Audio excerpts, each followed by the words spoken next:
The original text is in Chinese. Here is the translation in English. The sexy female teacher wore black stockings for the first time in class, but I unexpectedly pulled them down to use as a pillow. While the entire class of 30 students was shocked and drooling, I hugged the teacher tightly and started sucking on them vigorously. Oh my god! A voice of uniformity rang out in the classroom. Chen Zhe, this kid really has guts. He actually did what I dreamt of. At this time, Su Malalai pushed me away in a hurry and angrily, "You, get out and stand as punishment." I just stretched lazily, not panicking at all, and walked out without a care, because this is a world with more women than men. Men are assigned partners by force once they reach the age of 20, and it's one man with multiple women, up to a maximum of 11. However, I had just celebrated my 20th birthday when I received a notification that the one I was bound to was Su Emoli. What surprised me even more was my own parents, whom I thought were just ordinary migrant workers, going out to work for 2 or 3 months each time. The translation is, when my father told me he was a billionaire that day,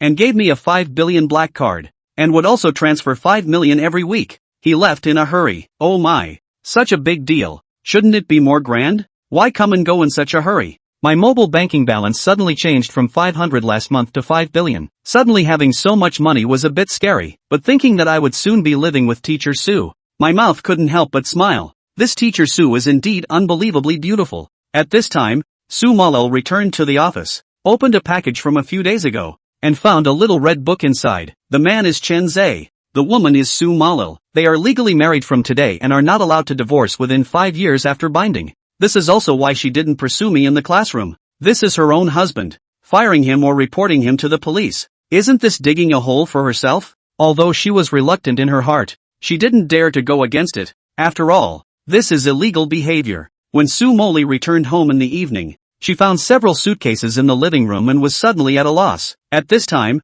her mother's son Guilan was still packing. With an uncontrollable smile on her face, "Moli, have you got your marriage certificate? You should go live with your partner tomorrow." Su Moli blushed and felt very embarrassed. "Mom, I don't want to go yet." However, her father Shin Chang said, "We all follow this tradition, and your household registration has already been transferred. Hurry up and get married. Don't stay at home and rely on us." Tears welled up in Su Molin's eyes. "Do you know who you've matched me with? It's my student." Hearing this, Shin Chang and son Guilan smiled at each other. This relationship is good. Being together day and night will promote feelings quickly. The old couple didn't care at all, as long as the man's character was fine, and they even had to support him in marrying a second wife, a third wife, or even more. After all, even if all the men were married, there were still a bunch of single women left. At this time, inside the Walleyes apartment, I was lying on the bed making a phone call. "Dad, I want a smartwatch that costs thousands of dollars."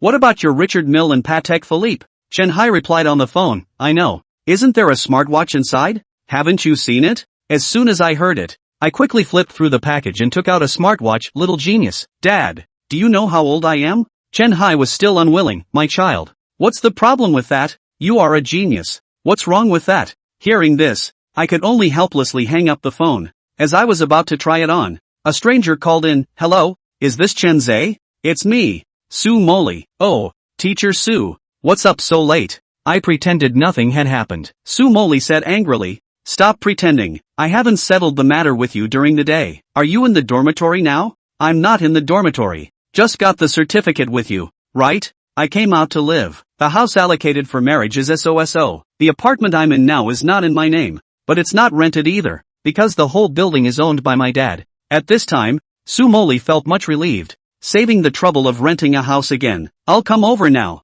You tell me the address. Wait for me downstairs." "Ah, you're coming over now?" I'm not ready yet." Although saying so, the hands were already uncontrollably sending out the location. Thinking that Su Moli would be coming over soon, quickly tidied up the room, took a shower. After all, hygiene had to be considered. 30 minutes later, a truck pulled up to the entrance of the apartment. Su Moli saw me from a distance, not feeling very resistant in her heart. After all, I was a student from Tsinghua University and also handsome. With the help of the property staff, the few pieces of luggage were quickly moved upstairs. The apartment is located in the city center. As soon as we entered the room, the spacious floor-to-ceiling windows attracted Su Moli. "The night in Beijing is so beautiful. I have never seen the city from this angle before." Su Moli couldn't help but admire. "The night view may be beautiful, but not as beautiful as you." I casually closed the door and joked. Su Moli was stunned for a moment, then suddenly said angrily, "Chen Zhe, you are too much today. What's wrong with me?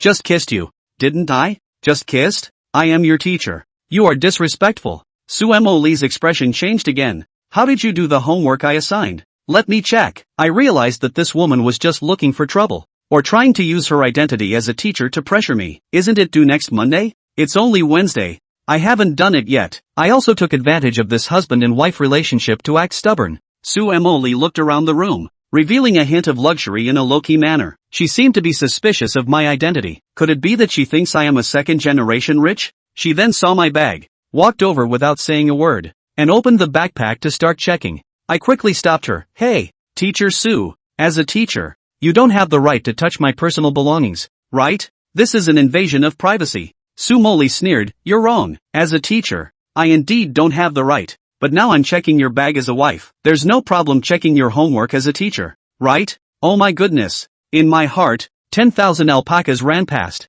wanting to make a joke, but ended up being caught. You haven't written a single word of the 5,000-word essay? Looking at Tang Mingxing's work, Sumo Lee couldn't help but feel a bit angry. Tang Mingxing said, it's only 5,000 words. I've been holding it in for one night over the weekend. Sumori remained unforgiving. You hurry up and review. Don't drag your feet. Tang Mingxing didn't reply, pulling Sumori Lee to sit on his lap. Can we talk about something else? Sumori Lee tried to struggle, but found that the other party had a lot of strength. Don't you go too far. Wrapping his arms around Sumori Lee's soft waist, and coming forward to smell her body fragrance again, Tang Mingxing was in a great mood. Let's take an early rest. It's too early. It's just after 10 o'clock. Sumori Lee didn't think of how to spend tonight, but she felt sure that she couldn't run out of his clutches, so she could only prevaricate like this. Just now, he had also intentionally picked a fight to set himself up, not realizing that Tang Mingxing didn't care at all. It's getting late. One more toss and it'll be 12 o'clock. After saying that, Tang Mingxing hugged Sumori.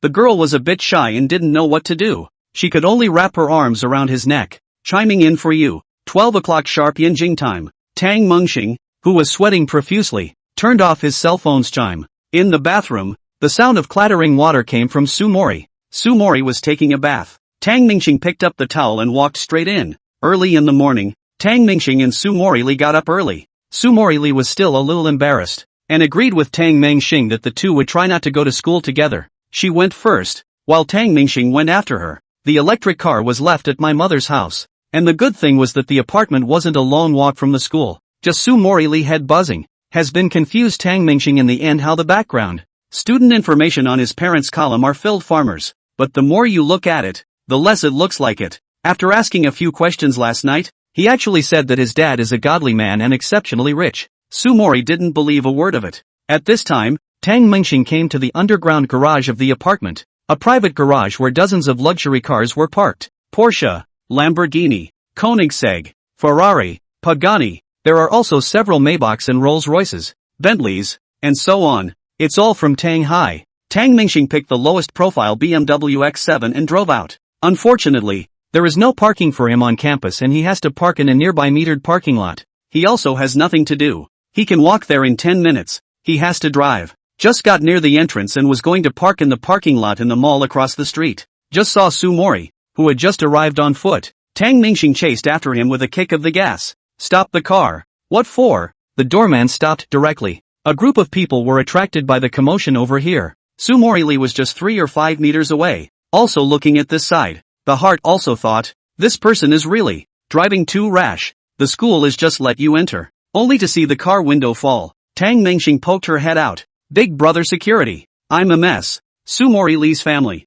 The security guard looked at Tang Mingxing and then at Sumori to the side. To this beautiful teacher, they all knew each other. Not based on knowledge of the school environment, but based on knowledge of the beautiful woman. After all, the school had such a stunning female teacher that all the men in the school were well aware of. Chapter 4, What's the relationship? MS. Sue, this is your family member? The security chief confirmed with Sumori. Sumori nodded stupidly. Yes, my cousin, and then reacted and rushed to the car. The security guards didn't make it difficult and just opened the gates and let them through. In the car, Sumori Lee couldn't help but hammer Tang Mingxing twice. Didn't I say for you not to come to school with me? Tang Mingxing innocently said. I was setting off late. Who knew you were walking so slowly? Then you can't say it's my family either. How do you expect me to explain this? The whole point of me letting you leave late was so that we could lay low and wait until you graduated to publicize our relationship. Sumori Lee was furious. Just now so many people watched. He did not want to get on the car, but instead, it would be a bit of a cover-up. Tang Mengxing, on the other hand, justified. I wasn't thinking of saving some parking fees. The mall across the street costs $5 an hour. It's too expensive. This was purely Tang Mengxing's bullshit. He just found it interesting and wanted to tease Sumori. Stopping the car, Sumori hurriedly trotted away. The morning's lesson was not interesting. Tang Mengxing belonged to the kind of gifted players. A little bit of it. Until lunchtime, Tang Mengxing wanted to send a tweet to ask if she wanted to eat together, but was rejected by Sumori. In the office, Mr. Su, I heard you got married? A state match? A teacher suddenly asked. Sumori was eating her takeout and choked. Cough, cough, yes, She kept her head down, not wanting to delve into the topic.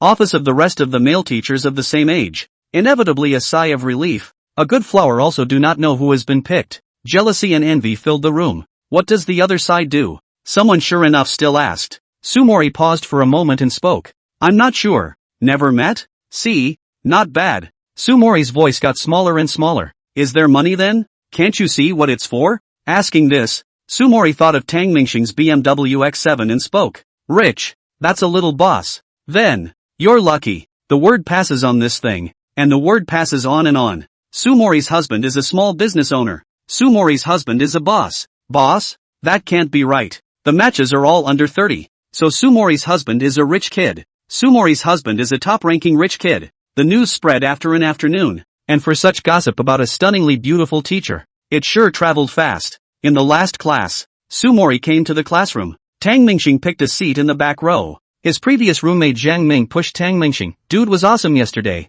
Straight up forceful kissing. The school spread the word that you won't live for a few days. For what? I heard that mess. Sue's husband is a rich second generation. So I guess they'll have to get you killed. Ha ha. The two chatted mindlessly for a while. Just came to school today. Tang Mengxing and Sumori both felt something strange. Although everyone else covered it up. But it could be felt. Word got out about yesterday. For this reason, the director of teaching approached Sumori, claiming that the student must be severely disciplined, even expelled from school. This can be Sumori scared. They will have to rely on Tang Mengxing it. After all, the man to make money to support the family. The director of instruction also didn't expect Sumori to actually plead for Tang Mengxing. Tang, usually quite obedient, may have received stimulation yesterday. I give him to do the ideological work on it. After all, the examination here is not easy. Give another chance it. Back in the office, the dean of instruction was still a little over this and received another call from the security office. Director, your department Sumori's family wants to get a parking pass.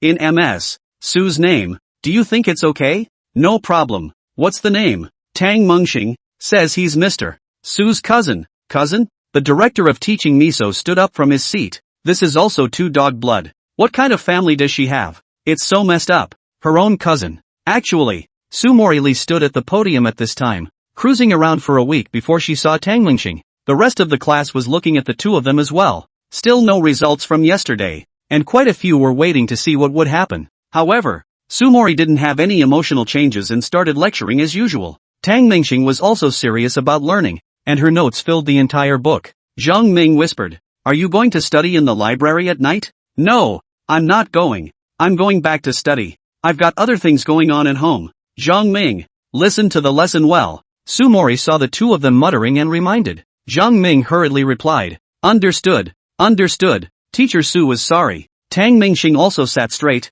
looking like a third-grade student. It's not good to get caught in your own wife's class. Class dismissed. The last class ended at 5 o'clock, and Sumori took her notebook and prepared to leave. Teacher Su. Suddenly Tang Mengxing's voice came, and the class all went still. Many people had smiles on their faces as the fun began. However, Tang Mengxing walked over. Sumori Lee's eyes were wide and full of panic. It won't come back to that thing yesterday. I'm sorry for yesterday. Tang Mengxing directly bowed deeply. Che, that's it? A disappointed voice came out from the students. Sumori adjusted her emotions, and said back very officially, "This matter will be over. You should behave yourself in the future, and make sure not to let down the school and teachers' expectations of you." Tang Mengxing nodded repeatedly. Yes, yes, yes. It's just that there's still a question I didn't understand in class just now. Can I ask you for advice alone? MD. Sumori Lee heart exploded foul mouth, but also ask for advice on the problem, deliberately trying to find a chance to get along alone.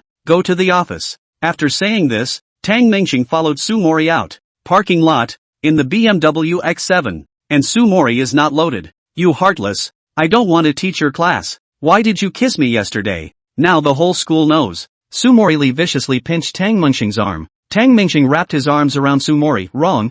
I was wrong. Yesterday I was confused in my head. There were too many things going on during this period of time. Thinking that you are my wife. There is no harm in kissing you. I didn't pay attention in the classroom.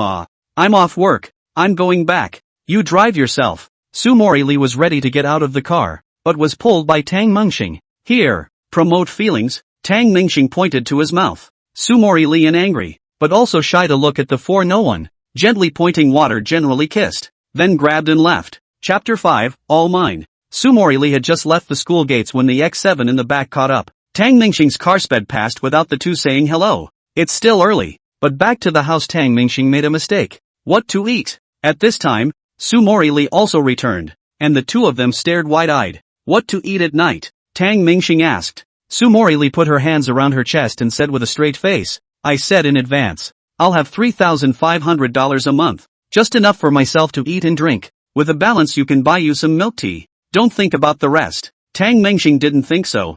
I'll take care of your food and drink. Let's go for a big dinner tonight. For Tang Mingxing's broad-mindedness, Sumori was not surprised. Seeing the car he drove, Sumori was clear that this kid had money, or home his family has money, but paradoxically, the profile clearly states that his parents are farmers. It was impossible to say in a sentence or two, and Tang Mingxing didn't want to explain. Patting her ass, let's go. My beautiful teacher daughter-in-law, Nebula Hui for dinner. Sumori was dressed in a well-tailored gray wraparound dress, the skirt wrapped tightly around the curves of her delicate and shapely figure, showing off her sexiness and elegance to the fullest. The skirt perfectly outlined her slim waist and plump hips. She took the lead and went out the door. Tang Mingxing followed her closely, staring at her perfect waist-to-hip ratio and gulping. You must eat and drink enough tonight to have the strength to do your job. Entering the elevator, Tang Mingxing pressed B3, a private garage that only he could reach. Classmate Tang. Oh, Dreamstar. Sumori reflexively shouted classmate, but then felt it was out of place and changed her intimate name. Dreamstar.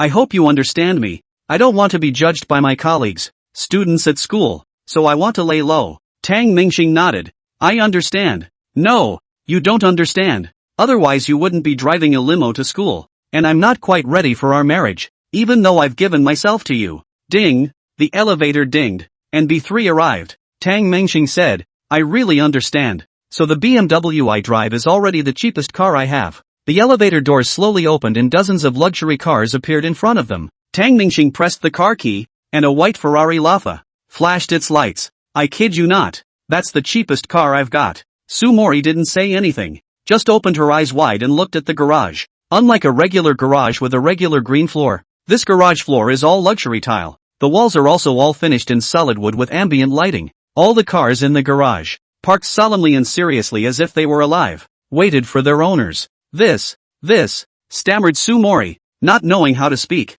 Tang Mingxing wrapped his arms around her slender yin waist, feeling the soft elasticity coming from his hands. This car is all mine. Ha ha ha. Tang Mingxing was very satisfied inside. Martyr was loaded by me. At least Sumori is also a graduate of a famous school. The quality is too hard. After a few minutes of surprise, she forced down her inner shock and opened her mouth to say, even if you are rich, you can't spend money indiscriminately. We can't be slaves to material things. Thrift is a traditional virtue of our nation. Can you buy me a bag? Can you buy me a bag? Studying well is what you should do. Strive to be a good student in morality, intelligence, physical fitness and aesthetics. Wait, Sumori seemed to have a lot to say, but Tang Mingxing interrupted. Did I hear you want to buy a bag? Sumori Lee turned her head to the side and muttered in a small voice. I didn't say that. Seeing that she was pretending with herself, Tang Mingxing wouldn't pretend not to hear. After all, last night the raw rice was cooked. Ding! Sumori Lee WeChat rang out. Open to see that it was Tang Mingxing who sent a transfer. $100,000. You take it and spend it first. How much is the bag? We'll go buy it after dinner. Tonight Tang Mingxing doesn't want to be low-key, just cool on the line. In the modified, samurai black Lamborghini de Bull, the two drove away from the garage. Sumori Lee's heart was complicated. One side was happy. Her husband was so rich, then we'll be set for the next life. On the other hand, she loved her current job. It was her dream. But she and Tang Mingxing were more than just a couple. It's also a teacher and student, so it's still low-key. From now on the night is when we're really active. During the day still call me Mr. Su, understand? You kid, give me a low profile. Don't make a big fuss. Sumori laughed happily and twisted Tang Mingxing's ear again. Understood. Ms. Su. No. No teacher at night. Understood. Daughter-in-law. Nebula Hui. An upscale restaurant that Tang Mingxing hadn't been to either. I've just been searching for some fancy restaurants to try since I've had the money. But it was never arranged. After all, the place was full of pairs and it was a bit awkward to come alone. Princess, please take your seat. Tang Mingxing helped Sumori Lee pull out her seat. Sumori Lee smiled and nodded with fake satisfaction. Good performance. Tang Mingxing took his seat and said, is there any reward for good performance? Sumori Lee again pretended not to understand. What kind of reward do you want? Tang Mingxing hemmed and hawed. In the future, I'll listen to you during the day. And at night, no need. In bed you'll just listen to me. Get lost. Sumori blankly glanced at him and added, you should be lighter in the future. The two flirted and spent a whole $8,000 on a meal. Sumori Lee was a little heartbroken. After all, she had never spent so much. In her head this money could buy a lot of good things. It's still not as good as the one I made. Out of the restaurant. Sumori Lee proudly said. Tang Mingxing held her slippery little hand and chimed in. Right. Try your handiwork next time. After the meal, Tang Mingxing kept his promise and took his daughter-in-law directly to the largest mall in the neighborhood. Huadu Club. Yanjing's largest shopping mall. Where all kinds of luxury goods are countless. Louis Vuitton, Hermes, Van Vuitton, Versace, Chanel. It is natural for women to love bags, and when she came here Sumori could no longer resist. Checking with Tang Mingxing 3 times to see if it's okay to buy a luxury bag? She had thought about it for a long time, and saved money for a long time, and it was only a few tens of thousands of dollars, and she still couldn't afford to part with it. Tang Mingxing said, buy whichever you like. The two were strolling around when Tang Mingxing's phone rang. Pops, what's up? Tang Hai came on the phone. Son, congratulations, get a license. Tang Mingxing said, yes, not bad. I'll visit with your mom after a while, and I'll give you a raise in salary. 10 million per week, and an extra 5 million per week if you marry one more in the future. Ha! Tang Mingxing was dumbfounded for a while, knowing that her father was rich. She didn't expect to be so rich. Oh yeah, Nebula Huey's food is okay, right? There are quite a few good things in Huadu. Buy more for my daughter-in-law. Don't treat them badly. Tang Hai continued. Tang Mingxing was suspicious. How do you know where I went? And how do you know I'm in Huadu Hui? Nebula Hui is my property. What about the Waldorf Society? Huadu will not be. Tang Mingxing sighed. You can't have everything in your own home. And then he heard Tang Hai say, Huadu Club is your mom's property. I'm not involved in commercial real estate. Tang Mingxing thought that he had gotten used to being a rich family's son over the past few days, and that he should not be surprised. But still, he was shocked by his own father. Chapter 6, I'm a rich kid. After hanging up the phone, Tang Mingxing took Sumori and went straight to the Chanel store. Sumori stepped in, still a little excited. My own first luxury bag is coming. Countless times I have passed by this store. Countless times I have looked and never been able to get my hands on it. I have also met many good people. See Sumori Lee like a certain type of bag, willing to buy it for her. The condition is to sleep one night. It was also rejected by her ruthlessness. Standing in front of that favorite bag, Sumori Lee blinked and innocently looked at Tang Mingxing, asking, really buy? Tang Mingxing nodded. You have to buy it. After that, he was ready to call the clerk for his bag. Mori Lee, a voice rang out, and Sumori glanced back at the visitor. Xiao Xiao. The visitor was none other than Sumori Lee's high school classmate and best friend, Qin Xiao Xiao. The two of them were very happy to see each other. Except that Qin Xiao Xiao didn't come alone. There was a middle-aged man behind her, about 50 years old. Xiao Xiao. She is. The man's heart started to race at the first sight of Sumori. It's like a fairy on earth. Tang Mingxing stood to the side and watched them greet each other. Not in a hurry. This is my high school classmate and my bestie, Sumori Lee. Mori Lee, I'll introduce you. This is my husband, Chen Dabia. Qin Xiaoxiao seemed a bit smug. Sumori froze. Tang Mingxing was also confused. The husband is a 50-something uncle. What can be arrogant? Hello, my name is Chen Dabia. Chen Dabiao stared closely at the other party, which made Sumori a little uncomfortable. A handshake is not necessary. Hello, my name is Sumori. Seeing the girl's reluctance, Chen Dabiao was not the slightest bit displeased. This kind of woman he thought he had seen a lot. The heart thought, God help me. Just in the Chanel store. A bag basically take down. Night have fun. Tang Mingxing yawned. Daughter-in-law, you didn't introduce me either. It would be inappropriate to be the main character and not show up at this point. The group of people were so focused on chatting that they didn't even notice Tang Mengxing. It also made him doubt his own face. Not that he, Versailles, had grown up with multiple affirmations of his own handsomeness. How come it doesn't work as well as money the bigger you get? Girls in my class used to give up dozens of dollars of snacks from other guys in favor of strolling off into the sunset with myself. It's over. Handsome doesn't work anymore. It used to be the main item, but now it's just a plus. He is?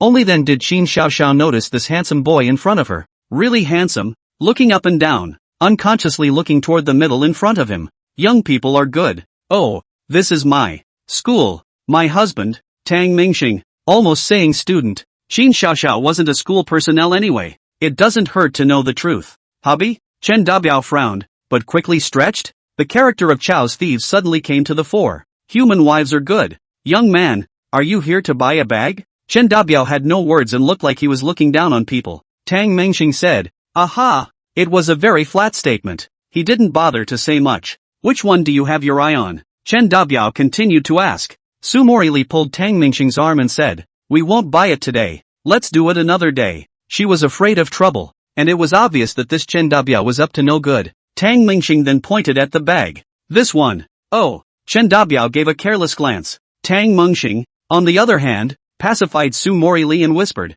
I smell the odor of pretending. You know and still don't hurry? It's better to do more than less. Su Mori also understood the current situation. Chen Dabiao gave Qin Xiaoxiao a look, which the latter immediately comprehended. Qin Xiaoxiao said, Mori I heard you're working as a teacher. How much a month? 3,500. Su Mori said honestly, but for the sake of face she still explained. I'm interning now, and the money will go up later. What about you handsome? I don't have a job. Tang Mengxing was also being honest. Qin Xiaoxiao and Chen Dabiao both looked incredulous. No job. Can't be. What are you doing at Chanel without money? Tang Mengxing smiled. I'm a rich second generation. My family has money. Ha ha. Chen Dabiao laughed. What kind of rich second generation says they are rich second generation? However, Chen Dabiao didn't believe it at all and then said to the clerk, please take a bag of this style. The one you want is the one Su Mori looked at. Xiao, I think this bag suits you too. Chen Dabiao took the bag out and gave Qin Xiaoxiao a try.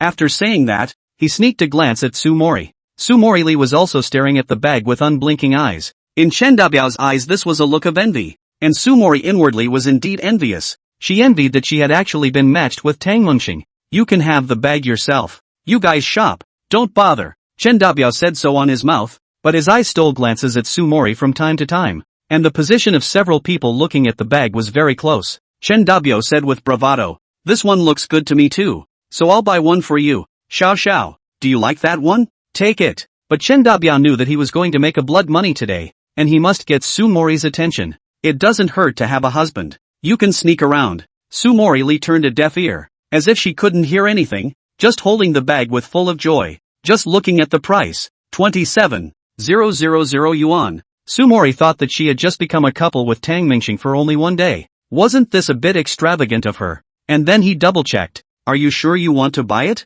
When Chen Dabiao heard this, he laughed in his heart. I really can't afford to give it up. I guess I've been saving up for a long time too. Qin Xiaoxiao, this thing suddenly came over. Mori Li, you see, how about this one of mine? Old Chen just bought it for me. The latest model. Not bad. And this one. A wave of nausea ran through Tang Mengxing. Hey, that. Oh, Tang Mengxing is it? Why don't you buy this kind for Mori Li too? Only $50,000. How good is it for our good girlfriends to carry the same bag? Chen Dabiao chimed in. Yes, good girlfriends, good sisters. Going out makes people envious. No need. This is enough for me. Su Mori rushed to say. How can a woman not love the bag? Just at this time she felt that it is meaningless to climb down. But the heart cannot avoid a loss. Having just gotten married, Tang Mengxing couldn't possibly spend over $100,000 on a bag for herself. It makes sense. It makes sense. Tang Mengxing was really seriously considering it. Indeed, he couldn't keep letting Su Morili carry this one bag.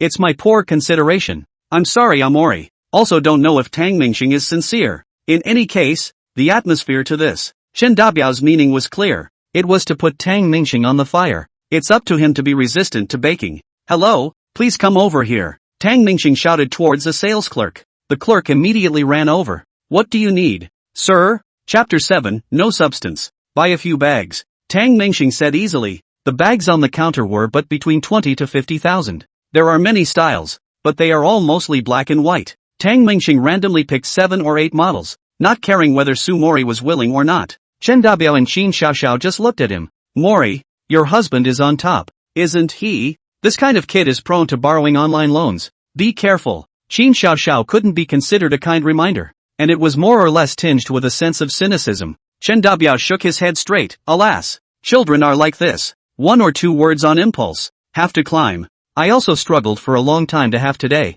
This husband is too impetuous. Su Mori heard some bad taste. No matter how Tang Mingxing are their own man, it is not the turn of other people to talk about it. In the end, Tang Mingxing picked 10 bags in one breath. Sir, total 10 bags. $337,000. How do you check out? The store clerk laughed. Swipe your card. Tang Mingxing took out his card and handed it to the other party. Payment successful. Thank you for your patronage. Ha, the payment went through? Qin Xiaoxiao looked at the other party dumbfounded. And Chen Dabia was also a bit incredulous. Internet lending, loan sharks, campus loans, down payment on a house from mom and dad, etc. This speculation flashed through Chen Dabiao and Qin Xiaoxiao's minds. Brother, where did you get this money? Do your parents know you have this much money? Qin Xiaoxiao still wants to find out what to do. And she is not dead. And she is not dead. But it is better to be an online loan. Didn't I say it? I'm a rich kid. The money is my parents' hard-earned money. Well,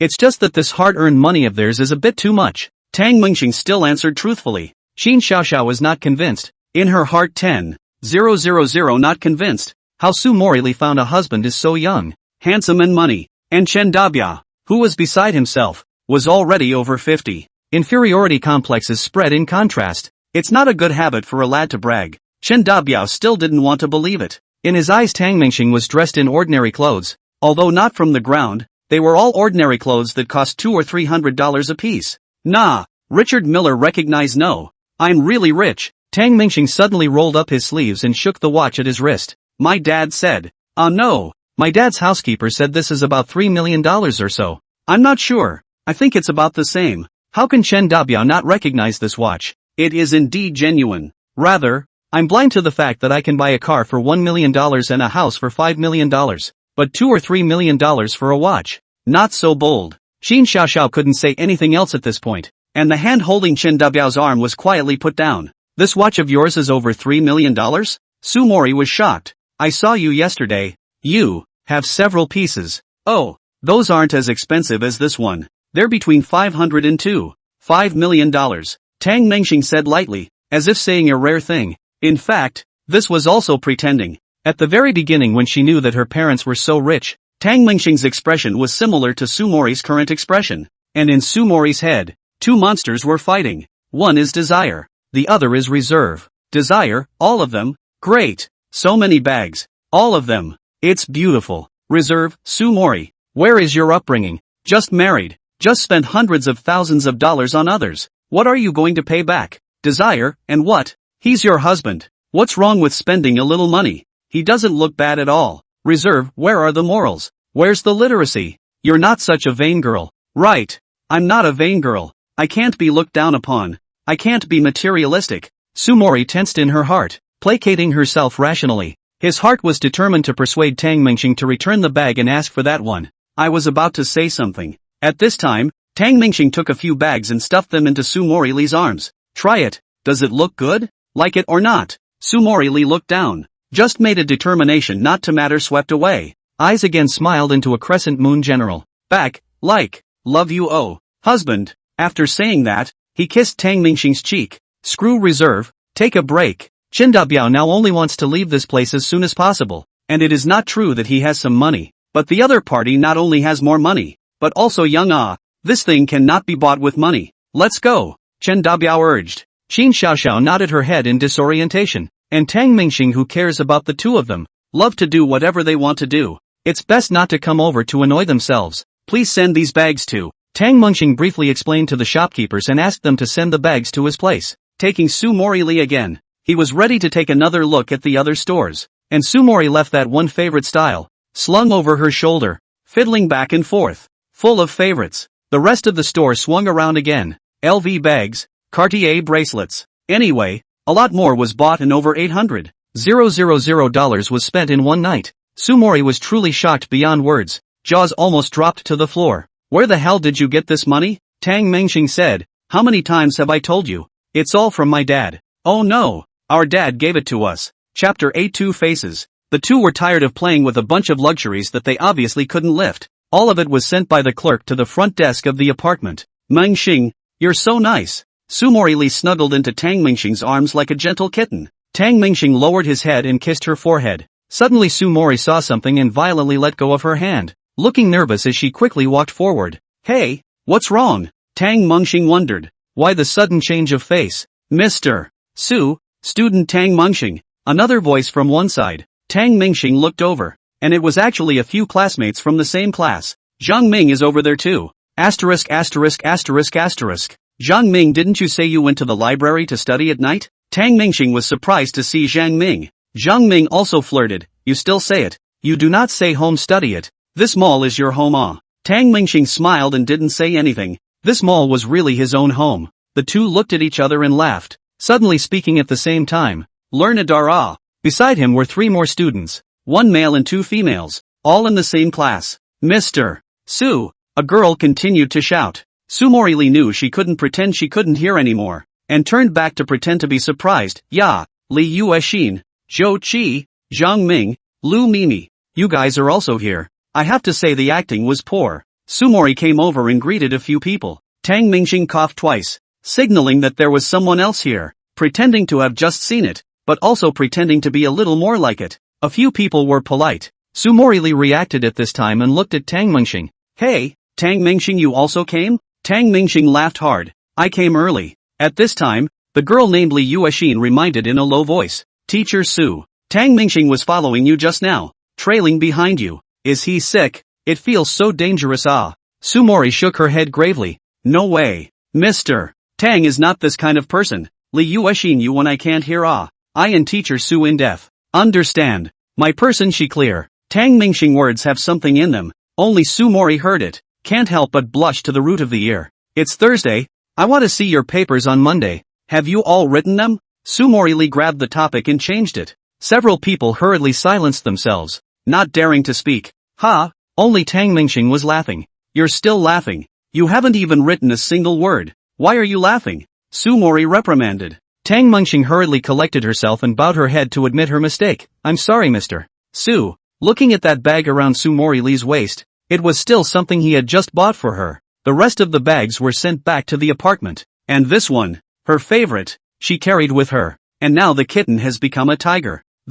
We'll leave first. Dream Star Peace Not. Zhang Ming hurriedly thought of evacuating. Tang Mingxing said, you guys go. We're not on the same route. I'll go home. Several people then hurried away. Zhang Ming complained. I'll go. Teacher Su is so good looking, and she's so scary when she gets angry. Several people agreed with this. Li Yuexin, on the other hand, asked, how does Ms. Su know that Tang Mingxing didn't write a single word? After a few people left, Sumori Lee hurriedly caught up with Tang Mingxing, who had long since left the mall door. Just look at Tang Mingxing's face with some aggravation. Sumori Lee changed her face again. I'm sorry. I didn't mean it just now. Good husband. Don't be angry. Somehow, in a day's time, Sumori had two faces in front of and behind her. Another pouted Tang Mingxing. At night, back in the apartment, Sumori looked at a room full of bags and jewelry happily. Tang Mingxing looked at the time and saw that it was getting late. Mori, do as you're told later, and pose as I tell you to pose. After a burst of exercise,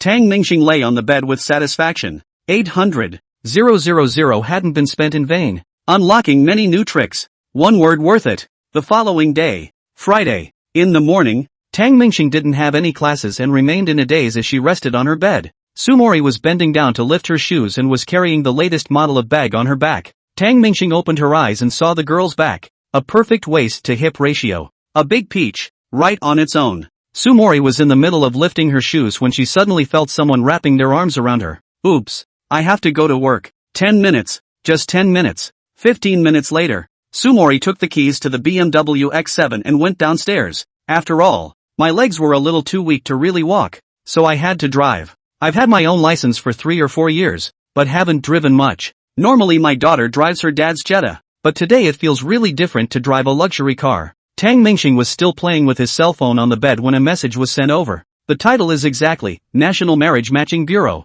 Holy shit, That fast? How come again? Tang Mingxing sat up straight and looked at the incoming text message. National Marriage Match Bureau. Dear Mr. Tang, congratulations on getting the matching opportunity again. Deducting this time, you still have 9 matching opportunities. Today's first day has recommended 100 people for you. You can make a free choice. Please download the Marriage Matching app to operate. Tang Mingxing hurriedly downloaded the app to check, and in his own information, he had already bound Sumori. This information is available, but of course it is only for the 100 people who are currently screening for matches. It is possible to view Tang Mingxing's information and know that he has been matched with one. Looking at it again, the 100 women pushed today are all of a similar age. There were none that particularly caught Tang Mingxing's attention, but there were a few girls who took the initiative to contact Tang Mingxing. Do you know this handsome man? Hello, are you a student at Sibei? Hi, I'm from the art school. It had to be said that with Sumori as a comparison, Tang Mingxing couldn't look at any of these girls.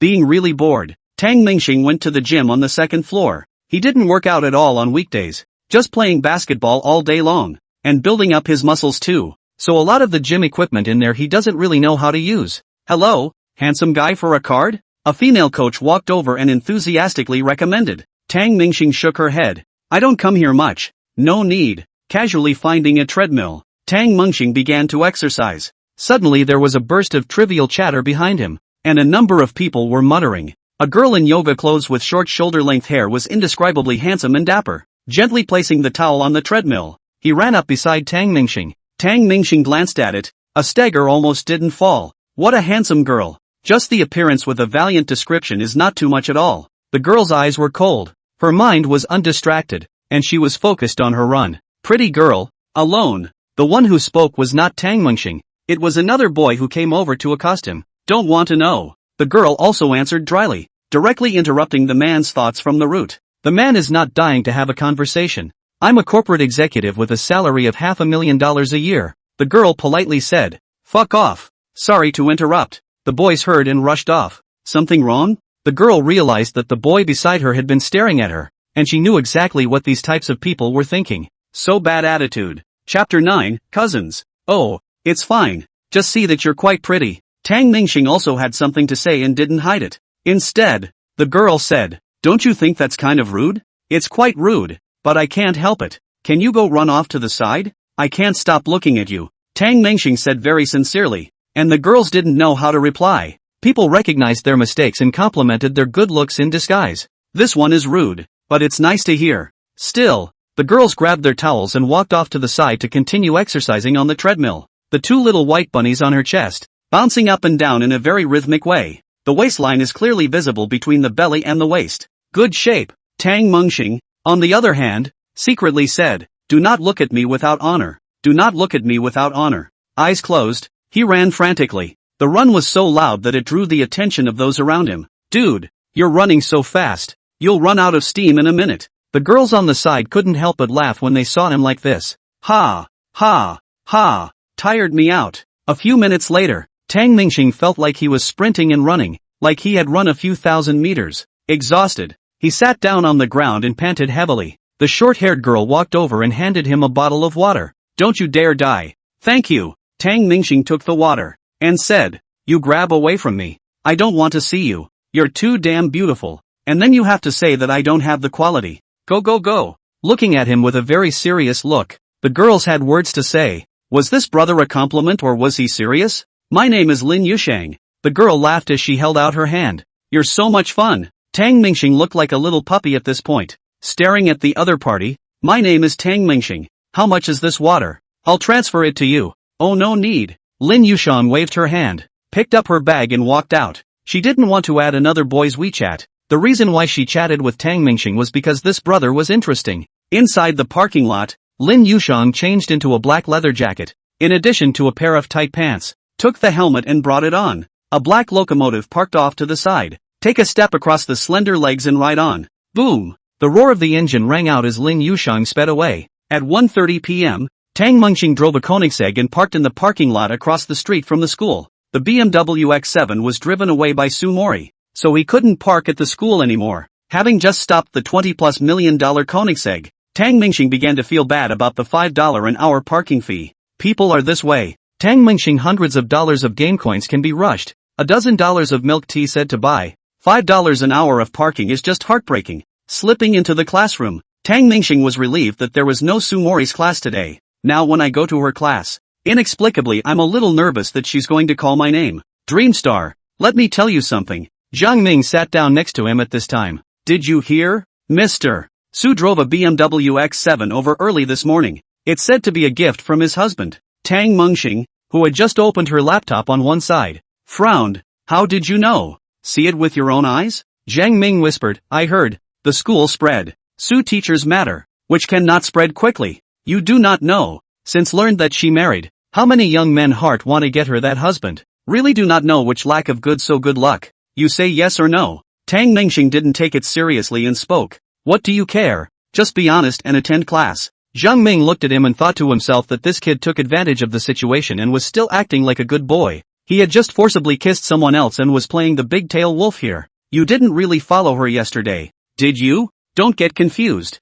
We won't do anything illegal. I'll introduce you to a pretty one tomorrow. Zhang Ming droned on, and Tang Mingxing was so distracted by it that she simply ignored him outright. In the afternoon, Tang Mingxing concentrated on listening to the course. He must suppress in the inner restlessness, at least to give himself an explanation. After all, he is now the life of the Wind Bureau. An afternoon did not see Su Morili, Tang Mingxing some miss. After the last class, Tang Mingxing sent WeChat two people about to meet in the car. Geez, you're moving your hands as soon as you get up here. What for? The two sat in the back seat of the car. Tang Mingxing wrapped his arms around Su Morili and said, I want to do something whole. I'll be interning soon. Look what I'll do better. However, Su Mori didn't pick up the conversation, and simply said, if you talk, take your hand away from my inside. Only then did Tang Mingxing reluctantly pull his hand out of her collar, smelling the flavor on his hand and praising it, creamy and milky. Su Morili then said in a serious manner, with your family conditions, you can choose to start your own business or go to work in your own company. Internship. Your parents are certainly not farmers. Right. That's a guess too. Where do peasants work the land to afford a luxury car? In the past Tang Mingxing was still very clear about his future. Enter a big factory, work well and earn some money. But now you don't have to do anything. A lot of money into your pocket. And then you're lost. I'm right. You were seen driving a BMW into the school today and the word is out again. I know. But in the morning. I can't really walk in the morning after a workout. Su Mori didn't want this either. But there was no way. Tang Mingxing's car didn't have an ordinary one. Tang Mingxing said, that's why I still have a Primera there. It's more suitable for you. You can drive that one from now on. The shape of Porsche's car is very popular with girls. And of course Su Mori is well aware of the fact that the two little monsters inside have reappeared. Reserve dies hard. Desire wins effortlessly. But still, worriedly, he asked, I'm trying to keep a low profile. Won't you make me even more high profile this way? Tang Mingxing said, lay low a hairline. They all say you found a rich second generation. This is not false. Just don't know it's me. You just feel at ease when you're rich wife. Don't pay attention to these rumors. With Tang Mingxing's this pill, Su Morili also want to open up, spread all the rumors, then dazzle to them. The two sat in the back of the car. Tang Mingxing pulled Su Morili up as soon as he could and rode on his lap. Kiss one and go back. You drive. I'll just walk. Just as the two were intimate, a car slowly drove by on the side. The director of teaching saw the BMW in front of him and remembered the rumors in the school today. This is Su Mori's car? Nodding his foot on the brake and slowing the car, the head instructor lowered the window and took a closer look. There's someone inside? Su Mori and that kid is Tang Mingxing, right? Aren't they cousins? In an instant the director of teaching CPU was directly dry burned. What the hell? What logic? Chapter 10 Counseling. Back at the apartment, the two became smoochy again. Just as he got into the elevator, there was a rush of footsteps. Just a moment. A pair of hands pressed against the elevator slit, and a short-haired girl, dressed in professional attire, walked in. Tang Mingxing was startled. Wasn't this Lin Yushang from that day? At this point she had changed into a professional suit with black-rimmed glasses. Lin Yushang and Su Mori glanced at each other, and both of them secretly said, so beautiful. Tang Mingxing pretended not to recognize it and looked at the billboard in the elevator in a daze.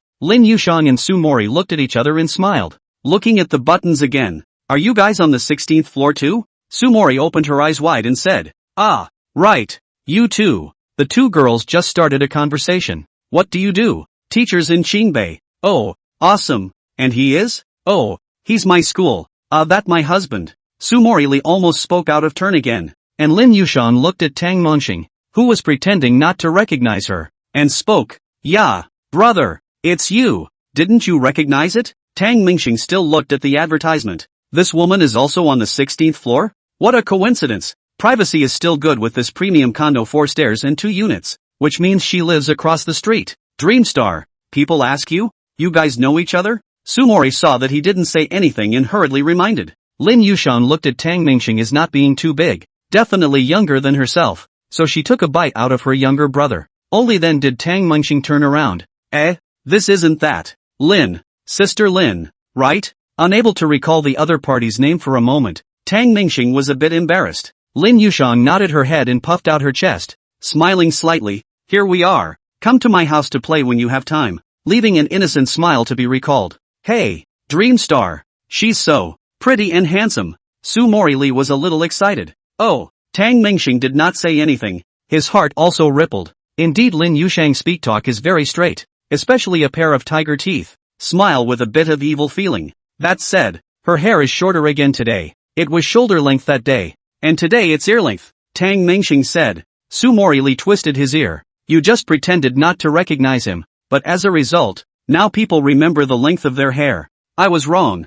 The two of them didn't go out to eat for dinner, and Sumori Lee made a big show of cooking a few of her specialty dishes. She was content, very content, after spending time together today. At least Tang Mengxing, other than being his own student status, met his own criteria for choosing a spouse. Sumori Lee finished eating in advance, sitting on the desk on one side, opened the computer as dealing with the work, but also did not forget to remind Mengxing, tomorrow is Saturday. There are still 2 days. Don't forget your thesis. Tang Mengxing was, at the moment, eating a chicken leg and drinking a Coke, watching the variety show with great interest. Heads turn at the sound of that. Can you give me a couple days grace? It's not easy to take a vacation. Sumori Lee vetoed categorically. No, don't think you can skip your homework just because you're my husband. I won't see your homework on Monday. Next week you'll be a monk. I didn't expect Sumori to take her work so seriously. Tang Mengxing had just tasted love, letting him endure for a week. Not even the door.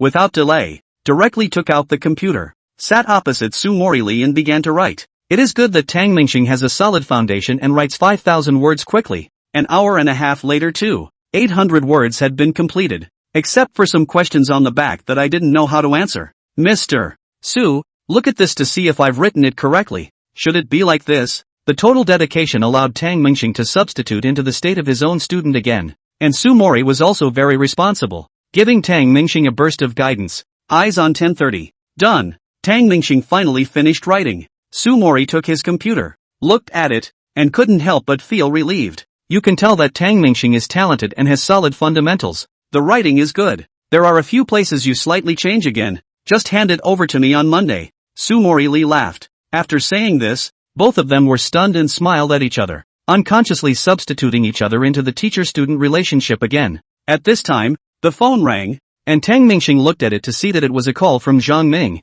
What? Zhang Ming said. Xing, let's have a drink tomorrow. I've asked Zhou Qi and a few sisters from the same school. Zhang Ming had to be a good buddy, never eating alone. What time? Don Dreamstar got up and walked to the side of the restroom. 11:30 at noon. 200 each for the 3 boys. The girls are free, okay? Tang Mengxing looked at Sumori, who was still handling her work. Good. I won't see you tomorrow. Tang Mengxing returned and hung up the phone. Tang Mengxing figured out that he still had 10 spots left. He must take the initiative now. He couldn't just sit around and wait for death. Luck wouldn't be so good every time that you could match with a girl like Sumori. If it's a crooked one next time, you'll have to swallow your broken teeth. Mori, tomorrow at noon I'm going to a party with Zhang Ming and the others. I won't eat with you. I've transferred 20,000 to you. Buy yourself something you like to eat. Sumori Lee took a look at WeChat and really received another transfer. Didn't you just give me 100,000? I can't spend that much. In her heart she was already very dependent on Tang Mengxing, thinking to herself that what she could save was a little, and Tang Mengxing made sure she took it. Unable to resist him, Sumori collected the money. The night was uneventful and Saturday morning was rainy. Until 9 o'clock in the morning, Sumori went downstairs to buy some breakfast, which is nothing more than raw pancakes, congee, and donuts. Dreamstar, get up. Sumori Lee's gentle voice rang out, but Tang Dreamstar didn't move a muscle. Sumori Lee quietly lay on her side next to Tang Mengxing, looking at this big boy, from his eyebrows to his eyes, from his eyes to his nose again, and then to his mouth. She couldn't help but move forward, trying to sneak him a kiss. Boo! At this time, Tang Mingxing suddenly woke up and kissed Su Morley with a slight cock of his mouth.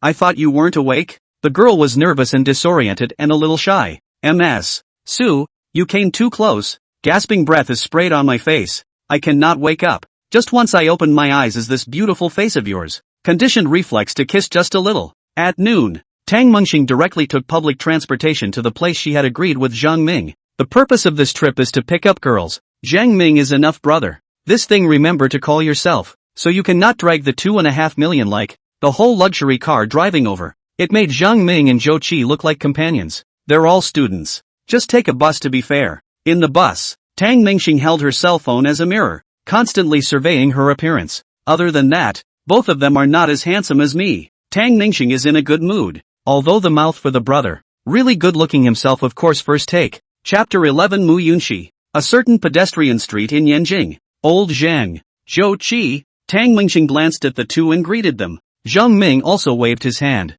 approaching only to find a Mercedes E300 behind the two. Whose car is this? Tang Mingxing asked. Zhang Ming said, Zhou Qi's. Zhou Qi showed off the key in his hand. Dude rented it. Saved it for 2 months. Today, I'll bring you two to pretend to be a pussy. Tang Mingxing hammered him. Damn you. You want to pretend by yourself. Zhou Qi suddenly turned into a bitter plea again. Mingxing, here is a special favorite girl of mine. Love for 3 years. The day of enrollment. Please, help. As a wingman. This day, call me a brother Zhou. Turn back I. Be an ox. Tang Mingxing laughed and didn't care. Turn around and treat us both to dinner alone. Okay. No problem. As we spoke, a couple of girls arrived. That Zhao Xin. Zhao Xin. Zhou Qi whispered to remind the two which was his favorite girl. These 3 girls Tang Mingxing didn't recognize any of them. Obviously not from his own department. One in particular stands out as beautiful. Sort of came to the right place. It's over. It's over. Zhang Ming on one side suddenly spoke. Why is there Mu Yunxi? It's over. What the hell? Tang Mingxing was listening to the clouds. Mu Yunxi one of the 4 school flowers. Those 3 have their owners. This one is still single. Zhang Ming hurriedly explained. Tang Mingxing said, isn't this quite good? Good my ass. You know the school flower are what people chasing Those 3 are with the rich second generation. Each sports car transportation. The 3 of us to spend 600 to invite a guest. They will follow you? Dream on. I can't afford it. Zhang Ming is very self-aware. The school flower is certainly good looking, but unfortunately it is not something that can be chased. Dreamstar. That Mu Yunxi is the one you got. I'll tease the other one. Brother, you at least have a handsome face. I have nothing. It's time to stick it to the brothers. Compared to Mu Yunxi, the other girl was also good looking and easier to pursue. Mard. Did the 3 of us go to the same school? How do you two know so much? Tang Mingxing felt that the things in this guy's head were completely different from his own. And look at this Mu Yunxi. Her demeanor was calm and expressionless. She just followed Zhao Xin slowly. Hello guys, greeted Zhou Qi, immediately followed by introducing Tang Mingxing and Zhang Ming. This is Zhao Xin. These 2 are my brothers. Several people exchanged a few pleasantries. Suddenly Mu Yunxi stretched out her hand and smiled at Tang Mingxing. Hello, my name is Mu Yunxi. Nice to meet you. So forthcoming? Tang Mingxing, on the other hand, reached out and gently shook hands. The girl is indeed long and good looking. Standard melon face. Black straight long hair scattered across the chest. A pair of eyes as bright and moving as autumn water.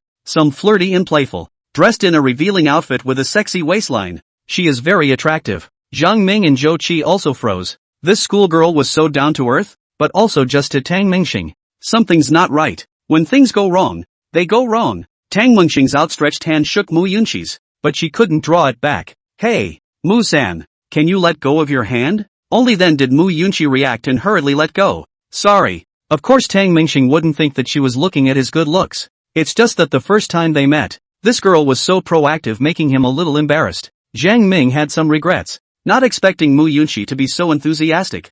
Whose car is this? Another girl named Lu Jiaqi asked. That has to be my brother Zhou's. Tang Mingxing spoke up, giving Zhou Qi an I get it look in the process. Zhou Qi also began to pretend, hi. It's not called a thing. My parents had to buy it for me, and I usually don't drive it much. Zhao Xin blushed and took Zhou Qi's arm. Then you'll see us off later. This move is undoubtedly a declaration of sovereignty. Zhou Qi she ate. Mu Yunxi also quietly approached Tang Mingxing. The two stood together, also really lying talented woman. Only the boys are a little restless. This girl initiative is a little too much. Mu Yunxi, one of the 4 school beauties, has extremely high eyesight. Several other schoolgirls have been chased after, but she is the only one who doesn't like anyone and is usually a stranger. While also envying those few other schoolgirls in their sports cars, she expected better. At least in terms of face value she counts as the top of the colonel's flowers. Even the previous school flowers weren't as good looking as her. Except for the other person in the school, which was Sue Mori. But that's a teacher.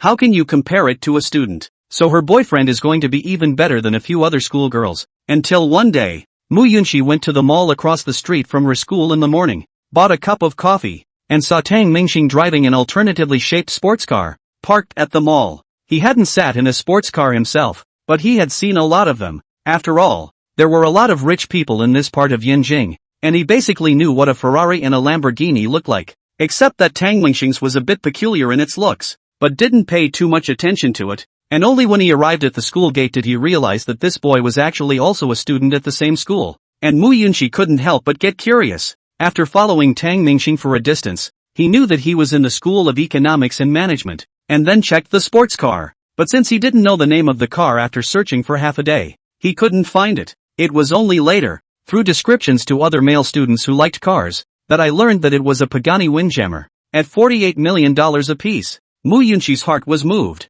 Money was the main item. In addition, the boy's temperament and appearance was also an important plus point. The perfect choice of spouse. Mu Yunxi knew that some of the girls from her relatives' families around her were already matched and married. One doesn't want to wait until that day. Doesn't want to have to helplessly choose someone who doesn't see it. So the last couple days sidestepped and inquired about the handsome man. Knowing that Zhao Xian and Zhou Qi from the same dormitory were a bit close, she deliberately asked inadvertently, Xian, are there any handsome boys in the School of Economics and Management? Are they all particularly ugly? Zhao Xian also really took out his cell phone to show her. There is a chase me called Zhou Qi. I'm still in the test, but he has a diehard called Tang Mingxing. I've only seen the photo. Especially handsome. I'll give you a look. Zhao Xian opened Zhou Qi's circle of friends, and there was a picture of Tang Mingxing and Zhang Ming, Zhou Qi's trio from a long time ago. Mu Yunxi instantly recognized that it was the handsome man from that day. Tang Mingxing. At this moment,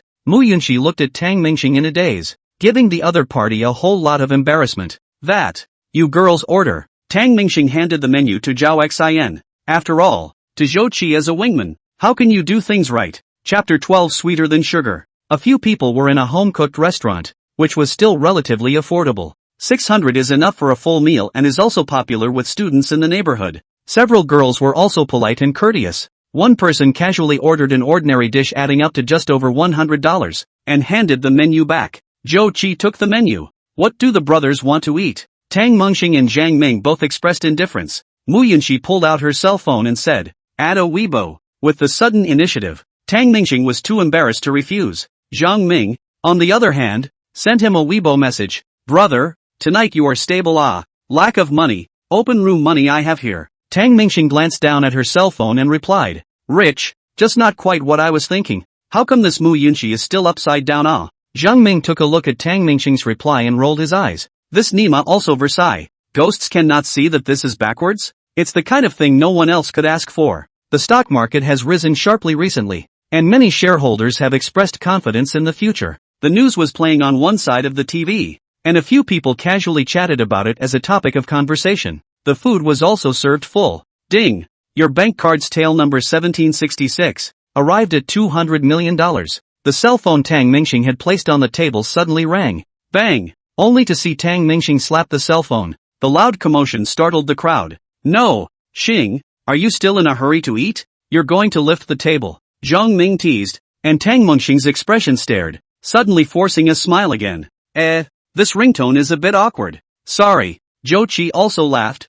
Ha ha, I had a ringtone for a while that just arrived at $5 million. Ha ha. Everyone else thought it was a ringtone, and Tang Mingxing knew full well that he hadn't set one of those. Apparently it really did arrive at 200 million. Secretly opened the cell phone. A message is sent by the mother. The stock market rubbing up. The son learns well. Send some pocket money, as soon as possible to give birth to a baby. Very much in keeping with the tone of mom's age group, which loves to use such earthy limericks. It also comes with a picture of a bunch of big red flowers, flashing around, and two other words, go for it. Earthy motion picture. Very much in character for the pro-mom. What's the matter, Mom? Why are you transferring money to me? Stocks made money. Miss my big baby. Send you some pocket money. Study hard. Eat well. The two of them chatted for a few moments. Far away in Europe, inside a certain French manor, Tang Mingxing's mother, Zhang Yuanying, was wearing a face mask and eating breakfast. You made over $30 billion in stocks and left $200 million to your son.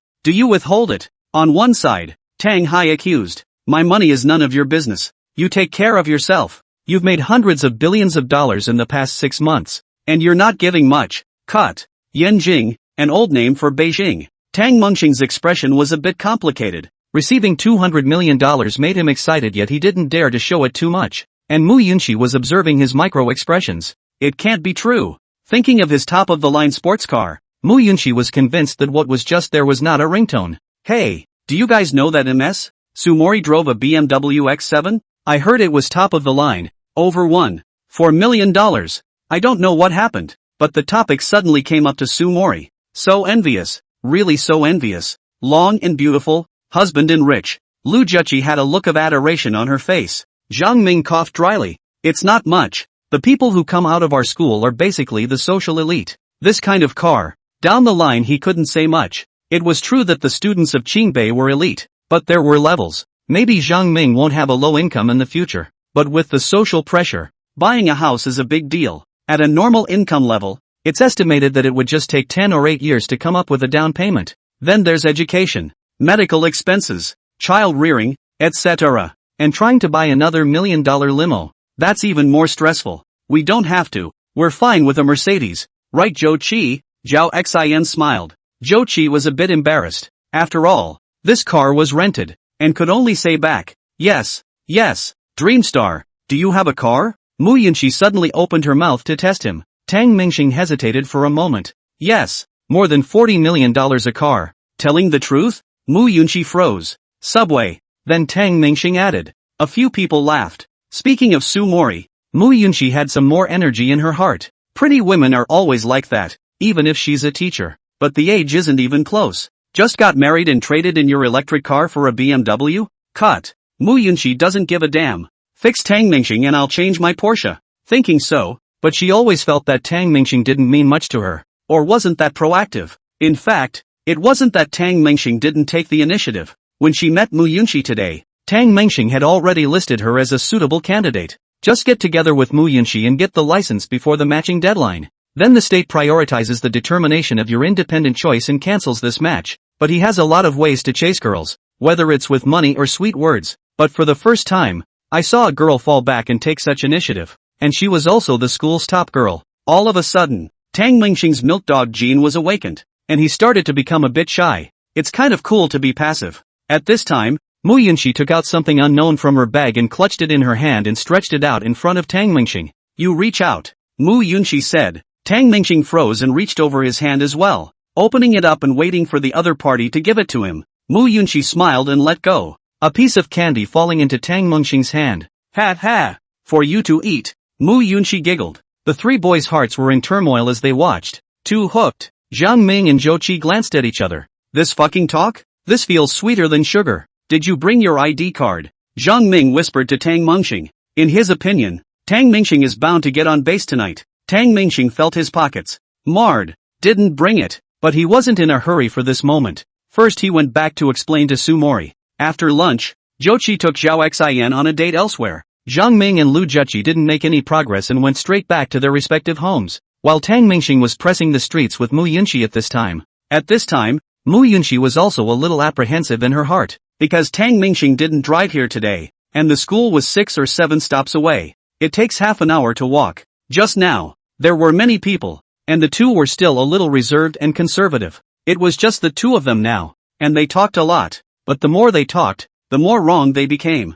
Through Tang Mingxing's description, Mu Yunxi didn't feel that he looked like a rich second-generation tycoon. Instead he was very simple and unassuming. Talking about the past experience is also very ordinary. There is nothing abroad to participate in summer camps, parents to give him a luxury promotion banquet, etc. A series of rich second-generation only have the experience. All in all it gives the impression of a great person with a very ordinary background. Misread? It can't be. Or is it intentionally low-key? Mu Yunxi was a little uncertain in her heart. Chapter 13, Boyfriends. The more the two of them talked, the more Mu Yunxi felt that he didn't look like a rich man anymore. There are no surprises. Nothing special. Tang Mingxing also noticed the change in the girls and suddenly went cold. This change puts Mu Yunxi on the verge of being kicked off his alternative list. Girls who are fickle or not emotionally stable enough are not considered by him. The weather was a bit stuffy. Tang Mingxing looked at the kiosk on the side and asked, "Do you want ice cream?" "It's okay." "Oh, no. I can't eat cold ones lately."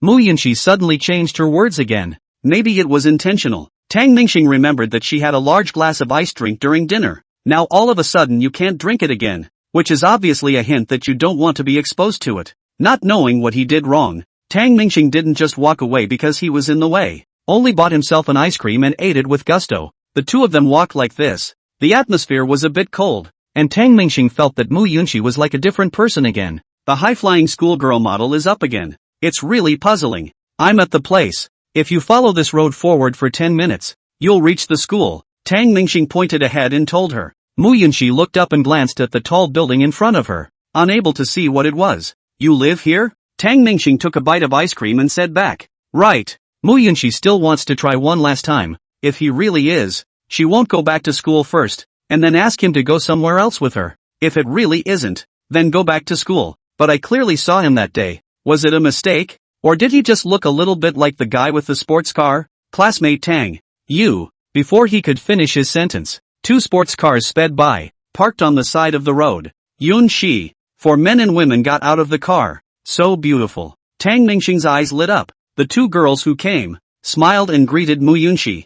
Yunin. Sakura. Mu Yunxi greeted happily as well. For these two names, Tang Mingxing didn't have much of an impression, but he didn't know that these two were also students at the same school, and even one of the 4 school flowers. The schoolgirls are also more or less connected to each other. The circle is there. What wasn't there though was all the dog and pony show drama, and a few of the guys had a good relationship. You're going back to school? Tonight's Disney fireworks party. Going or not? Zhou Yuning, one of the school flowers, asked. The two were followed by 2 other boys, which didn't look too big. Ha? A fireworks party? Mu Yunxi's eyes revealed a trace of longing. I don't know. Hey. What time? It starts at 6:30. We're getting ready to go over there yet. Play a little bit first. Out of politeness, Tang Mingxing was tempted to tell them he was leaving first, but never got a chance to speak. Your boyfriend? Zhou Yuning looked at Tang Mingxing, who had been trying to speak on one side. Tang Mingxing, no. Mu Yunxi, not yet. The two spoke almost simultaneously, and Tang Mingxing directly denied it.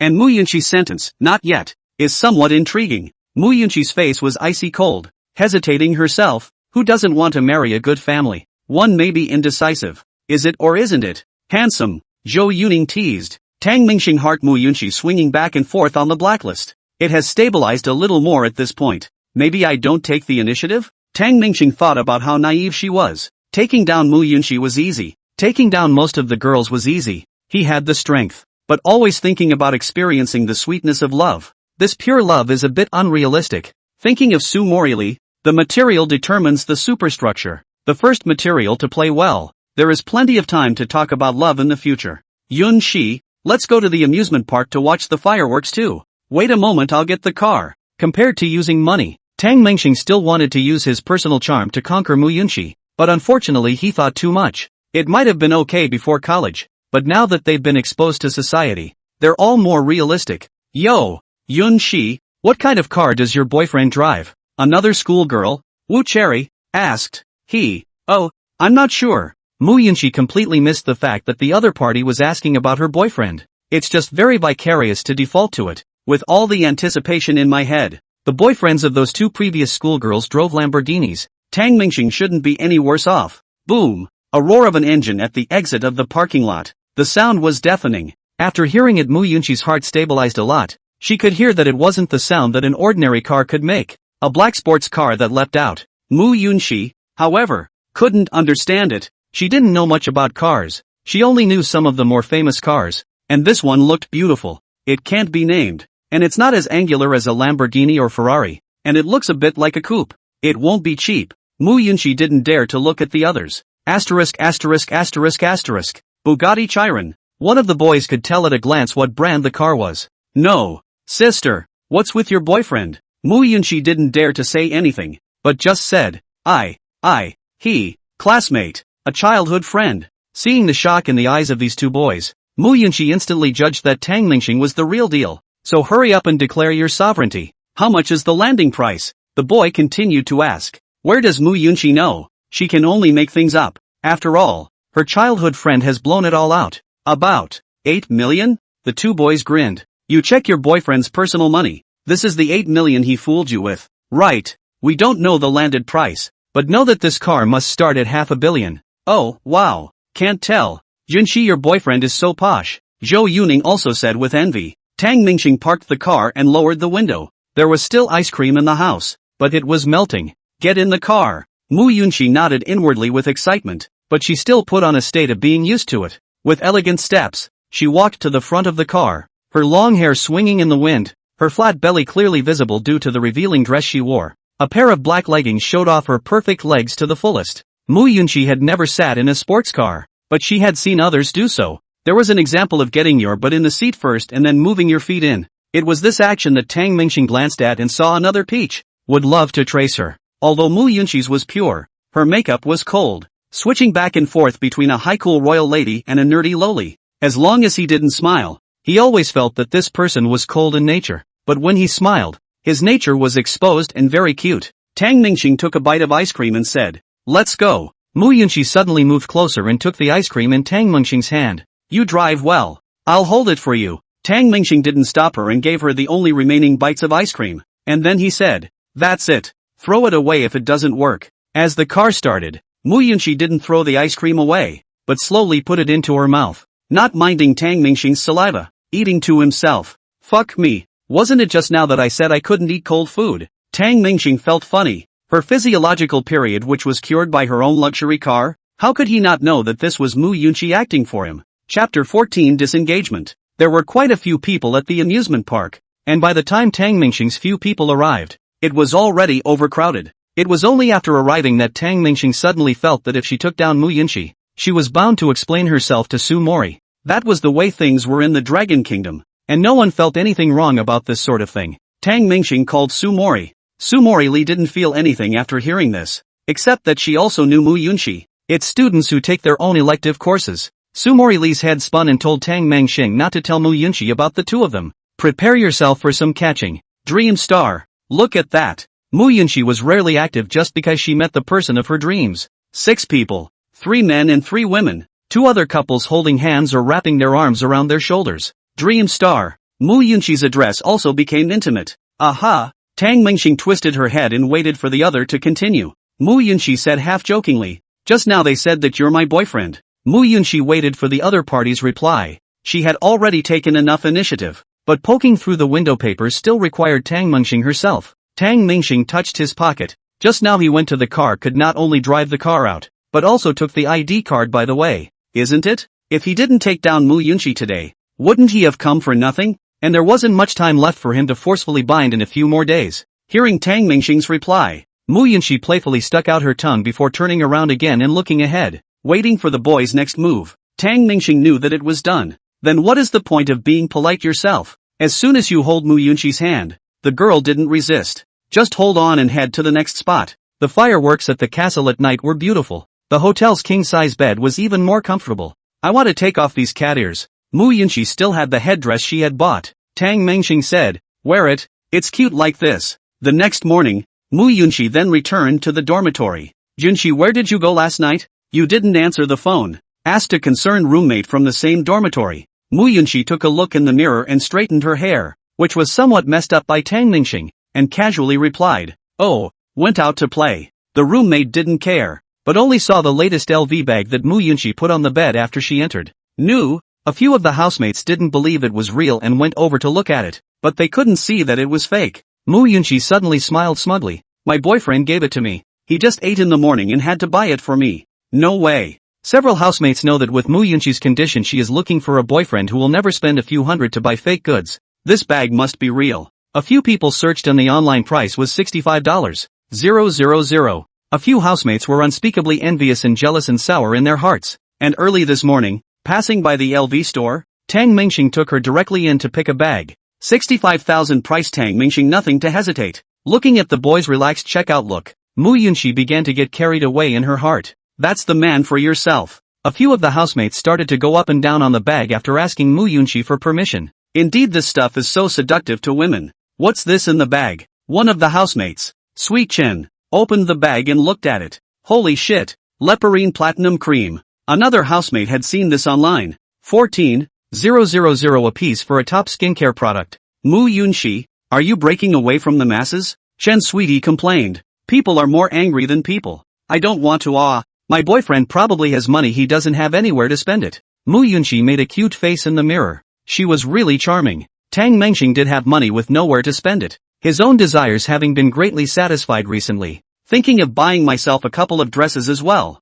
All of which must be at least $1,000 or more. At the moment the whole body, except for the watch, is the most expensive shoes, but it's only 500 or so. But he really doesn't have much need for things like clothes. More still on the games. A few games that I've been unable to buy before I got off Steam don't have to wait for a price drop. I have to take them all. And the occasional martial arts online game that I play. I spend hundreds of thousands of dollars myself, buying fashions and building weapons. Back at the apartment, Sumori was still organizing the documents. Mr. Su, you haven't been out all day? You still have to work on vacation. Sumori sighed as she ruffled her hair. Busy as hell. Tang Mengxing suddenly pulled out a set of cosmetics and waved them in front of her eyes. Also a set of Leptoni. Last night, Tang Mengxing informed Mu Yunxi that he had 10 spots. Sumori glanced at the cosmetics without much emotion. She was already distracted by her work. Thanks, came back just as faintly. She was a little sad. All on vacation, Tang Mengxing and Mu Yunxi went out to spend the day.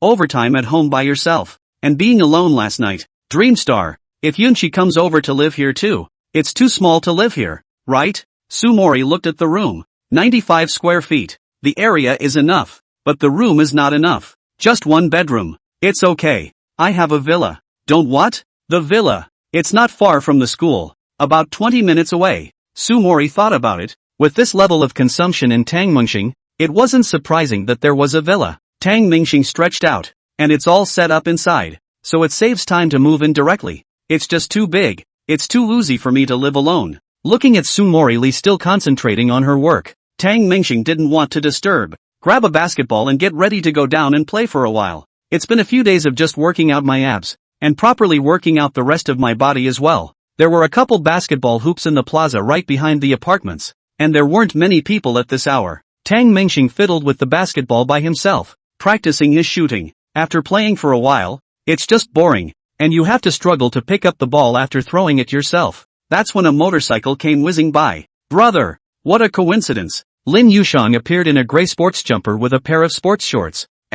Sister Lin. Tang Mengxing saw her take off her sunglasses before recognizing her. The basketball rolled down to Lin Yushang's feet, and the girl picked it up and threw it towards the basket. A beautiful arc. The basketball should fall into the net. Good shot. Tang Mengxing knew that this Lin Yushang had a straightforward personality and loved sports, but I didn't expect to play basketball as well. However, girls are still at a disadvantage in terms of physical conditioning compared to boys. Lin Yushang Raleigh shot the basketball a few times. I actually like playing basketball, but I can't play well, so I just practice shooting. My dribbling is rusty. That's something Tang Mengxing could see. Lin Yushang shoots again and hits again. Then let's have a one-on-one bullfight. Lin Yushang suggested. Tang Mengxing doesn't care. His own physical condition is good. He can even dunk. It's just amateurish. What's the harm in showing off in front of a beautiful woman? Tang Mengxing said. 5 balls. Drinks on the loser. Chapter 15 Dunking. Who's going to attack first? Me. Lin Yushang demanded to attack first, but Tang Mengxing didn't care.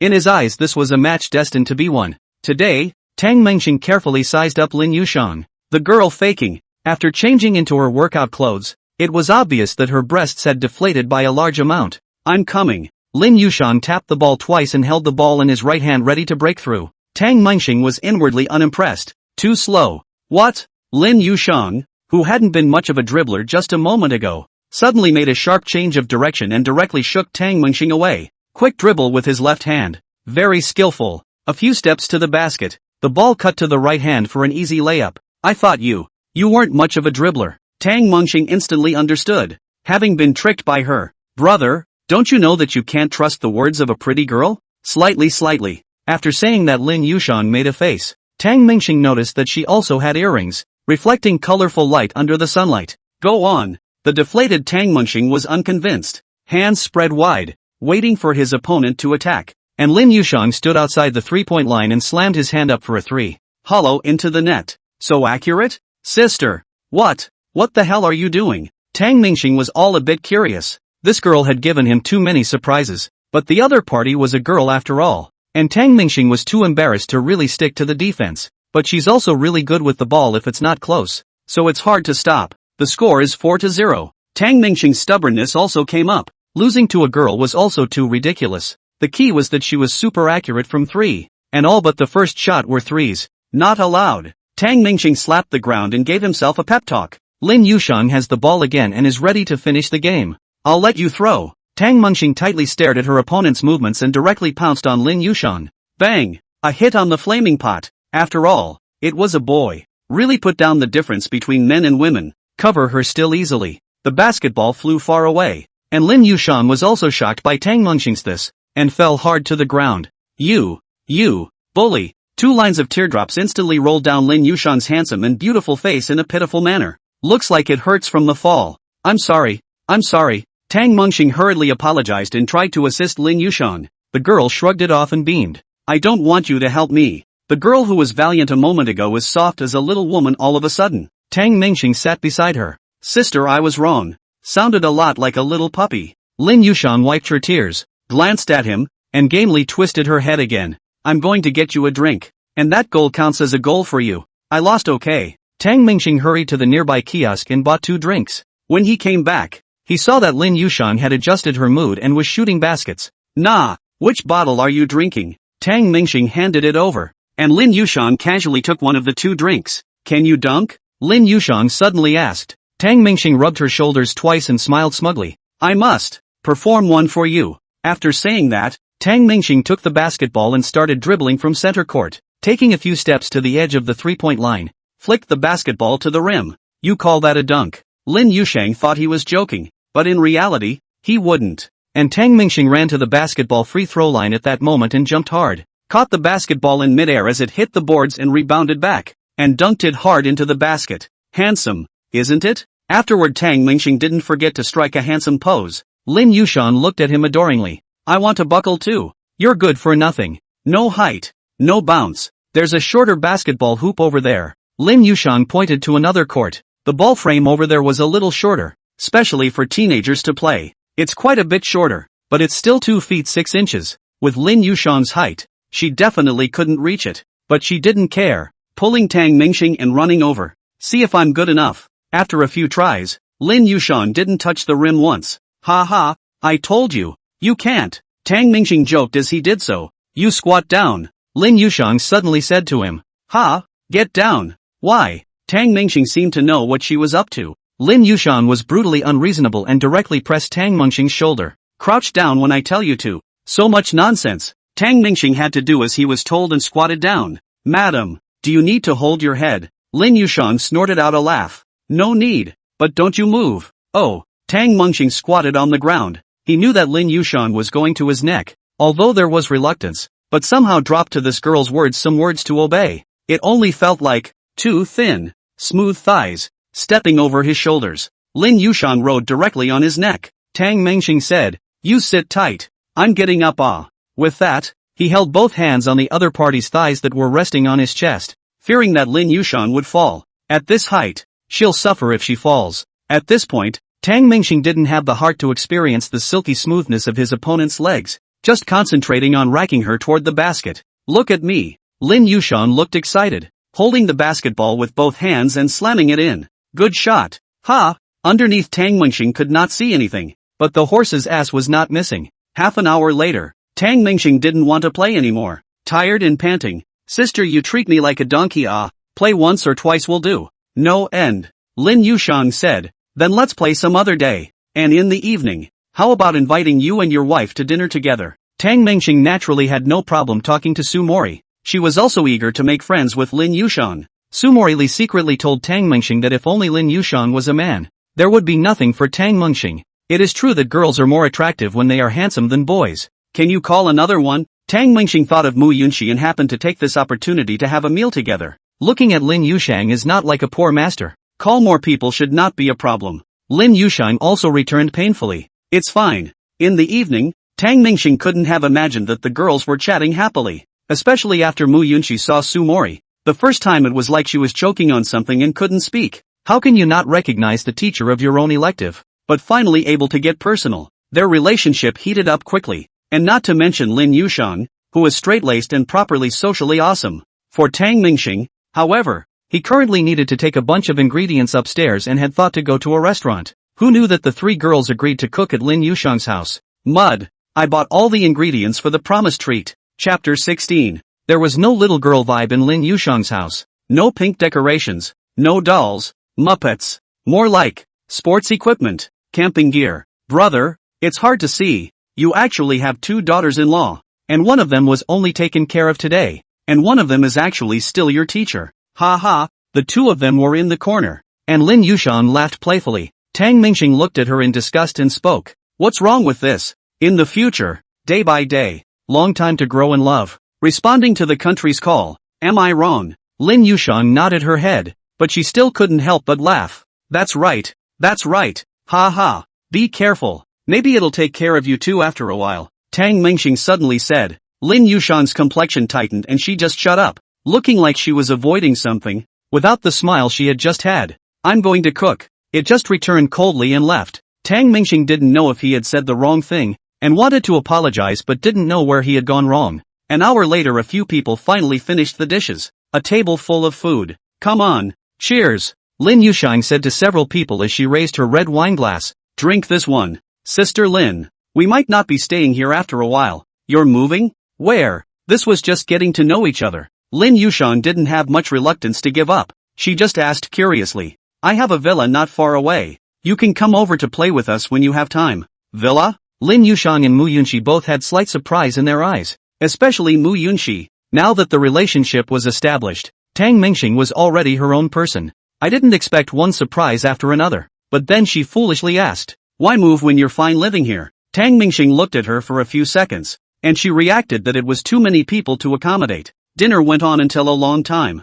Yunxi, it's too late. Tang Mingxing wrapped her arms around Mu Yunxi's waist, still in that revealing outfit, and the tight rich elastic touch came from her hands. But there's only one bed. The bed is huge. The Moro, Dreamstar, Yunxi is up. Hurry up or you'll be late. Sumoris's routine has been pretty consistent. Mu Yunxi also hurriedly got up when she heard this. Until the two girls got dressed and washed up, Tang Mingxing was still huffing and puffing. Are you still not getting up? Sumori pushed him. Only then did Tang Mingxing say in a daze. You two are fine, but I didn't sleep well. Your first class today is mine. If you're late, you wait. Sumori Lee didn't have the good sense to say. Tang Mingxing tightly closed her eyes and returned. Oops. Zhang Ming will order it for me. Mu Yunxi laughed outright from the sidelines. The two girls got out of the garage, and it was only then that Mu Yunxi saw Tang Mingxing's bravado. The Bugatti from that day and the Pagani I saw earlier are here. And Sumoris got straight into a Panamera.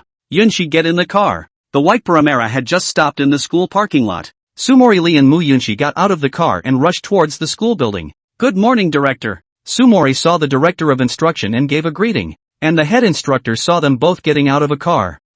Mr. Su, changing cars again? Yes. Sumori Lee was frank, because the feeling of being rich was really cool. The head instructor asked again, your husband bought this for you? Sumori Lee returned. Yes. Mu Yunxi on one side couldn't help but laugh. What are you laughing at? Go to class. The director of instruction glanced at Mu Yunxi. His mind was now messed up again. How is it that this Mu Yunxi is with Sumori Lee again? And she came together in the morning. Mu Yunxi grayed out and hurriedly ran away, while Sumori followed the director of instruction to the office. Mr. Su, as teachers, we should watch our words and behavior, and be role models for our students. I know that you young people are more open and tolerant, but you have to keep in mind who you are at school. There was something in the instructional director's words that Sumori heard, but she didn't know what she did wrong, and could only agree. When she arrived at the school building, Sumori went to the office and prepared for the first class to go. The director of instruction shook his head back and forth.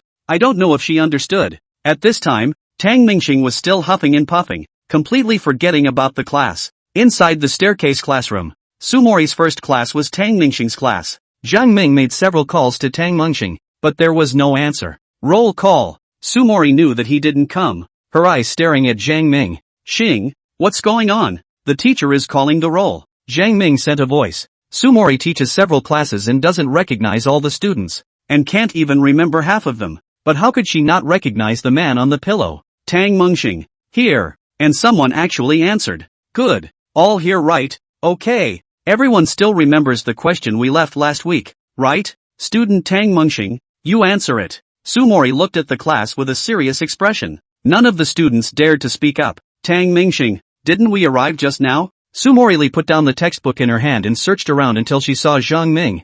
Zhang Ming, where's Tang Mengxing? Sumori didn't want Tang Mengxing to rely on being her husband, so she didn't even attend class. But it wouldn't really be hard for him and Jiang Ming. Jiang Ming had some regrets. Just now he shouted to on behalf of Tang Mengxing, without thinking about it at all. Tang Mengxing had just forcibly kissed Sumori, and it was easy to tell at a glance if he came or not Sumori. Teacher Su, Tang Mengxing, he's sick and asked me to take a leave of absence for him. Zhang Ming is still righteous enough. Can't he even talk? Can't he make a phone call and invite himself? This, Tang Mengxing yesterday, had a fever close to 40 degrees, unconscious. A few of us sent him to the hospital. The doctor said that, if he came a little later, he would only be able to. Zhang Ming made up half a day, and suddenly burst into tears, speaking as if it was true. Ah, is he okay? Which hospital is he in? Sumori acted like a teacher and student. The boys in the class all had the thought in their minds for a split second of how nice it would be if it was me who was sick.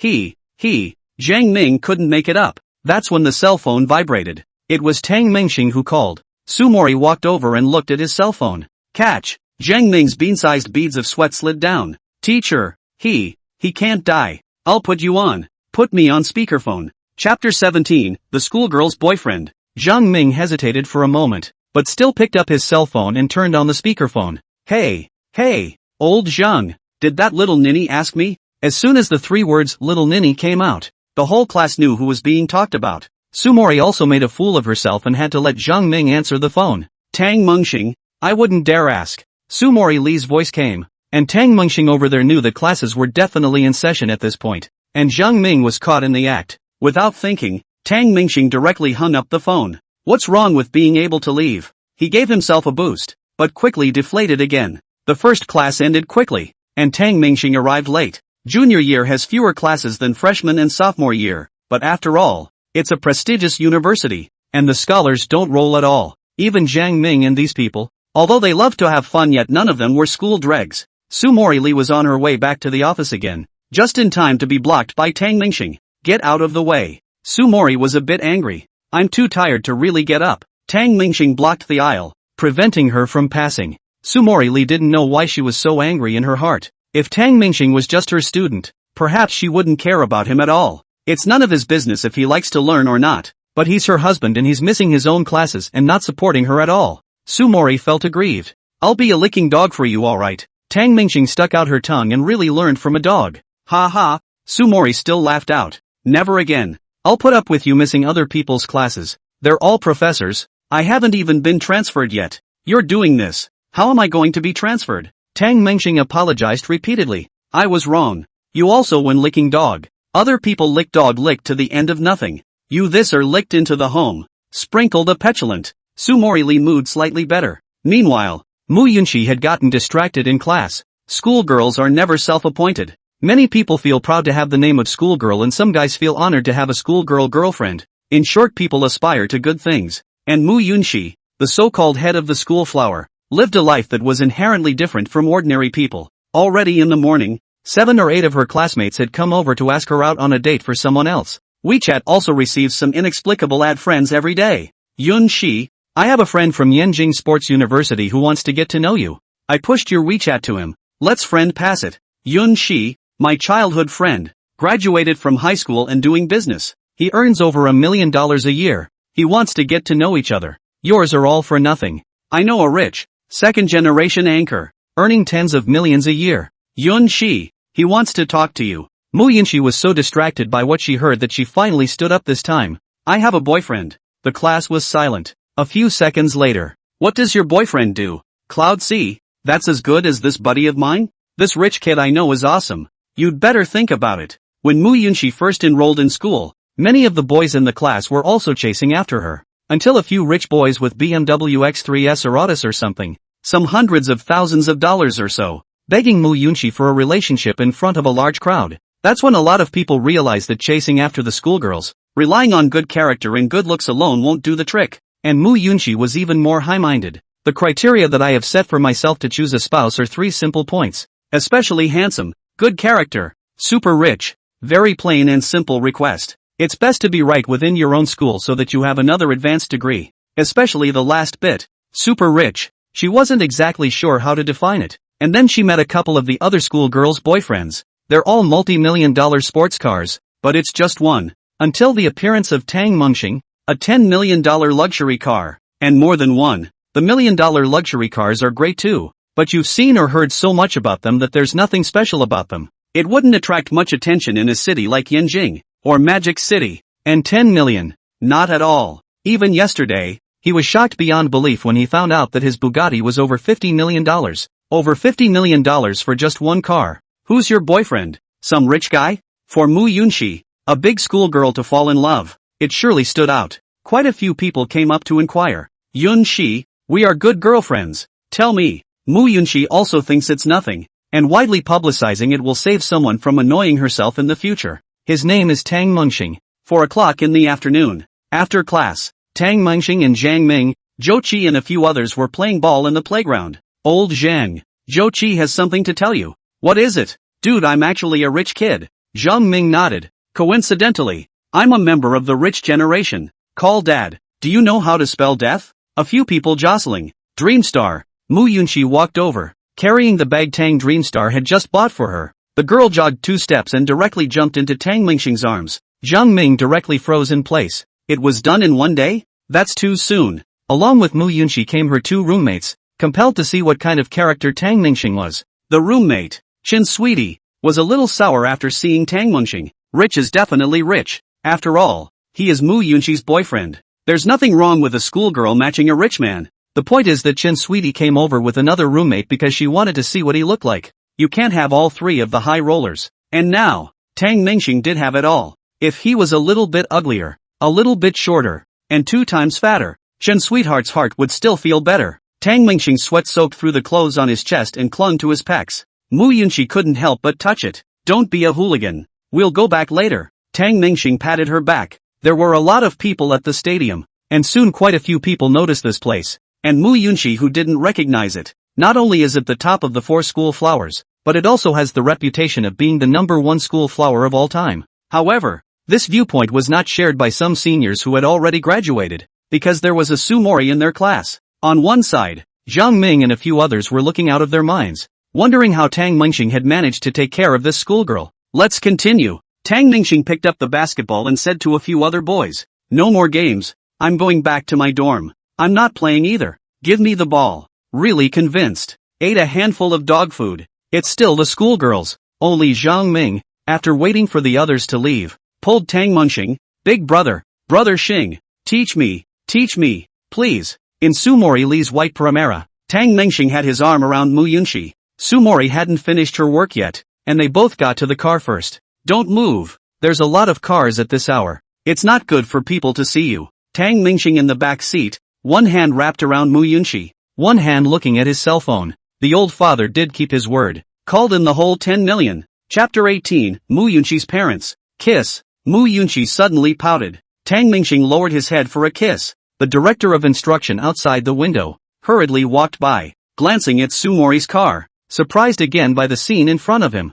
Tang Mengxing and Mu Yunxi, in Sumori's car. No, what's wrong with the world? At night, inside Tang Mengxing's apartment, a queen-sized bed sleeping 3 people is obviously a bit cramped, and to Tang Mengxing's surprise, Mu Yunxi was not only good at studying, but also rolled to the point where Sumori looked at herself like she was a bad student. For dinner Tang Mengxing took the 2 girls for another big meal. However, after eating their fill both of them were in a hurry to go back. Tang Mengxing's proposal to go out shopping was also rejected. "I have to study. There's still a lot of stuff I don't understand." Look at Yunxi's realization. In the room, Tang Mengxing opened the computer and read the information for a while. After an hour, couldn't resist playing the game. Even though the 3 people were in this room, other than the sound of Tang Mengxing pounding on the keyboard, there froze no other movement. It's quiet like a library. TSK. How dead. Tang Mengxing just sighed. The 2 girls cast stern looks. keep your voice down. Tang Mingxing hurriedly shut up and looked at the characters in the game, waiting to be revived. As we approach the end of the month, and at the same time a new week, there's not much time left before the end of the 7-day match. Tang Mingxing thought about hurrying to get the license with Mu Yunxi first. So much for being able to apply to stop the match. By the time Mu Yunxi finished studying, it was already 9 o'clock. Cloud C, I want to tell you something. Aha! Just, ding ding, Mu Yunxi's phone rang. Just a minute. Tang Mingxing had to wait for her to answer the phone, which was from her mother. Mom! A crisp voice on the other side of the phone rang out. Yunxi, this month's living expenses to give you 1700, okay? Your father and I have been a little short-handed lately. Oh, wait Mom, I'll talk to you when I get out. Mu Yunxi hurriedly got up. She didn't want Tang Mingxing to hear this. Although I know he's not poor, he just bought himself a bag that cost over $60,000. Couldn't open his own mouth anymore. But Tang Mingxing stared at her with wide eyes, and he could hear the voice on the phone clearly. Watching Mu Yunxi walk out the door, Tang Mingxing waited for a few seconds and sneaked out as well. Mom, what's going on? Mu Yunxi was clear about her family. Usually with her living expenses of more than 3,000 per month, her family could definitely support her. How can you suddenly give more than 1,000 less? It's okay, just a temporary cash crunch. Next month will be fine, the mother comforted. But Mu Yunxi couldn't rest assured in her heart. Mom, what's going on? Mu Yunxi was so anxious that she wanted to cry out. I've told you there's nothing going on. You go to school and don't worry about things at home, said his mother impatiently. I don't. You tell me what's going on. Mu Yunxi knew that something must have happened at home. Okay, I'll give you 3,000 this month. You kids don't know any better. The mother thought Mu Yunxi was sad because of the living expenses. Mu Yunxi said, Mom, 1,000 is enough for me. Tell me, what's going on at home? The phone was silent for a moment. Mu Yunxi's mother said, your father's unit closed down. Before a few months did not pay wages. Hey, now directly cannot find people. To you in the county to buy a house child. Has been to pay the loan. When I bought the house, I borrowed money from my relatives. And I owed them money, so I couldn't ask for it. Your father is old. Went to a few places and no one wants. Looking for a few days to find a security guard to do a job. I'm at over 4,000 a month now. And after I pay off the loan, I still have over 1,000 bucks left. Just wait until your dad gets a job next month. Behave yourself. Mom and Dad didn't mean to make things difficult for you. Before her mother could finish her words, she only heard Tang Mingxing suddenly shout, Mom, you don't need to worry about this matter. Just leave Yunxi to me and you can rest assured. Tang Mingxing's sudden appearance startled Mu Yunxi. Why are you here? Mu Yunxi hurriedly covered the phone. I did not want to inquire about your family, but just now all heard you next month living expenses will be 1,700. How can you this amount of funds and this young master in the play together Tang Mingxing jokingly said. At this time, Mu Yunxi's phone rang again, and the call from earlier had already hung up. This time it was a video call from my mother. Your mom wants to see me. Tang Mingxing straightened his collar and smoothed his hair again. Catch, the video call was received, and there were two people on the screen. Besides Mu Yunxi's mother, there was also a thin middle-aged man. Mu Yunxi's mother's name is LV Lanfeng and her father is Mu Haiba. The mother, LV Lanfeng, looks slightly rich, while the father, Mu Haiba, also looks honest and looks like a man who works hard. Hello auntie. Hello uncle. Tang Mingxing snatched the cell phone from Mu Yunxi's hand and shouted more formally this time. And then the three of them chatted, leaving Mu Yunxi out to dry. I don't know how long it took, but Su Morili got a little sleepy and called out to Mu Yunxi. Yunxi, are you sleeping? I'm going to make the bed. Mu Yunxi said, I'll help you. Let Tang Mingxing sleep on the floor tonight. Pisses me off. What's going on? Su Mori just finished her work, completely unaware of what was going on. Mu Yunxi pointed to the door. My parents called. He gave a pickup and talked for an hour. Speaking of this, Tang Mingxing's voice suddenly laughed out loud from outside the door. Alright, Mom and Dad. It's late. Take an early rest. You don't need to pay Yunxi's living expenses. I've got it all. Tang Mingxing, keep your voice down. In the next apartment, Lin Yushang's voice came over at the same time. I'm sorry, sis. I'll pay attention next time. Entering the house, Tang Mingxing sat on the sofa with a big grin and pointed to his face. Yunxi, come over and give brother a kiss. You have a big face. Su Mori gave him a blank look. Tang Mingxing returned the cell phone to Mu Yunxi, and then spoke. I just transferred 200,000 to your parents, so that the two of them won't be in a hurry first. In addition, I'll cover your living expenses. I gave Morili 100,000 before and I transferred 100,000 to you as well. I owe you a big favor. Mu Yunqi was not as surprised or happy as she had imagined. Instead, she sat despondently on the sofa. The other party gave the money directly, and gave it back to her parents, which made her heart say what she felt. Some of the heartache came over me. Why? You guys are so rich. Hundreds of thousands of dollars don't even matter. While my parents have to work their asses off, they saved their whole lives to give me a down payment. Mu Yunqi couldn't hold back her tears for a moment.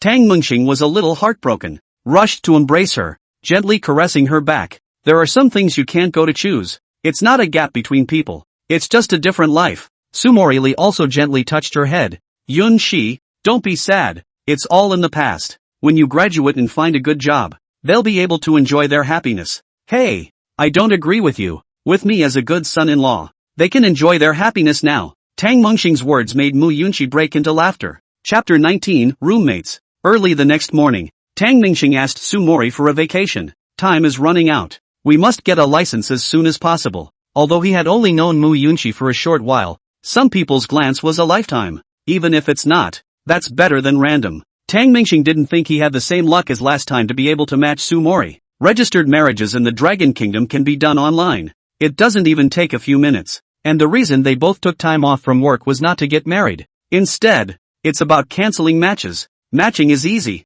Canceling is hard. Last night, lying between Sumori and Mu Yunqi, Tang Mengxing made it clear. He's going to be forcebound in a few days. So I wanted to get a license with Mu Yunqi first. Tang Mengxing knew to himself that this pace was a bit fast, but there was no way around it. Mu Yunqi also agreed that she really owed the other party a big favor. If it was just buying a bag, it was Tang Mengxing's way of picking herself up. You can return the bag if you don't want to. And yesterday's incident was a rescue. It was a favor. But this favor is a bit big, and Mu Yunqi doesn't intend to pay it back. Instead, she will directly become the other party's wife, and the favor debt will be written off. Marriage Match Bureau. People came and went in here every day, and Tang Mengxing and Mu Yunqi waited all morning before it was their turn. After handing over his ID card, as well as a copy of his marriage license, this finally relieved Tang Mengxing of this round of matches. After leaving the door, Mu Yunqi sat in one of Tang Mengxing's Rolls-Royce Cullinan, fiddling with a small red book. The mood was very pleasant. A stone finally fell to the ground in Tang Mengxing's heart as well.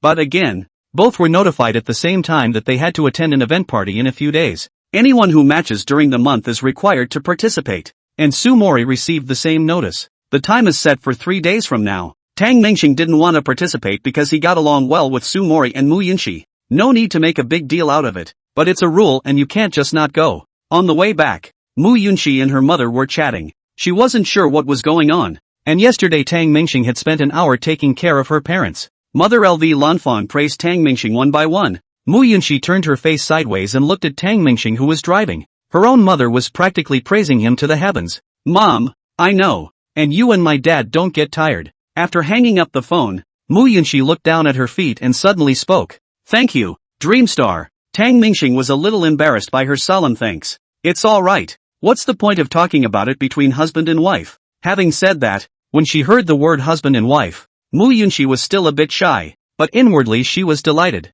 I have to go to class this afternoon, so why don't you drop me off at school? Mu Yunqi is worthy of being the king of roles, and she still wants to go to school even at this hour. But Tang Mengxing didn't want to. He still wanted to go out for a session in the afternoon and took a day off in itself, and the two of them came out together. If just Mu Yunqi went back, this thing was known by Sumori, then is not to reveal the cracks. I'd like to take you somewhere else for a while.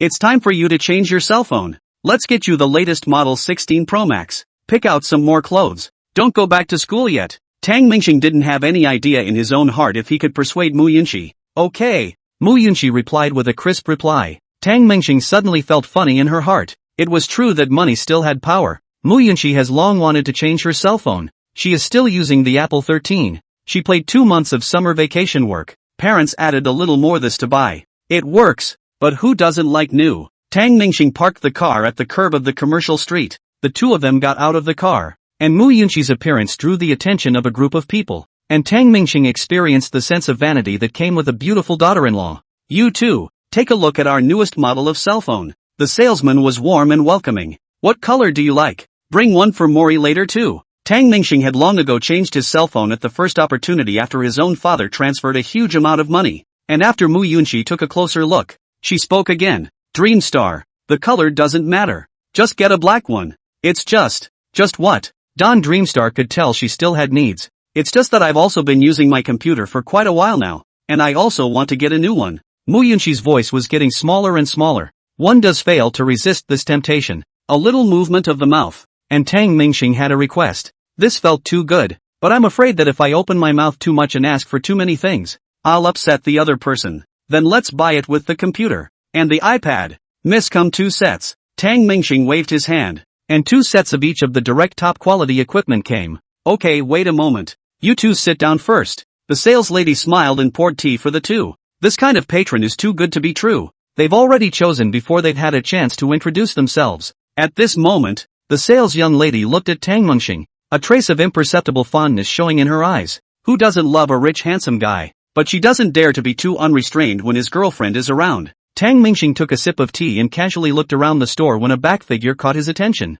Yun Shi, look at that person. Deja vu. That girl. Sugar. Why didn't she go to class too? Of course, Mu Yunshi recognized her own roommate, Sweet Chen. At this time, Sweetie Chen and a boy were also chatting about something somewhere in the store. Are you buying? My cell phone is so worn out. I'll consider being your girlfriend.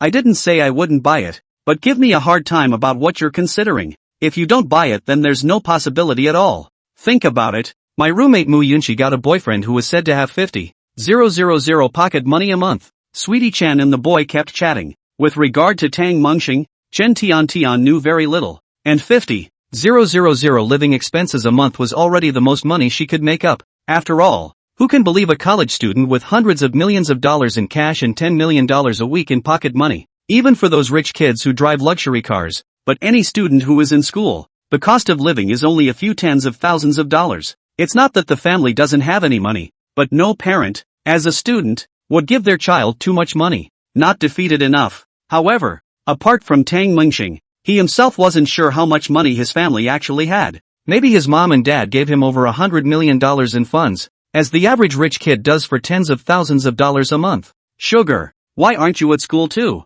Taking a vacation? Mu Yunshi walked over and gently patted Sweetie Chen's shoulder. Yun Shi. Chen Tian was first shocked and then overjoyed as she wrapped her arms around Mu Yunshi. The boys around him, the moment they saw Mu Yunshi, their eyes had gone straight, like a woman out of a painting. The boy's heart, viciously plucked out. It's rare to find such a special person. Chapter 20, Society's Beatings? Sugar, how come you didn't go to class? Chen's sweetheart's eyes dodged as she pulled Mu Yunshi aside and whispered. The guy next to me pursued me and said he'd bring me here to buy a cell phone today, so I took the day off. Ha? What department is he in? He's not a student. Backup number 3. The boy watched the two of them muttering, so he walked over. Hello, my name is Li Hao. The eyes were fixed on Mu Yunshi's face, with no sign of moving away. Anyone could see that this was liking each other. Just a glance. Not only did Mu Yunshi see it, but Chen Tian also saw it. Mu Yunshi has seen a lot of this kind of situation. But as long as it's a normal boy, there is no one who doesn't look at himself a few times more.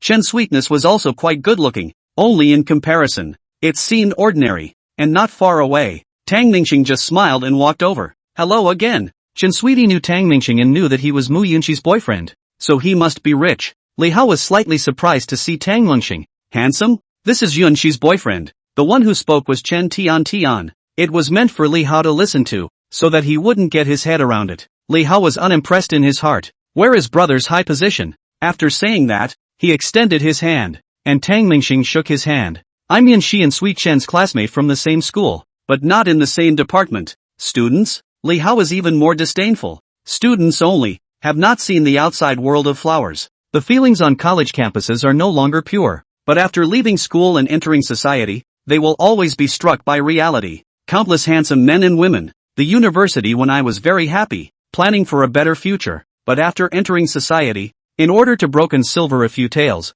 in the face of the grim reality, and how many birds of the same forest, each flying. Oh, a student. Your school is still very good. Li Hao is also clear that their school is more than good. Out of the elite. Of course, people have their own destiny. Can really become a real big brother is also a few, and Li Hao family is good. The father does some small business. 2 million a year is there. Not long ago and demolished. Compensation of 20 million. The family isn't bad. They just keep a tight rein on it. After all, the kid doesn't have a job and mucks around all day. Well said with their father to ask for an Audi A7, and then with their own mother to ask for more than 30. 000 per month living expenses. Life is very nourishing. Having read countless women, he still preferred university girls, especially those with high education like Chen Sweetness. Makes for a conquest. And Chen Sweetness isn't simple either, with 4 or 5 boys pursuing her. But she's not the same as Mu Yunxi. Mu Yunxi refused directly and dryly, without reservation. But Sweet Chen was very good at hanging on to her appetite,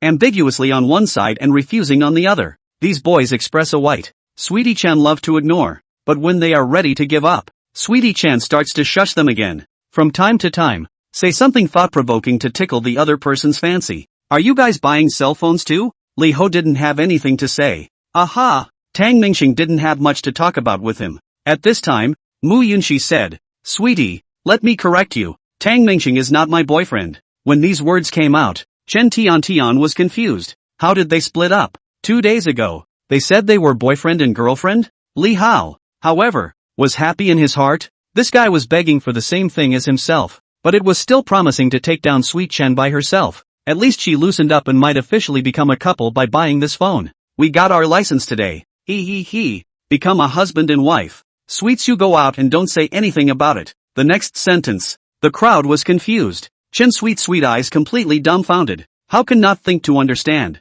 Mu Yunxi so many years a boy cannot see. How suddenly and Tang Mingxing in love. And just 2 or 3 days of work. The certificate are collared? And Li Hao a sour taste came. Their own pursuit of Chen Sweet are begging for it. Before the eyes of this Tang Mingxing, Mu Yunxi such goddesses are fixed? He is still a student. How much money can he have? Said love is pure. Li Hao does not believe it at all. No material basis. You deserve such a beautiful girl? Oh, you'll have to cry when you enter society. Li Hao sneered inwardly, and Tang Mingxing was also a bit dreamy and confused. How come Mu Yunxi told the truth? He wanted to keep a low profile, but this was good. And with the fact that he had forcibly kissed Su Mori Li a few days ago, he was probably going to be on fire at school again. Marrying the big school girl Mu Yunxi, isn't that a big deal? Besides, Sweetie Chun, this mouth, is definitely not tight. But Mu Yunxi didn't care. She was just happy. Extremely happy. Wanted to go show off. In my early 20s, I've already taken care of the most important things for the rest of my life.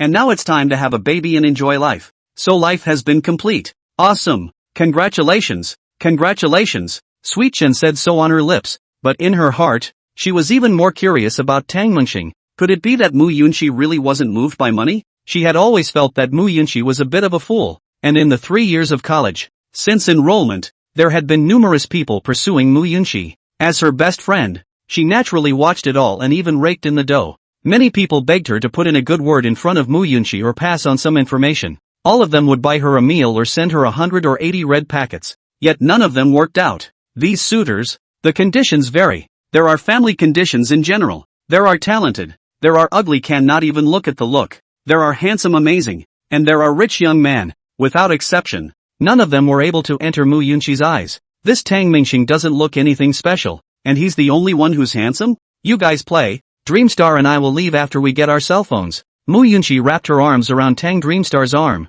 her head pressed tightly against his shoulder, looking very clingy. You guys bought it? Li Hao is not disbelieving that the two of them cannot afford to buy a cell phone, even if the students with the family to ask for money, or work part-time jobs, or a long time to save a little bit of living expenses. It's all for sale. Right. Bought it. Tang Mingxing politely replied back. He didn't mind in the slightest what other men thought about Mu Yunxi or Su Mori, as long as they didn't show it or act on it. Green yourself? No way. Because he was also aware that these two girls were too pretty, and being a man himself, he naturally knew those thoughts of boys. I can't control the sky and the earth, but I can't control people's poop and farting, and I can't dig out people's hearts to see what's going on in their hearts. It's all very normal. Who can't be tempted by the sight of a pretty girl? Let others be envious. Which one did you buy? Li Hao but had to ask, thinking to give them both a little social venom. Students only can come up with 10,000 to buy a cell phone. This is the end of the line. He has 30,000 a month, and a credit card with a 50,000 line of credit. How to let the two of them see what it means to be rich today, so that Mu Yunxi can truly understand this society. Other people can buy 3 $10,000 cell phones for a month's living expenses, and you can only ask for money from your family, and even your family may not give you so much money just to buy a cell phone, or save up for a year and a half before you can buy just a $6,000 or $7,000 one. Chapter 21, The Fourth Schoolgirl. We, Tang Mingxing wasn't interested in pretending with Li Hao. I just wanted to get back quickly, lay down under the covers, and have another good night's sleep. You've been waiting for a long time. I've brought everything over for you. If you have no problem, just check out and pay. The salesman came over with a bunch of stuff. 2 computers, 2 cell phones, and 2 iPads. It works out to a price of over 80k. Mu Yunqi's heart also straightened out a lot more. What is there to be embarrassed about when your own husband buys something for you? You bought so many? Li Hao was a bit shocked. He thought Tang Mingxing was just an ordinary student. Not a lot of money in my pocket. He also wanted to show him the beatings of society, and he was suddenly a little ashamed and inferior himself. Your own family can't fucking do it. I'll have to ask my own father to get me another $1 million luxury car. Preferably a sports car. I actually think that there's no need to buy such an expensive one. It's fine if the phone works. Android's not bad. Some of the 2,000 or 3,000 cell phones in there work just as well. And they work great. Li Hao said this on his lips, but in his heart, he was jealous as hell. Tang Mingxing also said back, that's right, I think so. I own 2 of them. One is domestic, and it's indeed good. He was praising from the bottom of his heart. After saying that, he also took out his cell phone and showed them. They say that if you use it for a long time it will be stuck. In fact, it's not. Nowadays the system is optimized well. The one I had before has been used for 4 or 5 years and it's all fine. That being said, and what Tang Mingxing pulled out was a far superior trifold screen. Chen sweet eyes are straight. This cell phone more than 20,000 ah. She didn't envy Mu Yunqi for having a new cell phone and a new computer now, but she envied the other party for having a wealthy husband. Li Hao, beside her, would have been her best spare tire. A little bit of money after all. So much for not smelling good at all. And Li Hao climbing heart strength also came up. He is not unable to afford, to his family to buy a cell phone only. Not much. The problem is that it is his parents' money. He didn't have a few dollars of his own. Chen Sweetie was envious. Oh wow. Dreamstar, you treat Yunqi well. That's not what was said, but what was meant. In Mu Yunqi's ears, it was just the other party's envy. And Tang Mingxing felt that she hadn't taken the other party's feelings into consideration, and hurriedly replied, it's just for show. Actually, a 2,000 or 3,000 cell phone is indeed enough. After all was said and done it felt a little Versailles. Li Hao, on the other hand, felt that Sweetie Chen was just talking to herself. Elder brother Tang, it's only right to buy it for your daughter-in-law. Li Hao now had no other thoughts about Mu Yunqi. At least not for a while.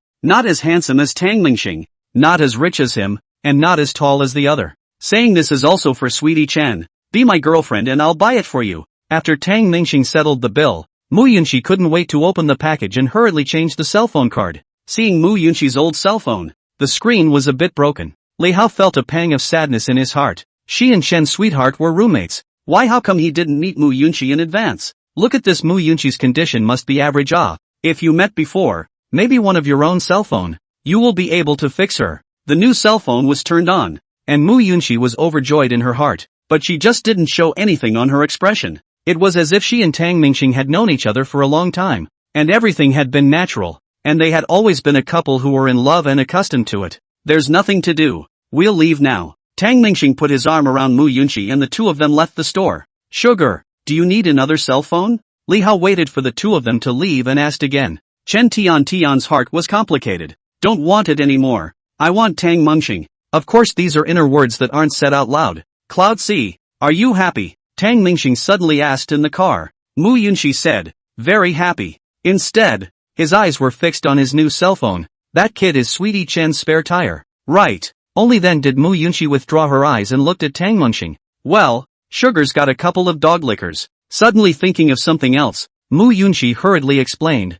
Mingxing, don't get me wrong, I'm not treating you like a licking dog, and I don't have to have this cell phone. Tang Mingxing gave him a blank look. What are you talking about? Even if I were licking a dog, I'd still lick this piece of fat meat of yours into my mouth. It's worth it. Licking your wife doesn't count as licking a dog. Ha ha. Mu Yunqi's laughter echoed in the car. There's awareness. Young man, Tang Mingxing said. Oh, by the way, ask you something. They say that you're 4 major school flowers. In addition to you, there's Zhou Yuning and that. Oh, Wu Cherry, who's the other one? Mu Yunqi looked at him dumbfounded and asked. Are you really unaware of this? After going to school for so many years, the 4 of us don't even know each other. Tang Mingxing smiled faintly and didn't say anything. He then really don't recognize. His own family condition is average. Before a lot of heart on learning. He knows himself and likes beautiful women. No less? But he also knew that he couldn't pursue it in his condition. so he didn't even think about it. However, Pops and Mom suddenly informed him that he was a rich kid, which changed his mind.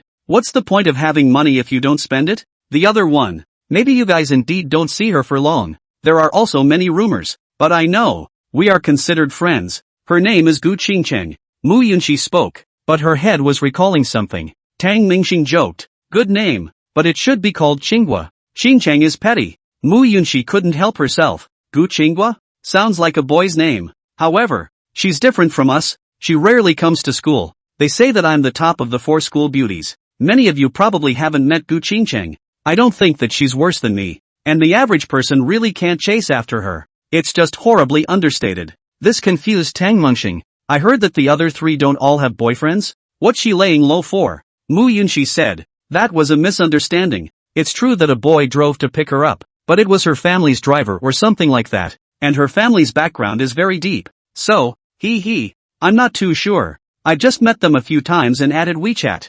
I don't know much about them. Oh, Tang Mengxing's gossip is considered to be finished, and did not care too much. Just as a small topic between the two, when I got back to the apartment, it was after 2 in the afternoon. Mu Yunxi was organizing her computer, copying all the files from the old computer to the new one. Tang Mengxing, on the other hand, sent a message to her father. Tang, hi, Dad. I want to start an investment company. There was no reply in the middle of the day. After a while, Tang Hai's call came through. My good oldest child. Tang Mengxing said in disgust. Dad, can you change your tone? It's not true that I'm your son, but you're saying this like you're taking advantage. Tang Hai said. What's the point? You want to do something? Well, I'll tell you first. Tang Hai was about to say he was in favor of it, but the words came out of his mouth and then retracted. Chapter 22 Background. Dream Star. Our family has a very deep background, and you're actually not a rich second generation. After these words, Tang Mengxing immediately sat up. He wasn't a rich second generation?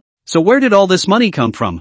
To give me back my money again? Tang Mengxing didn't want that. Actually, you're the 3rd generation of rich people. I'm the 2nd generation of rich people. Your grandfather fought for the kingdom. Tang Hai only then finished his sentence. Can you speak without breathing heavily? Scaring me. Tang Mengxing then put down her heart. Otherwise she really thought of hurrying back to school to review her homework. Tang Hai hesitated again. Actually, what to say? There's nothing wrong with giving you more money, and in the future, you'll inherit the family, and everything will go smoothly. That is, just what Dad you say on the line. Tang Mengxing urged. His own old dad did not used to be like this Tang Hai said. You know Forbes? Forbes? Of course Tang Mengxing knew that. He was also a bit puzzled before. His own family had so much money, and none of the various types of rich people's lists had ever been on it, which is not even on the top 500. What you can see is just what some people want you to see. The rules are for normal people. Tang Hai's words made Tang Mengxing feel that her family's background might not be what she thought it was.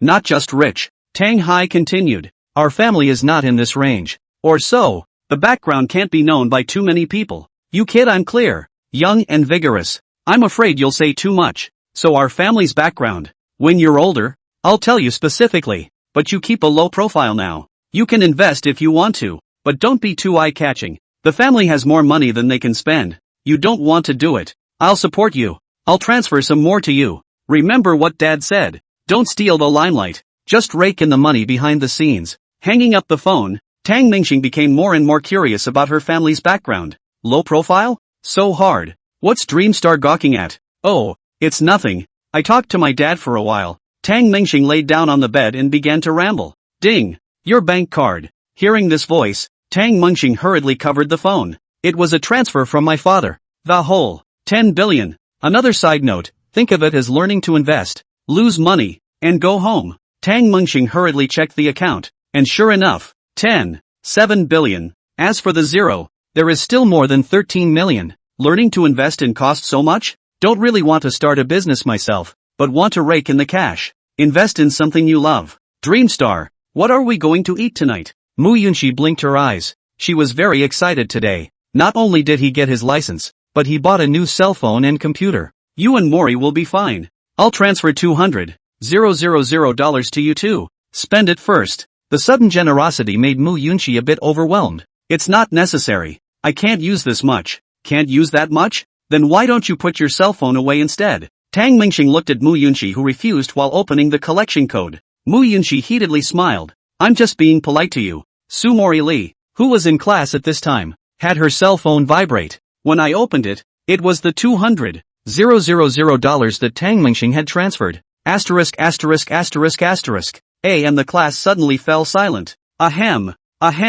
So, I was trying to say that everyone should speak in a civilized manner from now on, without verbiage. Sumori Lee hurriedly hid her embarrassment, and her head was already planning how to spend the $200,000. What would be good to buy again? Floof. After school, Sumori hummed a little song and sang her way to the garage. Ms. Su, the head teacher called her back. Director. Sumori was in a good mood and gave the other party a sweet smile. Even the 40-something head instructor's heart stuttered. Teacher Su, this Tang Mingxing and Mu Yunxi. What's the situation? Both of them are your students, aren't they? Sumori didn't know how to reply and froze in place. The two of them are.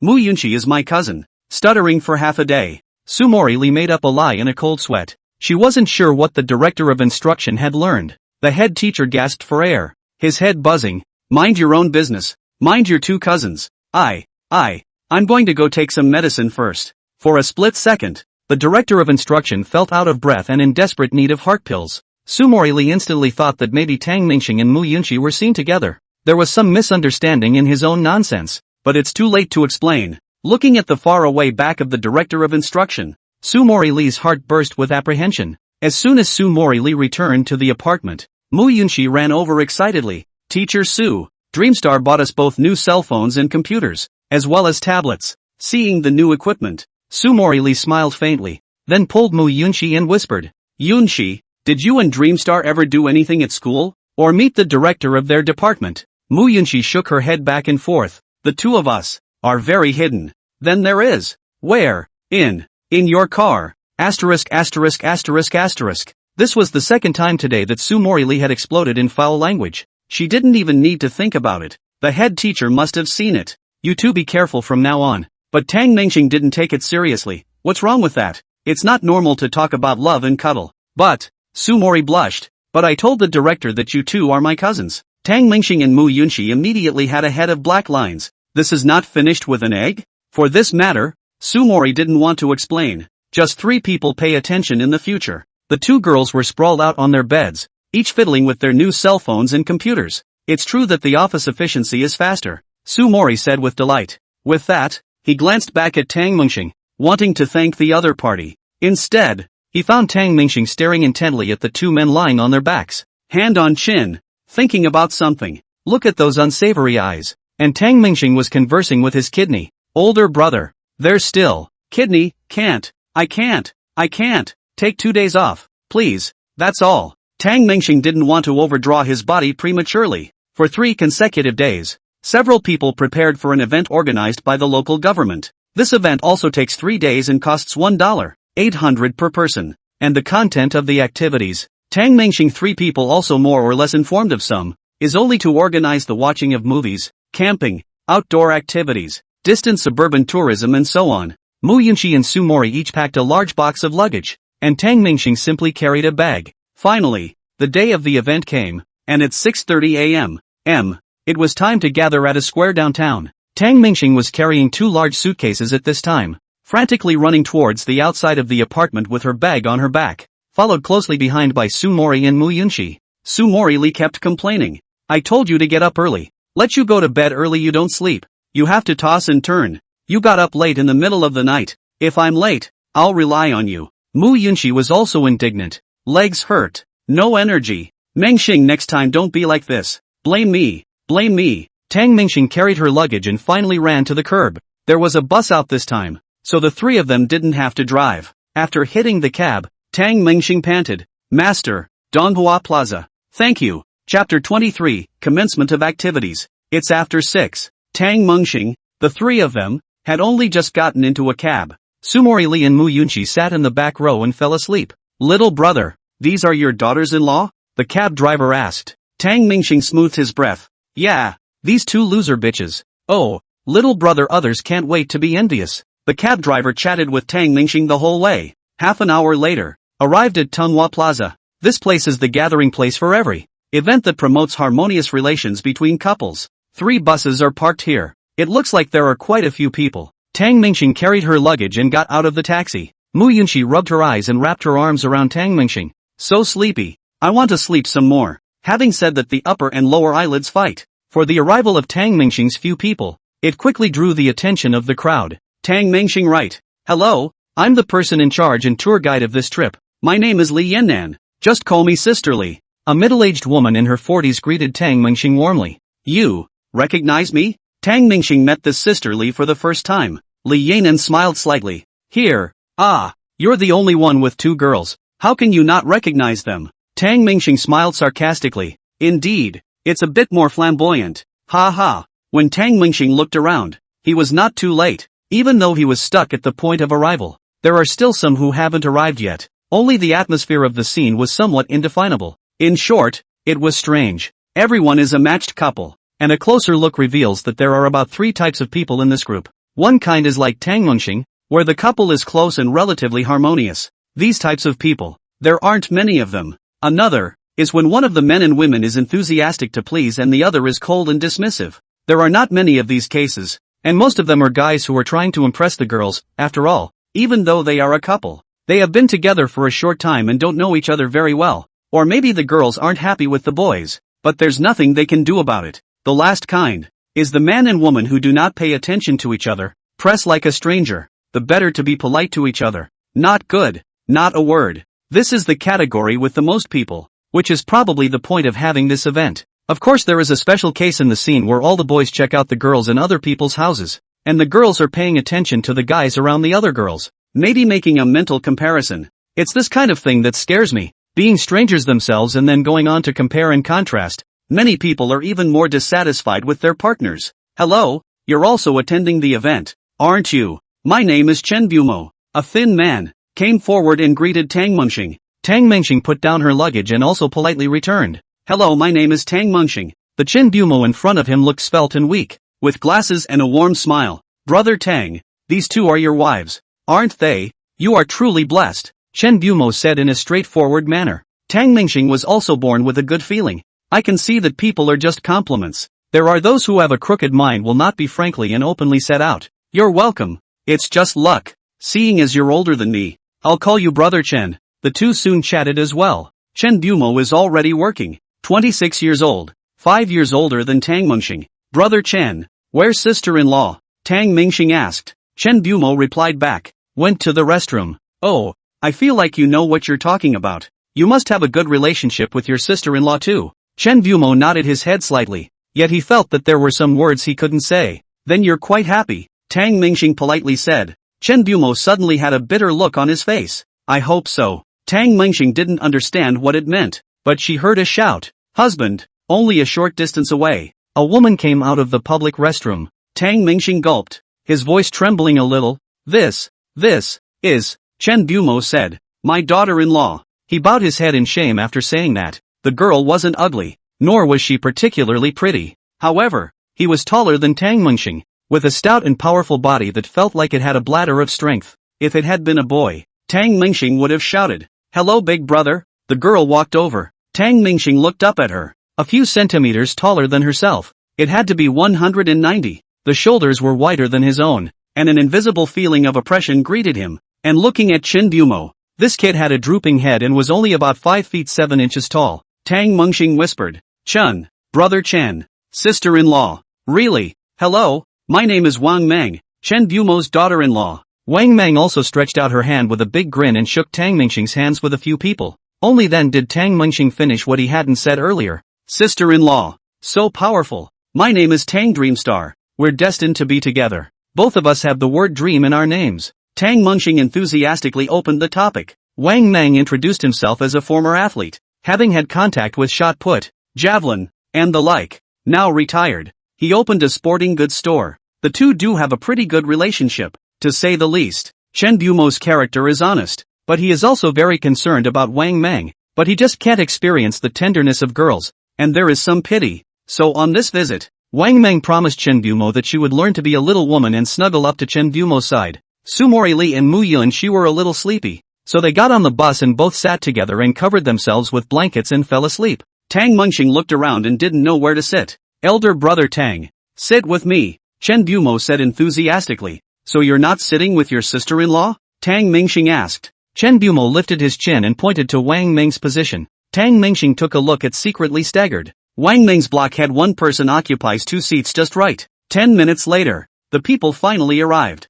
Guys, we're all here. There are 50 couples attending this event today, and on behalf of Sister Li started with a big speech. 3 buses, each with a person in charge. In Tang Mingxing's car, there were about 18 groups of couples, perhaps having gotten up too early. Tang Mingxing fell asleep after chatting with Chen Bumo for a while. In the middle of her sleep, Tang Mingxing only felt that she was gently patted twice. Looking down, the hand of the girl in the back row was tapping her shoulder. Something's wrong? Tang Dreamstar asked in a low voice. The girl came forward and whispered, "Handsome guy, get to know each other. You're so handsome." Tang Mingxing turned back violently. He understood what the girls meant. He wouldn't dare to do such a thing. You don't want to be green yourself, and you won't green others. Took a look at the girls. They were good looking. The girl came very close. Her exhaled breath spraying onto Tang Mingxing's face, a burst of aroma. Intoxicating. And he craned his head back to the girl's side. Holy shit! Tang Mingxing cursed. The boss beside him was staring at himself.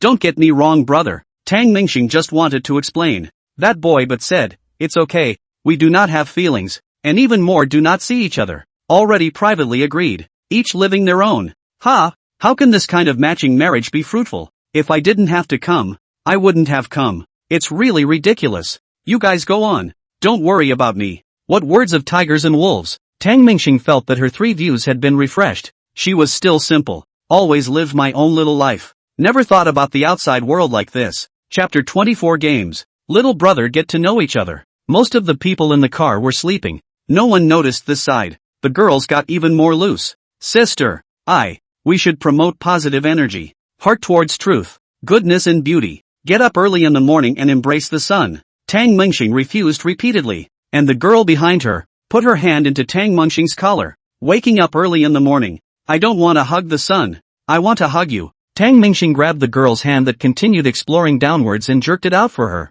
I'm sorry, I don't see you. After saying that, both Chen Bumo and the boy couldn't help but laugh. Tang Mingxing took out a piece of clothing and covered his head. Simply out of sight, out of mind. Che, no fun. I can't even look at you, muttered a girl from behind her. A 3-hour drive brought us to the beach. The vastness of the ocean soothed the crowd. The crowd arrived at the hotel first, and although the rate was 1,800 per person, the state also subsidized it at 1,200 per person. Overall the hotel was pretty good. Sumori Li and Mu Yunxi, who had slept all the way, were energetic at this time and clamored to go to the beach. Didn't care about Tang Mingxing's opinion at all, especially Mu Yunxi, who had been pampering and being cute all this time, and had made Tang Mingxing obedient. Yunxi, you weren't like this the day we first met. Mu Yunxi said, oops, I did like you at the time, but didn't I not get my hands on you, so I have to treat you like a person. Don't worry, you're my only licking dog. The corner of Tang Mingxing's eye twitched. I thank you. The 3 of them walked along the beach, and the breeze was indescribably refreshing. Chen Bumo also walked together with Wang Meng, looking at although there was a big gap in stature, but at this time, there was some harmony. At least the 2 of them were talking and chatting. In half an hour, everyone is going to participate in the event, so don't go far. Better change into sweatpants. Sister Li held a loudspeaker and shouted to the crowd. Annoying, Tang Mingxing didn't want to participate in any activities. It wouldn't delay himself from spending money to consume the $10 billion that Pops had just called over. He simply couldn't spend it all. We don't have to spend a lot of money in our daily life, so we have to spend a lot of money when we come out to play together. Most of these couples on the beach are still uncooked and unemotional, all sitting off to the side playing with their cell phones. Come on, friends. Half an hour later, Li shouted at the top of her voice. The whole beach wasn't just a bunch of them. There were a lot of tourists. The tourists have seen it all before and have been there themselves. But when it comes to this kind of thing, you still love to join in the fun and go up and watch. Oh, a great group of people gathered around. The first activity was simple. There was half a basin of water and a paper cup on the table in front of us, and an empty container with a graduated scale 15 meters across. The next step is for each couple, one with a paper cup of water, the other responsible for carrying it, to fill up the opposite container with the paper cup, for a time limit of 10 minutes. After Sister Li explained, everyone understood the rules. Tang Mingxing rubbed his fists together. He was still very confident in this kind of activity. He hasn't lost anyone in terms of fitness. Tang Mingxing looked around and chose to carry Mu Yunxi because she was wearing pants and it was easier to carry her. But both girls were taller and heavier than the average girl. But it wasn't a big deal to Tang Mingxing. Mu Yunxi wrapped his arms around Tang Mingxing's neck as the latter carried him up. Tang Mingxing waited and felt no strain, just waiting for Sister Li to give the order. Beep beep. And with a whistle from Sister Li, the game officially began. Mu Yunxi took a paper cup and filled the basin with water. And Tang Mingxing predicted that 7 or 8 trips back and forth would almost fill up the opposite container. However, the truth is not that simple. Hey, Yunxi, hold it steady. It's all over my face. Just as Tang Mingxing started to run, Mu Yunxi felt the shaking, and the paper cup in her hand kept shaking, flowing all the way down her hand to Tang Mingxing's head, and then sliding down her head to her face. Mu Yunxi hurriedly wiped Tang Mingxing's face again. It was hard to run to the container and there was very little water left in the cup. What's wrong with you, Yunxi? Just this much? And you're blaming me for it. Run a little steadier. The two of them tossed a few words, but Tang Mingxing couldn't run steady. This was the beach. A few times, his shoes had filled with sand. Fortunately, Mu Yunxi also mastered the technique and stabilized the water in the cup to prevent too much leakage. Time was running out. Tang Mingxing stole a few glances on both sides, and no one else had as much water in their containers as he did. Nope, there's a container with a lot of water in it. More than mine. Tang Mingxing curiously looked at the couple.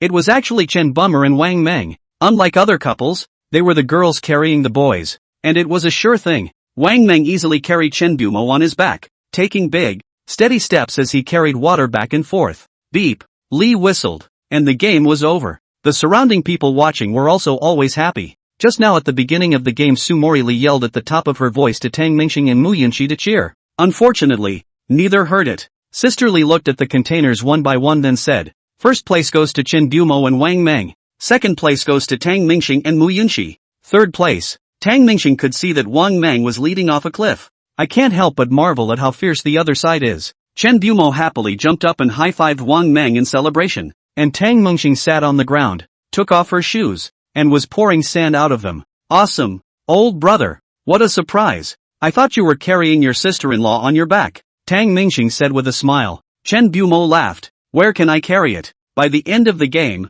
the whole group was a lot more upbeat and some of the couples did get a little closer to each other, but only a little. The lunch crowd ate a group meal from a restaurant, which is known to be a very mediocre quality. 10 people at a table. Tang Mingxing is also hungry. No matter if it is good or not, make a strong effort to pick up the rice. Mu Yunxi and Su Mori, on the other hand, had trouble swallowing. The rice was a bit cold, not to mention that the food was too bland. The so-called shrimp is not much bigger than your own little thumb. Dreamstar, I don't want to eat this. Mu Yunxi started pouting again. Su Mori looked at him accusingly as well.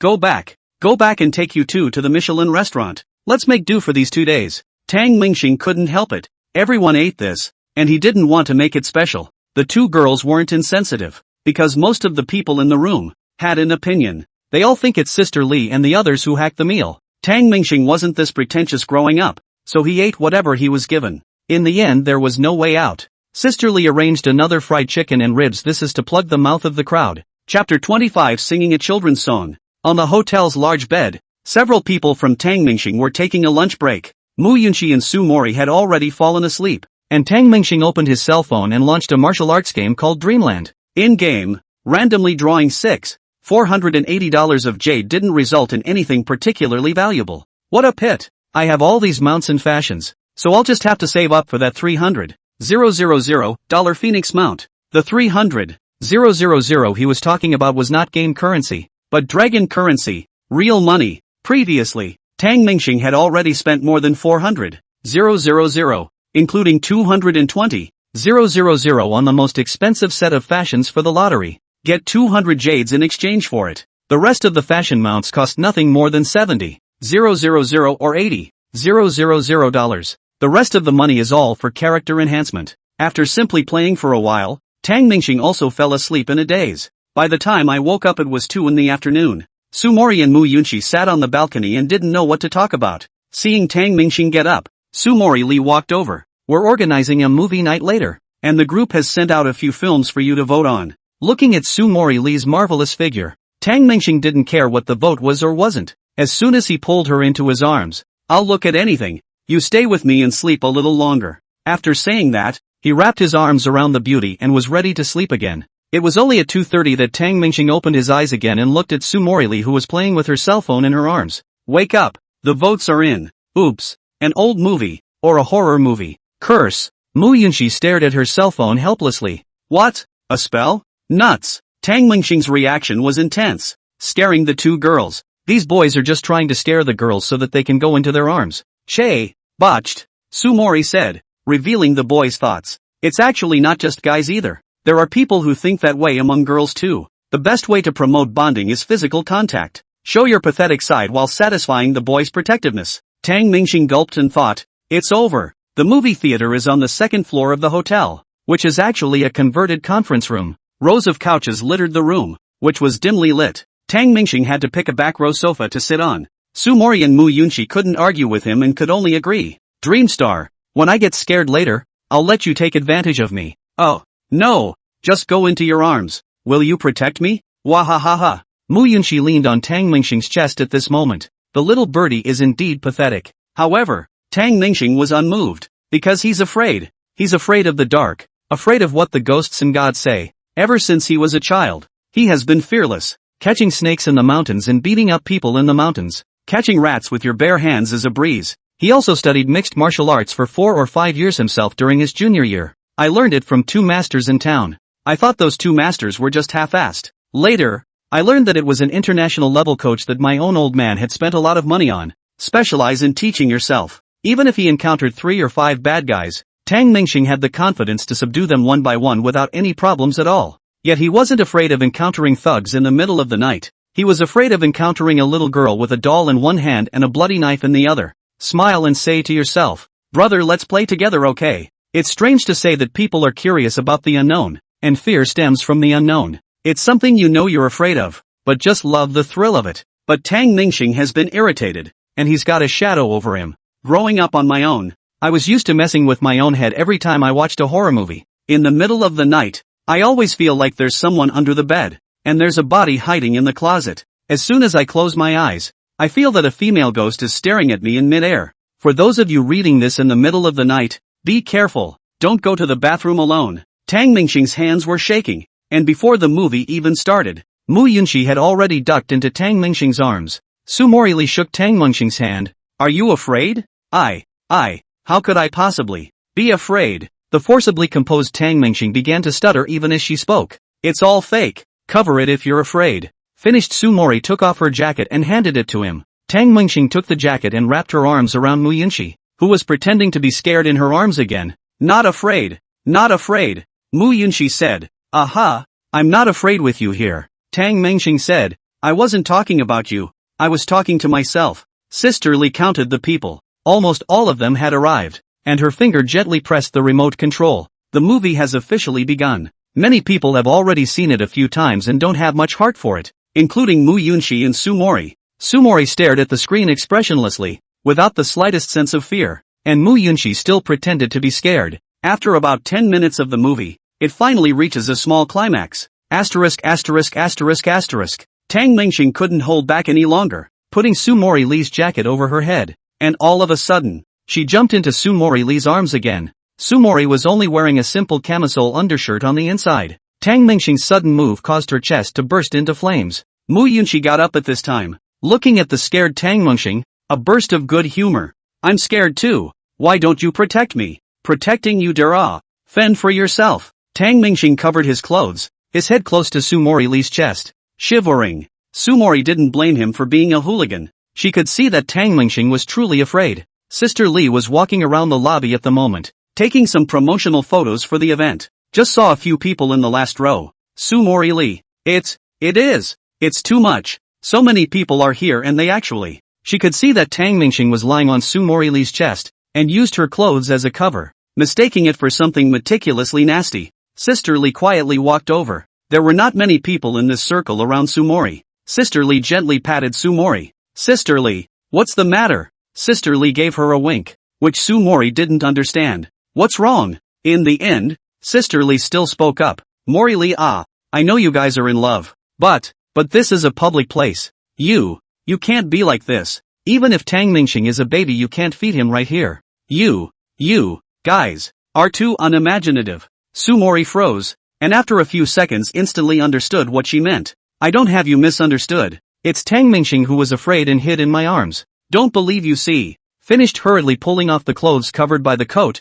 eager to prove innocence. Sister Li fixed her eyes on it, and sure enough, Tang Mingxing had her eyes tightly closed, both hands covering her ears. Shivering. What a misunderstanding on my part. Goo. I'm sorry. I'm getting old. My eyes aren't working well. I'm sorry. Sister Li hurriedly apologized, but he heard Tang Mingxing's mouth still keep muttering. Pleasant goat. Beautiful goat. Lazy. Big-headed son and little-headed dad. A pair of good friends. Chapter 26, Small Fists on Your Chest. Sumori pushed Tang Mingxing away, fearing that others would start another misunderstanding. Tang Mingxing lowered her head, not daring to look at the screen. Mu Yunxi, however, secretly patted him. Tang Mingxing twisted her head only to see Mu Yunxi unfolding her hands with gentle eyes. Lay down in my arms. Quick, quick, quick. Mu Yunxi, this girl, had also opened up a lot lately, and ever since she had Tang Mingxing, she wanted to find more opportunities to be intimate with him. Sumori sent a Weibo message to Mu Yunxi, just now.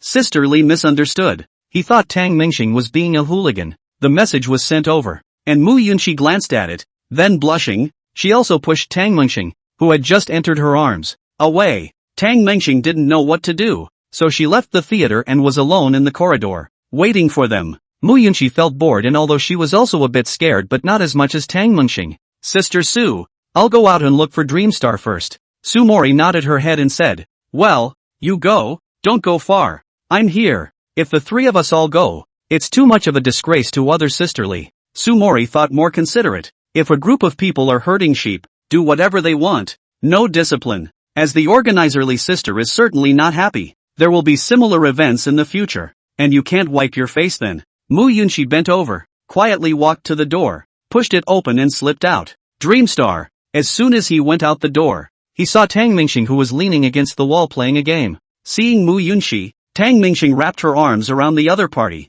Hey, it's still you who can love people. Specially coming out to accompany me, is it? Mu Yunxi nodded her head twice and gave a heavy hum. It looks lovely. Tang Mingxing didn't like lolitas, but a royalty-looking loli. Who could stand it? The two snuggled up and talked for a while, and the movie is finally over. Sumori Li was the first to walk out from the back door and was a little jealous when she saw the two of them heckling. And one by one, the crowd came out. Sumori Li pretended to be pretentious. Tang Mingxing, you two are playing hard to get. Just leave me alone there. Cut. Tang Mingxing could hear that she was trying to comfort, and no one would stop her if she wanted to come out. Okay, okay, okay. I'm sorry, don't be angry. Tang Mingxing got up and hooked Sumori's chin, gently kissing it. Sumori Li pushed him away and punched Tang Mingxing's chest 2 more times. Bad egg. And Mu Yunxi was not envious at all. The two of them had just kissed outside for I don't know how many times. Chen Bumo and Wang Mang also came out. Wang Mang saw Sumori Li pampering herself and felt like she was enlightened and clear about how to be a little girl.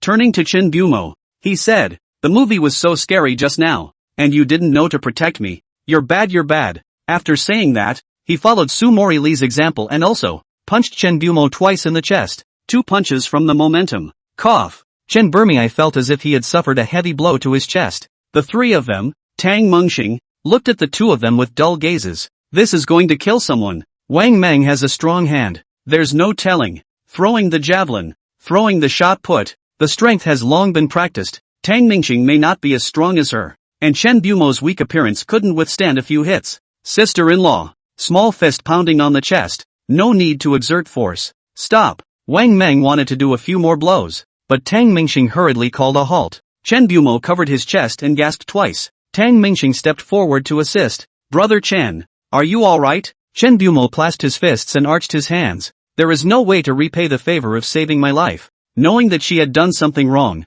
Wang Mang stood to the side and felt a bit guilty. Sorry, I want to learn, but I'm not very good at it. Chen Bumo waved his hand repeatedly. It's fine. Just be yourself. I think we usually get along very well. We don't need to be deliberately so, but I want to learn. Wang Mang said with some embarrassment. That's okay. You want to learn, I'll let my daughter-in-law teach you. Tang Mingxing pointed at Mu Yunxi. He originally wanted to point at Sumori, but after thinking about it, Sumori's little girl look was only shown in isolated cases. After all, she was 3 years older than herself, and she was also a teacher, more mature and stable compared to Mu Yunxi. And Mu Yunxi was still like a child, innocent and cute. and loved to coldly pout over nothing. So Mu Yunchi was more suitable than Su Mori, but it pissed off Su Morris. Mu Yunchi walked over and took Wang Meng's arm. Sister, you can just learn from me. Su Mori, on the other hand, took Tang Mingxing's arm. Let's go to the room. I have something to tell you. Su Mori Li smiled brightly,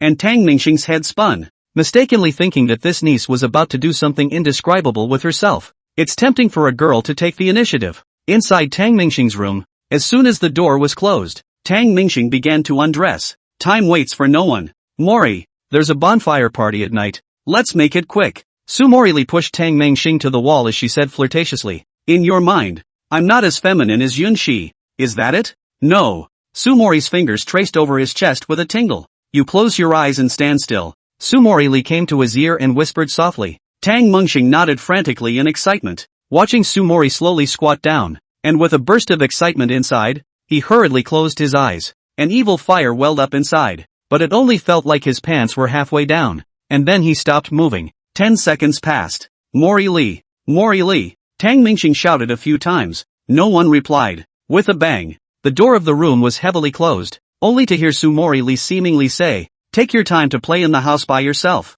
Tang Mingxing opened his eyes. There was no one else in the room but him. Holy shit, tricking me? He was clear that this was Su Mori still angry about what had just happened. His own brain was also in the water, and he pointed at Mu Yunchi without pointing at her. Wait for me. Tang Mingxing was about to chase out, but she felt her feet tripping over something and lost her balance for a moment, falling to the ground. Looking down, Su Mori tied the laces of his two shoes together. Mad, how come it's still a dead button? Tang Mingxing sat on the ground and hurriedly untied his shoes. By the time she chased after them, Su Mori Li was already sitting at the barbecue stand outside the beach with Mu Yunchi, Chen Bumo and a few others, talking and laughing. Seeing Tang Mingxing arrive late, Su Mori deliberately joked. Yo, Dreamstar, having fun in the house by yourself. Ha ha ha, ha ha ha. Dreamstar, why did you come down so late? Mu Yunchi didn't know what had happened. Tang Mingxing held her breath, took a small matzah, and sat on the side without saying a word. The table at the barbecue stand was small, just enough to seat 5 people,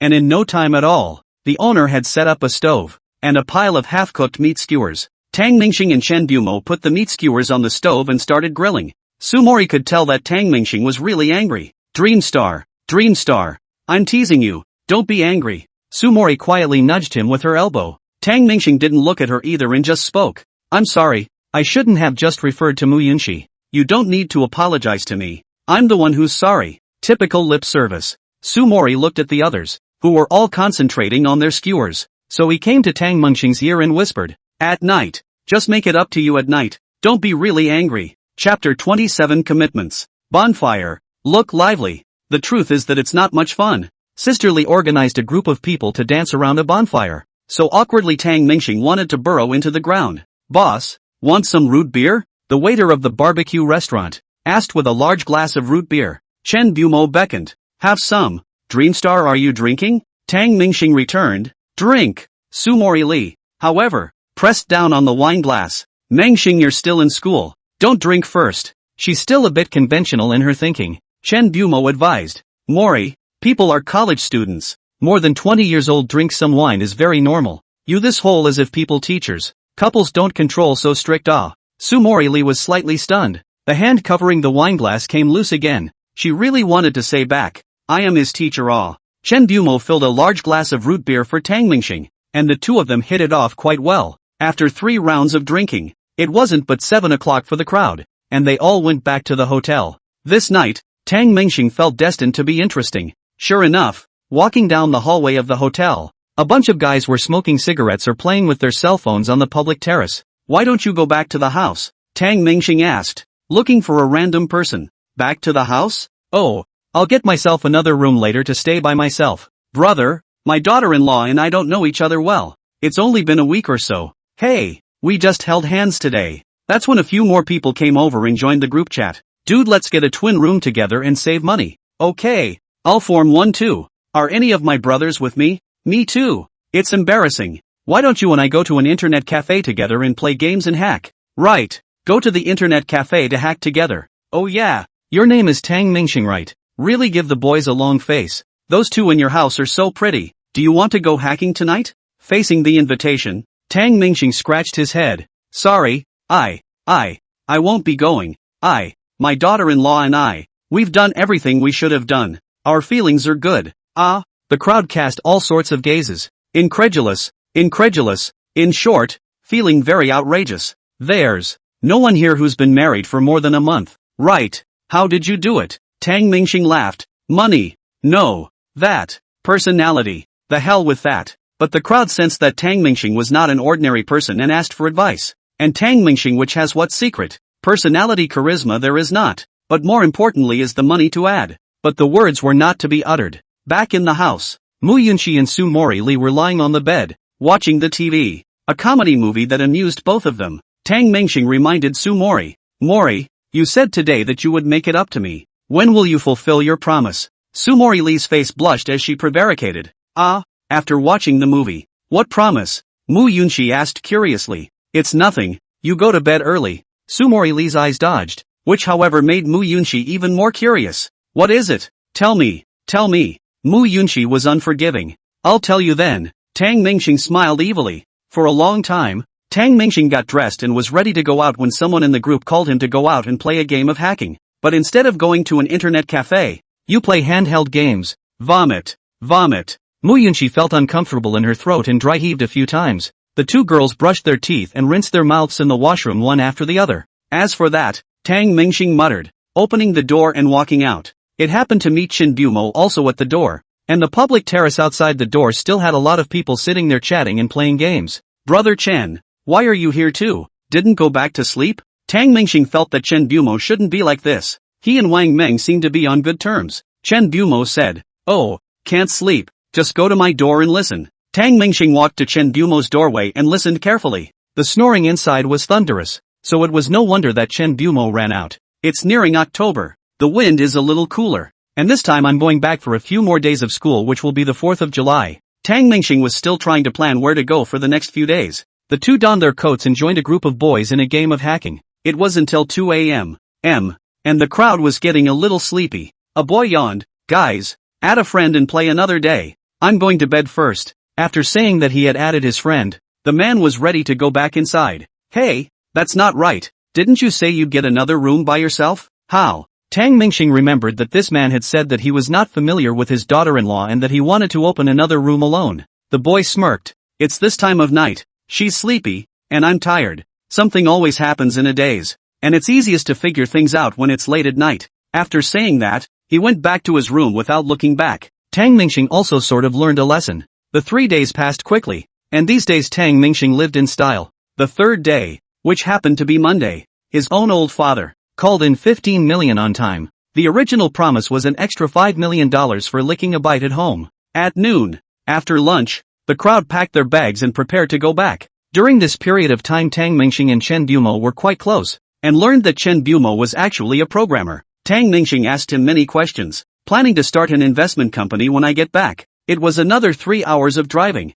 and Tang Mingxing's head was so groggy that she fell asleep again. By the time we got downtown, it was 5 o'clock. I want to eat a big meal at night. I'm also going to go shopping at Walking Street. Baby Tang will pay for it. Mu Yunqi clamored. She was now justified in spending Tang Mingxing's money. No problem. Tang Mingxing carried her suitcase and backpack, following the two girls like a little follower. He was well behaved, and after all this time together, the three of them had developed an understanding. During the day, Tang Mingxing obeyed, and at night they both obeyed, participating in activities these 2 or 3 days. Tang Mingxing suddenly I miss Lin Yushang here, and for some reason, that valiant sister appeared in his mind from time to time. Ding! The elevator door opened and Mu Yunqi ran out cheerfully. After just a few steps, Mu Yunqi suddenly stopped and made a shoe gesture to silence her. Tang Mingxing was curious, only to hear a cacophony of noise from the opposite room. Get out! Get out of my house! Get out! Yushang! Calm down! Listen to me. This is a chance.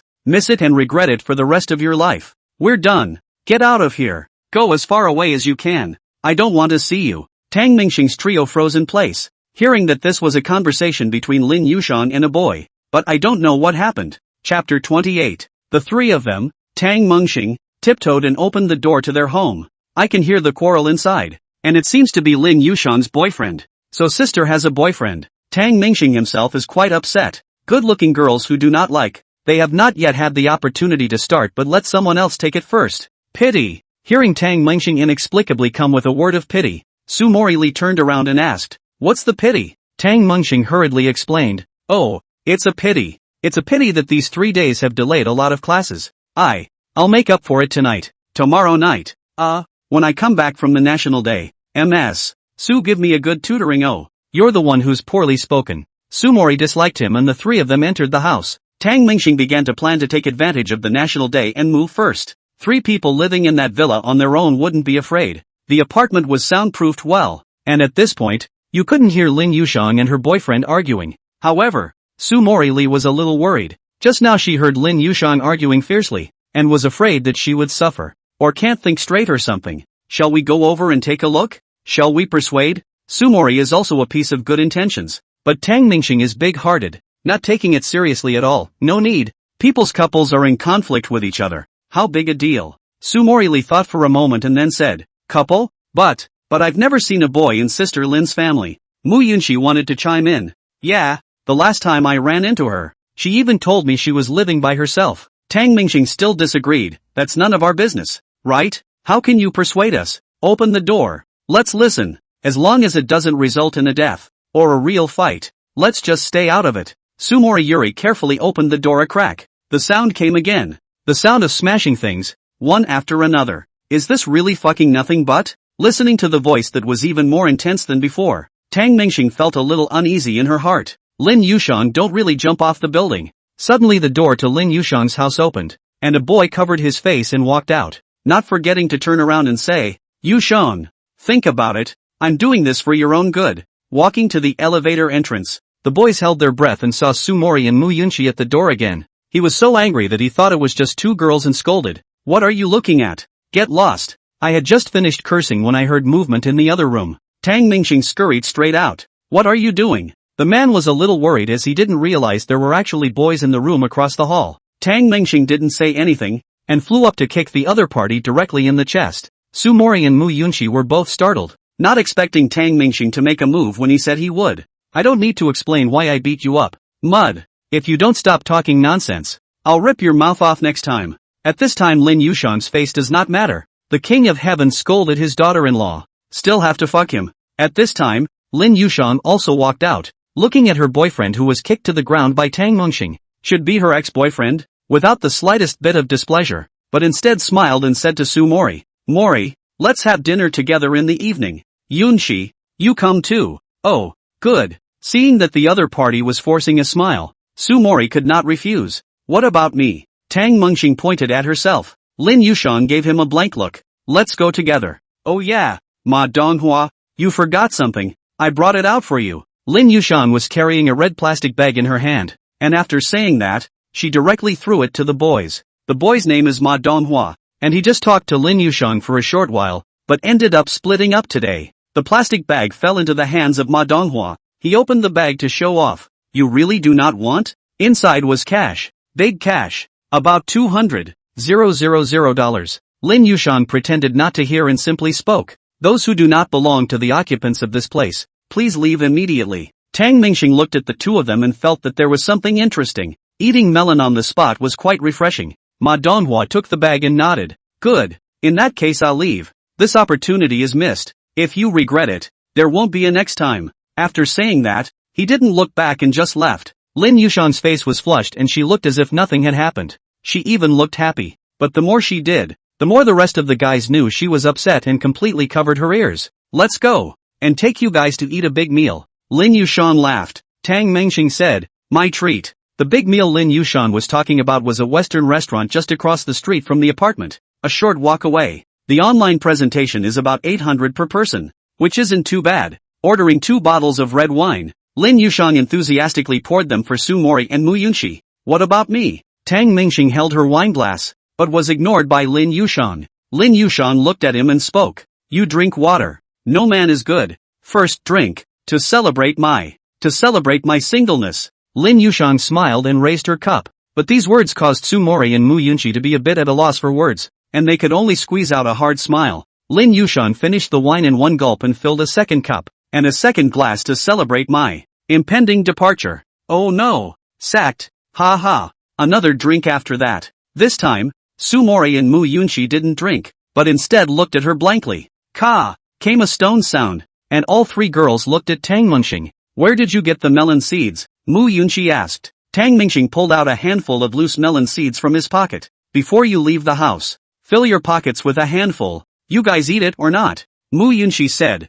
Mengxing, stop it. Sister Lin is sad and you're still high on melon seeds. And this is a fancy restaurant. You're really good. Tang Mengxing was unimpressed, and pulled out a handful of peanuts from another pocket. I still have peanuts here. It's good for drinking. Lin Yushan could see that Tang Mengxing was treating her own affairs as gossip, so she asked, do you still need me to prepare beer drinks for you? Oh, that won't be necessary. I'll just have some water. In exchange for a few blank stares from the girls, Tang Mengxing hurriedly lowered her head and took 2 bites of steak. Su Morili wanted to ask what was going on, but if Lin Yushan didn't say, she was too embarrassed to inquire. Or Mu Yunqi asked directly with a tendon in her head. Sister Lin, what happened? Why did you break up? I see he even gave you money. Why don't you want it? Tang Mengxing was happy in his heart. This was all he wanted to ask. Tang Mengxing, you're laughing your ass off. Lin Yushan could tell that Tang Mengxing was stifling her laughter. It's not polite to him at all. Tang Mengxing hurriedly rubbed her face. Ha?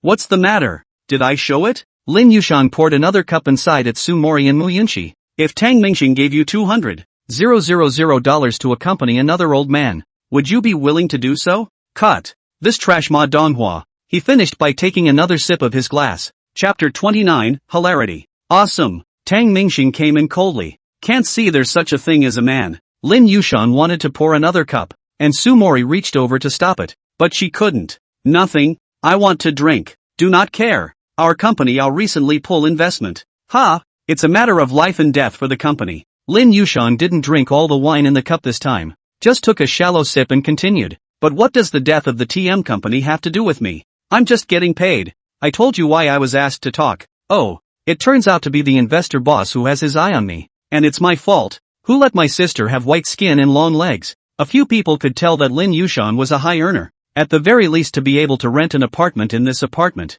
Her income was definitely not low. Tang Mengxing didn't find this so difficult to overcome. Sister, why are you worried about this? The big deal is to quit and look again. Lin Yushan returned. The industry winter, which is so easy. I am doing IT. Cannot see it. Ha ha. Now the big factories are laying off workers. I think really cannot go south to try my luck. And then cannot find a good man to marry. You're a programmer too? No. I'm a senior product manager. There was a silence at the table. Su Mori and Mu Yunqi couldn't help at all. Tang Mengxing, on the other hand, didn't even try to help. After all the math, it's not your own wife. Why do you care so much? But the meal was still on Tang Mengxing. Sister, why is your boyfriend so shameless? And set this up? Tang Mengxing's last sentence, which was the core issue of the gossip. Lin Yushan suddenly said, Ma Donghua was nice at first. I talked to him for a month? It seems like it. I can't remember clearly. The investor promised him to be the vice president,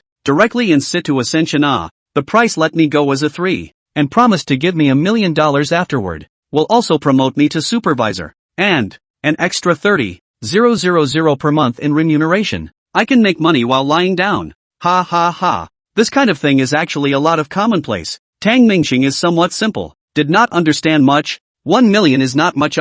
If it were an ordinary person, the investor would basically be able to take advantage of the girls tenfold. It's a pity that the one she met was Lin Yushan. This woman has too much personality. Any big company, especially in the same industry, many have this investor's connections, and people say one word, I just might not be able to do it in the line here. Lin Yushan finally voiced her greatest concern. With the other side's total blockade, they didn't have to pay much, and pinching themselves was like pinching a mole cricket. After a full meal, the 3 girls chatted in the street. Tang Mengxing sat on the side and watched the 3. What a harmony. Su Mori is 24 years old, 3 years older than Tang Mengxing, and Lin Yushan 25, exactly 4 years older than Tang Mengxing. Mu Yunqi, on the other hand, was the same age as Tang Mengxing, but he was also clear that Lin Yushan looked big and bold, as if she was very open, and dared to ride on his neck after not knowing him for a long time. The truth is that there is a conservative side, or a calm side, in the bones. At least it felt like she was treating herself like a brat.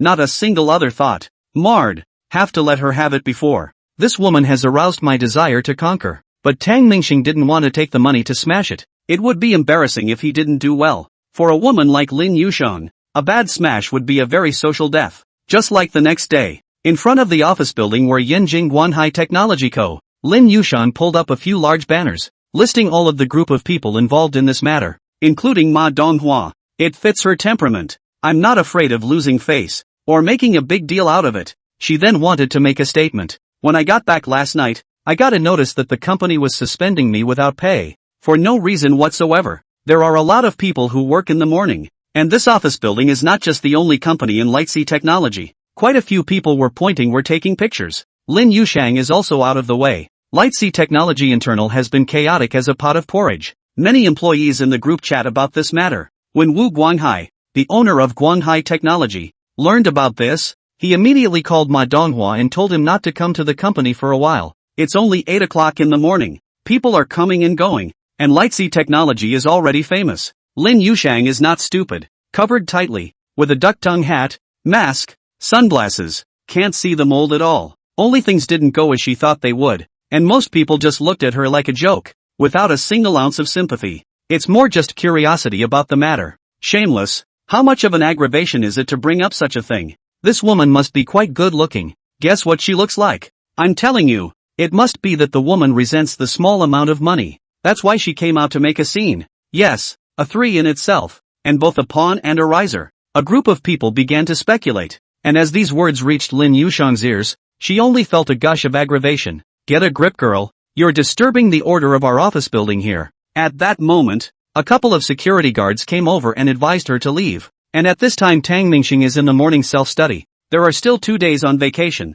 Before missing a few lessons, he is not just play the main. This time is still studying seriously. Zhang Ming looked at Tang Mingxing's latest laptop and was a bit envious. Xing, when did you buy it? 2 weeks. Play the game smooth or not? I'm for learning. Get out. Tang Mingxing looked almost done, and then said to Zhang Ming, I told you, I'm the 2nd generation of rich. No, now it's rich 3rd generation. Turn around, brother, take you off. Call big brother. I'll buy you a set of this kind of book now. Zhang Ming took him all as a fart. You just want to take advantage of me, don't you? You two quiet down. Su Mori, who had just entered the classroom, saw the two of them tugging at each other as soon as she came in, and at this time Su Mori resumed her role as a teacher. Today is mostly some study sessions, class president minding the discipline. After the instructions, Su Mori left. For study sessions, it's all about self-motivation, and students at such colleges basically don't need to be supervised. Even Zhang Ming was the same, spending most of his time studying.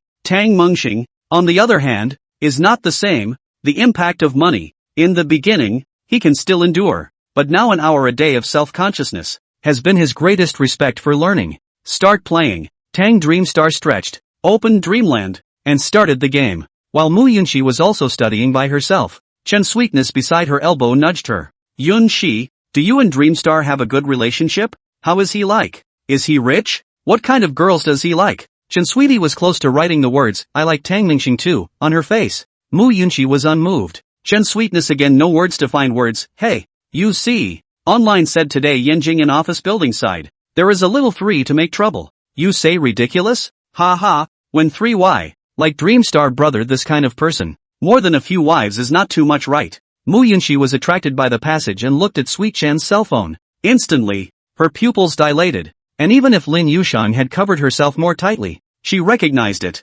Chapter 30, Acting. In front of the office building, several property security guards began tearing down Lin Yushang's banner. Isn't it good for you to go to court? You have to come over and make trouble. Isn't it just money? The property manager took the lead and a group of people surrounded Lin Yushang. Don't tear. Hey, don't tear. Lin Yushang tried to block, but there were too many people on the other side, and she didn't care about the east. A few banners were torn and thrown to the ground, and the property manager spat viciously. Martyr bad luck. At this time Lin Yushang felt lonely, truly lonely. No one came to care about herself when she needed help the most. She thought of her parents, but was afraid to call and tell them. She thought of her close co-workers, who must be looking at themselves funny too. Countless silhouettes floated through his mind. Tang Mingxing?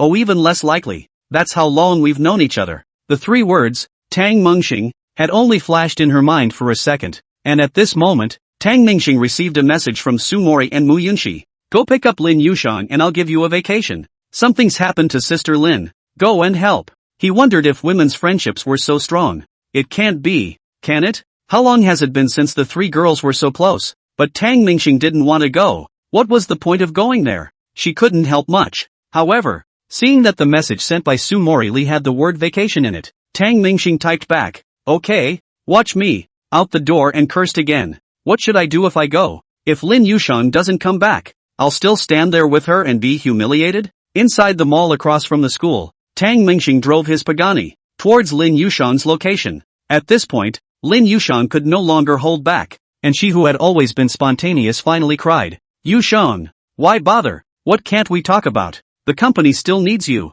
We can talk about any conditions." The owner of Lightsea Technology, Wu Guanghai, walked out at this time. Wu Guanghai approached and handed Lin Yushang a tissue. "I know you're crying. It's okay. Although Mr. Wei is a bit older, he is only 57 years old. He has many women around him, and it's your good fortune to see you. Think about it, right?" Wu Guanghai's tone was kind, and without listening to the content, it really seemed like he was concerned about Lin Yushang. "Your previous salary of 30,000. Rent a house. The company also give you a subsidy of 10,000, and Wei promised to give you 80,000 per month. The house you do not have to rent directly over to live with him. Meal money are saved, and your room subsidy and salary I give you the same hair. So a month more than 100,000. Does not smell it. You're sick, aren't you?" Lin Yushang spoke. Wu Guanhai was not angry. "Why make such a mess? What can you get? With Mr. Wu you don't have to do anything. You can make money just by lying on the bed." "Pa!" Before Wu Guanghai could finish, Lin Yushang slapped him in the face, furious at hearing him say that he could make money by lying down.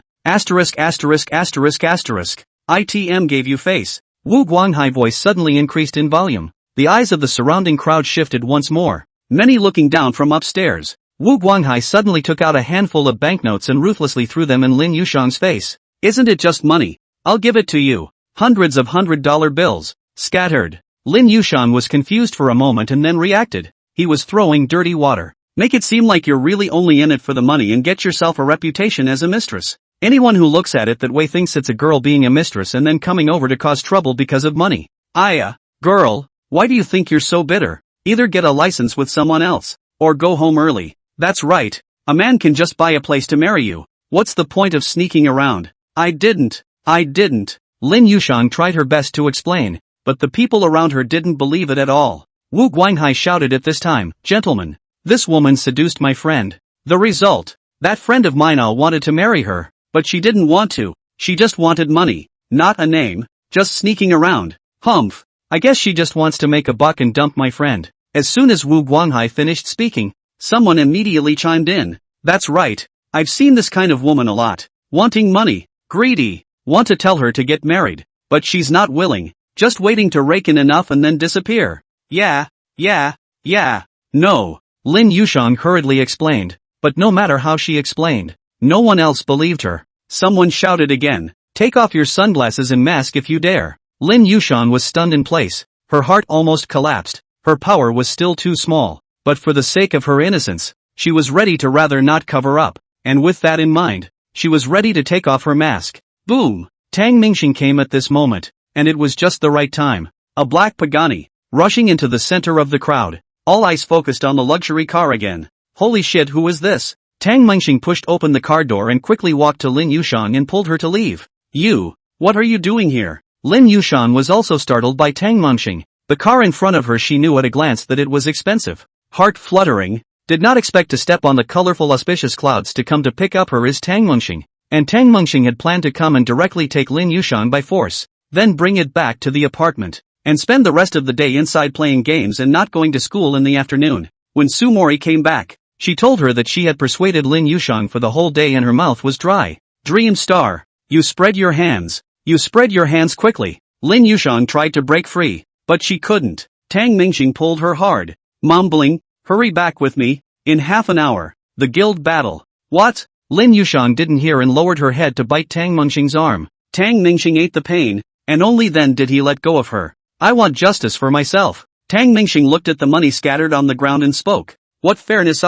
They slandered me. They said I was 3, and this Wu Guanghai, he said I." Lin Yushang directly told a rough account of what had just happened. Wu Guanghai was a little wary at this time. He looked at the young man in front of him. It wasn't an ordinary person who could drive this kind of luxury car. Tang Mingxing also understood the situation now. Lin Yushang had been splashed with dirty water. It was as simple as that. With that, he took large steps toward Wu Guanghai. Wu Guanghai retreated 2 steps. Looking at the ferocity of Tang Mingxing's arrival, he felt bad. What are you doing? Security! Security! At this time, several security guards gathered around. Young man, calm down. You still have a great future. You. Unexpectedly, Tang Mingxing walked up to Wu Guanghai and suddenly bowed deeply. What's this? Everyone was confused. Tang Mingxing suddenly burst into tears. Big brother, I'm sorry. I shouldn't have greenlighted you. My sister-in-law and I are sorry. It's all my fault. I'm shameless. Sister-in-law is really nice. No, it's not sister-in-law's fault. My daughter-in-law knows about it, so she came over to make trouble today. I'm sorry. I have $2, but I shouldn't have done that. I'm really sorry. The more Wu Guanghai listened to his heart, the more nervous he became. This kid. Nonsense. Don't you talk nonsense. I don't know you. You. Fart. Do you know my daughter-in-law's name? Tang Mingxing ignored him, turned around and walked to Lin Yushang again, wrapping his arms around the other party. Daughter-in-law. I'm sorry. I won't dare anymore. Let's go home. Yet again. He whispered in Lin Yushang's ear. What's his daughter-in-law's name? Lin Yushang hesitated for a moment and spoke. Sun Weiwei. Weiwei. Her name is Sun Weiwei. Big brother. In fact, the two of us are true love. My Weiwei. Tang Mingxing cried out in a ghostly manner, and for a while the crowd couldn't tell the truth from the lie. Chapter 31, It's Not Over. Wu Guanghai was furious. You fart. He said that he was about to fight with Tang Mingxing, but was stopped by several security guards. Calm down, Mr. Wu. Calm down. Don't talk to him. Right, Mr. Wu. It's just for a woman. Big deal. Divorce? Don't do it. As a man I understand. You understand shit. What he said is false. My daughter-in-law didn't. Wu Guanghai stomped his feet in anger. Tang Mingxing stopped shouting at this time, looked at the crowd in surprise, and said to Lin Yushang again, daughter-in-law. He doesn't know? He doesn't know. I still have time to say it. Lin Yushang was also brought into the scene by Tang Mingxing, and cooperated with the lines. Inside Lightsea Technology, some people have already started to publicize it. The latest news, Lin Yushang's boyfriend cheated on Mr. Wu's wife. Lin Yushang retaliated, so he came to the company to mess up and slander Mr. Wu. The best thing is that Mr. Wu didn't know, but Lin Yushang's boyfriend thought that he knew, so he confessed all of it. Ha ha. After 10 minutes or so, the crowd was tired of making a scene, and Tang Mingxing was in a hurry to go back. Lin Yushang also knew that she wouldn't be able to get a statement today. He could only follow Tang Mingxing back as well. The two got into the car and Tang Mingxing gasped. I told you I had to learn how to be a screenwriter, a writer, or an actor. It's so much fun. Lin Yushang took off her sunglasses and her mood was a bit more relaxed. At least she saw Wu Guanghai suffer. Daughter-in-law, let's go back to the apartment first. I don't want to go to class in the afternoon. When Su Morili comes back, you help me make a round, okay? Tang Mingxing asked. But what he didn't notice was that he had called Lin Yushang daughter-in-law. Maybe I was so into the act earlier that I didn't change it for a while. And when Lin Yushang heard this misnomer of his, she wanted to correct him, but she swallowed back the words as they came out of her mouth and just said back, good, I'll round you up. After returning to the apartment, Tang Mingxing went directly to Lin Yushang's home. Lin Yushang promised to cook him a meal at noon, talking about the morning's events and making Tang Mingxing laugh. What are you laughing at? I've lost my job. I'll sue them at the labor office this afternoon. But not a moment later, the company side called Lin Yushang with N+3 labor compensation. She was officially fired. Asterisk. Lin Yushang couldn't help but curse. That's what's worth congratulating? Please have a drink. Tang Mingxing took out 2 cans of drinks from the refrigerator and handed Lin Yushang one. Lin Yushang said, you really don't consider yourself an outsider. This is my home. Unlike the others, Lin Yushang didn't ask about Tang Mingxing's luxury car along the way. It didn't even show a hint of unnaturalness. She did get a shock when she first saw it, and it was only for a second. It's not that people like her don't love money, but the spirituality is so rich to a certain extent that money isn't that important to her. But it's different now. Before, she didn't seek to get rich. She was concerned about getting rich, and her 30,000 a month salary made her life very comfortable. 10,000 for rent, 10,000 for mom and dad, and 10,000 for myself. Just eating and drinking was enough. But now she had to face reality even if she was rich on a spiritual level. She could also see that Tang Mingxing had money, but would never open her mouth to ask for help for money. Dreamstar, do us a favor for the National Day. Lin Yushan opened her mouth. What? Help me move. It's due here in a month, but I'm thinking of going back home first. I miss my parents. Lin Yushan's eyes were full of despondency. Today she was aggrieved and especially wanted to find a place to rely on. But at the moment, Tang Mingxing can't be ranked, and the people closest to her are still her parents. Tang Mingxing didn't hesitate. Okay, I'll help you. All three of us will come over. Sister, where is your family from? Jishuwei City. Oh, the springs there are the best in the world. Tang Mingxing's head came alive for a moment, so he could go there to play on the National Day. The two of them were silent for a while. Tang Mingxing really didn't treat himself as an outsider, lying on the sofa and playing the game by himself. Lin Yushan leaned over. Hard to find a topic. Otherwise this atmosphere was too awkward. And it was only Tang Mingxing that this kid couldn't feel it. What do you play? Dreamland, a handheld game. Today to get together the Phoenix Mount. See me in it to pretend X. If you don't go to school properly and play games all the time, what will you do in the future? Sister, I'm a rich, third generation. Not bad for money. This game has cost almost $500,000 now. Tang Mingxing said it easily. Lin Yushan heart is not taste. Martyr play a game to spend so much. I remember you said you were second generation rich. How come you're third generation again? Oh, the second generation has given way to my dad. Meanwhile, inside Lightsea Technology, at a workstation, a man's head was wandering. He knew Tang Mingxing. How could he not imagine that today's incident had anything to do with him? Chen Bumo looked at his phone, deleted the words he was going to send to Tang Mingxing, and closed the dialog box, and then it opened the dialog box again, as if it still wanted to say something. Lightsea Technology has been under a lot of pressure lately, with the company valued at around $1.5 billion. Not exactly a big factory, but definitely a rising star with a lot of potential. It's just that the rules of the game are such that when you have a good technology or product coming out, instead of facing huge profits, you are faced with imitation, copycat. Similar products will proliferate in the market, especially the pressure from the big mills. You can't even sue. Lightsea's AI products have received many positive reviews since their introduction, but seeing the excellent work, many consortiums threw in the towel and asked for a stake. How could Wu Guanghai share profits with others? So all of them were rejected. And to his surprise, it didn't take long for those big $100 billion manufacturers to launch similar products. And the technology is faster and more publicized. It didn't take long for their company's products to become uncompetitive in the market. At the same time, they themselves are blindly expanding. And the whole company is redundant and extremely burdened. Chen Buemo sat on the workstation. To Tang Mingxing still sent a message. Tang, old brother. Wu Guanghai, this matter is not finished. You be careful. Wei Hong came to our company. Protect your daughter-in-law.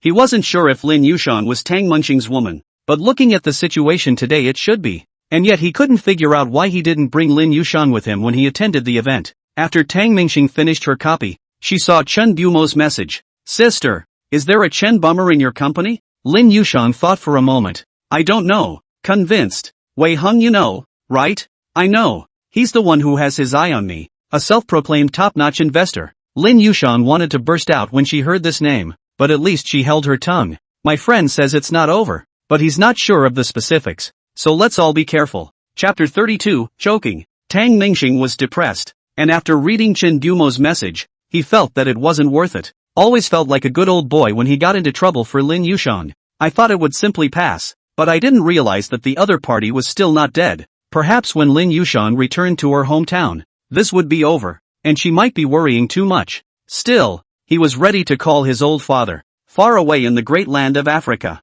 Tang Hai and Zhang Yuanying were in a good mood as they watched the herds of animals migrate. A staff member stepped forward and respectfully said, Mr. Madam, there is a large amount of rich mineral resources underneath this piece of land. We have already surveyed it. When will it be mined? Tang Hai looked at the animals in front of him, mesmerized. Nature is really great. Life is really splendid. There's no rush in mining. Don't disturb their migration. Suddenly the phone rang and Tang Hai looked to see that it was Tang Mingxing calling. What's the matter, my good oldest son? A charitable smile reappeared on Tang Hai's serious face. Hearing Tang Mingxing's words, his smile faded again. What's wrong? What happened? Zhang Yuanying could tell that something must have happened. Hung up the phone, Tang Hai said, chicken skin, small matter only. Dreamstar, this child is also considered stable. Know this first to give me a phone call. Oh, is offended by an ordinary person. No big deal. I sent someone to protect him, but I let him try to solve it himself first. This kind of person is more than suitable to be a stepping stone for Dreamstar.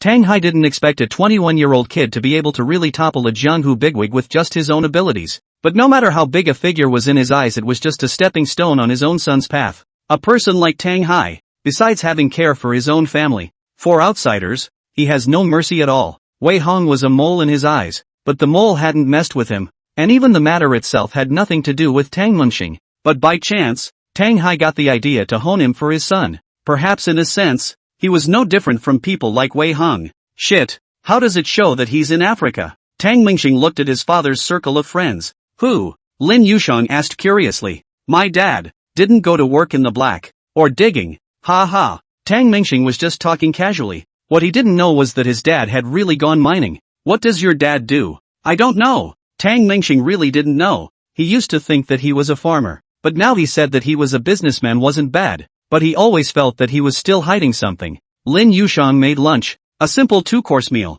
and set it on the table. It's a bit vegetarian. Tang Mengxing looked a bit unappetizing. Eat or not eat? Lin Yushang just wanted to serve him a bowl of rice and put it on the table again. Serve yourself. Tang Mengxing ate 2 mouthfuls. The flavor is good, but it is still difficult to swallow. He would have been meatless. There is really no way to get a bottle of Lao Ganma to make up for it. Sister, I want to travel to your place on the National Day. It's just as well that I'll drive you back. How about we take a drive? Go to our place? Great. Lin Yushan was inexplicably a bit happy, but then she instantly realized that her happiness seemed to come from her good feelings towards Tang Mengxing. How come all of a sudden? Lin Yushan was a little apprehensive. She was about to leave Yinjing and had been quite sad, but when she heard that Tang Mengxing was going to her hometown on the National Day, she was actually looking forward to it. Seeing Lin Yushan's expression change somewhat, Tang Mengxing asked, Sister, are you alright? Oh, it's fine. You're all welcome to my hometown. Food and lodging Hey, you're covered.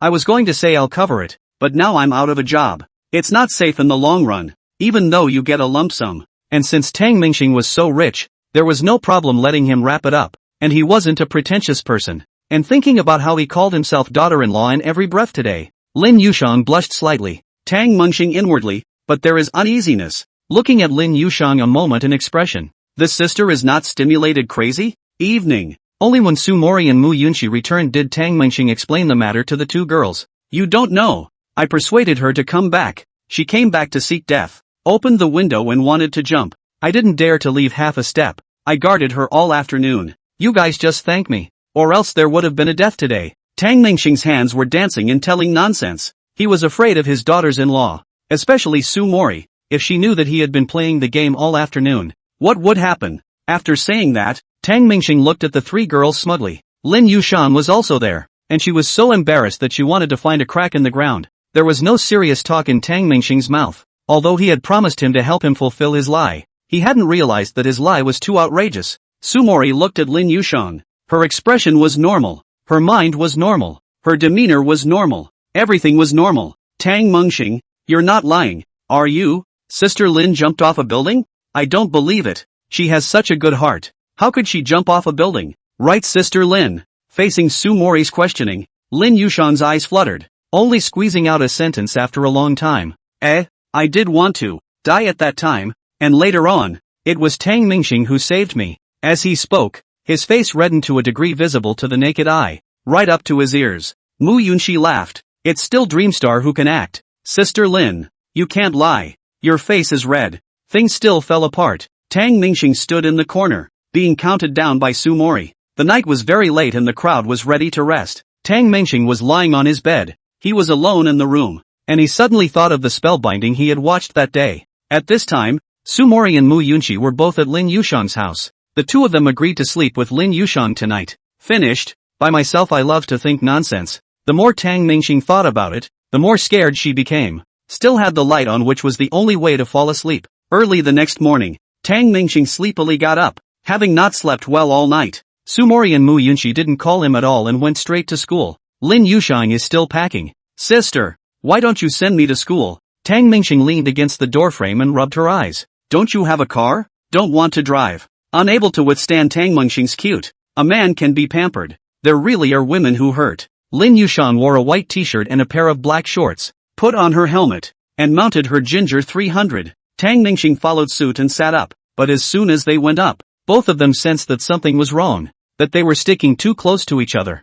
You take out the flashlight from your pocket. Lin Yushan felt a little pinch in her butt. Tang Mengxing said, no flashlight. Sorry sister. Chapter 33 Mu Yunqi's Suitor. Tang Mengxing wrapped her arms around Lin Yushan's waist. Sister, drive slowly. Lin Yushan glared back at him, but to no avail. He's just a brother. A younger brother. We're nothing. Lin Yushan kept reminding herself internally. Although Tang Mengxing told her to ride slower, Lin Yushan's car was riding so fast that she was too embarrassed. Within 2 minutes, it was already at the school's entrance. Here it is. Let go. Lin Yushan chided. Only then did Tang Mengxing get out of the car, somewhat unable to let go of the soft, delicate feeling in her hands. Just as she was about to enter the school gates, Lin Yushan suddenly shouted, Tang Mengxing, what's wrong? You just took advantage of me. After saying that, Lin Yushan got on her bike and immediately left. Tang Mengxing is not wrong at all. Before getting on the car indeed did not think it was this situation.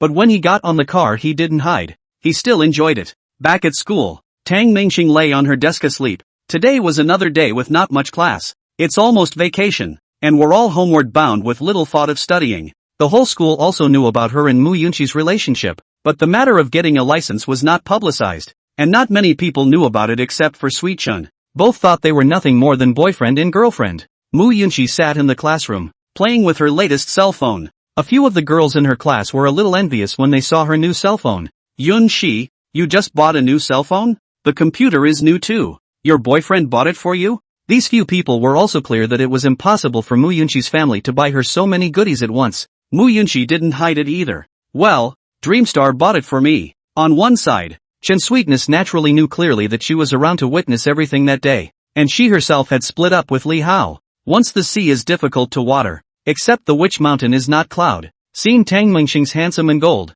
and then a good boy she cannot see. His head was full of how to get Tang Mengxing. The remaining few girls, too, were inquiring about Tang Mengxing. What does his family do? I saw him the other day. So handsome. Yunqi, does he have a younger brother or something? Introduce us. Mu Yunqi wouldn't give away Tang Mengxing's specific information, and put her cell phone into the 60,000 plus LV bag, saying that she wanted to read a book. The movement is natural and the heart is beautiful. It's really nice to enjoy the envious stares of others. Cut. This point of things to pick you up. LV who cannot afford to buy as if? A girl in front took out a Hermes and put it on the desk. Huang Jingjing. How do you have Hermesco? Is this real? Sweet Chen was a bit surprised. This Huang Jingjing is the group secretary of the class, and she's not bad looking. In high school, she was also the flower of the school, articulate and very good at things, so became the regimental secretary. But when she came to the university, the beauty she was so proud of couldn't hold a candle to her, and just in her class, she was fiercely pushed down by Mu Yunqi. She hadn't been so belittled since she was a little girl. He thought that he could compare himself with Mu Yunqi to each other and that he was the secretary of the troop, and that he would be able to press her further in terms of status. So it won. But everyone was watching Mu Yunqi, and she even had the reputation of being the top of the 4 school flowers. A little regimental secretary that no one even cares about. Especially these days, she actually carries an LV bag. This was even more unbearable for Huang Jingjing. It's just one bag. What's wrong with that? I can still buy more if I want to. Huang Jingjing's words made the crowd not dare to squeak. It was obviously meant for Mu Yunqi to hear. Mu Yunqi doesn't eat this breath either. Who says it isn't? It's just a broken bag. It's only $60,000. Turning her head, she also said to Chen Sweetness and a few other girls, last time Dreamstar wanted to buy me a few more. I refused. You can't spend money frivolously, can you? She's starting to pretend too. Chen Sweet. A few girls listened to the heart a burst of acid. This is with whom Versailles. You talk to Huang Jingjing go ah, with a bunch of us poor people to pretend what it? Oh, yeah, I think this LV is average too. Hermes is the king of bags. Huang Jingjing casually put her bag aside. Mu Yunqi didn't bother with her. Change a Hermes? She wanted to, but the money wasn't her own. Tang Mengxing may not buy it for her. Huang Jingjing, which one is your boyfriend again? Sweetie Chen asked curiously. Huang Jingjing said with an air of superiority. None of your business. Chen Sweetie gave her a blank look. Being rich is terrific. Cut. It's great to be rich. This kind of statement is usually said by people who don't have money and who desire to be rich even more. Sweet Chen, you let Li Hao buy you one or your many spare tires. Crowdfunding. See if you can raise enough money for $6,000. Ha ha. Huang Jingjing was in a good mood, feeling like she could finally raise her eyebrows. Chen Sweetheart looked at Huang Jingjing with cold eyes. but she was speechless. She couldn't afford it, and Li Hao wouldn't buy it for her. And Mu Yunxi bowed her head and didn't say anything. She didn't want to argue about anything. Showing off with luxury goods is certainly a kind of enjoyment, but there's no need to climb hard. However, Huang Jingjing was determined to provoke her today, even though Mu Yunxi had not offended her. But she was just jealous. Why should she be prettier and get more attention than she did? Get a boyfriend who's still handsome and rich. This feeling of falling short must be made up today. Mu Yunxi, keep a low profile from now on. This kind of crap is just right for a piece of shit like you. Huang Jingjing suddenly tore her face off. She had endured it for a long time. Things had come to this. There was no need to maintain a layer of false pretense with Mu Yunxi. Who are you cursing? Mu Yunxi couldn't take the anger and directly stood up. Chen sweetie, several people rushed to stop. Yunxi, calm down. Don't be so mean to him. What's the matter? You've been carrying a shitty bag for the past few days and you're starting to act up. I've long since looked at you with disdain. You cheap bastard. Huang Jingjing's cursing was much more powerful than Mu Yunxi's. Mu Yunxi froze in place, wanting to curse, but she couldn't organize her own vicious language. She could only stammer and retort. You, what right do you have to curse me? You're the bitch. Saying that, Mu Yunxi's tears flowed indisputably. At this moment, there was a loud bang outside the window, only to hear someone shouting, Yunxi, be my girlfriend. Mu Yunxi, I love you. Quick, watch the fun. Someone's publicly showing love for Mu Yunxi. Holy shit, there's a hot guy with a Ferrari and a bunch of flowers. Mu Yunxi was right here, and the crowd didn't care if she was embarrassed or not. They all looked down from the windowsill. The sour taste in Huang Jingjing's heart came back. How come she is so popular? Chen sweetie suddenly whispered. Yunxi, I'm remembering it for you. Going to school for the 27th public display of love so far. Mu Yunxi didn't know whether to be happy or sad at this time. She had just been scolded by Huang Jingjing for crying, and now another one came out to show her love. Annoying. Mu Yunxi directly slumped on the table, silently shedding tears. Things spread quickly and outrageously. Mu Yunxi was moved to tears of happiness by the public display of love. The story just went viral. Only afraid I might fall in love with you myself. Afraid to let myself get too close. This suitor also came prepared and sat downstairs with a guitar and started singing. Behind them, in addition to the Ferrari, was a heart-shaped bouquet of 999 roses. Chapter 34, The Highest Bidder? The boys sang 4 or 5 songs in a row, and Mu Yunxi was unmoved. Yunxi, why don't you go down and take a look? It's not a good idea for him to keep singing like that. It's disturbing other people's studies. Someone advised Mu Yunxi. Chen sweetie envied. Hey, Yunxi, you have a really good life. I just looked at it. This boy is not bad. If I had your look, I would have taken it. Asterisk asterisk asterisk asterisk. Mu Yunxi suddenly opened her mouth. She herself was stunned. She actually said dirty words. Just now she wouldn't come. Mu Yunxi, who had a tear-stained face, wiped her face. This person had come for herself, so of course she had to fix it herself. Huang Jingjing said in disgust. Don't be disgusting. What are you pretending to do in a broken Ferrari? Sweetie Chen replied back for Mu Yunxi. Everything is broken. Just you. Where's your boyfriend? Take him out for a stroll. He's not a 40-year-old uncle. Huang Jingjing's expression tightened. Her boyfriend was the 45-year-old. That was how Chen Sweetness casually said it, and it was crookedly guessed by her. Where are the young men who are so handsome and golden? Most of those who have successful careers are older. It's a little hard to find a younger one with Huang Jingjing's posture. It's not a stunning beauty after all, but older men can be so easy to fool. And with a little bit of showing off yourself, plus an advanced degree, it's easy to take. She also hesitated for a long time before making up her mind, especially after seeing the bag that Mu Yunxi was carrying. She gave up her dignity. Originally, she still maintained a self-satisfied sense of superiority. Her face value was not as good as Mu Yunxi, she admitted it. It was an innate advantage. There was no way around it. But monetarily, it distanced itself from her again, which must not be tolerated. It just so happens that a 45-year-old uncle is courting her, and in the heat of the moment, she agrees to the request. It's a society that laughs at the poor, and being with an older man gets you a few words behind your back at best, but no money is never. Otherwise feel a personality are a few points lower. Mu Yunxi was descending the stairs at the moment with a few people from Sweet Chen.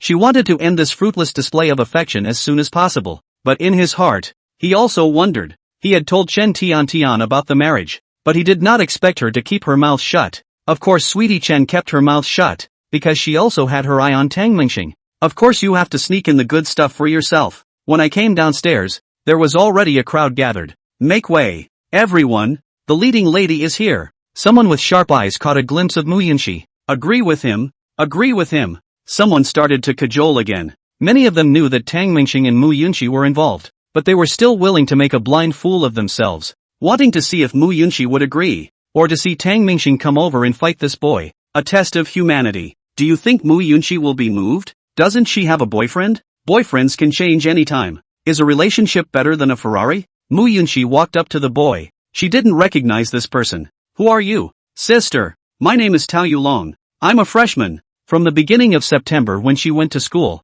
it was now only 28 or 9 days, and Mu Yunqi's name had already spread throughout freshman year. Tao Yulong thought he was being romantic as he knelt down on one knee, holding a bouquet of roses. Sister, you can. No, please leave. Mu Yunqi didn't wait for him to finish, and directly rebuffed. Tao Yulong still said, I know you have a boyfriend, but I liked you the first time I saw you. Give me a chance. If ordinary people said this, they would be made fun of for being brazen. And having money is different. This man is so infatuated. The girls around them had already begun to commit nymphomania. Where do you guys see the infatuation? Mu Yunqi felt funny. Tao Yulong said, Sister, what do you like? I'll buy it all for you, and promise to love you even more than Tang Mingxing. I don't know if what he said was true or not, but it seemed sincere, or perhaps it was more of a pretense. Mu Yunqi just replied back, please leave and don't disturb the others from studying. But Tao Yulong was like a dog skin plaster and had to stick to her. And the one who was most upset at this moment was Huang Jingjing. She was afraid that Mu Yunqi would agree. This Tao Yulong doesn't look more than 19 or 20 years old or so. To be able to drive a Ferrari F8, the family must have money and be a quality guy. Huang Jingjing didn't want to let Mu Yunqi have her way. How come all the good men like Mu Yunqi? As for Tang Mingxing, being able to buy a 60,000 plus bag for Mu Yunqi, she must not be bad at all. It's just that the Tao Yulong in front of her eyes is more of a threat. Huang Jingjing hadn't seen Tang Mingxing, but Tao Yulong was right in front of her. If Mu Yunqi agreed, then one might be short of her again. Tao Yulong pulled out another Hermes bag. Yunqi, promise me. This is my gift to you. Tao Yulong is spending a lot of money today. This bag is Hermes Platinum Milkshake White. 180,000 apiece. No. Huang Jingjing suddenly spoke up, and everyone around her looked at her. Huang Jingjing knew that she had lost her face. It had nothing to do with her, but she had sacrificed so much, and it was only a moment before she was going to be overtaken by Mu Yunqi again? And how could it be such a coincidence that this boy actually gave bags too, and more expensive ones than his own? This bag of Huang Jingjing is just $120,000. You're still interesting. Mu Yunqi even felt that Huang Jingjing had a problem with her brain. This matter had half a cent to do with her. Tao Yulong looked at Huang Jingjing and asked, who are you? He thought Mo wasn't Mu Yunqi's sister or a good girlfriend or something like that, and didn't dare to offend. This question Huang Jingjing couldn't say anything. He is the secretary of the youth league. He is a big official. He also manages to fall in love. Chen Tian teased. Mission secretary? You're a doer. I thought it was someone else. What's going on in your class? What's so great about a regimental secretary? The people watching around them were not polite. Huang Jingjing blushed and forced herself to calm down. It's Mu Yunqi who doesn't want to. I'm just repeating her words. She has a boyfriend. What are you guys fooling around for? At this time, Mu Yunqi wanted to thank Huang Jingjing. Is this the cure for the head disease? Otherwise, why would she help herself? I care whether she has a boyfriend or not. This kind of thing itself, the highest bidder gets it. Tao Yulong also do not pretend. Their own age is not big, but read countless women, which is not spend some money to easily take. How did it get to Mu Yunqi and she was defeated? The highest bidder? What kind of talk is that? Mu Yunqi was a bit angry. This was treating herself like cargo. Get the hell out of here. Which was already the dirtier words Mu Yunqi could say. Huang Jingjing wasn't in a hurry at this time. It looked like Mu Yunqi wasn't going to agree. Overthinking myself. Tao Yulong threw the flowers aside and his eyes became vicious, marred. Chapter 35. Huang Jingjing proudly looked at the two, and began to be eccentric. I say that the younger brother, the boyfriend is called Tang Mingxing, is also a rich second generation. This thing people do not see. Huang Jingjing was purely instigating, telling Tao Yulong the name of the other party to make the two men fight over their jealousy and give Mu Yunqi no peace. You're a real bitch, Chen Tian muttered. She wasn't confident at this point that Tang Mingxing could handle this matter,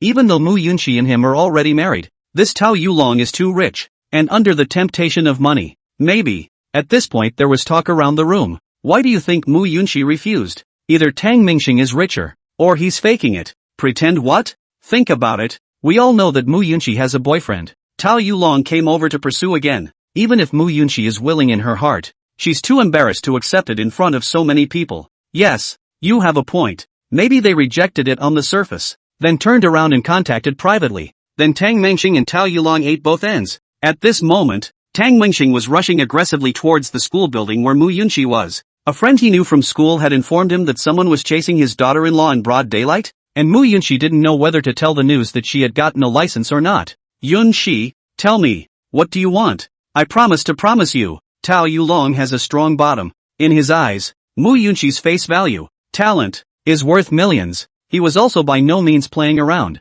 and in his heart, he had the idea of marrying Mu Yunxi, but not for reasons of love. With a family like his, there must be more than one wife quota. But first of all, you must marry a girl from the right family, which your parents will arrange for you and you can't decide. And for the rest of the slots, his parents wouldn't let him choose indiscriminately. Clean bottom, educated, knowledgeable, obedient. There are a range of requirements. So Tao Yulong for the weekdays of some beautiful hostesses, nightclub girls is just play. Even if he wanted to, his father would not agree. Mu Yunxi was completely different. She fulfilled her requirement to get married, and more importantly, she was too beautiful. As soon as he enrolled in school himself, he noticed Su Mori, and after learning that it was a teacher, Tao Yulong beat a retreat. And then he discovered Mu Yunxi, a stunning beauty, a superb beauty. In all my life, I've known so many girls, and none of them compare. If you stay with me, I'll give you $100,000 every month.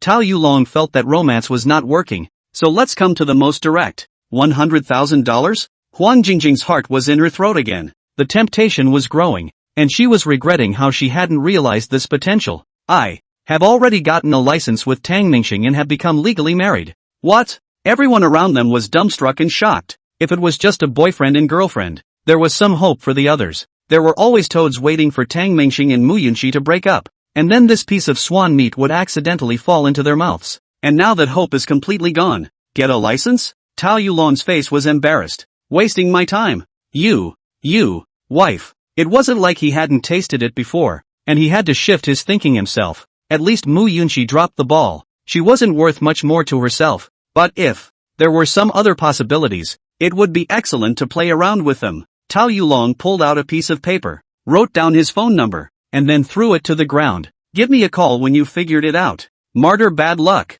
Mu Yunxi looked at him with such a disrespectful attitude and was upset to the core. Huang Jingjing also pretended to be surprised. Mu Yunxi, you're married? What's so good about Tang Mengxing? Are you really out of your mind? A bag, a cell phone, and a computer take you for yourself. You're so cheap. The other party's words were hard to hear, and Mu Yunxi's mouth started to knot up again, unable to say half a word. Let's go. Tao Yulong made a few people who came together to carry the flowers away. Himself, he got into the Ferrari and prepared to leave. Stop right there. Don Dreamstar came in 2 chapters apart. Belatedly, behind them, Zhang Ming, Zhou Qi and a few other students from his own class blocked the Ferrari's path. Zhou Qi saw the sports car somewhat ambiguous. Dreamstar. Opposite this kid driving a Ferrari, he can't even ride a dragon. Tang Mengxing said viciously. Who are you? Tao Yulong got out of the car and looked at the other side. Your father. Tang Mengxing smacked over with a slap. Martyr doesn't learn. Hooking up with a married woman.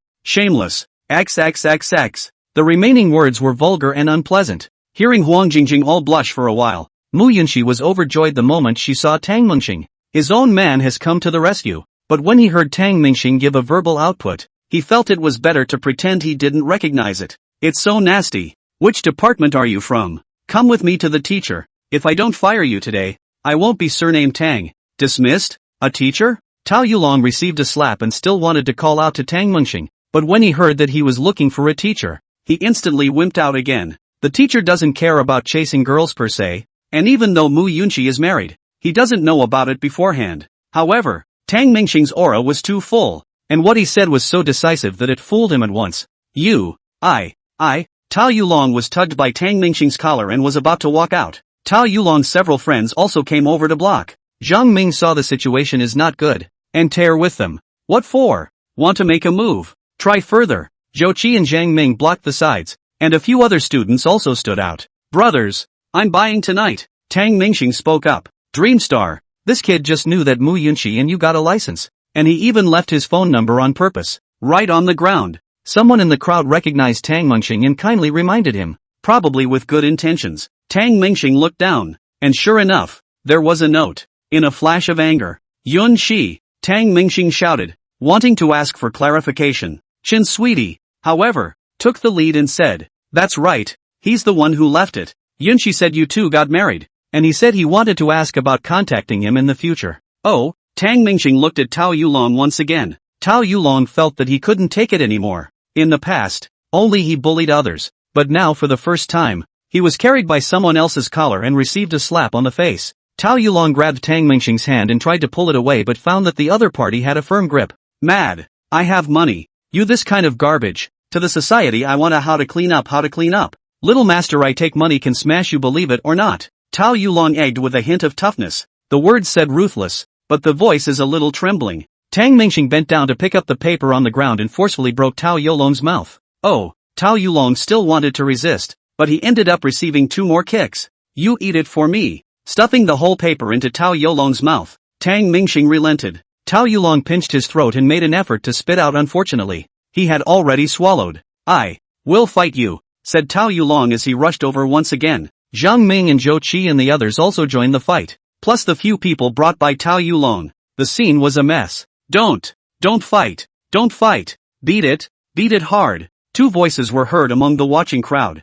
Mu Yunxi wanted to go forward to dissuade her, but she couldn't intervene when a group of boys clashed. It's a good thing the chaos was over so quickly. After all, Tang Mingxing was very capable of fighting. Humph. Let's see if you guys still dare to be arrogant. Zhou Qi kicked one person away and cursed with his mouth. Car. The car got a scratch. At that moment a man pointed at the Ferrari and shouted. Tao Yulong lying on the ground, looking at his beloved sports car, but laughed. Boy, you damn need to pay for it. Fighting each other, I recognize. But because of this scraped my car, you also have to recognize. Chapter 36 Processing. Tao Yulong smiled smugly. Zhang Ming and Zhou Qi got worried, while Huang Jingjing on the side almost laughed out loud. A schoolyard brawl. What's the point? What the hell? Dreamstar. The car is spent. Zhang Ming said apprehensively. Tao Yulong smiled and stood up. Tang Mingxing, you've spent my car. You have to pay for it. Call the police. Let the police investigate. Tang Mingxing suddenly said.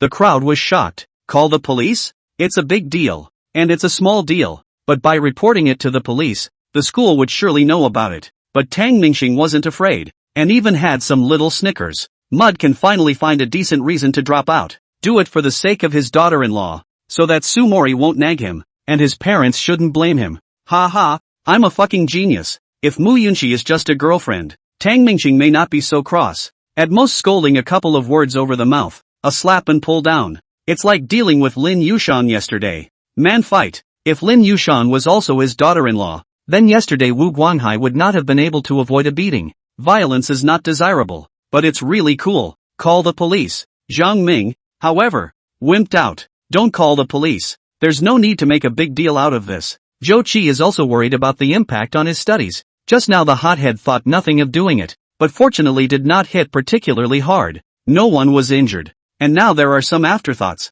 especially since the other car was scratched. Tang Mingxing then thought that he had been selfish and forgotten about these brothers. Blame me. I was so involved just now that I forgot about my brothers. Tao Yulong rubbed his arm. The people he brought with him were also some students, but not all of them were from this school. But both are also worried about the repercussions of calling the police. Tao Yulong, on the other hand, hesitates. His car scratched and he does fear being fired. With that, he called, Dad, I'm in trouble. There were more and more people watching, and things quickly reached Sumori's ears. It was Huang Jingjing who sent a message to the teacher that this had to be a big deal, and if they didn't call the police, then she would notify the teacher. I'll go. Sumori Li also rushed to the place of the incident after knowing about it. Tao Yulong hung up the phone and tried. Tang Mingxing, or how about this? I won't pay for it. Did not wait for the other party to finish. Tang Mingxing suddenly said, I do not compensate a penny. You go to check the surveillance. Check it out and tell me. It is I get a penny. You go busy. Then he shouted to the crowd watching around him. Everyone disperse? The show ends here today. There's nothing more to see. Tao Yulong rubbed his face and looked at the other party incredulously. His face skin was also too thick. You who? You want to renege on your debt? Spoke Huang Jingjing. She couldn't help but watch the fun. So of course she had to irritate her opponent more with such a great opportunity. None of your business. You broke someone's car. Why don't you pay for it? None of your business. You You poor bastard. You want to renege on your debt if you can't afford to pay. None of your business. You. Tang Mingxing's 3 sentences about none of your business made Huang Jingjing somewhat at a loss for what to say. People don't want to be shameless. The world is invincible. Good. I'm going to check the CCTV. You guys don't want to leave, Tao Yulong said and led several people to the surveillance room. And while Tang Mingxing wasn't going to end the matter there, Sumori arrived just in time, accompanied by the director of instruction, as well as several other teachers. What's going on? Sumori Li came up and whacked Tang Mingxing. In the eyes of outsiders it was somewhat like a little dainty wife spilling her guts. Why are you here? Tang Mingxing was surprised. The director of instruction scolded, Tang Mingxing, and all of you. What are you all doing? Come here with me. Zhang Ming's few people looked at each other with a great deal of inner unease. Tang Mingxing, however, said, Teacher, classmate Mu Yunxi and I are legally married, and today a freshman came over to pick a fight and cause trouble, which is why I fought with them. How did you tell the truth? Zhang Ming was a bit anxious. Tang Mingxing was too honest. The director of teaching didn't even ask. He explained everything. A few teachers were also stunned. The two of them were married? It's not a good thing to do. You shouldn't be in a fight for any reason whatsoever. But as far as love is concerned, that is someone's daughter-in-law. If he were himself, he would not be able to tolerate it. Why are you so disobedient? Sumori Li lightly whacked Tang Mingxing's chest again. The director of teaching looked at his heart straight. Tang Mingxing has said that Mu Yunxi is his daughter-in-law. But how Sumori Li is still pampered. At this time, Tao Yulong's few people also rushed over. Only their faces were not very good. The car was scratched. And even the CCTV shots were not clear. The scene was too chaotic. He was even more nervous when he saw many more teachers coming. Director, it's him. The two of us are the culprits. Tang Mingxing pointed at Tao Yulong. The corner of Tao Yulong's mouth twitched as he squeezed out a few words stiffly. Teacher, this is a misunderstanding. Report teacher, this is not a misunderstanding. They are just fighting. I have the video here. Huang Jingjing suddenly stood out. Mu Yunxi also stepped forward and said, Teacher, this was started by Tao Yulong. A couple of people each said something. It's just that everyone thinks that Huang Jingjing is a bit disgusting as a person, obviously falling on his sword. Even those few teachers thought the girl was a little out of her league. But people come up with videos, and as a teacher you can't just ignore them. Huang Jingjing right. Very good. Very good. Pay more attention to your studies in the future. The head teacher spoke, implying, don't mind your own business. It's not something school leaders want to extend. And it hasn't happened at any of their schools in all these years. Spread the joke. Of course what they didn't know was that for so many years, there hadn't been a super rich third generation like Tang Mingxing in the entire Dragon Kingdom, or in the entire Qingbei. When really, the sky is the limit. We'll deal with this. Tang Mingxing, Tao Yulong, you two go back with me. Everyone else disperse. Hearing that only Tang Mingxing and Tao Yulong were called, Zhang Ming and Zhou Qi were relieved. Inside the office, the director of Tang Mingxing's faculty, the counselors, and the departmental leaders on Tao Yulong's side had also come over. What do you two want to do about this? After all, you're not kids anymore. Give an attitude. Hearing the director say this, Tang Mingxing knew that there was a reprieve, which was confessing to leniency and resisting severity. Bad attitude then severe punishment. Good attitude just go through the motions. Teacher, I know it's wrong. There's no need for Senior Tang to compensate me for the damage to my car. Tao Yulong, as a freshman, didn't want to be expelled. No, teacher, I'll pay for it. I don't admit fault in this matter. If Tao Yulong dares to do so again, I'll clean it up as usual. Tang Mingxing's tone was calm, but his attitude was extremely unkind. Tao Yulong aggrieved, You how to do so? I have recognized the wrong. The car does not allow you to compensate. You still want to what drop? Can't you two apologize to each other? The director of teaching looked at Tang Mingxing, and directly gave the best solution. Admit a mistake, and this side will be informed and criticized, and it's over. Tang Mingxing said, Apologize? Apologize how? I'm sorry classmate Tao. I shouldn't have hit you because you hooked up with my daughter-in-law. I'll change next time. That's all? Ahem. This student Tang. It's not like that. You didn't understand. We were talking about fighting. Several school leaders also know that this matter is difficult to deal with, but so many students saw. There must be a statement. Chapter 37, Preparing to Pick You Up. At this time, Huang Jingjing sat in the classroom, crossing her legs in triumph. So this is the present retribution. If I had known I wouldn't have pretended. It's so cool to be a real villain. Mu Yunxi wasn't in the mood to banter with her, and in her heart, she hated her to death. On weekdays he didn't remember messing with Huang Jingjing. Why was he targeting himself so much? That's when the school public posted a message. Our junior Tang Mingxing and freshman Tao Yulong. Two students were involved in a verbal altercation. It was finally decided that each would go home and reflect for 10 days. 10 days? Just 10 days? Huang Jingjing looked at the final punishment as somewhat incredible. Did not think that way? Should not be directly fired?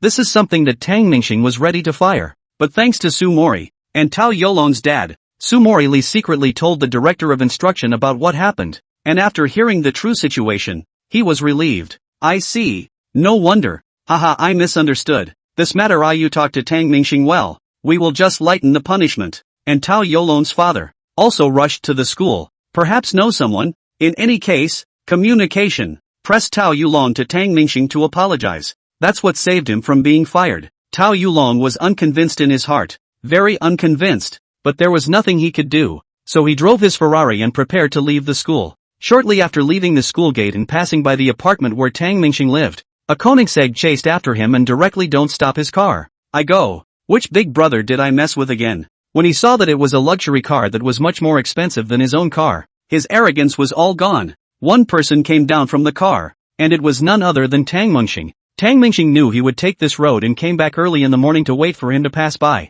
Tang Mingxing put on his sunglasses and quickly walked over. Ah, this guy. Tao Yulong stared intently at Tang Mingxing and then at his luxury car, thinking that he had called him a poor bastard. He knew for a moment that he was the clown. Knock, knock. Tang Mingxing knocked on the window twice. Tao Yulong hurriedly dropped the car window. You brat. Tang Mingxing's fire hadn't been suppressed yet, and she had wanted to threaten him again after leaving the school. But the words did not finish. Tao Yulong rushed to say, brother, I'm wrong. Big brother, I'm wrong. In the future you're my own brother. Tang Mingxing froze. This attitude was much more sincere than when his dad pressed him to apologize just now. It's a dog's eye view. If you're poor, you're right and you're wrong. You're rich, then whatever you say is right. Tao Yulong, who is soft and afraid of hard, transforms very quickly when he sees those who are richer than himself. Clumsy eyes, really clumsy eyes. Tao Yulong secretly speculated. The other party cannot hold a grudge. This kind of top-rich second generation, they cannot afford to mess with. Tang Mingxing wanted to curse, but couldn't raise his hand to hit this smiling man. I said, can you be tough? Causing me to change only 10 days of vacation. Convinced, Tang Mingxing wanted to make a big deal out of it. Firstly, to take the heat, but he was expelled and his time was free. He didn't dare to drop out on his own, and he definitely couldn't get through it as far as Su Mori was concerned. Someone on the internet asked which one would you choose, a degree from Qingbei or $1 billion? There is a wide range of opinions, but compare it to 10 billion? You don't need a degree to fix yourself anymore, but you still need to be educated, and you start from a high point. You don't have to acquire knowledge from school. The best way is still through social practice. It's a pity. Su Mori's eyes just now looked like she wanted to eat herself. Tang Mingxing admitted to himself that he didn't dare to look directly at it. Tao Yulong smiled a fake smile, his mouth swollen high, but had to force himself to hold back. Brother, I'm used to pretending. I have eyes and don't recognize MT. Tai. Tang Mingxing's fire was instantly doused by this flattering smile. Fuck off. Tao Yulong was like an amnesty, and drove away at fire speed. Yell, brother is back so early? Lin Yushang saw Tang Mingxing who had just gone upstairs. Oh, that school is running out. I'm back early. Tang Mingxing lied without blinking, but Lin Yushang could see a difference. The embarrassment of the morning was not lost on her. I'll treat my sister to lunch at noon, and will I take you out for the afternoon? Tang Mingxing looked at the other party,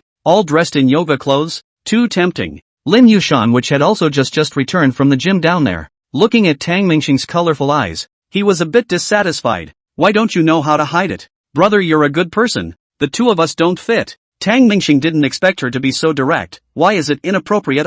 Lin Yushan wiped the sweat from her forehead. A burst of aroma hit her nose, and spoke. I'm 4 years older than you. A woman's older than you. Morally is just right. And I don't like my younger brother. So you like mature? Don Dreamstar asked. Not necessarily. In short, I don't like milk dogs like you. But as a brother, I still like it. As a boyfriend or husband, no way. Lin Yushang said it easily. But in her heart there was a pang of loss. Was she being tongue-in-cheek? She didn't want to commit herself to Tang Mingxing because of money or gratitude for helping her. Nor did he want to just have fun with Tang Mingxing and be responsible for himself. The morning's events had made her feel that the situation was getting a little out of hand, and that she was actually acquiescing to the behavior. At the rate it was going, he was bound to fall. Tang Mingxing made her grateful, but not touched. So the conditions are not there for love to arise. Sister, I might like you a little bit. said Tang Mingxing as she hurriedly closed the door to her room. Only Lin Yushan was left standing frozen in place. Why is this kid so bold as to confess?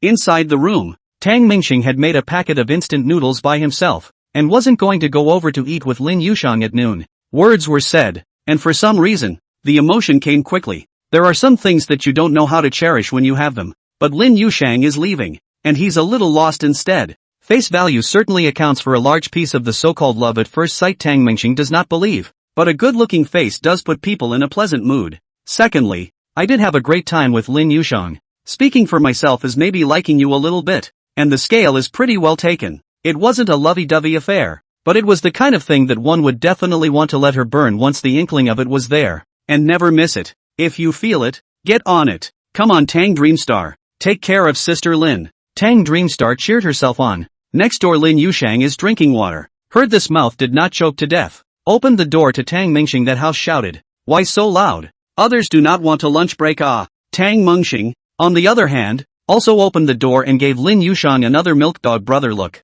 Sister, I'm sorry, I'm ready to pick you up. I'm a rich third generation. Old and rich, Lin Yushang said in disgust. So what? I like money, I admit that, but I won't be with you just for money. She was afraid that Tang Mingxing would mention the money, and if she agreed to do so, she made it look like she was shallow. After all, she wanted to face it. No sis, I'm not going to fix you with money. I'll use my practical actions to get you into bed. No, into your heart. I'm just saying that I'm a rich third generation guy, and I'm still a bad boy, and if I can't smash you, I'll just use my money to smash those who like you. Although Tao Yulong's behavior today made Tang Mingxing a bit shameless, it also let Tang Mingxing know how to be an evil rich second generation. Chapter 38. What? Lin Yushan gave a puzzled expression. Tang Mingxing said, after a while, I drove a luxury car, the whole helicopter, to go to confess to you, make a big fuss. Those who want to pursue you will have to weigh up. There is no I'm so rich. He who knows himself must have retired. Lin Yushan took a deep breath. Tang Mingxing, you're really good. Tang Mingxing heatedly smiled. I'll tell you Sumori is and I was forced to bind. Mu Yunshi, backward school flower. But I took the initiative to pursue. But you see I'm in love with both of them. Don't worry, I'll love you even if I get you. Lin Yushang suddenly looked at Tang Mingxing in a daze. Brother, do you know how to chase girls? Why do you say everything? It won't be. Before college I relied on my face value and was chased. University. Also never chased a girl. No way. Tang Mingxing's sudden verse made Lin Yushan laugh a little. Then cheer up. Cheer up. Lin Yushan closed the door again. Sister wait I'll chase you in the next 2 days. Just don't feel disgusted. Don Dreamstar was still chattering at the door. Lin Yushan covered her mouth. Her stomach hurting from laughing. Brother is too cute. And Tang Mingxing perhaps had some sense of being a drama queen. He treated the three girls, Sumori Li and Mu Yunshi, as well as Lin Yushan, with different images. But it's not intentional, and it also depends on how the other person treats him. Sumori Li usually treats him as a student, so he is coy, and at night he teases a little. Sumori was back in her little girl mindset. He's becoming like a big man again. And Mu Yunshi's ordinary little neighborhood sister is mischievous. He was like a big brother himself, taking her to play and letting her be pouty and cute and make demands of himself. Lin Yushang, on the other hand, took herself as a brother from the start, and she was cheerful, spontaneous and straightforward. He even took the initiative to tease Tang Mingxing when he was fine. So Tang Mingxing cooperated and pretended to be a milk dog brother, so that the relationship is maintained in a more harmonious manner. Tang Mingxing was looking at his cell phone and eating instant noodles at this time. He wasn't looking for a mouthful at all now. Having money wasn't without a mountain of food, but he noticed a problem. The flavors are so average. That kind of place is not at all the kind of place you go to for dinner on a regular basis. That's for banquets and guests only. The ingredients are precious and the drinks are expensive, but the taste is really average. It's the place to go for a banquet to reflect the importance of the guests. It's a piece of shit that sells for 5,000 a pound there. And that's good enough, but it doesn't change the nature of the shit.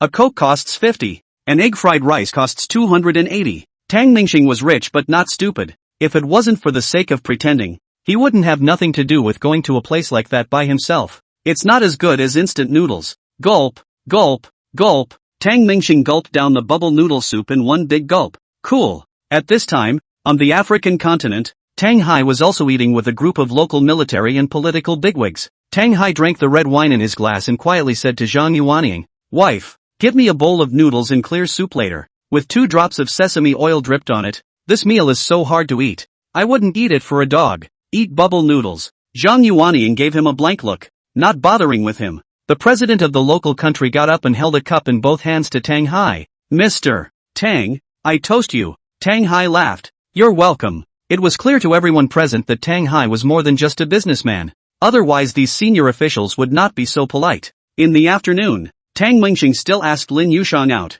Sister, do you want the bag? So tacky. Sister, do you want jewelry? Don't. Sister, may I kiss you? Would you trust me to call the police? Tang Mingxing followed Lin Yushan like a little follower. Sister Lin, I'm willing to be a licking dog, so you could at least let me lick it. Tang Mingxing complained. Lin Yushan looked back at him. Licking dog? You're pretending to be a licking dog, right? You don't see a rabbit. You don't let go of the eagle. You must go to bed when you give something away. I don't want your things. That was too accurate for Tang Mingxing to be a bit confused. As long as Lin Yushan dared to ask for a bag today, Tang Mingxing would dare to push it tonight. So is it okay to buy you dinner? Yes. Not too expensive. Just about the same. Lin Yushan seemed wary. After 6 o'clock, Sumori and Mu Yunqi also arrived at the hotel. Tang Mingxing ordered quite a few dishes. Ha ha, he was actually driven home? Ha ha. Lin Yushan laughed her ass off when she learned the truth about him through Sumori. For this matter, Sumori Li had nothing to say,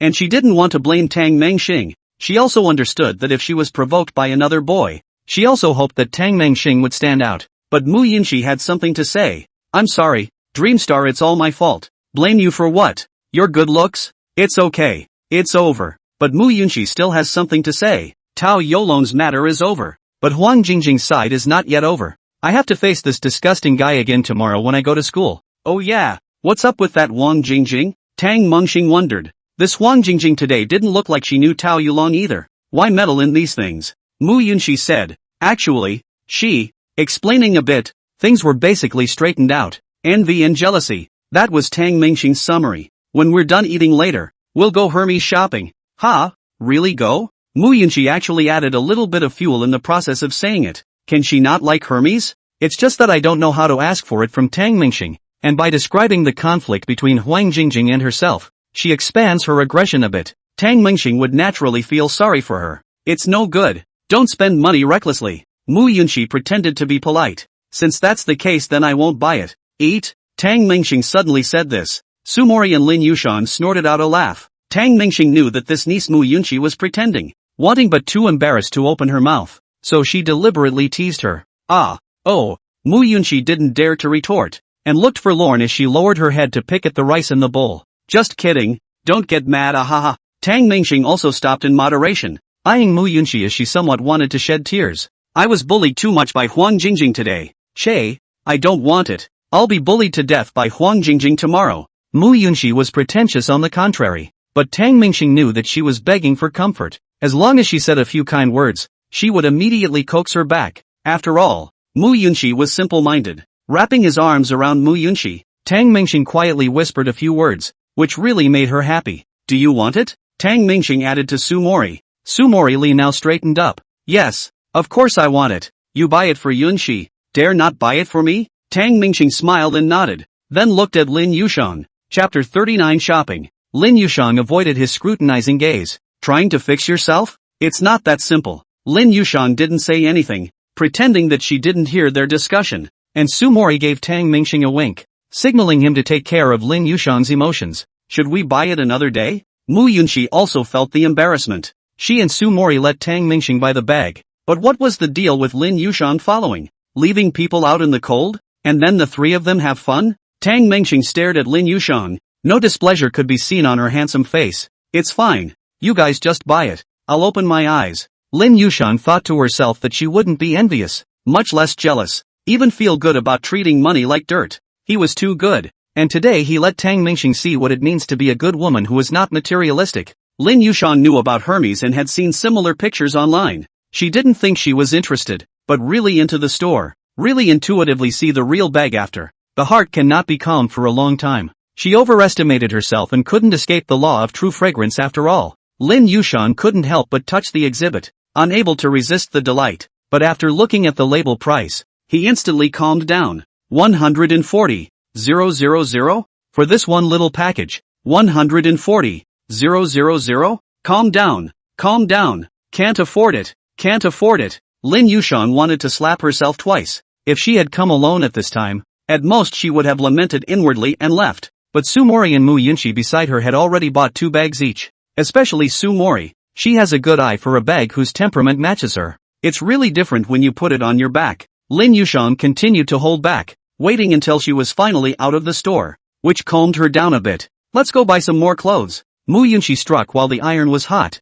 wrapping her arms around Tang Mingxing and blinking her eyes continuously. Yes, a few people agreed. Lin Yushang also relieved. The bag cannot afford to buy clothes can always afford it. But when she came to the Gucci door, she hesitated. She had bought clothes from this store, and there were relatively cheap clothes, and only relatively cheap. The worst time in my own life that I think I've ever been screwed over was here. When I had just gotten a little bit of money shortly after I started working, came here and straight away 2 dresses cost me $40,000 of my own savings. That was all the savings I had at the time. But I was so young and impetuous at the time that I thought I could make more money if it was gone, and that I was bound to rise to greatness in the future. The truth is she won't be flying high enough this year going forward. By all accounts, she was earning quite a bit of money. It just wasn't enough indeed when she came to the land of luxury. Mu Yunshi looked at Lin Yushang, who was clearly a bit impatient. I suddenly don't want to buy it again. Let's go drink milk tea, Mu Yunshi said thoughtfully. Sumori Lee also said,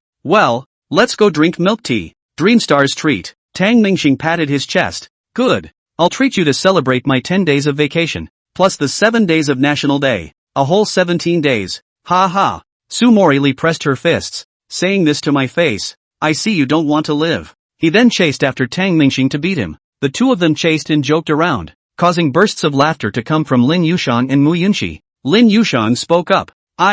You guys are really funny. You guys go and buy it. Don't worry about me being embarrassed. Because you guys don't go and buy it. I'm the one who's unhappy. Tang Mingxing somewhat regretted bringing Lin Yushang out, not to mention not getting it done. It was still a light bulb. Sumori and Mu Yunshi looked at each other and smiled. Still entering the store, seeing several people frantically shopping, Tang Mingxing didn't care about the price. Lin Yushang's jealousy was acting up again. Hello, ma'am, you're here with that gentleman. May I make a recommendation? Seeing Tang Mingxing's bravado, the guide naturally wouldn't miss this opportunity to make money. Seeing that Lin Yushang had no one to receive her, she hurried over again, fearing that she would be neglected. Lin Yushang politely replied, no need, I'll just take a look. Yet the guide didn't take half a step away. She knew that the man was a rich lord, and she would surely be able to sell something by following the lady in front of her. At that moment a girl walked in, also looking at the dress. Turning the corner happened to meet Lin Yushang.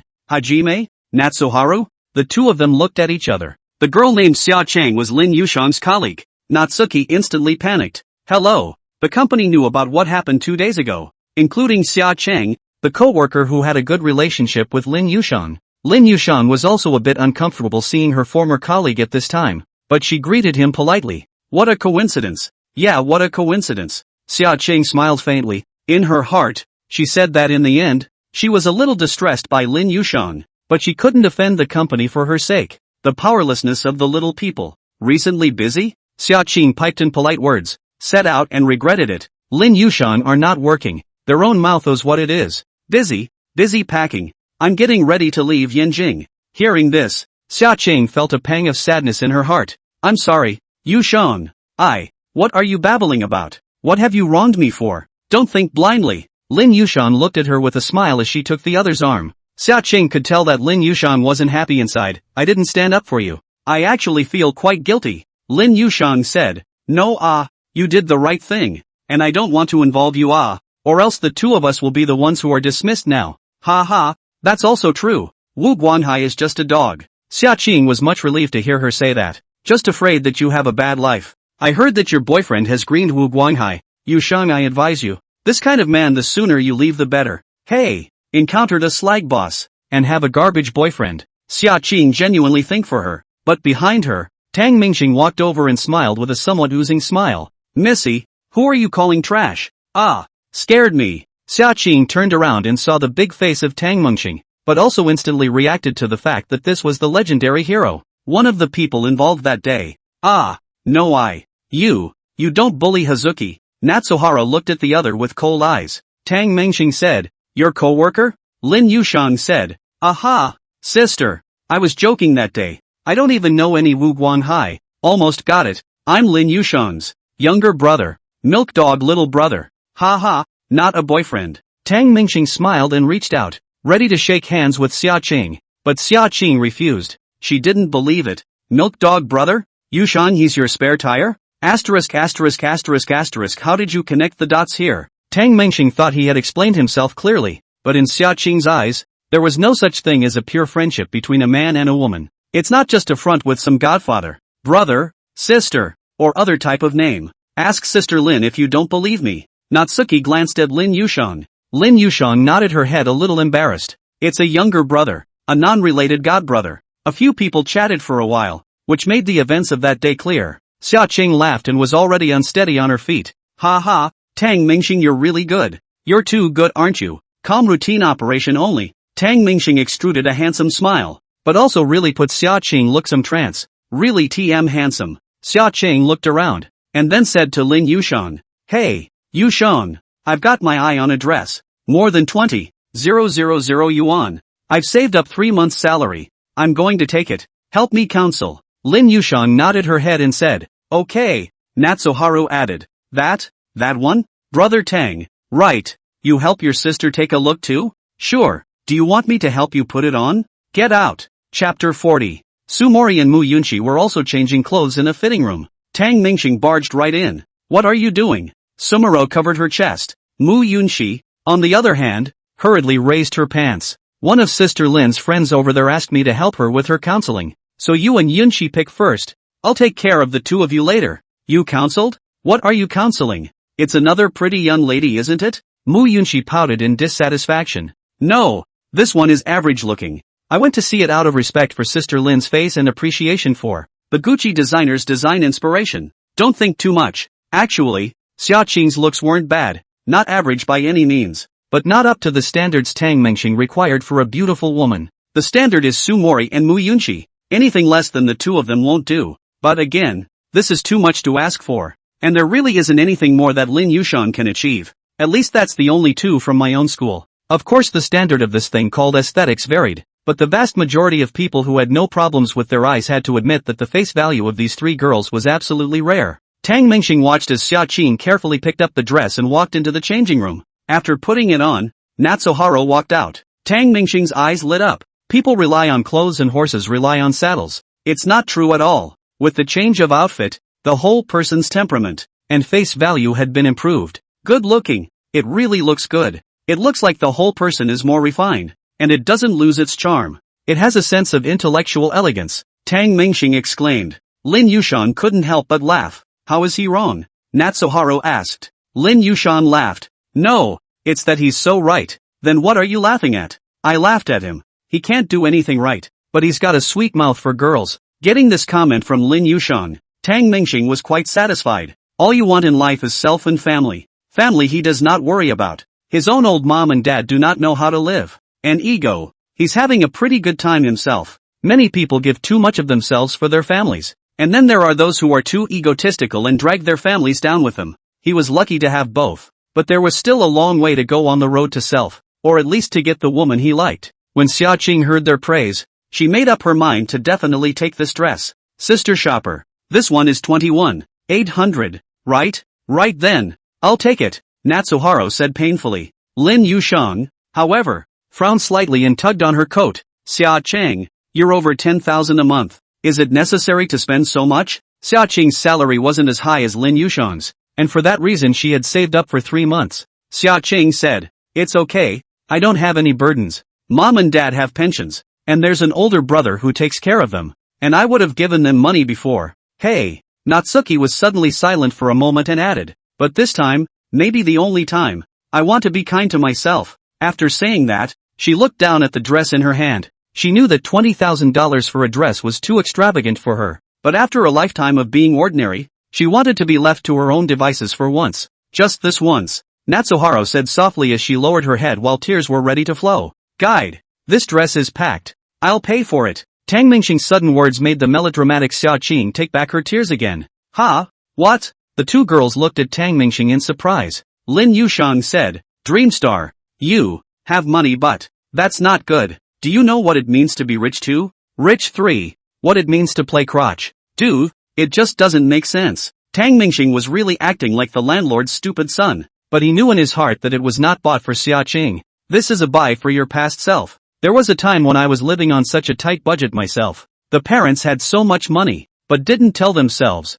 And even more so, they didn't give a penny more. Countless times I've been like Natsuki, standing in front of my favorite things and not having the money to pay for them. Here's to the past. This isn't too good. Xia Qing's expression was a bit uncomfortable. She believed Tang Mingxing had the strength. Heard it himself. He drives a Pagani, a tens of millions of dollars sports car. But then I feel indebted. It's okay. Sis is going to pick out a few more dress shoes to match. Really? Tonight? My lord is all yours. Xia Qing directly left Lin Yushan behind and started picking out clothes to go. That guide who had just followed Lin Yushan was also replaced with following Xia Qing. Lin Yushan's mind, which had just relaxed, began to be messed up again. Tang Mingxing, you're not interested in Xia Qing, are you? Not half as much. Then why are you like this? To pay for her? Thousands of dollars can't buy the master's pleasure. I don't ask for anything in return. Lin Yushan moved. He had paid for Xia Qing, whom he had just met. So why couldn't he do it for himself? Can you do that for your sister?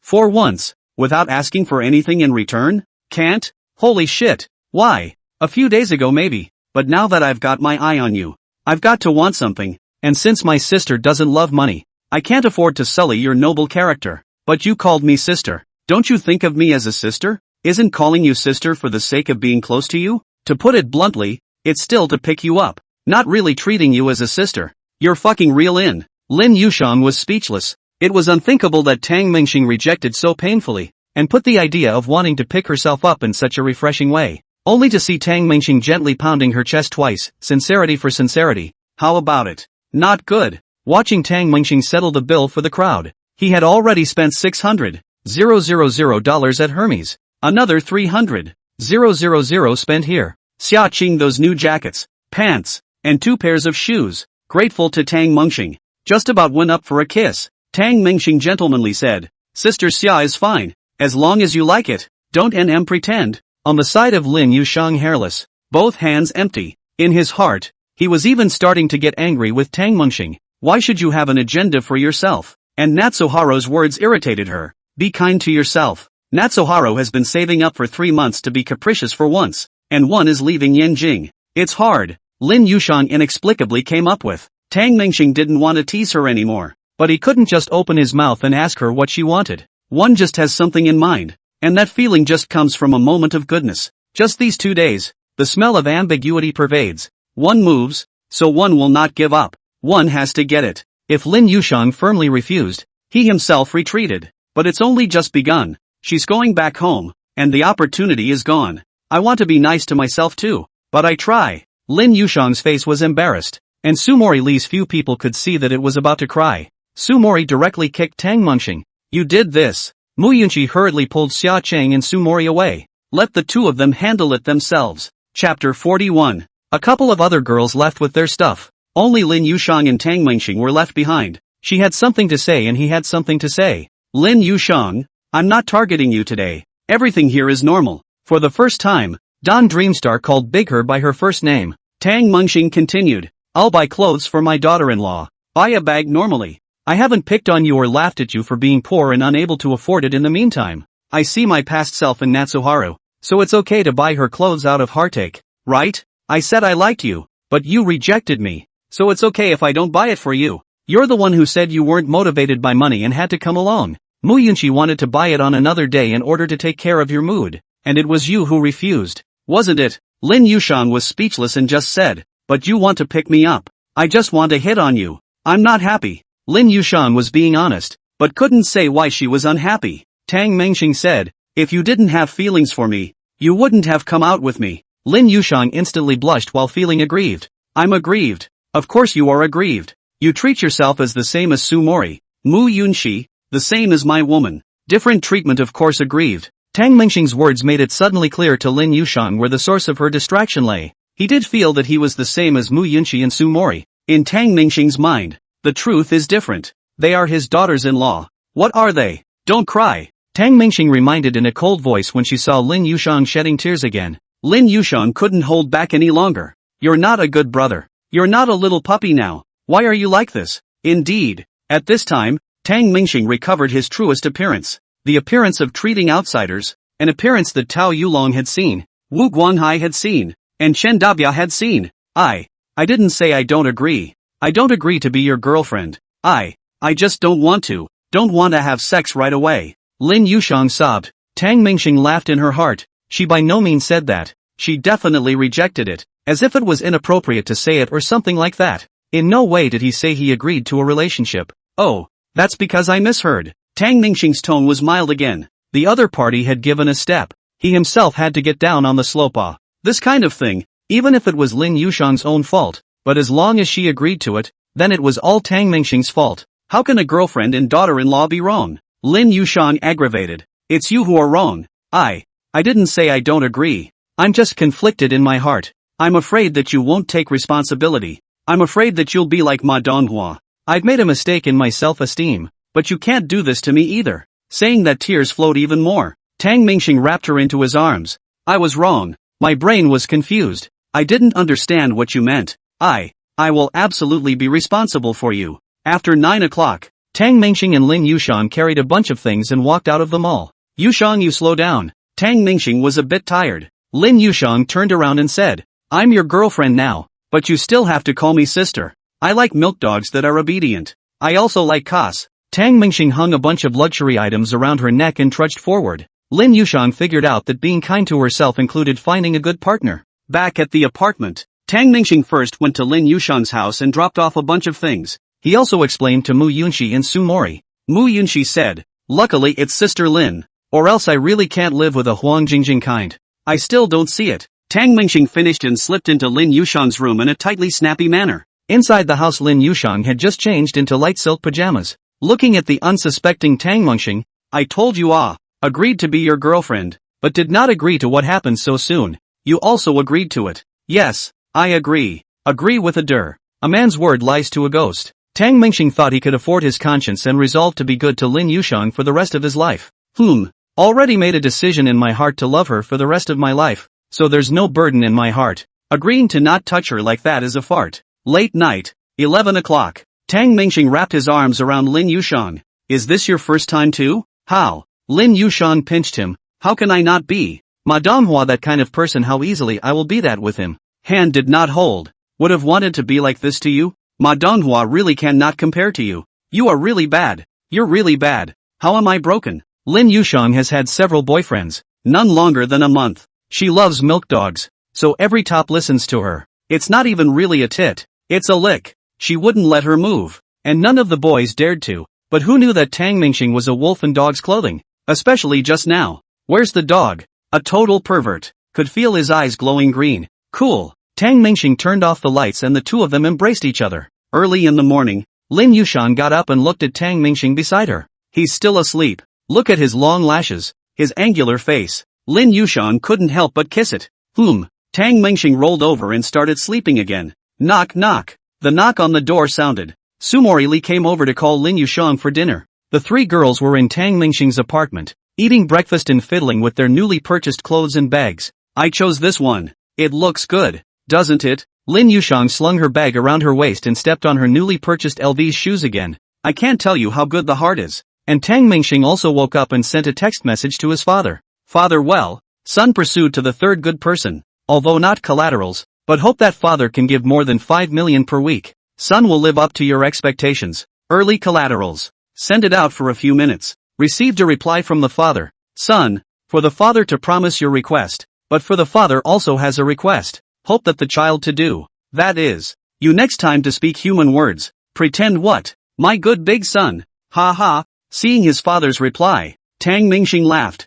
$20 million. $20 million a week. That's not cool. Today is the last day before the 4th of July. Mu Yunxi walked into the class carrying the latest Hermes, passing by Huang Jingjing and giving her a contemptuous look. Huang Jingjing looked ahead with wide eyes. Her afterglow had seen the bag that Mu Yunxi was carrying. The heart is nothing but sadness. He had sacrificed so much in exchange for a bag, and Mu Yunxi had bought one even more expensive than himself the next day. Mu Yunxi didn't intend to reason with her either. Her parents couldn't educate her to be a human being. She was too lazy to do so herself. Just get in your face. However, This wasn't all. Mu Yunqi intentionally rubbed her 5,000 plus dollar shoes, pulled up the legs of her 18,000 pair of pants, and straightened out her 26,000 piece of blouse. The whole action, very contrived, but enjoyable. Huang Jingjing looked in her eyes and hated her heart at this time. Innate face value can't compare, and acquired money can't compare even more. Huang Jingjing regretted. Why did she provoke her for nothing? Chapter 42, Put the Knife Down, Happy New Year's Day. Mu Yunqi's actions naturally drew the attention of countless boys. This kind of news travels fast. It also dissuades some of the boys. At least they don't have so much money to spend on their girlfriends. And Tang Mingxing got up again after taking a nap. The next room only had breakfast left for him by 3 girls. There was no one in the house. Weird. Sumori and Mu Yunqi, one working and the other going to school, were absent. Lin Yushang doesn't even have a job anymore. Where did she go? At this time, on the floor of the Light Sea Technology office building, Lin Yushang walked into the company in a luxurious and arrogant manner. She had come to get her separation certificate, which of course was an excuse, or to come over and show off. What a life I've had away from you guys. Seeing Xia Cheng, who was still at her workstation, Lin Yushang smiled at her. Natsuharu also gave a yay sign. Pushing open the door of the personnel office room, Lin Yushang said, "Hello, I'm here to sign and get a certificate of separation. The previous compensation, which is already in hand, still needs her to come over and sign." Lin Yushang was all bejeweled, causing all personnel to freeze. The beauty itself is breathtaking, plus this dress set off, more like a fairy in the sky. Another unique aura that puts all the boys in a bit of a trance. These employees didn't have anyone to make things difficult for her, so there was no need for her to get on people's nerves, and everyone was courteous when she spoke. "Yu Shang, you sign here." A personnel lady held out the sheet. Seeing that Lin Yushang had signed, she added, "Can I add you a WeChat?" "Yes, I'll add one too." Many people came over and asked for Lin Yushang's WeChat. This group of people were also clear that Lin Yushang was now backed by a big tree. Whether it was true or not that day, at least Tang Mingxing's sports car was real. Lin Yushang didn't care what kind of purpose they were harboring. Her heart was satisfied at the moment. Yushang came. Wu Guanghai learned the news and rushed over. He hadn't even looked for her yet, but she sent her to the door. "Hello, Mr. Wu. I've come to do my exit formalities," Lin Yushang said with a smile. Wu Guanghai didn't expect the other party to not flip out and be polite. Wu Guanghai is also an old oil. The other side does not turn the other cheek. They will not turn the other cheek. "Let's talk alone can be good?" "Okay." Lin Yushang agreed to the pain. They are now bottoming out. Think of the past. Like a little cute. Like, there is a good man, why not take down? Have to harden themselves. How easy and comfortable today. Just by the fact that Tang Mingxing spent a total of $136 million last night without batting an eye. Lin Yushang's back was against him, so she didn't care about anyone. "Yushang, we're all sorry to see you go. Mr. Wei asked you to have a meal alone. By the way, to communicate your feelings. What happened before is not yet over. Wei Hang, this person has not shown up." But his fondness for Lin Yushang was different from ordinary girls. There was no need to say that Lin Yushang was beautiful. The key was that she looked like Wei Hang's first love, as well as her valiant appearance, which extremely attracted Wei Hang. Wei Hang had owned countless women over the years, but only this one was missing. Wealth was enough for him. He had never been able to get what he wanted, and Lin Yushang's refusal had built up resentment in his heart. "Mr. Wei invited me? Then can I bring my boyfriend?" Wu Guanghai hesitated when he heard her say she was bringing her boyfriend. "Yes, I'll go with you, as long as you agree." Manhwa appeared in the doorway and said eagerly, "It's about his promotion." He, "My boyfriend is Tang Mingxing. Don't flatter yourself." "Okay." Lin Yushang gave him a disgusted look. Manhwa stepped forward and said, "Tang Mingxing? What's so good about him? A little kid." Before the words fell, Lin Yushang directly shook the bag in her hand. "Nah, the little brat bought it for me. What Mr. Wei can give, Tang Mingxing can give me 10 times as much." "I don't care," said Lin Yushang, heart also some worry. "Powerful will not blow big. I knew I should say twice. Or 5 times. Neither Wu Guanghai nor Manhwa said anything. Especially Wu Guanghai. His face was iron blue. He knew that Tang Mingxing was absolutely rich, and he didn't know which family's male son. "So it's been a while since I've been investigating myself." He was afraid of offending Mr. Wei, but he wouldn't be stupid enough to offend another big shot, at least to investigate clearly. If Tang Mingxing power is huge, really cannot afford to mess with. They can only think of other ways to pull investment. But after checking for a long time recently, I couldn't find out what this kid was all about. A close friend of his also learned of this and cautioned himself. For Tang Mingxing must be careful. This kind of person cannot be found out. Either he is not a rich kid. You have been according to the circle of rich people to find out certainly cannot be found out. In either Tang Mingxing's background is so big that it is through the sky, and no one can find out. If he can touch his core area, he must die without knowing how to die. Wu Guanghai favors the latter, and driving a Pagani designates that he is not an ordinary person. Hearing Lin Yushang say it was her boyfriend again, this time he believed it. At least when Tang Mingxing said that Lin Yushang was his daughter-in-law, Wu Guanghai still didn't quite believe him. At least at that time Lin Yushang was dressed in ordinary clothes and came over to cause trouble for a little money. And now look at her calm and confident. A luxury? Wu Guanghai instantly understand. The wood has become a boat. The two of them, this is really together. Yes, Yushang, I sincerely invite you, and Tang Mingxing, to have a meal together. And of course I'll also invite Mr. Wei, and I'll apologize for what happened before. The sudden change in Wu Guanghai's attitude made the crowd feel strange, especially Lin Yushang. She was still thinking of disgusting Wu Guanghai, but Wu Guanghai, such a shrewd person, can bend and stretch. Today Wei Hong is good to him. Then Wei Hong is the real father. When Tang Mingxing helped him in the future, he was able to immediately switch to Tang Mingxing's door. This is not all. Wu Guanghai invited Lin Yushang to his office to sit down, and did his best to pull the relationship, and pouring tea, and catch up. 2 hours later, Wu Guanghai personally sent Lin Yushang out the door. Yushang, come play again when you have time. Ha ha. Lin Yushang was also smiling happily. Martyr. The feeling of being complimented was too good. Okay Mr.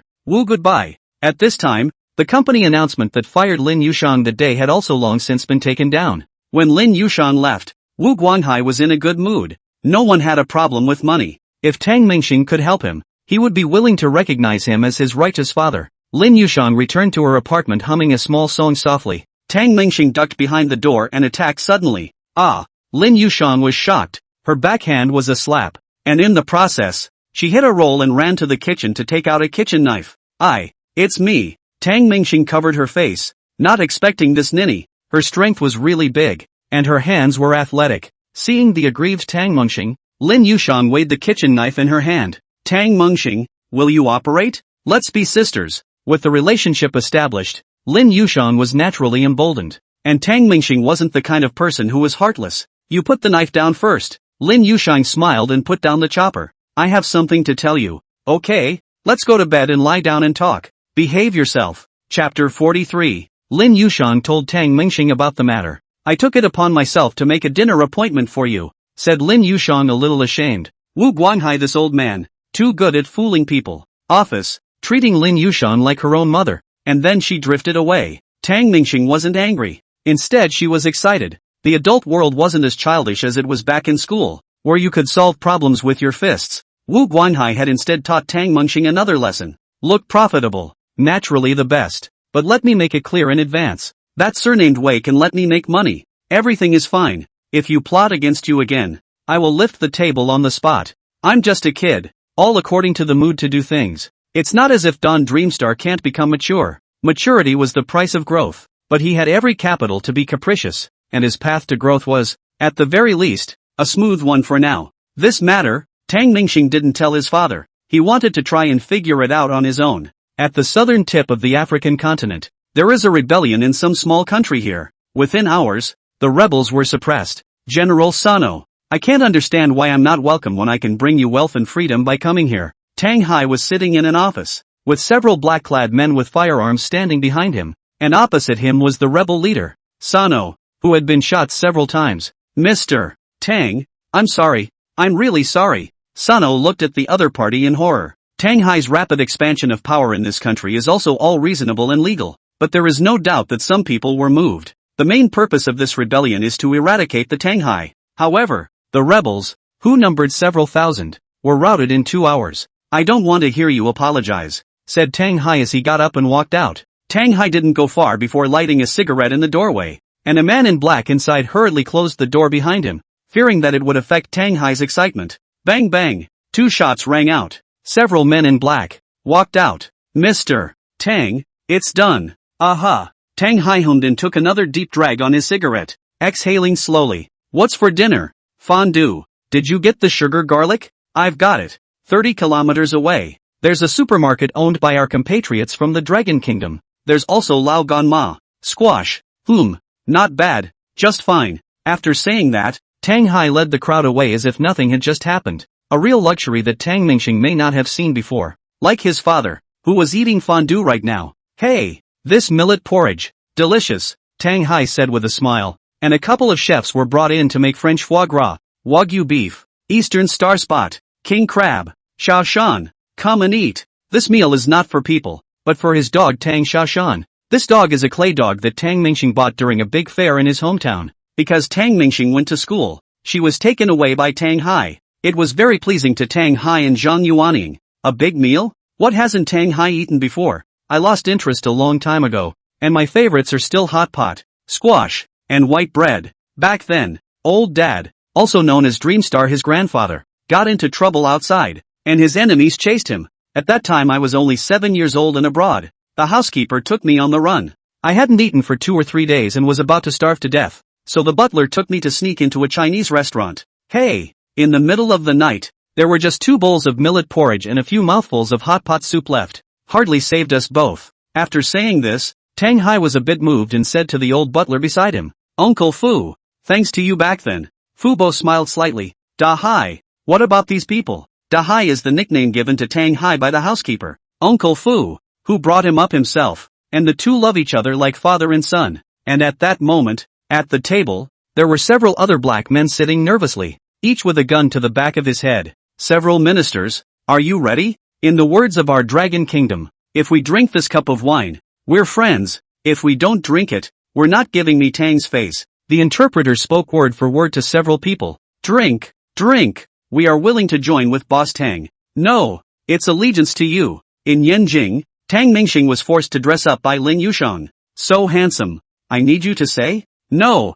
you're not sounding like a milk dog brother anymore. Change back. Sister is so annoying. Lin Yushang took Tang Mingxing's arm and arrived at a fancy restaurant. Foie gras, Wagyu beef, Eastern star spot, and king crab. Lin Yushang drooled at the sight. Suddenly the little voice pouted. I want to eat. Can I order it? Tang Mingxing said. Yes, let that Wei Hong or Wu Guanhai pay the bill later. I'm not going to pay the bill if he lets us. Lin Yushang also laughed in a small, evil voice upon hearing this. Right, right, right, right. Not long after, Wu Guanhai walked in with a middle-aged man. Wei Hong was in his 50s, but he was well-maintained and looked like he was only in his 40s. Seeing Tang Mingxing and Lin Yushang sitting together, talking and laughing, Wei Hong heart is not taste. Young that will be. Women such as clothes, change new at any time. But when you get older, you tend to fall in love instead. Especially this kind of unrequited love. Both of you, allow me to introduce. This is Mr. Wei. These two, Tang Mingxing and Lin Yushang. Hello, hello. Tang Mingxing and Wei Hong briefly shook hands. Wei Hong looked displeased, but didn't say much, while Tang Mingxing was full of smiles. In his heart he was thinking of lifting the table at any time. Lin Yushang curiously sized up Wei Hong with a sickening feeling in her heart, and then looked at Tang Mingxing. Feeling lucky, Wu Guanhai invited a few people to be seated, and called the waiter to order food. Lin Yushang being the only female, the menu naturally fell into her hands. This, and this. Lin Yushang wasn't polite. Who cares who's treating her, as long as it wasn't her and Tang Mingxing. Wu Guanhai warmly entertained the few people, and in the process changed the topic to the project. Our AI program is mainly used to develop games. To be honest, on the market at the moment, our country's 3A masterpieces, apart from Black Monkey, there's not much else to take home. I have ideas of my own, to assist in the development, through an AI, which is specialized in serving the gaming industry. Wu Guanhai chatted a lot. Wei Hong pressed to listen to it. He did not care. Black Monkey, this game opened the domestic 3A market. It's always good to pitch with the wind yourself. I need 600 million in capital. Wu Guanhai stated his opening price. In fact, 600 million is far from enough. And he is just testing Tang Mingxing first. Wu Guanhai's real psychological price is 1.5 billion. Lin Yushang listening on the side, secretly staggered. How is it that only a few days, they can be here to talk about the project of hundreds of millions of dollars? Tang Mingxing hesitated. Wu Guanhai thought he might have that much money, but didn't believe Tang Mingxing had the ability to control a multi-billion-dollar project right now. Wei Hong didn't believe it either. Even Tang Mingxing's father didn't believe it. And most importantly, Tang Mingxing himself does not believe that people are valuable to have self-knowledge. He is able to see his shortcomings very clearly and will never be blindly confident. From that point of view, Tang Mingxing had already won. Money I can invest. Professional people do professional things. How you manage, how to develop I don't care. But I need to get to the point of understanding your progress, the current development results, and the future direction on. Tang Mingxing said a bunch of things, which made Wu Guanghai's heart feel much more stable. This kid can. Chapter 44, Dogs Eat This? In Wu Guanghai's experience, this kind of rich second generation is either arrogant and conceited. When you invest money, you make yourself a big man and start pointing fingers, which often affects the progress of the whole project. Either you don't know anything, go through the motions, and listen to people blowing off steam about how great they are and how they can make money and believe it. And Tang Mingxing knows which area she can't do and what she should do. Many people tend not to see their own flaws, and that's what kills them. Tang Mingxing, on the other hand, also wanted to improve herself through these opportunities. Of course, there was the most important point. He didn't want to be busy as a dog. He was accompanied by his own beautiful woman, and a large amount of time should be used to spend his days in style. Wei Hong spoke up at this time. This amount of money. In fact, I can vote. Why bother Brother Tang again? Obviously his words didn't give face to Wu Guanghai and Tang Mingxing. Wu Guanghai filled a cup of tea for him. To be honest, the more money the better. Mr. Wei, the 600 million I just said, is that I hope you two will each invest 600 million? After that I will go back to the relationship, pull investment. Mainly because the funding gap is too big. I'm afraid. The latter words are, I'm afraid you two don't have any money. Vaguely, Wu Guanghai started the set. What do you call this? I still think highly of your company. This cake is no longer big enough to withstand the number of people who share it. Wei Hong closed his eyes and began to calculate. Mr. Wu, you give a quick word. Exactly how much is needed and at the same time how much is our return? Tang Mingxing said bluntly. A night of conversation. Three men talking at length. Lin Yushang didn't interrupt a word and ate for a long time, eventually getting a little propped up. After leaving the hotel, Tang Mingxing's stomach was a little hungry. Lost, didn't eat a few bites of food. Spent $1 billion.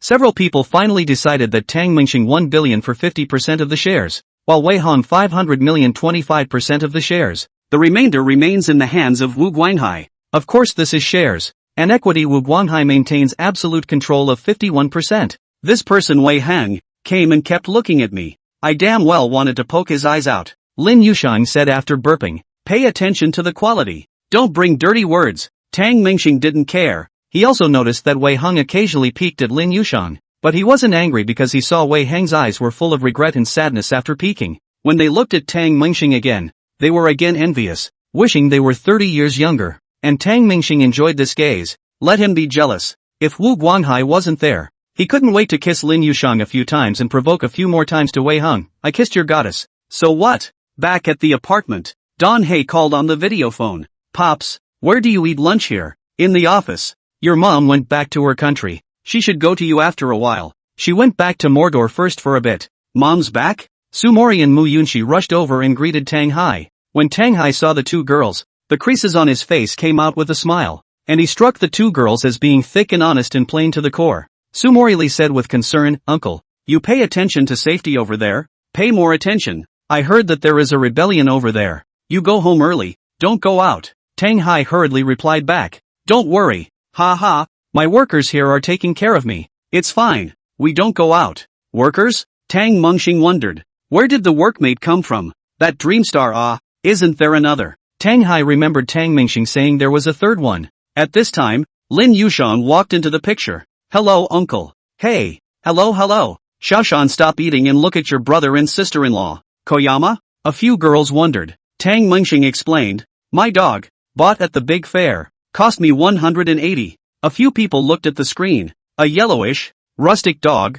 eating steak with its head down. Wagyu beef, Eastern star spot, king crab, caviar. Lin Yushang looked at it. Isn't it almost the same as what she ate at night? Your dog eats this? Lin Yushang said in surprise. Tang Hai returned in a serious manner. Not really. It sometimes gets tired of eating and doesn't eat anymore. This dog has been picky lately. Hey, it's still Dreamstar that's more obedient. Oh, I thank you, Pops, comparing me to a dog. That dog is 2 times fatter. Tang Mingxing and her father chatted a bit more and told Tang Hai about today's events. Tang Hai was relieved that Tang Mingxing didn't have a hard-on. At least he thinks the program has potential. At night, Sumori and Lin Yushang were catching up on the drama, and Mu Yunshi was taking all kinds of selfies. I just bought a bunch of luxury items, so I can show them off. And knowing that showing off in her circle of friends might be met with jealousy by people she knows, She chose to show off her wealth anonymously in the online platform of Little Blue Book. Of the three, she seems to be the best behaved, but she's actually the slickest.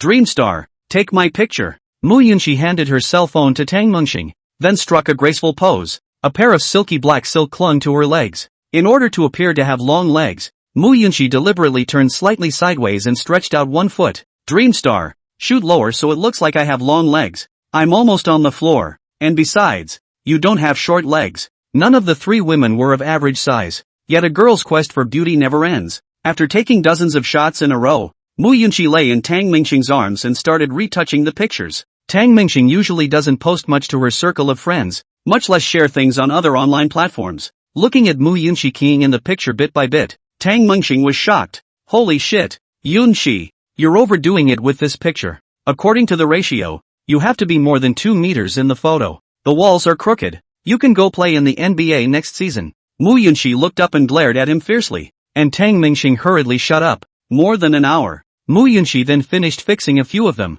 looked at them to be more satisfied, and then sent them to the platform. And with the caption, an unforgettable night. Thanks to my husband for the bag. True or false? Tang Mengxing was contemptuous, but Mu Yunxi was very satisfied inside. It's only been half an hour and the comments have already broken 199 plus private messages. Tang Mengxing was curious and wanted to see what all the comments were. Just reading a few of them had already exploded with anger. Mud. How can they call you wife and there are girls? And the private messages are even more angry. Tang Mengxing. Nothing more than some boys want contact information. All kinds of flirting. Don't be angry. I won't take care of them. I just want to show off that I have a good husband. Mu Yunxi started her soft and gentle performance. Tang Mengxing didn't go so far as to really mess with Mu Yunxi over this. He just spoke. I've accompanied you for a night here, fulfilling my obligations as a husband. Next I'll have to exercise my power as a husband. He. After a burst of bad jokes, the only thing heard in the room was Mu Yunxi saying, go take a bath first. Chapter 45 Departure. Tonight, it was destined to be a sleepless night. Tomorrow was the 4th of July, so a few people were in no hurry to go to bed. Sumori was still at Lin Yushang's house. The two of them were lying under the covers with their tablets, set up their little desks with melons and snacks, and were watching a show. It was 1 in the morning and the two were sleepless. Tang Mengxing had the password to Lin Yushang's house and quietly opened the door and walked in. The living room was dim. Wearing only a pair of pants, he gently pushed open the door to his bedroom room. The sound of the door opening caught the attention of the two girls. After Lin Yushang saw that it was Tang Mengxing, she asked, you're still awake? Where's Yunxi? Tang Mengxing had a helpless face. That little punk said he was tired and tossed halfway to sleep. Watching a drama together, Tang Mengxing smiled evilly and got under the covers, squeezing in between the two, just lying down, before enjoying herself. Seeing the ghosts and monsters that suddenly appeared in the tablet, Tang Mengxing sat up with a jolt. You two watch this at night? Isn't it scary?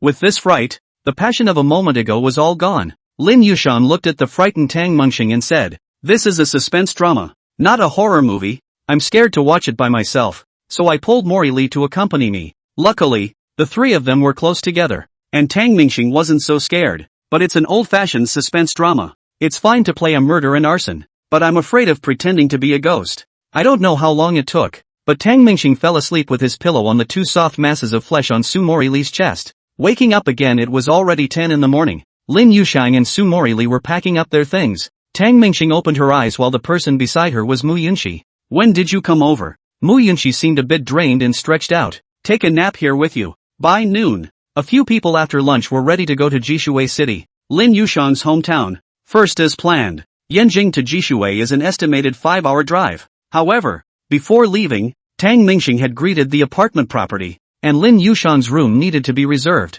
Lin Yushang was a bit puzzled. Don't you have a villa? Let's go to the villa. Isn't it good? And wouldn't it be a waste of money to rent a house here? Tang Mengxing returned. It's not a waste. This building is in my dad's name. It doesn't cost anything. Live as long as you want. Sumori and Mu Yunxi had also just learned about this. You own the whole building? Or are these two apartments? The apartment is not for sale, only for rent. So the whole building belongs to my dad. Lin Yushang also thought it through now, and made a calculation for herself. What's yours is yours, and what's yours is the three of us. That's what it means. Right, Tang Mengxing. It seems like such a rationale. Mu Yunxi's little blue book was also updated with content. A high-class apartment building, with the caption, thanks to the apartment provided by my husband during this time, I now realize that it is my own family's property. Tang Mingxing glanced at her copy and couldn't help but frown. Can't you keep a low profile? Mu Yunqi took his hand and swung it back and forth with force. Let me pretend for a bit, please. You screwed up thing.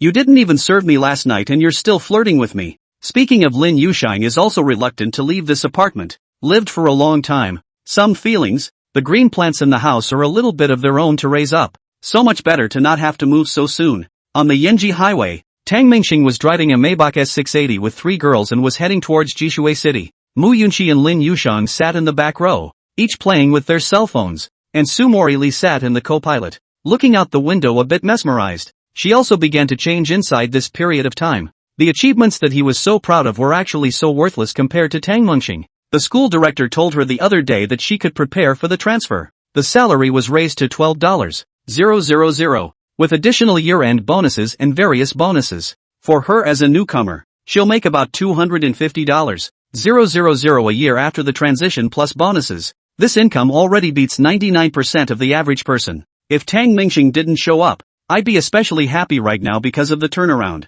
right? Sumori Lee thought in her heart. That's what she was brought up to do. Stable income, small but happy family. But then he looked at the bag in his hand, and then at the clothes he was wearing, and then he thought about his paramera. That's how many years it takes to earn that on your own. Your own pride is worthless. A set of clothes, plus a bag is more than my yearly income. Sumori Lee is a little unsure of how to face Tang Mingxing, especially after learning that the apartment building is all his family's. She couldn't think of a reason to discipline Tang Mingxing any harder. To make him try? Be obedient? But he already had everything. What was the point of trying? He himself had thought that he was Tang Mingxing's teacher, so he had told him to study hard under the guise of doing what was best for him. But today, she couldn't give Tang Mingxing any assurances that these endeavors would bring him more benefits. Wrong about yourself? That was when Tang Mingxing's mother, Zhang Yuanying, called. Tang Mingxing turned on the speakerphone. Mom, I heard you went back to China? Zhang Yuanying said. Yes, son, I'll go to Yanjing in a while. Where are you guys going to play on the National Day? To Jishui, your daughter-in-law's hometown. Lin Yushan reached out from the back and gently pinched Tang Mingxing's cheeks. Zhang Yuanying was happy and kept urging her son to be safe. Sumori 3 girls also greeted her one by one. Finally Zhang Yuanying instructed. Mori Li, Yushan, you two must discipline Tang Mingxing. This kid is very skinny. In the past, his father and I were away for long years and had less company. You two have to be responsible, especially Mori Li. You as his teacher. You must not let him relax and slack off. Study hard. Sumori Lee's heart was warmed. Feeling her importance again, she opened her mouth and said, I know, Auntie, but you are all so rich. Rich? Ha ha, our family is not as simple as being rich. Zhang Yuanying was silent for a few seconds and then said, Mingxing, this family is going to rely on you in the future. You should understand the reasoning of no crime is committed by a horseman, and you should understand the reasoning of a crime is committed by a man with a pair of jade annuli. Tang Mingxing gently nodded his brakes. He understood his mother's words. I know. I'll be obedient. No matter how old you are still a child in your mother's eyes. Hanging up the phone, Sumori suddenly smiled. What are you laughing at? I've suddenly found my worth. Tang Mingxing, listen well from now on. Do you think I would? The two of them bickered, and Mu Yunqi poked her head out and asked, why don't you let you listen to me too? Just now, Zhang Yuanying had only said for Lin Yushang and Sumori to keep a good eye on Tang Mingxing, but only not Mu Yunqi. Listen to you? Then can we still live in this family? Sumori laughed. Mu Yunqi laughed nervously. Also ha. Ha ha. Chapter 46, Lin Yushang's house. The scenery along the way was pretty good. Arrived at a service area 2 hours later. A few people took a short break. I'll drive the second half, Lin Yushang positively said. She also wanted to try her hand at the Maybach. Although he preferred sports cars, Tang Mingxing's sports cars were too expensive, moving tens of millions of dollars. She's still not quite daring and can't fit much luggage. A few people in the service area bought some snacks, and Tang Mingxing was in a good mood and gave a few more girls a big red packet of $500,000 each. Thank you, husband. Mu Yunqi didn't care about other people's eyes, happily wrapping her arms around Tang Mingxing, kissing and rubbing her face. Sumori Lee also gave a thank you, but was a bit formal. This attitude of yours isn't as good as Yunqi's, which makes me feel like it's not worth it to give it. Tang Mingxing said this on purpose. Sumori Lee's face turned red. She was a bit wiped out. Can't I call out to you again at night? No. Well, thank you. Thanks to whom? You, Tang Mingxing. Mr. Su, you're out of line. Who am I? Old. Gong. That's right. Tang Mingxing wrapped his arms around Su Morili and slammed a mouthful of drink. Only Lin Yushan was still frozen in place. How could she thank them? People thank their husbands, but she didn't have a license with Tang Mingxing. Sister Lin, let's get a license in a couple of days. Anyway, raw rice is cooked rice. Tang Mingxing said this casually. Lin Yushan dully returned. Oh, good. Just muddle through and agree. The next journey was driven by Lin Yushan, and Su Morili wanted to be in the co-pilot, but she was forced into the back seat by Tang Mingxing. Mu Yunxi was sitting in the co-pilot's seat, and through the rearview mirror, she watched the two of them being close in the back row, and was a little jealous. By what right do you drive me to the passenger seat? How can you two let me concentrate on watching the movie like this? Mu Yunxi beamed her little mouth, a face of displeasure. Su Morili in the back row tried her best to resist, but she couldn't help Tang Mingxing. Don't you dash. Mr. Su, you're too disobedient. A few minutes later. Yushan, can you drive? Stabilize it, okay? Tang Mingxing felt the car drifting a bit. Lin Yushan slapped the steering wheel. How can I drive properly when you two are like this? Then Lin Yushan and Mu Yunxi both stopped talking and honestly looked ahead, stealing glances in the rearview mirror from time to time with a blush. Half an hour later, Su Morili was leaning against the window, her hair disheveled and her face flushed as she looked out the window. Tang Mingxing said to Mu Yunxi, come to the back row later to play a game, no? Get out. 5 hours of driving. The car slowly drove into Jishui City. Lin Yushan's home was a bit surprising to Tang Mingxing, and the location was a bit out of the way. Tractors, minivans, and combines line a compound next to a farm field. The yard was large, with only a few bungalows directly north, and the hose was still rattling water into the washing machine. This is your home? Tang Mingxing looked at the yard. A few birch trees situated in the corner of the yard, and a rope was used to make a simple swing on top. Aha! Lin Yushan nodded and shouted again. Mom and Dad, I'm home. The door to the room opened and a middle-aged couple rushed out to greet them. Tang Mingxing bought a lot more gifts halfway, and at this time the car was stuffed to the brim. A few people carried the things down again, and Lin Yushan's father, Lin Xiaodong, took Tang Mingxing's hand and introduced a few people into the house. It was getting late, and in the room, a table full of wine and food had long been prepared. Lin Yushan's mother's name was Yang Yueying, plain and unassuming, with an apron and nowhere to put her hands, just smiling joyfully as she surveyed Tang Mingxing, obviously pleased with his future son-in-law. Good day, uncle and aunt. Su Mori and Mu Yunxi also greeted politely. That's the way it is in the Dragon Kingdom, and everyone is okay with that. The two girls were naturally treated with hospitality. Logically, Lin Yushan has a good income, sends money to her family every month, and is culturally literate. In Tang Mingxing's eyes, her parents should also be intellectuals, but I didn't realize it was just an ordinary family, and it looked like it was in average condition. Lin's father, Lin's mother, was not penniless. In fact, the two men had worked hard and had quite a bit of savings, but in their minds, it's all about the kids. They thought of saving more money, firstly, so that Lin Yushan could find a good family in the future, and they themselves would not be bullied if they had a bit of money. Secondly, the old couple has only this one daughter, do not want to bother the child in the future. More money to save with the child to ask for. Tang Mingxing sat next to Lin Xiaodong, feeling very formal, not knowing what to say when he met his father-in-law for the first time. How old are you, kid? 21. Oh, Lin Xiaodong didn't expect Tang Mingxing to be so small, but it didn't matter. After at least a few brief words of communication, the young man wasn't one to be impatient. Lin Xiaodong asked again, what do your parents do? This question made it difficult for Tang Mingxing to answer. Doing business. That was all he could say back, but he was afraid that the other man would ask what kind of business he was in, because he really didn't know. My daughter is a wild woman. You'll have to bear with her. The two of them chatted quite a bit. Lin Xiaodong poured a glass of white wine for Tang Mingxing. Let's have a drink between the two of us. Tang Mingxing hurriedly picked up the cup with both hands to clink glasses with Lin Xiaodong, and stole another glance at Su Mori and Lin Yushan. Both girls had a one-time-only signal in their eyes. Tang Mingxing was then relieved to go and drink. Only he was not a good drinker, but exactly how bad it was, he wasn't sure. It wasn't until the glass of white wine was at the bottom that Tang Mingxing realized that he was a waste in this aspect of drinking. A 2-2 glass of white wine, but at 36 degrees, had wasted him. A thick drowsiness hit Tang Mingxing, and she felt like getting down. Yang Yueying's scolding voice came from his ears. What are you drinking with the child? Look at all the drinks you've poured. Lin Xiaodong aggravated. I also did not expect this child's drinking capacity to be so poor. This is also good. I measured for you 3. This child will not be a drunkard in the future. Then came the sound of a few girls laughing out loud. The night in the countryside was refreshing, and around 7 o'clock Tang Mingxing lay on his bed and huffed and puffed. No one else was asleep until they woke up at 9. Lin Yushang brought a cup of hot water. I'm fine. Tang Mingxing stiffly got up. Don't pretend. Drink some hot water. Lin Yushang held his head and fed water to his mouth. In the next room, a few people were talking and laughing, and the TV was on, so it was hard to hear what was being said. Tang Mingxing took a sip of water, only to hear a cricket chirping in the courtyard and a few frogs in the puddles. It was a relief to have a heart that was too pleasant to live in. Dream star, you'll be good to me, right? Lin Yushang suddenly asked. Tang Mingxing was surprised. Why do you ask? A hint of tenderness passed through Lin Yushang's eyes.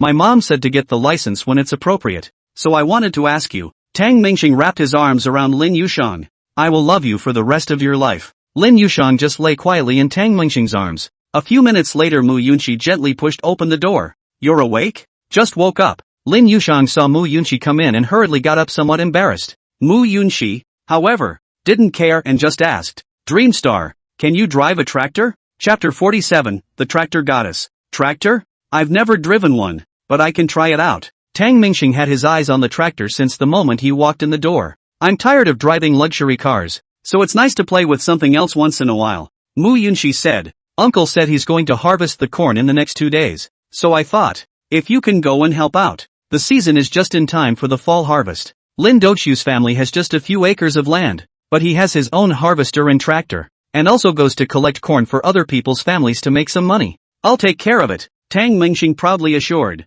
but in his heart, he straightly muttered, driving a Ferrari and a tractor should be about the same. The evening was wonderful, and Don Dreamstar lay down on the floor and asked, Can I go up there? The three girls on the bed replied in unison, Can't, there's no more room. Lin Yushang's bed is just enough to squeeze 3 people. Any more will not be able to lie down. Folding it up is fine. Tang Mingxing didn't die and secretly tried to sneak up, but was stomped down by Lin Yushang. Lying on the ground floor, Tang Mingxing was very suffocated. The moonlight from the window shone in, adding a bit of stillness to the atmosphere of the room. I don't know how long it took, but Tang Mingxing was asleep and only felt that there was one more person in her arms. Touching it, this size should be Lin Yushang. Slightly open your eyes is really her. Don't talk, sleep. Lin Yushang narrowed her eyes and peeked at Tang Mingxing. You're going to plow the land tomorrow with the tractor, right? Don Dreamstar asked. Lin Yushang just hummed. Tang Mingxing added, I'll practice first now. Don't you affect others when you practice now? No, I'll plow your fat field first. As the saying goes, there is no such thing as a plowed field, only tired oxen. Sure enough, after a tiring night Tang Mingxing got up late again. The next day, after 10 o'clock Tang Mingxing stood in the yard, looked at the tractor, and began to study it. He had seen tractors a lot when he was a child, but Tang Hai hadn't intentionally trained himself in such skills. Train this thing for what? It took half a day of tinkering to get this on. Lin Xiaodong drove the harvester and started harvesting corn. Tang Mingxing, on the other hand, was tasked with driving the tractor in the back and planting wheat seeds. The harvester breaks up the stalks of the corn directly and leaves them in the ground as fertilizer. Unfortunately, the process Tang Mingxing understand, but the work cannot be done. Run away. Why don't you put the plow down? Lin Yushang stomped her feet in a hurry. Tang Mingxing sat in the car, minding her head and fumbling her hands. Don't you rush. Which foot should I stretch out? Ha ha ha. Mu Yunqi was laughing on the side. The girl said she'd come to help yesterday, but after a few minutes of work, she hid away to be lazy. Su Mori Li is the same, swearing that she can do the work well, and thinking that who wouldn't know how to plant the land. And now the two girls were sitting on the sidelines eating popsicles and watching Tang Mingxing make a fool of himself. You sit to the side. Lin Yushang was furious and made Tang Mingxing move in. Sister Lin, your family's tractor is not good to drive. Tang Mingxing was also afraid that Lin Yushang would get angry, and changed her address back to Sister Lin. Lin Yushang blankly glanced at him and took a step up. To the shock of the crowd, she skillfully drove the tractor and began to plow the ground. I'll go. Tang Mingxing didn't realize that Lin Yushang not only loved to play with locomotives, but also drove tractors so smoothly. The two sat side by side, close together, and Lin Yushang taught Tang Mingxing how to drive the tractor as she drove. But Tang Mingxing couldn't listen at all and looked at the other's chest. The tractor shook so hard that the waves of her chest went up and down with it. It had to be said that Lin Yushang was indeed very valiant, skillfully steering the wheel. Lin Xiaodong drove his harvester over from the opposite side of the road, and the father and daughter smiled at each other. Matching. When she was in high school, Lin Yushang became deeply interested in these farming tools at home. Learning to drive a tractor, a harvester, a 3-wheeled minivan. It's also mostly a favor to the family. Her parents are not willing to let her do work that is too heavy and tiring, and then later fell in love with locomotives. Also mechanical, Lin Yushang drove her motorcycle around Yanjing a few times a day. It's also the kind of family that makes her more spontaneous, open and straightforward. Until she met this guy Tang Mingxing and met love. Her small womanly side began to show again, and now Lin Yushang's image in the eyes of Tang Mingxing, and a few points of Wei Guangzheng, can drive a tractor. This is not more powerful than driving a sports car? What a tractor goddess! At 12:30 p.m. This was a busy time. The corn that was hauled back was spread over the entire yard, with a little more outside the yard, spread out on the pavement, waiting to dry. So tired, Tang Mingxing stammered, then took out the cold beer that was ready and filled a large glass for Lin Xiaodong first, and poured a little more for herself. You're tired of wool? Ah, let me do all the work. Lin Yushang took off the old jacket used for work, and only wore a close-fitting short-sleeved undershirt on the inside. Sweat stains soaked his shirt tightly against his body, and his good figure was visible. Dreamstar, you haven't had a drink yet. Why is your face red? Not feeling well? Lin Xiaodong asked as he looked at Tang Mingxing. Tang Mingxing lowered his head and took a sip of wine. Not uncomfortable. Uncle, I'm just embarrassed that the job wasn't done well. Lin Xiaodong laughed. Ha ha, it's okay, it's just for you to experience it, right, for fun. Honestly, you can't make any money from farming. Do you know how much you can make from these acres of land? Mu Yunxi snatched the first reply. An acre of land can earn 5,000 inch. Sumori shook her head. Half a year before this harvest, an acre of land is estimated to be 10,000 almost.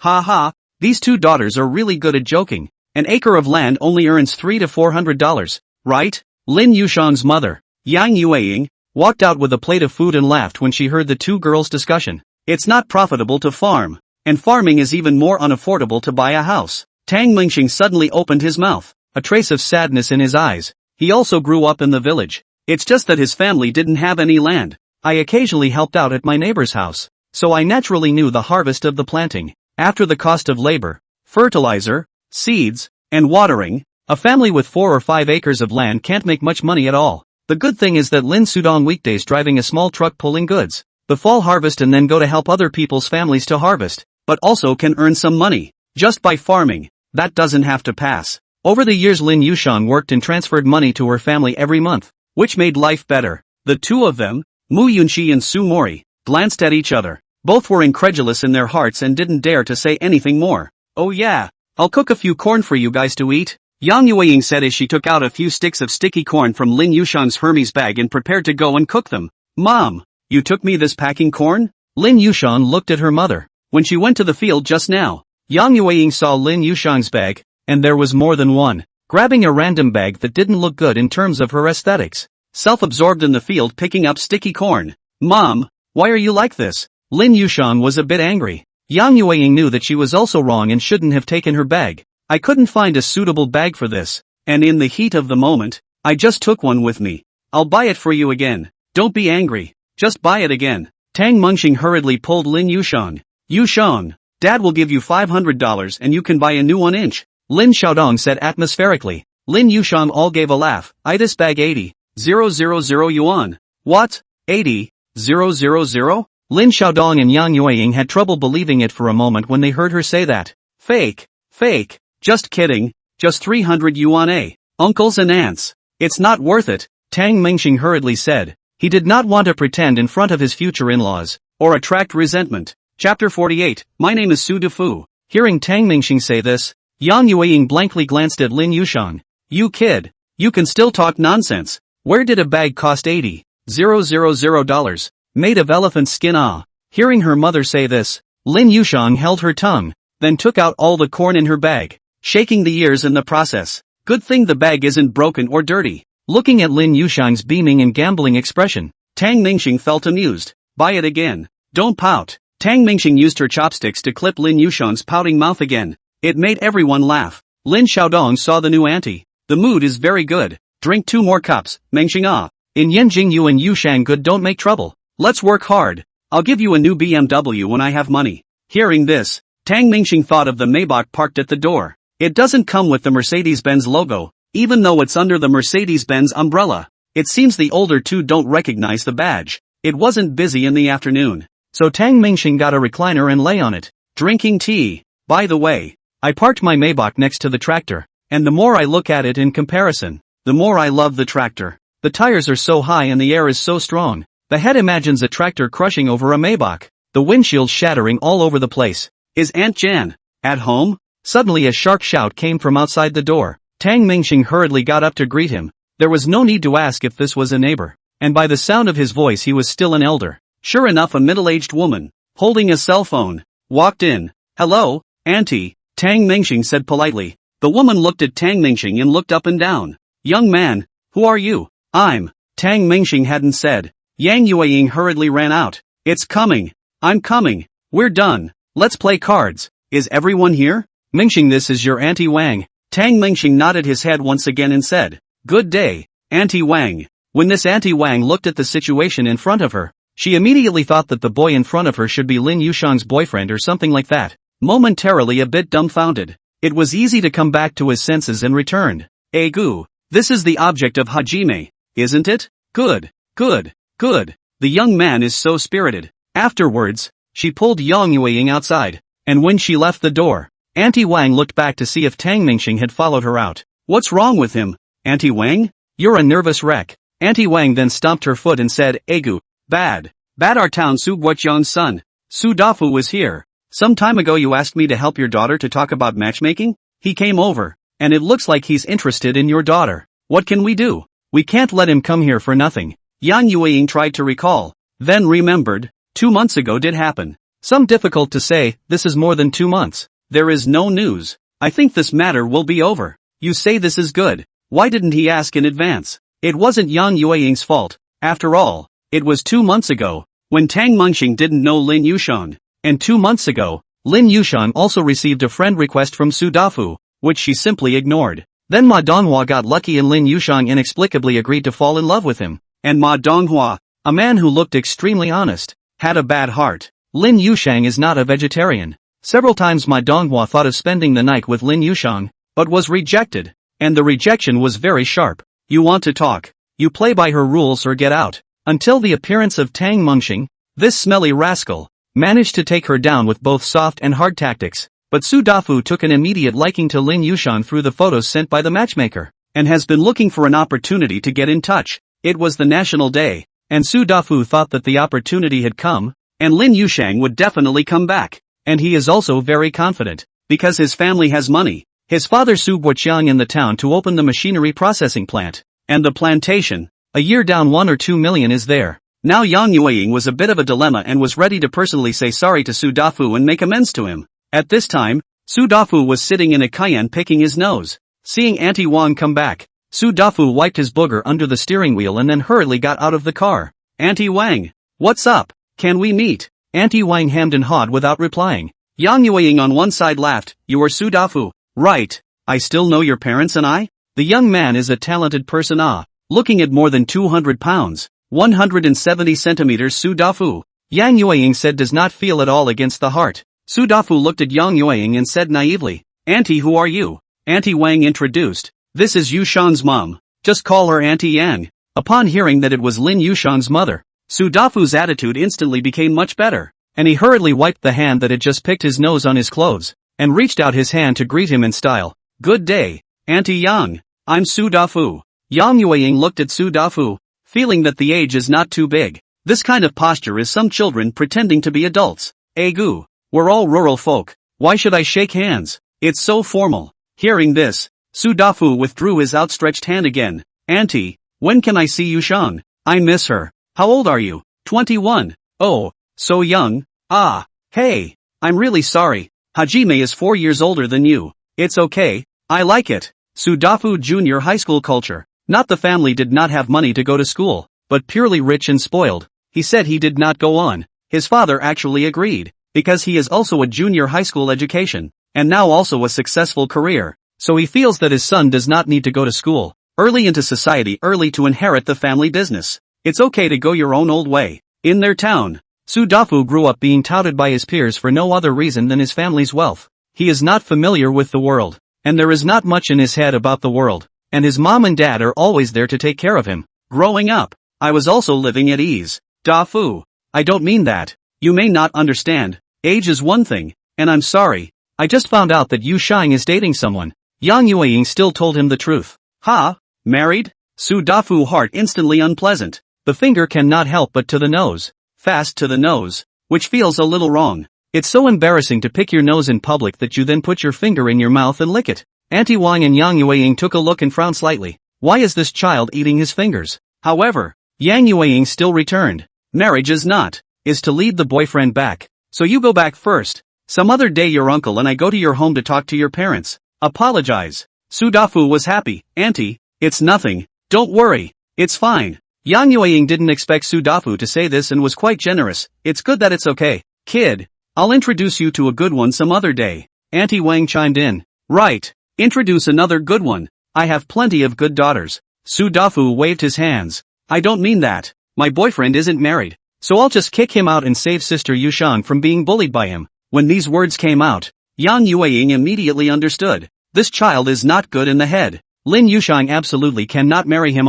Chapter 49, You've been paid. Su Dafu was very confident, and from a young age he was surrounded by people who told him how good he was. Good looking, well built, well qualified, well informed, good brains. He didn't quite believe it at first, but he believed it when more people complimented him. Without saying much, Su Dafu directly got into the car and ran to Lin Yushang's house. Hey, you child, why don't you listen to me? Yang Yueying and Auntie Wang chased after her. Su Dafu knows the location of the Lin family. Only his own father repeatedly explained not to go to her house without authorization. Otherwise it seems rude. That's how he held back from going. And now he couldn't care less. And with a kick of the gas, he quickly arrived at the Lin family compound. Su Dafu domineeringly pushed open the door, and Tang Mingxing was the only one in the courtyard lying on a recliner. Hello? Looking for someone? Don Dreamstar sat up and looked straight at the big meatball in front of the door. Can this leg run? Seeing his bloated figure, Tang Mingxing felt that the bastard was struggling to walk,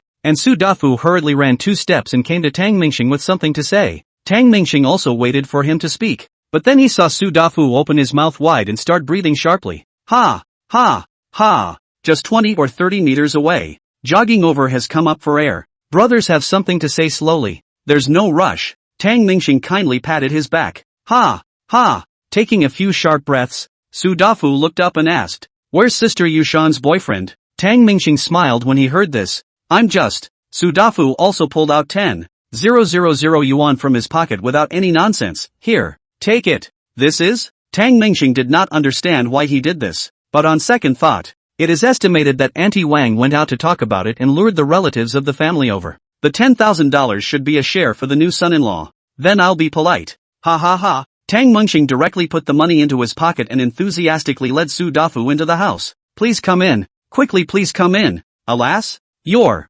Guoqiang's son. Right. Just entered the house. The house Lin Xiaodong recognized. Although not common, but impressed. After all, fat like this. Hello uncle. Su Dafu sat on the sofa and tried to stilt his legs, but he couldn't. Why are you free to come to my place today? Look at how tired you are. Lin Xiaodong poured him a glass of water. Su Dafu sipped his water. Uncle, I'm here to marry Sister Yushan. Ha? Lin Xiaodong and Tang Mingxing both looked at him in surprise. Lin Xiaodong in particular was full of discomfort. His future son-in-law was here, and as a result, Su Dafu spoke in such a manner, making him lose face. Dafu, you, who taught you to say that? Lin Xiaodong was a little angry. The next house Su Mori Li several people are playing cards. Heard the movement here also walked in. The appearance of the 3 absolute beauties made Su Dafu's eyes dull, forgetting what he was here for. Dafu, I'm asking you. Lin Xiaodong shouted twice, which pulled Su Dafu's 3 souls back. Oh, what did you say, uncle? I'm asking you who told you to say that. My Auntie Wang and Auntie Yang said they'd introduce me to a daughter-in-law. Sister Yushan. The matter of matchmaking for Lin Yushan was unknown to Lin Xiaodong. Fortunately, Yang Yueying also rushed back at this time and explained the matter to everyone. Lin Yushang said to Su Dafu, sister has a boyfriend. Sorry you look for someone else. For Su Dafu, Lin Yushang is not disgusted. It's just that he chases after himself, and he is not good at rejecting directly, so he can only hang out to dry. The two had met at a very young age and remembered it as a cute little chubby guy. And Tang Mingxing wasn't angry because Su Dafu didn't have the slightest sense of crisis for him. Lin Yushan wouldn't be able to follow him even if she ended up alone, and can't loathe it. The kid is too naive. Sis, he doesn't even want you anymore. Why are you still following him? Is it bad to follow me? Su Dafu pointed at Tang Mingxing. When did I say I didn't want her? Don't you talk nonsense. Tang Mengxing thought to herself that she definitely hadn't said this, and then she thought that this Su Dafu was not pretending to be stupid, and that she was blinded by her own eyes? Then why did you take $10,000 from me? I just gave you the money so that you would leave Sister Yushang. The three girls plus Lin Xiaodong's gazes were placed on Tang Mengxing, and when Tang Mengxing heard this, he was in a cold sweat. Martyr! A lifetime of fame was ruined in this kid's hands. However, neither Lin Xiaodong nor Lin Yushang and the three of them believed that Tang Mengxing was this kind of person. Yang Yueying also advised on the side, Dafua, hurry up and go home. Lying is not a good boy. Just after saying that, Tang Mengxing slowly pulled out $10,000 from his pocket under the gaze of the crowd. No, it's not. It's a good idea. I really took it. Tang Mengxing carefully placed the money on the table and tried to explain. Mu Yunqi watched the fun. Gu, you betrayed Sister Lin for $10,000. Dreamstar, you're quite a big pattern. Hearing that she was mocking, Tang Mengxing didn't take it personally with this ninny. Dreamstar, you child, you accept $10,000. Yang Yueying also did not expect this kind of result, but did not get angry, just blamed a couple of sentences. No, he slipped me money as soon as he walked in the door. I thought. What do you think? You wait for me at night. Lin Yushang pinched Tang Mengxing's arm and twisted it. Neither of them believed that Tang Mengxing would give up Lin Yushang for $10,000. Not even $1 million. Not even $10 million. It's just a shame that he took the money for some reason. Tang Mengxing, heart bitter, their own Qingbei high school students, let this goods to play? Entered the door without saying anything to give money. Who do not want Da Fu? Here's the money. You go home first. Yang Yueying took the money and handed it to Su Dafu. Su Dafu shook his head. I don't want it. It's for that kid. I'll take Sister Yushang home. Lin Yushang, speechless, also simply directly pick out, Dafu. I do not like you. We cannot. I do not want to hurt you. You are very simple. You're very simple. Su Dafu. At this time, another voice rang out from outside the door, and Auntie Wang walked over with a middle-aged man. The visitor was none other than Su Guoqiang, Su Dafu's father. Father. Su Dafu was overjoyed to see his dad coming. Ha ha, Dad. This kid took my money and won't recognize it. Su Dafu pointed at Tang Mengxing, and Tang Mengxing's fire came up at this time. How to spit blood. Lin Yushang hurriedly pulled back Tang Mengxing, who was about to have a seizure. He's just got a strange brain. He doesn't have any bad intentions. Just bear with him. Good. Tang Mengxing held her breath and said 3 good words in a row. He's stupid, but his father isn't. I'll talk to his father, said Tang Mengxing is going to look for Su Guoqiang to comment. Su Dafu cheerfully walked towards his own father. Pa! A heavy slap. Su Guoqiang directly hit Su Dafu's face. Shame on you. Reckless. Go apologize to your uncle and aunt. Su Guoqiang's slap not only dumbfounded Su Dafu, it also dumbfounded Tang Mengxing and the others. This one is raw as a father. Old Lin Yueying. I'm sorry. It's my fault. It happened 2 months ago. I should have asked in advance. This kid didn't give you any trouble, did he? Su Guoqiang is not unreasonable. Lin Xiaodong hurriedly greeted him warmly. They're all children. Misunderstandings. It's all in the past. Chapter 50, About a Heaven and Earth. A few people entered the house. Tang Mengxing lost his anger from earlier, and could see that Su Guoqiang was still very simple and upright. And he did feel out that Su Dafu wasn't pretending to be stupid. He was really naive. Hoof. Su Dafu's 21-year-old was sobbing on the side after receiving a slap. Lin Yushang and a few of the girls were a little heartbroken. This was too cute. The big fat white boy. A cry is really pitiful. Lin Yushang brought tissues. Dafu, don't cry. You're so big. Wipe your tears. Lin Xiaodong also said. Guoqiang, you should change your temper. You didn't used to be like this. Su Guoqiang looked helpless. It's true that I didn't used to be like this, but now I'm pissed off by this kid. Hey, sometimes I really doubt if I gave him a stupid beating. Several people chatted for a long time in the house, and Su Guoqiang apologized to Tang Mengxing. In itself is a misunderstanding. Tang Mengxing did not dare to be arrogant. Uncle Su, you are polite. It's fine. Dafu is also simple. Dafu, you recognize Yushang as a sister. Let's get past this. From now on Dreamstar will be your brother-in-law. It's fine to call him brother. Su Guoqiang still has eyesight and saw the Maybach as soon as he entered the door. No one else recognizes it. He does.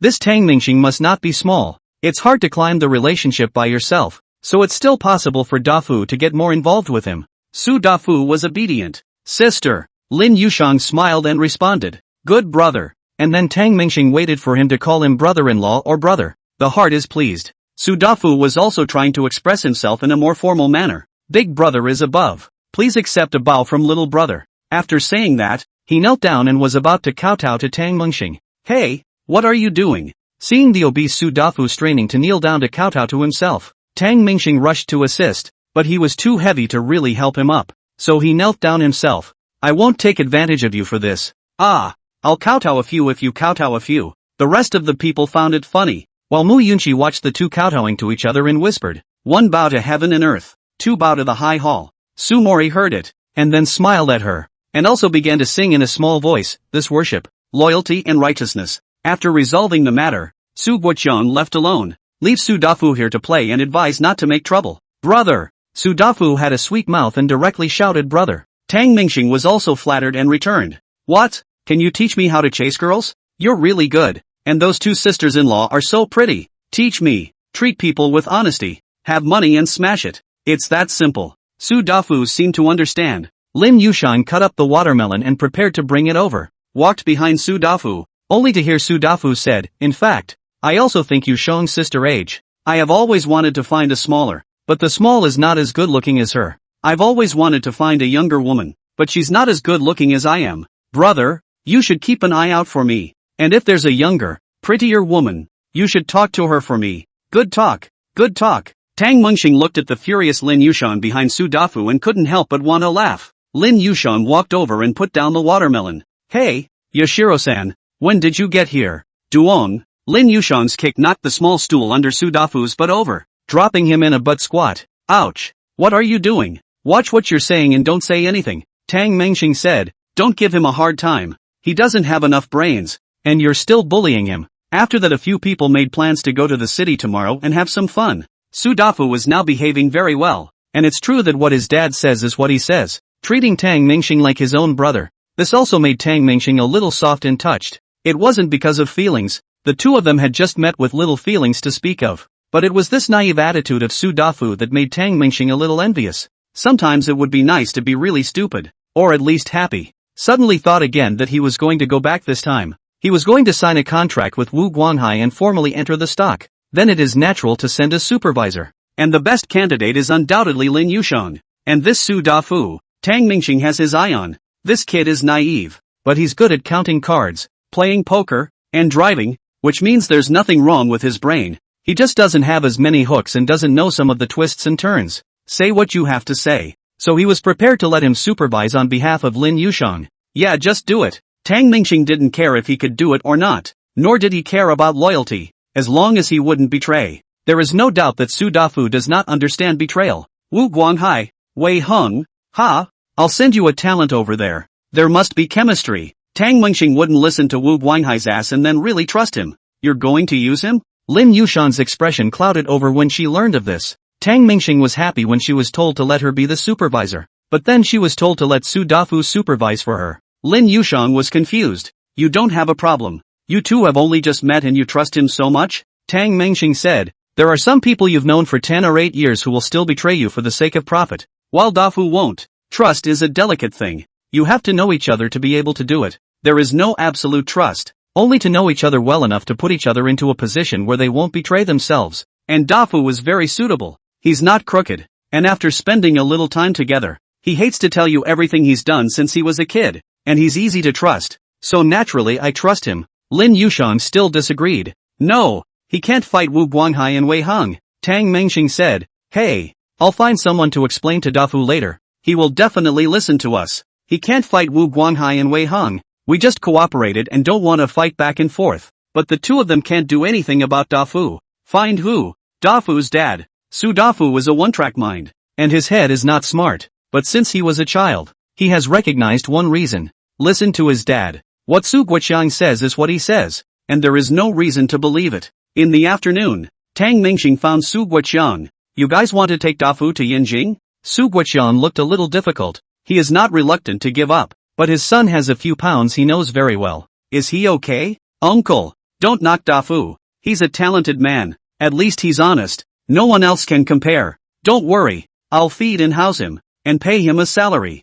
Hearing Tang Mengxing say this, Su Guoqiang's heart warmed and he turned his head to ask, what do you think, Dafu? Su Dafu patted his round belly. Father, I want to go see the world. Hearing his son talk like this, Su Guoqian was moved to immediately burst into old tears. The child has finally grown up. But not 2 seconds later, Su Dafu added, I heard that Yinjing Shaoanai is good. I want to go and take a look. You're fucking looking for a fight again, aren't you? Chapter 51, Storytelling. Today's third chapter. Thank you for your support. This chapter is a family of 4, a happy little routine, sitting around telling ghost stories. So I wish you all good dreams. Pay attention when you go to the bathroom at night. Oh, look at the bottom of the bed, there is no one. It had been 2 days since they arrived, and the Tang Mingxing few were happy. At night, Su Dafu returned home. In the yard, Yang Yueying made another table of food. Auntie, this is Yu Shang's card. I just transferred $500,000. You too keep it and spend it. Tang Mingxing handed a bank card to Yang Yueying.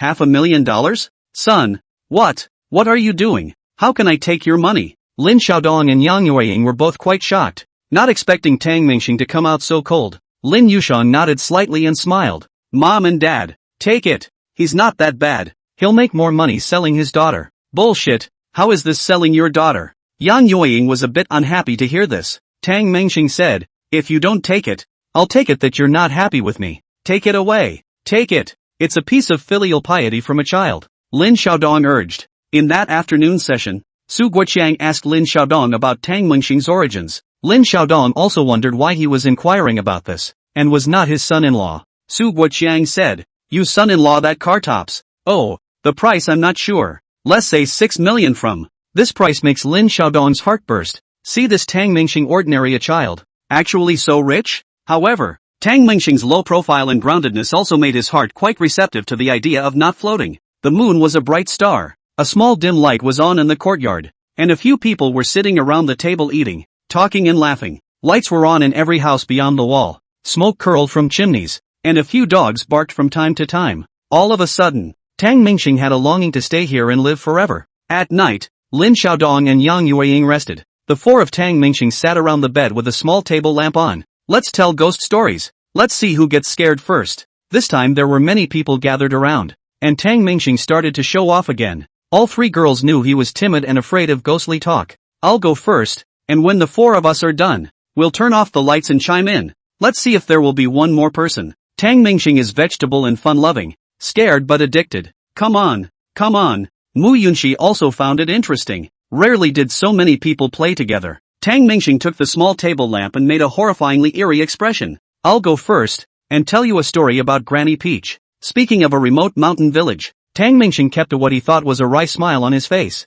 thinking of scaring a few girls, and he did speak in a decent manner. In conjunction with a startled tone of voice, a few of the girls had a bit of a scary moment. 10 minutes later, I'm done talking. Tang Mingxing handed the lamp to Mu Yunxi, his voice pretending to be hoarse. Your turn, little girl with the smallest chest. Mu Yunxi just wanted to take the lamp. Heard him say he has small breasts. A moment of displeasure, cannot speak human language. Shut up. Next I will tell you a 7 days later I will come to you story. This is a long, long time ago. How long ago? Tang Mingxing suddenly interrupted. Shut up. 10 minutes later, Mu Yunxi finished speaking as well. That Mori. Let's switch places. Tang Mingxing only felt a chill on her back. Mu Yunxi's speech was still very good, especially when she learned to speak like a female ghost. Very eerie. Su Mori was secure with her back against the wall. It made Tang Mingxing want to switch places with her. No change. It's my turn. Su Mori Li took the lamp. Ignoring Tang Mingxing's pleas, Tang Mingxing had some regrets. I'll tell you about a midnight bus. I think I heard about it a long time ago. A boy named Don Dreamstar who was busy until late. Wait, how come the main character's name is the same as mine? That's how the story was supposed to go. Is it unusual to rename? No. If my name is Zhang San, Li Si, Wang Wei and so on, it's fine. My name is not good for renaming, right? Love to hear it or not. The Midnight Bus hero is Tang Mingxing. I'm obviously the male lead of an urban god and hero novel. Why am I still stringing books? The two fought a few words. Su Mori officially opened, this Tang Mingxing Midnight 12 o'clock off work. Obviously this point in the bus station has no bus, but this time in the distance slowly drove to a small bus. Looks very strange. You guess like what? Mu Yunxi and Lin Yushang shook their heads, indicating that they didn't know. Tang Mingxing, on the other hand, looked dejected, as if she had guessed it. It can't be like a hearse. Bingo. Got it right. It's the hearse. And after that,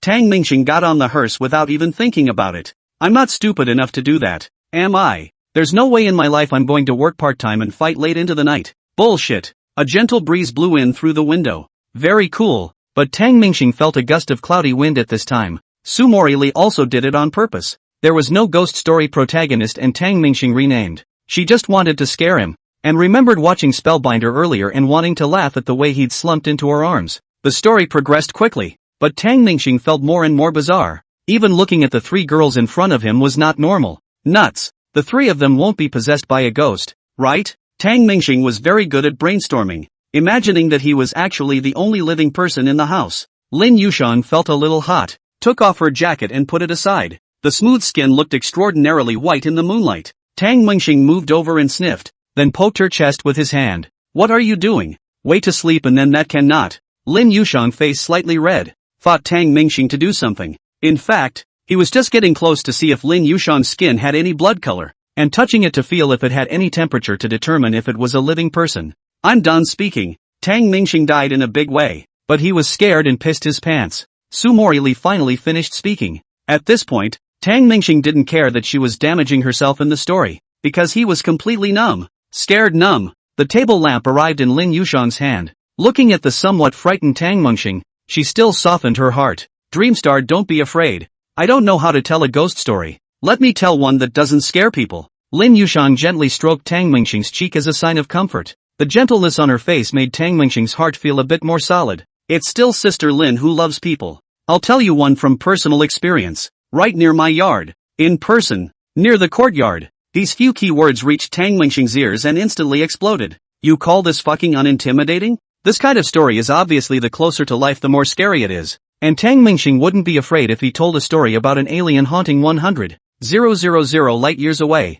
But Lin Yushan's story was just around the corner outside the courtyard. 10 minutes later, Lin Yushan finished speaking as well. Tang Mingxing didn't feel so cozy even when she looked at the yard outside the window, and suddenly missed the traffic in the city. Chapter 52, Who Shouted 5? Let's start the count. Here comes the best part. Sister Yushiro, you pull down the curtains. Mu Yunshi clapped her little hands. She loved this game. Every second was heart-stopping and extraordinarily exciting. Wait, Tang Mingxing suddenly said. Looking at all three girls looking at him, he adjusted slightly. Let's pull the curtains so we don't have to. Su Mori said it didn't matter. Wanting to end this boring game as soon as possible. Ready to brush the jitterbug for a little while longer and then go to bed. And Lin Yushan didn't bother to pull the curtains. She could tell Tang Mingxing was scared. But Mu Yunshi couldn't. Got out of bed and personally pulled the curtains. Yunshi, it's not necessary. That's interesting. Dreamstar, you protect me later. I can't fucking protect myself. The curtains were drawn and the small table lamp in the room looked brighter.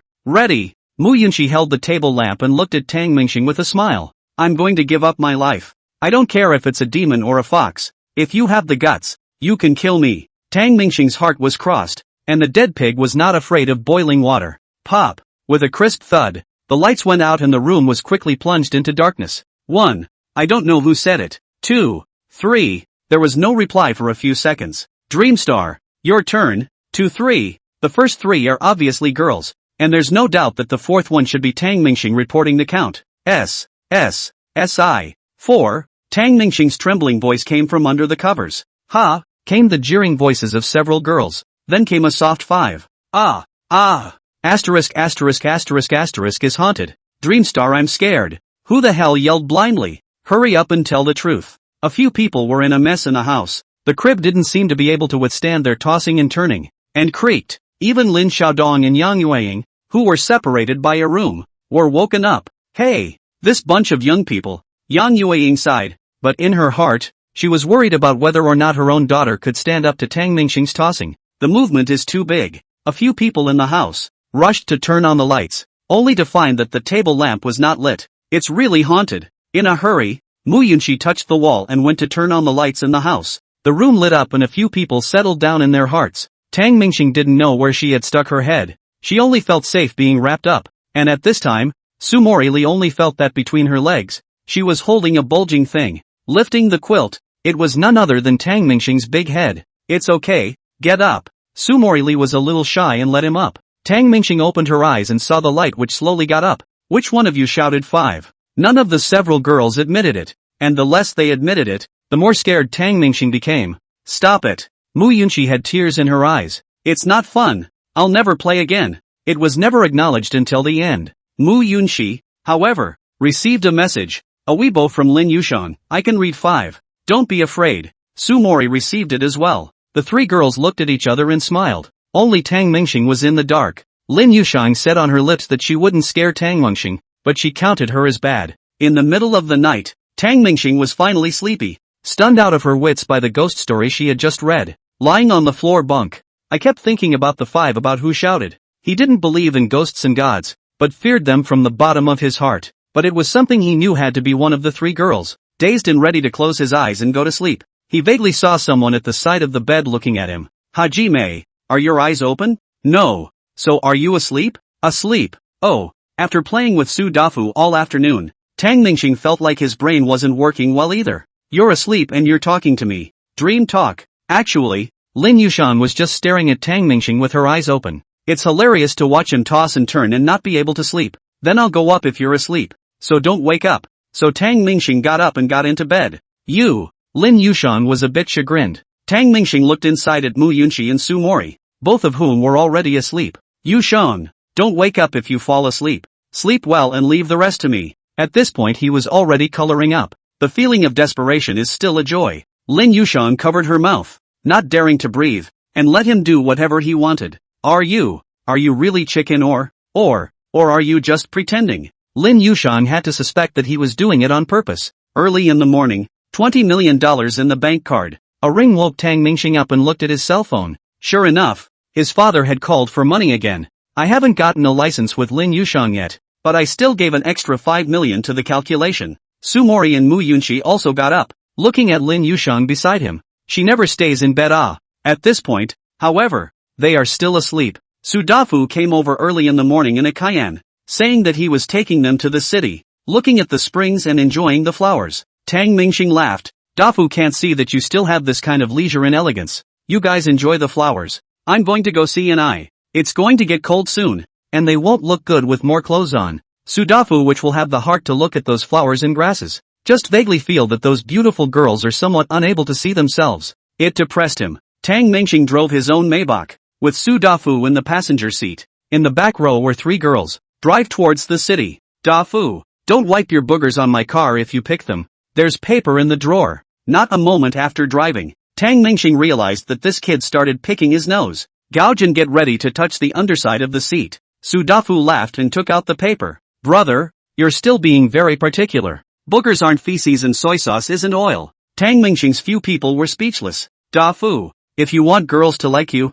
at the very least you need to change these bad habits and just lose some weight. You have a good family. There will be a lot of girls who will like you. Tang Mingxing genuinely considered for him, and just going on like this, specified that it wouldn't work. Not to mention the question of whether or not you can find a daughter-in-law. Your health is a problem, Su Dafu said, but I have a craving. He really has something to say and never beats around the bush. Then you change. Can't change it. Then forget it. You're done. No girls are looking at you. But I want to change. Then lose weight. But I have a craving. Get out. It was only a 20-minute walk on the elevated walkway, and a few people were downtown, a famous tourist attraction. Tang Mingxing first bought some snacks and street food for a few people, and Su Dafu slowly followed behind with a meat skewer and a Coke. Mu Yunxi wanted balloons and bought a few, but it was a little inconvenient to hold the food in her hand, so it's all tied up in Su Dafu. 3 balloons floated on Su Dafu, and he didn't mind eating the meat by himself. Tang Mingxing was treating the guests,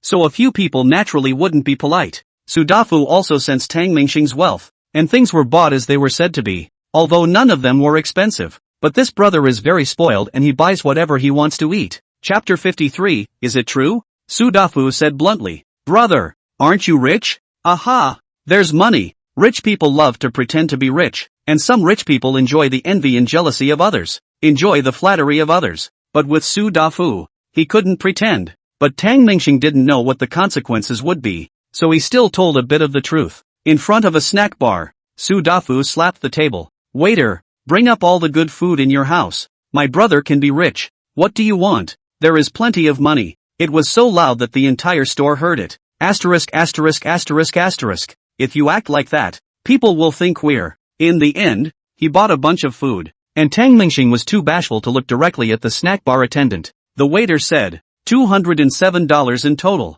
Sir, this way to scan the check. The other party had a friendly attitude and was still a girl with a sweet smile, but this sweetness always made Tang Mingxing feel that she was laughing at herself. After settling the bill, Su Dafu wasn't tired anymore, carrying a bag of food and wandering around. A few people didn't grab it from him, it was all his. Speaking of which, he was only a few months younger than Tang Mingxing. The two are the same age but have always acted like children. After visiting the first spring under the sky and seeing many more attractions, it was getting late and several people were ready to go back. At this moment, outside the Lin family's courtyard, a cab stopped. Yang Yueying was packing her things at the door when she watched this cab pull up in front of her, and then the driver opens the door, gets out, walks to the back and opens the door, extends the back of his hand and asks the woman inside to get out of the car. A complete set of gentlemanly gestures, only to see a middle-aged woman sitting inside, unhurriedly getting out of the car. The driver then opened the trunk and started moving the gifts without a single complaint the entire time. May I ask if this is Lin Yushan's house? The woman wore a plain jacket and said to Yang Yueying, Yang Yueying, who are you looking for? Hello, I'm Tang Mingxing's mother, Zhang Yuanying. Yang Yueying was overjoyed at hearing this. Ah, in-laws? Gu, welcome, welcome, Lao Lin, come out. Mingxing's mom is here. Zhang Yuanying smiled and prepared to go in as well. You haven't checked out yet, ma'am, said the driver who had just gotten into the car in an Armani suit with a serious expression. Ma'am? Yang Yueying was surprised. Which cab drivers talk like this, when it is the aristocrats in the novel? Zhang Yuanying glared back at him fiercely. The cab driver hurriedly said, no, that big sister. You haven't settled the bill yet. I'll do it. Yang Yueying enthusiastically said, how can I let you spend any more money if you come to me? Zhang Yuanying also hurriedly pulled out her cell phone. It's fine.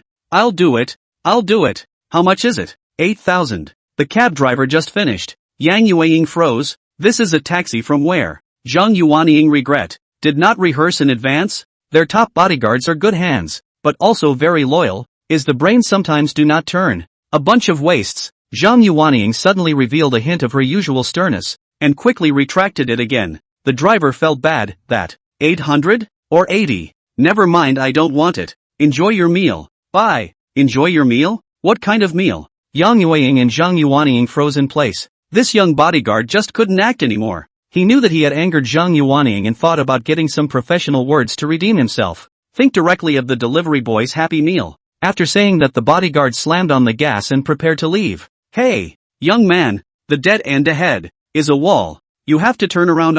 Yang Yueying looked at him driving fast, afraid of a car accident. But this Zhang Yuanying's bodyguard wasn't a vegetarian either. He could see that the wall was in front of him, and as he was about to hit it, the cab made a nice drift and turned 180 degrees overall, raising a cloud of dust and smoke. Under the watchful eyes of Zhang Yuanying and Yang Yueying, he raised his head and left. Yang Yueying looked dumbfounded. Cabs are so fierce? This is not a movie. Zhang Yuanying hurriedly explained. Maybe Dreamstar gave him money. Nowadays young people can do anything with a cell phone. This reason was a bit far-fetched, but Yang Yueying accepted it. Lin Xiaodong also came out to greet them, helping to carry a bunch of things into the house, and Tang Mingxing was on his way back with a few people. Passing by the head of the village, a dozen or so luxury cars drove away in a neat row. My goodness, who is this who is so luxurious? Mu Yunqi poked her little head out and looked at the roadside in surprise. Su Mori and Lin Yushan were also attracted by the row. Only Su Dafu, still holding the cake in his pocket to nibble, eyeing the mango on top. The delicious place must be saved for the last bite to finish. Tang Mingxing glanced at it as well. A strange emotion in her heart that these people were related to herself. There was no doubt that those who could have such a grand scale of traveling were bound to be no ordinary people, while at the same time appearing in this small village in the middle of nowhere. This would not be a coincidence. And the license plate numbers are all Magic A. From Magic City? Thinking of his father, Tang Hai, telling himself that his mother had returned to China and went to Magic City first. Could it be? Old mom is here? Tang Mingxing thought, slowing down the car, dropping the window and driving towards the convoy. Dreamstar, you recognize? Lin Yushang asked. Tang Mingxing was silent for a few seconds. It should be my mom's fleet. Hiss. Several people sucked in a breath of cool air, not to mention how ho-hum this had to be. Tang Mingxing's mother was Mu Yunqi and Su Mori's mother-in-law, and soon to be Lin Yushang's mother-in-law. A few of the girls were inevitably a little nervous. Lin Yushang's few people hurriedly pulled out mirrors from their bags and began to organize their appearance. The car drove to the Lin family's yard, and Tang Mingxing hurriedly got out of the car. He hadn't seen his mother for a long time, so he must have missed her very much. and even got a little excited. Sure enough, Zhang Yuanying was in the house. Mom! Dream star. It had been 7 or 8 months since mother and son had last seen each other. The number of times we meet each year is also limited, especially in the past 2 years. It is even more rare to meet. Most of them are video or telephone. We chat. Tang Mengxing quickly stepped forward, wrapping her arms around her own mother and hugging her up. Mom, why are you here? Both mother and son were happy. Zhang Yuanying touched Tang Mengxing's head. You brat. You've lost weight again. Heartbroken old mom. Lin Yushang and Su Morili stood to the side and didn't dare to talk. Mu Yunxi, on the other hand, looked at Zhang Yuanying and thought of Tang Hai from the previous video. How could this be? Tang Mengxing's parents were both very ordinary looking, and although her mother had a few good looks, she wasn't the type to be particularly pretty. How could you give birth to such a good-looking son as Tang Mengxing? Regarding this question, Tang Hai had also suspected it back then, and Zhang Yuanying was equally skeptical, but they both suspected different points. As little Tang Mengxing continued to grow up, Tang Hai realized that his son was too good-looking even though he resembled himself in a few ways. Could Martyr not be his own and Zhang Yuanying steal it? A few hairs were then stolen for DNA without the family's knowledge. Zhang Yuanying, on the other hand, suspected that her son was carrying the wrong one, and she herself knew clearly that there was only one man, Tang Hai, and the child in her belly was definitely Tang Hai's. But what if the hospital makes a mistake or gets switched? After all, both of her families were big families, so it was inevitable that people would be watching. So DNA was also done at 4 or 5 separate hospitals. It wasn't until they each received the results of the tests, which showed that the child was definitely theirs, that they were relieved. And Tang Mengxing also secretly took his parents' hair 4 or 5 years ago and went for DNA as well, because he's grown up and realized how damn handsome he is. And then he looks at his old man, and it's hard to tell. Mud, I'm not adopted. Or, am I actually trafficked? No way I'm going to find my real parents. As a result, he had just handed himself over to the hospital hair, ready for identification, and was immediately taken away by a group of mysterious people. How did you get their hair? The mysterious man threatened Tang Mengxing. He was underage at the time and was really shocked. My parents. Nothing happened afterward, and the mysterious group disappeared. Chapter 54, better looking than all 3 of her. This, however, was still learned by Tang Hai. The mysterious group of people, on the other hand, were the personnel in charge of the Tang family's security within the Dragon Kingdom. Later, Tang Hai even comforted Tang Mengxing. You must be the son of the old man. Don't think nonsense, blindly do what DNA. Zhang Yuanying also advised. You look so good, more with me. Secretly do what DNA. A family of 3 each with their own agenda. And Tang Hai also took out a picture of Tang Mengxing's grandfather when he was young. Look how much you look like your grandfather. Handsome, right? Tang Mengxing was relieved. Indeed, grandpa was very handsome when he was young. This Tang Mengxing could tell at a glance. He himself bears a 7 or 8% resemblance to his grandfather. It's just that, Pops, Grandpa is so handsome. How could he give birth to such an ugly son like you? Are you Grandpa's own? Fuck off. I'm not his son. How could I give him my own grandson? You fucking. And now, not only Mu Yunxi, Sumori and Lin Yushang also had the same doubts. I'm just afraid to say it. When Su Dafu saw Zhang Yuanying, he said politely, "Hello, auntie." In that respect, he's still very good and knows how to treat people politely. Zhang Yuanying smiled as soon as she saw Su Dafu. What a cute big fat kid. How old are you? I'm 21. Auntie, do you know any good-looking girls? Introduce me to one. I don't have a date yet. Ha ha ha ha ha. The crowd laughed. In Su Dafu's impression, all matchmakers were women of this age, so he took it for granted that Zhang Yuanying must know good-looking girls. How big do you want it? Zhang Yuanying still quite liked this little fatty. That. Su Dafu stammered. Lin Yushang slapped him and said, "Say let auntie keep an eye out for you Only then did Su Dafu say, "Oh, the one who was younger than Yushang's sister and better looking than all 3 of her will do." Zhang Yuanying didn't stay long and was leaving after an hour. Tang Mengxing was a bit reluctant. Dream star Mom transferred another 5 billion for you. You don't want to spend money, and you have to listen to Morili. Mom doesn't expect you to be successful. Just be safe and sound. You have mom and dad, said Zhang Yuanying also had some difficulty. Mom, why don't you go stay in a hotel nearby and stay more days? I want to be with you. Obviously this is not possible. However, it was good that Zhang Yuanying told Tang Mengxing that she would have time for herself in a month's time and could take some time out to spend with her family. Zhang Yuanying was ready to go, and everyone came out to see her off. Mom, I'll give you a ride. No, I'm afraid I really can't part with it. Lin Xiaodong asked at this time. Then how are you going to go? You can't get a taxi in this place. Or should I let Dreamstar send you? Hello? Taking a taxi? A voice came from the doorway before Lin Xiaodong finished speaking. Lin Xiaodong opened the door, and it was a cab. The driver was also a man in a suit, with a straight figure. Hello? Is anyone taking a taxi? At this point, even Su Dafu could see that something was wrong. Holy shit, how is that possible? Tang Mingxing shook her head. Dafu can see it all. Su Dafu said, how can any cab driver wear a suit? Tang Mingxing, mud, shouldn't it be how there's a cab here? Zhang Yuanying also stopped pretending. Alright, Xiao Nia, stop acting.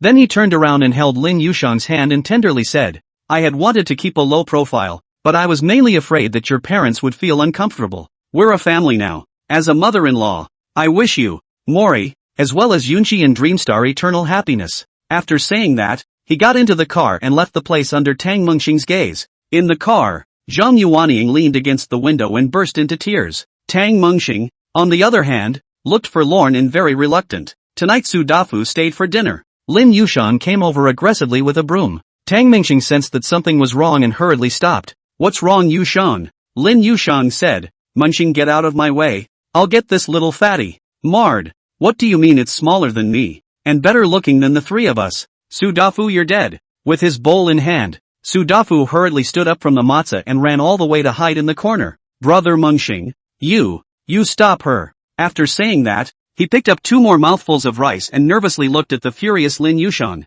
Slightly, Su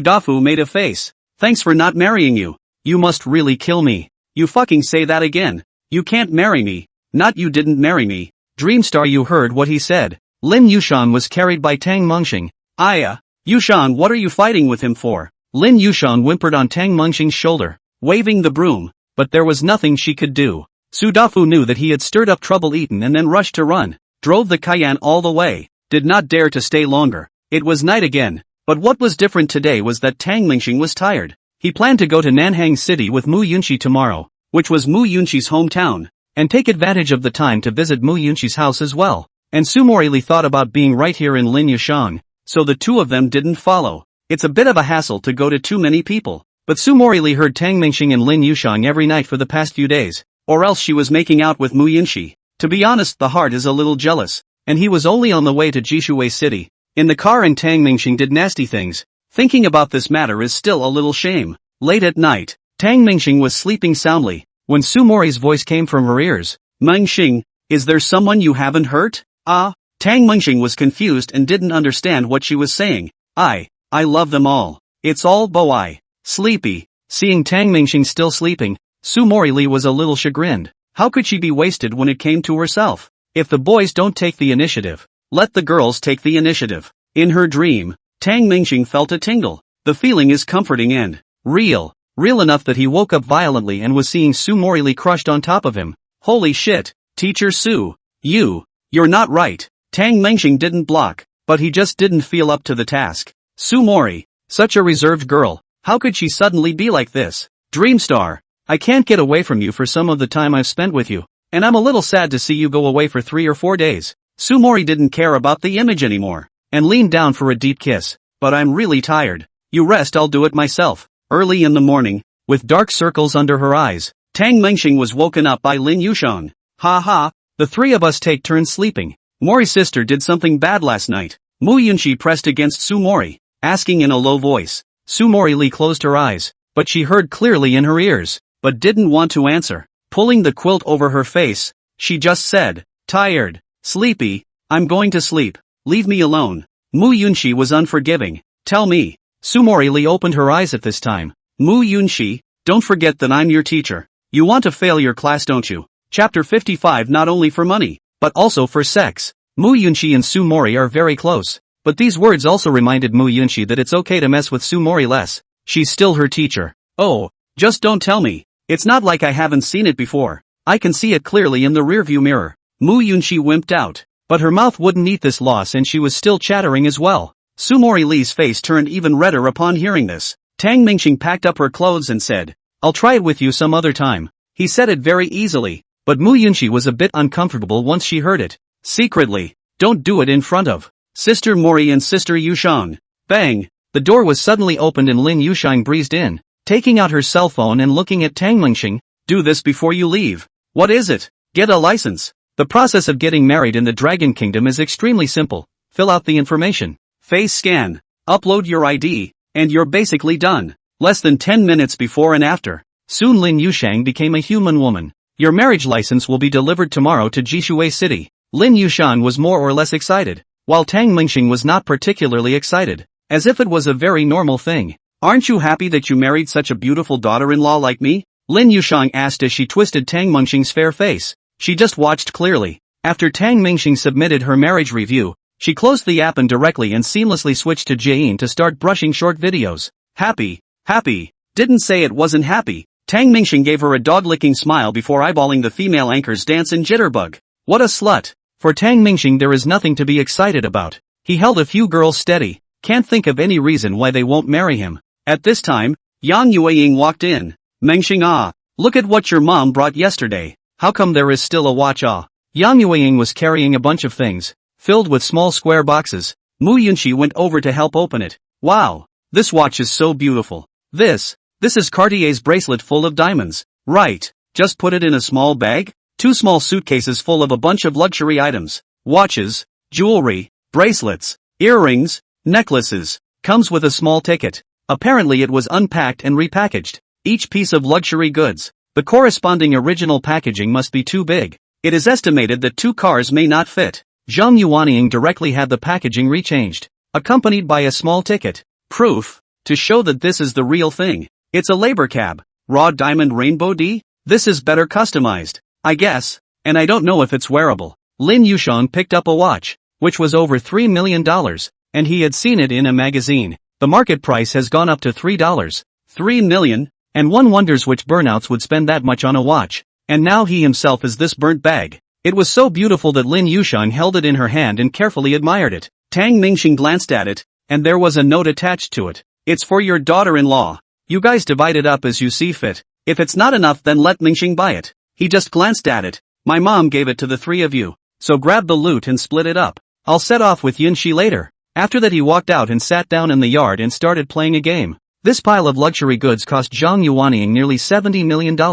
For her, pocket money doesn't even count. Just to please the 3 daughters-in-law. Half an hour later, Tang Mingxing urged, Yunxi is almost done. Go or not? Oops, wait a minute. Let me try this necklace. It took another hour for a couple of girls to finish dividing it up. Auntie, we're leaving. Mu Yunxi sweetly said goodbye to Yang Yuanying. Mom and Dad, we're leaving. At this time, Tang Mingxing directly changed his words and shouted Mom and Dad. This time, when they went to South Hangzhou, Tang Mingxing and Mu Yunxi directly booked airfare.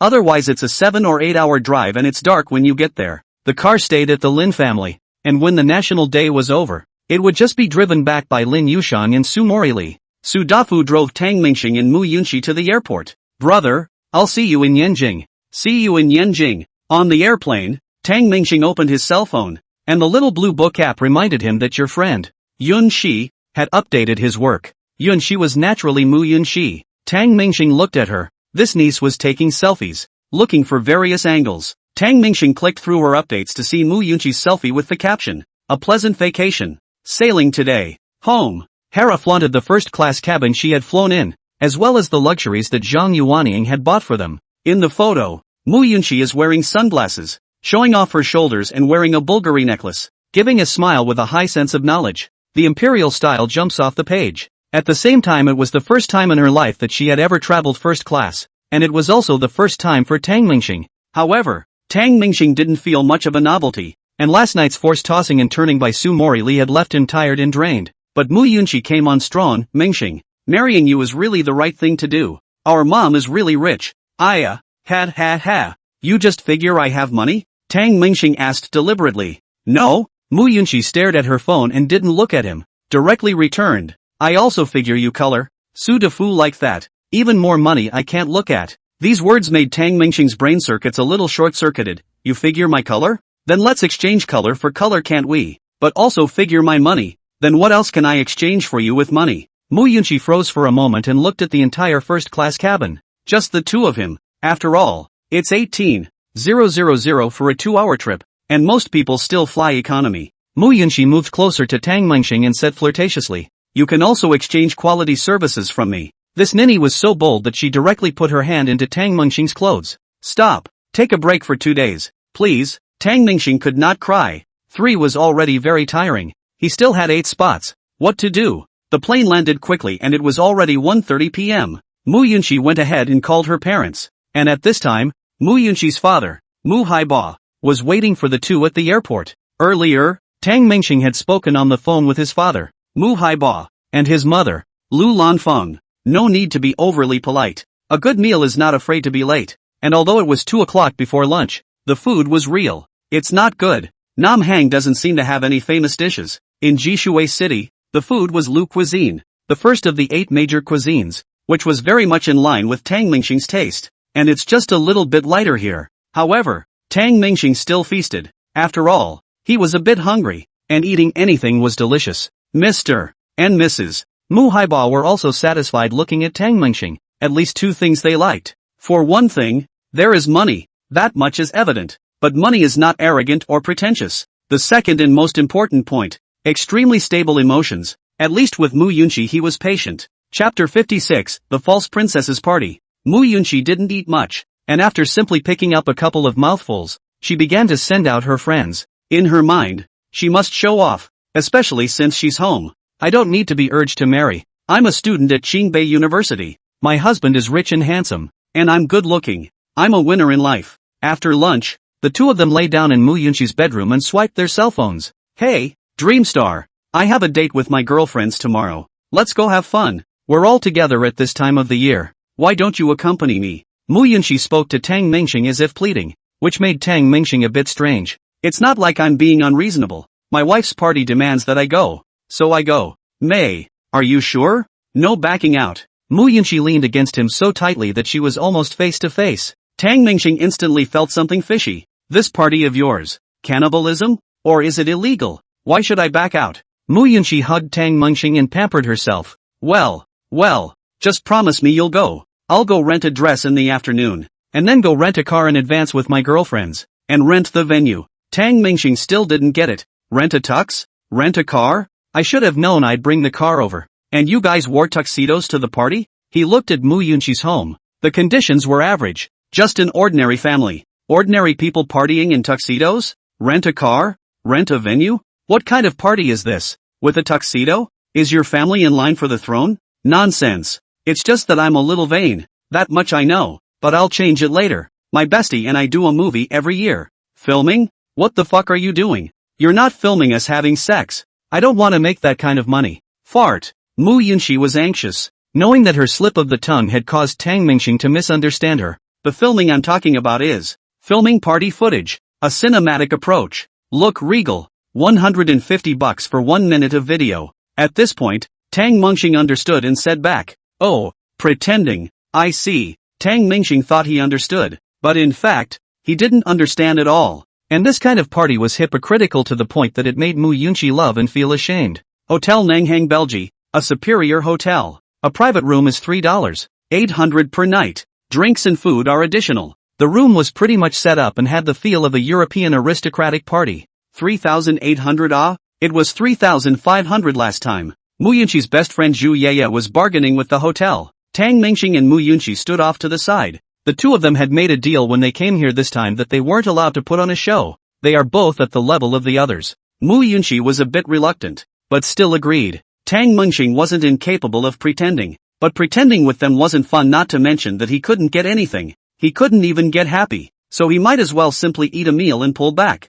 And as the organizer, Zhu Yu finally negotiated a price of 3,600 a night after much effort. Also drinks can be rented. We just don't have to open bottles. And we still have to eat if we eat. Plus hiring a photographer, renting a car, renting a tuxedo and all that. I'm estimating around 11,000. After all, there's a minimum of 400 per person here. Zhu Yeye did the math. Tang Mengxing said, "It's not bad, quite a bit. There's going to be 15 people coming. So I figured 1,100 for the girls and 700 for the boys. Is it okay to refund more or make up less?" Zhu Yeye looked at Mu Yunxi and Tang Mengxing. "Okay, so we're 1,800 then. I'll transfer it to you." Tang Mengxing didn't hesitate and directly transferred the money. He was able to come purely to give face to Mu Yunxi. and was a bit curious in his own mind as to how this thing worked. Mu Yunxi touched her neck. The 70,000 plus necklace had been taken off. Tang Mingxing wouldn't let her wear it. Tang Mingxing quietly whispered in her ear. People are prone to jealousy. When you have real wealth, you don't care about that. Zhu Yeye received the transfer and started contacting the others again, but her eyes kept stealing glances at Tang Mingxing. Who doesn't love a handsome man? If a rich handsome man is willing to marry, a poor handsome man can also have some fun. Our dresses are almost here. Go pick them out later. Zhu Yeye hung up the phone and took Mu Yunxi and Tang Mingxing and started to go pick out the dresses. Apparently the gowns were of extremely poor quality, many bearing Chanel or Balenciaga logos, but they were all fake. What was even more irritating was that a bag with Hermes printed on it resembled one of the ones Tang Mingxing had bought for Mu Yunxi, but the label on the inside says, "Love donkeys." Hey, it doesn't matter if it's a mule or a horse. Tang Mingxing just thought it was fun and didn't care at all. Let's all pretend to be high-class people and let's all stop looking down on each other. But Mu Yunxi had a hard time. 2 fingers pinched that bag, full of dislike. If it was a year ago today, she said she would have carried it, but now she has a number of these bags in her hands, all of which are authentic. I can't stand these fake bags anymore. The gowns, on the other hand, were as old as they could be. Tang Mingxing picked up a gown and compared it to Mu Yunxi, who hurriedly took a step back in disgust, and she saw that the gown also had a flower on the bodice that said, "Bridesmaids," underneath. Obviously someone else wore it as a bridesmaid and it must not have been washed either. Why else would the corsage still be there? I want to go back. Mu Yunxi started to pout. Mingxing, just let me bring the real thing. How can I wear that dress? That bag I took down, all the color faded.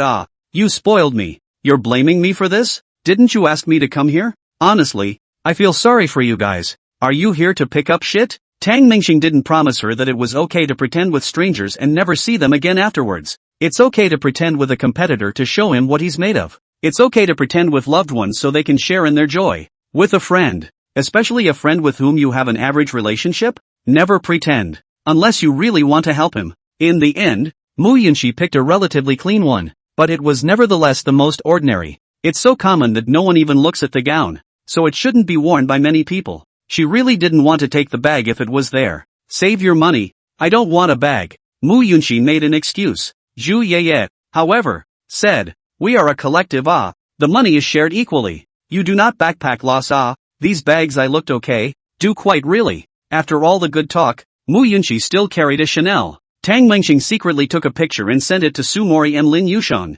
Sumori, one glance fake. You buy fake bags for Yunxi? Lin Yushan, I just got a license with you and you're broke? Why did you get Yunxi a fake? Tang Mingxing laughed at the sight of the duo replying. Mu Yunxi pouted, full of reluctance as she looked in the mirror, but Zhu Yeye boasted. Yunxi, you're so pretty, my little princess. Chapter 57, bet he's faking it. Mu Yunxi's idea is simple. She wants to make a real prince and princess, and letting Tang Mingxing spend $100,000 or $200,000 is about right. But she could not have imagined the complexity of human nature. Always thought people would thank her, I guess, or envy. Tang Mingxing's thoughts, on the other hand, would attract the jealousy of others, as well as flattery. Those people may not really admire you from the bottom of their hearts. Tang Mingxing could see that she was unhappy, and coaxed, I'll rent you a carriage and buy you a luxurious gown. We'll play Romeo and Juliet alone. Hearing this, Mu Yunxi was in a better mood. Aha! But there's no audience. It's impossible to pretend. No audience, you can only be mine alone. By this time the people were pretty much here. A Bentley pulled up in front of the hotel. Let's draw lots and come in order. Everyone don't crowd. Zhu Yeye was still very organized, and the dozen or so people did line up. The guy from the car rental agency got out of the car. Say yes. Don't drive just to take pictures. According to the order, Tang Mingxing and Mu Yunxi were in the 6th position, but at this moment, even if Tang Mingxing's heart was as big as it could be, she felt incomparably embarrassed. Your gang of friends. I've opened my eyes. Ha! Tang Mingxing stood behind Mu Yunxi and gently wrapped her arms around the other party's waist, and Mu Yunxi smiled awkwardly. I remember not being like this before. In fact, it used to be more or less like this. It's just that Mu Yunxi's life has changed too much now that she's come into contact with Tang Mingxing. She's not looking forward at all now to taking a picture of herself with a fake and showing it off to her friends later. In the past, no one in their own network could tell that they were carrying fake goods, so it was conceivable that there were no high-end people in their social circle. So showing off was just as good as showing off. Not really feeling embarrassed. And now Mu Yunxi couldn't walk if she wanted to. Your turn. The photographer looked at the two and lit up. The girl was so pretty. Mu Yunqi's radiance needed no introduction, and all the boys in the room noticed her, thinking that there was a chance to have a private chat. Going? Go ahead. It's on the stove. It's no use trying to back out. The two walked over and posed as the photographer asked them to. This group of so-called pretty girls and handsome men are here with a purpose, and taking these photos is not just to show off in the circle of friends or the network so simple. It's natural for a girl to want to package herself to catch a golden son-in-law, and guys either use it to cheat on P or pick up girls. Sometimes humanistic qualities really don't have much to do with education. The ones who will play are often still some of the more knowledgeable, and at this moment, some of the boys slightly regretted that there was Mu Yunqi, a beautiful woman who was pouring out of the country, right in front of them. Since she graduated from high school at the age of 18, every time she organized an event, most of the girls were Mu Yunqi's friends, while the boys were basically their boyfriends. It's just a new crop of people every year. The 6 boys this year, Mu Yunqi didn't recognize any of them, and this year has been the most money spent. Tang Mingxing posed uncomfortably, and asked in passing, Yunqi, what kind of person were you before, and you still engage in this fake celebrity thing? Apparently he was a little disgruntled. Mu Yunqi also made a raw smile. I used to do it just for the sake of pretending. I also wanted to experience the feeling of being a princess, but now it's really a bit tarnished. Everyone has the desire to get rich overnight, and Mu Yunqi has realized the rules of this society at the age of 21. So what if you were first in your grade? So what if you went to Qingbei? Some are born in Rome and some are stuck as bulls and horses for the rest of their lives? It was too hard to go against the grain, and she didn't think she could do it. So she holds herself high, and protects herself well. Never marry anyone who is not a top-notch human being. Even if a bunch of rich kids drove millions of dollars of sports cars and pursued her,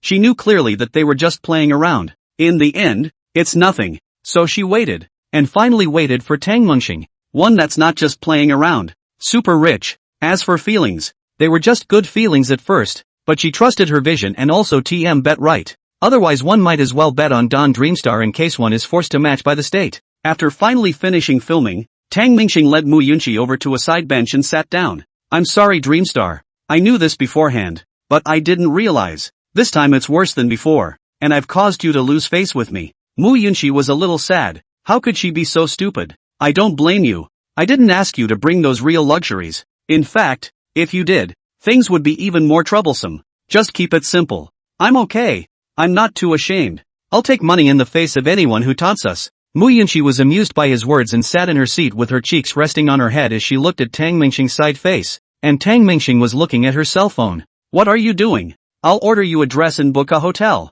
Candlelight dinner tomorrow night. Just the two of us. His own daughter-in-law had a wish, so of course he had to fulfill it. Mu Yunqi was so moved that she wanted to shed tears. Mingxing, am I not good enough? There was a time when I wanted so much to find a rich husband, but now that I have found one, I am starting to feel a little inferior. Yes. Tang Mingxing didn't look at her and directly returned. Mu Yunqi couldn't help but feel sad when she heard this reply. I'm sorry. You suck. Lately Mori has taken the initiative. Although a bit overbearing, you're good. Every time it's me, you're lying like a pile of slime. Ugh ugh ugh ugh. Why are you twisting my ear? Mu Yunqi thought he was saying that he was bad as a person, but it turned out that he was saying that he was bad at living. You fucking want to die. Other than that, what's wrong with me? Then no. I'm happy with you. Letting Tang Mingxing spend 2 or 3 years to slowly cultivate a relationship. He didn't have the effort, nor did he have the conditions to do so. Who knows when the next match will come? Taking it first and nurturing it later is the right path. Just as the guys were about to finish filming, a Maserati drove by. A young man, with a tall female companion, walked down and looked at the group with contempt. See, a bunch of turkeys, put here to pretend to be rich, the man said to the woman beside him. Tang Mingxing also pointed at the pair of men and women and said to Mu Yunqi, see, really rich people are laughing at us. Don't come next time. Mu Yunqi was holding a lollipop and nodded her head obediently. Aha! Never again. But Zhu Yeye and those girls are the ones I grew up playing with. I don't want to break the connection. And after the man who drove the Marzaletti swept his gaze over Mu Yunqi, his smile gradually solidified as he looked at the other party in fascination. It's so beautiful. Then he left his female companion, whom he had just met an hour ago, and walked into the crowd. Move your cars out of the way. While saying this, his eyes looked at Mu Yunqi. Yunqi, he's going to pretend. Shall we make a bet? Okay, I'll bet 10,000 bucks that he's pretending and it's still because I'm pretty. Better I bet he fakes it, and does it for you pretty. No, I bet. Chapter 58, Forced Pretense. The two men muttered in whispers. Zhu Yeye was in a difficult position. Brother, it seems like our car isn't in the way, right? In my way. A bunch of poor people, the man said petulantly. After these words, everyone's face was unpleasant. Tang Mingxing wrapped his arm around Mu Yunqi and whispered in a low voice. See, this is the nothing to do before pretending. First stirring up confrontation, then taking the money and hitting the face. But looking is too raw. Right. Mu Yunqi spat out the lollipop. It's too sweet, I don't want to eat it. After saying that, he stuffed it into Tang Mingxing's mouth. Tang Mingxing took a bite, chewed and swallowed, and tossed the stick aside. Mr. Zhao, my good brother Zhao, your great presence has been missed. The hotel manager rushed to welcome him out. He saw that a situation had arisen here and shouted enthusiastically at the Maserati man. But in his heart, he cursed his mother. Marred. Having money is marvelous. Delaying the hotel's business. The hotel manager also wants to take advantage of this matter is not yet big. Perfunctory past pull down. Do not affect the business, otherwise the boss blame down. He is not good. This Zhao Gongzi's real name was Zhao Yuxuan, a native of Nanhang. The original family was not bad, but it was by no means a merchant family. My parents planted a number of agricultural barns and built a couple of gatehouses in town. Coincidentally, it was demolished a few years ago. Various types of compensation in addition to the distribution of 2 suites, and took more than $40 million. This one inflated the boy. Zhao Yuxuan enjoyed the hotel manager's flattery, addressing him as Mr. Zhao, making him feel the difference in his status from the others. He or she is bound to be high on the list. I say you guys, especially the girls, why bother renting a car here? Why don't you do what this girlfriend of mine is doing and find a rich boyfriend who doesn't smell good? Especially the good-looking ones. Characteristic of rich people. They are nice and start bleeping at the drop of a hat. After Zhao Yuxuan finished, he glanced at Mu Yunqi. This was meant for her, but all that could be seen was Mu Yunqi snuggling in Tang Mingxing's arms, whispering something, and Tang Mingxing had a look of displeasure. I won the bet. He's just here to act like a pussy and just said that to me. Transfer me 10k. How can you be so sure? They're talking about all the girls. Didn't you hear him say? Especially pretty girls. That's me. Shit. Tang Mingxing reluctantly transferred 10,000 to her. It's not that I'm heartbroken about the money. I just feel like I'm being punked by her. Seeing that Mu Yunqi didn't look at herself and was very close to a boy made Zhao Yuxuan feel even more desire in his heart. He likes pretty girls who have boyfriends and gets their girlfriends by breaking them up through his money offense. Both enjoying the girls on their knees and seeing the boy's reluctant but helpless eyes. Double happiness. Making the woman in front of him shed tears of remorse and making this boy feel infinitely inferior. Zhao Yuxuan's gaze burned as he looked at Mu Yunqi. You're sick. Staring at someone else's daughter-in-law. Look at your mom. Tang Mingxing looked at Zhao Yuxuan. This kid is bold and fat. Just now pretend also pretend. They are not willing to take care of him. I thought that this kid pretend even after. Mu Yunqi also lazy to look at him. I didn't expect him to stare at Mu Yunqi and look endlessly. Zhao Yuxuan heard Tang Mingxing say this. His heart was happy. This was the effect he wanted. Humph. Kid, you're also worthy. QNMD. Without waiting for Zhao Yuxuan to finish, Tang Mingxing opened his mouth. Scratch off this rental car is not cheap it. With you this good's waste of time, camera little brother. Still cannot do it. Hurry up. I'm hungry. Hey, who are you talking about? Zhao Yuxuan's head couldn't react. Shouldn't the script at this time be to show off how rich he is and taunt the other party properly? No, I'm well educated, well read, and I've been taught this routine in books, and I never tire of it. Thinking of this, Zhao Yuxuan opened the Tomato novel app and quickly made up the lesson. Just kidding. Kid, do you know who I am? Zhao Yuxuan shouted, coming to a high-class hotel, only to see a bunch of poor people posing here. It really makes me feel ashamed of my identity. The hotel manager hurriedly said, Mr. Zhao, you can't say that. We're also doing it for business. Harmony makes money. Harmony makes money. Born your sister's wealth. Kid, you are very crazy, is it? Zhao Yuxuan is to find fault. They are the head of the ground. Tonight to make something, let this kid in front of his girlfriend to lose all the people. Better blackmail him some more and turn around and cozy up to this pretty girlfriend of his. Life is complete. None of those present except Tang Mingxing dared to speak. It was not pleasant to be poked in the spine in person, and there was no reason to refute it. They're just vain. There's no way to explain it. I'm hungry, Dreamstar. Mu Yunqi suddenly opened her mouth. When are we going to eat? Can you afford to eat? Zhao Yuxuan's female companion tried to help Zhao Yuxuan, but he glared back at him. Now he could punch all the boys in the room in the face. Never mess with this pretty chick. Mu Yunqi, however, honestly said, we can afford it. We each chipped in and ordered the set menu. Right. After saying that, He also asked for the hotel manager. The hotel manager nodded repeatedly, but his expression was ugly. Yes, there is a package. Cheapest it is, Zhao Yuxuan said proudly. Tang Mengxing led Mu Yunqi but wanted to go upstairs. Sit inside for a while. I'll order you a little snack first. Stop right there, Zhao Yuxuan shouted. Tang Mengxing turned back, looked, suddenly ran over quickly, kicked the other party, followed by several consecutive kicks. No more, no more, no more is not it. Eating a meal can still see a disgusting guy like you. Zhao Yuxuan was dumbfounded. Why did this guy suddenly make a move? You have no respect for the rich? Old me even if poor also poor justified.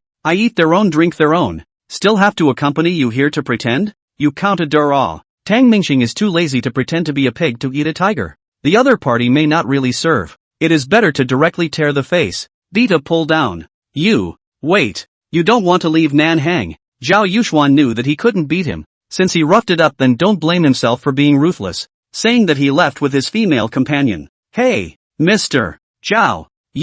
The hotel manager rushed forward to advise. He actually should have advised him long ago, but seeing Tang Mingxing make a move made him feel good. He himself shouted out one mouthful of Zhao Gongzi, and was on the verge of treating him as his own father. But this Zhao Yuxuan was pressingly disrespectful, and looked at himself in a condescending manner every time. Treat yourself like a dog. But even if Tang Mingxing relieved him of his anger, he wouldn't let the matter of Tang Mingxing's beating go unanswered. Looking at Zhao Yuxuan's posture, he would come back again. And he himself mustn't let Tang Mingxing and the others eat here. Gentlemen, I'm sorry, it's a bit difficult to end this tonight. It's not that I don't welcome a few of you. It's just that I'm sorry to entertain you tonight. Chapter 59, Tang Hai is here. Ha! Zhu Ye and the others were a bit at a loss for words. Why? We all paid our money. Someone said. Disgruntled. The hotel manager got all high and mighty at this point. You can give it back as much as you want. Another person said. Gu, you're starting to be powerful again at this time. Why weren't you so wild when that Mr.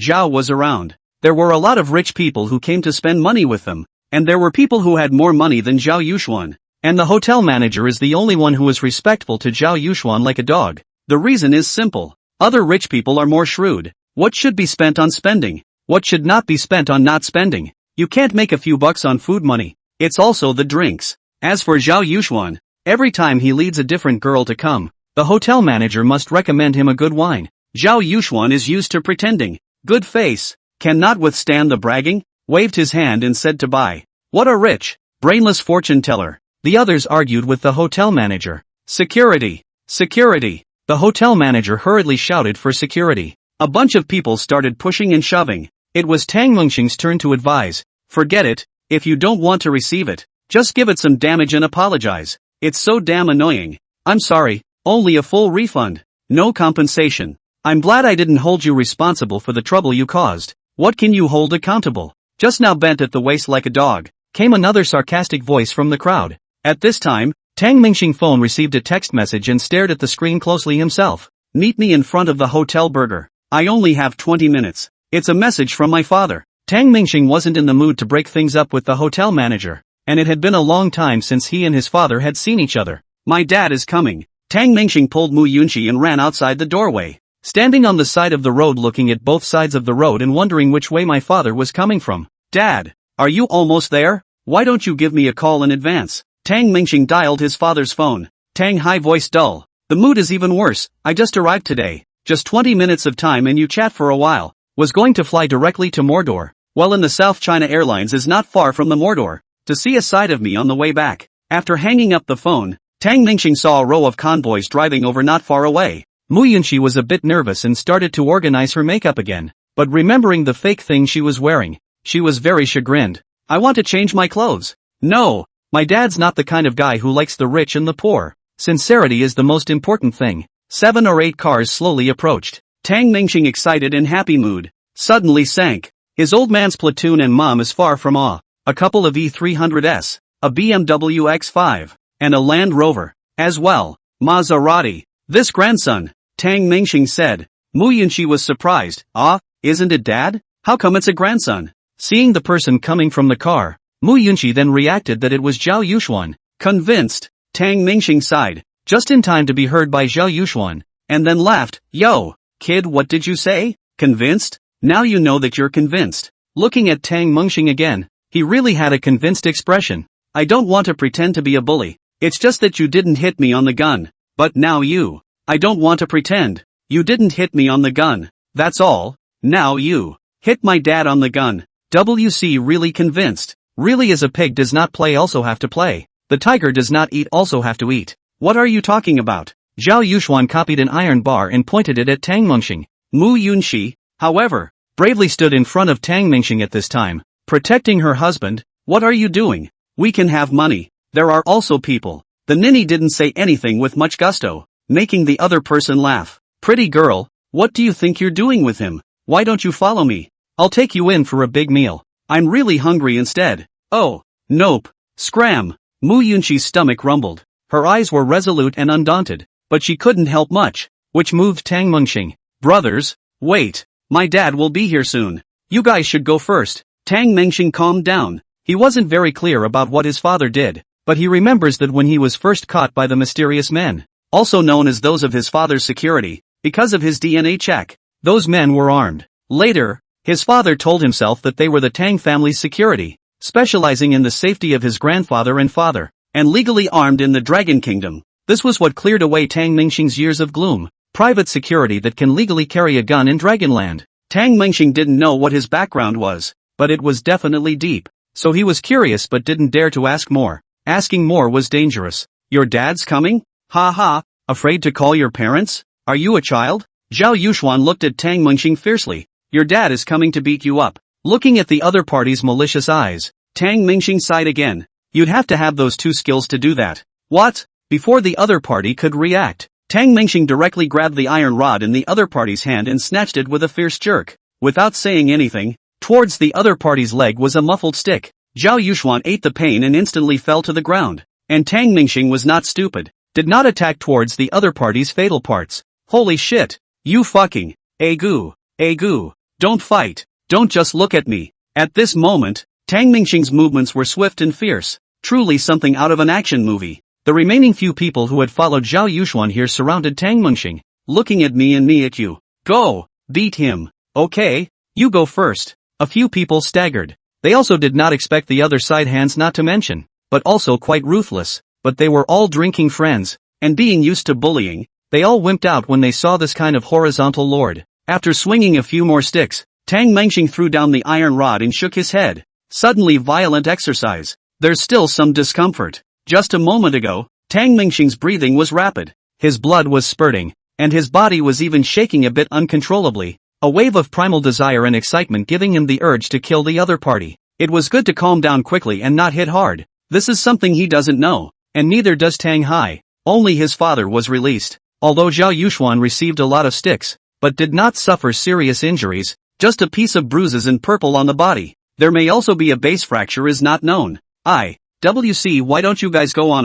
Zhao Yuxuan hissed as he sat on the ground. His friends looked at each other in dismay. You didn't say you'd let us fight such a ruthless lord. I don't think we'll be able to beat him even if we're outnumbered. Zhao Yuxuan is still not dead, poor bastard. You beat me, you wait to lose money. Not 1,000,000 or 800,000. Not finished. Before he could finish, at that moment, another line of caravan came from the distance. It's a huge, 20-something cars. There are married? Mu Yunxi looked. Don't be ridiculous. My dad's here. The entire 26 lawn-chair sedans surrounded the entrance of the hotel. The hotel manager looked at the row. Make way for you. Make way for the honored guests. Then piled on the doggy grin and headed toward the caravan. Longqi Automobile, the designated car for the travel of powerful people in the Dragon Kingdom. Many commoners also have sedans under this brand. Except that the fleet in front of them is clearly not the regular version of the, especially the Dragon Flag L90 in the center. That's a car only leaders can sit in. Two men in black got out of each car and looked around warily. None of your business. A bodyguard pushed the hotel manager away. At this time, the window of the Dragon Flag L90 slowly fell down, and Tang Hai sat inside, waving at Tang Mengxing with a smile on his face. Tang Mengxing sat in the car as everyone watched. Zhao Yuxuan, several people saw that when Tang Mengxing opened the car door. That door was about 40 centimeters thick. It was obvious that this was a bulletproof car. Dad, the formation is too big. I don't want to, but time is running out. I'll go to Mordor later and fly to Maine tomorrow. Chapter 60, A Pocket of Room Cards. The people outside the car, watching in fascination, were afraid to move. The thugs in suits, all with bulges on the back of their waists, which some speculate are guns. Have a drink. There were 2 wine glasses on the armrest in the back row. Tang Hai took the red wine and poured a glass for Tang Munxing. You don't say hello to this daughter-in-law of yours? There's a lot of people. I'll see you later. Tang Hai took a sip, then said, son, have a good time lately. Of course I'm happy to have money. More than happy. It's awesome. Well, you kid is honest. Next month your mom should be fine. Follow her to the Magic City and meet your grandfather. Grandpa? Speaking of grandpa, Tang Mingxing also saw even fewer times. Father and son were chatting in the car, and outside the car, Mu Yunxi's nervous little hands were nowhere to be found. Sometimes stroking her hair, sometimes adjusting her clothes, but I just don't see Tang Hai getting out of the car. Looking at the lineup himself, it was less luxurious and more murderous than Zhang Yuanying's convoy. These bodyguards looked a bit more ruthless than the ones Zhang Yuanying had brought in that day. 10 minutes later, Tang Mingxing got off the bus, carrying half a bottle of red wine in his hand. Dad, I've taken the wine. You drink less. Tang Hai smiled. Good. Listen to you. He then glanced at Mu Yunxi and gave her a warm smile as well. Mu Yunxi also smiled and nodded. At this point she wouldn't dare to be as playful as she was during the initial video call. Tang Hai did not delay, raised the windows, the convoy slowly drove away, and took out a bottle of red wine from the drawer and poured himself full. Brother, buddy, for me, you called the troops here? Zhao Yuxuan was still sitting on the ground. Tang Mingxing looked at him. Who are you? After saying that, he copied the iron rod on the ground. What are you doing? What are you doing? Aren't you done fighting? I'm going to put together $1 million medical bill for you. Or not. Don't. I was wrong. Zhao Yuxuan is not aware of the wrong. He knows that he is afraid. And it is not that he doesn't want the $1 million medical fee, but he doesn't dare to ask for it. The hotel manager walked up to Tang Mingxing like he was nothing. Sir, are you still eating? We're always happy to welcome you here. Tang Mingxing looked at him. I still like your untamed look. Ha, let's eat. After saying that, he carried half a bottle of red wine and led Mu Yunxi upstairs. Cloud C, what's your boyfriend's origin? He's so handsome. How many slots does he have for a wife? Mu Yunxi's girlfriends aren't pretending to be fake celebrities anymore. There's a chance to be real celebrities right in front of them.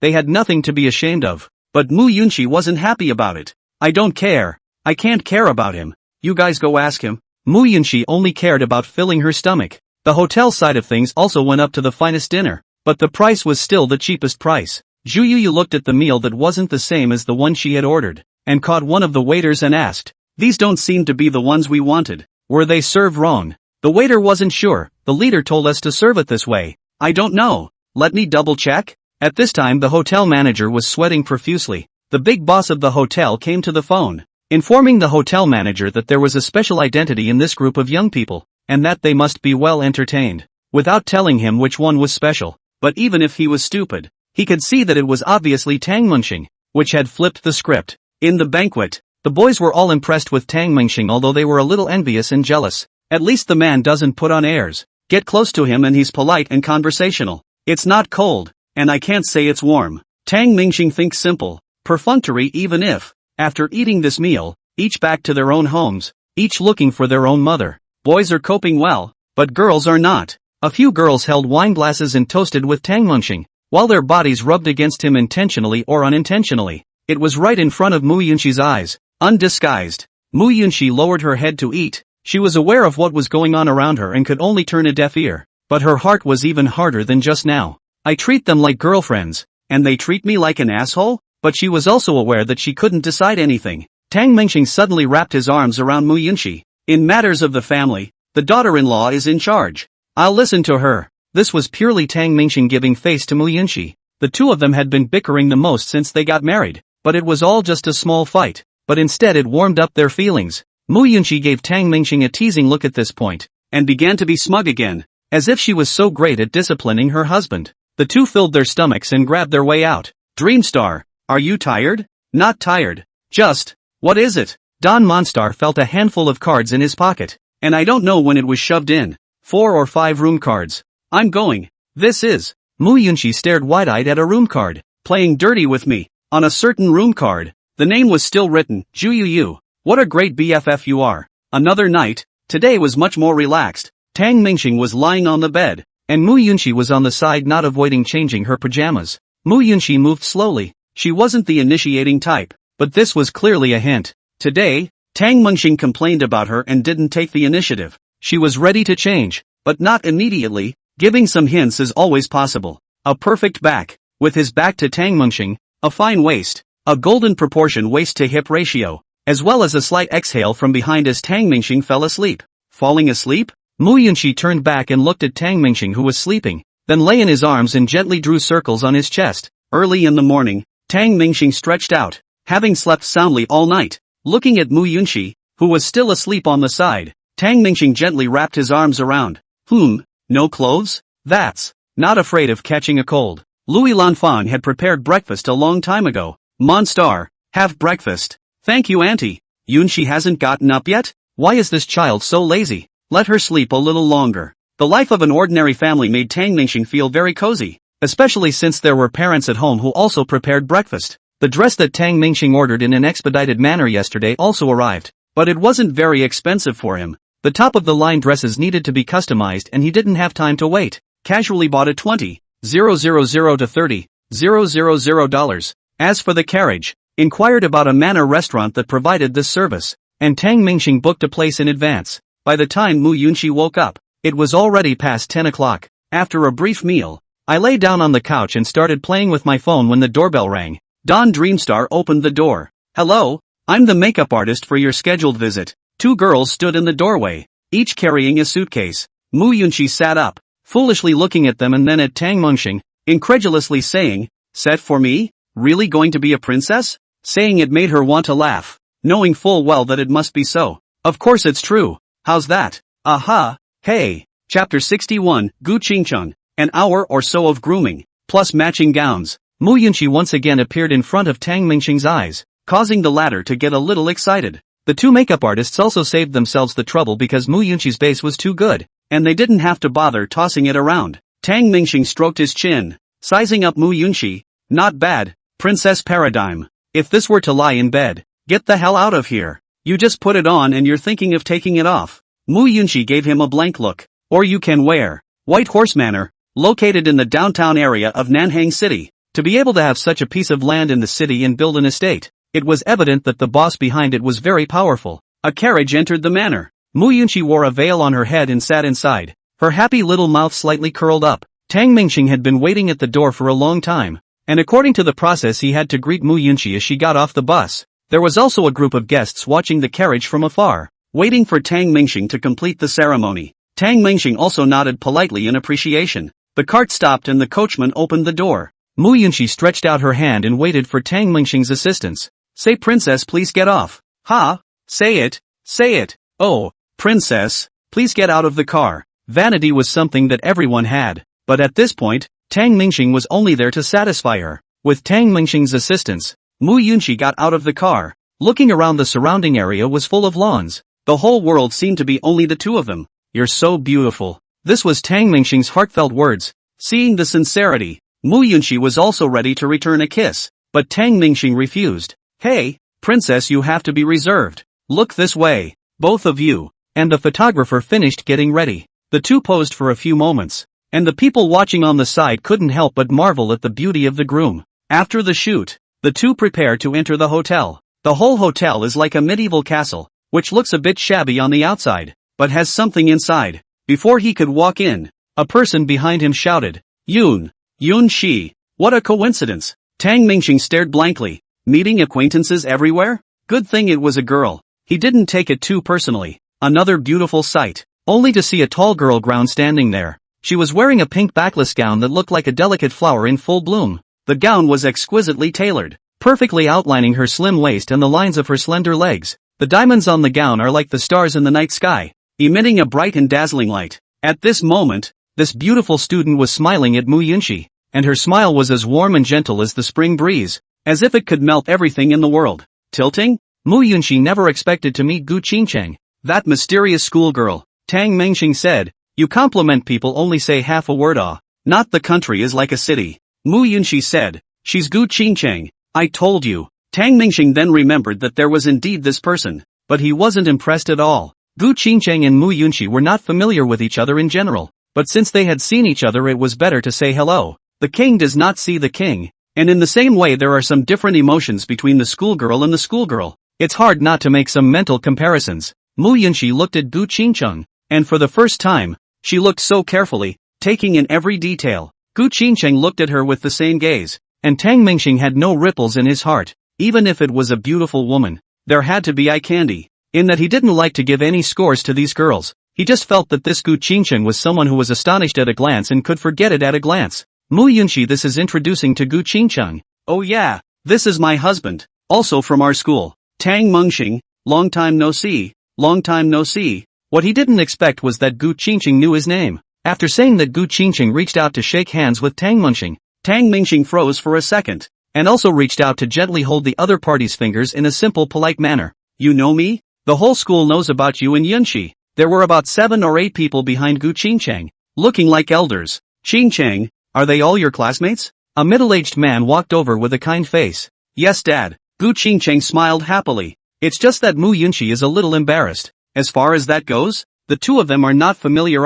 The whole as if a long goodbye, friends. Oh, then you're all students from Qingbei as well. Oops. Great. All of you are talented. Gu Qingcheng's father praised without mincing words. A youth at the back sniffed and also walked over. Qingcheng's classmate? How are you all doing? I'm Qinyu, Qingcheng's friend. It's an honor to meet you too. Qinyu's gaze lingered on Mu Yunxi for a few more seconds. Unnoticed, Gu Qingcheng gazed ahead as Qinyu's words caused her face to change. Tang Mingxing was just about to reply to the other party when she heard a middle-aged woman in the crowd say, "What kind of friend is that? After today you'll be a fiancé."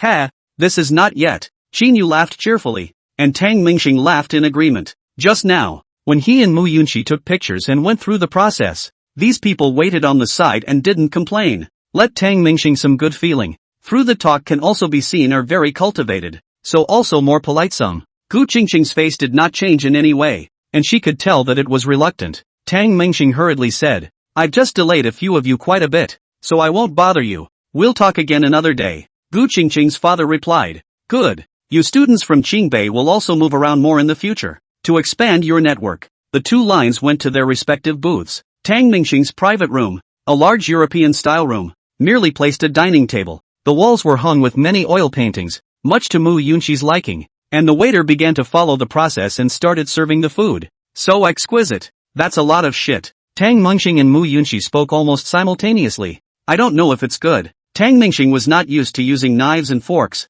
and pulled out a pair of disposable chopsticks from his pocket. Mu Yunxi's eyes widened. You.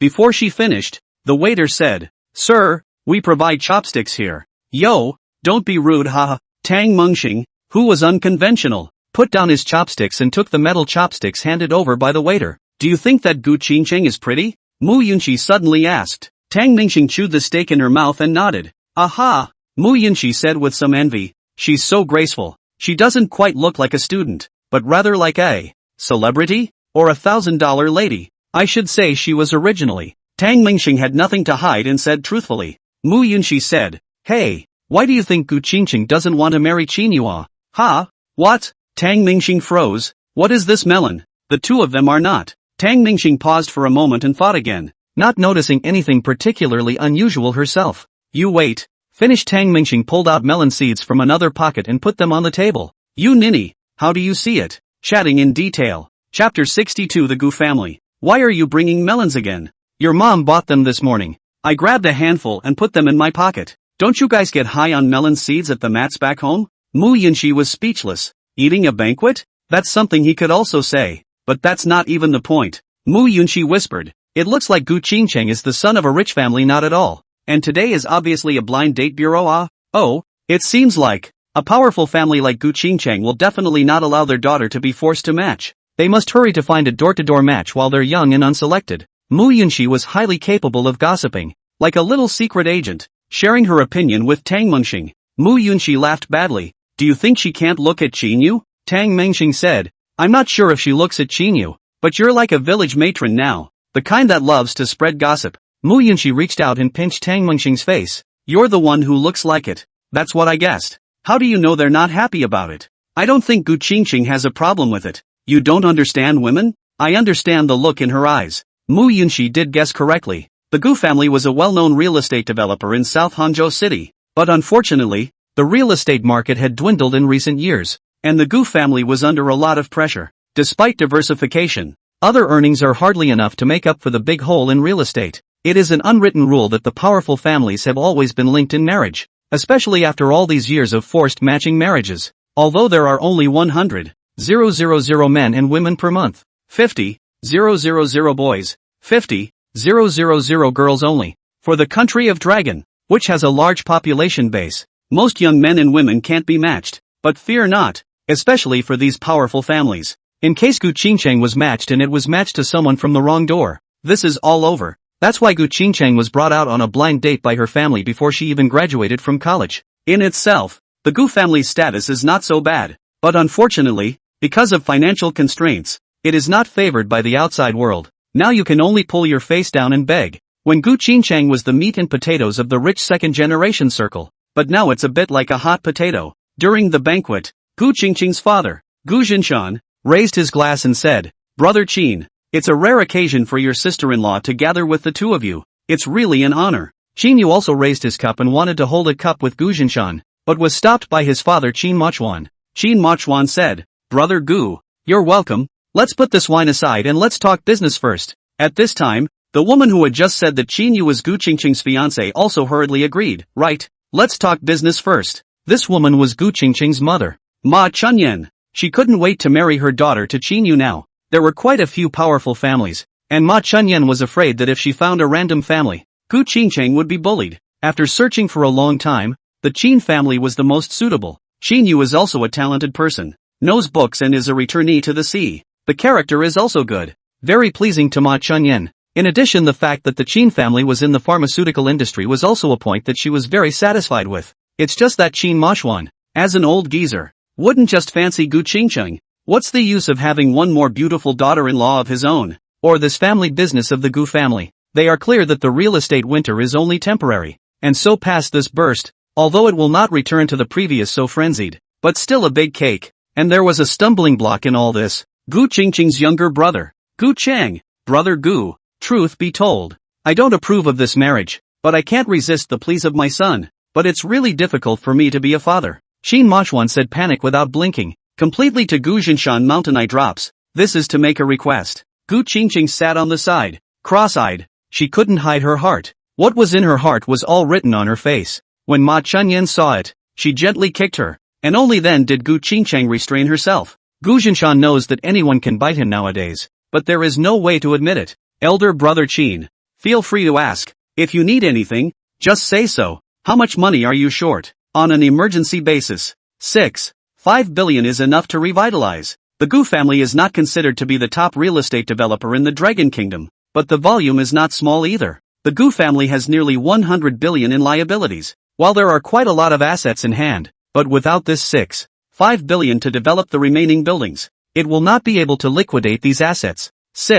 5 billion? Qin Yu was also shocked. He had thought that he might need to pay some price for marrying Gu Qingcheng, but he did not expect it to be so much. That's 5 billion in cash. Qin Yu was silent for a moment, calculating in his mind. 5 billion he can get, but there is no doubt that they are a lot of money for him as well. It's just a matter of seeing how much return this investment object can give. I have two requests. Go ahead. For one, when the market recovers after the cold winter, your Gu family's industry can only be taken care of by Qin Yu and Qingcheng. And secondly, Qingcheng is a good kid. I don't mean to belittle her. She has to wait for you to marry Feng Linlin of the Feng family first. At these words, Gu Jinshan's eyes moved slightly. He was unwilling. Luxury families are not like ordinary families. Unlike Tang Mengxing, it doesn't matter who you know first or second. Among the gentry, status is as important as in feudal society. And the same gentry won't be willing to send their daughters as little ones. So for families like Qin Yu, he may have so many places, but only one place will go to a door-to-door family. Upon learning that Qin Yu already had a luxurious wife, the other families wouldn't come over for a marriage. And Qin Mochuan was a bit unorthodox, completely disregarding the Gu family as a powerful family, thinking of taking advantage of the fire. It's you. We married Qingcheng to your family. How can you guys be marrying the Feng family's daughter? Gu Jinshan couldn't accept it. It's not a matter of face. The two mansion girls, together they are bound to have conflicts. It's not a husband and wife relationship. They get along well as sisters at best, but it's easy to get along badly. Gu Qingcheng would undoubtedly be bullied if she went. Gu Jinshan thought that even if he handed over the family to Qin Yu and Gu Qingcheng, At least it would be the two of them who had the final say. But in that case, it might have all gone to the Qin and Feng families. Brother Gu, calm down. I'm just proposing. Think about it. The cooperation with the Feng family will be more profitable for us. Of course, in that case I will also have more money to support you. Bullshit. How can you change your mind when we were talking before? Gu Jinshan also gave up his elegant side at this time. Things have come to the point where his Gu family's tigers are being bullied by dogs. There are no free marriages to speak of in a powerful family. It's already unfortunate. And it's even more impossible to let my daughter go through such humiliation. Farewell, Uncle Gu. What he didn't expect was that the first one to get anxious was Qinyu, who didn't want to give up Gu Qincheng. Gu Qincheng hurriedly followed her father out the door, and inside another private room, Tang Mengxing said, "The soundproofing here is average. I think I heard Gu Qingcheng's dad say fart." Nonsense. You can hear people fart? It's not farting. It's saying the word fart. Chapter 63. It's over. This is a talk that fell apart. Mu Yunxi listened carefully to the voice outside the door. Mu gossip. Almost got it. Do you still think you're a princess? The princess where this is interesting. You're not hiding anything. Mu Yunxi eavesdrops brightly. Uncle Gu. Qinyu hurriedly went forward. His head was filled with Gu Qingcheng. But the fact that the Gu family opened their mouth with $6.5 billion also made his heart tremble. Qinyu wanted to say something else. Gu Jinshan turned around and said, "Son, can you be your father's master? If you can't, go back." Qinyu was speechless, but he stood frozen in place, looking at Gu Qingcheng with infatuation. At this time, Gu Qingcheng's heart was relieved. Both, so there is no need to have a cold face with Qinyu. Farewell, brother Qinyu. With a mere pretense of politeness, Gu Qingcheng followed her parents out of here, until she got into the car. Ma Chunyan lamented, "What can we do about this? The Qin family can't talk about it either." These words pulled Gu Qingcheng back to reality. "I'll think of something else. Oh, to drive." "Wait," Gu Qingcheng suddenly said. She was so happy just now that she forgot all about her parents' difficulties. It was a little hard to accept in her mind, but for her family was more important. It was only this moment that she realized that. "Dad, Mom, I don't want you guys begging anymore. I was wrong earlier. It's okay, I can take it before it tears me apart." After saying that, Gu Qingcheng's heart was strangled. She knew clearly what Qinyu was like. The circle of rich kids is not big, let alone all in South Hangzhou. In front of people is bound to look like a fluttering gentleman, but after people? Gu Qingcheng had also heard of all kinds of gossip, not to mention the fact that there were several women. Just hearing about his special perverted hobbies, Gu Qingcheng shuddered. There's no proof, but there are so many rumors going around that it's never empty. Gu Jinshan closed his eyes tightly and was thinking. He realized that there was nothing to live for. The bank had stopped lending to him, and there's almost nothing left that can come up with that kind of money and is willing to help him. After a long time, thump, thump, thump, thump, thump, thump, thump, thump, thump, thump, thump, thump, thump, thump, thump. Someone outside the car knocked on the window. It's Mu Yunxi, and Tang Mingxing cursed and stood to the side, unable to hear what was being said. Gu Qingcheng wiped the tears from the corners of her eyes, dropped the car window,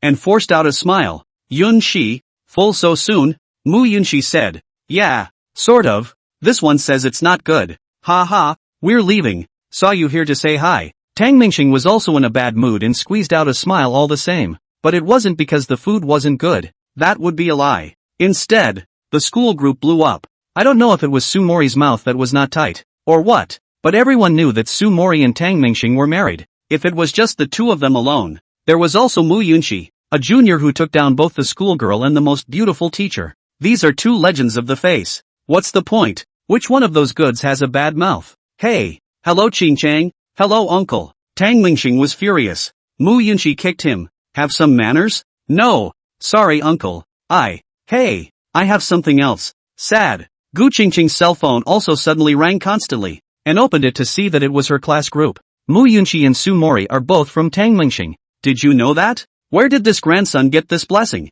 Jealousy has made me look bad. Who's coming with me to fuck him? This kid. In school building 7, 6th floor. I'm going to hijack the school after school. Get his ass. Ha ha. That's all this group of students had to say, to express the displeasure and jealousy in their hearts. Gu Qingcheng read a few entries and looked at the two suspiciously. Are you two really because the food isn't good?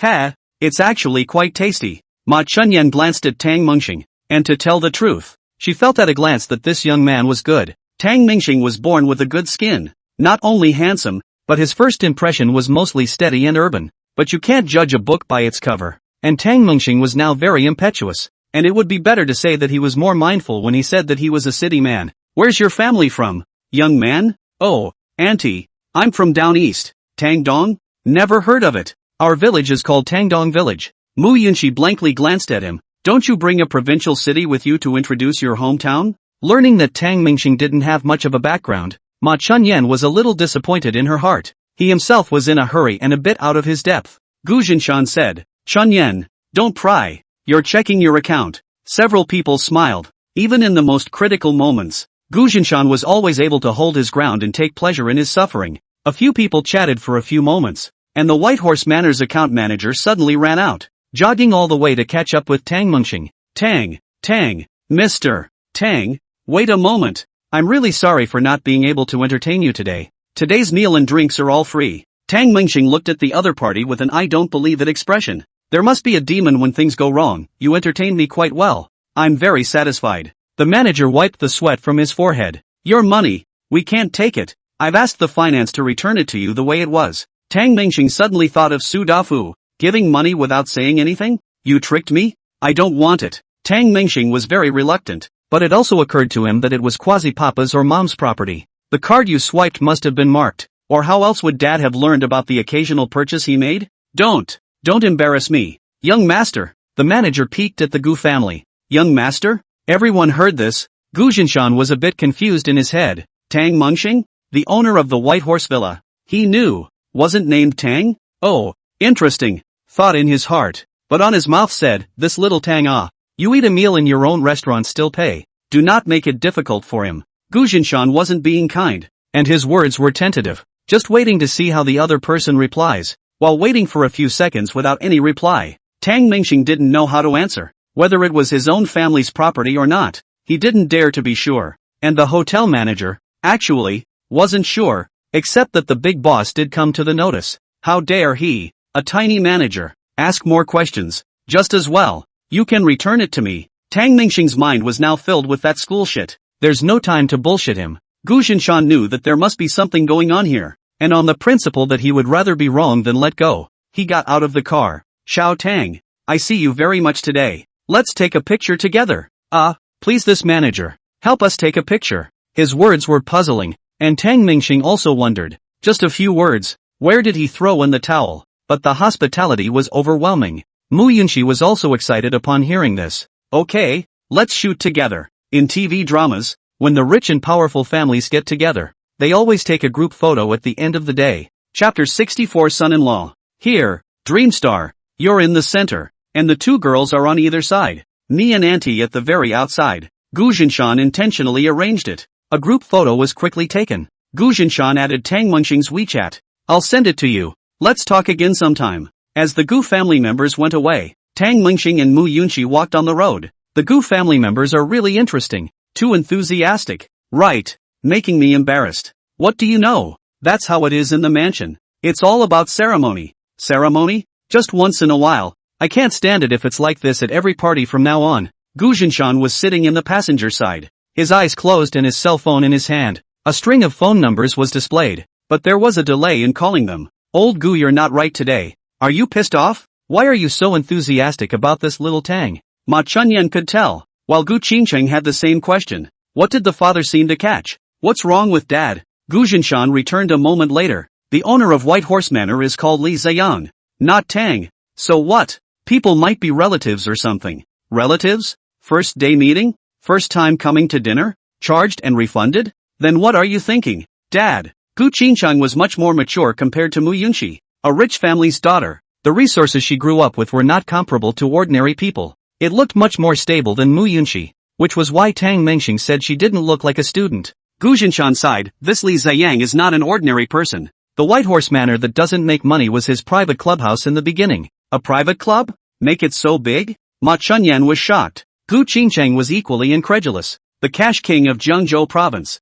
You think it's a joke? Then why don't you go to him for a loan? Dad? Gu Jinshan laughed at his daughter's ignorance. If there is really a money-making project, it is not impossible to find him, but now we are in a difficult situation to ask for help. Li Ziyang will definitely take advantage of the fire, and live to pickpocket our. However, after hesitating for a long time, Gu Jinshan still dialed that phone number. Good day, Mr. Lee, I'm Gu Jinshan. I've taken the liberty of disturbing you. It was only after 3 seconds that a voice rang out on the other side of the phone. A magnetic middle-aged male voice. Oh, Boss Gu, what can I do for you? Li Ziyang's tone was flat and did not put Gu Jinshan in his eyes. Gu Jinshan also started his own performance. Mr. Lee, I'm calling you specifically to thank you for waiving Dreamstar's meal. How can this make us feel good? There was another silence. Li Ziyang's tone suddenly got a few points heavier. What's your relationship with young Master Tang? Young Master? Calling young Master again. And this time it was Li Ziyang himself. Gu Jinshan also shivered a little. This digging deeper and deeper. He is a little afraid to dig, but he is also desperate. If you do not solve the current problem, then face a prison sentence, or can only run away. He is my future son-in-law. After saying this, Gu Qingcheng stared at her father with a frown. But it was not good for her to interrupt. She knew her father was on the phone with a big shot right now. Ha! Li Ziyang gave a slight start. Mr. Gu, do you know who he is? Gu Jinshan was prepared. Mengxing I'm really not sure about this. Hi, this daughter of mine and him are alumni. And when this child got older, they naturally came together. Gu Jinshan said that he was not afraid to check. And he was not afraid to check. Originally they were both students of Qingbei. Oh yes, Mr. Li, I now give you WeChat, send a group photo of our family. You do not recognize the wrong person. If you recognize the wrong, I now immediately turn around and go back to you to make up the money. No need. Li Ziyang immediately interrupted. I can be sure that it's young Master Tang. Besides, what I shouldn't see. Don't give it to me yet. Gu Jinshan's heart is bursting. Already cautious to this extent? You don't even dare to look at the photos? Brother Gu. Li Ziyang suddenly changed his address. If you're not sure about his family's situation, please don't be curious either. To say the truth, if I have the chance, I'd like to personally be there to say hello to Tang Xiao, but it's a pity that I'm currently out of town. Gu Jinshan opened the final performance at this time. Actually, Mr. Li, I still have something to ask for today, and it's difficult to open my mouth. Borrow money? Li Ziyang asked. No, Gu Jinshan returned quickly. It was too obvious to ask for money directly. Hey, I'm indeed strapped for cash, but there's nothing I can do about it. I just thought that you were some kind of elder of Dreamstar and thought to persuade him. Persuade what? Persuade him to give up my daughter Gu Qingcheng. The situation of my family must be clear to you, but I have to live. Some families have agreed to give me support. I'm still waiting and seeing, but the condition is to marry Qingcheng over. Just pity Dreamstar, this child. A piece of infatuation for my daughter. Confused. Heard this, Li Ziyang cannot sit still. Let him persuade Tang Mengxing? If Tang Hai is not willing, he must not be killed. Old Gu you. Li Ziyang changed his name again, and his exasperated tone suddenly stabilized again. Old Gu, who will inherit your family business in the future? My daughter Gu Qingcheng. There's no doubt about that. My son Gu Chang. I won't lie to you to joke. He doesn't have the ambition. All he wants to do is to be a dude. Last year he scored 62 points in the language test of the college entrance exam. And how many other subjects did you take? Final grade of 63. Wrote a solve in math and got a point for that too. Your son is still good at languages, Li Ziyang said. To be honest, if you came to me today to borrow money, without Tang Xiao I would have eaten your Gu family dry. But this is an opportunity. How much money are you short? Brother Gu. 5 billion. Gu Jinshan knew that Tang Mengxing's background was unfathomable and didn't dare to lie. How much do I take for granted? This way, I'll go back some time later. Let's see you in Yanjing. Just when young Master Tang and your daughter have started school, right? Call them together. Let's sign the contract. How about it? Good. Gu Jinshan agreed without even thinking. Also, Brother Gu, today we only talked about business. Nothing else? And young Master Tang's presence that day was also your intention as a father-in-law. Hang up the phone. Li Ziyang mood is good. Understand, people are clear. 5 billion invested in the Gu family cannot lose, but also 2 or 3 years of the market slightly warmed up. Must be able to return to the capital. It's just that those people are thinking about maximizing their profits and holding the Gu family. As for Li Ziyang, as long as he didn't lose out, the biggest benefit is still Tang Mengxing, the sole heir of the Tang family. Is that a favor? It must be a lot heavier than sparing him a meal. That's why Li Ziyang was thinking of asking Gu Jinshan to call up Tang Mengxing and enlist him. On this side, Gu Jinshan hung up the phone and was also happy, completely forgetting that Tang Mengxing was not his son-in-law. Chapter 65, Sisters and Brothers. Dad, how did you sell me to Tang Mengxing again? His daughter's words pulled Gu Jinshan back to reality. Oops, I got carried away for a moment. Gu Jinshan then reacted. Just now chatting, there was really a sense of father-in-law. Ma Chunyan was also accusing. What are you talking nonsense about? You just got to know someone Xiao Tang, and you can't tell who's good and who's a pussy between Qinyu and Tang Mengxing. And you took the liberty of doing so? Gu Qingcheng wasn't the slightest bit displeased this time. She couldn't talk about having a good feeling when she saw Tang Mengxing, but she was by no means disgusted. If it was really a blind date, a boy like him, Gu Qingcheng would be willing to try to understand. Unfortunately not. What now? Dad, how could you be so confused? Gu Jinshan said. Hey, I heard Li Ziyang say that Tang Mingxing's background is very deep, and this old fault of mine is that I love to climb relationships, and as a result, the car pulled over. Qingcheng, if you don't want to, why don't you immediately book a flight to a foreign country? Here father is on top, thinking of his daughter. Gu Jinshan still cannot bear it. The big deal is that he will eat jail. If you think Qinyu is good, go back now and find the Qin family to make amends. If you think Tang Mingxing has a chance, then go home. Gu Qingcheng looked out the window and thought for a long time. Master Tian, go home. Gu Jinshan was also a bit uncertain in his heart, currently looking at Qinyu as inferior to Tang Mingxing. But Tang Mingxing's family is also a luxurious family. Right, Tang Dongsuan? Two contradictory messages that confused him as well. Is this Mu Yunqi some kind of rich kid? Gu Jinshan suddenly asked. Gu Qingcheng was distraught. No. So how many daughters-in-law does Tang Mingxing have? We know of two so far. And one is Su Mori, a teacher at our school.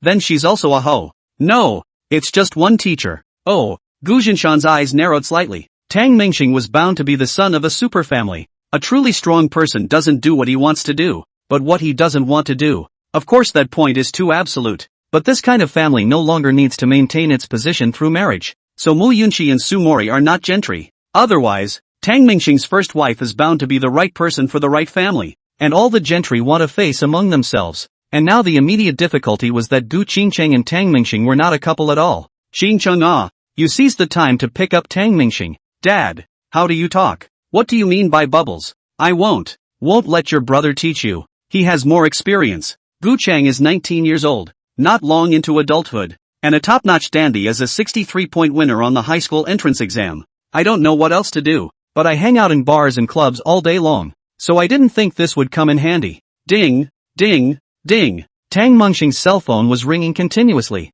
He didn't want to look at it, yet he was curious. Zhang Ming sent a Weibo message. Bro, MS. Su married you? No wonder you were so crazy to kiss her. I thought you were crazy. After that various school groups he was in went crazy with people at him. I'm still waiting for graduation to pursue Su Mori. At Tang Mingxing come out and explain. At Tang Dreamstar. Boy is it a good old night. Su Mori Li on the left. Mu Yunqi on the right. It's exciting to think about. I envy him to death. Tang Mingxing was furious and wanted to curse. But there were too many TM people to look over. Mu Yunqi was also a bit chagrined that she was famous throughout the school again. The two planned to go back first tomorrow and pack up Tang Mingxing's villa in advance. The apartment was left alone and you stayed directly in the villa. The next day Tang Mingxing left some more money for Mu Yunqi's parents. And the two of them left Nanhang. Didn't take much of a look at the scenery either. And left in a hurry. And at this time in the Gu family, Gu Chang was sitting across from Gu Qingchang, who was very psychological about this sister. After all, I grew up beating up on them.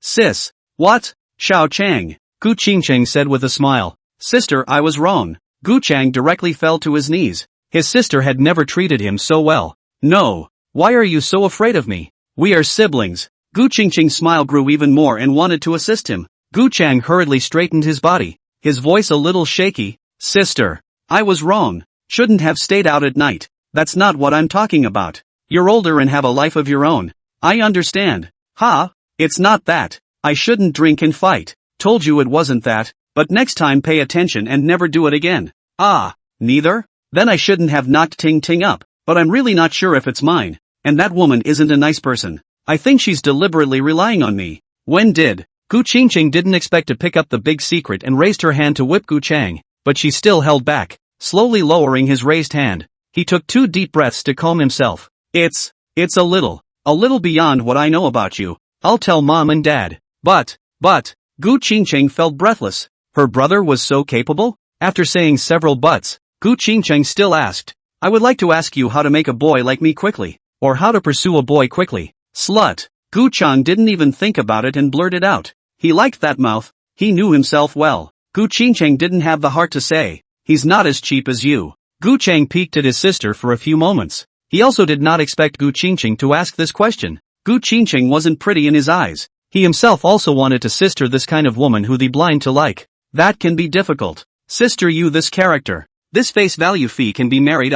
After all, it is a close sibling. Growing up from childhood. Although Gu Qingqing can afford the word Qingchang, but Gu Chang's eyes have been beaten by her since she remembers. That's why his sister is like the devil in his eyes. Gu Qingqing sat on the sofa. Her personal cultivation allowed her to know how to maintain elegance at all times and hold back the anger in her heart. Unlike Su Morili and the three of them, Gu Qingqing looked like a lady of the house. The ungrounded kind that could only be viewed from afar. So, then do me a favor. Help me to test someone. Judge him with your experience. Whether he's a good guy or a bad guy. A hypocrite or something else. Gu Chang was a bit embarrassed. But, sis, I can't judge. How would I know if he's good or bad? Gu Qingqing said. You just have to see if it's a good match for you and if you can play together. How can someone who can play with Gu Chang be a good person? This was something Gu Qingqing thought about. So who is he? His name is Tang Mengxing, an alumnus of my school. Gu Qingqing was also worried. In case Tang Mengxing had more special hobbies than Qinyu, wouldn't this life be ruined? No matter how difficult the family situation is, you can't put your life on the line. Chapter 66, Hard Work. Yanjing, an old name for Beijing. As soon as Tang Mengxing and Mu Yunqi landed, they went straight to the apartment, hired housekeeping, and tossed around for an hour to get everything packed. Some of the intimate apparel, however, is still packed by yourself personally. Yunqi, pay attention. I have 7,000 more pairs of panties here? Tang Mengxing grabbed the panties in Mu Yunqi's hand. Mu Yunqi was first shocked and then found it funny. You usually wear only 1 or 2,000 a piece of clothes and shoes. How come your underwear is still so expensive? Tang Mengxing said smugly. You say this? When you're rich, don't you have to let your little brother live in a villa too? 7,000. Mu Yunqi stifled her laughter, her eyes full of contempt. Whenever others saw Tang Mengxing in a line of clothes, they thought that he was just a rich kid with a little bit of money. Tang Mengxing wanted to take off his pants and show them what luxury meant. 7,000 a pair of underwear. I bought a dozen. Most people don't notice his extravagance, like the 180 box of toilet paper, 99 bottles of mineral water stuffed a fridge. A $1,200 pair of shoes comes with a $1,600 pair of socks, and a $1,400 pair of insoles. Money spent on the back of a fucking knife. It took a long time of tossing and turning, but only then were the things moved to the villa. This villa. Tang Mengxing was also a bit shocked when she first saw it. There are 5 floors, 3 above ground on 2 underground levels. The building area is 3,600 plus 2,500 square feet of garden. Do you think this place is haunted at night? Looking at the empty courtyard, Mu Yunqi, which pot, not to mention which pot. The booked housekeeping staff was in place to start a full cleaning. 8 bedrooms throughout the villa. There is also an indoor pool, basketball court, game room, the list goes on. And a dozen container trucks pulling Tang Mengxing's limousine one after another were also in place. By the time the cars were all in the garage, this was after 3 p.m. He was the only one left in the entire villa. Tang Mengxing took a sip of the ice-cold soda and lay down on the lawn to look at the sky. Mu Yunqi lay down beside him as well, but the two of them were in the opposite orientation. Mu Yunqi's small foot was placed right on the side of Tang Mengxing's head. This sky is so blue. Yeah, and the wind. It's cool. The breeze blew through, blowing up the layers of water in the pond, as well as Mu Yunqi's skirt. Tang Mengxing twisted her head. Yoo-hoo, you're naked. Fuck off. On the last day of the National Day, Su Mori and Lin Yushan also returned. Along with him was Su Dafu, his face full of aggression, as if he had just cried. A few people were still shocked to see the villa. It was so big, but Lin Yushan came in twisting Su Dafu's ear. Eat. Just know how to eat. What's wrong with your brain? Seeing Lin Yushan and Su Morili, Tang Mengxing was slightly excited. And it was not true that a small farewell was better than a new marriage. Up came the pair and gave them a hug. Yushan, don't be angry. Why are you always angry with him? Mud. All the way through the service area just want to ask for food. Do not give it to make trouble. What do you think you're doing with this guy? He's just brain defective. Lin Yushan was clearly furious already, and her words had this weight to them. Tang Mengxing laughed. This is my gift to Wei Heng. Ah, this old boy will love it. After a while, the matter of everyone signing a contract to enter the stock. Tang Mengxing attached great importance to it, and he didn't think Wei Heng would stop there. Beautiful girls are sought after, and there are naturally more suitors. Tang Mengxing does not believe that there is a girl who has been beautiful and unrivaled since childhood, but never had a suitor. And now, although equality between men and women, to put it bluntly, It is still a male-dominated society. All kinds of positions of status and power in society. Most of them are guarded by men. The rich bastard sits at the top table. The penniless gentleman is a lowly billet. Those who are rich may not be human, and the higher up you go, the more chaotic it gets. Therefore, he was clear that he could only protect Lin Yushang, Sumori and Mu Yunchi when he was strong. His parents will be gone someday, and he'll have to protect not only his wife, but the little ones later. He didn't want to be like the old turtle in the game Black Monkey and be left for dead. One's wealth becomes someone else's dowry. Brother, Lin Yushang doesn't treat me like a human being. Su Dafu was also angry at this time and called Lin Yushang's name. You say that again? Lin Yushang was going to do it again. Okay. Tang Mingxing interrupted. Dafu, won't you learn to be a human being? Sumori Li was also a bit worried. Meng Xing, actually I think that taking a stake in Lightsea technology is a risky move. Wei Hong is old, and you use Dafu. How's my dad? Don Dreamstar said. Why are you talking about your dad all of a sudden? Does he look powerful? Or is Wei Hong a bit more impressive? Tang Mingxing looked at the three girls and asked. Wei Hong, your father. The two sentences came from Sumori and Mu Yunchi. They were two very different answers. Sumori Li had only seen Tang Hai in the video, with an honest look, and Mu Yunchi saw it face to face that day with a shocking glance. For just a second, she felt like a word from the person in front of her could kill her. I'm aware that I'm not as experienced as Wei Hong, so if I ever tear my face off, I hope he won't take me seriously until then. Then let's hope Wei Hong won't come after us. Lin Yushang didn't want to cause more trouble. Tang Mingxing pondered for a moment. Actually, something will definitely happen. Sumori Li said. You shouldn't think too badly of Wei Hong and Wu Guanghai. Maybe they are bent on doing good? That's not true. It's none of their business. What I wanted from the beginning was the entire Lightsea technology. I've thought of the real agent. Chen Bumo. Tang Mingxing has always been in contact with Chen Bumo. And the specifics of Lightsea technology can't just listen to Wu Guanghai's side of the story. Chen Bummer is again working as a supervisor in the company's core technology department. So both of them got through. And Tang Mingxing did the analysis. A company with potential. What Tang Mingxing could give Chen Bumo was something Wu Guanghai couldn't give. And of course Wu Guanghai didn't realize Chen Bumo existed. So in the beginning, Tang Mingxing's plan was to take down the entire Lightsea technology. He doesn't care how much money he makes. What he wants to do is become someone who can influence the whole world. It started the day his father informed him that he was rich. Su Dafu did not live in the villa. Tang Mingxing directly booked him across the street hotel. The original price of 1,000 a night. A one-time payment for a year. Cheap to 800 a night. And Tang Mingxing was moving the bed at the moment. Cheer up. Come on. Mu Yunchi ate her ice cream and looked at the exhausted Tang Mingxing. Missed the boat. Should have known to have the housekeeping staff help me move in. Tang Mingxing wanted to move the other bed to the master bedroom. After all, 4 people. 2 queen-sized beds in one. With a large comforter. Proposing so herself, the 3 girls agreed, and then each rolled up their sleeves, and went to the fridge to get a Häagen-Dazs. Eat at the door and watch Tang Mingxing toss. No help? Mu Yunchi said. I yelled for you to cheer. You think it doesn't cost you your voice. And what about you, Hajime? I'll hold the door for you. How else would you get in? You've worked hard then. Mori, have you? I'm assigning you tomorrow's homework. You and Tao Yulong made trouble before. The punishment period hasn't passed yet. You can't go to school tomorrow, but don't be idle. I'll give you a few test papers. You do them tomorrow and come back for me to check. SB, hard work. Say that again? What did I say? SB, the pinyin abbreviation for work. That you work hard. So late and still think about assigning homework to students. You worked hard. Chapter 67 Brother-in-law and Brother-in-law. Eventually the bed was put together by Tang Mingxing, but tired as well, he fell back to sleep. The next day as expected, my old father called with $20 million. Tang Mingxing joyfully drove Sumori and Mu Yunchi to school. Today this class Sumori Li somewhat did not want to go to, because all knew about her and Tang Mingxing, and it must be the dean of instruction who spread the word about it. The car was stopped just as it reached the school's entrance. Uncle, I'm Mr. Su's family. Please, I know you're called Tang Mingxing.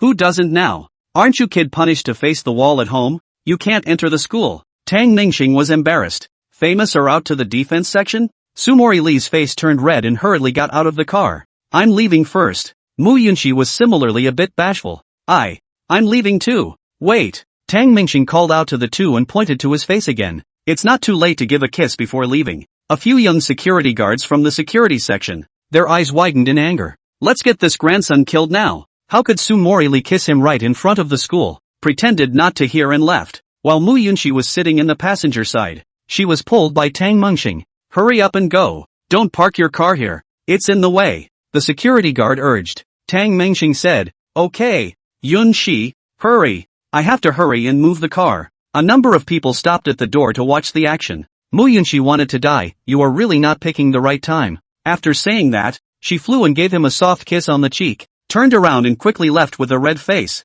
Tang Mengxing rubbed her face and prepared to go buy some supplements. She was young but she had to take care of her body and prepare for lasting devotion. The car had just nodded off, and hadn't gotten very far when a Lamborghini stopped him in his tracks. Dude, move over. Don Dreamstar shouted. One person came down from the Lamborghini, around 175, with a head of yellow hair and an arrogant look. Looking at the visitor, Tang Mengxing didn't fear him and got out of the car with some annoyance. Are you deaf? Seeing that the other party deliberately don't his car, Tang Mengxing simply not polite. Without saying a word, the yellow-haired kid walked up to Tang Mengxing, and the two of them were face to face, staring at each other, getting a little close to each other. Tang Mengxing said, are you going to kiss me or what? You're the Tang Dreamstar that sister was talking about? The yellow-haired brat asked. Sister? Which sister? Tang Mengxing was shocked. Did she commit another love debt? I can't. This period of time is very honest. Just pick up your teacher, and a schoolgirl, and a pretty sister, and nothing else? Is it? Who is your sister? My sister is not allowed to say. But you this goods why let my sister so like you? Long not my handsome, and not as high as me. The quality of the general. By what? Yellow-haired boy looked at them their own half ahead of Tang Mengxing. Nonchalantly open spray. These words made Tang Mengxing a bit scared. If he was looking for trouble, the big deal was to beat him up. But apparently the other party was a psychopath. Or a rabies carrier? Can't let him bite himself. Does your family have a donkey? No. What's the point of having that thing? Who kicked you in the brain then? Hey, you can talk. No. Tang Mengxing didn't have the leisure to break it up with him. I'll ask for the last time. What's your name? And who's your sister? The yellow-haired kid was none other than Gu Chang, who was a bit unhappy since Gu Qingqing had said this. Although I am afraid of my sister, but after all, it is my own sister, and my heart aches. Wouldn't want my sister to marry someone she didn't like. That's why I came over today to see with my own eyes what kind of person Tang Mengxing was. Early in the morning he stood guard here at the school gates, and finally he waited. And Tang Mengxing's head was racing. Lin Yushan's family had been there, and there were no younger siblings. Mu Yunxi's family also went there. Only Su Mori's family. Could it be Su Mori's brother? Never heard of it either. And it's not like her family can afford a Lamborghini. Could it be that Su Mori is hiding something? Who the hell are you? Tang Mengxing wasn't going to roll her eyes until she figured it out. What's my name? Just call me Django. Or Big Django. Is that what my buddies call me? Your sister is Su Moris? I can't say. Then is she from Qingbei? That. Gu Chang was still set upon by him. Still lying to me. The ones in Qingbei are just Su Mori and Mu Yunxi. I went to the Mu family. Only the Su family. Tang Mengxing laughed in her heart. So it's Su Mori's brother, Su Dachyoung. Oh yeah. My sister gave an assignment to take you for a drink. Are you going or not? Gu Chang suddenly said. Tang Mengxing smiled. Good. It's okay. I'll introduce you to a brother some other day. You two check the DNA to see if he's a blood brother, with a brain as smart as yours. And coincidentally, his name is Defu. Your name is Dachyoung. A clubhouse somewhere in Yanjing. Drinking on an empty stomach in the morning was too much for Tang Mengxing to bear. Still ordering a Xiaolong Bao. Gu Chang hugged his left arm and looked at Tang Mengxing who was eating. Brother Chang, who is he? A girl snuggled into Gu Chang's arms. Gu Chang said, a relative of the family. My sister's crush. A crush? No way. We've been together for ages. Tang Mengxing looked up. Gu Chang was confused. It's been a long time? My sister didn't say anything and asked me to come over to test you. Trying? Tang Mengxing heart bitter smile. This is still what is not assured. Think they are pretending. Gu Chang said. You two are together. So, what's done is done. What's the problem? Tang Mengxing knew what he was going to say. Simply be honest. Gu Chang took a deep breath. Good. They're all fooling me. This sister of mine brother-in-law. This is my sister's fault. Since we're together, we should trust each other. Tang Mengxing picked up his glass of wine. Hey, brother-in-law. That's right, but go back and tell your sister something nice about me. I'm actually quite afraid of her. Who says it is not? I am also afraid of her. Usually look dignified and virtuous. However, not angry since the power. Gu Chang also raised his glass. Two people clinked glasses. Rare confidant. Tang Mengxing should not drink too much. And there is still Su Mori's test paper to do when she goes back. Dude, That's enough for today. I have to get back to my homework. Your sister left me some papers. Hard. No God. Let her do it herself. Let's keep drinking. I'll take you to a disco tonight. Gu Chang is very upset in his heart. Since he was a child, he did not study well. His parents expect a lot from his sister, and in their eyes he is the opposite. That's good. Letting yourself catch your sister in the act. Giving your homework to your brother-in-law to do? You'll go home and pretend to be a good student with your parents? Humph. I'll be sure to snitch when I get back myself. Chapter 68, All in Pursuit of Tang Mingxing. Tang Mingxing still had a bit of self-control, mainly because he wasn't good at drinking either. He said goodbye to Gu Chang, then called his chauffeur and went back to the villa. After a few minutes of self-control, Tang Mingxing gave up on the paper and began to prepare to play the game. And in the school, Sumori was lecturing at the podium. She noticed that everyone was looking at her a little differently. Perhaps she was being paranoid. Or, don't think about that, Sumaru secretly reminded herself. Zhang Ming took notes, and the pen accidentally slipped out of his hand. Sumori bent down and smoothly helped him pick it up. Thank you, sister-in-law. Ha! Thank you, teacher. Zhang Ming blurted out. This had been in his head for quite some time. Your own brother married Sumori? That is not the sister-in-law. There is this relationship. Zhang Ming calculates that he can get some benefits and so on. For example, if you arrive late, the other party can turn a blind eye. However, Sue Morris intends to be a rigid teacher. But when she heard this sister-in-law, she was also confused. Put, ha ha ha. Everyone's sudden laughter words further overwhelmed Sumori. You, Zhang Ming, don't scream. There were still 20 minutes until the end of the class, and Sumori already didn't know what to say. Laugh again, all get out, bellowed. The class quieted down, but everyone was holding their faces red. Sumori didn't care if they listened or not. She only wanted to finish the rest of her speech. Such a difficult morning to suffer through. And Tang Mingxing also encountered problems with countless add friend requests in WeChat. The whole school knew about him and Sumori, and not just this school, but even other closer schools had spread the word. It was nothing to be amorous, but along with the word got out that there was Sumori's paramera. As well as in the morning, Tang Mingxing drove a Cullinan to give Sumori and Mu Yunxi a ride. Being rich and handsome are both important indicators of a quality man, but while money is the base score, face value is the buff score. Out of 100 points, having money can account for 90 points. The face value, on the other hand, depends on the degree, with 1% poor, 5% average, and 10% maximum. After stacking buffs, then base score plus base score asterisk face value, Tang Mingxing is properly a 99-cent high roller. What girl wouldn't be attracted to a guy like that?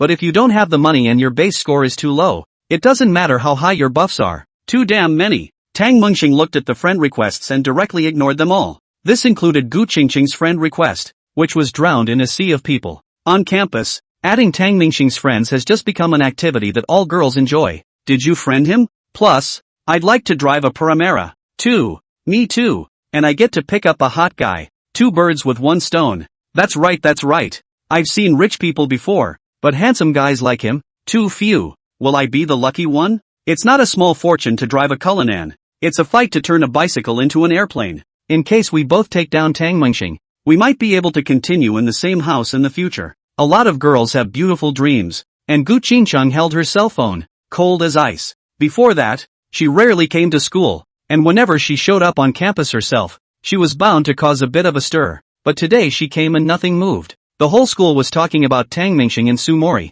and Mu Yunxi. She wouldn't let that upset her though. Rather, she sent out a friend request to add Tang Mingxing, and the stone sank into the sea without the slightest reply. Originally, Gu Qingcheng had prepared herself mentally, and after adding her best friend, the big deal was to put down her face and chase after Tang Mingxing backwards. But she didn't fucking expect that the whole school was basically after Tang Mingxing. She herself, one of the 4 school girls, was suddenly dispensable. It's not hard to get Tang Mingxing's micro-signal. In addition to his class group, there are all kinds of campus communities, activity groups. At this moment, Gu Qingcheng felt the crisis. There were too many people. She had to think of something. Qingcheng, did you add Tang Mingxing's Weibo? A female classmate walked over. Before she got close, the female classmate suddenly thought of something. Oh, right. You're not too bad. How could you possibly look at him? Ha! Gu Qingcheng didn't return even with a faint smile. The girl sat down beside her. You can add it. Not for money. Don't you want him for this color?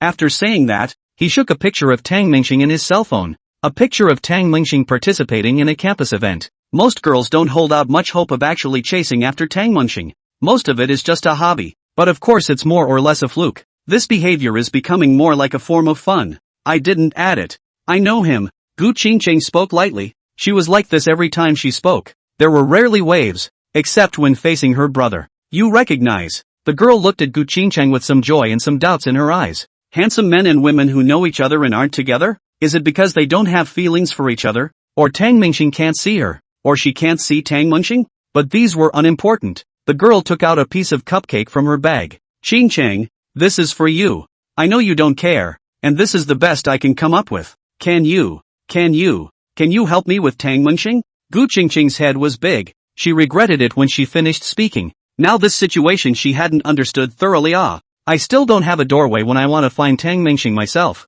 right? Mu Yunxi. Gu Qingqing suddenly thought that she could look for Mu Yunxi if she couldn't find Tang Mingxing. Thinking of this, Gu Qingqing did not hesitate and immediately moved to find Mu Yunxi. One can just find an excuse to invite her to dinner and call up Tang Mingxing in the meantime. Add him on WeChat in person. It was just that this method was a bit unorthodox, and it was hard to avoid feeling that Mu Yunxi had been utilized. But with family matters weighing on her mind, it was all she could do. Having figured this out, Gu Qingqing felt that she was quite smart. When she found Mu Yunxi's class, Gu Qingqing realized that it was full of smart people. Yunxi, shall we have dinner together tonight? My treat. Bring your husband. I don't mean anything. Yunxi, I bought 3 movie tickets. Let's watch the movie together. Bring your husband. I don't mean anything else. Go shopping at night? I know a particularly fun script killing store. Call your husband. I have no other intention. At first, Mu Yunxi was able to block it, but now she could only keep sneering. Hoof, hoof,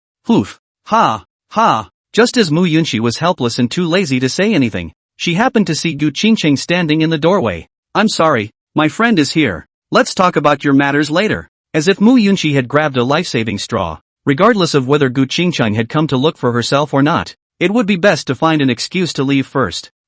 Yunxi, Qingqing, you came to school. 2 days ago we met in Nanhang. Today I see you again. It's so good. We're still hometown friends. Let's get together more often in the future. Mu Yunxi was very enthusiastic, which made Gu Qingqing a little embarrassed. That. Yunxi, what's wrong? Mu Yunxi took the initiative to take the other party's arm. Gu Qingqing said, in the evening, I would like to invite you to dinner. Can.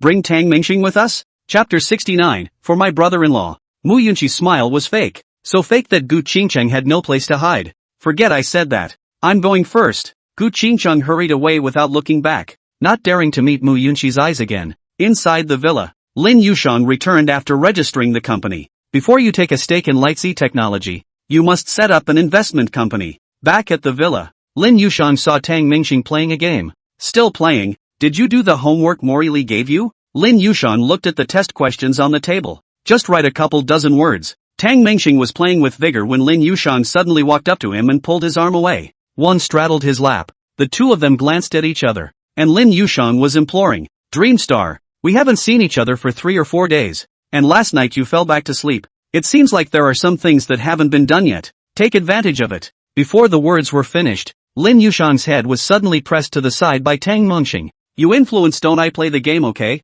Just like that. Lin Yushang stared incredulously, sitting on top of Tang Mingxing, but it didn't affect his gameplay in the slightest. Talent.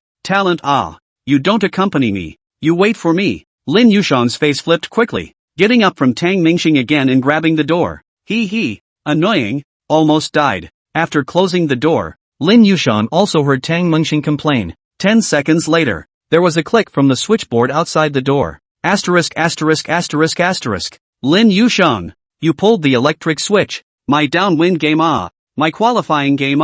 Tang Mingxing violently pushed open the door and saw Lin Yushang standing in front of the distribution box in the hallway. Lin Yushang was also a little trembling at this time. She could tell that Tang Mingxing was really angry. Suddenly Tang Mingxing ran towards Lin Yushang, and Lin Yushang secretly said it was bad and hurried to escape. The two of them chased after each other, and eventually Lin Yushang was cornered. You stay back. You're not responsible for running away after you've done something bad. Why am I in charge? You just play games and ignore me. Good thing too. You're turning me on now. The more scared you are, the more excited I get. Back to the house then. No. On the spot. Sumori Lee sat in her office, looking at the fallen leaves outside the window and the old school building across the street. Fall is here, and the weather is getting cooler. And look at the creepers outside the school building that are starting to wilt. She was a little shy from today's events, but she didn't make too much of a fuss. The thought was going out of my mind. At that moment, a female teacher came over. What is Mori thinking? Sumori glanced back. It was another teacher from Tang Mingxing's class. Oh, Sister Hu. I was thinking that old school building is so dated. Sister Hu also took a look. That's right. It's an old building from 40 years ago. After saying that, Sister Hu sat next to Sumori and pulled out a piece of information. Nah, for Dreamstar, isn't this kid at home reflecting? I prepared some materials for him. Don't let him fall behind in his lessons. Sumori was touched for a moment. Thank you, Sister Hu. Sister Hu laughed. What are you thanking me for? Dreamstar is also my student, and now he's even my brother-in-law. I can't help but take care of him. Brother-in-law. Sumori Lee's expression froze. She thought she was going to stir up the emotions, but in the end, she came up with such a sentence. Then I thank you for Dreamstar. After Hu left, several other teachers came over with information. Mori, this is also for my brother-in-law, so he can take a good look at it. Mori Lee learning is learning, but don't let him get tired. Meng Xing is still young. You're working hard as a teacher and a daughter-in-law at the same time. Sumori Lee didn't know whether to be angry or to laugh,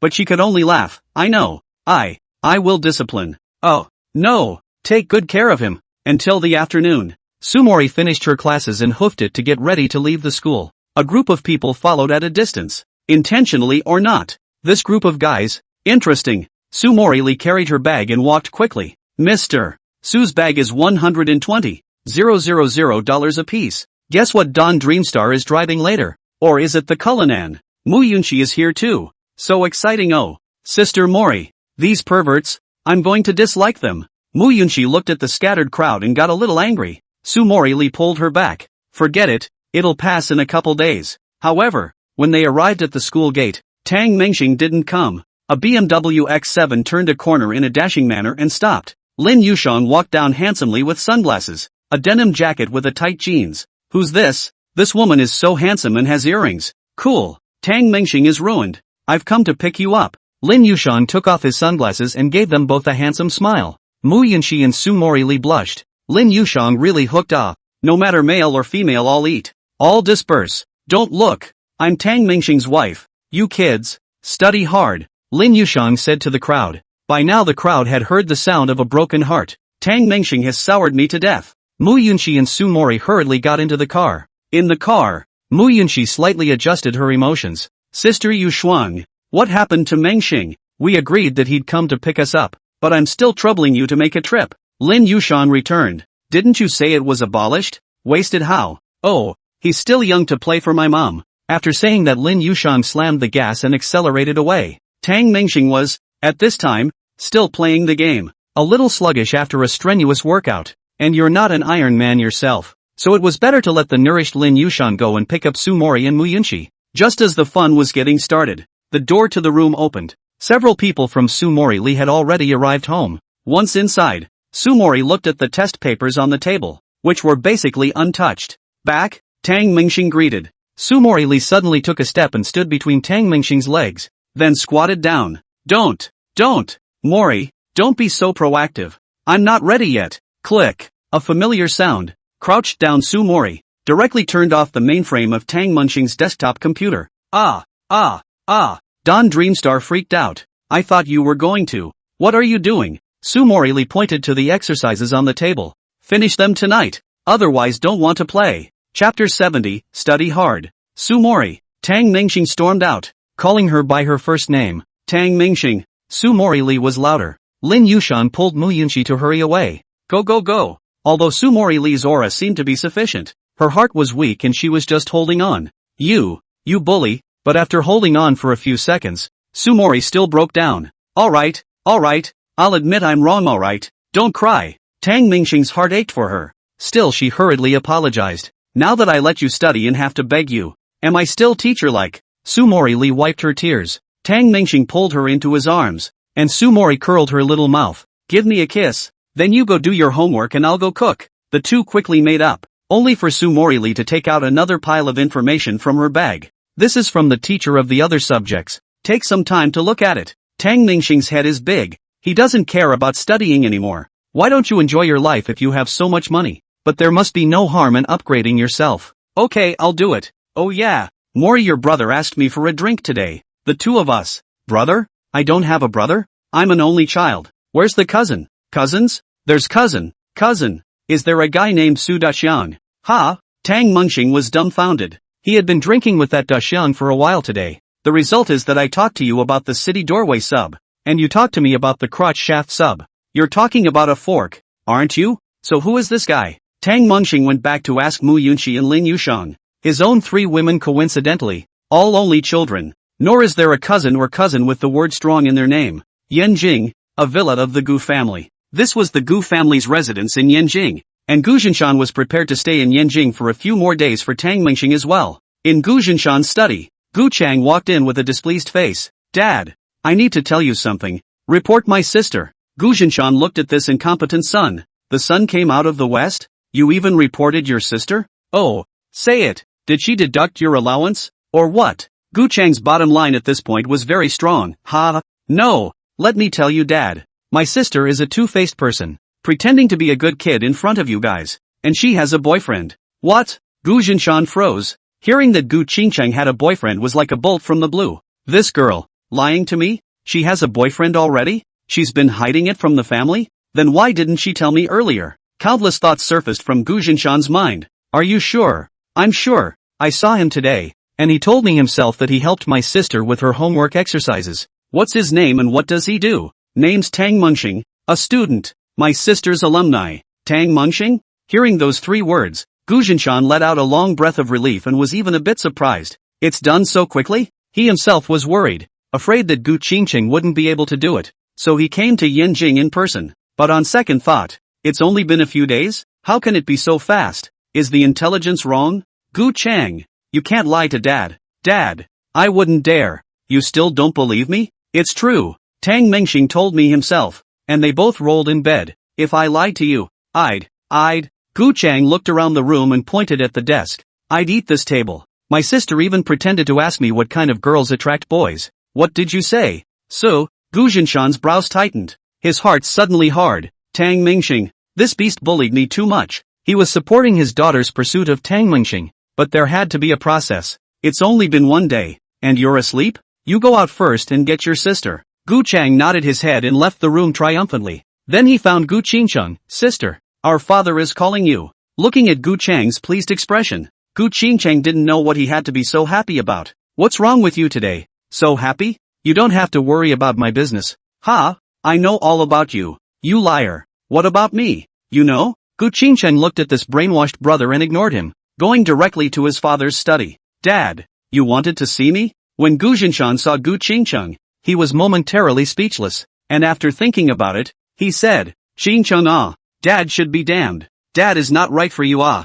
I did not expect this is the case. Really can not be even if we do not ask Tang Mengxing also be fine. Gu Qingcheng didn't understand why her father's emotions were suddenly so agitated. Dad, what are you saying? Don't get agitated. Gu Zhinshan asked again. What do you think of Tang Mengxing? I'm not sure. I haven't gotten to know much about it yet. Gu Qingcheng remembered what happened during the day and was a bit chagrined. How could it be so hard to find an opportunity to get in touch with Tang Mengxing? Not much understanding? Gu Zhinshan's head is dumbfounded. This is not even understand a little bit before rolling bed sheets? Looking at his pavilion girl, Gu Zhinshan really have a feeling that his own cabbage was arched by a pig. Qingcheng, things have come to this. Father has only one worry. If Tang Mengxing character is no problem, okay. If there is a problem, you just leave. Aha! Hearing these words from her father, Gu Qingcheng's heart warmed. But the most important thing now is to look for opportunities. Inside the villa, after a few people had their meal, Sumori looked down at the test questions Tang Mengxing had finished.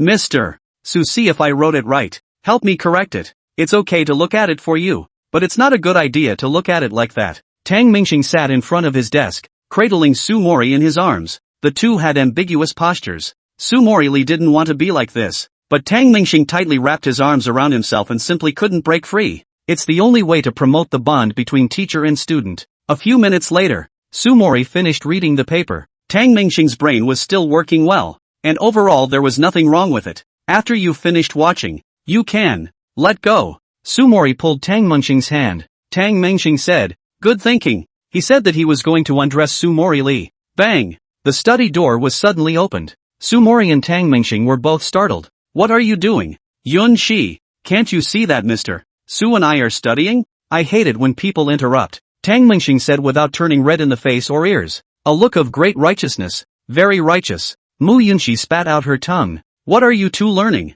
Walking over to the desk, she saw that the computer was off and a few test papers on the table, and they were both looking at real test papers. I'm sorry, I thought you two were watching. Watching. Sorry. What do you think? What are you looking at? Peace. Sumori Li was a bit anxious. She had a good face. Not to mention Tang Mingxing and Mu Yunxi were both her students. What's the matter with you? Don Dreamstar asked. Mu Yunxi replied back. There's something that I think I still need to tell you about. Gu Qingcheng approached me today and wanted to ask you out for dinner. I think there's a problem. Chapter 71, The Little Baby. It wouldn't matter if it was someone else, but that was Gu Qingcheng, whom I had met a few days ago. Mu Yunxi wasn't thinking of giving Tang Mingxing a recommendation. She wasn't that kind herself. Rather, the Gu family is not an ordinary family. And Gu Qingcheng clearly went on a blind date that day. And even though it didn't work out, turning around and looking for Tang Mingxing was really a bit strange. This kind of family had a lot of energy, so if something did happen, it would still be good to inform Tang Mingxing in advance.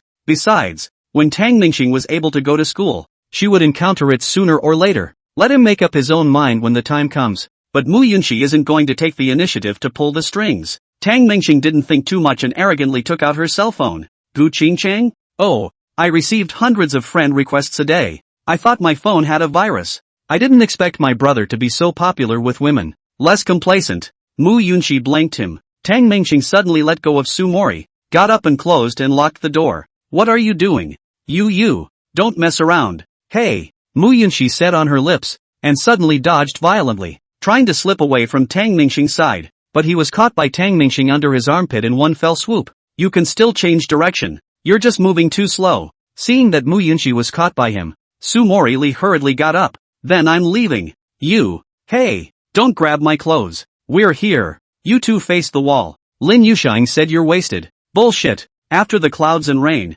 the moon hangs high. The three girls sat cross-legged on the bed, each choosing an outfit. Tang Mingxing just got 20 million from his old man and transferred another million to each. This is the first time a couple of girls have gotten millions transferred directly. Can't wait to start shopping online when I get my money. Tang Mingxing didn't put Gu Qingcheng's matter on his mind at all. The thing that he thought about the most was still the investment. And while he had time, Tang Mingxing was ready to take care of this first. A few days later, Tang Mingxing brought Lin Yushan to Light Sea Technology. Wu Guanghai and Wei Hong had been waiting for a long time. The contract went smoothly and the money was in place. It's just that Tang Mingxing made a request with Wu Guanghai. First, get rid of Ma Donghua. Secondly, Lin Yushan's office was going to be across from Wei Hong. Wei Hong was happy. He was thinking about Lin Yushang. Tang Mingxing not only avoided it, but also sent it to his door. Is this kid sick? Then you're not welcome yourself. At 7:30 p.m.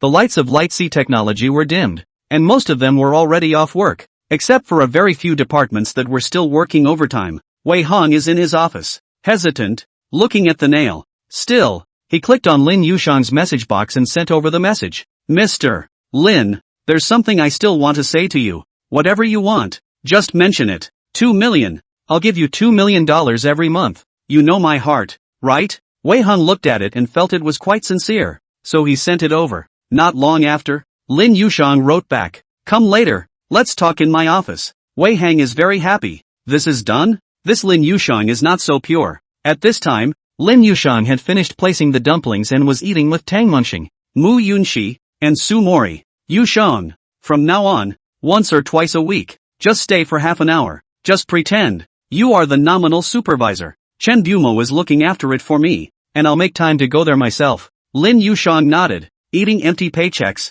Who wouldn't be happy with that? Ha ha. You trust Chen Bumo that much? Sumori also knew Chen Bumo and Wang Mang, and felt that the other party looked more honest, but knew people's faces and not their hearts. Of course will not completely trust. Still have to get along. But Chen Bumo has long been dissatisfied with the company. Honest people in this kind of company is not popular. Be bullied. Take the blame for this kind of thing is commonplace. In addition, I promised him more. Plus I knew him before. A little bit of love. So there is no problem. Tang Mingxing explained the words clearly. He was not stupid enough to completely trust a person only from the surface. Even with his own several daughters-in-law, He believes that it is only through long-term communication and the trials and tribulations of life, that he can finally and truly go all the way to the end. Hey, I don't know if Su Dafu ate in the office. I see this kid enjoys sitting in the office. Tang Mingxing laughed. Lin Yushan's Lightsea Technologies office. The lights have been turned off. Just the computer open screen. The screen of GTA 6 has been suspended. Su Dafu is using the restroom. Hey, this office is so nice. There's a separate toilet. And a restroom. Haha, I've become an official. Just as he was getting high, the office door opened. Hajime baby, I'm coming. He. Wei Hong tiptoed around. The house was dark, and only heard movement in the toilet. Wei Hong had long been unable to hold back and went straight to the restroom. Opened the restroom door and vaguely saw a figure, but couldn't make it out. Wei Hong didn't care about this, and wrapped his arms around him from behind, placing his hands on the other's chest. This size. You're in deep, Hajime. It's just a little hard? Nima. Who sneak attacked me? Su Dafu roared angrily and was peeing freely when he turned around. Wei Hong only felt a dampness on his legs. Holy shit. What? It nourished me all over. Hearing that the other party was a male voice, Wei Hong was startled and prepared to run, but was pulled by Su Dafu. You stinking pervert. I'll kill you, said a big slap in the face. By the time the lights turned on again, Wei Hong already had 4 or 5 palm prints on his face. Wu Guanghai, explain to me who he is. Wei Hong sought out Wu Guanghai. Wu Guanghai was busy explaining. Mr. Wei, this is Mr. Lin's assistant, helping him to supervise on his behalf. Tang Mengxing simply did not intend to let Lin Yushan really go to Lightsea Technology. Hanging around in front of Wei Hong, the old rascal, all day long, Tang Mengxing was simply not at ease. Su Dafu was also nothing more than a front, giving them a sense of nepotism. Of course the normal process had to be followed, except for Chen Bumo, which was himself. Tang Mengxing didn't have much to do and planned to personally supervise, more or learn. He wasn't even sure what professional manager to look for. Betrayal was a common occurrence, and he was just a little kid himself. It was hard to convince the public until he had something to show for it. Wei Hong, this old fox, but also a big man in the jungle, fool around, give some benefits. Their own managers, men recognize him as a big brother. Women roll with him. It's just a bare-knuckle commander all by himself. Where's Lin Yushan? She sent me a message back. Wei Hong roared. What? Information? The message that told Wei Hong to go to Lin Yushan's office was indeed Lin Yushan's number, but it was sent by Su Dafu. The computer is connected to the pegs right now, and the reason why Su Dafu said that was also Tang Mengxing's idea. Dafu, if a guy named Wei Hong sends a harassing message, you call him into your office, turn off the lights, smoke him for me, and run out dead. Understand? Tang Mengxing instructed in this way. Su Dafu did listen to him and turned off the lights directly. Chapter 72, Want to see me? I'm a handful of years old. You kid came up with 4 or 5 slaps. You're asking for my life. At this time Wei Hong covered his face and pointed at Su Dafu. Wu Guanghai wanted to laugh at the first sight of Su Dafu, and it was obvious that the other party did not have enough intelligence. But I didn't expect it to be so frothy. Wu Guanghai was a bit angry. Mr. Su, you can't just say you're going to do it. Just do it. Su Dafu was even angrier. This old boy is perverted, touching my breasts, or wrapped his arms around me from behind, and called me baby. He was the only 3 people in the room, and the atmosphere was momentarily a little awkward. Wu Guanghai was stunned in his heart. Marred. Wei Heng's taste is so heavy? How can we serve him? Nonsense. That's what I thought. Why do you think? What do you think? Su Dafu was very powerful. His kind of people cannot see the human condition, not to mention the smoothness of things. Top tycoons and poor beggars in his eyes are the same. Who cares what kind of shit Wei Hong is? He can't be subdued at all. Wei Hong growled. Do you know who I am? Do you know who I am? Do you believe I'll go out and get you killed? Do you believe I'll kill you now? You. Wei Hong angry speechless. Wu Guanghai hurriedly pulled Wei Hong. Whispered, Wei Total. Rest your anger. Calm down. I think with this IQ he really did it. Although Wei Hong was angry, but also believed the words of Wu Guanghai. This Su Dafu looks like a little cute. This kind of person tends to be very really anxious to kill and set fire to it, may also say. Bad luck. Thinking that he would have to work with this little fatty afterward, Wei Heng's heart cooled down. He could actually find a manager to supervise on his behalf, but for Lin Yushan's sake, he decided to come in person. Nowadays it's hard to ride the tiger. Inside the villa, several people from Tang Mengxing were playing mahjong in the game room. That's when Su Dafu called Tang Mengxing. After a brief chat, Tang Mengxing's stomach hurt from laughing. What's wrong? Mu Yunqi asked. Tang Mengxing said, Wei Hung, this old boy, really scheming. You shang you this period of time even more, do not go to the Lightsea technology. Stay at home, I raise you. Hearing him say that, the corners of Lin Yushang's mouth rose. Tang Mengxing continued.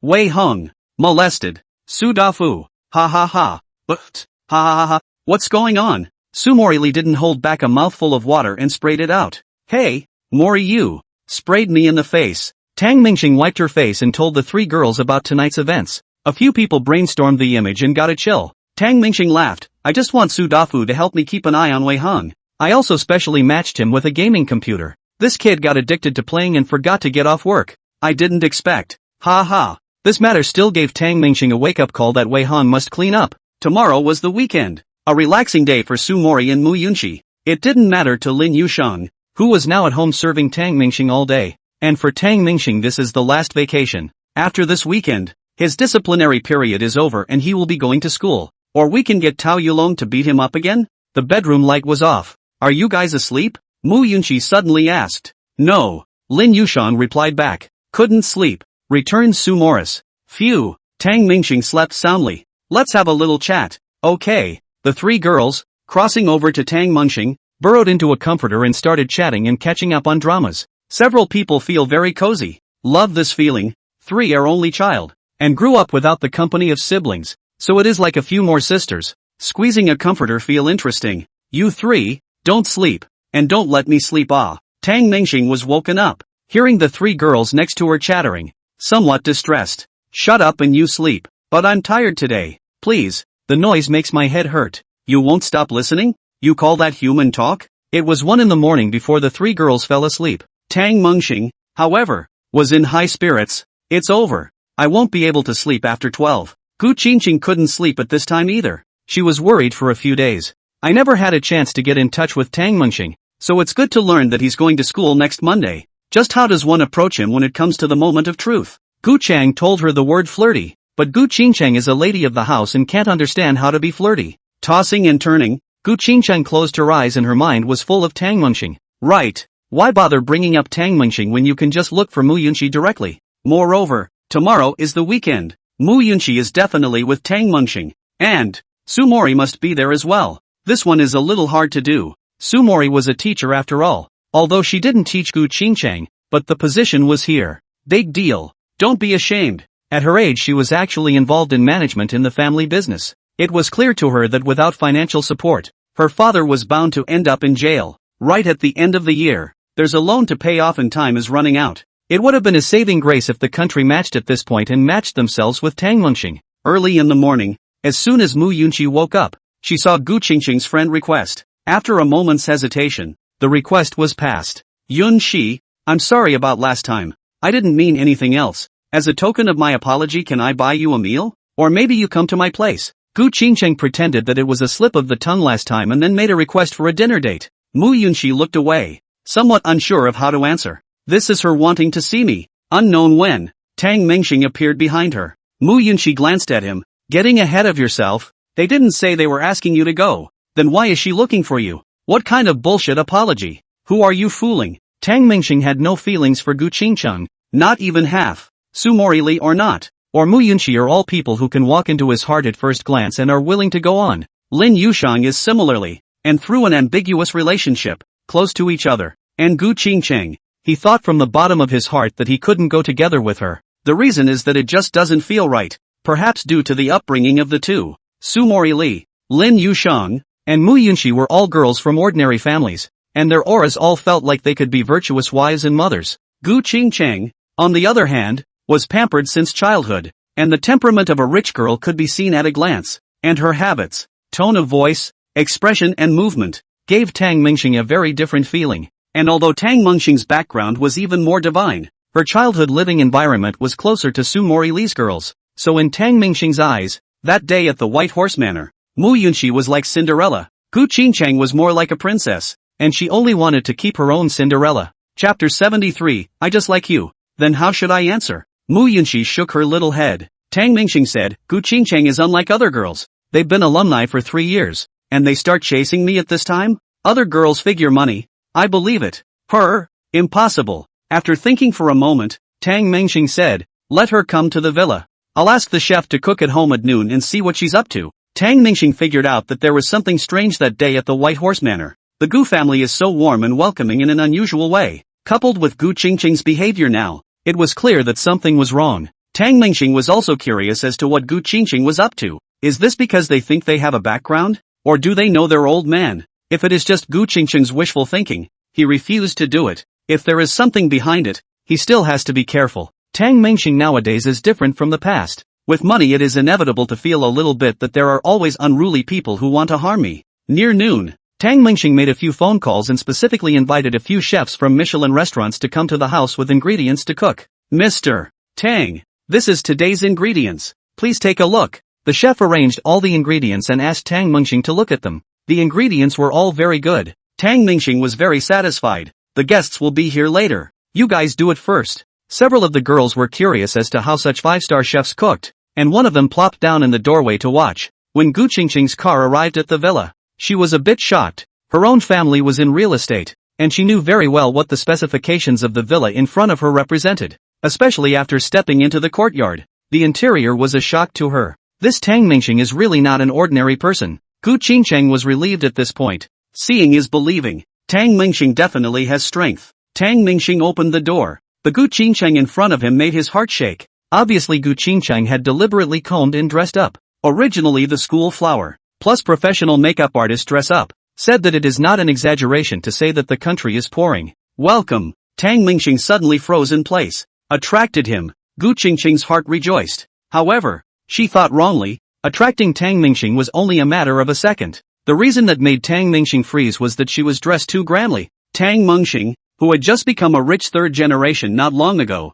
had only learned to entertain guests by hiring a chef or going to a fancy restaurant. Totally didn't expect to have to wear a tuxedo, or dress up. This is something that Gu Qingqing is accustomed to, and must dress up for important occasions. Obviously, Gu Qingqing and Tang Mingxing, as well as a few other girls, were out of place in the picture. Please come in. Tang Mingxing heart some funny, but also some embarrassed. Martyr eat a meal as far as, skirt hammer so long, walking does not trip. Gu Qingqing entered the house, a deep V dress, the perfect career line in front of her chest, making all three girls feel uncomfortable. Is this intentionally bigger than big? The three girls looked at each other. Lin Yushan, why don't we change one too? Sumori, forget it, just drop it. Mu Yunxi, I'm not as big as her. I'm not changing. Gu Qingqing was extremely well educated, reaching out to shake hands with the three girls one by one. This kind of etiquette lesson hadn't been taught much on its own. She was convinced that her elegance would be able to make Tang Mingxing fall so deeply in love that she couldn't help herself and fall dead in love with herself.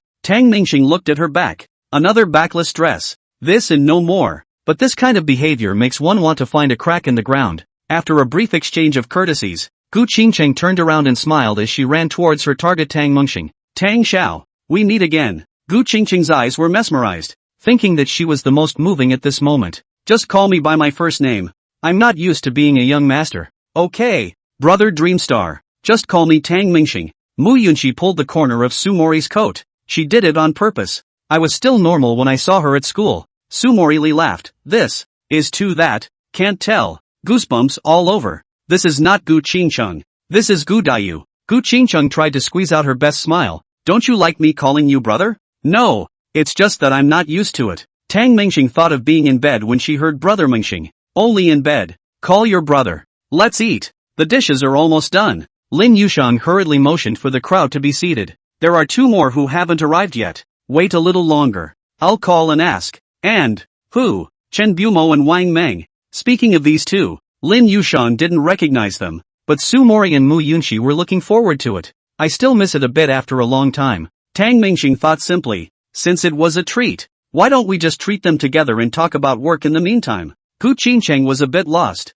Her feelings were not only invited. Gu Qingqing, Tang Mingxing suddenly said, I think if you have something to say, it's better to say it straight. Don't beat around the bush, or I'll always feel like you're trying to harm me. Gu Qingqing's head was confused. She didn't expect him to ask directly, but how could she answer? My family is about to go bankrupt and needs $6.5 billion urgently. Don't even have to think about it. Tang Mingxing certainly do not borrow. Would not have been familiar with. If it is $65 would not hurt. 5 billion open mouth? I'm nothing. It's just. In fact, I called you here today because I want to ask you face to face. You are not a poor person. If you think I look handsome and want to chase me, I think you are not a nymphomaniac. What's the matter? Just say it. Tang Mingxing pressed on step by step, his eyes as if he had eaten Gu Qingqing through. I. Gu Qingqing stammered. There's no point in going on like this. Say it. Tang Mingxing's gaze was like a torch, giving Gu Qingqing great pressure. I just think you're handsome and have my eye on you. I want to be your wife. Dang. The sound of bowls and chopsticks shattering on the ground. A chef stared dumbfounded at Gu Qingqing's confession. Just now when he entered the door he found 3 super beautiful women, and all of them were from Tang Mingxing. I've seen a lot of rich patrons, but this is the first one who's so lucky. Who knew there'd be another one? And he's confessing in public? Excuse me, Mr. Tang. It's okay. Tang Mingxing at this time in the heart of regret to the extreme. Should not be this plot I fucking guessed. Certainly not because of money, but did not think she really figure color in front of so many people, still trying to pretend to have a city and force Gu Qingqing to tell the truth. And this? You embarrassed yourself? He didn't expect Gu Qingqing to really dare to say that. However, Tang Mingxing said, don't lie to me. I'm this person. Dream Star. I'm late. At this moment, Chen Bumo arrived with Wang Meng. The awkwardness was eased in time. Tang Mingxing also rushed to greet him. Farewell, old brother Chen. I've missed you. Ha ha. After saying that, he gave Chen Bumo a big hug, while Wang Meng now smiled while saying, it's been a long time since I've seen Dreamstar. After saying that, he high-fived Tang Mingxing. Pa! After the crisp ringing sound, Tang Mingxing smiled and welcomed the duo into the house. Putting his right hand behind his back, he clenched it hard. Wang Meng's hand was still so strong. Chapter 74, No More Pretense. Let's show our cards. After all the people were seated, Chen Bumo also noticed Gu Qingqing. It's too alternative. Chen Bumo and Wang Meng were both dressed in casual clothes. Lin Yushan's few people didn't wear any makeup. Gu Qingqing also sensed that something was wrong now. Brother Dreamstar, are all your family banquets like this? Gu Qingqing gave up, not allowed to call her brother, but she did. Tang Mingxing said, what else? Gu Qingqing looked down at her career line and then at Mu Yunqi, who was still wearing her pajamas and slippers. He definitely had an advantage. If Mu Yunqi could, why couldn't he? But Tang Mingxing didn't want to talk about the topic from earlier, letting Chen Bumo sit beside him. On the other side sat Lin Yushan. Brother Chen, let me introduce. This is Lin Yushan. Speaking of which, you both work at Light Sea Technology. With regards to Lin Yushan, Chen Bumo was acquainted with her. Good-looking girls are certainly striking. It was just that Lin Yushan didn't have much of an impression of Chen Bumo. But that didn't matter as the three of them chatted about things regarding Light Sea Technology and the embarrassing incident between Su Dafu and Wei Hong last night. Brother Chen, the current progress of Light Sea Technology's project is okay. Very well. With your infusion of funds, I'm sure it will be online shortly after the end of the year. Well, too soon. Fast? Chen Bumo was confused by his words. Isn't it bad to be fast? If you go online quickly, won't you be rewarded quickly? Tang Mingxing picked up the wine in her hand and clinked glasses with him. Didn't say it was bad. This can't be rushed. Let's talk in detail later. Chen Bumo looked at Tang Mingxing somewhat confused as to what he was thinking. Gu Qingqing was next to Su Mori and Mu Yunqi, which was not at all where she wanted to sit. The food is even more difficult to eat a few bites. Came for nothing. With some aggravation in her heart, Gu Qingqing fiddled with the dishes on her plate. Suddenly I thought of what my brother said. Slut. How can you be slutty? Gu Qingqing was thoughtful. Come on. I'll toast everyone. Drink one together. Tang Mingxing suddenly raised his cup, and everyone stood up. Cheers. Cheers. Gu Qingqing smiled flirtatiously at Tang Mingxing as everyone watched. SB. Tang Mingxing inwardly cursed. Gu Qingqing couldn't act flirty, so this flirtatious gesture was like a psycho. A dinner party where Tang Mingxing and Chen Bumo made plans for the future. Everything is in order. Monday, today's Don Dreamstar finally started school. He considered what he was about to face. There is an imbalance in the Dragon Kingdom with 200 million males and over 700 million females. However, the economy has developed to a certain extent and the people's thinking is not solidified. Many people assume that with the abundance of boys and girls today, it must be the boys who are in demand. Actually, no. The sperm bank established by the state before the ratio was out of balance can provide IVF with donor sperm. So many women aren't worried about not having a date. Big deal. Just apply for IVF and raise them on your own. So some beggars' dreams were dashed. There are also a lot of women who still choose a normal spouse. Yet the question arises again. The country's matching mechanism also has an algorithm. Just like Tang Mingxing, for example, The first match directly matched Su Mori. The reason is simple, both of them are from Qingbei, and they both have high face value, equal academic qualifications, both high in value, and many similar commonalities will make it easier for such matched couples to be happy and have a higher probability of spending the rest of their lives together. The algorithm will not match a street skater to Su Mori. The purpose of matching is still to make both sides ultimately happy, able to get married and have children. This kind of chaotic matching, in fact, will only end up putting the cart before the horse. No good results. And in a world where the powerful still call the shots, the cost of places goes up every year. Ordinary people may be able to buy an extra place, or two, but they can't afford so many daughters-in-law and children. And now, what Tang Mingxing didn't know was that the big data had already figured out his financial strength through his spending records, and the next match was coming soon. Only, this time the algorithm will not give quite the same results as before. At the entrance of Qingbei, Tang Mingxing also stopped pretending. Master, I'm Tang Mingxing, open the door. Tang Mingxing? Who are you calling a grandpa? The 25-year-old security guard looked at him. You who? Sorry, Miss Reed. Brother, open the door. Tang Mingxing drove his Koenigsegg with sunglasses and gave him a handsome gesture. This security guard's heart was sad, sour, too sour, envious, extremely envious. It wasn't just him, it was all the boys at the door. The boys were already freaked out from knowing that Tang Mingxing had Su Mori and Mu Yunqi before, and they also knew that this kid had money. But today, when I saw this kid with my own eyes, in public, driving a sports car, and so arrogant, with the feeling that I'm not pretending anymore, I'm showing my cards, all the boys' hearts were broken. Yo, Tao Yulong, came to school, coincidentally, saw Tao Yulong, who he had fought with earlier. At this time, Tao Yulong's gaze was looking straight ahead, pretending to not hear Tang Mingxing's voice, only his footsteps were much faster. Trotting into the school district, his dad had confiscated his car since the last incident. Only public transportation is allowed. But he couldn't figure out why Tang Mingxing was fine and still drove a luxury car to show off. Su Mori. It must have been Su Mori who used her power to defend her husband. I'm sorry, MS. Su's parking spot has been used. Only her Paramera can be parked. You'll have to pay by the hour to get in with this car. Security guy, I'll pay for parking. How much? $8 an hour. Holy shit. It's only $5 at the mall across the street. And that's how much you have? Stop or don't stop. If you don't stop, leave at once and don't block the way. Stop. I'll stop. Tang Mingxing said through clenched teeth. Tens of millions of dollars for a sports car to drive out and pretend to be a man.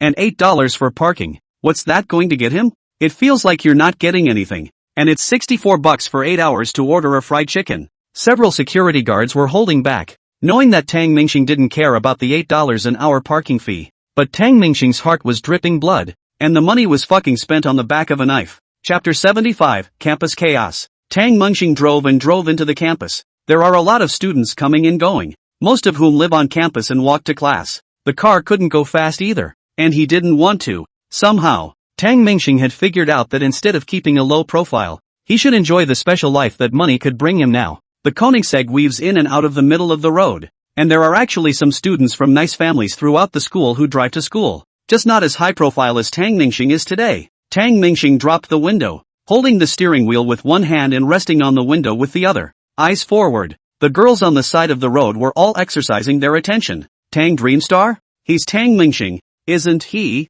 Coming to class? Oh oi. Look at him. Sure is good looking. And rich, right? These young, beautiful, highly educated and intelligent girls have clear criteria for choosing a spouse. Highly handsome, or richly handsome, or richly. It's okay to back off and be older. And then it's okay to back off and be older and have several women. And then the next best thing. There's nothing else to ask for. Tall, poor and handsome? No way. Tang Mingxing was enjoying the feeling right now. All the attention and radiance. It was too good. Stop right there. Suddenly a skinny boy blocked in front of Tang Mingxing's car. Tang Mingxing hurriedly braked sharply. Dude, be careful. Are you okay? He pretended to be a pussy, but he hadn't thought of taunting others so as to gain a sense of superiority. And for this man who had suddenly barged over, Tang Mingxing was still worried about his safety. You're Tang Mingxing? The man asked, pointing at him. I am right. Tang Mingxing felt the other party was breathless, as if he hadn't eaten for a few days, and asked again. No, brother, we have a beef? He wasn't afraid that the other party was coming over to look for trouble. The man in front of him had a yellowish face and was generally malnourished, and it felt like Mu Yunqi could beat him. The boy, wearing a pair of black-framed glasses and a white t-shirt, ran up to Tang Mingxing and grabbed him by the collar. You returned my girlfriend. Everyone come and see. My name is Lu Jihong. My girlfriend, the girlfriend who talked for 3 months, your school sophomore Sun Jiawei, actually fell in love with him, behind my back, secretly cheated on him with Tang Mingxing. Sun Jiawei? Tang Mingxing thought over in his head and didn't remember this person. While he was grabbed by Lu Jihong's collar, he naturally felt no pain. Tang Mingxing backhandedly grabbed Lu Jihong's arm and twisted it with force. Dude, have something to say. Don't do it. Which department are you from? I swear to God I don't know any Sun Jiawei. Impossible. Lu Jihong struggled, but let alone a weak weakling like him. Even a strong man couldn't get Tang Mingxing. At this time he could only be lifted by Tang Mingxing. It was disgraceful. I'll fight you. There's no king's law. You're shameless. Tang Mingxing, you and Sun Jiawei are shameless. Lu Jihong as a boy actually cried. Tang Mingxing was also scolded. This time there are many people in school, and soon many people gathered around. I didn't. Don't be ridiculous. Do you have proof? I have. I did. Well, you said you did, so bring it out. Tang Mingxing thought that he was not afraid of shadows, and he certainly wouldn't admit to anything he hadn't done. But he was also curious as to what evidence the other side had. You guys see? Lu Jihong took out his cell phone. My girlfriend, plus Tang Mingxing's WeChat, and also sent him text messages, ambiguous text messages, saying that she likes him. All kinds of confessions. This is still false? Tang Mingxing hurriedly opened his cell phone to check, and martyr really did. Not only Sun Jiawei, herself, in addition to WeChat friend requests, there are countless text messages. I set my cell phone myself to not answer any unfamiliar numbers, and I set my text messages the same way, and they were treated as spam straight away. Dude, you're not from this school, are you? Tang Mingxing looked at the other party with disinterest. Lu Jihong gasped. So what if I'm not? You can't seduce my girlfriend either. I didn't. You are uninformed, aren't you? I haven't seen a single message she sent me, and I've refused to friend her on WeChat. Let me show you. Thousands of text messages, thousands of friend requests, and this time, not just your girlfriend. Who knows who else's girlfriends are out there? Tang Mingxing added, your girlfriend is a bitch. Don't fucking blame me. Get lost. As soon as he finished speaking, he pushed Lu Jihong away. Lu Jihong, however, was unforgiving and pulled Tang Mingxing. You can't leave. She's been obsessed with you for a while. You can't leave. You have to give me an explanation. Tang Mingxing got a little annoyed and kicked over. No more. Look again and watch out for me to flatten you. The force wasn't great, but it did kick Lu Jihong to the ground. Enough. Lu Jihong, you don't come to my school. At this time a girl ran over. Obviously Sun Jiawei. Jia Hui. You came just in time. Explain to me why. Abandon me. Lu Jihong hissed hysterically. Sun Jiawei sighed. Me. I don't want to talk to you anymore. I've told you everything. You're the one who won't leave me alone. Then aren't you because of Tang Mingxing? On what grounds? Lu Jihong pointed at Tang Mingxing. Tang Mingxing smiled. It was much better to explain when the girl showed up at this time. Yes, I'm all about Dawn Dreamstar. Tang Mingxing was shocked. Asterisk.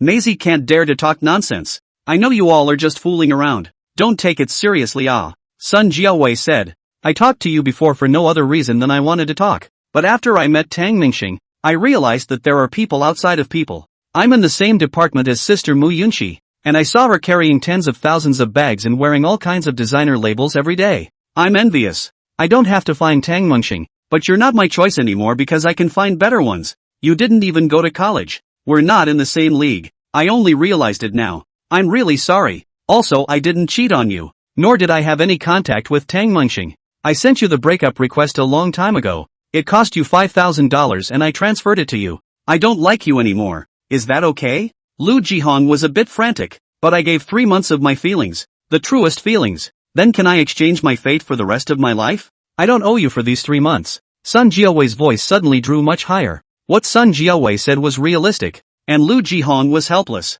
Why are you guys so rich? This sentence Tang Mingxing heard out. This was what Lu Jihong said to him. Tang Mingxing said, don't blame me. You didn't even go to college, and you're not a rich second generation. Why are you looking for a girl from Qingbei? And you're looking for a pretty one. Brother, listen to my advice. Don't complain about others first. Recognize yourself first, then rebel against fate. Even Tang Mingxing couldn't recognize himself now, but he had money. Well said. At this time, the head teacher came over. Student Tang, it's good to have this realization. Tang Mengxing hurriedly stood at attention. Good day, teacher. Do it yourself, the director of teaching muttered in his heart, and then took out his cell phone to show Tang Mengxing. Mengxing, I'm sorry. You see this matter again to the internet. You say you good why kicking people. Also so show off wealth. The leadership is very dissatisfied. Or, you go home to stay for 2 days. Teacher I just got here today. He had just entered the campus and hadn't even gotten into the building yet, and he had to drive back again? The head instructor said, Don't be afraid. I'm here. Thank you, sensei. You will save me? That's not true. I'll make it clear to Mori. Tell her not to give you a hard time. A few minutes later, at the entrance of Qingbei School, the Koenigsegg pulled out slowly. Yoo-hoo! Tang Mengxing, it's only been a few minutes and the class is over? A few security guards taunted. Use your pipe. Open the door. Tang Mengxing also returned in a bad mood. A security guard steps forward. I'm sorry, it's been 33 minutes since you entered the school. Less than an hour. Charge by the hour. Scan the code and pay $8. Holy shit. I didn't even go to school and I'm backed up $8? Chapter 76 Love of Learning. Ding. Payment successful. Payment $8. A machine rattled past, and the doorway railing lifted. Tang Mengxing drove out and didn't go far. Got out of the car and turned back. What are you doing back here again? The faculty office informed us that you can't enter. Wait until next Monday to come. Several security guards said.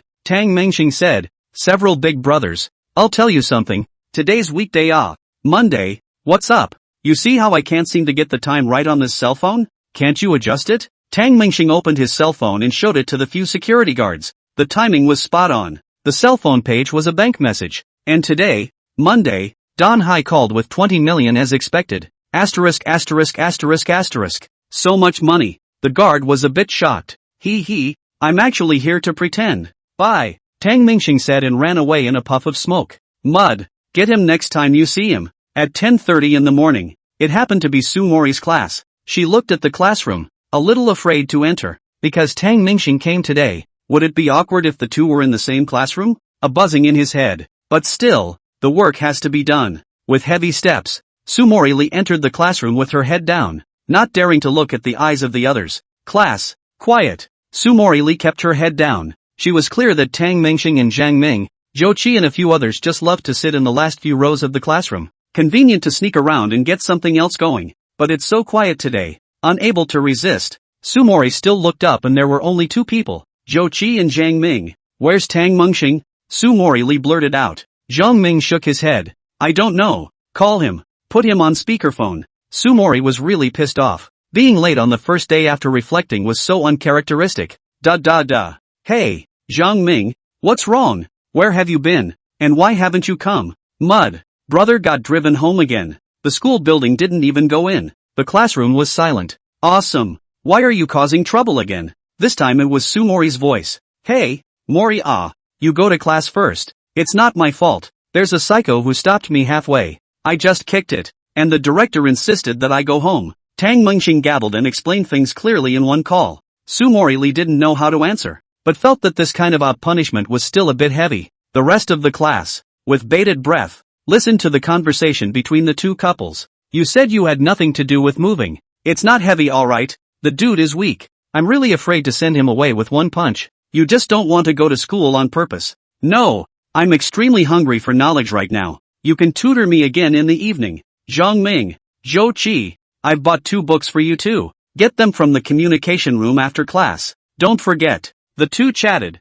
completely forgetting that the other students in the class were still listening. I'll ask the director later. You go home first. Okay, mwahahaha, said Tang Mengxing, hanging up the phone. This last sentence made Su Mori want to curse. He definitely did it on purpose, knowing that he used Zhang Ming's phone, and still said so. Zhang Ming carefully put away his cell phone, but in his heart, he was ecstatic. His buddy is really a rich second generation? That's awesome. You bought yourself a book? Zhou Qi couldn't hold back his laughter either. You two laugh your ass off. Class. Su Mori Lee completely lost her teacher's demeanor and directly exploded her foul mouth. But Zhou Qi and Zhang Ming didn't care. What's wrong with their sister-in-law saying a few words? Teaching office. The director is now at the table looking at the vice principal sitting on the sofa. Principal who? This Tang Mengxing did do wrong, but it's not too good to fix him back up again. And that Lu Jiheng is not from our school. The director of instruction was still good and really spoke up for Tang Mengxing. Principal who shook his head. Without this today, I would have found a reason to send him back. Why? And why? You should know what's been happening in the school lately. The girls in the whole school have organized themselves to pursue Tang Mengxing. It's not even backstabbing anymore. The head instructor nodded slightly. I understand that. But it's all students. And some of them are just fooling around. Not necessarily. No. Principal who interrupted. It's true that most of them are just putting together a show. But there's no shortage of real ones. And from female doctors, masters, down to freshmen. You have to know that some of them have boyfriends. Some are even married. What do you expect me to do? It's true that some of the girls who got their PhDs are not too young. And many are already married. It wasn't even guaranteed that there were no messages to Tang Mengxing among this group of people to engage in ambiguity. So it's only hard for Tang Mengxing to be alone. I have to save the big picture. Otherwise the school doesn't need to be opened. I'm sending out a notice that anyone found harassing Tang Mengxing will be severely punished. The director of instruction nodded his head repeatedly. If Tang Mengxing really came to class today, he indeed didn't know how big of a mess he would have to stir up. It's a little unfair, but it'll have to do. Not long after the school issued a bulletin, our third year, the College of Economics and Management of the Tang Mengxing students. Excellent learning, good conduct, but recently subjected to extreme harassment. In order to maintain a good learning environment, Tang Mengxing students hereby apply for a 1-month leave of absence. Hope that all students do not forget the original intention. Study well, and be kind to others. If there is a recidivist, the school will be seriously dealt with. Face was still given to Tang Mengxing. Do I need your fucking face? Didn't we say a week? How come it's been a month? Tang Mengxing sat in the car and looked at the notice. I'll have to go to the school to comment on this. Tuition can't be paid for nothing. Thinking of this, Tang Mengxing directly turned around and prepared to go back to school. This notice, the school will not send out indiscriminately, has already notified Tang Mengxing's family, Su Mori and Mu Yunxi in advance. Both agreed. Both of them were clear that Tang Mengxing had a special identity and background,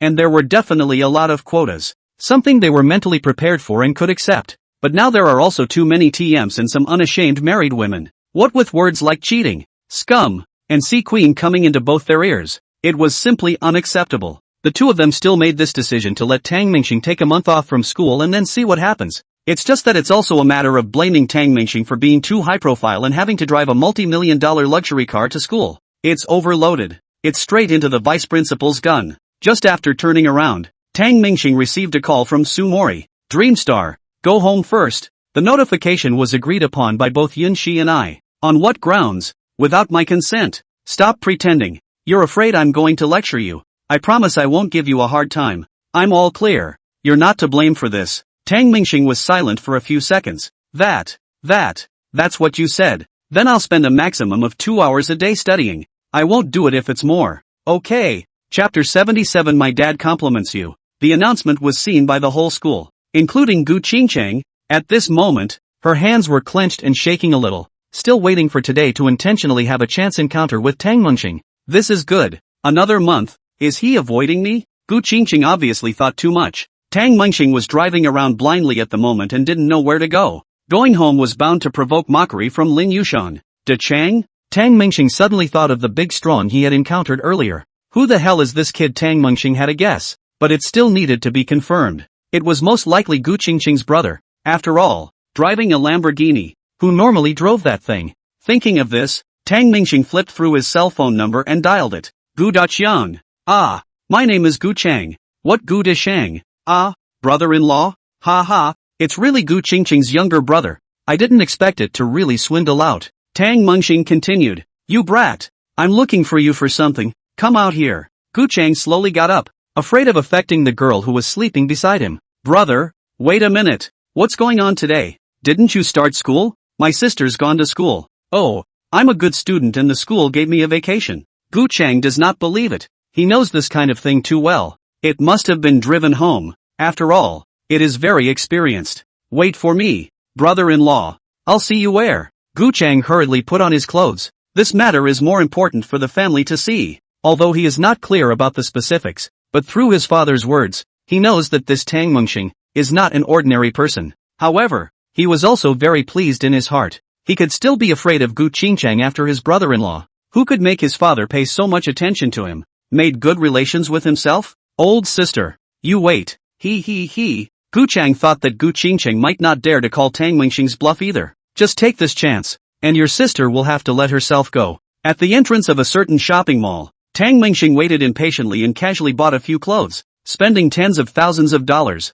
ready to dress up properly, and more also to kill the boredom. Brother-in-law. Gu Chang waved and ran over with a smile. Hey, De Chang. Tang Mingxing didn't pick it out directly and responded with the same smile. Gu Chang was much more low-key than last time, and looked at Tang Mingxing with some admiration. Brother-in-law. You're looking for me. What's up? Looking at Gu Chang's happy face, Tang Mingxing found it funny and interesting. Da Qiang, it's like this. I want you to help me inquire what your sister thinks of me. Why? Not waiting for Tang Mingxing to finish, Gu Chang hurriedly said. Brother-in-law. Don't think too much. My sister could be fond of you. Super fond of Leia. Dreaming of you. Gu Chang was afraid that Tang Mingxing would have some kind of dissatisfaction. It was not easy for his sister to marry out. He could not let him return the goods. After saying that, Gu Chang felt a sense of relief in his heart that he was able to do something for his family. De Chang. I don't mean that. I just want to hear her objective evaluation. Good or bad? I don't have any ideas. Tang Mingxing gradually became a bit more interested in Gu Qingcheng, but only in her identity. A rich family's daughter. Others call the shots in the game. He wants to call the shots in reality. After the last time he learned about it, he was clear that Gu Chang and her sister had a mediocre relationship, and could even be said to be bad. So a little bit of prying was fine, but after all, they are siblings, breaking bones and connecting tendons. Let Gu Chang betray his sister? Certainly not. She said you. Hey, wait, let's go to the cafe and talk over drinks. Cafe? Sells alcohol? After Tang Mingxing's forced suggestion, Gu Chang still came to have coffee with him. Coffee refreshes the mind and eliminates fatigue. Don't drink all the time. You can have a cup after studying and working, but I don't work or study. Okay, I'm the one who's talking too much. Go on and tell me what your sister and your father think of me. Gu Chang thought about it. Of course he picked up the good words. My sister said you're handsome. That I know. What else? Don't just say nice things. And the fear that you have violent tendencies. A bad temper. In short, the fear that you have a bad character. After talking for a while, Tang Mingxing didn't feel there was any useful information. So what did your dad say? My dad compliments you on. Ahem. The coffee's hot. Tang Mengzhou's eyes suddenly went cold. Your family boasts about people like this? No. It's a newborn calf that isn't afraid of tigers. It has a sense of intrusion, saying that you have a heavenly background and are an extraordinary character. Fearing that Tang Mingxing would misunderstand him for cursing, Gu Chang hurriedly told the whole story. That's right. That's right. Tang Mingxing listened to it and laughed coldly in his heart. No wonder he is so attentive. It seems that he has done his homework and learned a little about me. Very well, De Chang. Thank you. Do another favor. Go back and talk to your sister about what happened today. Tell her what we chatted about. All of it? Word for word. The coffee was almost gone, and Gu Chang drove away from the cafe. Tang Mingxing sat on a chair, looking out the window as a yellowing maple leaf drifted down with the wind. He wasn't afraid of anyone provoking him or seeking him out, whether it was Chen Dabiao or Su Dafu in the beginning, Tao Yulong, or Lu Jiheng today. There was no problem. It posed no threat to himself, and he took it all as a joke. But not the Gu family. Wei Hong can't. These are figures of consequence. There are some people you offend and either nothing happens at all. He doesn't give a damn about you. When he really wants to screw you, it's either corpse or bones. Die without knowing how. Ding, ding, ding. Tang Mingxing's cell phone suddenly came with messages. Several in a row. All from Su Dafu. He didn't just let Su Dafu sit there and play and discussed Wei Hong and Lightsea technology. He also asked him to keep an eye on Wei Hong and Wu Guanghai. Of course,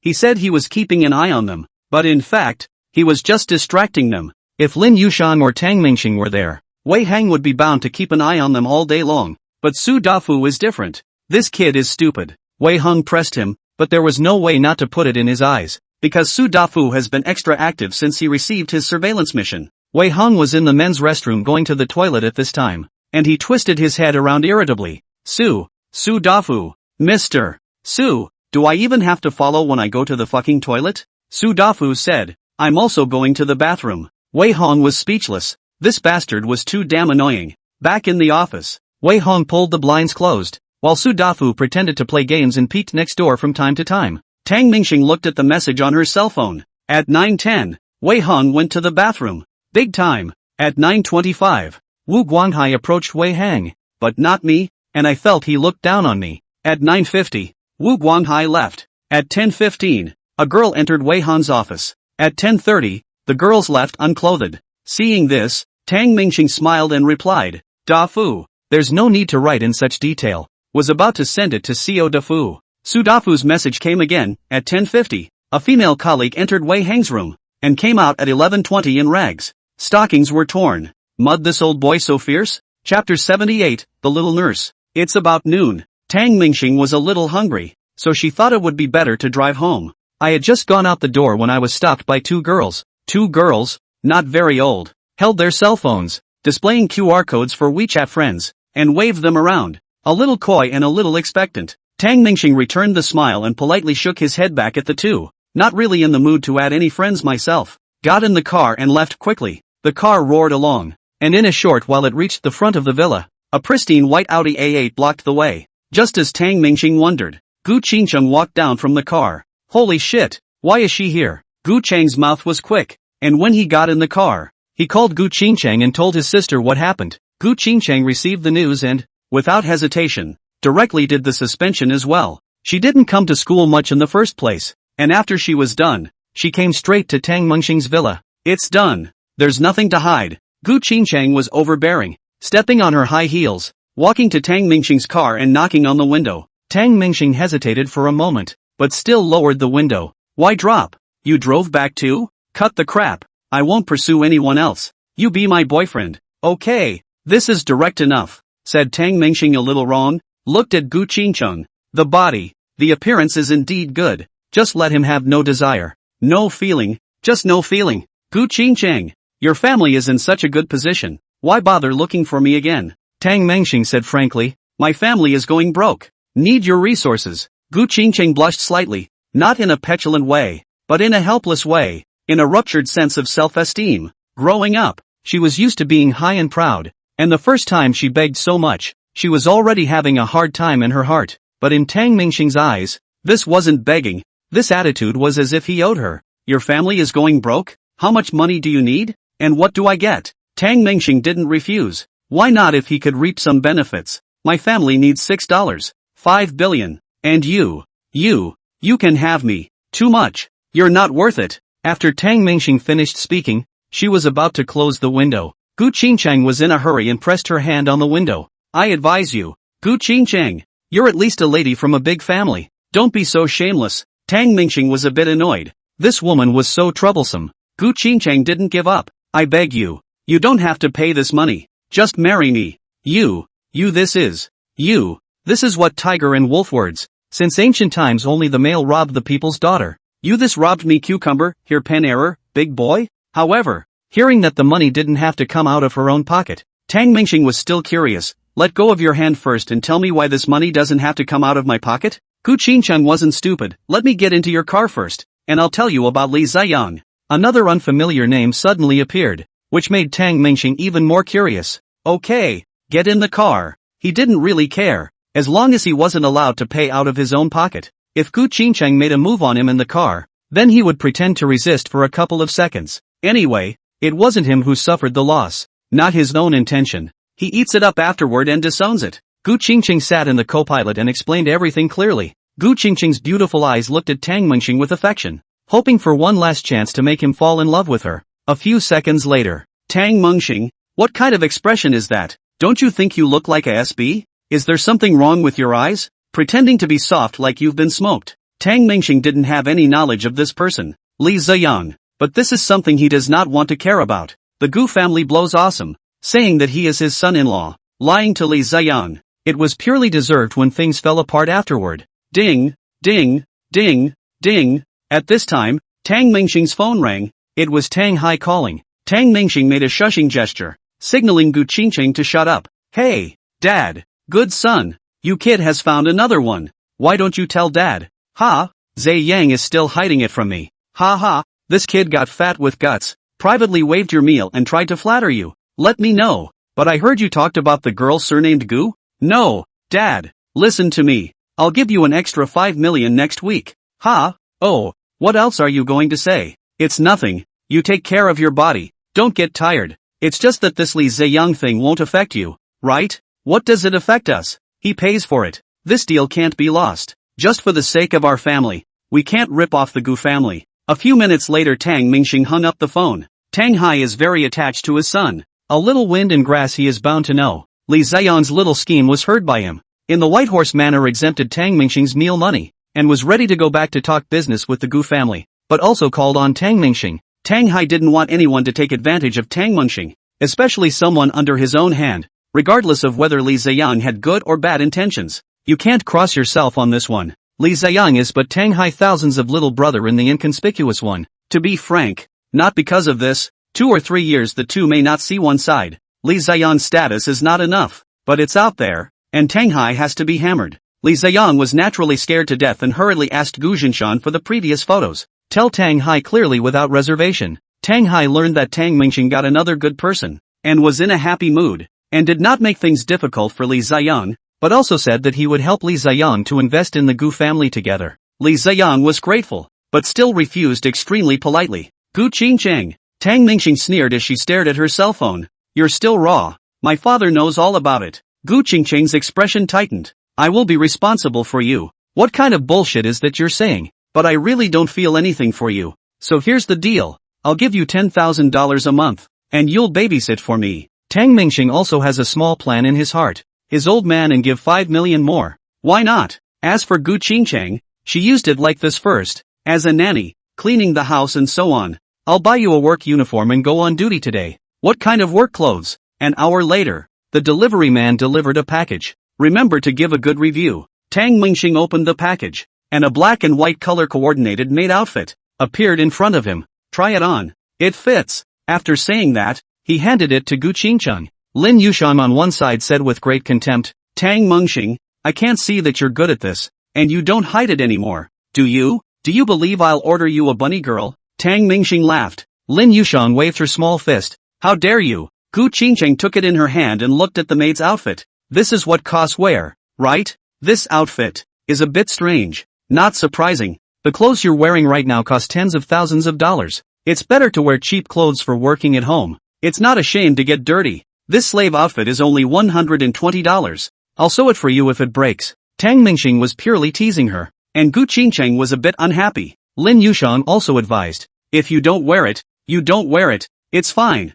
Hey, that's not good. Work should be professional. I'll give you another 5,000 per month. Do it or not. I like your 5,000? In her heart, Gu Qingcheng still made up her mind and said, okay, but you have to take care of the food and housing. Ha ha, okay. Ha, tubing. You don't have a home. Chapter 79 Deep-fried instant noodles. How could Gu Qingcheng's purpose be as simple as being a nanny? But the good thing is that things are sort of done. As soon as Li Ziyang invested money in the Gu family, Gu Qingcheng immediately left. From now on, you and Tang Mingxing will never see each other again. Commiserate for a month or two first. Gu Qingcheng changed into her maid outfit. Go cook. Tang Mingxing ordered, crossing her legs. Gu Qingcheng said, what are you eating? You who? You can make a menu? You know a lot about it? I can't cook, so you're asking me what I'm eating? You're welcome. Tang Mingxing's head got big. Look at it. Cooking instant noodles is fine. You Shan, we both order takeout. Ha? You order takeout and you want me to cook instant noodles? I raised you for nothing. I had to find you something to do. Go on. Don't talk nonsense. After being reprimanded by Tang Mingxing in such a fake manner, Gu Qingcheng skimmed her lips and went into the kitchen. You're really such a bully. Lin Yushan was a bit unable to look away. Tang Mingxing said, just teasing her. Who let her fool me first and sent her brother to test me? What about lunch? I guess she can't eat what she's made. So when the takeout comes later, just let her eat with it. I wouldn't dare to really starve her to death. Gu Qingcheng looked at the kitchen and was lost in thought. She's pampered. She doesn't dip her fingers in the water. Where would she cook? Rummaged around for 2 packets of instant noodles. Cooking starts with oil. Yes, it's this step. Ha ha ha ha, get you killed. Tang Mingxing held his cell phone at this time. A handful of headwind games smoothly overturned. The heart is very happy. Lin Yushan looked down and asked, I forgot to ask you, why are you back today? Didn't you start school? Tang Mingxing looked at her with an expression that said, are you out of things to say? I don't believe Su Mori didn't tell you. Ha ha. Lin Yushan shook her cell phone. She told me. Congratulations. Feeling mocked, Tang Mingxing got up and pulled her onto the couch. It's just the two of us today. I'll make you mad. Stop it, there's still Gu Qingcheng. Wait, what's that smell? It looks like it's on fire. Gu Qingcheng ran out with a dirty face at this time, scratching her head in embarrassment. He. I'm sorry, can't cook, but I tried so hard. That's very official. What did you do to the kitchen? Tang Mingxing immediately jumped off of Lin Yushang and ran directly to the kitchen. Inside the kitchen, a flame burned brightly in a frying pan. Asterisk asterisk asterisk asterisk. Are you going to light my house on fire? Tang Mingxing bellowed. Thanks for being so calm. Oh, sorry. Tang Mingxing immediately picked up the lid of the pot, ignoring the blazing fire, and directly covered it. The pot burned out of oxygen, and the fire went out. You're great. So brave. Gu Qingcheng deliberately boasted twice. Useless. Don't flatter me. I'm asking you. Tang Mingxing turned his head and after a moment of contemplation roared. I'm asking you, does your family cook instant noodles and use oil? This startled Gu Qingcheng, and her Missy's temper came up with it. If you don't put oil in, do you put water in? And, Gu Qingcheng picked up the bag of instant noodles on the ground, itching to exhale into Tang Mingxing's face. Open your doggy eyes and see. Deep-fried instant noodles. Deep-fried food. See, deep-fried instant noodles. It's clearly written. You, me, I. You're logical. Medium cup. Large cup. Extra large cup? Tang Mingxing's head was short-circuited. Cut. I'm still from Qingbei. Shame on you. Gu Qingcheng's face was full of indignation, and her heart was full of luck. Fortunately, the word fried was written on the bag of instant noodles, or else she really had no place to reason with. The fire went out, and Tang Mingxing didn't want to argue with her about anything. Opening the lid of the pot. Come on, smart guy. Clean it up. Take out this piece of charcoal you roasted. The instant noodles in the pot,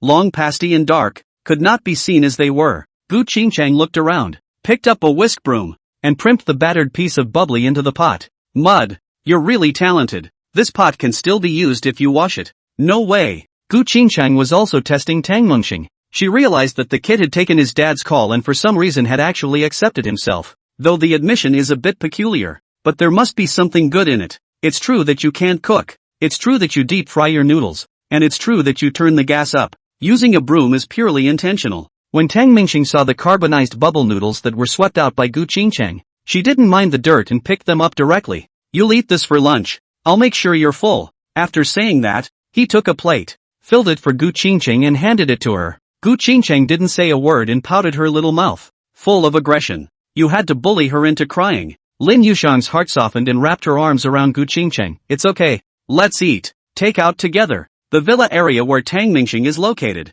belongs to the upscale district. The general takeout delivery cannot come in, can only be put at the door. The delivery boy surveyed the neighborhood gate in front of him. How grand. The security guard at the door said. You know the cheapest house here is 5 small goals, and the king of the middle building is 8 small goals. Yeah, the delivery boy was eager to look inside when the door opened. Gu Qingcheng, with tears in her eyes and pitiful, rode an electric bike she got from somewhere. Hello. I'll take takeout. Hello, Don. Takeout from Mr. Don's house, I think. Here you go. Enjoy your meal. The takeaway boy handed the takeaway to Gu Qingcheng and couldn't help but look at her a few more times. The maid's outfit, along with the torn stockings and dirty face, along with the tear-stained, foggy eyes, were truly pitiful. Cough cough. The security guard coughed twice, and when Gu Qingcheng left, he kindly reminded, Dude, don't look at what you shouldn't look at. There are perverts here. The takeout Tang Mingxing ordered was scrumptious and cost a total of 300. It's a bit of a waste, isn't it? Lin Yushang looked at the several large portions of food that 3 people obviously couldn't eat. You sit down too. Ha ha ha. Tang Mingxing couldn't help but laugh at Gu Qingcheng's current appearance. Ms. Gu, you said you. Ha ha. Gu Qingcheng glared at him with milky ferocity, knowing that Tang Mingxing had nothing good to say. Ms. Gu, you're only grounded like this. It's much cuter than when you were wearing a gown. Grounded? Gu Qingcheng didn't expect it to be this kind of comment, and a different emotion was born in her heart. Tang Mingxing didn't continue to make things difficult. You wash your face and go. Sit down and eat together. You close. Ha ha, I'll buy a few more. Very eye-catching. The employer-employee relationship still had to continue, and Tang Mingxing didn't want to take that loss and raise a woman for nothing. He didn't want to move Gu Qingcheng either. No feeling was no feeling. After lunch, Gu Qingcheng looked in the mirror and looked at her maid outfit. Grounded? Grounded where? Chapter 80, Sister Husband Save Me.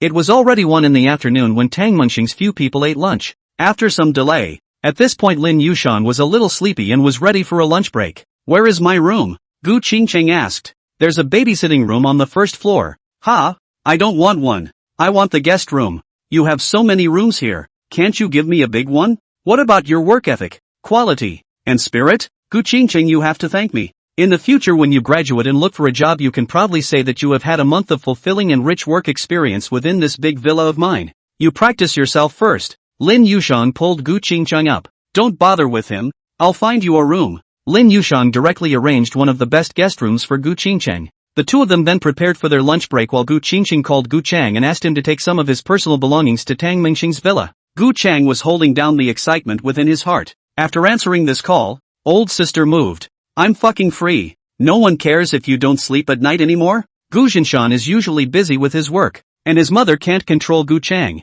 and even spoils him a little. Gu Qingcheng was the only one who cleaned up Gu Chang like a grandson. Gu Jinshan handed over a certain amount of economic power to Gu Qingcheng, in order to hone her as well, and that includes Gu Chang's pocket money. At his sister's command, Gu Chang didn't dare to hesitate, and after taking some cosmetics, his favorite doll to hold while sleeping, his laptop, and some other common items, Gu Chang immediately set off for Tang Mingxing's villa. Ha ha, the white swan has turned into an ugly duckling. Tang Mingxing was happy when she thought about today's events. Lin Yushan lay in his arms and closed her eyes. Stop it, don't bully people. You're the duck. Ha, don't be ridiculous. I'm talking about the ugly duckling, not that duck. Lin Yushang added. Then what exactly do you intend to do? Tang Mingxing sighed. Actually, I'd love to talk to my old man about this, but, you probably don't know. One more girl around me and my dad gives me an extra 5 million a week. Marred. Still greedy for money. On the other hand, Tang Mingxing also thought in her heart to go with the flow. Since things were clear and she wasn't going to pay for it, she would help out the Gu family. But the way Gu Jinshan and Gu Qingcheng were playing this game upset him, so he deliberately made things difficult for Gu Qingcheng. You won't end up eating Gu Qingcheng and reneging on your debt. Won't. I'll either eat and take charge, or I won't. Gu Qingcheng, I'm not interested in her. The two of them cuddled together and before long the doorbell rang. There's a Gu Chang at Mr. Tang's door looking for you. A call came from the defense section. Let him in. Gu Chang walked into the villa and was also attracted by the luxury of the place. It wasn't that he hadn't seen it before, but this villa was indeed rare. Brother-in-law. Da Jiang. Gu Chang. Tang Mingxing and Gu Qingcheng both came out. Seeing Gu Chang, Gu Qingcheng suddenly had a feeling of homesickness. It's only been a little while and I've had a bit of enough myself and want to go back to being Missy. Gu Chang looked at his sister dumbfounded. Many names of people came to his mind. Xiaofang, Xiao Ting, Xiao Mei, Xiao Meng. These clothes are so familiar. Dreaming back to 2 days ago, Gu Qingcheng had washed her face, removed her makeup, and was again in a maid's outfit. Even so, it was hard to hide the noble temperament in her. Sis, why are you suddenly beautiful? Gu Chang exclaimed from the bottom of his heart. Tang Mingxing was a bit embarrassed. He didn't think it would be good to bully Gu Qingcheng when someone's brother came. Gu Qingcheng returned to her original face. Her tone was very cold. You can't even tell a girl wearing normal clothes is pretty. Virtuous. Gu Chang was instantly splashed with cold water. This was still his demonic sister. Sis. You. What you want? I brought it all. I'll go first. That. Sis-in-law, I'll go by. Wait. What did you call him? Gu Qingcheng was a bit confused when she heard the words brother-in-law. He and Tang Mingxing called him that in private? That. De Chang, you go first. I won't keep you for dinner. Tang Mingxing hurriedly urged. No. You can't leave. Get it straight. Gu Chang didn't know who to listen to and was in a dilemma. Gu Chang, you dare to walk, try. Gu Qingcheng's stern expression at this moment subdued both Tang Mingxing and Gu Chang.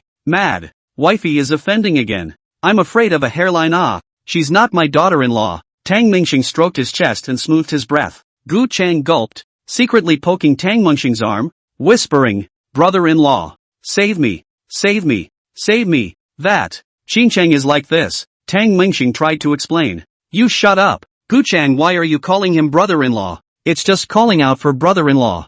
No reason. Aren't you his girlfriend? You both slept together. Brother-in-law said so himself. A bolt from the blue struck Tang Mingxing's sky, and he didn't tell Gu Chang the truth. Previously, he misunderstood that Gu Chang was Su Mori's brother, and Gu Chang misunderstood that Tang Mingxing and Gu Qingcheng were related. Done. Explain. This was from the looker, Lin Yushang. I'm also wondering, Tang Mingxing, are we two related or not? Tang Mingxing covered her head. Let me send Gu Chang away first. I'll explain when I get back. After saying that, Tang Mingxing pushed Gu Chang to hurry away. When he reached the courtyard entrance, Gu Chang smiled. Brother-in-law. Awesome. First time I've seen my sister in a maid's outfit. You're really something. Hi. Really high. Tang Mingxing pushed him. My blood pressure is a bit high right now. You go first. Gu Chang said. Brother-in-law. Let me ask you the truth. looking at Gu Chang's suddenly serious expression. Tang Mingxing nodded. Speak. You want a little whip? No. Get out.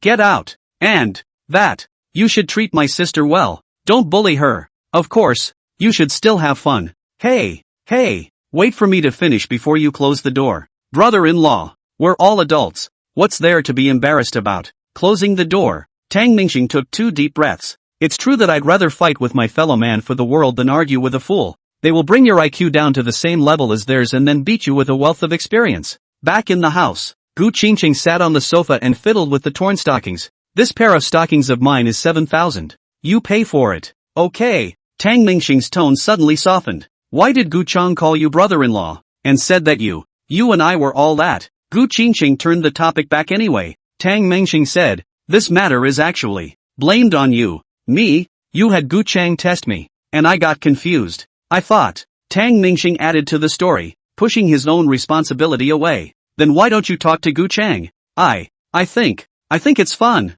Chapter 81, Gatekeeping. Tang Mingxing told Gu Qingcheng and Lin Yushang everything. Gu Qingcheng was also a bit embarrassed. It was indeed herself who had asked Gu Chang to test Tang Mingxing. I didn't realize the misunderstanding that had arisen. Northern Burma. Tang Hai sat in an office, looking out the window at the electric fraud park. Uncle Fu, have all the people been arrested? Fubuki nodded. Aha, caught. Dahai, why do you need to make a trip yourself for such a small matter? Tang Hai lit a cigarette, then said, it's incumbent to fight against electric fraud, but it's also incidental. What's important is the resources here. The northern part of Burma is not under the jurisdiction of the Burmese government, and it's dominated by warlords. So, wherever our troops drive to, it's ours. There's no reasoning. I like it. Uncle Fu laughed. Indeed, forestry here. All types of mining, especially jade, are very good. Pick a good one and turn around to bring it back to Dreamstar. Thinking of Tang Mingxing, the corners of Tang Hai's mouth rose. This kid lied to me.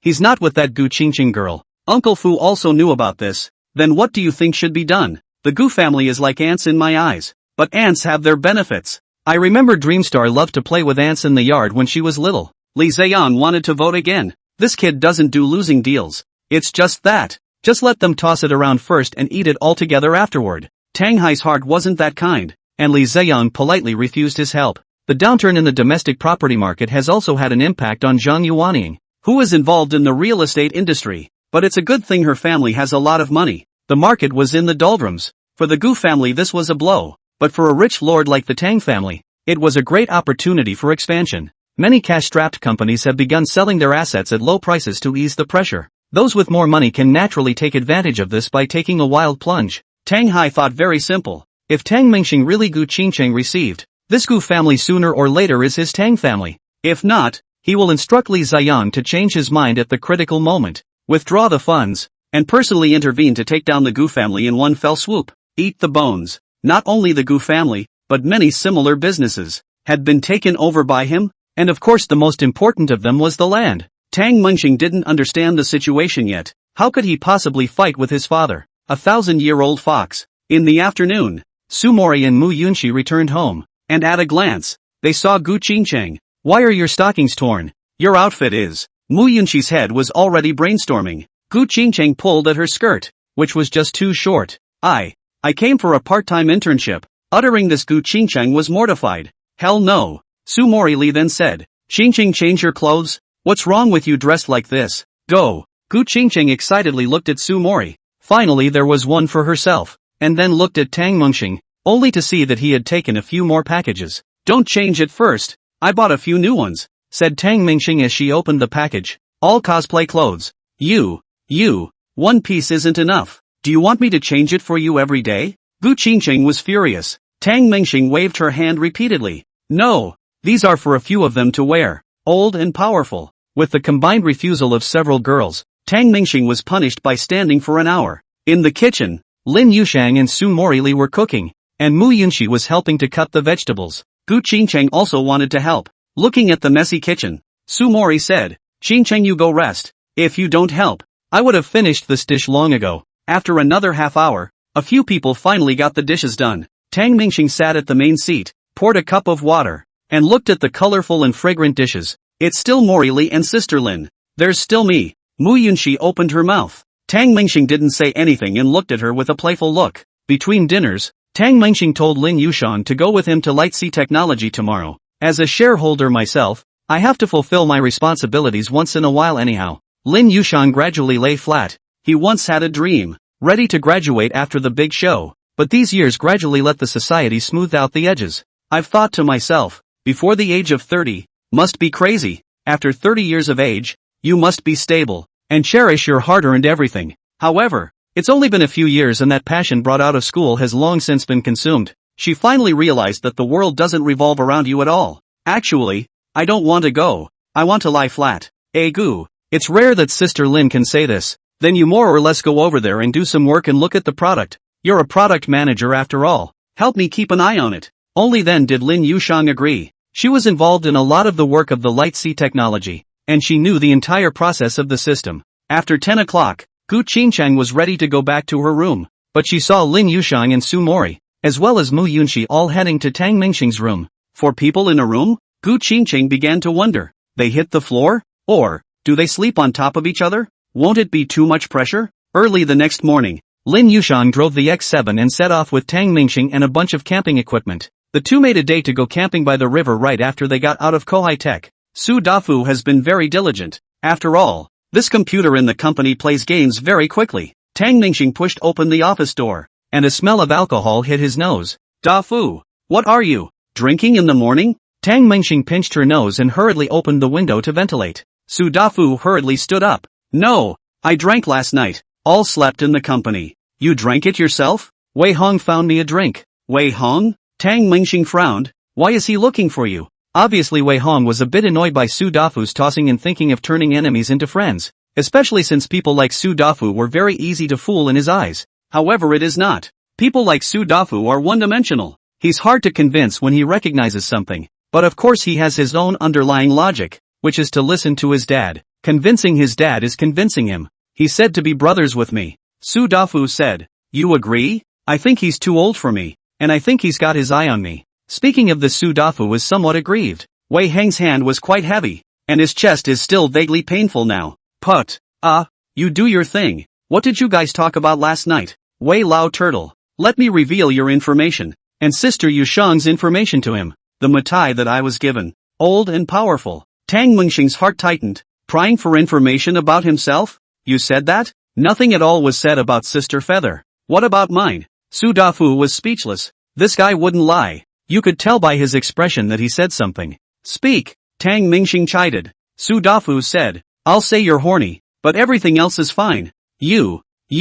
Tang Mengxing didn't know whether to laugh or cry. Lin Yushang, however, smiled. It's strange to say that Dafu's words sometimes hit the soul. Quite accurate. Chapter 82, Going Camping. That's just the way it is. It's weird that Tang Mengxing isn't good. It's weird that men aren't good. As a human being, you don't have to say much. Is there anything else to talk about? Tang Mengxing asked as she sat on Su Dafu's chair and looked at the game on the screen. Nope, this guy can't hold his liquor, so he drinks for nothing. When he's drunk, he complains to me about how many girlfriends he's had and how the tigers at home are. Ha ha, there's an unexpected harvest. Tang Mengxing didn't expect Wei Hong to get drunk and chat with Su Dafu. Wei Hong also did not expect that Su Dafu could drink so fiercely. Su Dafu has been uneducated since he was a child. Drinking is like drinking water. Although his character is not bad, but it is also based on the reason that his brain is not good. If his brain opens up, it may be a thing. Although Tang Mengxing is new to society, there is a certain amount of Tang Hai's inculcation.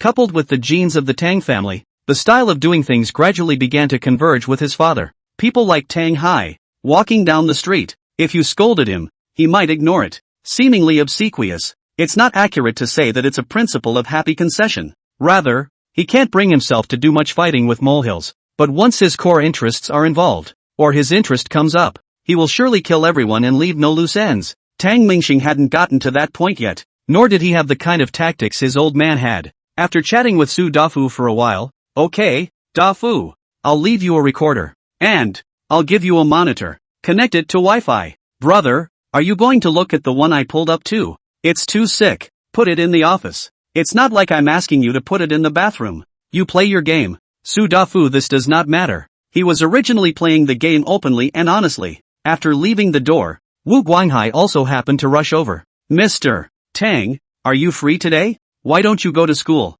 Oh, not busy with something else? Both of them felt a little awkward after saying that. Excellent grades. The school granted me a vacation. Tang Mingxing blurted out without changing his face. Wu Guanghai was naturally polite with him. I was right. Mr. Tang is indeed a dragon and phoenix among men. A proud son of heaven. It's not hard for you to get through this bit of schooling. Originally, Tang Mingxing, who had been frank in his heart, was somewhat embarrassed instead when he heard the other party patting himself on the back so much. Lin Yushan carrying a bag and followed, without saying a word. Look left and right. Familiar with the work environment. Now a different identity over a different flavor. Wu Guanghai brought Tang Mingxing and Lin Yushan to visit the company. This is the R&D department. And that's the customer service. Wu Guanghai introduced. Suddenly, he walked over to an empty workstation and said, this position is still Fei Shang's previous workstation. I'm saving it for you, as a remembrance. After all, I've worked here for years. Looking at the familiar workstation,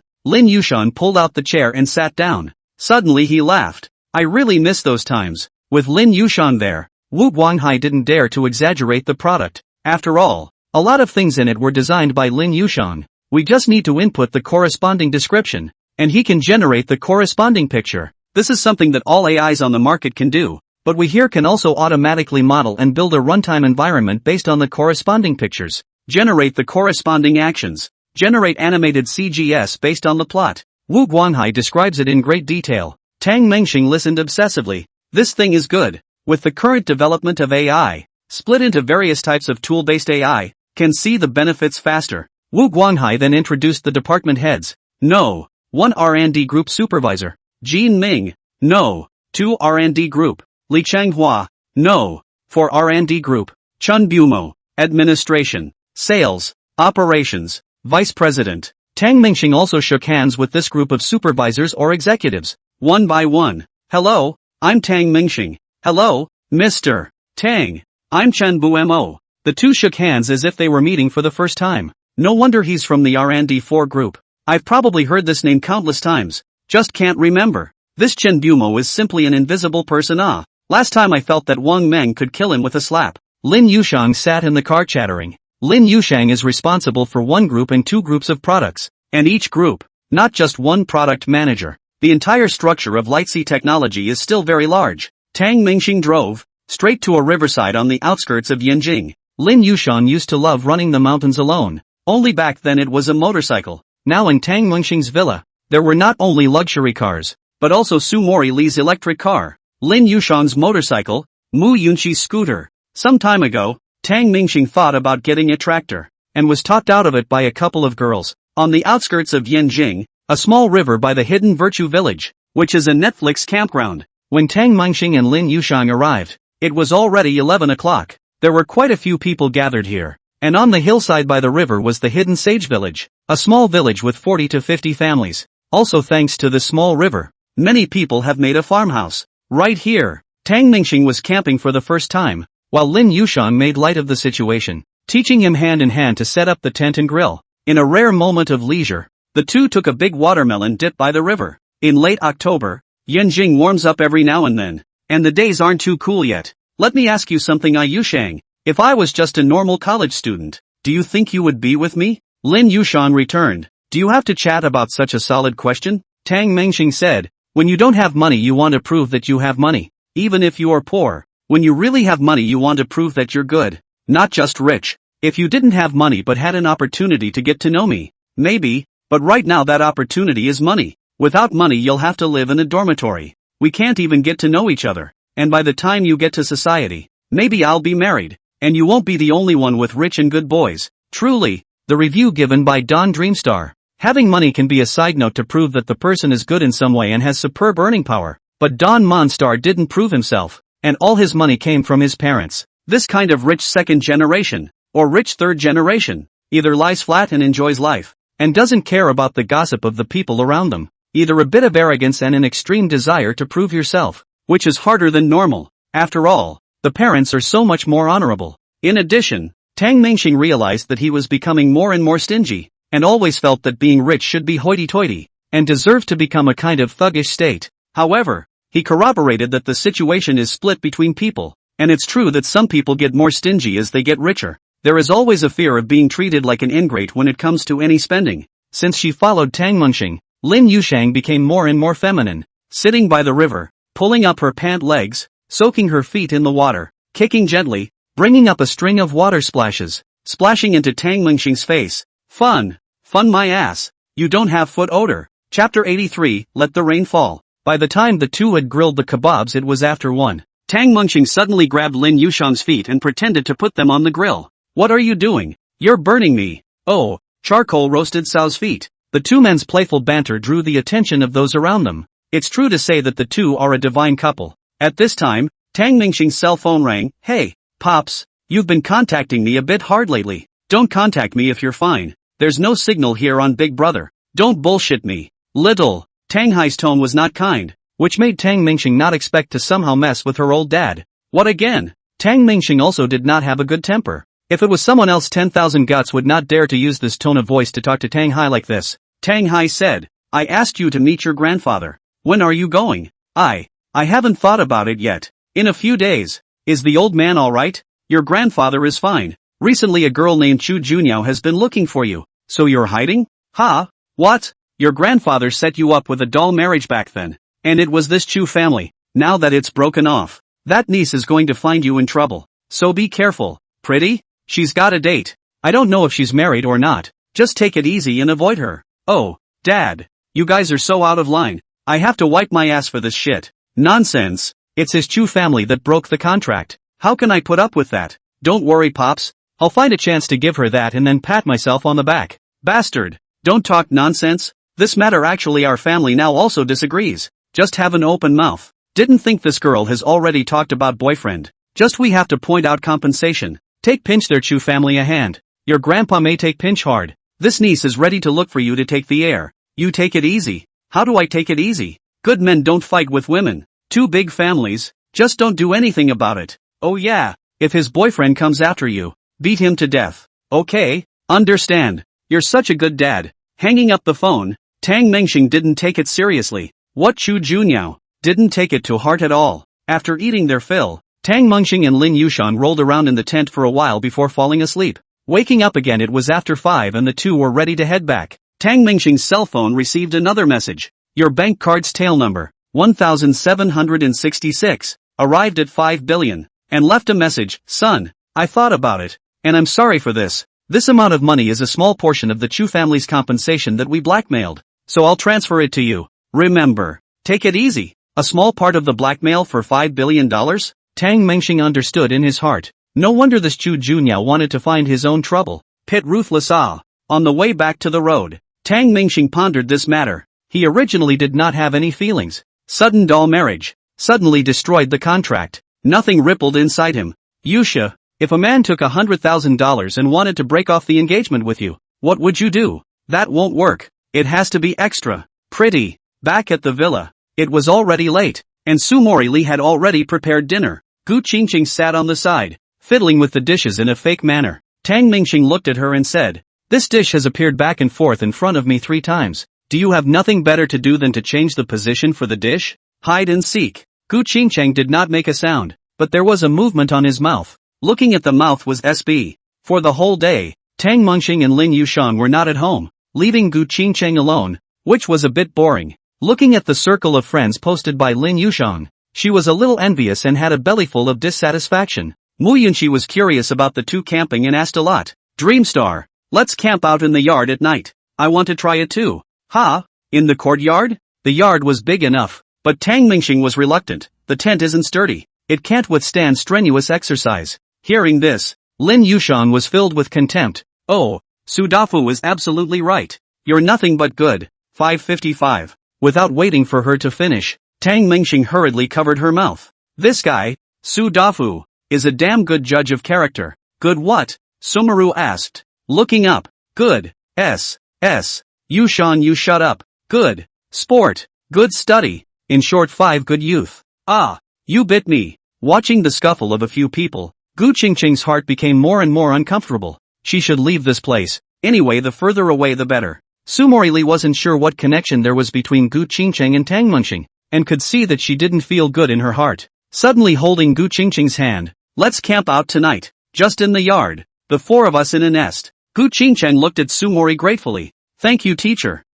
Teacher? Okay, you're welcome. Sumori Lee was just trying to ease the atmosphere, but she didn't expect the other party to open his mouth and shout teacher. Lin Yushang had a lot of tents, and a few people picked two and set them up in the courtyard. No fun. Tang Mingxing cursed as she set up her tent, sleeping alone at night by herself, which was no place to sleep. But this time, Tang Mingxing had experience, so it went much smoother, and he finished building it in no time. Just over there, Sumori Lee took a small hammer and hammered it, and it was not easy to get the nail into the soil. The night is late, the wind is picking up, the clouds are rising. Tang Mingxing was, at this moment, staring at the next tent. In the tent next door, a dim camping light was on. Dark it was, but the shadows shining on the tent were clear, and the four girls next door are changing. Mud, they change one by one. It's so clear to see. It's not my fault. Shadows are not guilty. Tang Mingxing looked carefully. This is Sumori. Ah, you called me? Came Sumori's voice from next door.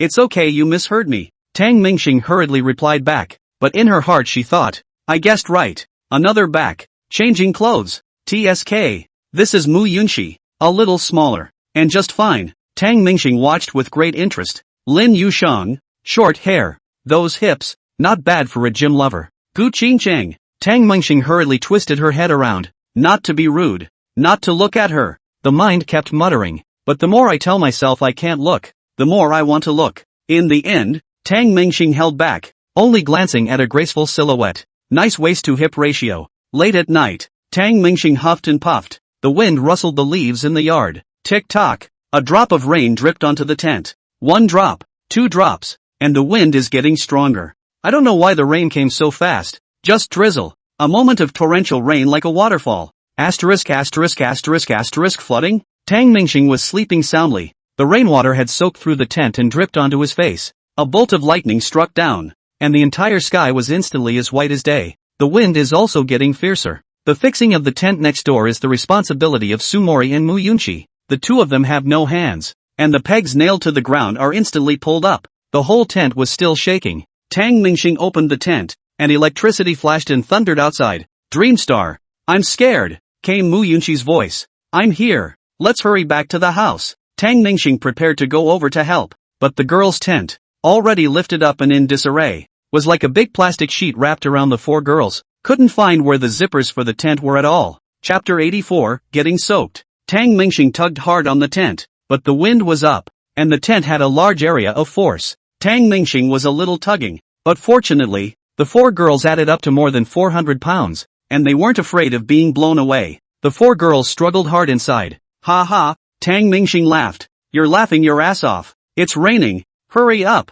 Mu Yunxi's voice came again. Tang Mingxing felt at the moment that the four girls were like little piglets in a pigsty, tossing and turning carelessly. Everything was so blurry in the dark, with the rain beating down on my face. Forget it. You guys follow me? Tang Mingxing pulled the tent with a hand and pulled hard towards the house. The four girls also hurriedly followed the direction of his force and moved their bodies. Entering the room, Tang Mingxing looked at the tent, which at this point was more like a sack with four young girls inside. A bit of a guilty pleasure. The zipper of the tent was finally opened and everyone was drenched. 1, 2, 3, 4. Tang Mingxing nodded at the number of people. Very good, no less. Sumori looked at him and said, It's just the few of us. It could be less. Dreamstar, you have a nosebleed. Oh, it's okay. You guys, you're so wet. Our clothes are wet. All four girls were wearing pajamas, all soaked through with rainwater and clinging to their bodies. Due to the combined effects of the principles of reflection and transmission of light, the refractive index of water, and the interaction of fibers with water,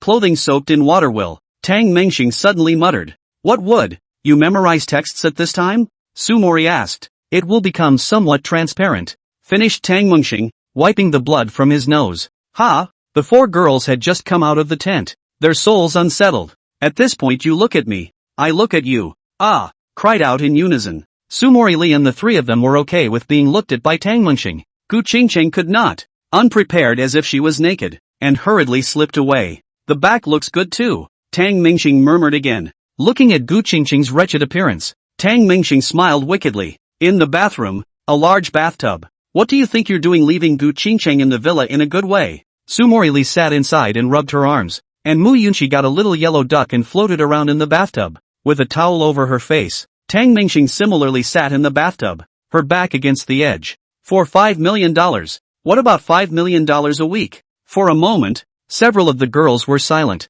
After a while, Sister Yusheng, rub my back. Mu Yunxi turned around, her back facing Lin Yusheng. Lin Yusheng picked up the bath towel to help her start rubbing her back and asked again. You don't seem to be that bad off. I'm not bad. My father isn't stupid either. How does he know about Gu Qingcheng? Mu Yunxi said. Didn't he say that Li Ziyang told him? Li Ziyang wanted to hide it from him, but he even knew about Li Ziyang giving us a waiver for the meal at White Horse Manor. So he didn't know that Gu Qingcheng and I had nothing to do with each other at all? Then why? I don't know. My dad means something else. Maybe. My guess might be that he wants to take down the Gu family. He won't say and I won't inquire. My dad's a tough guy sometimes. Maybe he's afraid I won't be able to bear it. Su Mori thought about it, and her back was a bit cold. If your father annexes the Gu family and lets you and Gu Qingcheng get together, in case the back tears, wouldn't that be awkward? The Gu family was already finished when they tore their faces apart. Tang Mingxing closed her eyes tightly. He didn't agree with his father's methods, using himself as a pawn in general, and more importantly, he did have a bit of a soft spot in his heart, but being soft and not doing it are two different things. Using Tang Hai's philosophy, if the Gu family was fine, there was only one way to get Gu Qingcheng, pursue it hard, and with the Gu family finished, there are a million ways you can get her. Tang Hai, who was far away in Burma, talked to Zhang Yuanying on the phone at this time. Yuanying, listen to me. This time you can take the Gu family for very little, if not nothing. Happy birthday in advance. Fuck off. What do you take my son for? Zhang Yuanying disapproved of him, and Tang Hai only had one woman in his life, Zhang Yuanying, who could only be favored. The reason is because of Zhang Yuanying's family. The Zhang family, the Tang family and the Zhang family were both top families, and the Zhang family only had one daughter, Zhang Yuanying, so they wanted to join forces? Agree to the condition that you can only marry Zhang Yuanying in this life. No problem for Tang Hai. Love already. But then as the family continued to grow in the hands of Tang Hai and Zhang Yuanying over the years, they realized that it was better for the family to branch out. Two families that have gotten so huge in recent years that they are beyond compare. Free from some of the shackles of the world. At least you don't have to look anyone in the face. A marriage between powerful families? Even the Chu family isn't good enough anymore. Just let Tang Mingxing's preference come by itself. In the bathroom, after Tang Mingxing finished washing, she got up and put on a bathrobe and went out. Only 3 girls were left still talking, and when they woke up in the middle of the night, it wasn't so easy to fall asleep. Until the wee hours of the morning. Su Mori Li, Mu Yunxi is up. Still sleeping. Tang Mingxing lifted the covers and called the two to get up. Well, I don't have class in the morning. Going late will. Su Mori stammered back. Mu Yunxi similarly couldn't open her eyes and slurred. Sleepy, leave me alone. None of the 4 girls got up. Tang Mingxing even wanted to give Mu Yunxi a break from school. You're going to be late. Tang Mingxing shouted softly. Mu Yunxi finally reacted. Lying on the bed with her hands outstretched, not saying a word. Tang Mingxing understood, grabbed Mu Yunxi's nightgown, jerked it upwards, and took it right off. There was no time to appreciate it carefully, so he picked up Mu Yunxi's underwear, jacket, and started to put it on her. Mud, it's bad luck.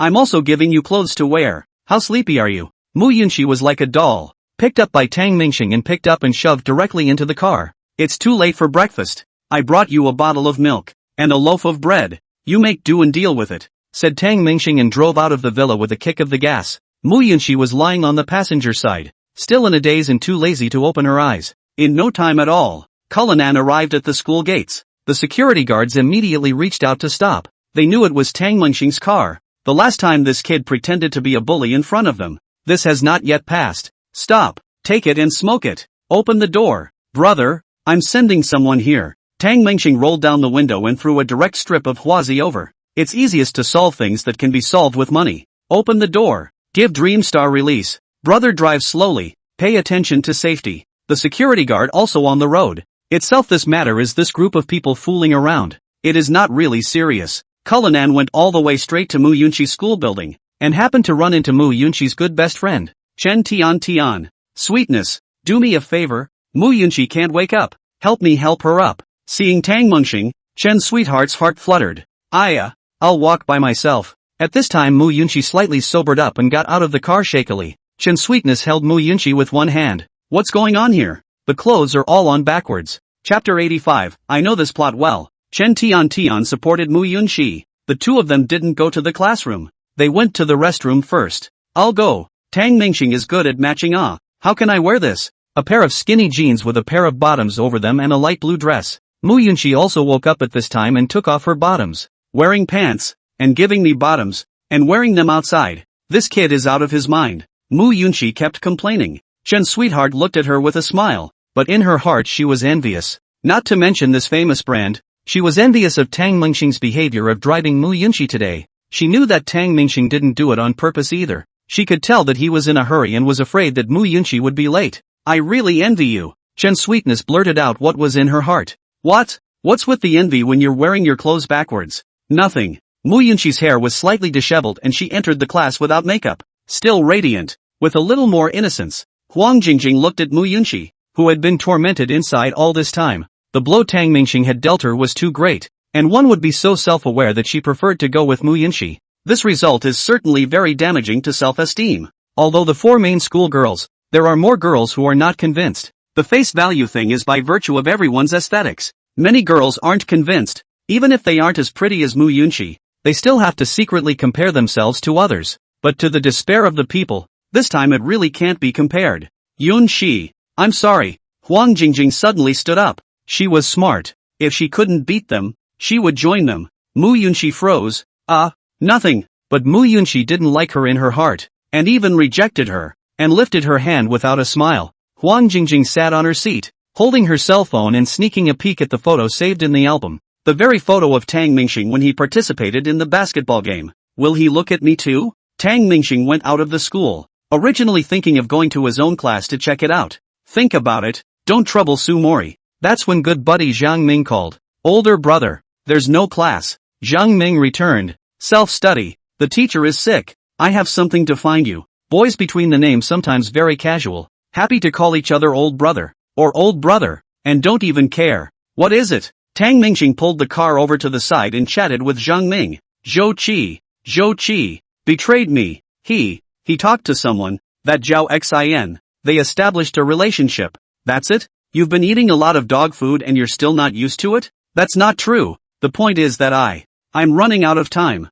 Hearing Zhang Ming's words, Tang Mingxing was shocked in her heart. There was no time. Brother, don't worry. I have money. Let's find the best hospital. I'm turning around now. Let's go directly to the hospital. Zhang Ming, Zhou Qi plus Tang Mingxing, the three bitches, are also great friends. He had been focusing on his own pleasure for a while, but had neglected his brother, not realizing that Zhang Ming was dying. For a while Tang Mingxing was very self-condemning in his heart. Don't bullshit me. I'm fine. I can't die. I mean, I've been forcibly matched with 6 days to go. Help me. I can't die. Match is match. Isn't it good? I want to find one I like. But the match odds are I won't be as lucky as you. It is a fact that there are more girls and fewer boys in the Dragon Kingdom. Some people think that in this case, boys, as a rare species, should eat it up. But pretty girls are still in demand. And in terms of face value ratios, those with a score of 9 or higher belong to a much rarer species. With more than 700 million girls,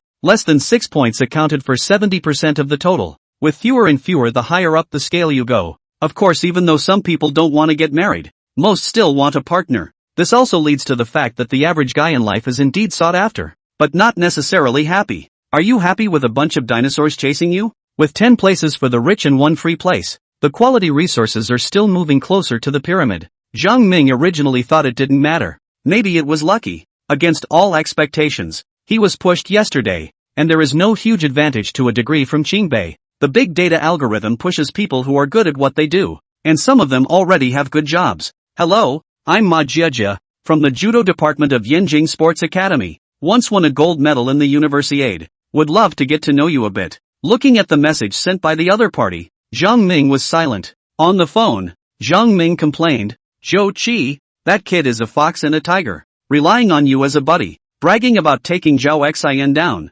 I'm thin-skinned. You have to help me. That Ma Jiejie, she's nice, but I don't think we can beat her. Finding a daughter-in-law. It's not a fight. Why talk about fighting? You don't discriminate against each other's face value. Oh, that I know, but I don't like it. Are you my brother? Can you line it up, old man? Okay, it's not just pretending, but you're really running out of time. When do you go? Tonight? There's a nice girl. I'll make a date tonight and see if we can talk. Dreamstar, relying on you. How do I pack it on me? Give me proper props. Just don't overdo the pretense. I'm afraid I can't pocket it. The two chatted a bit more. This is to hang up the phone. Tang Mingxing began to think. Help others to load. Extreme load this how to do. The bull has blown out. Cannot take back. Zhang Ming didn't make a specific request either. And Tang Mingxing sent a message to chat with him while pondering. Packaging them as super rich like yourself is obviously inappropriate and sooner or later they will have to reveal themselves. Both of these dudes have car books too. It wouldn't be too much to get 2 BBAs.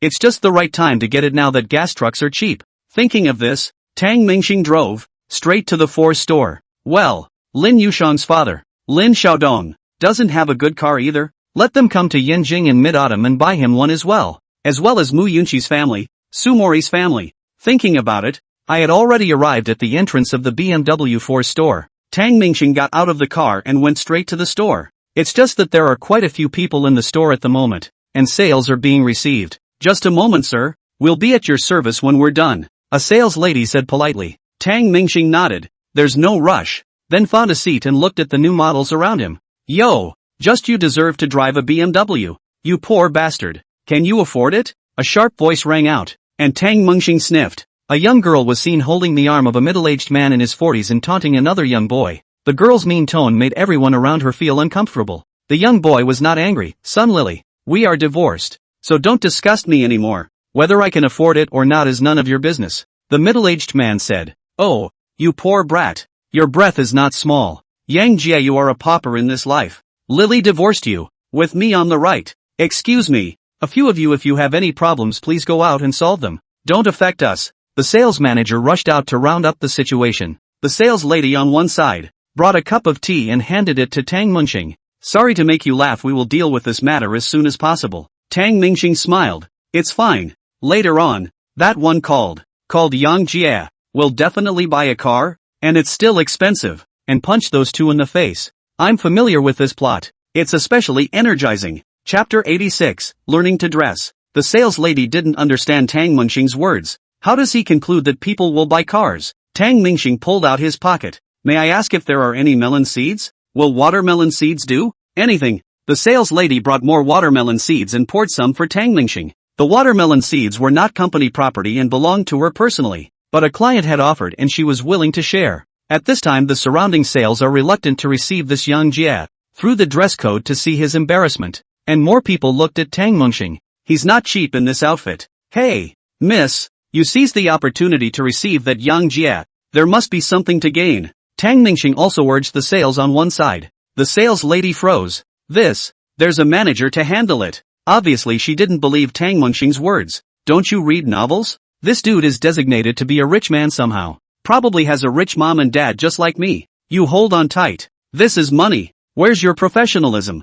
I'll buy a car from you later. The sales lady was a little distracted by what she heard and thought Tang Mingxing looked like a cutie. Yang Jia, I was blind to you back then. Have you brought me any quality of life all these years? In the past. Before. You goon. Ka. Tang Mingxing cut out a melon seed. Here we go. Let's start with the stale sesame thing. The middle-aged man also said. Yang Jia, this is not the place for you to come. Your consumption level is not up to par. A few people broke up half a day. And this Yang Jia still looked like he had it all figured out. Don't pretend. You just came over to feast your eyes. Another young man suddenly appeared and then called out to Sun Lily as a sister. Former brother-in-law, obviously. This brother-in-law, tugging at the general, Yang Jia, grab and go. Do not get in the way. Today my brother-in-law is going to buy me an X3. You grab the electric bike and go. Tang Mingxing watched in fascination. Extreme pulling off. I can't help but punch them in the face. Thinking that she would have to bring Zhang Ming to pretend tonight, Tang Mingxing was ready to learn from this Yang Jia. It's just that the dude has a masochistic streak that's a little hard to learn. If it was Tang Mingxing, he would have already hollered this brother-in-law with a big earful by now. Hey, if he can't afford it, just leave. He has to stay here. The salesgirl on the other side complained. Tang Mingxing shook his head. I'll remind you one more time for the sake of Guazi's face. Hurry up and go to the reception. You can't miss your chance. The sales lady's head couldn't react, but she eventually chose to believe Tang Mingxing because he looked rich. Yes, it is. It's just money. Rich people's words are always so convincing. Hello sir, why don't I introduce you to the car? My name is Gao Yingying. You can call me Xiao Gao. The sweet smile of the sales lady was very warm. Yang Jia spoke faintly. Okay, take me to see it. The expression is very natural and spontaneous. This is, while several hundred million this can be loaded? Tang Mingxing stared tightly at the other party. The old salesman on the other side of the room gave a small cut. Tang Mingxing turned back to look, and the other party immediately revealed a fawning smile again.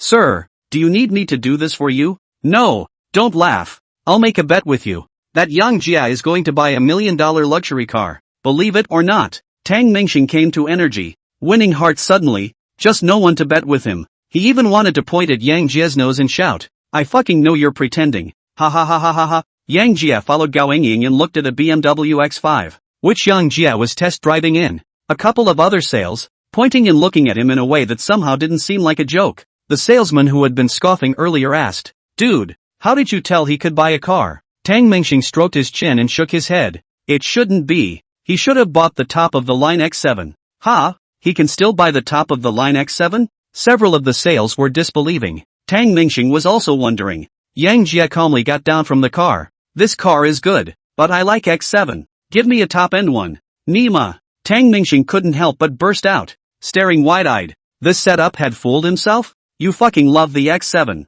What the hell are you trying the X5 for? And no test drive of the X7 either. You're not doing this on purpose. Damn it, he's loaded. Oh, mud. Tang Mingxing gasped and laughed, turning to the other salespeople, a mix of SB and NB. I really want to whip him. Yang Jia's subdued confidence was contrived and disgusting in everyone's eyes, and it felt like he was the only one enjoying it. But after seeing him swipe his card and spend money, everyone except Tang Mingxing thought he was handsome. After all, Tang Mingxing is richer. More than $1 million.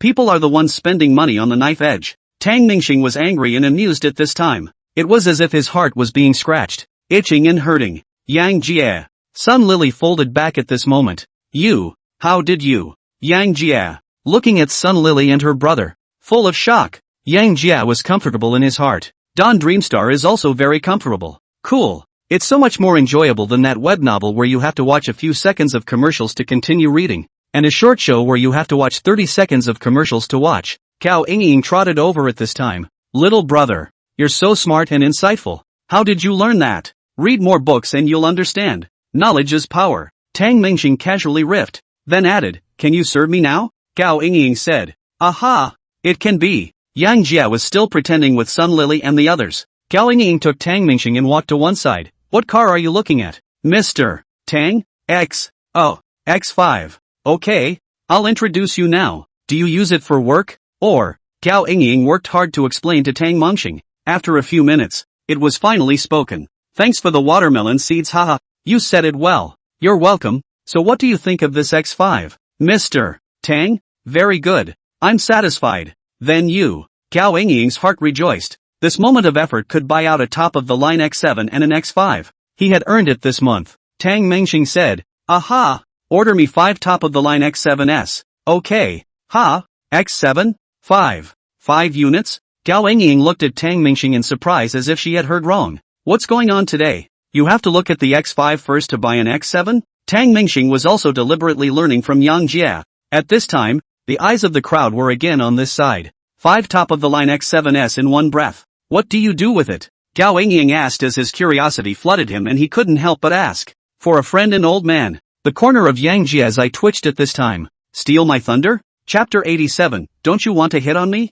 Gao Yingying looked at Tang Mingxing with a smile. Her eyes like 2 curved moons. Just now, Yang Jia bought a car, and incidentally also wanted her a business card. Added friends. Gao Yingying did not refuse. The customer asked well, but through his eyes Gao Yingying received the message, I want to pick you up. At this moment, Gao Yingying pulled out her business card. Mr. Tang, thank you for your support and trust. This is my business card. Tang Mingxing took the business card without looking at it and stuffed it into his pocket. Thank you. Let's sign the contract. Swipe the card. Smooth and silky operation. Everything is smooth. It's just that all 5 cars are booked on this side, and Yang Jia is still pulling the strings on his side. Ex-brother-in-law. You should get me one too. This brother-in-law is back in brainless mode. Yang Jia said. Why would I buy it for you? Your sister and I are divorced. Ha ha ha ha. A slight laugh came from the side. It was Tang Mingxing. He couldn't hold back. The plot was starting to drop wise. Did this brother-in-law not have a brain?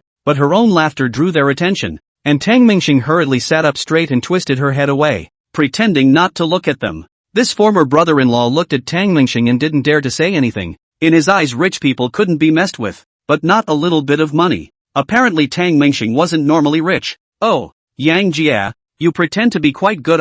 You are rich again. There are people outside the sky. This is to sell the house to buy a car? That middle-aged man obviously unconvinced. The so-called people outside the people is to allude to Tang Mingxing. So what if you're rich? That little brother is straight 5 units. This middle-aged man was at his wit's end and could only take Tang Mingxing to task. Tang Mingxing, on the other hand, seemed to understand. It couldn't be that he had brought himself along. Yang Jia looked at Tang Mingxing and then at the middle-aged man and sneered. Humph. I can spend my money however I want. Other people's business has nothing to do with me. That wasn't true, but he was just a little upset in his heart. Just because of Tang Mingxing's appearance. He's pretending to be a good guy, and this kid cuts across the line. Tang Mingxing stared tightly at Gao Yingying, looking at the other party with a pout. Could it be that he's taken a liking to himself? And in reality, Tang Mingxing perked up his ears and listened to the bullshit next door, pretending to be signing a contract with Gao Yingying. Mr. Tang, if you sign here,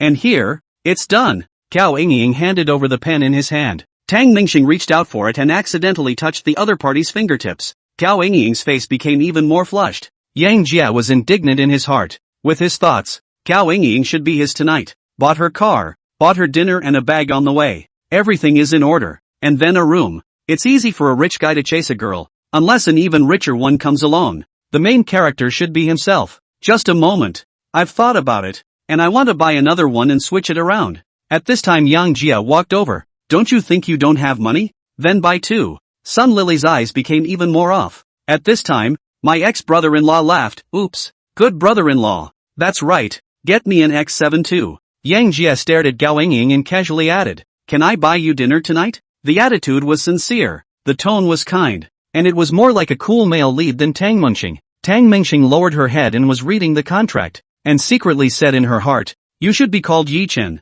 Lin Yi, Long Ao Tian. The name Yang Jia doesn't match you anymore. Gao Yingying was a bit at a loss for words. She had just wanted to ask Tang Mingxing out for dinner, because she saw the logo on Tang Mingxing's clothes and took her cell phone and searched. All top luxury. Add another $1 million piece of Richard Mille. Apparently Tang Mingxing is the top rich guy. Signing off. Nah. Tang Mingxing pushed the contract to Gao Yingying. Gao Yingying had not yet answered Yang Jia's words, and now she did not know how to answer. So many people were watching. Yang Jia added, may I? Sun Lily, however, was not happy. No, Yang Jia, you can't do this. Crackling with another bunch of retarded output, Gao Yingying looked at Tang Mingxing, hoping that the latter could give a suggestion. After all, her brain was messed up. Don't you look at me like that. He wants to sleep with you, and it's not me? The contract I signed. Can I pick up the car? Tang Mingxing play also see more than not. See almost noon. The morning to send Mu Yunxi. They have not eaten now, a little hungry.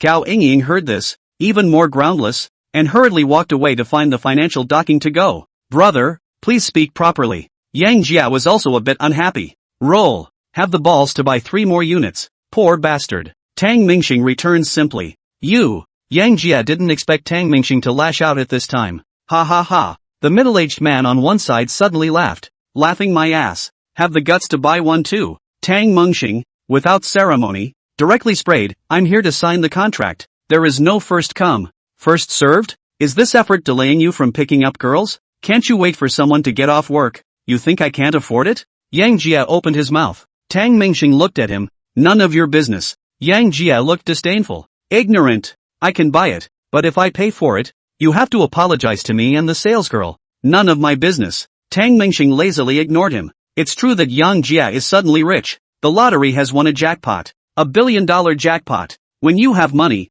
it is natural to change your past image and temperament, and constantly admonish yourself to be calm and confident. But the thing about confidence is that if it comes from money, then you just have to make sure that you don't come into contact with richer people, or you're still a grandson, spending $5 to $6 million. Get 5x7. He also a little heartache. But the first thing after the money, in addition to changing the phone, is to change the car. And by the way, another girlfriend. It was a coincidence that I ran into Tang Mingxing today. Also ran into Gao Yingying. Gao Yingying walked over at this time with the signed contract. Mr. Tang, the formalities are done. You can pick up the car. However, there are only 2 cars available today, and the next 3 will arrive next Monday. Yes, I'll take those 2 too. Yang Jia suddenly interrupted. Finished. He was a little embarrassed. Cool text hero, how to become a retarded supporting role.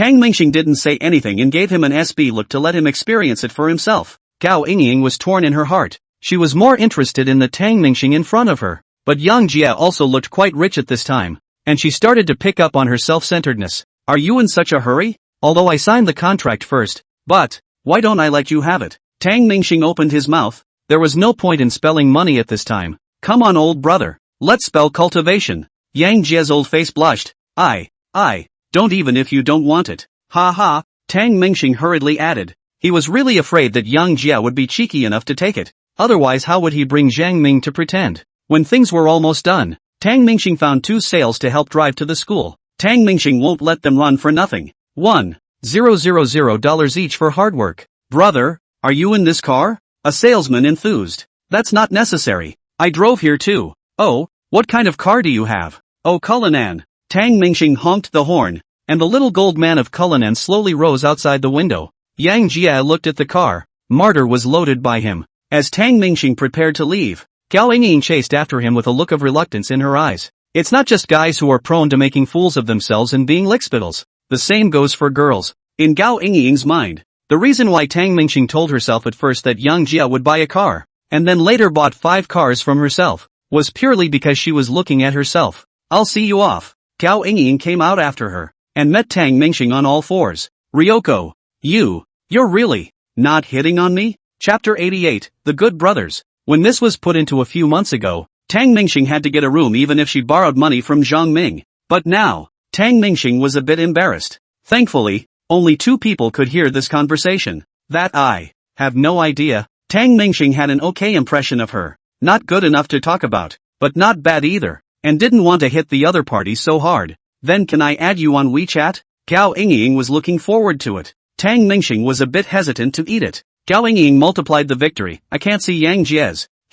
His mind I understand at a glance. I don't have a lot of money a month. I can support myself. The words were sincere, but Tang Mingxing didn't believe them. The 3 girls in my own family have all changed since I got my license. Before she was with Su Mori, she was strict, but at least she didn't pay this much attention to herself. Now, well, as soon as class starts during the day, her eyes are on her and she has to clean up after herself at the end of the day. In the almost month since I got my license, I've been scolded more than the previous 2 years combined. Mu Yunxi was even more so, meeting for the first time as if she were a neighboring sister. Playful and cute, and understanding. Now nearly incapable of taking care of himself, a waste of space, relying purely on his face value and being cute and pampered to make a living on his own. Lin Yusheng, he molested himself before, but at least treated himself as a brother. But now he doesn't treat himself as a person. The only thing that comforted Tang Mingxing was that they were all quite understanding at night. That was good. Okay, Tang Mingxing still added. As for whether to chat or not, that's for another time. Suddenly thinking of Yang Jia being defeated, Tang Mingxing wanted to laugh. You're fine. Maintain your professional attitude. Serve with a smile. Leaving these words behind, Tang Mingxing left. Gao Yingying happily went back to the store. Yang Jia and the others were still there. Hello, Mr. Yang. Are you still buying a car? Gao Yingying smiled. Yang Jia nodded. Yes, but the evening meal. I'm sorry, the evening is my private time and I don't want to be taken up. 2 X7s with tags were parked at the mall across the street from the school. Tang Mingxing bought full insurance, filled up the gas again, and bought a few more fuel cards to make it easier for Zhang Ming and Zhou Qi to refuel. Otherwise these 2 can't afford to keep them for sure. This point is at noon. Tang Mingxing bought a mask, with a duck-tongued hat and sunglasses. Directly sneak into the school, straight to the cafeteria. A conversation was heard on the way. Did you hear? Today this kid Tang Mingxing came to school again. Why? Didn't he get driven home? Send Mu Yunxi. I don't know what this has done to Mu Yunxi. I heard that he can't even stand up. No way. Holy shit. Hey, my goddess. Who says it isn't? Just this kind of person. So many girls in the whole school like him. Human face. Hey, I like Gu Qingcheng. Ha, my goddess isn't something Tang Dreamstar can get. Miss Qianjin. I guess she can't look at Tang Dreamstar. If he can't get it, you can't get it anymore. So what are you so happy about? What if? Maybe Gu Qingcheng likes people like me. Tang Mingxing followed behind a few people and was tempted to go over and kick them. Dreamstar. Suddenly someone shouted. Tang Mingxing was startled and turned her head to see that it was Zhang Ming. Tang Mingxing rushed over and covered the other party's mouth. How did you recognize it? I'd recognize you even if you turned to dust. And I really have to thank you for that? While talking, Dreamstar. Another voice, this time it was Zhou Qi. Shit. You two are so smart. You can recognize me even when I'm dressed like this. The three quietly entered the cafeteria, which resembled a restaurant on the third floor. There are private rooms, but they are usually crowded at night. Tang Mingxing directly booked a private room and removed his disguise. Brothers, I've done my job. I'll make Brother Ming happy tonight. Zhang Ming scratched his head. Honestly, there's a change in the Dream Star program. What? You can't get an appointment? According to the plan, Tang Mingxing spent some money and fitted Zhang Ming. Basically, there's nothing for Tang Mingxing. It's only natural to leave the two alone for this kind of thing. I made an appointment. That's not it. No money for a room? Give me your ID card. I'll get you a deluxe suite. Big waterbed, okay? No, you don't say. Hey, she's bringing her brother along. At this time, Zhou Qi also spoke up. There's still a brother-in-law? Don't worry, leave it to me. I'll get rid of him for you. Zhang Ming added. And the two girlfriends. Zhou Qi continued. Leave these two to Dreamstar. He's good at it. Tang Mingxing was also not polite, lazily sitting on the chair, comparing an okay gesture, and gently pounding his chest twice. Leave it to me, old brother. Ha ha. The three of them suddenly laughed in unison. Hey, by the way, what are we going to do about Dreamstar's night? Fireworks? Flowers? Candlelight dinner? To tell you the truth, let you break the bank. Zhang Ming is actually quite guilty. If it is not a mandatory match, he cannot pull the face to beg Tang Mingxing. Then added, I'll return this favor today when I'm working. Zhou Qi also said, I'm chasing Xin as well, relying on the name of Dreamstar. Haha, I'll treat you to dinner some other day. Within $100. Tang Mingxing scratched his head. Candlelight dinner? Fireworks? Flowers? Isn't that pretending? How do you play romance? So what do you mean? I gave you two the whole two-top match X7.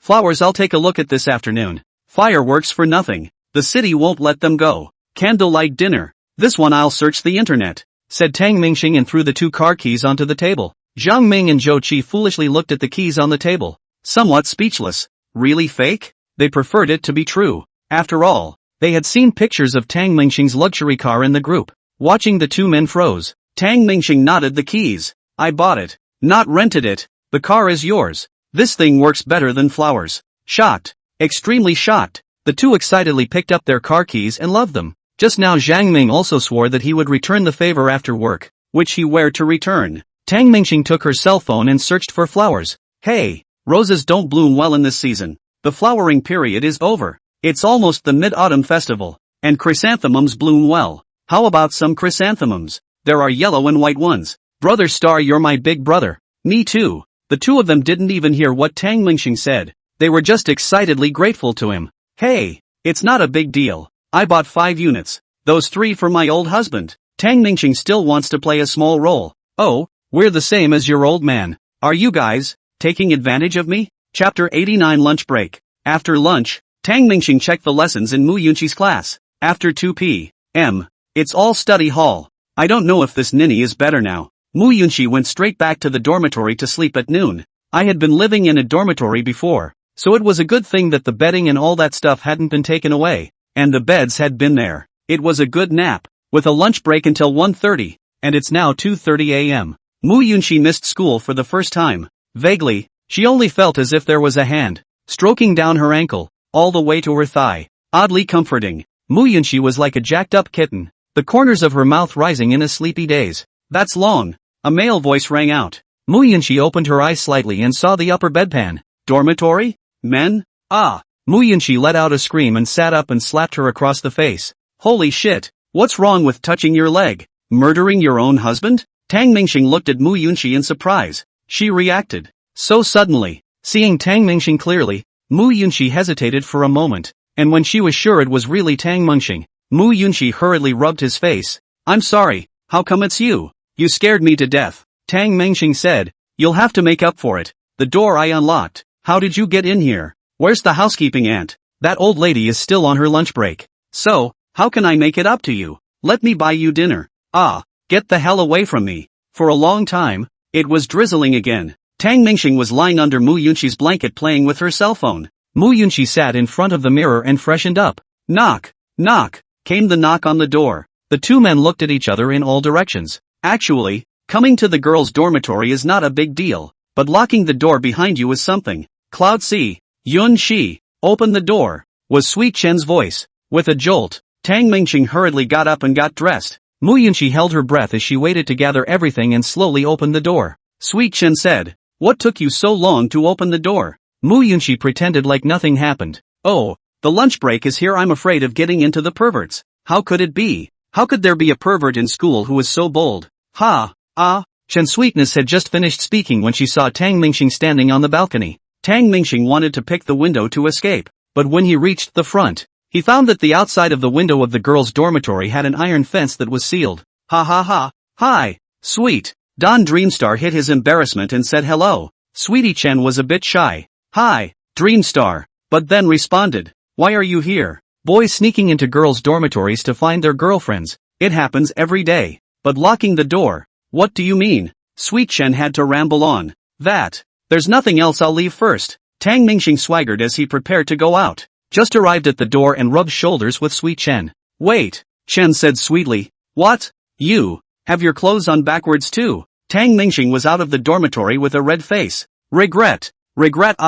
Why don't you put up with it? It's not like Mu Yunqi isn't coming home. Tang Mingxing started blaming herself afterward. Tang Mingxing was still very much on top of Zhang Ming's business at night. Of course you can't buy chrysanthemums for flowers. Zhang Ming said he would buy them himself so that he would be sincere. The restaurant is also booked by Zhang Ming. Not a big restaurant. The group has a hot pot for 6 people. Naturally, Zhang Ming told his family about this, and his father called over $5,000 and told him not to be petty. His family is not bad. Well off. Parents together must have an annual income of more than 300,000 yuan. When he works later, Tang Mingxing will give his brother a hand again, so that he can earn millions of dollars a year, or even 10 million won't be a problem. And now Tang Mingxing was in the villa, changing into a cheap outfit and taking off his watch. The protagonist tonight is Zhang Ming. It's fine to help him load himself, but not to load for him. "I'm not going home tonight. I have something to do," Tang Mingxing said. Lin Yushang, who was practicing yoga, just returned and Gu Qingcheng, who was also practicing yoga after Lin Yushang, asked, "Where are you going? You talk a bit too much. Come over and pinch my legs." Tang Mingxing sat down on the sofa with a big strut and waited for Gu Qingcheng's service. Won't serve. That's why it's such a great opportunity for you to learn. It's all experience when you go to a pedicure parlor in the future, only to see a pillow fly. Honestly, 2 girls in yoga clothes and working out is still a great scene. I don't know when. Maybe it was yesterday. But after looking at Gu Qingcheng, I felt that it was a bit smooth. At least it's not as annoying. This won't work for you. Eating and drinking my food for nothing and still not listening. You can move out tomorrow. Tang Mingxing wrapped her arms around the pillow and looked at Gu Qingcheng. Lin Yushang gave her a look. Gu Qingcheng understood and walked over. Kneeling beside Tang Mingxing, she gently helped him pound his legs. Looking at the honest Gu Qingcheng, Tang Mingxing wanted to reach out and touch her head. Gu, what joy in life. Tang Mingxing suddenly hissed. Gu Qingcheng broke his leg and violently lifted it upwards. Directly one helped him to do a big split. My incredibly fit thigh roots. Tang Mingxing covered his crotch and knelt on the sofa. Hateful. Extremely hateful. Lin Yushang watched the fun. Yikes. What's going on? Dreamstar tore her crotch? Tang Mingxing looked at her in pain. Don't make snide remarks. Gu Qingcheng almost tore away your happiness for the rest of your life. Yushang. You wait. At night I'll let you try this maneuver as well. Does it hurt? Don't you? Lin Yushang heard what he meant, and with a shyness in her heart, she pinched his mouth. If you keep your mouth shut. Ooh. Wrong. Ouch. It was about time to get out the door. It's 4:30. At this hour Zhang Ming and the others should be fine. Tang Mingxing drove her car to the mall across the street from the school and parked her car to wait for Zhang Ming to be released from school. After waiting for a few minutes, it was nearing 5 o'clock, at which point a number of people began to walk out of the school. The loudspeaker at the entrance of the school suddenly rang. Tang Mingxing at the entrance of the school. Stay away from the school. Step back. In the faculty office, the director of instruction looked at the footage from the monitor. Mic in hand, Tang Mingxing was confused. This Nima couldn't even stand in front of the school. Several security guards also stepped out. Back off. Dreamstar, don't make things difficult for us. Back off a little more. Can't I even stand in the doorway? It's too much of a bully. Just after that, a couple of girls walked over. Dreamstar Senior.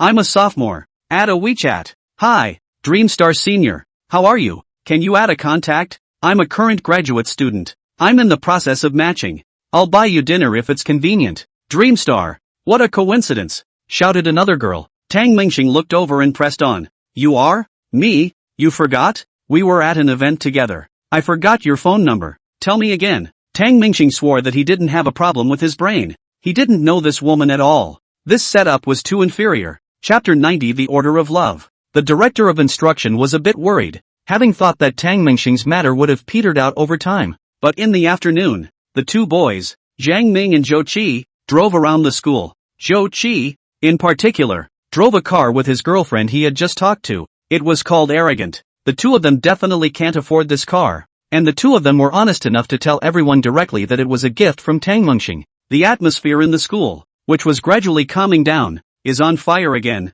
Not only the women, but the men were heartened. Give your buddy an X7. What a joke. The entrance was really packed in no time. Holy shit. Gentlemen, don't touch. Many girls from neighboring schools also rushed over. Most people scraped by. But it was clear that Tang Mingxing had become a red herring in this small circle. Not to mention liking him or not. The reputation of this kid was circulating in all the major schools and had to come along for the sake of curiosity to see what was going on. Oi! What a bunch of people have been trained. The head of the teaching staff stomped his feet in anger. At the door, Tang Mingxing was surrounded by a group of girls. Having a higher face value did have its benefits, and a portion of the true love fans stuck close to Tang Mingxing. Mingxing, I'm so happy to see you for the first time. This kind of girl had fantasized about Tang Mingxing to the extreme. Plus the crowd was especially bracing, starting to make a move on Tang Mingxing. A few of you, make way. I have something else. Please disperse. Saying this on her lips, Tang Mingxing was quite happy in her heart. She was also considered a celebrity. It just seems like these guys have no sense of boundaries and some girls keep rubbing themselves the wrong way without looking at what they look like. Tang Mingxing was squeezed in the middle by a group of girls and couldn't get out. Jiang Ming and Zhou Qi both came out at this time. Let's give him a hand. Wait a minute. I see this kid is enjoying himself. Tang Mingxing did enjoy it, but still pretended to be reserved. Thank you guys. I have something. I'll leave first. I'll be in touch afterward. At this moment, Tang Mingxing began to push his way out of the crowd. Oops. Brother Dreamstar, you're so careless. You touched me. Tang Dreamstar walked outward, his elbow accidentally crossing over a girl's chest. He didn't mean to, but he also felt a little embarrassed that the other person was a girl. I didn't mean to. So you can be responsible for me for the rest of my life? I can pay for your room for one night. Without delay, Tang Mingxing exerted his entire body's strength, which made him run out. A voice rang out again from the doorway loudspeaker. Student Tang Mingxing, please leave as soon as possible. I've already notified your family about this. Asterisk. Tang Mingxing cursed. The family is not Sumori. Going back to the house is not going to avoid another scolding. Seeing Jiang Ming and Zhou Qi, Tang Mingxing shouted. The wind is tight, tugging and hollering. The three rushed to come running. 10 minutes later, the underground parking lot of the mall. I can't run. I can't. No more running. Zhou Qi held the wall and panted heavily. Tang Mingxing and Jiang Ming were similarly leaning against the wall, exhausted. I'm also considered to be of great poise, and it's quite interesting to have such an experience for once in my life. Tang Mingxing took 2 deep breaths, took out a card from her pocket and handed it to Jiang Ming. Take that. What? The room card? I opened it with your ID. Big brother, this is the first day I've asked someone out. I haven't met them yet. Won't you recognize them when you see them? It pays to be prepared. Zhou Qi looked at the two. No. Mingxing, you're in too much of a hurry. You have to let people talk and familiarize themselves with each other before that. Now matched couples don't say they'll sleep together on the same day. Tang Mingxing froze. You guys, what are you talking about? Don't you all rest together on the same day? Who? Me? Jiang Ming was amused. Nonsense. That's the way it is when it comes to love. It's also written in the law that you can't go against a woman's wishes, even if you're a couple. There has to be an order to this kind of thing. Tang Mingxing seems to understand. I know. I didn't say let you two go to the room first, then dinner. I understand the order. Eat first, then get a room. Mud. No. That's it. Gotta familiarize and understand first. You don't know her name? Or she doesn't know your name? No at all. That's not it. Just knowing the name. This is called familiarization? Mustn't you familiarize yourself with both sides' backgrounds, personality preferences? Mud. Can't you talk in bed? You can't talk when you're in bed? Or do you fall asleep as soon as you touch the bed? Brother Star. No more chit-chat. You're awesome. Tang Mingxing is convinced that she is right. Sumori Li, Mu Yunxi, Lin Yushang are not all. Practice makes truth. Looking at the two weaklings, Jiang Ming and Zhou Qi, Tang Mingxing didn't bother theorizing with them anymore. Okay, Let's go to the restaurant. Zhang Ming took out the car keys and started that X7. And this evening Tang Mingxing sat in Zhou Qi's X7, which had been rented for 3 spaces for a year in the afternoon. It was only now that he thought he could still rent a parking space, and immediately felt like he'd spent a lot of wasted money. The hotel is not far away. A few minutes drive. 2 X7s parked in front of this small restaurant drew the attention of passers-by. Zhang Ming was nervous in his heart. He had been maternally single for 21 years, and today was considered his first blind date. Guys, I'm counting on you tonight, Tang Mingxing said. The key is still to rely on yourself. You really don't want to consider taking the room card? It can't be returned. No need. The girls from the opposite side arrived early, and when they saw Zhang Ming and Zhou Qi getting down from the driver's seat, a few of the girls' gazes didn't come down from the two of them, and Tang Mingxing apparently became invisible, because of the co-pilot he was sitting in. So realistic? Tang Mingxing had just been surrounded by a group of women and worshipped as a male god, and now he couldn't be more handsome than 2x7s. Hello. Hello. The two men said hello. Let me introduce. My name is Zhang Ming, and these are my good brothers, Tang Mingxing and Zhou Qi. Hello guys. My name is Xia Chenxi, and these are my girlfriends, Wang Yu and Lu Meng Meng. Oh, and my brother, Xia Dongdong. After Xia Chenxi finished speaking, a tiger-headed little boy poked his head out behind him. Not very old. He didn't look more than about 8 or 9 years old. Winter calls the shots. Hello uncle. Call your brother. Brother good. Zhang Ming looked nervous and politely returned a smile. Tang Mingxing whispered to Zhou Qi. This little brat. It's not easy to take care of. Ha ha, you're screwed. Zhou Qi thought that the other's brother was an 18 or 19 boy. More or less some common topics. I did not expect so small. Some of the heads are big. Shall we eat here? Xia Chenxi's best friend, Wang Yu pointed to the hot pot restaurant beside her. Zhang Ming returned. Right, I booked it. Wang Yu and Lu Mengmeng obviously had some resistance. Lu Mengmeng said, when I was on a blind date before, the man always took me to a fancy restaurant. At least 500 per capita or more. Here. Sorry. I personally think it's very insincere.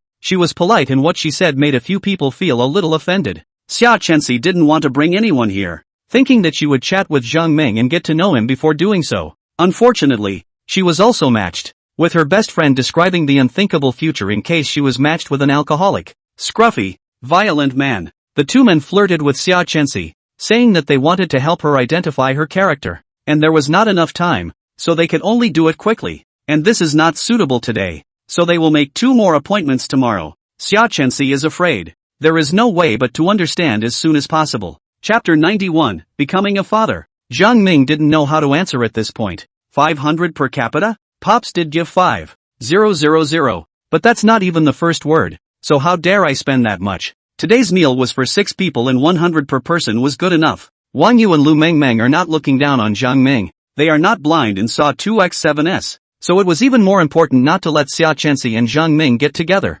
Good girlfriends. You can have a good life, but not better than me. Difficulties lay before Zhang Ming. At this time, Tang Mingxing spoke up. We have to listen to other people's Chenxi sister on this matter, right? We'll go wherever you say. This is the time to reflect the head of Tang Mingxing. Your girlfriends are shameless. This is better for you to make the decision. I've given you face. It's up to you to take it. However, Zhang Ming was also relieved, with Tang Mingxing giving the word. This matter was stable even if it was an expensive meal. Xia Chenxi hesitated. Before she came, Wang Yu told her that to see whether a man likes you or not, it depends on whether he is willing to spend money for you and how much money he spends. There's a popular saying on the internet that money is for a woman, not for her to spend. This saying is held as a treasure by many men, not realizing that Tao is 1 foot tall and the devil is 1 foot tall, and the girls are not without internet access. Learned to deal with it a long time ago. Don't even think about trying to drive a limo and chase it down without spending a dime. Moreover, in their eyes, Zhang Ming drove an X7 and actually treated them to such a cheap hot pot,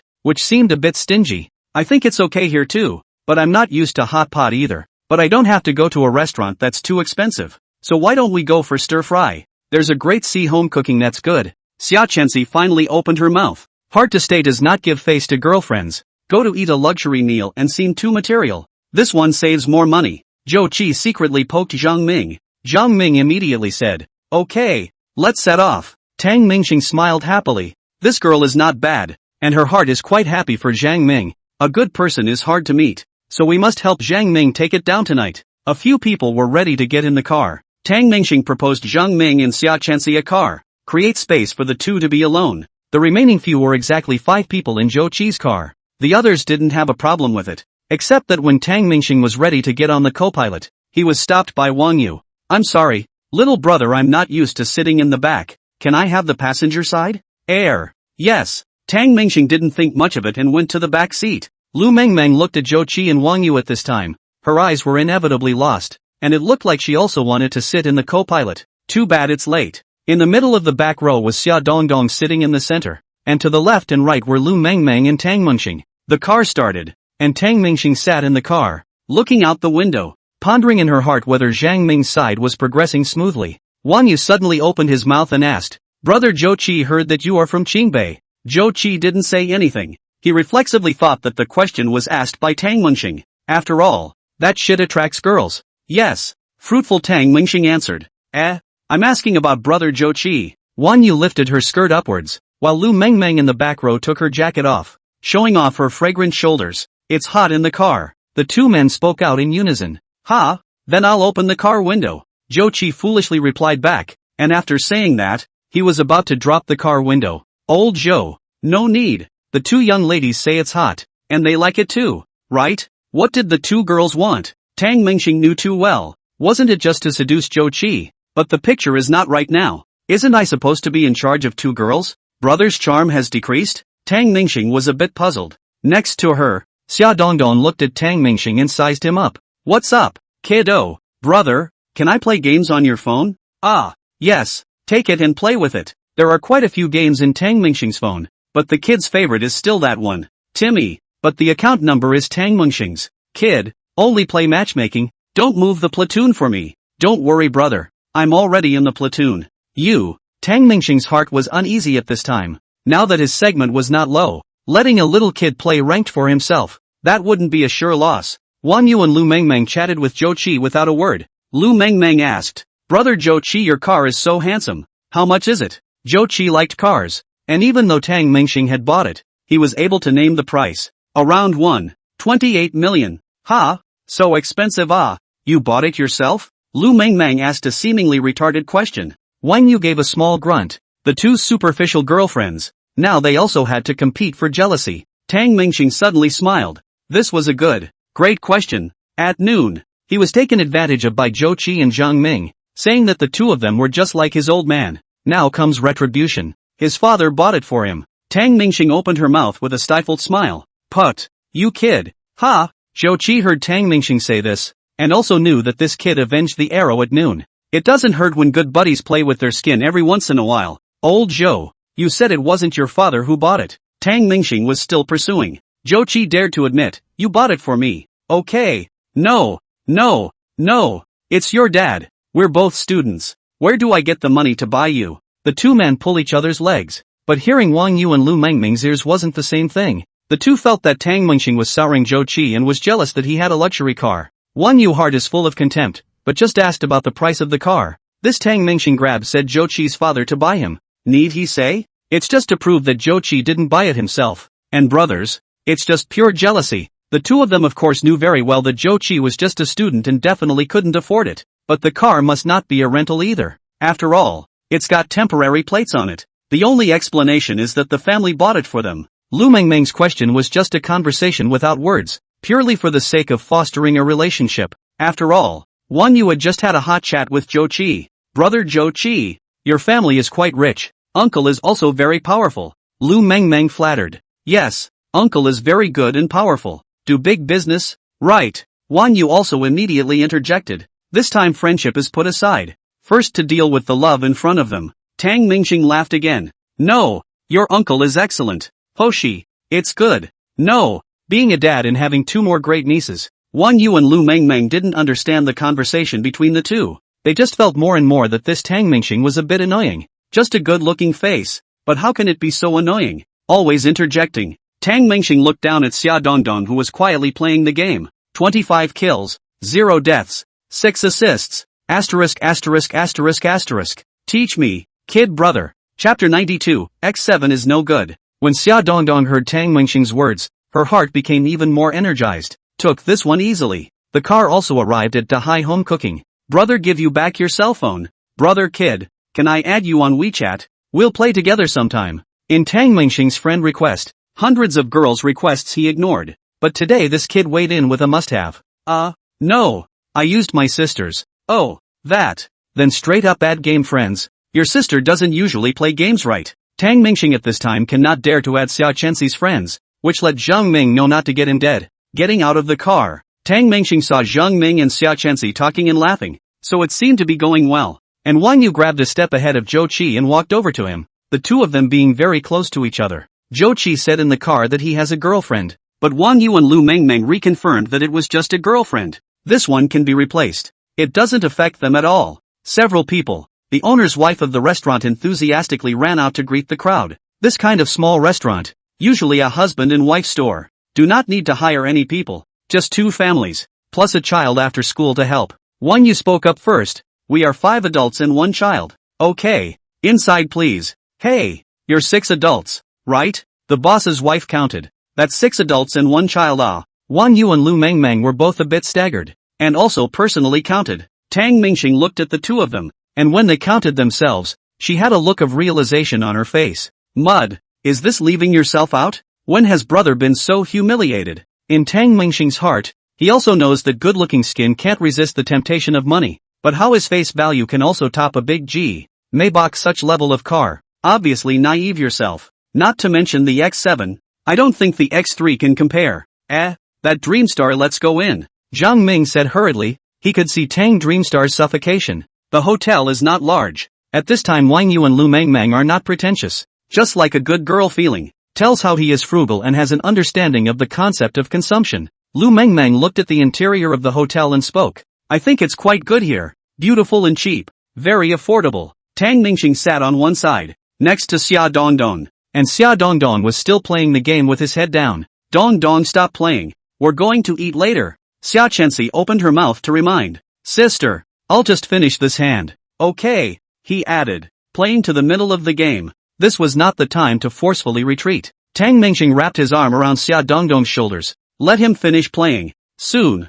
I'll take my cell phone back after the fight. Xia Dongdong's small face was pleased. Thank you, brother. Xia Chenxi was not in a good position to refute his face and did not say anything more. Xia Chenxi and Wang Yu. Lu Mengmeng is a senior this year, is interning, and does not have much income. Upon entering society, several people felt deeply powerless. Wang Yu and Lu Mengmeng pinned their hopes on marrying a good family, preferably a rich one. And Xia Chenxi is still foolishly thinking about working hard to reach the peak of her life. In this case, on the contrary, it was Xia Chenxi's higher standard for choosing a spouse, because being rich was not only the only purpose, but also being educated, cultured, and having a good face value. So Zhang Ming is not her preferred object, but has been selected to be matched. Xia Chenxi is very anxious. What are you guys eating? Feel free to order. Zhang Ming looked at the menu. The dishes were not expensive. This place was next to the edge of the city. The prices were indeed affordable. Xia Chenxi casually ordered 2 dishes, which added up to just over $80.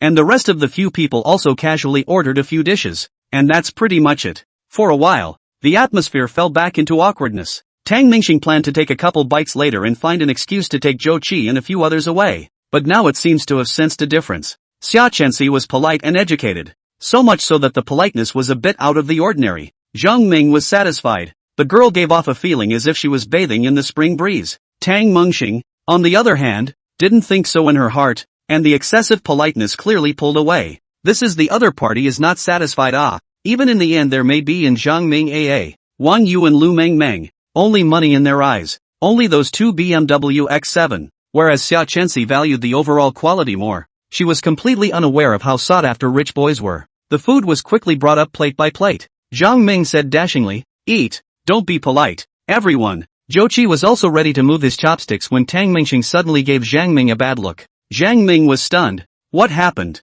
Tang Mingxing had already detected Xia Chenxi's indifference, only that this indifference was covered up. Tang Mingxing could see that this Xia Chenxi's family should be good, and was not surprised by Zhang Ming's X7, in addition to the fact that this girl is not immaterial, but more demanding. It's hard to do. Tang Mingxing didn't move her chopsticks, and the few girls just ate a few bites. Wang Yu and Lu Mengmeng chatted hotly with Zhou Qi. Zhang Ming, on the other hand, was a bit shy and interacted with Xia Chenxi only occasionally. Only Xia Dongdong, after playing the game, began to eat nonsense. Kids are hungry. Kid, eat fish, don't get it stuck in your throat. Tang Mingxing had a good impression of this kid, playing ranked to give himself 2 consecutive wins. At the critical moment, Tang Mingxing still had to assist Sister Chenxi. My buddy usually not like this. As soon as he sees you, he gets nervous. He's very enthusiastic in private, often invites me to have a meal, and he doesn't delay his studies. To tell you the truth, I was recently driven home,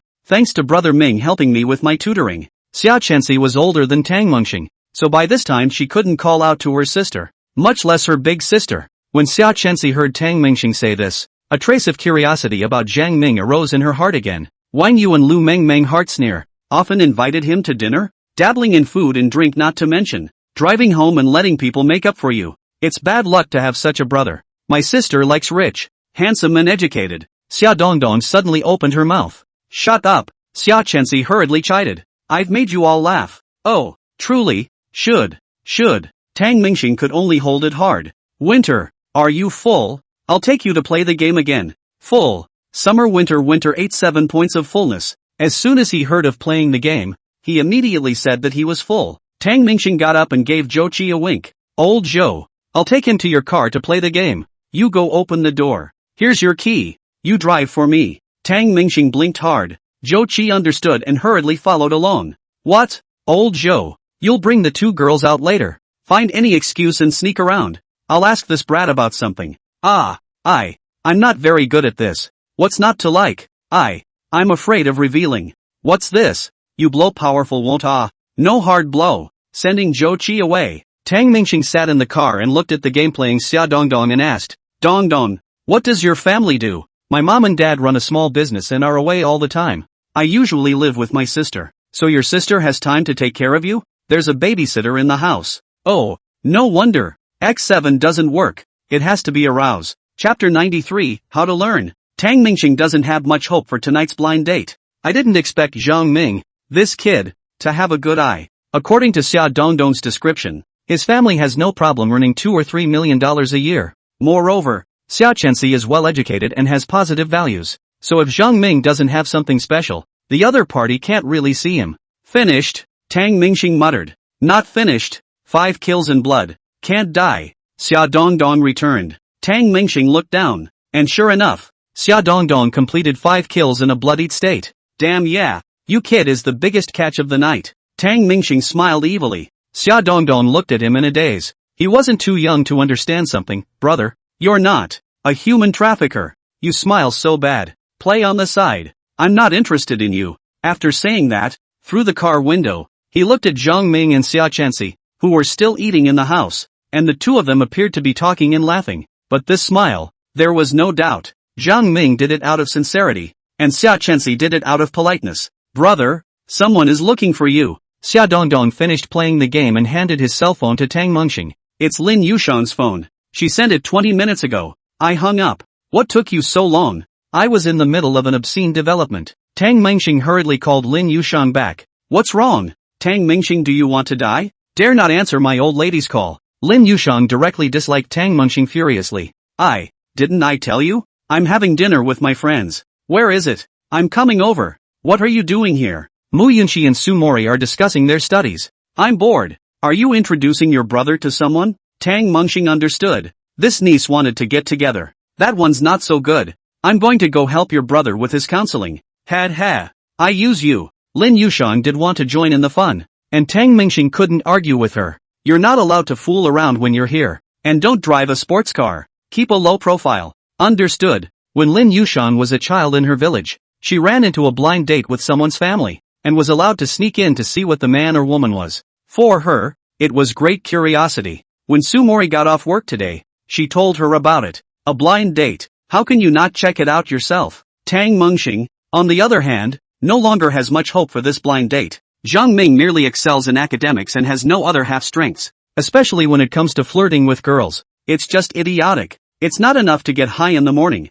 but when it comes to the moment of truth, it's definitely off. 10 minutes later, Tang Mingxing was still quite worried and went back to the hotel again. Zhou Qi also returned with 2 girls, and Wang Yu and Lu Mengmeng had a much colder attitude at this time. What? Lao Zhou chatting cannot I thought tonight Zhang Ming this defeat. You that may bloom it. I wonder. I've been building up the impression of being a good guy, and they're getting more and more reluctant to talk to me. How do you set it up? I told them both how much I love my current girlfriend, bringing her dinner every day, going to the movies together on the weekends, and, okay, I get it. You're damn lucky that Zhao Xin has her eye on you. You two can't make it work. Tang Mingxing returned to his seat once again. How are the two of you eating? Why don't we go sing after we're full? Or take a stroll? The food on the table, basically untouched. Xia Chenxi's eyes averted. I'm full. Thank you. Let's settle the bill. We check out? Don Monstar knew it was going down. Zhang Ming said, I'll do it. No, we're AA. I'll pay half. You pay half. Zhang Ming was suddenly greatly moved. This woman is not materialistic. Is not it what I want? No need. Brother Ming, you pay, and I'll take you guys out after we eat. I'll cover the expenses. Tang Mingxing suddenly opened his mouth. Now he could only beat a dead horse. One last hope to see if it works out. Wang Yu was a bit impatient. It's getting late. Let's go back. Lu Mengmeng also chimed in. Right. Take an early rest. You're tired for the whole day. You still have to work tomorrow. The two of them have no more good feelings for Zhou Qi. This boy is always talking about his girlfriend. No chance at all. And Tang Mengxing? He's the one who's the most annoying. He's wrapped up in expenses? It doesn't cost anything to roll down the road. Or to go to the movies? It's no fun. Luxury space to go or not. Tang Mingxing tried. Yanjing just opened a nightclub.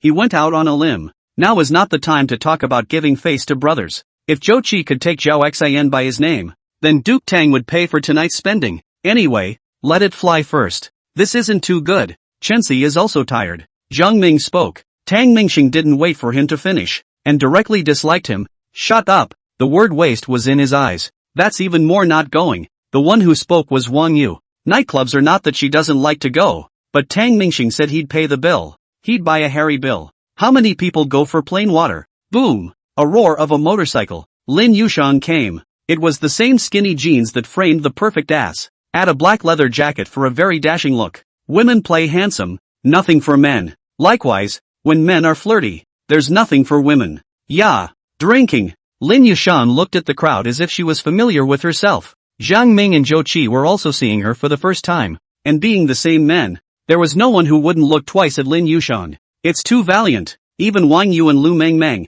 their own Xia Chenxi, have some heartfelt feelings. How she is not a male. Lin Yushang walked to the front and saw Xia Dongdong. She couldn't help but rub his little face. What a cute little friend. What's your name? Hello sister, my name is Xia Dongdong. He, said the little boy with a hint of shyness on his face. You are? Zhang Ming asked. I'm the one from Tang Mingxing's family. Lin Yushang used a cheesy reply. Tang Mingxing rubbed his head. Sorry, forgot about you. I was just about to ask them out to a nightclub. Then I've come to the right place. Didn't you kids say it was just dinner? Finished Lin Yushang pinching Tang Mingxing's cheeks. And Tang Mingxing didn't have any expression. Numb. It was already numb. One was completely used to it. Looking at Tang Mingxing's expression of a dead pig, Lin Yushang laughed. Go. Where are you going? I'll take you all to the top. Saying that, Lin Yushang's eyes took a few glances at Xia Chenxi and Zhang Ming. Just love to see this kind of matchmaking bureau for men and women. Eating melon is the best. The hospitality was overwhelming.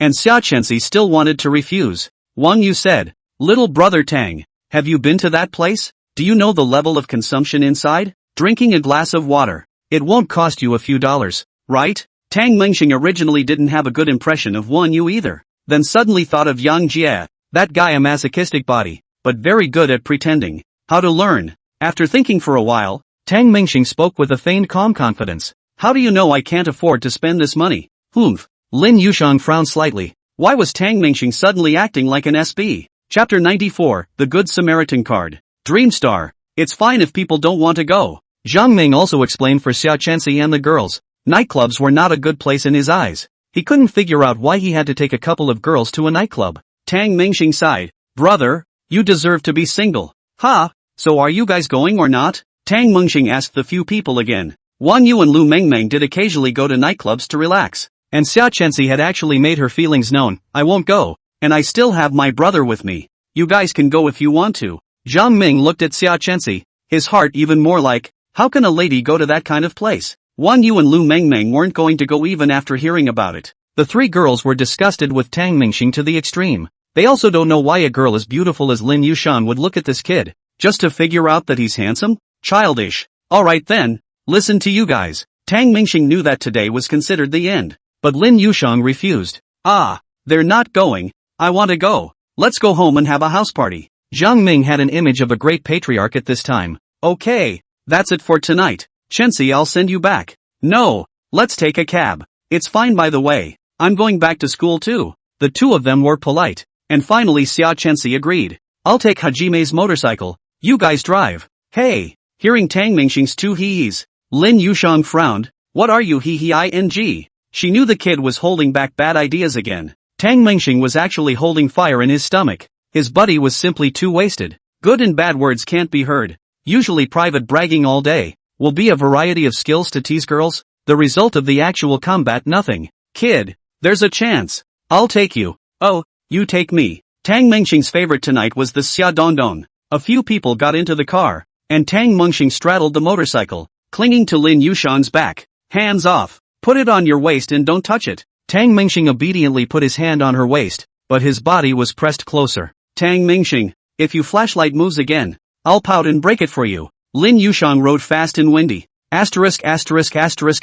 Sister Lin. Something won't go wrong. It's too damn fast. Tang Mingxing was a little frightened, once again experiencing Lin Yushang's wildness. Not speeding. Sit firmly. Lin Yushang increased the gas pedal as if it was a bolt of lightning in the dark night. In a short while, Lin Yushang brought Tang Mingxing to the mall at the entrance of the school. My car is still inside. I'll get 2 ambient lights. Let's get high at home tonight. How about a swimsuit party? A lingerie show will do. Tang Mingxing hoofed it straight to the mall, full of anticipation for tonight. It took a while for Jiang Ming and Zhou Qi's car to arrive at the mall. That's all. Thank you. I've transferred the money to you. You must take it. Xia Chensi carried her bag, slightly owed her body, and politely said to Jiang Ming. Jiang Ming, on the other hand, returned that.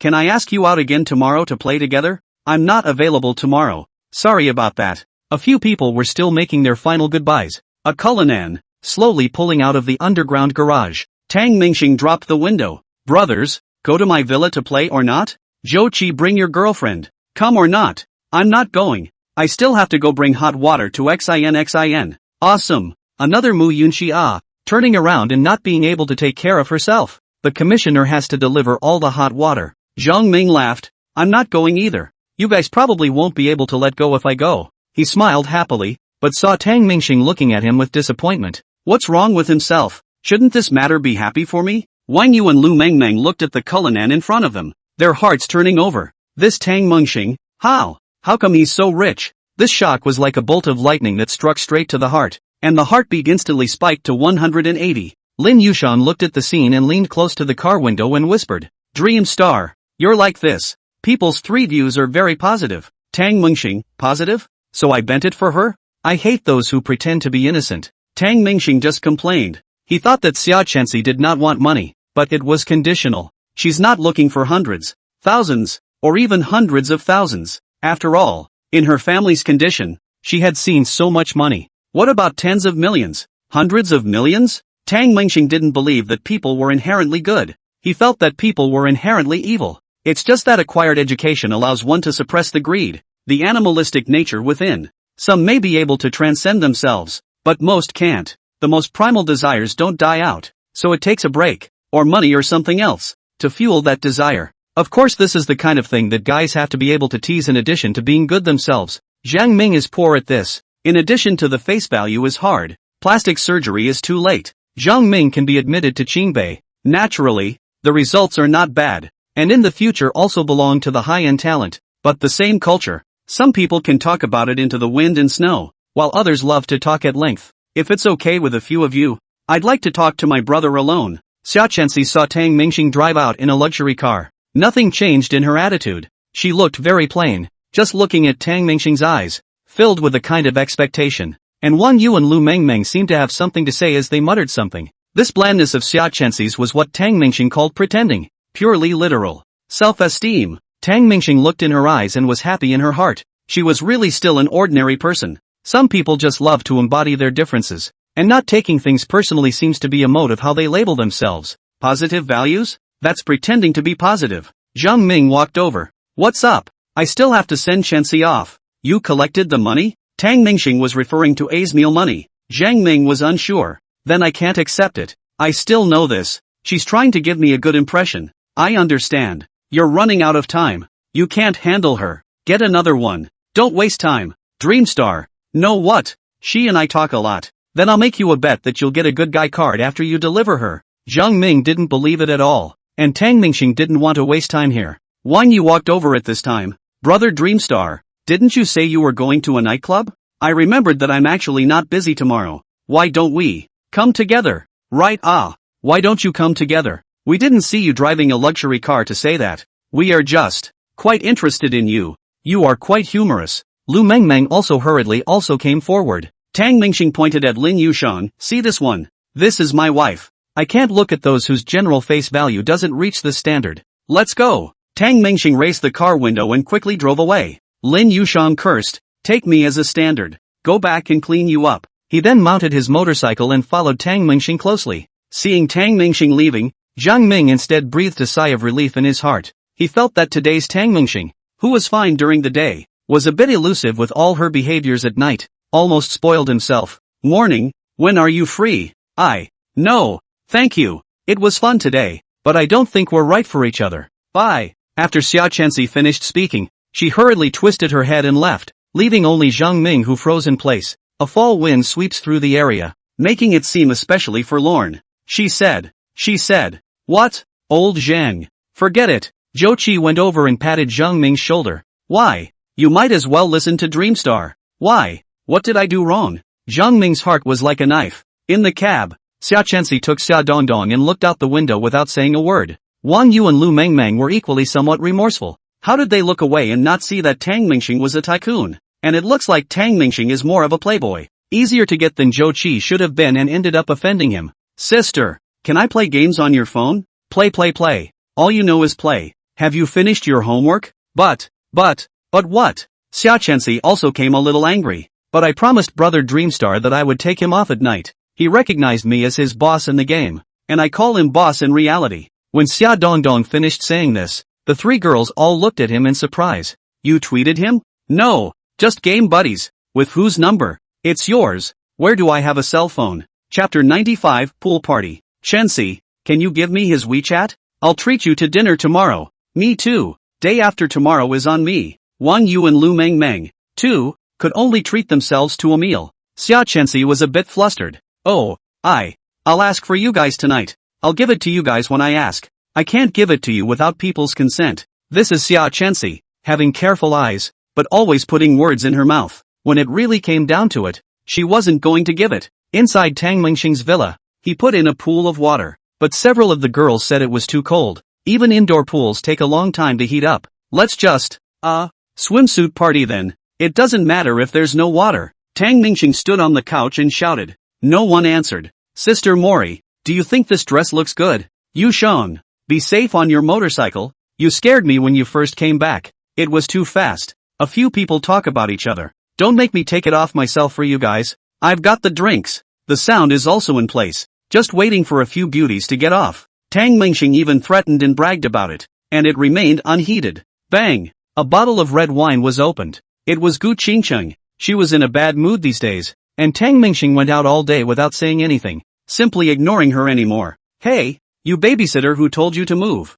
I'll pay. Leave me alone. Finished Gu Qingcheng carrying the bottle of wine, walked to the side, squatted on the edge of the sofa and drank to herself. A swimsuit party isn't a no-no. It's my favorite. Mu Yunxi suddenly trotted over to Tang Mingxing. The cell phone in his hand glowed, and on the screen was a luxury necklace. I love my home Dreamstar the most. Mu Yunxi pressed Tang Mingxing's cheeks and kissed them. Tang Mingxing looked at her with contempt. What do you want? Mu Yunxi immediately raised her hand and showed him the necklace in her cell phone. This is it. It's old and pretty. You'll buy it for me, right? With that, he gave Tang Mingxing a pitifully innocent look. But $30,000 for one necklace was nothing to Tang Mingxing. Buy. Get changed. Sumori and Lin Yushan gave her a blank look. Sumori sighed. AI. No talent. I heard Chanel has a new bag. Sumori Lee suddenly wiped her forehead and opened her mouth to add. I'm just a little hot. In my own home. Wearing a swimsuit. It's not a crime. After that, he went to change his clothes.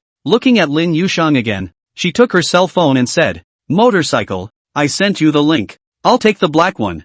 I'm a little hot too. After the three girls left, Gu Qingcheng looked at Tang Mingxing with cold eyes. Ha! Does your relationship depend on money? Tang Mingxing also sat down, snatching the wine from Gu Qingqing's hand and pouring a mouthful himself. Gu Qingqing was a little stunned. This is what she drank. And there is still her lip print on the bottle top. He is going to have a fling with me? Tang Mingxing looked at the bottle in her hand. This bottle is old and expensive. It's a bit spoiled for you to drink. I haven't had any red wine. It's you. Is it fun to insult them with money? Gu Qingqing did not expect such an answer and was a bit angry. Insults? It's just a fling between me and the girls. It's not taken seriously. I actually enjoy it. It's very fulfilling as a husband. That's how I like it. Paying them to listen to you? No. It's that they know I'd give it to them if they asked for it. But they're using this incident to deliberately joke with me. Kidding. Well, they don't have to ask me for a swimsuit change as a price. My wife wants something I can afford to give. So why not? Gu Qingqing understood what he meant, but remained stiff-lipped. They just want your money. They're just greedy for money. Perhaps the alcohol had emboldened her. When you say figure money, how much is considered greedy? 50? 100? Or a million? Tang Mingxing took another sip. I had a buddy on a blind date today and failed. I fixed him up with a BMW X7. Unfortunately, the woman didn't care. That and your buddy deserved it. Having to materialize people. Oh, so you can't talk about substances? Of course not. Material things are the basis of life. Gu Qingqing spoke eloquently, describing what love looked like in her heart. Finished? Tang Mingxing asked. Aha! Gu Qingqing thought to herself that what she said was not bad. What about you? Why are you staying with me? Tang Mingxing's eyes became serious. Gu Qingqing's heart suddenly cooled in half, and she was speechless for a moment, blathering here and there by herself. But talking about herself, she was silly. Wasn't she approaching Tang Mingxing for his background? I'm not like them. I'm just in trouble. What's your difficulty? Lack of money? Who doesn't? So you use me to cheat Li Ziyang? You're not as good as those ladies who stand on the street soliciting at night with their clothes exposed. At least they are honest and worth every penny. What Tang Mingxing said was very nonchalant, and while he was saying it, Gu Qingqing kept wanting to retort, but didn't know how to speak. Who? Gu Qingqing was exasperated to the point where she was a little out of breath. Dreamstar, we've changed. Mu Yunxi took the lead, followed by Su Mori and Lin Yushan. Holy shit! Eye candy! Tang Mingxing was thrilled, instantly changing from the seriousness of a moment ago, back to a cynical look. Mori, the material of your clothes looks good. Let me touch. I'll just touch the clothes. Don Dreamstar turned on the music and the ambient lighting. Girls, get dry. Lin Yushan wrapped her arms around Tang Mingxing's neck and whispered. Gu Qingqing is still here. So you're letting us change into swimsuits. You don't treat her as an outsider. Tang Mingxing's neck was clamped under Lin Yushan's armpit, feeling the sheer softness coming from the left side of her face. Sister isn't. She's just the little nanny. And she's a girl. Mu Yunxi and Su Mori pressed not to dance, more or less feel a little embarrassed, took a blanket to cover their bodies. Lin Yushan and Tang Mingxing were the only two who bounced around, and Tang Mingxing's cell phone, which was placed to the side, kept blinking. WeChat from car sales Gao Yingying, a call from Zhang Ming, a message from Xia Chenxi in the game. And at this time, everything had nothing to do with Tang Mingxing. Enjoying the moment was most important. Cheers! A few people took their wine glasses and clinked them to each other. Gu Qingqing stayed in the corner, somewhat forlorn. Tang Mingxing gave her a wink, and Lin Yushan and Mu Yunxi hurriedly pulled her up.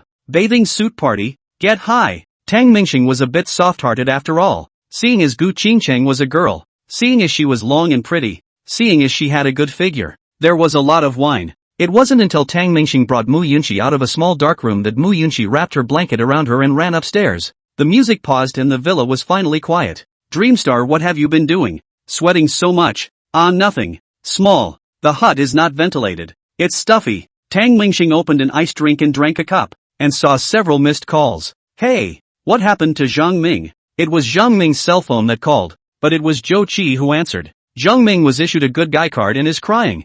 This SB. What's there to cry about? Such a big man. Let him digest it himself. Having just hung up the phone, Tang Mingxing was ready to play the game, and he had an appointment with Xia Dongdong. It was just that the matter had come to a head, and one must never initiate contact with him in the future. After all, what's the point of connecting behind the scenes when someone's sister failed a blind date with her own brother? Still, if you happen to be online, you can connect a handful. And now, Xia Dongdong is online. Chapter 96. I don't eat what's brought to my door. 3 lotus flowers bloom before the Buddha. In spring, the willow picks a few branches. This was the code word Tang Mingxing and Xia Dongdong had agreed to match. Come on, kiddo. Looked at the time, it was quite late, but not delayed. And Xia Dongdong took Xia Chenxi's cell phone and sat next to her sister, not daring to move. Sister, what do I say ah? Watching the two of them pairing their secret signals, Xia Chenxi couldn't help but smile wanly. This person was much more interesting than Zhang Ming. It is true that once people have money,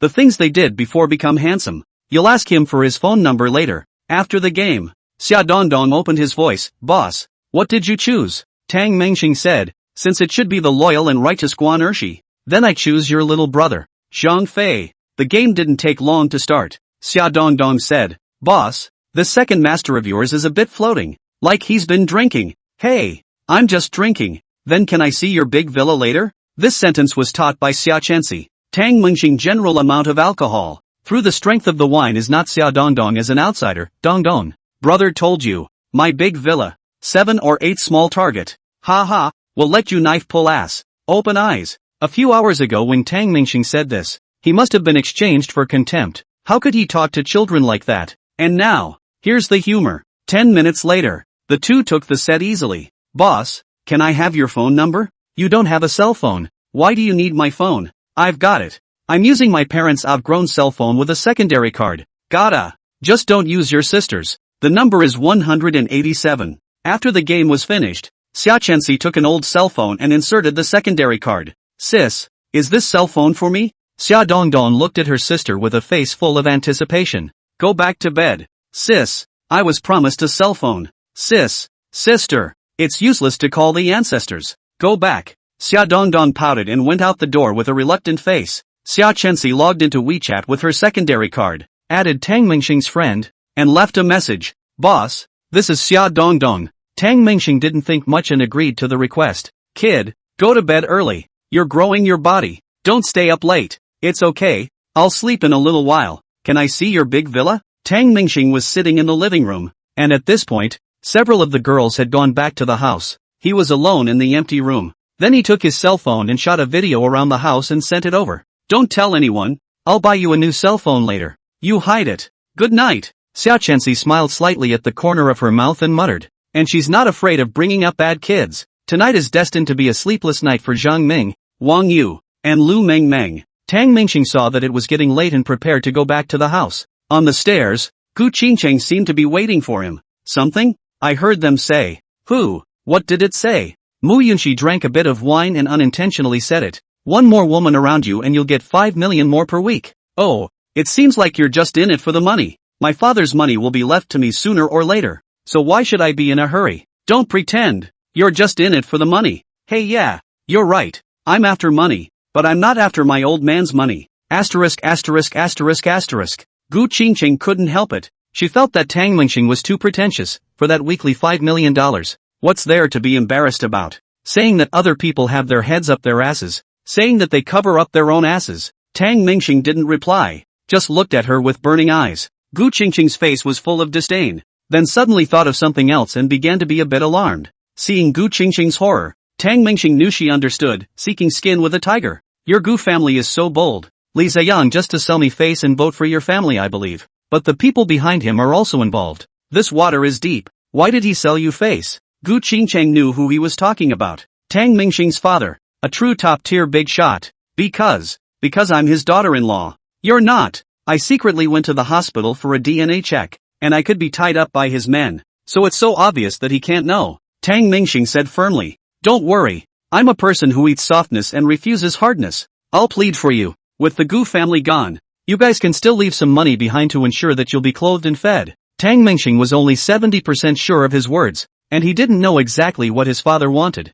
Gu Qingcheng stood frozen in place. She suddenly wanted to kneel down and beg Tang Mengxing, but her pride wouldn't let her. Dreamstar, I will marry you. My appetite has changed now. I don't want to eat what's brought to my door. So do your own thing and let God do the rest. The night was late, and Zhang Ming hid under the covers and secretly cried. Zhang Ming, it's not over. It's not like you're breaking up with someone who doesn't even see you. So why bother? Zhou Qi took his cell phone and chatted with Zhao Xian while persuading Zhang Ming. Zhang Ming said, do you know how to persuade people? Why? You've said it 800 times all night. Dreamstar even gave me a BMW X7 and I'm still from Qingbei. Isn't that excellent? Zhou Qi also don't know how to persuade. Why don't you go to sleep first? Take a vacation tomorrow. Rest. You don't have much time. There are still 5 days. Don't think too much. Maybe we can match you with a good one. You have to believe in fate. Zhang Ming looked at his cell phone, the photo of Xia Chenxi, his fingers stroking the photo back and forth. I'll take tomorrow off and pick her up from work.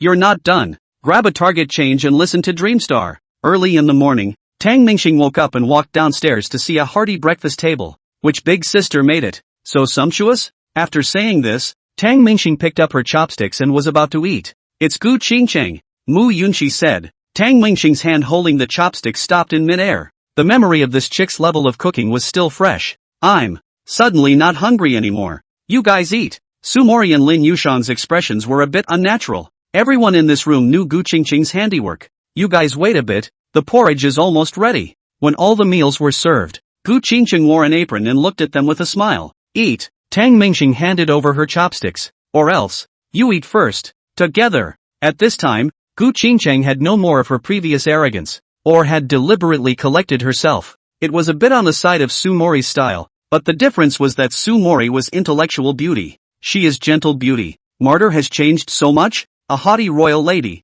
turned into a neighborly sister? Why do I feel like she's gone from sexy to voluptuous? A body can change in one night? It was actually just that Gu Qingcheng's outfit had become a bit plainer. Dreamstar, this bowl of porridge is for you. Drink it. Tang Mingxing didn't move, and Mu Yunxi elbowed him. Drink it, try how it is. It won't kill you. Tang Mingxing muttered in a small voice. I fucking know I can't die. Why don't you drink? Monstar people have good intentions. You should drink it. Good. Oh, I'll drink. Tang Mingxing picked up the bowl and looked good. Shallow took a sip. This tastes quite good. Tasted it. Nothing wrong with it.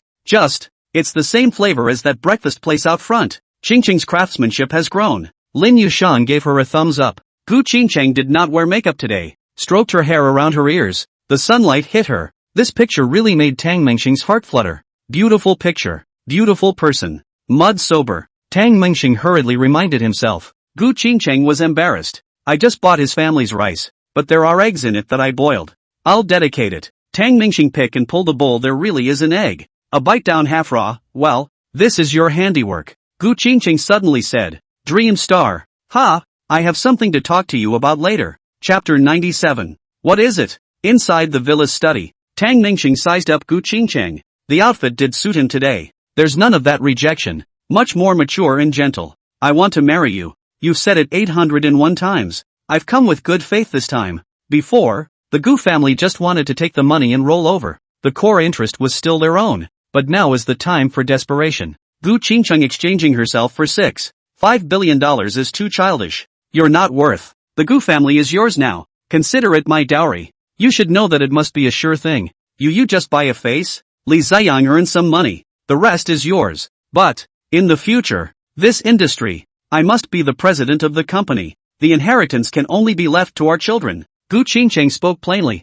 obviously having been preparing last night. She talked to her father all night, and the truth is, this generation is not blessed with it. The next generation will always be able to do it. The Gu family's shares in the company are all named Tang. Gu Qingcheng continued to throw bombs with 4 twos and 2 kings. Mud. I'm sorry. Suddenly Tang Mingxing thought of Zhang Ming. There are some things you prepare for safety may not be able to get what you want, or even, fall into the abyss. The cheapness of the immediate. Hiss. I'll discuss this one with my dad. Don't act like you're reluctant. I'm not the kind of person who bullies people. I'm fair. That statement is what Tang Mingxing is pretending. Gu Qingcheng did not have any waves in her heart. This was the only thing she was pleased with, and not to talk about liking. As long as she did not resist Tang Mingxing, then it was acceptable. Gu Qingcheng couldn't say what she felt in her heart, but just waited for Tang Mingxing's reply right there in the villa. And Tang Mingxing's head was a bit confused. When Xia Dongdong came with a message. Boss, do you have time? What? I wanted to ask you when you're going to buy me a cell phone.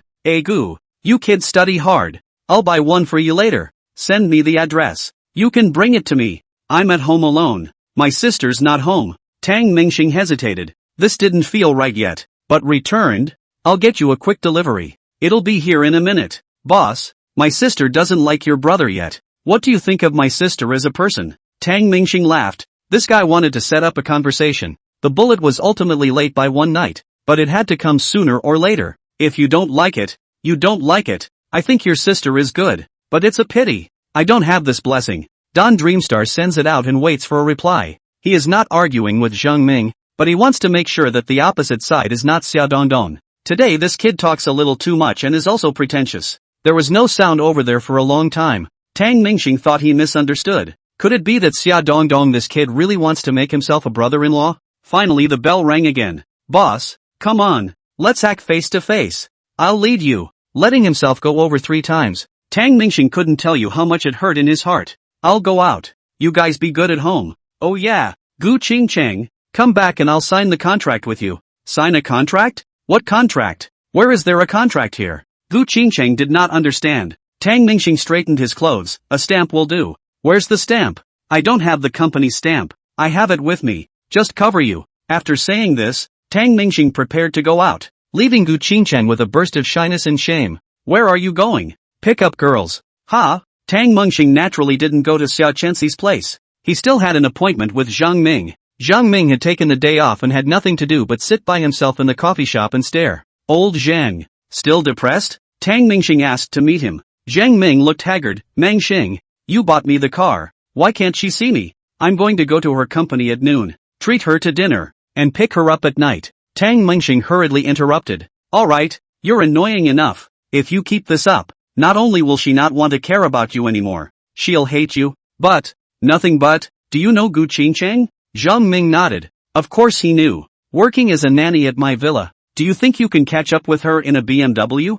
Zhang Ming laughed bitterly. Don't kid yourself. You can't catch up even if you drive a Rolls Royce. But she's mine now, and still chasing me backwards. Don't believe me. It's true. After Tang Mingxing finished speaking, Zhang Ming looked at him with a strange look. I believe it, but did you come over here to show off? That's not true. When you fall in love, it's good to say that the other person is kind and has a good character. But there are so many good people out there. You usually look like a jerk, but you still have innocence in your heart. I don't even know whether to praise you or scold you. Zhang Ming broke into a rage. Curse it. The Dreamstar car is returned to you. I think. Rubbish. Tang Mingxing was a bit annoyed. How much of a shit? Take me to flirt with girls. See you at school tonight. I'll show you what I'm made of. Zhang Ming then smiled. I'm convinced. I want to be half as good as you. Don't you want to know who this sister is? It's none of my business. Go ahead. Don't delay your wave. Ha ha. After chatting with Tang Mingxing, Zhang Ming was in a better mood. Tang Mingxing laughed. Then I'll go. Find Xia Chenxi. Who? Zhang Ming immediately stood up from his stool when he heard this name and looked at Tang Mingxing incredulously. Tang Mingxing pulled out a cell phone. Xia Dongdong, this kid to play the game is good. Said let me help him buy a cell phone. I gave him to buy a 2,000 yuan. But today this kid has been asking me what I think of his sister. On the way here this kid is still asking. Ask me what kind of girl I like. Old Zhang. 2,000 yuan to help you see a person. I'm not sure if it's a good idea, but I'm sure it's a good idea. Zhang Ming's expression was so rich that it was hard to describe it in words. Joy, anger, sadness, and happiness, all of which instantly surged to his heart. Because you're rich, Tang Mingxing nodded. And, because I give them the feeling that they can get benefits from me. Ha, you didn't give her a pie in the face about what kind of life she wanted? I'm guessing your boy told the truth about everything except the car. Indeed, Zhang Ming stayed scary last night. Do you think I'm a milk dog? You're a wolfhound. Ha ha, let me tell you. Last night's motorcycle riding Lin Yushan was and is my daughter-in-law. And at the first glance at the time I thought she was unusual, with a spontaneous personality and a fondness for her milk dog brother. So, didn't you hear me shouting one sister after another last night? In front of her except at night. I can milk it. Bro, it's not called cheating. It's called pleasing girls. Ha ha, it doesn't cost anything. Chapter 98. Zhang Ming had a bitter look on his face. He couldn't understand Tang Mingxing's words. Are you really going to? But he was still hung up on Xia Chenxi. You are really a good-looking dog. Xia Chenxi, this person bar. Not bad. It's just that there are some small minds. Love to disguise. And I'm not trying to chase her. I just want you to die.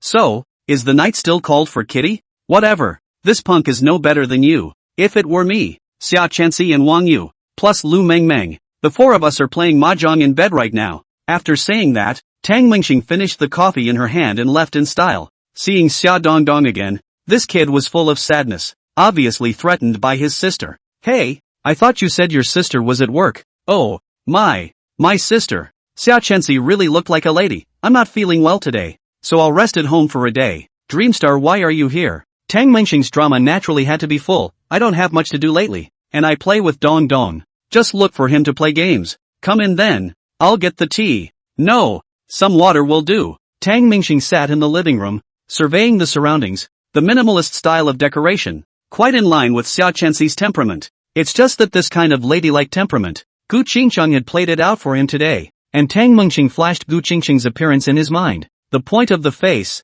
of course, is the most important, and I have to say that the ladylike style is more suitable for Gu Qingcheng. Xia Chenxi was completely incomparable. Winter, ever played a racing game? Of course I did. I'm very good at games. So have you ever been in a sports car? Pagani Windjammer, over $40 million apiece. Tang Mingxing teased Xia Dongdong, but the cup in the hands of Xia Chenxi, who was pouring tea on the side, shook and almost fell to the ground. What? What an I know about Lamborghini. Shadden had obviously never heard of it. Tang Mingxing said, I drove it here. It's downstairs. After the game, I'll take you for a ride. For Xia Dongdong, Tang Mingxing had no malicious intent, and if Xia Chenxi and Zhang Ming had become a success at that time, he was quite willing to play with him. Row, just downstairs. Xia Dongdong hurried to the window, poked his head out to look down, and sure enough a sports car was parked downstairs. Boss, I'll take you flying. A quick fight. The two of them were playing a game by the sofa, and Xia Chenxi handed over tea.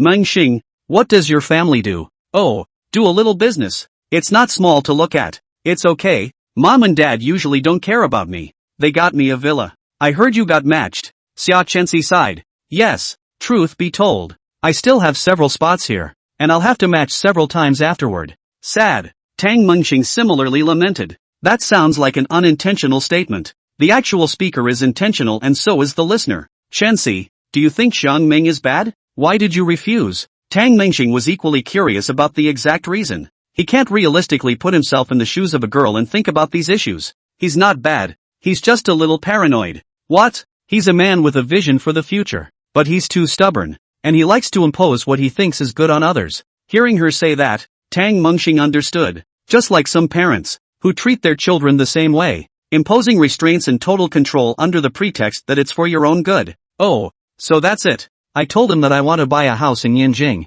but he told me that Yinjing is too expensive and not cost effective, so I might as well rent a house. After Xia Chenxi finished saying this, Tang Mingxing felt that Zhang Ming had a big problem. If you can't do it or not, you can't say anything. And acting like a smart ass, Tang Mingxing finished the game and chatted with Xia Chenxi for a while. Gradually Xia Chenxi realized that the boy in front of her was the one who really suited her. The life Tang Mingxing spoke of was exactly what he wanted, but he always kept his distance, consciously or unconsciously. So what do you think of me? Xia Chenxi gathered the courage to ask this. Tang Mingxing said, very well, unfortunately, you're on a blind date with my buddy, so it's never going to happen between the two of us. These words made Xia Chenxi feel powerless. It's just a blind date. There's nothing to it. That's for you. Come on, Winter. I'll take you for a spin. Xia Dongdong didn't care about these things about her sister, and excitedly followed Tang Mingxing downstairs, and Xia Chenxi was all out of mood, sitting forlornly in the living room. Half an hour later, Xia Dongdong hummed a little song and came back. How come you're the only one back? Oh, Brother Dreamstar went back. Going back? What's in your hand? He bought me the cell phone. Tang Mingxing was about to drive and prepare to go back. Xia Chenxi sent a message, urging him to pay attention to safety on the road, and explaining about the blind date with Zhang Ming, probably meaning to advise Tang Mingxing not to care. The implication is that I've got my eye on you. If there was no matching mechanism, it wasn't as if Xia Chenxi was going to put more effort into Tang Mingxing, but there were just 5 days left in front of her. Tang Mingxing merely wanted to tell Zhang Ming what his problem was, and had no intention of hurting Xia Chenxi. When the cell phone was placed in front of Zhang Ming, looking at the chat between Xia Chenxi and Tang Mingxing, Zhang Ming seemed to have some understanding, but not fully understood. I think I'm right. I've thought about all my plans for the future. Whether it's marriage, children, work, life, I'll try to build a perfect life. Why doesn't she like it? That's what you like. You don't impose your personal preferences on others. What you like, others may not.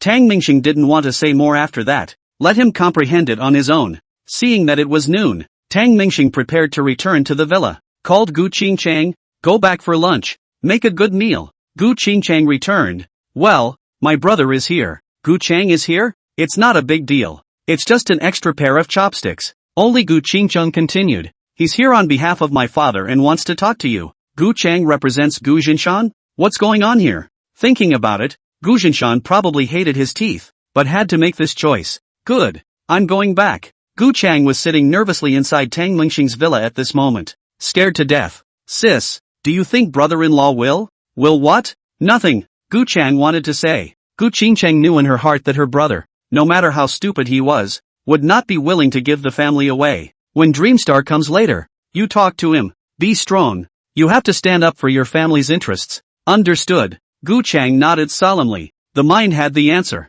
Chapter 99, Bandits. Tang Mingxing drove the car and entered the villa. Gu Chang was even more nervous. His father had explained everything before he came. All he has to do is repeat it. Yet this was the first time he had ever helped his family, and it was such a big deal. I'm back late. Let's chat while we eat. Tang Mingxing looked at the table of dishes and naturally sat in the main seat. Gu Chang and Gu Qingcheng followed and sat down. Lin Yushang untied her apron and poured Gu Chang a cup of iced drink. What are you nervous about? You child. I'm not nervous. I'm really not nervous. Da Qiang, how? What's your family's account? Tang Mingxing spoke first. Gu Chang said, my father said. He retired to the second line. But the position of president must be my sister. And that the inheritance must be in the hands of your and my sister's children. In addition, my children must enter the business in the future and participate in the management. Good. No problem. Your sister told me. I understand. No one wants to give away such a big business.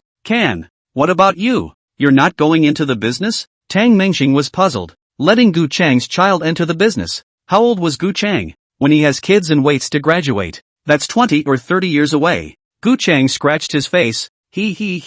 My dad said, brother-in-law, if you want to go out of business, get me in. Tang Mingxing understood. Oh, he's probably quite helpless too. And suddenly Gu Chang slammed the table and stood up. The aura was so strong that Tang Mingxing's few people were taken aback. You have to be good to my sister, Gu Chang said decisively. Gu Qingcheng was touched for a moment. Even Tang Mingxing and Lin Yushang were somewhat moved. The prodigal son returns. And this one has that realization? Tang Mingxing laughed. Don't worry. My feelings with her can be cultivated slowly. And I'm definitely responsible for my own behavior. Xingcheng Shi. Gu Chang listened impatiently. Alright, it's okay. Brother-in-law, stop. Let's talk about something else. Can you give me an extra $50,000 a month from now on? Ha? What? Gu Chang said. What else? Don't we always have to say something dispensable before we get down to business? Step by step. Get better. Have a place to shit. So there's nothing wrong with giving me an extra $50,000. That's called having a target. You highly educated ones are different. Pulling is said to be putting. So elegant. Okay, you can pull it if you like. But it's okay. No problem. Give you $50,000 more. Tang Mingxing's CPU almost burned. Also did not turn this corner. Gu Chang was secretly happy in his heart. Who taught you to negotiate like that? Gu Qingcheng reached out and grabbed his ear. It's Dad. Dad said it. I have a get-out-of-jail-free card. Ask Dad if you don't believe me. How can that be? Gu Qingcheng didn't believe it. Gu Chang struggled away and rubbed his reddened ears. It's what Dad said. Always say the important things last. The simple things should be said to be important. And the important things should be said to be easy. That way you won't be seen through by the other side and then take it. So, being nice to me isn't important? It's none of my business what you two do. Didn't you see me slap the table? You can't guess the other way around. Hey, don't squirm. If you keep squirming, I'll have my brother-in-law whip you. Ha ha ha. Tang Mingxing looked amused, then dialed a phone number. I have to ask my dad what he means too. Everyone is holding their breath. They all know the big man is here. Hello, good old son. Remembered to call me? Dad. Tilting and I are confirmed. Tang Mingxing was also a little embarrassed, to put it bluntly. Tang Haizan laughed. Very well. Together they are strong. Xingcheng, you will be my Tang family's daughter-in-law from now on. Don't be unhappy. Tell your father that you are the ones who picked up the bargain. My Tang family is not comparable to a small family like yours. Tang Hai's words had meaning, and Gu Qingcheng's brain was quick. She understood the meaning. She herself went from being the daughter of a small family to the young grandmother of a super family. Yeah, gotta think of it that way so you don't lose out. Tang Hai continued. You have to understand that for a business of your size, Dreamstar's mom doesn't know how many she's received. And these things, when we retire, sooner or later, they will be yours. Understood, Dad. Gu Qingcheng suddenly turned the corner and directly shouted over with a dad. Tang Mingxing, however, listened in a cold sweat. Can it still be played like this? He just thought of picking up a beautiful wife for nothing, but also took down the Gu family, and the other 5 billion did not have to pay out of their own pockets, earning hemp. As a result, listening to this, Gu Qingcheng earned even more awe. Dad, are you making a mistake? No, that's me wishing you well. Ha, ha, ha. After hanging up the phone, Tang Mingxing and Gu Qingcheng looked at each other, seeing the emotions in each other's eyes. Don Dreamstar's disturbing. Gu Qingcheng's expectations. Brother-in-law. I'll leave first if there's nothing else. You can transfer me 50,000 first. Gu Chang didn't want to stay a moment longer. Tang Mingxing had a bad feeling. It's not too late for De Chang to leave after dinner. No, just pay. I'm going out to eat. Gu Chang was satisfied. Today this matters since I think I did a good job. The future can be expected. Line. I give. Tang Mingxing took out his cell phone to transfer money. Martyr what has not yet got. First write out 50,000 yuan. Sending Gu Chang away. Gu Qingcheng unwrapped her apron. Of course she didn't do much work per se. She bought breakfast, and thought of helping Lin Yushang with lunch. But Lin Yushang disliked her for being stupid and didn't let her do more. Wash a tomato. One can take 5 minutes. Cracked an egg 4 times without cracking the shell. Citing fear of egg pain. After scrapping 4 or 5 eggs, it was hard to crack 2, and after the third one was done smoothly, I threw away the yolks and whites and put the shells in the bowl. Lin Yushang took a lot of effort to make a few dishes. Some peeing, the last one let her help look down. Instructed her to put salt in 3 minutes. When Lin Yushang came back from the restroom, Gu Qingcheng took the empty salt bag and said, "How many packets should I put in? I didn't dare to put more when you didn't come, so I put 1 packet in. I don't think there's much left at home, so there are still 2 packets. I'll buy another box this afternoon." Listening to Lin Yushang's description of the glorious deeds, Gu Qingcheng was a bit embarrassed. "I'm learning. I'm not sure yet, but I learned that you must put water in first when cooking instant noodles." "Oh, there's progress." What else could Tang Mingxing say? Put the oil in the back. Retreating pretty fast too. After lunch, Lin Yushang went on her lunch break. "You're not going to sleep?" Tang Mingxing looked at Gu Qingcheng, and she didn't know if something was wrong. Sitting there, peeking at Tang Mingxing. "Did you forget something?" Gu Qingcheng reminded him. "Forgot? What is it?" Tang Mingxing's head thought about it and couldn't remember anything to do. "Stamp. Stamp. Stamping? Stamp what?" Tang Mingxing looked confused. "I don't have a chapter here." "What chapter?" You, on purpose. Ha ha ha." Tang Mingxing laughed. Of course he hadn't forgotten. He just hadn't thought about it that way for a while. My head was still full of the conversation I had just had with my father. Drunkenness is like the dew of the morning. Life is like the bitter days of the past. Tang Mingxing picked up a bottle of red wine, swept over Gu Qingcheng and carried it directly on his shoulder. "Are you a bandit? It had to be this way. Hey, the right answer is bandits. After robbing your Gu family, I'm going to rob Guanghai Technology." Chapter 100, A Hard Life. Lin Yushang was lying in the house, only to hear next door thundering and clanging. It's a little noisy to sleep. Mud. Did they fight? Crazy. Lin Yushang's wake-up call came ferociously, wearing a short sleeve on top and only a pair of underwear underneath as she ran over. "You two aren't finished. You.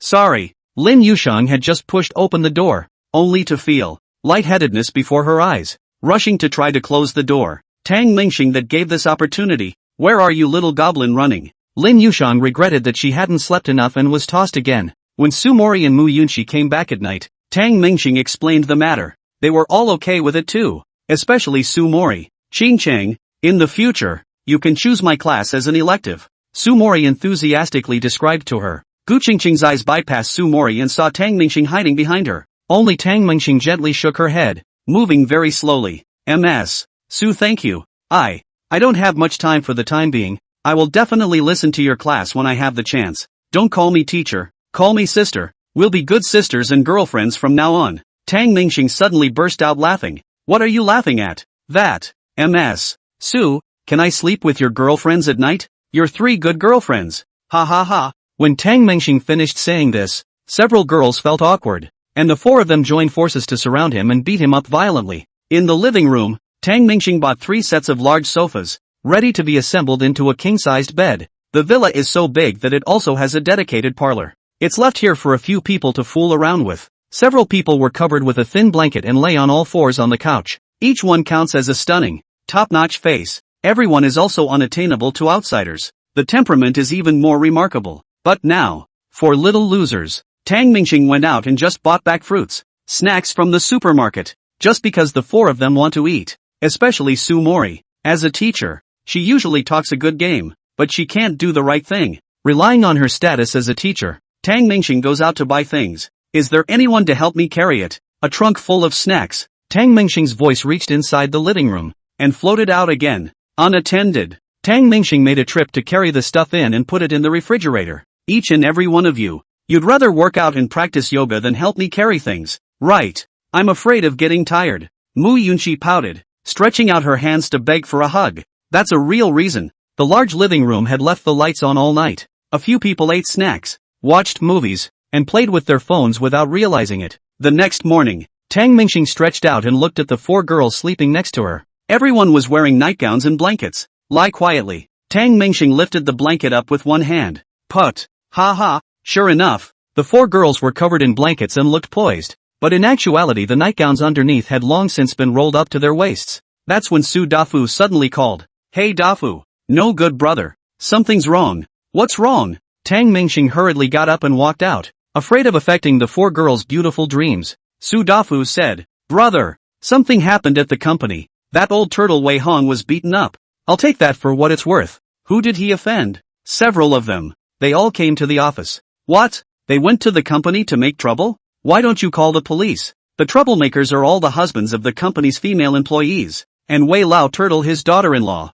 Nani? Tang Mingxing thought after a few seconds. This must be Wei Hang's indiscretions being discovered. Or is it a collective discovery? Wait for me, I'll be right over. Tang Mingxing rushed back inside to get dressed. There was a lot of commotion, waking up a couple of the girls. What are you going for? Mu Yunqi rubbed her eyes and looked at the time. This is just the right time for her to go to school as well. Lin Yushang and Su Morili wrapped their arms around each other. Su Mori murmured, there are no classes in the morning. I'll sleep more. Lin Yushang stroked Su Mori's little head as if she were cradling a little petite wife. Watching Tang Mingxing get dressed in a panic, Lin Yushang said, What's wrong? Something happened at the company. Wei Hong was beaten up. If you hit it, you hit it. It's not like you're a good bird. No, I have to get over there. You still have good feelings for Wei Hong? Don't forget that he still misses me. Lin Yushang's heart was not happy when she saw that Tang Mingxing was nervous for Wei Hang. Tang Mingxing dressed up and opened the drawer. Morili, where are the melons you bought last night? Quickly help me look for them.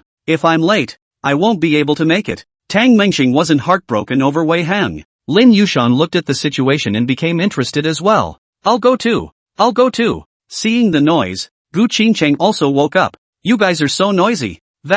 Can I join you? 20 minutes later, Tang Mingxing dragged her family into the car with Lin Yushang, who had made up, and Gu Qingcheng, who had no makeup, but was pure and beautiful. Loser bitch. If it weren't for you two I'd be at the office right now, delaying things. Although Tang Mingxing didn't feel sorry for Wei Hong, he was worried about the impact on the company. After all, this company will eventually be in his pocket. If the company's image is hurt for the sake of this matter, this is not what he wants to see. Soon, Tang Mingxing's Audi A8 arrived at the company, which was actually not Tang Mingxing's car. It's Gu Qingcheng's. It's just that he's never driven one, and he's embarrassed to touch her car when he wasn't related to her before. And now, long overdue for a try, the company was abuzz with people. 20 or 30 people, standing in the doorway, swearing obscenities. In the end, the company called the police, and the property owners and police tried desperately to maintain order. But this kind of thing, the police can't handle it well. Wei Hong, you old out. Li Nana and you, which point did I apologize to you? Min Yu Hong, you come out for me too. Can you stand up to me and my child? Wei Hong, I'll get you killed. There were so many people at the door. It really scared Tang Mingxing. Tang Mingxing frowned, looking at the group in surprise. So many people. It can't be. How many female employees has this bastard Wei Hong plagued? Tang Mingxing didn't believe it was that evil. It shouldn't be. I think they came in 2s, 3s, or 4 or 5 together. According to this math, there must be 5 or 6 female employees as well. Lin Yushang looked at the group and spoke. The 3 of us are too big of a target. I'll go in first. You guys stay outside first. After saying that, Tang Mingxing walked over. Guys, excuse me. Hey, excuse me. Hey, who are you? You're from this company. Yes, bitter working man. Guys, it's none of my business. Sorry about that. The crowd didn't make things difficult for Tang Mingxing. He was just a wage earner. Seeing Tang Mingxing enter, Lin Yushang and Gu Qingcheng also walked over. You two work here too? Hey, look, these 2 women are so pretty. It is estimated that they have also been Wei Hong. Right. Why? We're still talking about people. They're green. Don't worry about it. Hearing them say that, Lin Yushang was naturally reluctant, and wrapped her arms around Gu Qingcheng. Aya, Sister, our lives are so bitter. Ah. Girl, what's wrong with you two? Lin Yushan pretended to wipe her tears. You guys don't know. Wei Hong. He doesn't discriminate between men and women. Oops. He's all you can eat. Tang Mengxing. Wei Hong, you two come out for me. Ha. The crowd got goosebumps. Gu Qingcheng gave a demented smile. Ha. It's so bitter. Chapter 101, The Company's Bits and Pieces. Tang Mengxing entered the company. The employees are in no mood to work. They are all watching. Hello, Mr. Tang. A girl greeted Tang Mengxing. Tang Mengxing nodded slightly and didn't have the time to bother with them, going straight to Su Dafu's office. But I saw Su Dafu squatting in the corner of the wall, holding a disposable paper cup, buckled to the wall, his ear pressed up and was eavesdropping. Dafu,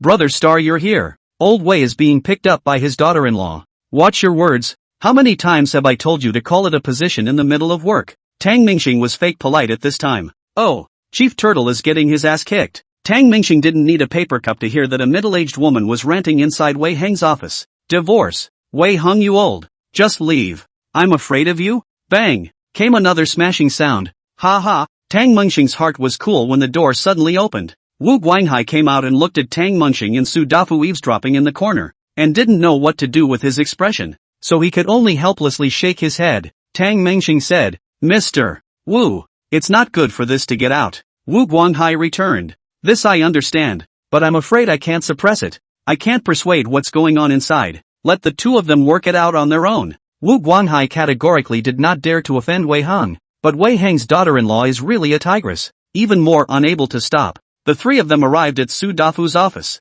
Tang Mengxing asked, Mr. Wu, how did this get out and? It's so wrong. Wu Guanghai scratched his already small amount of hair. This, I'm ashamed to say, a female employee of the company was not feeling well. Her husband had been on a business trip for more than half a year and had just returned, taking advantage of the vacation to bring her for a checkup, and as a result, she found out that she was pregnant for 2 months. That doesn't mean so many people know about it. Wei Hong has created a group with them. Tang Mengxing's expression was surprised as she took a deep breath. Talent. Who will die if he doesn't? I didn't realize that Wei Hong, the old boy, had handled the relationship between Junior as so well. But Mr. Tang, don't worry. The group of people who came today are not all family members of our company's female employees. There are also family members of other women. Our company doesn't have so many shameless ones. Wu Guanghai also gave Tang Mengxing a promise of faith. Tang Mengxing nodded awkwardly. Not so much? One was enough. As the few people chatted, Wei Hong suddenly ran out, his face full of scratches, shouting towards the house. Xiaoer, this is a misunderstanding. You believe me? Xiaoer, is this the only wife Wei Hong has? Tang Mengxing looked at Wei Hong outside the door. Wu Guanghai said he was not sure. It was Su Dafu who patted his stomach. Ask me about this. I know it well. Mr. Turtle relied on his daughter-in-law to get to the top, and his daughter-in-law's family is very powerful. Oh, Turtle always? Wu Guanghai listened to the clouds. Tang Mengxing coughed dryly. Dafu speaks with a dialect, and it's hard to distinguish between Wei and Turtle. If one dares to say it, the other dares to believe it. Su Dafu had recently gotten very close to Wei Hong, calling him brother and brother, but the betrayal is also straightforward and completely guilt-free, because he listened to his father, who told him to follow Tang Mengxing, which was his underlying logic. It couldn't be moved. Her family listens to his daughter-in-law. I told him men have to be hard. You have to learn from my brother, to be horny but to take it in the right way. This brain of Su Dafu's is still trying to show off his knowledge. Your brother? You have a brother? Wu Guanghai asked. Tang Mengxing wasn't sure. Dafu, where did you get a brother? I remember your only son. Brother? I'm talking about you. Brother. Oh, don't TM nonsense. Come to Mr. Wu for tea. Today's day is good. Tang Mengxing looked out the window. The dark cloudy sky. A few people chatted for a while, as if what was going on outside the door had nothing to do with them, but actually chatting about this. Wei Hong comes from an ordinary background, but is a good student. He was also a young talent when he was young, and later met his current daughter-in-law, Wang Xiu. Wang Xiujia political and business circles have some contacts and resources,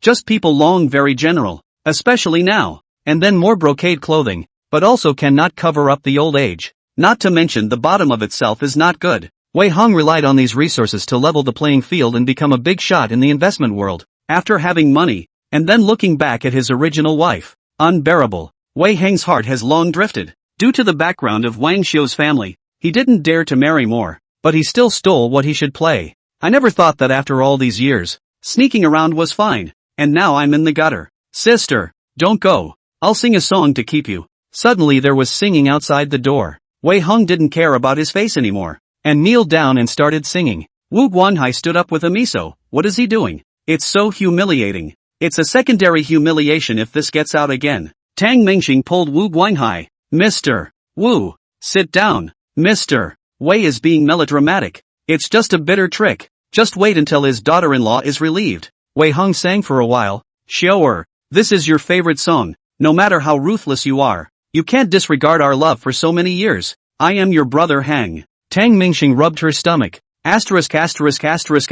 Want to vomit. But in his head, he was calculating. Wei Hung, this guy is afraid of his daughter-in-law? Unlike yourself, you're being respectful. Well, sort of. Wei Hang's fear. But because of the soft food, I'll go persuade. Tang Mingxing suddenly got up. Wu Guanhai followed suit and got up. Don't get involved. Mr. Tang, I can't even persuade you. Su Dafu stopped Wu Guanhai. Let my brother try. My brother is great at dealing with women, especially old women. Bullshit. Su Dafu, you talk nonsense again. I'll chop off your mouth. Originally sounded uncomfortable. This kid also said to deal with the old woman. Tang Mingxing was furious. Su Dafu hurriedly covered his mouth and did not dare to say anything. Out of the door, Tang Mingxing pulled up Wei Hung on the ground. Mr. Wei, don't sing. It's out of tune and hard to hear. I'll help you talk to your sister-in-law. Wei Hung raised his eyes to look at Tang Mingxing, his heart rising in suspicion. Forget it. You don't get involved. Wei Hung cannot dare to let Tang Mingxing out of the horse. This kid must give himself to the bad. Maybe give himself a direct chat divorce. Tang Mingxing, however, pretended not to hear and directly knocked on the door. Sister-in-law, I'm old brother Wei's partner. Just call me Little Tang. Can I come in? Wang Xiu looks more than 50 years old. Maintenance is not bad. Is not good looking. Still a little bloated. But expensive. The emerald necklace in the neck. 2 hands wearing 3 or 4 emerald rings. Wang Xiu gasped and glanced at Tang Mingxing, impressed that the kid was harmless. Tang Mingxing had shouted sister-in-law, so naturally Milk Dog brother was on the line. If Lin Yushang had seen it, he might not have loved it as much. Seeing that Wang Xiu didn't say anything, Tang Mingxing went straight in, closing the door behind him. Sister-in-law, this is Wei's fault. This point did not run. It's not too much for you to beat him or scold him, but one size does not fit all. We still have to do business, don't we? That I know. Wang Xiu's mood eased a bit. Tang Mingxing said, Sister, what do you think with your brother? This company is a big deal. You make the decision. As for Brother Wei, you directly give him off the small black room, so you do not worry? A sister, said Wang Xiu. Heart wanna laugh? In front of the little kid is not yet their own children big. Mouth is really sweet. Tang Mingxing not only had a sweet mouth and a sweet smile, but in her heart, she didn't know what she was calculating. Chapter 102 Mental Illness. Little brother, what do you do? Need you to persuade. Wang Xiu to Tang Mingxing. Although the impression is good, but some things still have to look at the identity. Should not be under his control, can say, depends on what you are. It was obvious that she didn't care about the small child in front of her. Sister, I'm a shareholder just like elder brother Wei, and I'm the biggest shareholder. Not false at all. Largest shareholder. Wang Xiu then had some impression that indeed Wei Hung had mentioned it to her. There's a Tang Mingxing. It's not easy. Wang Xiu glanced at it, and the young man was quite handsome, but also a playboy. What kind of person is Wang Xiu? He's lived more than 30 years longer than Tang Mingxing,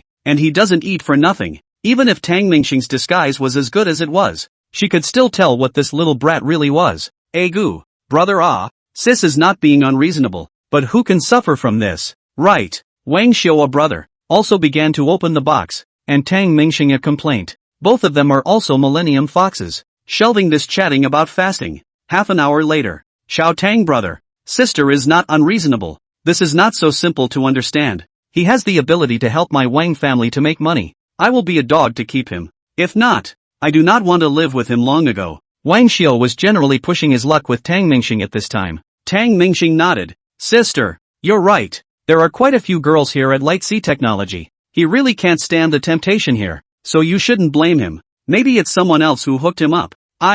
Little brother Tang, you really think I care? If it wasn't for the sake of the kids and the years of love, I would have left him long ago. But it's not good for you to be divorced. After all, the money is with me. All the money that was invested in your Light Sea Technology was taken from me. You think Wei Hong has a few dollars? Tang Mingxing got the information he wanted, not expecting Wei Hang's background to be like this. Sis, this is something you have to press down even more, delaying the money-making nah. Wang Xiu is also clear that this matter is bound to affect the company's image when it gets out, but there's not much of a way to resolve this. Tang Mingxing, come out here. Wei Hong had endured outside for a long time, and when he couldn't stand it anymore, he kicked open the office door and barged in. Tang Mingxing was startled and hurriedly hid behind Wang Xiu. Sister, save me. He is not afraid at all. If Wang Xiu was not there, he would have fucked Wei Hong. Wei Hong saw Tang Mingxing's villainous appearance and became even more angry. 3 or 2 steps, over to whip Tang Mingxing. Slap. A slap. Wang Xiu slapped heavily, hitting Wei Hong in both eyes. Hey! Tang Mingxing almost shouted in excitement. You stole food behind my back and tried to beat up my brother. How dare you? Wang Xiu's voice was loud and deafening. Brother? Wei Hong covered his face and stabilized himself. He's Tang Mingxing.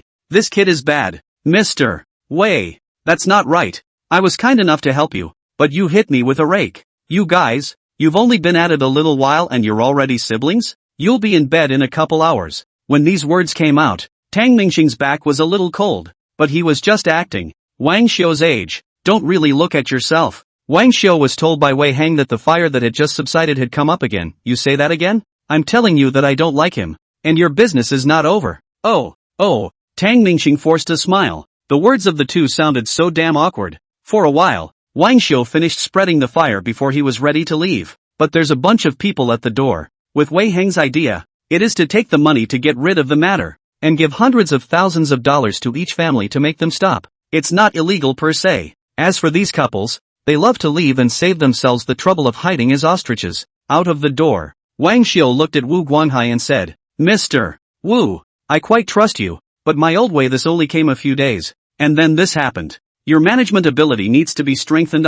Wu Guanghai wiped the sweat from his forehead and could only fawn that he would pay attention. Wang Xiu's impression of Tang Mingxing was getting better and better, except that she really didn't like this mouth, and her words just now weren't angry words. The older I get, the more I like those innocent little boys. But Tang Mingxing's eyes just can't hide his philandering. As for those troublemakers at the gate, they have also received a reply and are willing to compensate each family $500,000. The money was still paid by Wang Xiu, and Wei Hang's financial rights were currently tightly controlled. Wang Xiu didn't do it for any other reason than to use Wei Hang as a money-making tool. At the entrance of the company, Lin Yushang and Gu Qingcheng, the two of them ordered 2 cups of milk tea and sat on the ground drinking it. Hey, 2 little sisters, quickly tell that man your bank card number, saying that you want to pay $500,000 in compensation. Lin Yushang was uncertain, but listening to the money, she still sent her and Gu Qingcheng's card numbers. Big brother, $500,000 and you can tolerate it? Lin Yushang still didn't feel right. Several men said, go back and get a divorce. What can I do? I really want to beat up that old boy. Too bad the police are here. Take the money. Humph. This time it's that bitch who's cheating on me. I'll make sure she gets a clean bill of health. Yeah, I'll go back and get a divorce too. Mud. None of the kids in my belly are mine. Let her net out. A few boys staggered. Lin Yushang and Gu Qingcheng glanced at each other, already thinking of the latter outcome. Ha ha, the melon is finished. Go back. Tang Mingxing walked out. Give Lin Yushang and Gu Qingcheng a big hug. This is, your husband? A man looked at Tang Mingxing. Lin Yushang took a sharp sip of milk tea and nodded vigorously again. Tang Mingxing looked at the crowd and also felt that the boys had suffered, and that a good family had fallen apart. Brothers, don't treat yourself poorly and start all over again. Tang Mingxing sincerely hoped that they would pick up their spirits. After saying that, he also tapped a man beside him twice on the shoulder, while his hand did not let go. The man looked at Tang Mingxing with a strange expression, pinching Tang Mingxing's hand that was pressed on his shoulder with 2 fingers and slowly removing it. Buddy, even though it's not right, it's good to know that they're all men. It's lighter than this, than us. It's not that serious. Another person also spoke up. Yeah, both sisters are good looking. This I think, it's not a moral issue. It's a mental illness. See a psychiatrist. Yeah, that's right. Yeah, see the doc. A circle of people surrounded Tang Mingxing, pointing. Tang Mingxing was a bit baffled.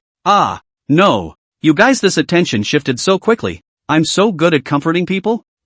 Chapter 103, Su Mori's house. According to Tang Mingxing's thoughts, there was only this bit of enmity between him and Wei Hong in the form of Lin Yushang. Talking about killing each other is a bit much. More importantly still, Light Sea technology. Starting your own business is far less painful than robbing it. Tang Mingxing definitely wouldn't kick everyone out, but he had to have dominance himself. Obviously Wang Xiu was more suitable to work with himself. Wei Hong was sitting in his office at the moment, and his income was strictly stuck by Wang Xiu, and this time Wang Xiu didn't really want to divorce him, but this matter became his handle, which Wang Xiu grasped fiercely in his hand. If one day he is worthless, he will definitely be abandoned by Wang Xiu. Maybe she wouldn't let herself sleep on the streets for the sake of her children, but it must be a far cry from the days when she was getting away with it. When Tang Mengxing's few people returned to the villa, Lin Yushang really received $500,000. Don't they even verify it? Really? Lin Yushang was quite shocked. While Gu Qingcheng did not receive the money, both of them reported Tang Mingxing's name.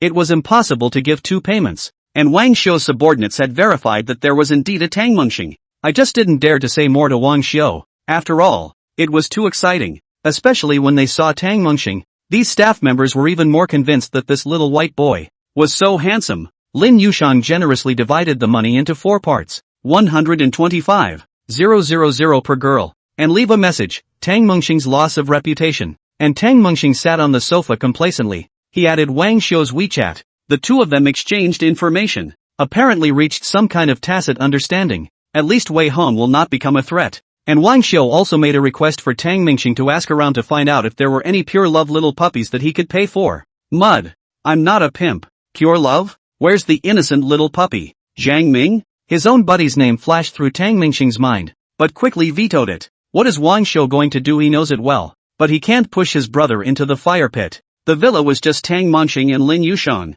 as well as Gu Qingcheng. Seeing that mid-autumn is here, the three of them did a little shopping in the afternoon. Lin Yushang also booked tickets for her parents to spend the holiday together in Yanjing. The same goes for Mu Yunqi's parents. And tonight, Tang Mingxing was going to bring Su Mori home to meet her parents. Heart indescribable nervousness. And Su Mori Li together for so long. Obviously her home is close to the nearest, but did not go. Some cannot say. Then there's going to the Magic City. Grandpa? What a strange word. Magic City. The top floor of the Magic City Center building. A luxury suite. A bald old man sat at his desk and pulled a pocket watch out of his pocket. The pocket watch looks old, and I don't know what age it is. The old man stroked his white beard and smiled as he looked at the picture in the pocket watch, which was clearly Tang Mingxing's picture. Grow up, little one. Inside the villa, Tang Mingxing had long ago bought a bunch of gifts. Take Su Mori and get ready to leave for her parents' place. Mori, have you told your parents about the two of us? They both know. They're married.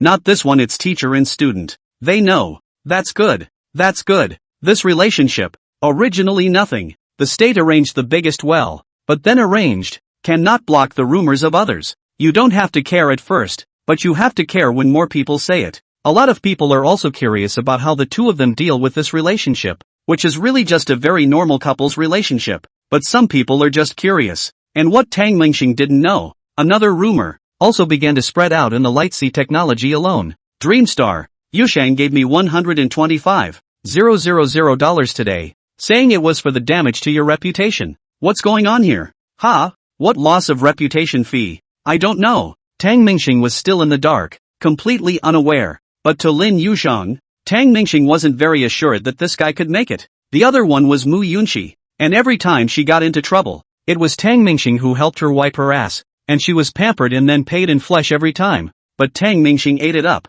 It was because of this that Mu Yunqi was emboldened. It's still Su Mori who saves the day. While the two were talking, the car arrived at Su Mori's old home. The doorbell rang. Su Mori Li's father Su Chang hurriedly opened the door, and the two of them waited for a long time. Mother Sun Guilan also prepared a table of dishes. Mom and Dad, I'm back. Su Mori returned home, like a changed person. The biggest reliance was still her parents. Hello uncle and auntie. Tang Mingxing was shy and cute like a good baby, smiling very cheerfully. It was also in his nature to only be truthful with a few of his daughters-in-law and family. Come on, have a seat. Come, put your things down. The father Su Chang was very happy. This daughter of his own had a good education, and her looks were even better, but her heart was high and proud. It was somewhat similar to Xia Chenxi, but Su Mori usually looked quiet and skillful, but the most stubborn of the girls. She was really not taking the match seriously and threatened that the big deal was death. Privately, they also railed against the system. But now, it seems to be enjoying itself.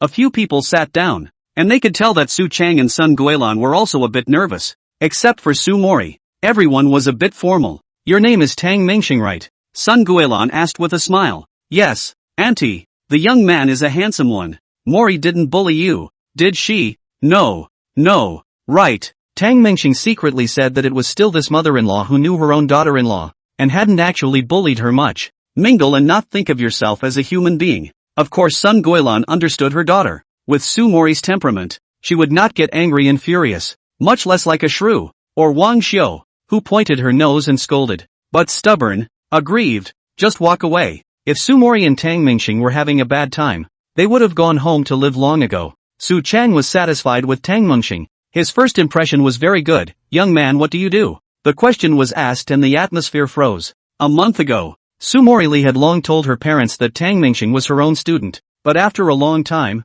the two old men had long ago not been reassured. With some nervousness and the usual conversation between a new aunt and father-in-law in the Dragon Kingdom, Su Chang asked directly, I'm Teacher Su's student. Tang Mingxing finished her sentence with her head lowered a few more points, itching to bury it in the bowl. Embarrassment is not a crime, and toothache is not a disease, but it's really quite torturous. Sun Guilan nudged Su Chang, implying which pot is which. You guys eat. I still have a dish that's not ready. You guys eat slowly.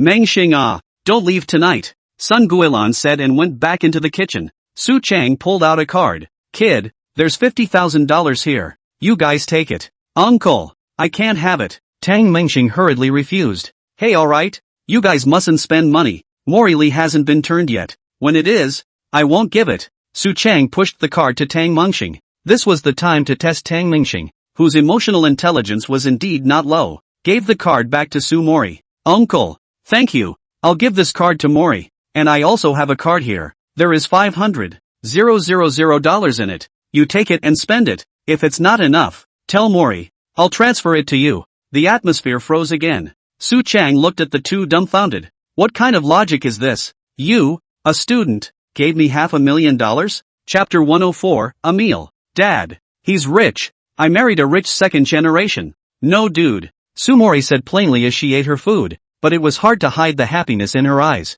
Su Chang touched the card. Son, you're home. Uncle, let me correct myself. I'm a rich third generation, and I want to realize my dreams through my own efforts. It's just that the family seems to be very powerful. I'm not capable of it right now. After listening to Tang Mingxing's words, Su Chang re-examined them. It's not like there's that kind of frivolity to be seen in him. You must accept this. And the day after tomorrow for Mid-Autumn Festival, I also want to invite you and Auntie to have dinner together. Ha ha, good. Su Chang said 3 good in a row. He was worried that his daughter was not doing well, and prepared some money. I did not expect to be overly concerned. Waiting for Su Mori family are sitting together. This box slowly open. Chat for a while. Sun Guilan began to gossip with her daughter. You know your cousin Lin Lin. This niece dry live. Dressed all day and from the bathhouse out like, but also not shy. Your sister-in-law also said she every night big brother shouted non-stop. What do you care about other people? It's not like it's anything illegal. Su Mori didn't want to care about that. Sun Guilan, however, came on strong. You don't know this society.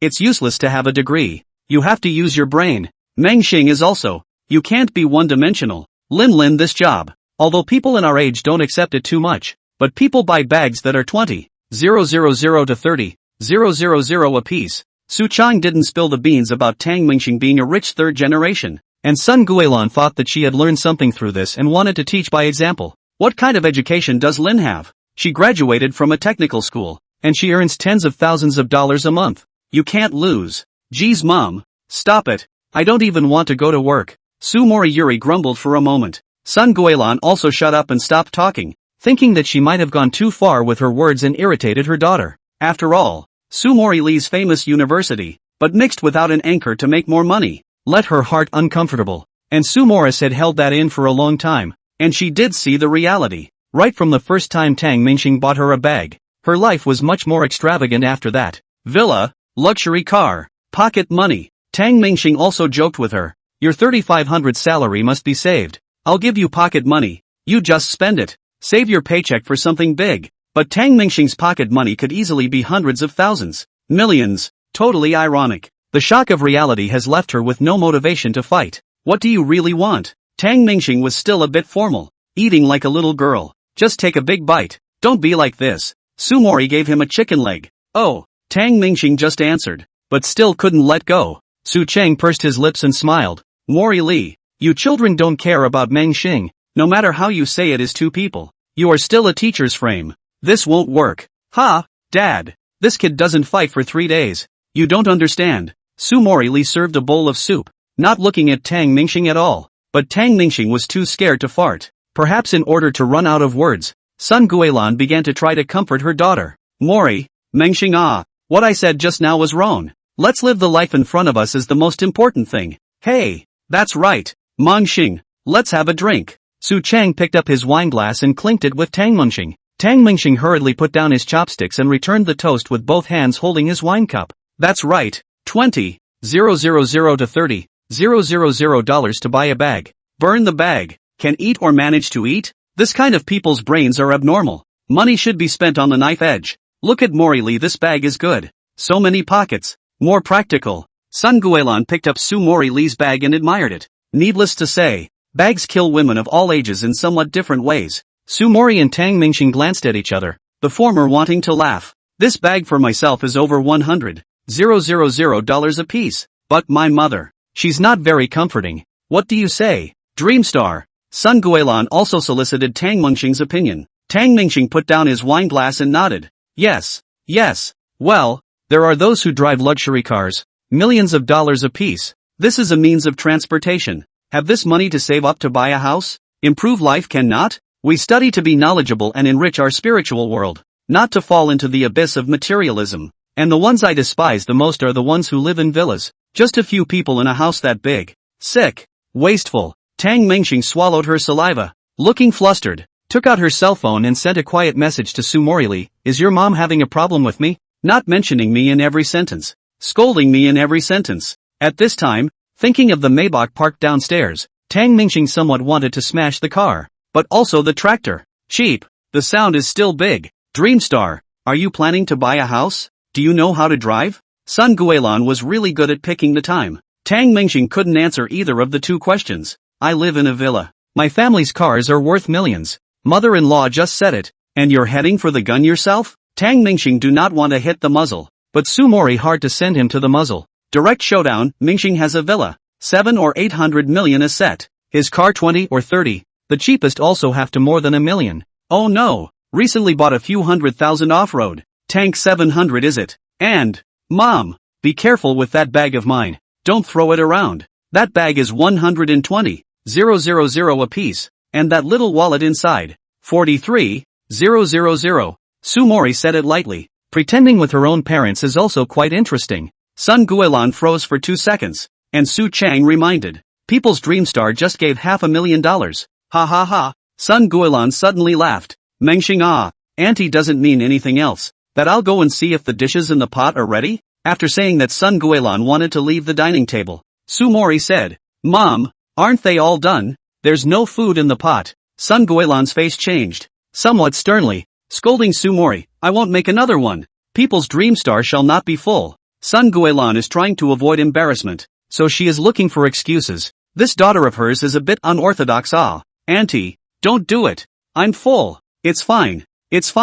Let her do it. Mingxing, let's keep drinking. Su Chang stopped Tang Mingxing and the two continued to drink. It wasn't until 9:30 that the meal was over. Su Chang was a little tired and went to bed early, and Su Mori and her mother were washing dishes. Tang Mingxing didn't drink much, lying on the bed where Su Mori Lee had slept for more than 10 years, feeling the scent she once had. Dazed and confused, he also fell asleep. Chapter 105, Gaowu, Jade Pendant, Little Old Man? In the dream, Tang Mingxing went back to the past. That little village. His own vaguely remembered grandfather would have been a sweet little old man. The breeze blew by, and Su Mori Lee sat on the desk by the window, looking out the window. This desk is very ancient, built by the master carpenter that Su Chang hired back then, when Su Mori was in elementary school. The word morning was carved on the top with my own knife. The whole room is filled with the flavor of your own childhood, your youth. Then looking at Tang Mingxing lying on the bed, such an image made Su Mori Lee feel that the two were closer, as if Tang Mingxing was integrated into her past. Mori, touch. Tang Mingxing hugged the quilt and suddenly said a dreamy word. Su Mori was speechless. This was very Tang Mingxing. The following day, Friday, the first day of the 3-day Mid-Autumn Festival vacation. Mori Lee, Su Mori Lee, get up. Her mother Sun Guilan shouted outside the door. Tang Mengxing had gotten up and gone out to exercise long ago. What for? It's vacation. I'll sleep more. And Tang Mengxing was skulking around the neighborhood. Honestly, this was his second time living in the neighborhood. Last time it was still Mu Yunqi's house, which was more smoky than apartments and villas. In a corner of the park in the neighborhood, an old man with gray hair was playing Tai Chi. Tang Mengxing stood to the side, looking out of his mind. And he had to say that the old man's posture movements were very dashing. The old man also saw Tang Mengxing and waved his hand. Young man, come over and join us. Tang Mengxing shook his head. I don't know how to grandpa. The old man had his hands behind his back and looked inscrutable. Young man, haven't seen you before. Oh, I'm not from this neighborhood. I see. Come over here and let my old man have a couple moves with you. If you win, this jade pendant is yours, said the old man as he struck a few more poses. Very ethereal. The jade pendant on his waist emitted light. This can't be an expert, can it? Don't all male leads in novels meet high achievers? Or a mysterious jade pendant? Tang Mengxing believed it must be. God help me. It's time to get hard for once. Okay, Moncler, I'm coming. I'm familiar with this plot. Tang Mengxing excitedly ran over. According to reason, he should inherit some kind of martial arts, or special ability. Otherwise one is too brittle. The old man taught Tang Mengxing unhurriedly. Not bad. Very good. The young man is a material for practicing martial arts. Really? Tang Mengxing was even more excited when she heard him praise herself so much. You'll have to come every day from now on. If you can't, you'll have to worship. Maybe I can even start a school myself later. How's it going, Grandpa? I'm a fast learner, ain't I? Very imposing. Not bad. Come on, let's have a fight. You mustn't be joking. Where am I a match for you? It's alright. You take this jade pendant. Let's spar. The old man took down the jade pendant on his waist and shoved it directly into Tang Mengxing's hand. Then I beg to differ. Touching the coolness coming from the jade pendant, Tang Mengxing seemed to feel the power. This was the jade pendant recognizing its owner? Go back and study it again. Come on, Grandpa, said Tang Mengxing as he swung into action. Yes, the old man was similarly ready. Tang Mengxing also did not know the other party's strength, but it was just a sparring match. There was no need to get real. When it was too late, Tang Mengxing moved first, moving quickly but with little force. It felt soft when it hit the old man. What an expert! Tang Mengxing felt shocked. Unfortunately, the next second, the old man fell heavily to the ground. Agu! Master, are you alright? The old man lay on the ground, gasping for breath. Young man, you and I have no grievances. Why did you hit me?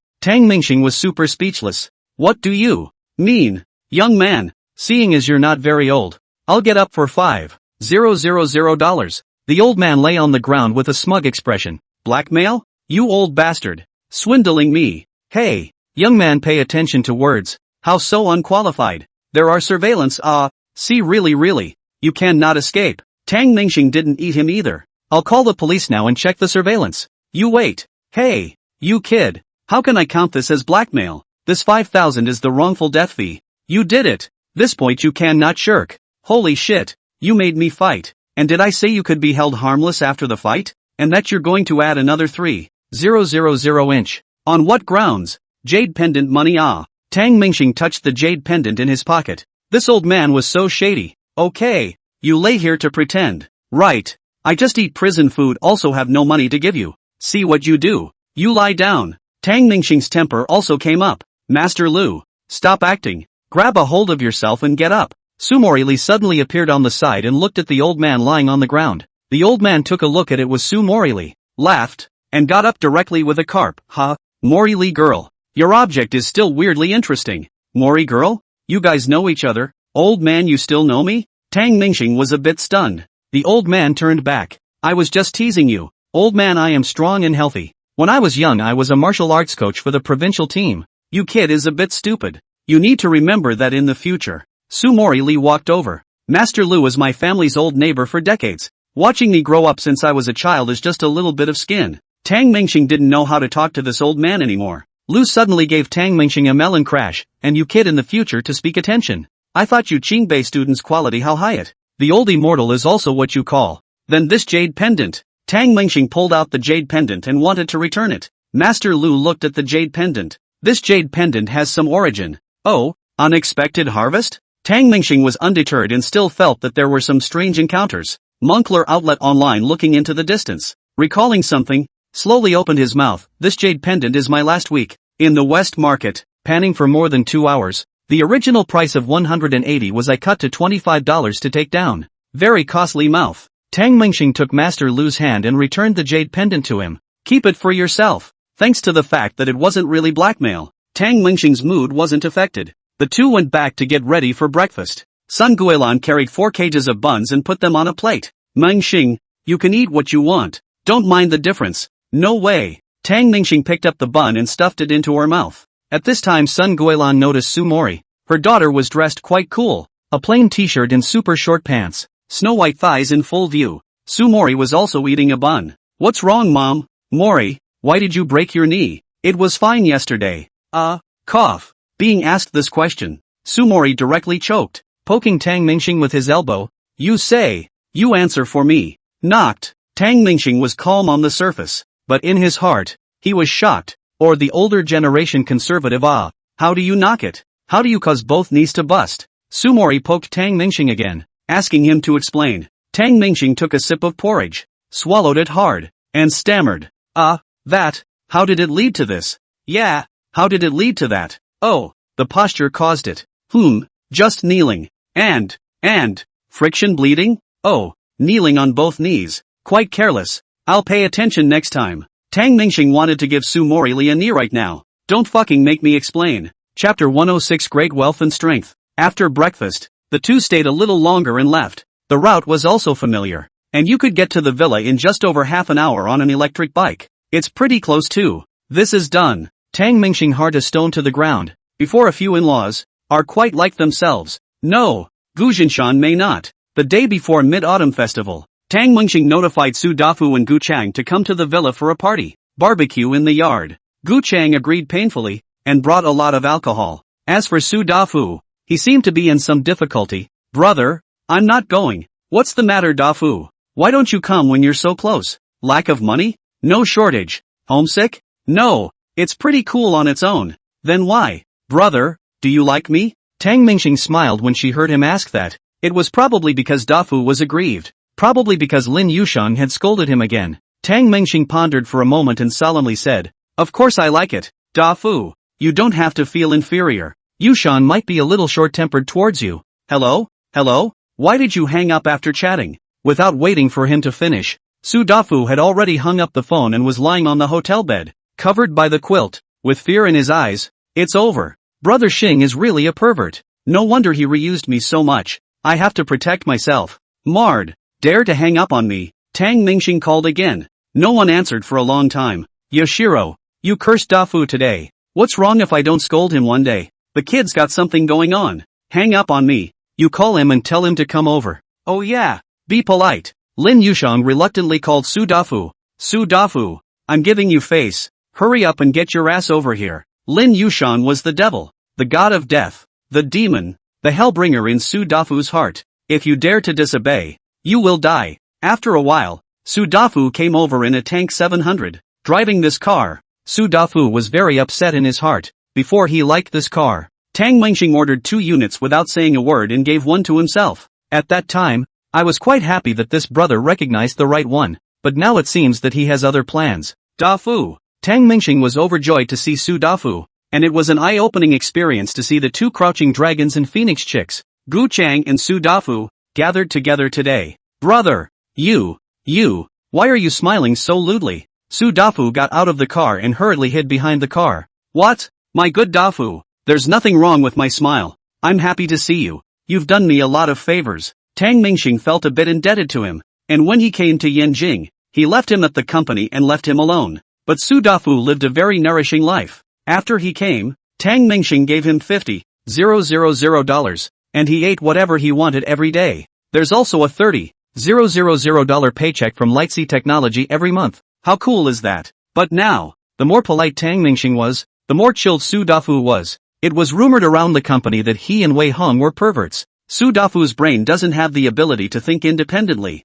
Three's a crowd, and when more people say it, he believes it. Brother, spare me. I have work tonight. I won't spend the night. You can talk about work now? Don't bullshit me. You can walk this distance back. Drink more today. The people gathered around a table. Gu Chang and Su Dafu met for the first time and chatted happily. Gu Qingchang looked at her brother being able to meet Su Dafu, who was like a confidant, and was also happy for him. Wanted to hear what the two of them were talking about. I'm not very educated. LOL. Coincidentally, neither have I. I usually like to drink. Coincidentally, I'm not drunk from 1,000 cups. I don't want you to laugh, but I scored 63 on my college entrance exam. Oh, that's to bad luck. I didn't go to high school. The more Gu Qingcheng heard, the more wrong it was. It is true that things are like things. People are like people. She still overthinks it. What kind of talent can it be to be able to play with her own brother? De Chang. De Fu. I love you two so much. Drink one. Tang Mingxing came forward and clinked glasses with the two.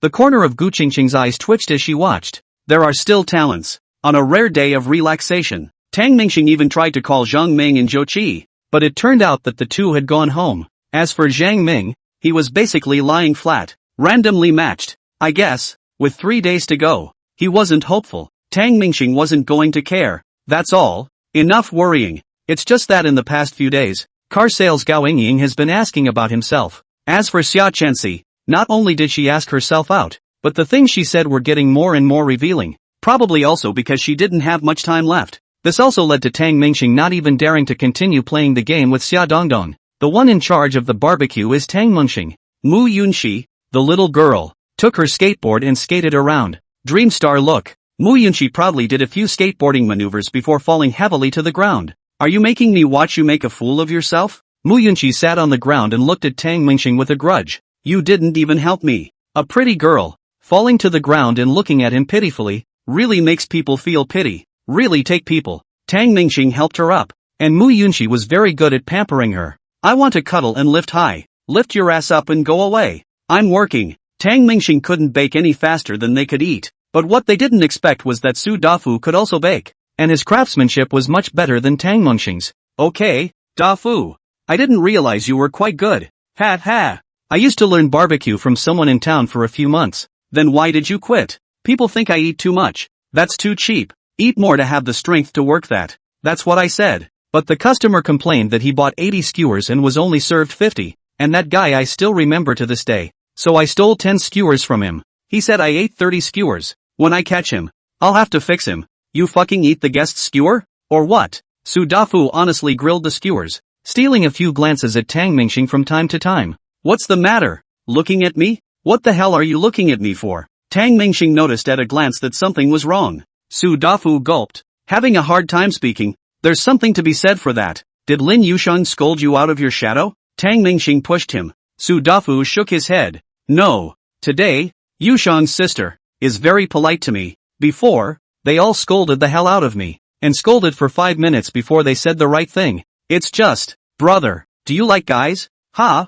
What? What bullshit? Tang Mingxing seemed to understand. He vaguely felt that Su Dafu's words meant something, but was unsure. Su Dafu looked around. Everyone else was playing something else. No one noticed this side, and whispered again. Brother, the company is spreading the word. You and Wei Hong have an affair. Su Dafu took the rumors of the past 2 days and said it all. Tang Mingxing laughed and didn't take it seriously. How could anyone still believe in this kind of thing? It's complete nonsense. If someone really believes it, I can't do anything about it. They don't have enough IQ. I'm too lazy to explain anything to the retarded. But, it's been said that Sister Yushang has taken the money. $500,000 for a private settlement. Su Dafu added. Private fee? Tang Mingxing suddenly thought of what Su Mori had told him. Something about 125,000 yuan for loss of reputation. Mud. This can't be it. Chapter 107, Dating? All kinds of meals. The more Tang Mingxing thought about it, the more wrong it was. Lin Yushang, this guy couldn't take her to eat melons next time. Yushang, you come with me for a moment. Tang Mingxing's tone was unkind. Brother, don't say what I said. If Tiger Lin finds out, he'll have to kill me. Su Dafu secretly tugged on his coat corner and whispered. Wei Lao Turtle. Lin Tiger. These were the nicknames Su Dafu gave Wei Hong and Lin Yushang. Rather graphic. What's wrong? Lin Yushang, unaware of this, walked over. Tang Mingxing pulled Lin Yushang's arm and brought her towards the house. Let's talk alone. Dafu, you roast first. Lin Yushang was pulled inside by Tang Mingxing, who asked. I heard that you have a loss of reputation fee about me. What's going on? Lin Yushang held the meat skewer, her eyes averted, and hurriedly took a bite of the skewer to stall for time. You wait for me to finish eating. I'm telling you. I'm so mad at you for taking you to eat melons. And you're good. You even learned how to make melons. And you even made it to your husband's head. It makes me sick to think about it. Tang Mengxing's expression was serious, and he could tell that he was indeed unhappy. Lin Yushang followed Mu Yunqi's example and said, "Oops, I was wrong. I was just joking. I didn't think they'd really pay $500,000. I'm missing that $500,000? I'll pay in flesh. Let's talk about it tonight." Hearing meet compensation. Tang Mengxing really had no words. What's wrong with these women? Is this type of compensation contagious? I'm not talking about that. I'm talking about Wei Hang's matter has nothing to do with me, so keep your mouth shut from now on. Would you say a bunny girl looks good? Or a maid? Or black silk? Or, I'm talking to you about business. My honor. Well, black silk I guess. Don Dreamstar was still defeated. This had to be cleared up, but it wasn't too late to get through the night first. However, Tang Mengxing still said to Lin Yushang, "Yushang, if you're short of money, ask me directly, there's no need to be so." Lin Yushang said, "I don't lack money. You give enough and on time. It's just that I also want to earn some money through my own efforts." "You're fucking doing this through your own efforts? You're doing it by selling your husband's honor." After chatting with Lin Yushang, the two of them left the room. Gu Qingqing suddenly blocked the way. "I want it too." Tang Mengxing was shocked. To a hairline, we two just talked for a while. Unbelievable. It's only been a few minutes. It's not like you don't know what I'm capable of. Go back to dinner. Don't look for trouble. Let's talk about it tonight. You're still wearing the maid outfit. We're together and you're asking me to babysit. No, you'll wear it at night from now on. Not during the day. And you don't have to move. The afternoon was spent laughing and joking in the courtyard. Except for Su Dafu. Even after Tang Mengxing explained it to him, he still didn't believe it. And Lin Yushan could figure out with her toes that he was the one who told Tang Mengxing. Dafu was having a miserable time. After a drink, Gu Chang and Su Dafu left. A few people were on the couch in the living room, lying down. "I'm having a party after mid-autumn. It's all the teachers from school. Are you going?" Dreamstar. Sumori asked. "Am I going to get killed? Is the director going?" "Should go." "I'm not going then. Turn around and set me up for another month's vacation. Who can stand that?" "I'm having a party too. Kohai's ex-colleagues are getting together. Are you going?" This time it was Lin Yushan who asked. Tang Mengxing was even more reluctant to go. "It's all about people. I know what to eat when I go as a shareholder." "Eat what?" "Horseshit." Mu Yunxi wrapped her arms around Tang Mengxing's arm, her chest pressing heavily on his arm. "Our class reunion." Tang Mengxing drew out his hand. "Yunxi, let me state for the record. First of all, I don't have any feelings about your smallness. In addition, Xingbei's class reunion? I don't even want to go to my own class, and I won't even go to yours. You don't know what those girls want? I've heard that Huang Jingjing has been asking about me. And your good friend Chen Tian, you don't know what she thinks." Mu Yunxi blankly glanced at him and looked down at her chest, glancing at her feet. "Then mine. I'm also a friend party." Gu Tingcheng reached out as if it was a lesson. Tang Mengxing pondered. "Your friends? They're all second-generation rich, aren't they? It's not bad to know a few people when you're the son of a rich family." Gu Qingcheng was all smiles. "Then you're coming with me?" Tang Mengxing had never been to this kind of rich second-generation party. However, listening to what Gu Qingcheng said, these people of theirs didn't like to show off their wealth instead. Generally the more broke or suddenly rich people liked to pretend. Just like Tang Mengxing's family, except for Gu Qingcheng, the others occasionally liked to be high profile. And most of this group of rich kids are more than education, experience, and ability. And then either be like Gu Chang, pure fun. Spend more if you have money, less if you don't. But don't go poor and show off. Just the opposite of Mu Yunxi. At this time, Mu Yunxi's circle of friends and Little Blue Book then sent out the dynamic, a large villa, an open-air barbecue, and a few of Tang Mengxing's luxury cars. Her circle of friends totally feels like a little rich girl, but she wasn't happy. And in order to show off with her classmates, she bragged to the class that she was going to take Tang Mengxing to dinner with her. And in order not to clash with Su Mori Li and the others, Mu Yunxi even deliberately postponed it for a day. Similarly, Su Mori Li and Lin Yushang both had this kind of mind, but the two of them didn't show it obviously. Showing off their wealth was also of interest to both of them, but they weren't so direct compared to Mu Yunxi. There was more to life than just wealth. There was also family. A happy and fulfilling family and a handsome husband are also bragging rights. Can't I stagger my time with them? Yeah, let's all stagger our times. Me too. Tang Mengxing's head got big. It's not a matter of time. I really don't want to go. Especially Su Mori Li's party. All the teachers in their own department. Low head. Don't know what to say at the table. It feels like a parent taking himself or herself to an adult meal. All elders. And one can only sit at the kids' table. The night is late. In the study, Tang Mengxing was playing a game. The door was pushed open, and Mu Yunxi ran in, straddling Tang Mingxing and carrying his collar. The day after tomorrow at noon. Accompany me, and at night I'll meet. Pay. No. I'm not the kind of person who forgets what's right, so please leave. Mu Yunxi froze. This trick doesn't work anymore? And then approached Tang Mingxing. Lace. Ahem. Just this once your class is so annoying. After Mu Yunxi left, Gu Qingcheng came. In this order, Tang Mingxing could see who was more composed. The last one to enter the door should be Su Mori. Gu Qingcheng was dressed in fancy clothes,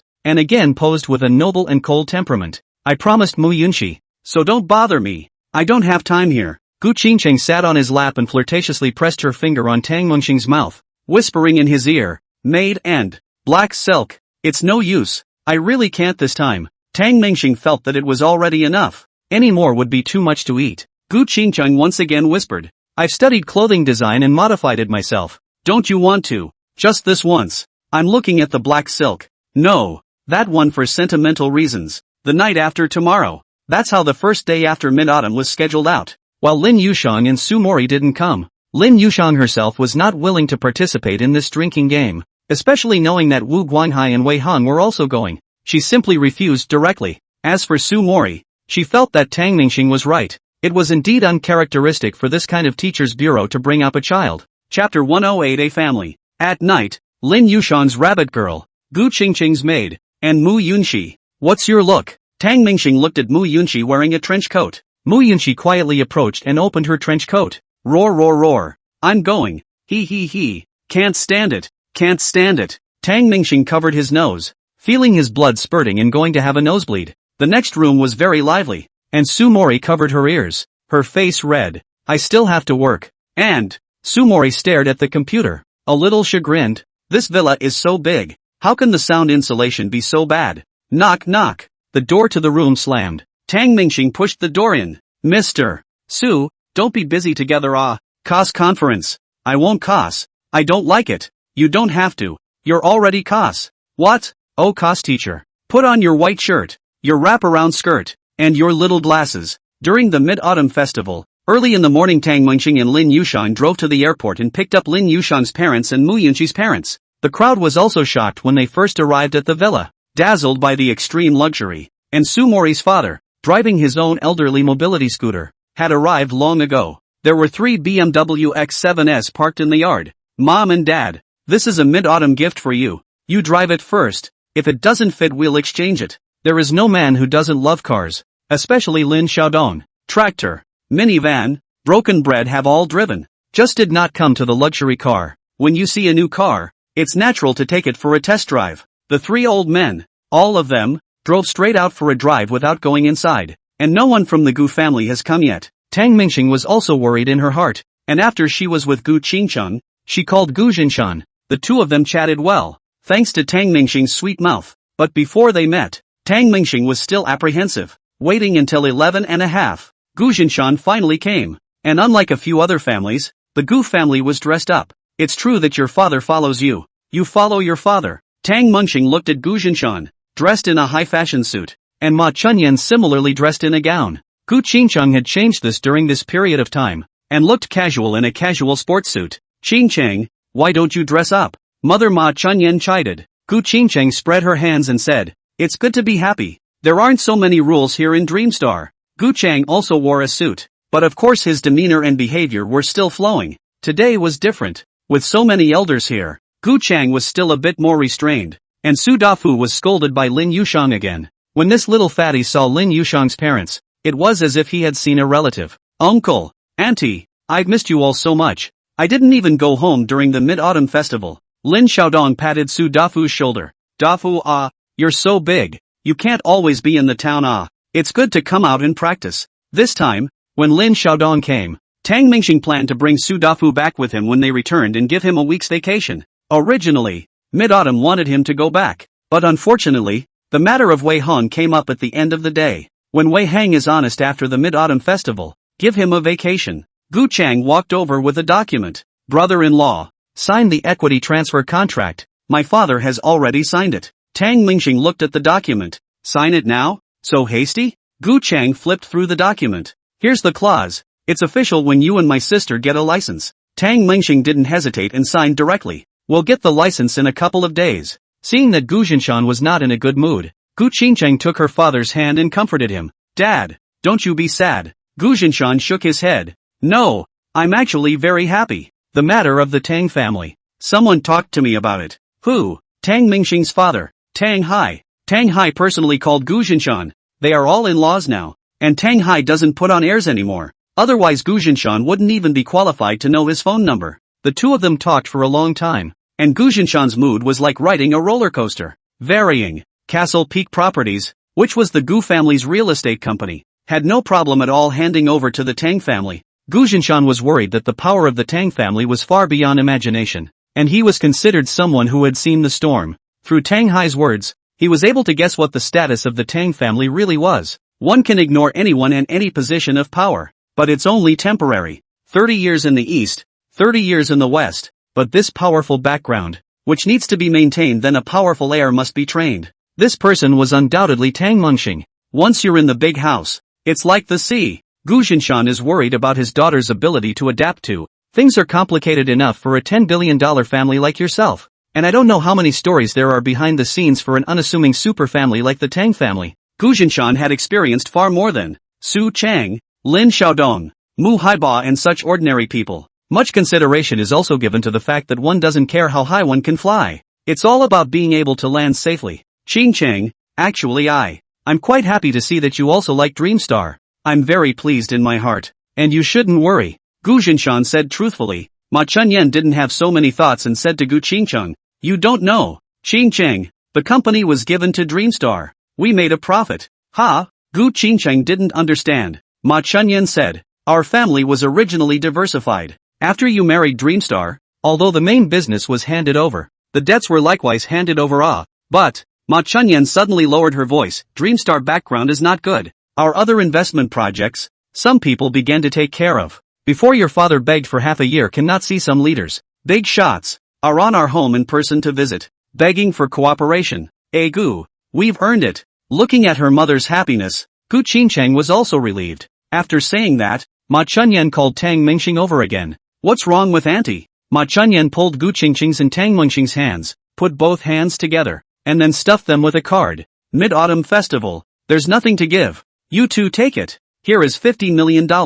I can't have this. Take it. Gu Jinshan opened his mouth. Meng Xing, your father contacted me. More I do not ask. But with one word from him, we made a few $100 million from our other investments. I'm relieved that Qingcheng is following you. It's just that you have to work hard. Your family is really unusual now. You're under a lot of pressure. Tang Mingxing nodded. Although he wasn't sure what he would be facing in the future, he always had to face it. Tang Mingxing naturally didn't take the card, but gave it to Gu Qingcheng. Ma Chunyan watched Tang Mingxing walk away and whispered again. This money, you share it with those sisters of yours and make good relations. Got it? Gu Qingcheng knew that her mother was talking about Lin Yushan, Su Mori and Mu Yunxi. If it were before, one agrees with this practice of taking money for relationships. But now Gu Qingcheng was contemptuous. We have a good relationship. I'll share the money too. But I'm not going to be fake, deliberately trying to please anyone. We're all very cordial. So don't you worry about it. Looking at her daughter's naturally revealing expression, Ma Chuanyan's heart is also a stone in the ground. Happy is the most important. Only Gu Chang stood to the side. Mom and Dad, why is sis $50 million and I'm $5,000? It's too much for one and too little for the other. You can use idioms. 500 more for you. Gu Jinshan sneered. 5,000 is too much for me. Gu Qingcheng spoke up for her brother once in a while. Dad, don't make things difficult for Gu Chang. Gu Jinshan directly exploded. I embarrassed him? This kid went back from you yesterday and hasn't been home since today to use the car. The driver I gave him a vacation. Just waiting for this kid to come back to drive it. Only returned home at 10 a.m. Look at his face and lipstick marks. A full body of alcohol. Mardi Gras. Chapter 109, The Beauties of Tang Mingxing's Family. Lunch was still the chef Tang Mingxing had hired. The crowd was drinking and laughing, and Gu Chang was a bit sad. De Chang, it's the Mid-Autumn Festival. It's not right for you not to go home. Tang Mingxing comforted Gu Chang. Brother-in-law will give you another 50,000.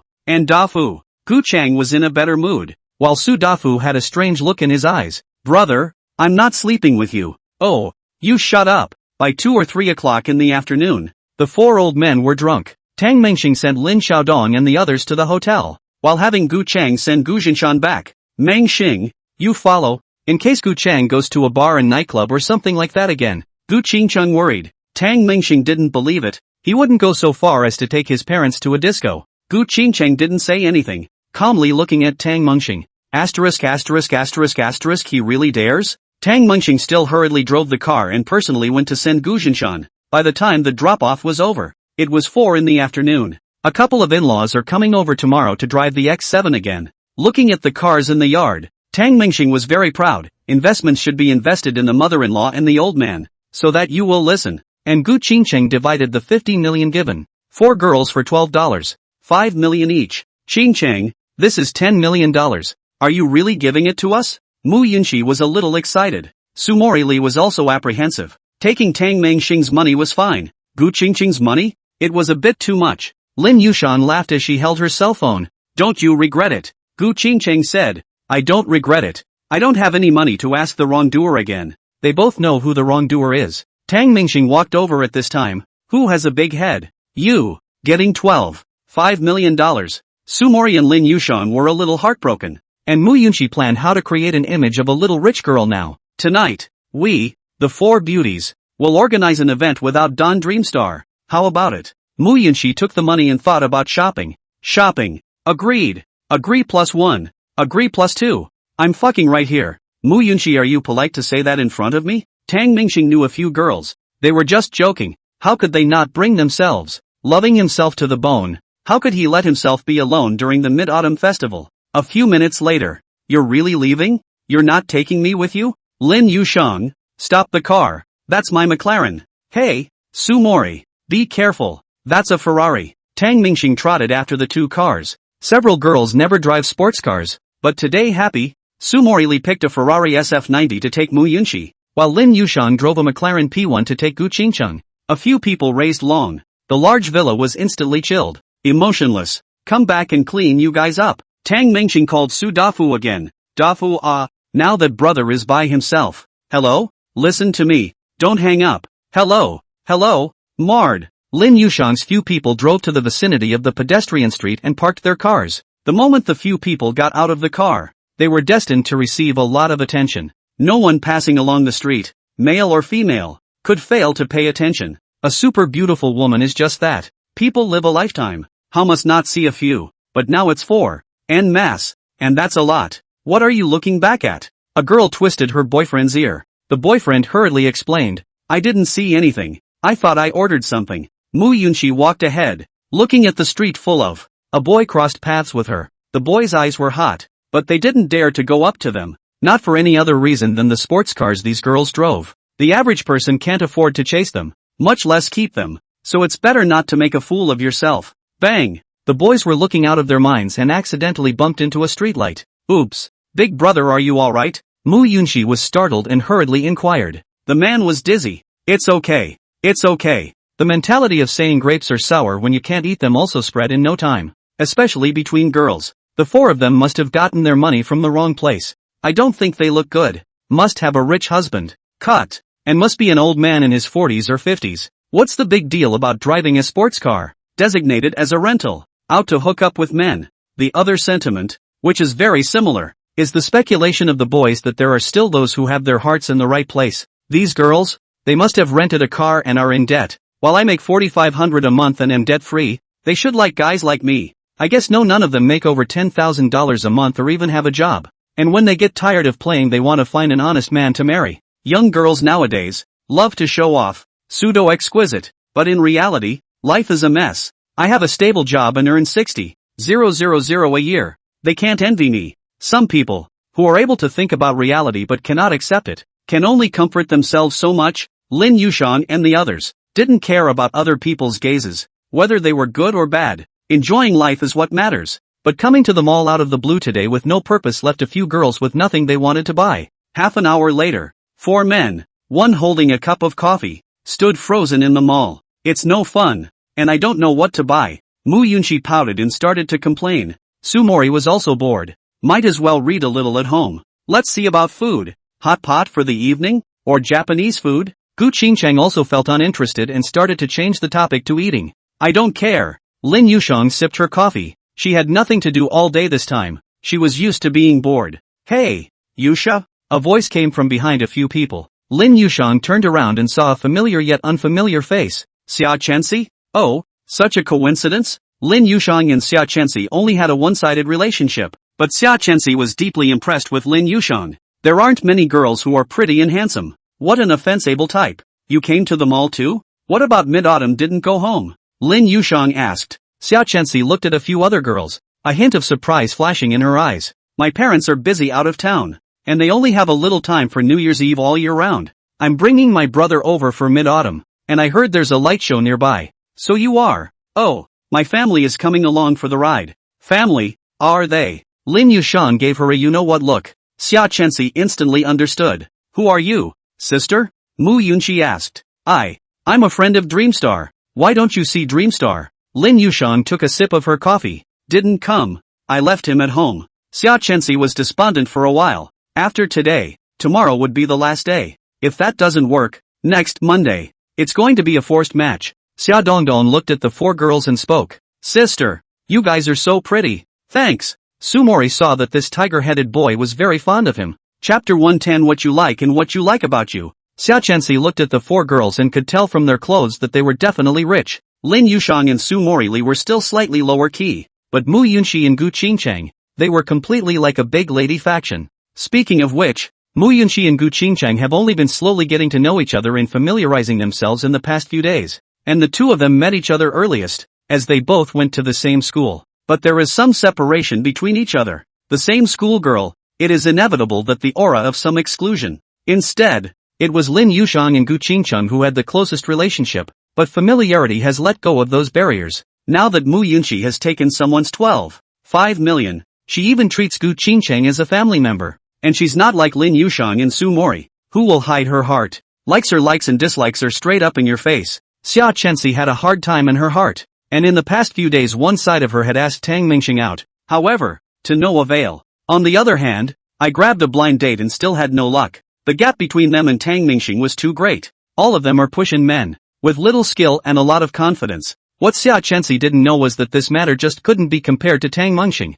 not to mention how rich he is and a student of Qingbei. The key is that this kid can flirt. He's a total lover. When some people see some pretty girl looking for an average-looking, or ugly guy, they inevitably think that the girl must be after money. Tang Mingxing also had this concern at first, but later figured out. Martyr does not figure money. Figure what? Figure you look handsome? Figure you will love people? Rich people don't know how to love? They don't have feelings? Figuring this out, Tang Mingxing basically took in people first and cultivated their feelings later. And Xia Chenxi's heart was now in turmoil, and she had absolutely no desire to go shopping. Yu Shang, Mingxing he. Xia Chenxi was still too embarrassed to open her mouth in the face of several of Tang Mingxing's daughters-in-law. Lin Yushang understood what she meant. You have a phone, right? If there's something you want to talk to him on the phone, but I advise you to cherish your time. You don't have much of a chance. A few other people saw what was going on. Tang Mingxing had a few women. They didn't care, but they would never be stupid enough to give it to him.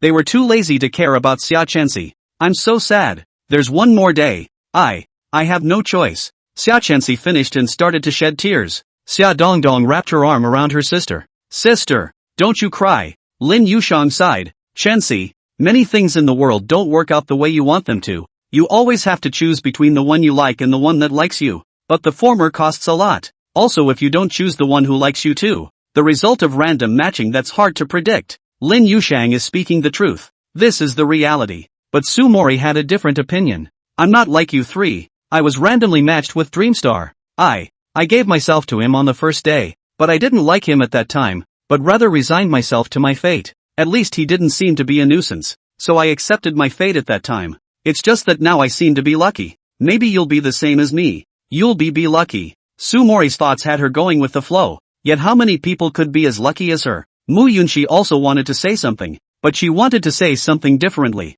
That's using means. The ends are pure. The feelings are real. But the process can be made a little tricky. Regardless of how it catches up with Tang Mingxing, the end result is perfect. This was something she should talk to Zhang Ming about. She couldn't say everything or be really scary. Even with a little thought, the sentiment remains fidelity. But Mu Yunqi wouldn't tell Xia Chenxi how to hook up with Tang Mingxing, so she simply didn't say anything. As for Gu Qingchang, she didn't say anything even after smashing her mouth. Her and Tang Mingxing's feelings were subtle. although they loved. But having just loved, the deepest understanding between them was still at night, and the situation was complicated, so she didn't think there was much to say. Xiaoqianxi's heart didn't have much ripples after listening to the words of a few girls. She was about to accept the judgment of fate, but still trying to take one last chance tonight. Meanwhile, Tang Mingxing drove out. Su Dafu avoids seeing him, and Gu Chang doesn't answer his phone. One to play games, one to pick up girls. Quite so, it's mid-autumn today. These assholes. Just now, Tang Mingxing called her parents again, and Tang Hai didn't know which country he had gone to again and was still jet-lagged. The good news is that Zhang Yuanying will have time to come back and stay with him in another half a month. But there's a meeting going on right now, and it sounds more like a negotiation on the phone. Tang Mingxing is used to it. Parents are busy, so busy, but their daughters-in-law are not busy. On this still do not accompany their own? A Lamborghini pulls up to the curb in front of an adult store. Don Dreamstar bought 4 whips from the vending machine. Take it apart and wave it in the air a few times. Bring on the energy. Let's keep you guys from accompanying me. Passers-by looked over when they heard the snapping and smacking. Pull over, there's a pervert in there. Tang Mingxing was really a bit sad. The Mid-Autumn Festival. Just like that? It looked like 6:30 and no dinner. At this time, it was another call from Xiaoqianxi, and Tang Mingxing looked at it and wanted to pull the plug on her. I regretted it myself. There was nothing that had to do with her. After thinking about it, Tang Mingxing answered the phone, and this time a definition squarely told her that it was inappropriate. Hey, Dreamstar. Well, Morningside, I'll start. Please don't contact in the future. We're not right for each other. I was in the way. I didn't make it clear to you. It was my fault. Please don't waste your time. I know. I'll never bother you again. Tang Mingxing heard Xiaoqianxi crying over there, and when Xiaoqianxi heard this kind of answer, how could she still have the cheek to continue pestering? Are Lin Yushang and Su Mori Li at your place? Tang Mingxing heard the voices of Su Mori and Lin Yushang talking. Yes. Xiaoqianxi answered truthfully. Okay, tell me the address and I'll be there now. Tang Mingxing made a sharp turn and quickly drove towards the pedestrian street. Seeing Xiaoqianxi again, Tang Mingxing couldn't say what he felt. And Zhang Ming had also sent him a tweet in the past 2 days. It probably means laying flat too. There's no way not to. Tang Mingxing consoled a few words. The good thing was that the matching wasn't completely random. It still took into account the backgrounds of both sides. But Zhang Ming told himself that when he came back from vacation, he would go to a nightclub and experience the foot massage experience. Obviously this bit of shit had hurt the innocent little boy. Zhou Qi still wanted to advise, but Tang Mingxing was happy. It's long overdue. I'll treat you to meet this flowery world. How? Zhang Ming of course agreed. Only Zhou Qi was a bit squirmy. Don't let my girlfriend know. Tang Mingxing, this point of interest. Serious place. So what if I know? I believe in other people's treats, but it's hard to tell if you're treating them properly. Chapter 111. The coolest day of the evening for hurt feelings. When we got to the mall, a few girls tried to hide. You guys aren't finished, are you? Come back with me. Mid-Autumn Festival. Isn't it good to enjoy the moon at home together? Tang Mingxing walked straight towards the 4 girls. The 4 rushed to avoid it. Xiaoqianxi's eyes reddened as she gazed fondly at Tang Mingxing. Although we've known each other for a short time, it's easy to get unrequited love with something like this. One's head was always fantasizing about how it was with Tang Mingxing, and a few days seemed like years had passed. Tang Mingxing looked at her, a little heartbroken, not expecting to cause so much damage. I'm sorry, you consider Zhang Ming. After saying this, Tang Mingxing was a little ashamed. Too damn not something. You're kidding. How is this possible? Just now, Yusha asked me if I choose the one you like or the one who likes you. To answer, I choose the one I like. Tang Mingxing frowned slightly, and even Lin Yushang on the side couldn't help but lament a little. It's costly. Don't be stubborn. I'd rather get through the 5 years of agony before I have to make a choice. I've got my whole life ahead of me, isn't it? After the match, no divorce for 5 years. Get through 5 years and it really doesn't work out. You can make your choice and you won't get picked by the match again then either. Most people probably accept this and then live with it for the rest of their lives. But some people never compromise. Tang Mingxing was blaming himself. He had looked at the wrong person. I didn't expect Xiaoqianxi to be so determined. I'll leave first. See you again. Xiaoqianxi left with Xia Dongdong. Tang Mingxing stood still, not knowing what to do. You really aren't a good person yet. Su Mori Li couldn't look away. Seeing Xiaoqianxi's grief, a few people couldn't wait to think about tying up Tang Mingxing to make him tie his hands. But the reality is often tragic and fruitless. Why don't you like her? Mu Yunxi asked a rare question that made Tang Mingxing tangle and find it difficult to answer. Me? I don't know. Can accept me? Can't accept her?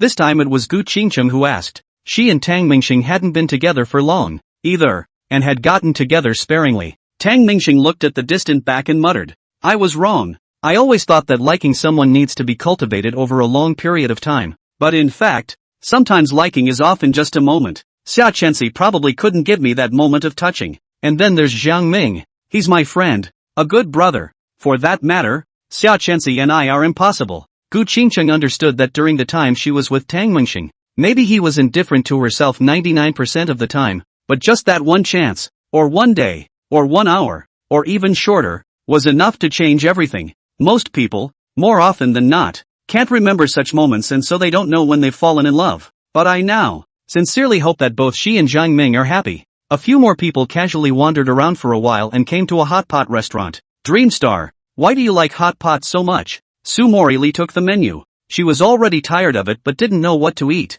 Tang Mingxing said, I don't know. My dad likes to eat. He also likes to drink soup. Maybe it's infected by him. Mu Yunxi looked at Tang Mingxing with some infatuation. Brother Mengxing, you don't look like a playboy today. You feel suddenly so affectionate. Tang Mingxing touched his nose. A little bashful. Really? You like that? Mu Yunxi nodded vigorously. I even bought you a gift. Nah. After saying that, he handed Tang Mingxing a keychain of pleasant goat. This. You have a heart. And I thank you for it. I've got gifts for you too. What? The four girls asked almost simultaneously. Tang Mingxing smiled evilly and leaned close to Su Mori to mutter in a low voice. Su Mori's face reddened with flesh. Sister Mori, what did he say? What are you blushing for? Mu Yunxi asked eagerly. Gu Qingcheng was also curious. What kind of gift? Tell me. On the contrary, it was Lin Yuzhong, who looked like I understood. I guess there's nothing good. I guess it's betting. Hajime, how do you talk? Tang Mingxing chided in a small voice.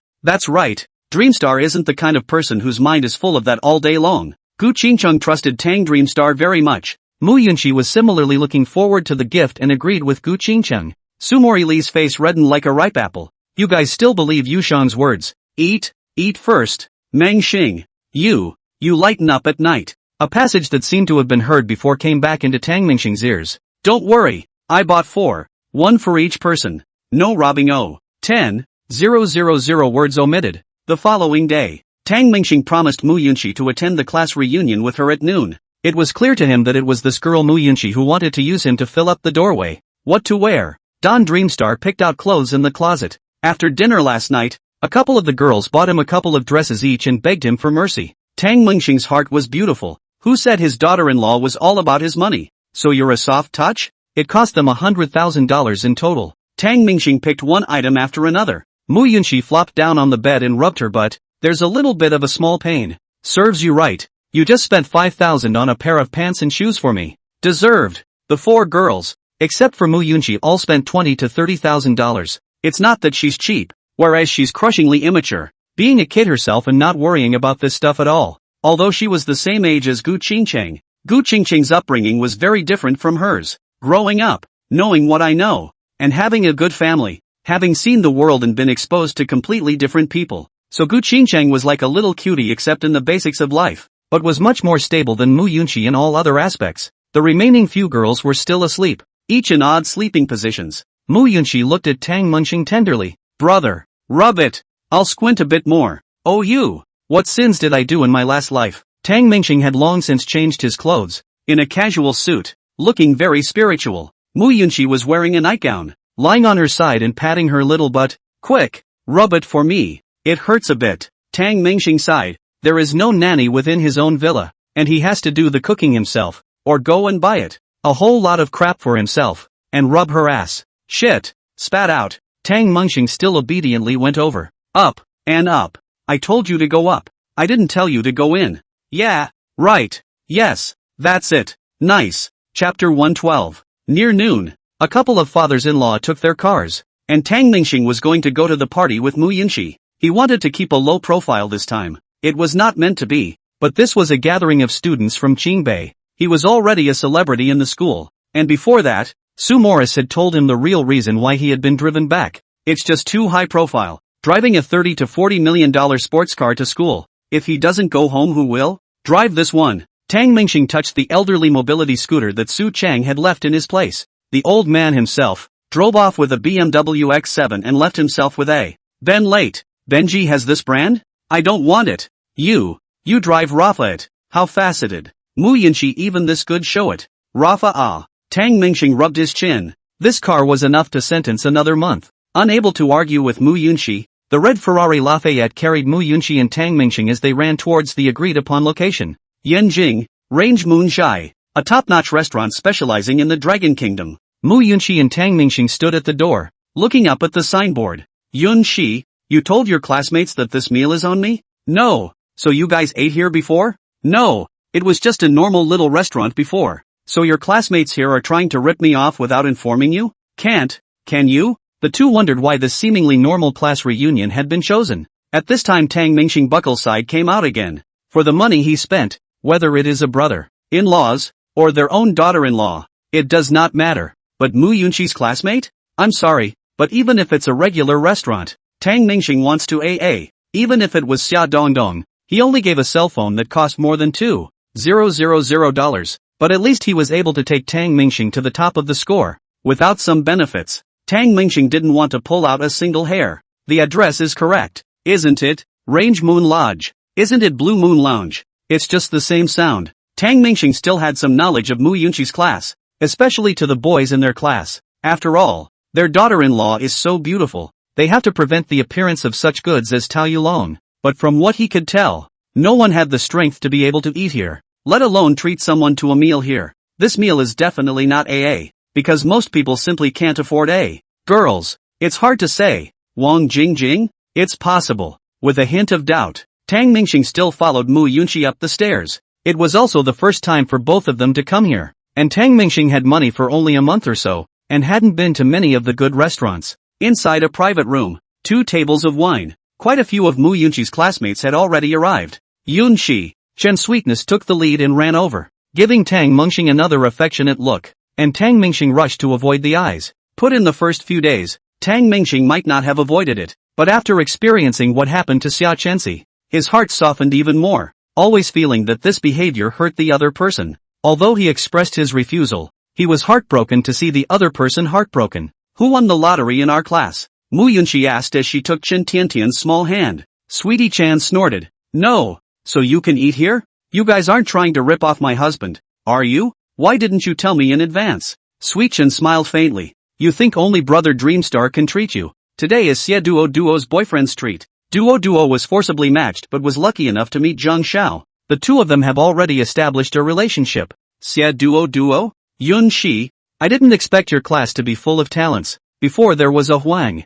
Huang, what was it? Tang Mingxing couldn't think of any name for a moment. Wang Jingjing. Oh yeah, Huang Jingjing. There's another Xie Duo today. Tang Mingxing looked at Mu Yunxi with a slightly deeper meaning. Mu Yunxi was stared at a bit furiously. Why are you looking at me like that? Tang Mingxing said. No wonder you can pick me up. Your class is good at producing this kind of talent. All of your boyfriends are rich. It's a simple class culture. Mu Yunxi punched him. Don't talk nonsense. Someone's treating you. It's not worth not eating. Right. Brother Dreamstar. Chen Sweetheart kept calling out Brother Dreamstar after she saw Tang Dreamstar, with intimacy in her words. This feeling made Tang Mingxing very uncomfortable. All of you, take your seats, shouted a tall and thin man in the middle of the banquet. Apparently he's Tsai To's boyfriend. Mu Yunxi pressed herself against Tang Mingxing's chest. Hubby, who is Xie Duo? A cry of husband confused both Tang Mingxing and Chen Sweetness. Mu Yunxi was especially careful, and this was meant for her best friend. For the matter of Chen Sweetheart liking Tang Mingxing,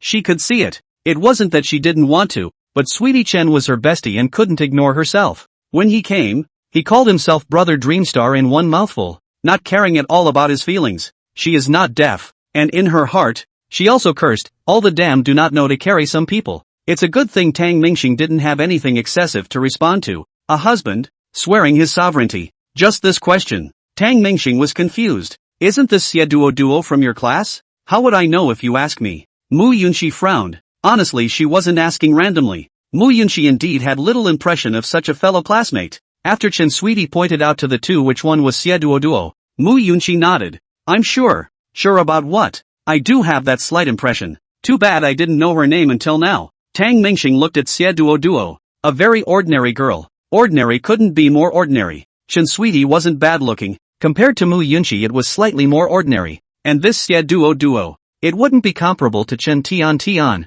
let alone to Mu Yunxi. Mu Yunxi was a bit skeptical. How did her boyfriend see her? Tang Mingxing hurriedly made a shushing gesture. Don't talk nonsense. You have to believe in love. People can't love each other. Don't judge people by their appearance. Brother Mingxing is right. Not waiting for Mu Yunxi to speak, Chen Sweetness answered first. Horse's ass. Mu Yunxi despised in her heart. Let me introduce myself. My name is Zhang Kueyuan. I'm Duo's boyfriend, and I'm very honored to be able to treat you all to dinner. Thank you for your hospitality. As the crowd began to take their seats, Tang Mingxing was also a bit confused. Xia Duo's mandatory match should be in the same batch as Zhang Ming. Today is the last day, and the results will be out tomorrow morning. Why are they still boyfriend and girlfriend? They haven't gotten a license? So calm? Speaking of this, Sweet Chen also froze. Mu Yunxi was also unsure. They both forgot? Should we remind them later? Let's talk about it after dinner. Chapter 113, A Good Man Does Not Seek Sex. Get your license. Anytime 24 hours. There's no rush when it all comes down to it. Tang Mingxing's first impression of Zhang Kueyuan was not bad, and Tang Mingxing admired this kind of boy who only valued his feelings and not his face value, because he cannot do it himself. 100 points of face value, below 80 or less. Tang Mingxing basically do not consider. 80 to 90 e.g. Summer Chennai, depending on the situation. With a score of 90 or higher, consider cultivating it. Tang Mingxing and Mu Yunxi had just sat down when Zhang Kueyuan let out a sigh. Brother, you're Tang Dreamstar, right? Oh, exactly. Tang Mingxing politely returned. Zhang Kueyuan's face suddenly changed. I'm sorry, today's meal, there's no place for you. After saying that, Tang Mingxing's face changed. His good feelings were all gone. This was prepared to find himself in trouble. Everyone in the surrounding area was also staggered. Apparently they didn't know what was going on. Tang Mingxing opened his mouth to curse, but held back. It's not like you can't afford to eat it yourself, so you can leave without being invited. Yunxi, let's go. Tang Mingxing got up and said faintly, unable to see the emotions, but he didn't lose his temper. Mu Yunxi, however, was not happy. You're sick. Everyone else can bring their boyfriends and girlfriends. Why can't I? Didn't say so earlier. Zhang Kueyuan laughed. I just simply didn't want to invite Tang Mingxing. Let's go. Don't waste time. Tang Mingxing pulled Mu Yunxi outside, but he suddenly stopped halfway. Oh, I forgot something. Remind you, today is the last day of Xia Duo's match. Right. Don't forget to get a license. Speaking of this, Xia Duo looked a little off and looked at Zhang Kueyuan. And Zhang Kueyuan narrowed his eyes as he looked at Tang Mingxing. Humph. Don't bother you. Ha ha. Tang Mingxing laughed, looking meaningfully at Xia Duo. Tang Mingxing and Zhang Kueyuan didn't have any direct conflicts, and the two of them were meeting for the first time. Tang Mingxing's great name spread farther and farther, attracting the attention of many people, which of course included Zhang Kueyuan, especially Gu Qingcheng. After hearing that she had also become Tang Mingxing's woman, Zhang Kueyuan couldn't sit still. Tang Mingxing, have you heard of the 4 young men of the capital? Zhang Kueyuan picked up a mouthful of food and stuffed it into his mouth in a pretentious manner. He had a lot to say to Tang Mingxing, and today in order to find an opportunity to humiliate him. Squeak! The door was opened. This man is sick in the head. He's a drama queen. Yeah, it's no fun. I'm at a class reunion, and he came over to act like a pussy. Mu Yunxi and Tang Mingxing didn't put him in their eyes at all and cursed and went out the door. Hey, you two come back here. Zhang Kueyuan didn't expect that for his provocation. Tang Mingxing directly ignored it. Excuse me, I have to go too. Chen Sweetness picked up her bag and got up to leave, quickly catching up with Tang Mingxing. Brother Dreamstar, is it okay to rub up against you for dinner tonight? Chen Sweetheart asked with a smile. It's not like Tang Mingxing couldn't afford to spend the money. One must have a face, no problem. Huang Jingjing was a bit hesitant at this point. She also wondered what was going on in her class. Are there so many rich kids now? The other girls, too, were at a loss for words. It would have been a great opportunity to get up close and personal with Tang Mingxing today. But then there was another appearance in Zhang Q1. Compared to the two, Zhang Kueyuan is more cost-effective, because Zhang Kueyuan does not figure color Xia Duo ordinary, dress up at most can only match the word good-looking. What condition is Mu Yunxi in? Without makeup, she can throw off the whole class by 8 blocks. Obviously Zhang Q1, who is not a colorful figure, has a better chance for them. On Tang Mingxing's side, the crowd also had gossiped that Gu Qingcheng was also his person. It's a level that the average person can't squeeze in. Huang Jingjing thought about it and stayed. The other girls were all well dressed, and their gazes were fixed on Zhang Kueyuan. Hopefully it will be in his favor. Zhang Kueyuan sat in the main seat, a little depressed. He thought of a good word, but not much to say. Tang Mingxing left? He's so provocative that he doesn't come over to take himself seriously? He glanced at Sheldorado next to him. A bit headstrong. He approached Duo purely for the opportunity to meet Tang Mingxing. Sheldorado had a few days left in his match, and he pressed on, not caring, taking advantage of their class reunion to strike a good blow at Tang Mingxing. That was the goal. As for why I chose Saito, that's purely random. Anything as long as it's not ugly. Anyway, it's only fun for 2 or 3 days, after which you pat yourself on the back and forget all about it before long. Zhang Kuiyuan's family is in the financial industry, and money comes fast and easy. As for the 4 young men of the capital, this was a self-appointed title for him and a few other young sons of the big families, but after so many years, the fame is slightly there. Arrogant and bossy habitually, unknowingly, they really feel that the sky is the boss of his oldest. Kuwan, let's eat. Sheldorado took the wineglass and filled it for him. Zhang Kuiyuan took it and drank it down. This kid, a little bit interesting. Zhang Kuiyuan was still looking like a confident, high-ranking person now. Pinning down Tang Mingxing he was bound to do. The major schools would have been his resourceful place to spend his time during these 3 years, and now a Tang Mingxing has suddenly come out. I heard that this Tang Mingxing drove a $10 million luxury car? Zhang Kuiyuan suddenly asked. Yeah, and a Cullinan. There's money in it. There seems to be another villa, rumored to be several $100 million.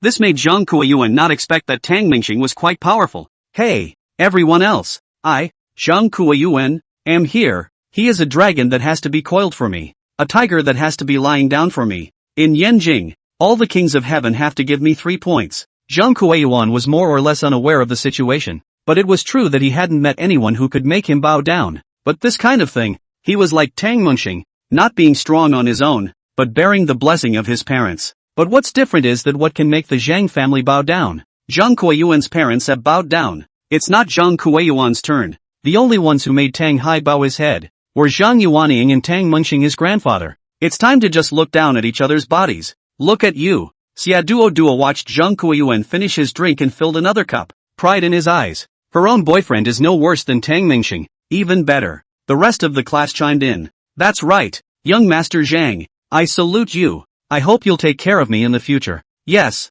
young Zhang, I also toast you. This Tang Mingxing kid I've long since looked down on. Too arrogant. I heard that Gu Qingcheng is his woman. This kid is very flowery. Hearing the 3 words Gu Qingcheng, Zhang Kuiyuan tightened his grip on the wineglass in his hand. Chapter 114. The male students in the entire class. Since they were flattering Zhang Kuiyuan with all their might, not for any other reason, just to see Tang Mingxing get upset. This is where the superiority complex of certain people comes from. They can't compare themselves and use others to show how good they are. In their minds, there could finally be one that gives them a leg up. The girls in the class, on the other hand, were turned inside out. In contrast to Duo, there were several who were prettier than her, especially Huang Jingjing. At this time, Mu Yunqi wasn't there, and Sui Chen wasn't there, so Huang Jingjing was, without a doubt, the number 1 in face value. The advantage is in me. Huang Jingjing had already dumped her middle-aged boyfriend, and now all she could think about was Zhang Kuiyuan. If she took care of Zhang Kuiyuan, then she could hold her head high in front of Mu Yunqi again. It will feel so good to step on her when the time comes. But Duo has a sense of crisis. Just now Tang Mingxing's words are still echoing in the ears. This point is not a license. Wait until tomorrow, everything is late. So make sure to rush Zhang Yuan to get his license this afternoon. And now, all the girls in the class were more or less interested in Zhang Kuiyuan, and she could see that too. In fact, she wasn't sure why Zhang Kuiyuan had taken a liking to her. For the past 2 or 3 years, he or she has been as if a little transparent in the class. Classroom, dormitory, and cafeteria are 3 points of contact every day. The social circle is also very simple. Although I envied the girls who were having fun, I couldn't go so far as to be jealous. If you have it, you have it. If you don't have it. And you live your humdrum life behind closed doors. And the key figure influencing her is Mu Yunqi. Mu Yunqi was a scale in her eyes. Balance the scales of your own psyche. All those pretty girls talked about tall, short and ugly. And in the past few years, Mu Yunqi, the big school girl, has kept a low profile. In Duo's heart, Mu Yunqi also doesn't have a handsome and golden boyfriend, as if balancing out the unfairness in her heart. And there was a certain reason why the male students in Mu Yunqi's class hated Tang Mingxing even more compared to the boys in the other faculties. And it was also because of Mu Yunqi. It was said that close to the water, Mu Yunqi's low profile over the years had created a fluke mentality in them. Maybe the goddess will look at them ordinary boys. However, Tang Mingxing's appearance shattered all these illusions. It's not that Mu Yunqi likes to keep a low profile, but it's hibernation. It's a big deal if it doesn't ring true. Straight to a top rich kid like Tang Mengxing. It's a one-shot deal that lasts a lifetime. It's so damn shrewd. Xia Duo held Zhang Kuiyuan's arm and pampered him. Kuiyuan, let's go get a license after dinner. We won't have a chance after today. Zhang Kuiyuan patted her hand and whispered. No problem. I heard that there is a nice hotel nearby. Let's go over and rest for a while. You serve me well. Then we'll get a license. You're so bad. He. Hearing Zhang Kuiyuan's promise, Xia Duo's heart couldn't mention how beautiful it was, and her chi was also a bit fuller. Looking at the table full of feasts, Xia Duo thought in her heart, after marrying Zhang Kuiyuan, in the future I will be able to treat my classmates to this kind of feast alone, and all this money is nothing to me. I can enjoy this kind of courting often. Thinking of this, Xia Duo couldn't help the corners of her mouth from rising. While the other girls came over to toast with Zhang Kuiyuan, Xia Duo naturally had to persuade them, acting like a housekeeper. Let Gu1 drink less. I'll drink with you. After saying that, Xia Duo took the wine glass and clinked glasses with Huang Jingjing, who came over to make a toast. Huang Jingjing's face suddenly changed, reluctantly clinking a cup with her but not drinking it. Still close to Zhang Kuiyuan, young Zhang, this is my toast to you.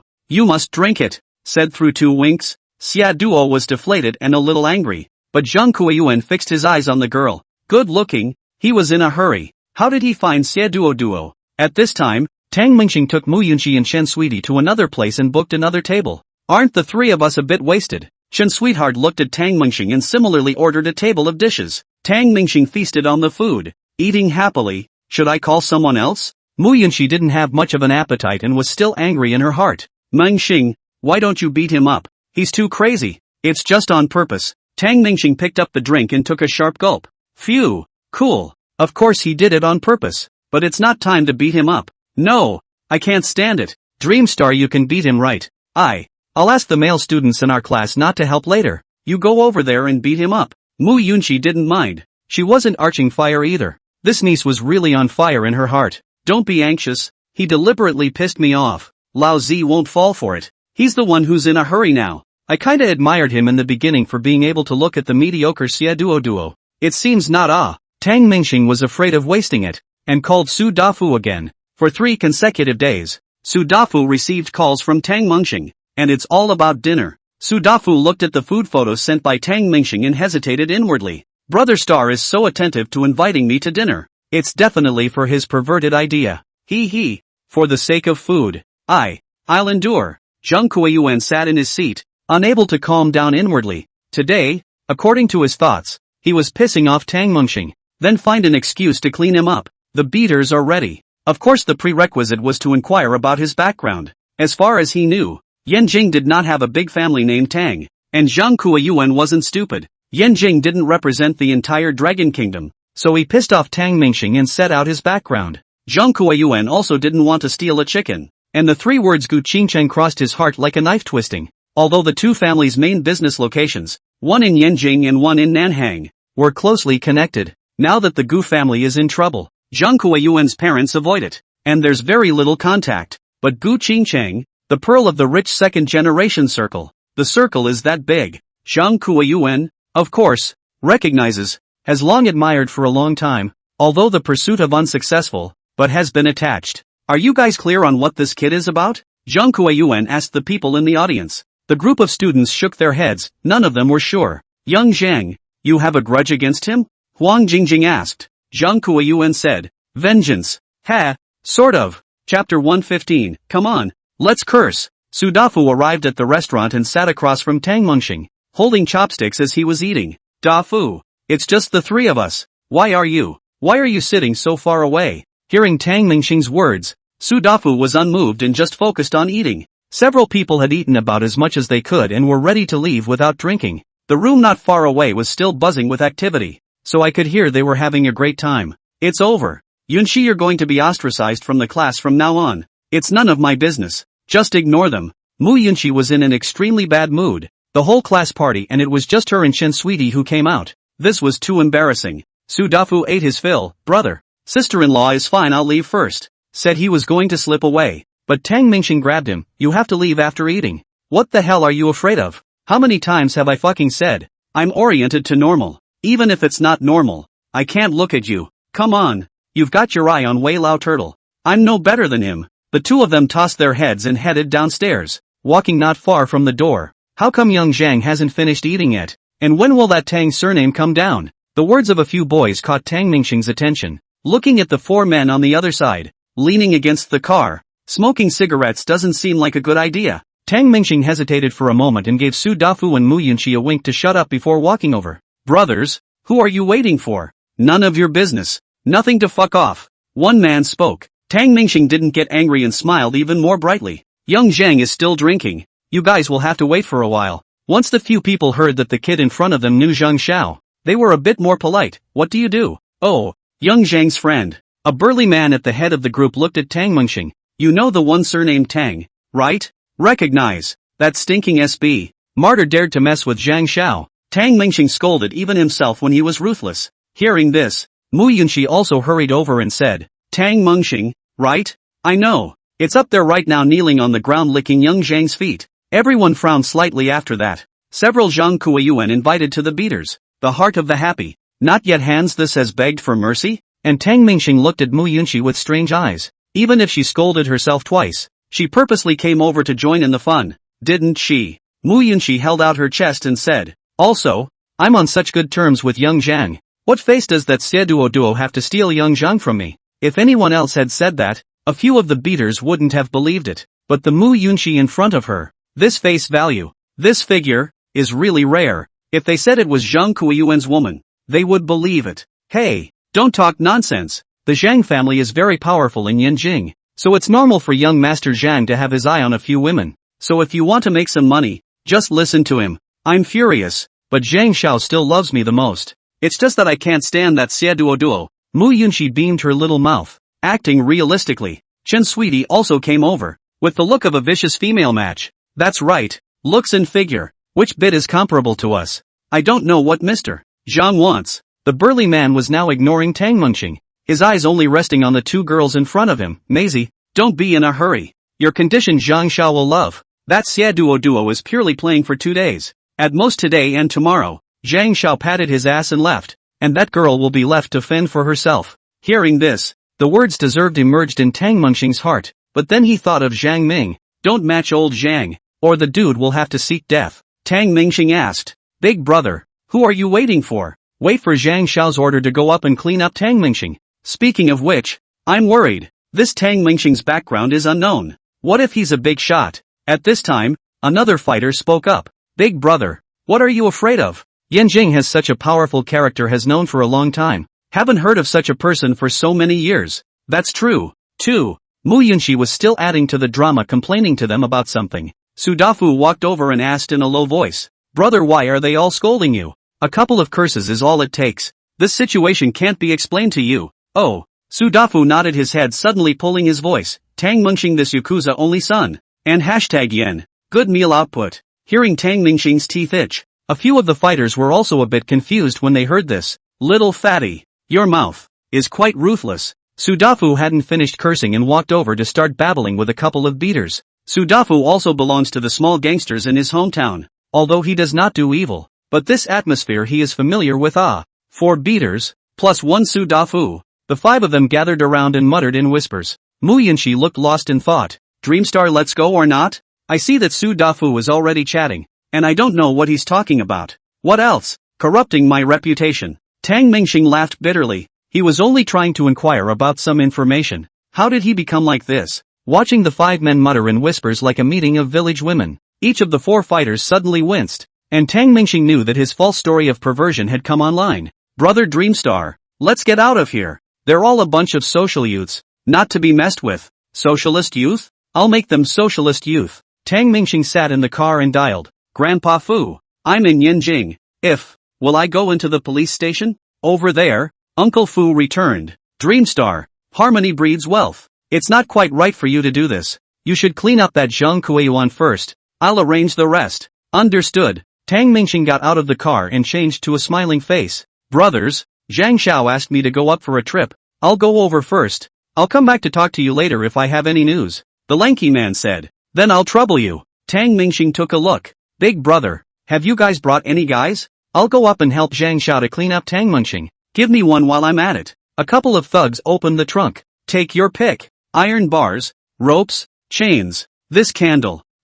Give me a stick. Do you need our help? No need. Young Master Zhang ordered it. It's better to enjoy this kind of fun on your own. That's right too. Ha ha, you go and come back soon. We'll wait for your news. Tang Mengxing gave Su Dafu another wink, telling him to quickly take Mu Yunqi away. Su Dafu comprehended, suddenly opened his mouth and started cursing again. Nima, this brain. I told you to leave. I didn't tell you to curse. It's good that Mu Yunqi understood. Defu. Let's go first. Don't disturb their excitement. Zhang Kuiyuan and the others were still drinking, and he was already slightly drunk. Gu Qingqing's mind was filled with leaning city. It was a very subtle sound, but it was heard by Xie To. What did you say? Nothing. The door suddenly opened and Tang Mingxing came in. Everyone was silenced, looking at the imposing Tang Mingxing and the iron rod in his hand. You brat still dares to come. It's good that you didn't come. Zhang Kuiyuan couldn't help but be enraged when he saw Tang Mingxing. Hey, Zhang,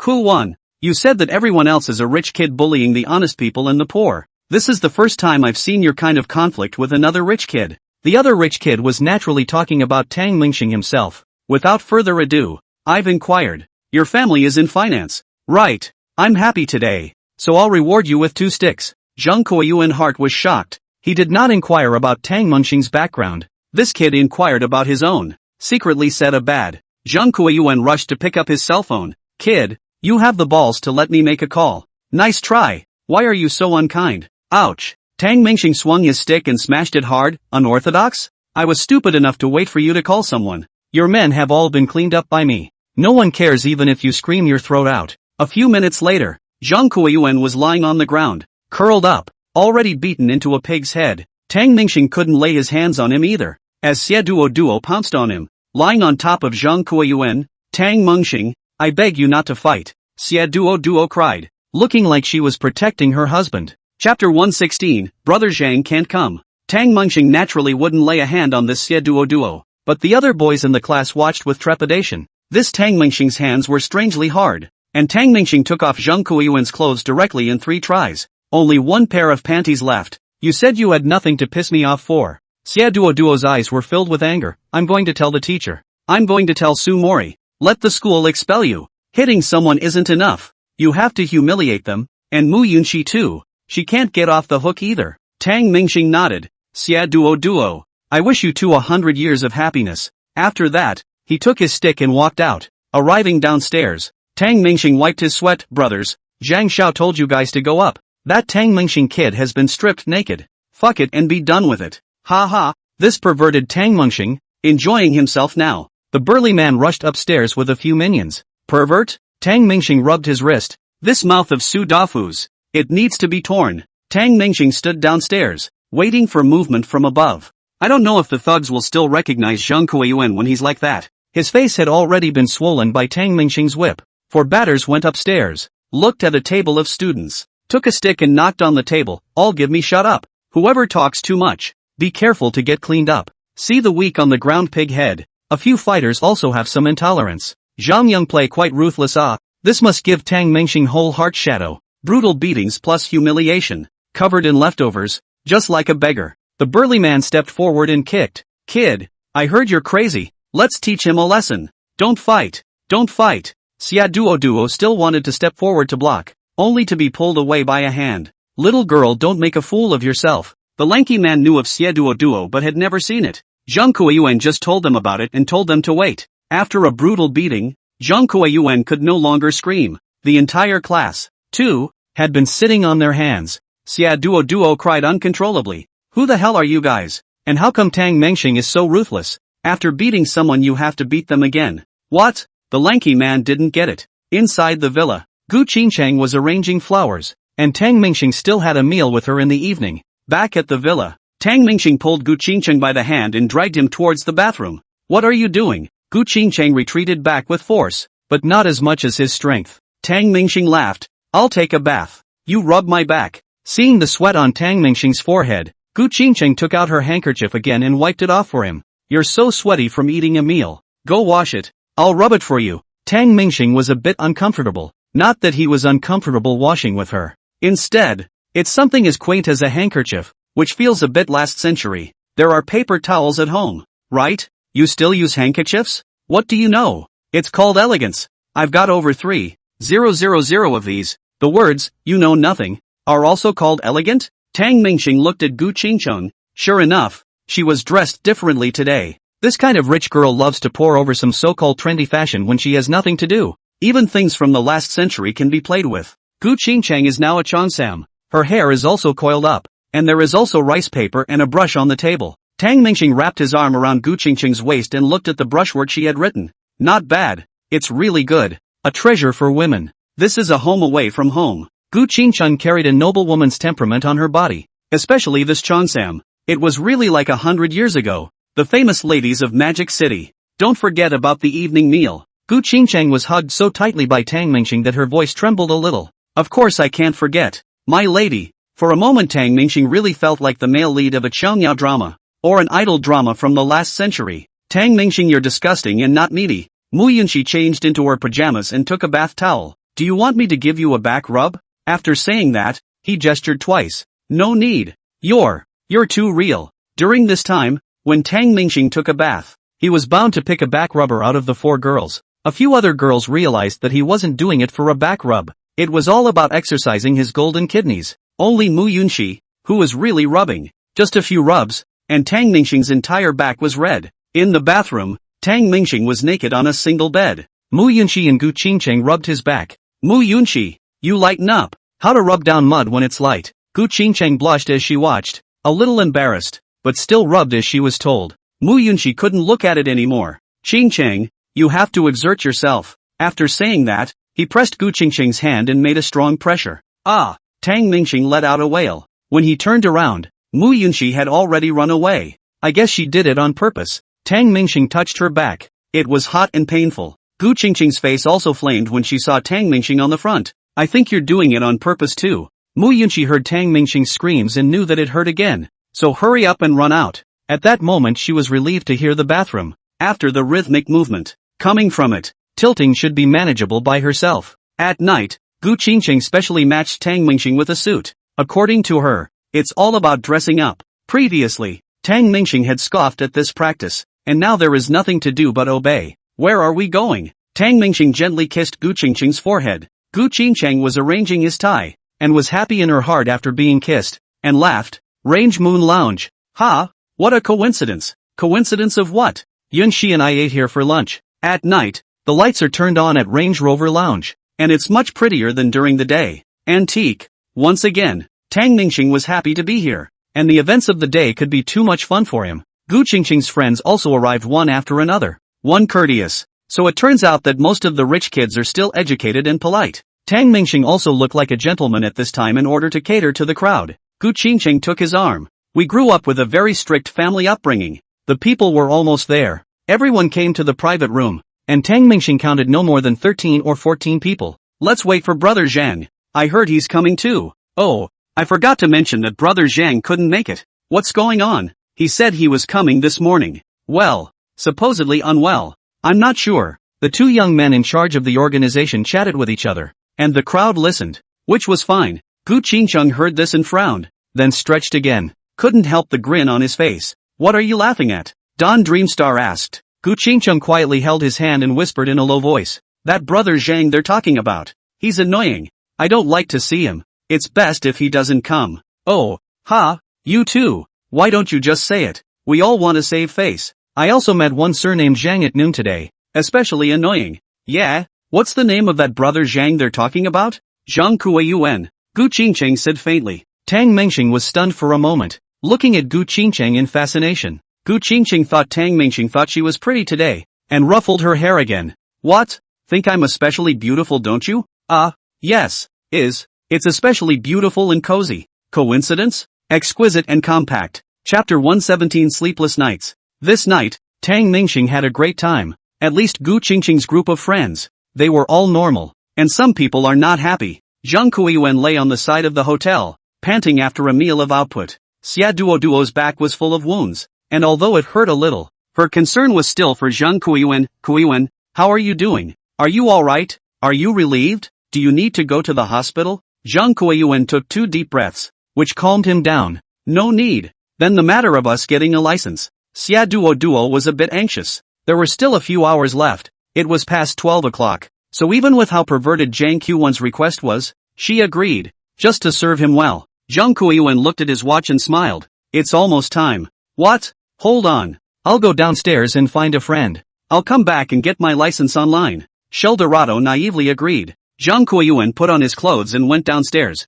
The car had long been parked in front of the door. After getting into the car and sitting in the back row, Zhang Qiuan wrapped his arms around Huang Jingjing on one side. Beauty, you've missed me to death. I just saw you today and I'm in love. Huang Jingjing pouted. Young Zhang, you're not afraid of Xia Duo seeing it. Zhang Qiuan sniffed the fragrance of Huang Jingjing's body. Fear not. I'm done with her. Master driver. Set off. Go to the next hotel. Hearing Zhang Qiuan say this, Huang Jingjing felt a burst of happiness and loss in her heart. Is he or she considered to have fallen for the same big money as Tang Mingxing? But Mu Yunqi and Tang Mingxing got married, and Zhang Qiuan abandoned Xia Duo at any time. Will he be next? The car started, and Huang Jingjing had no way back. Brother Tang, this is my business card. Contact me more in the future. Thanks. Thanks. Tang Mingxing drank a little too much with this group of people. Everyone does gentlemen at first. Tang Mingxing was also restrained, but after a few drinks, we all let go. I'm just pretending. We two brothers must often come and go.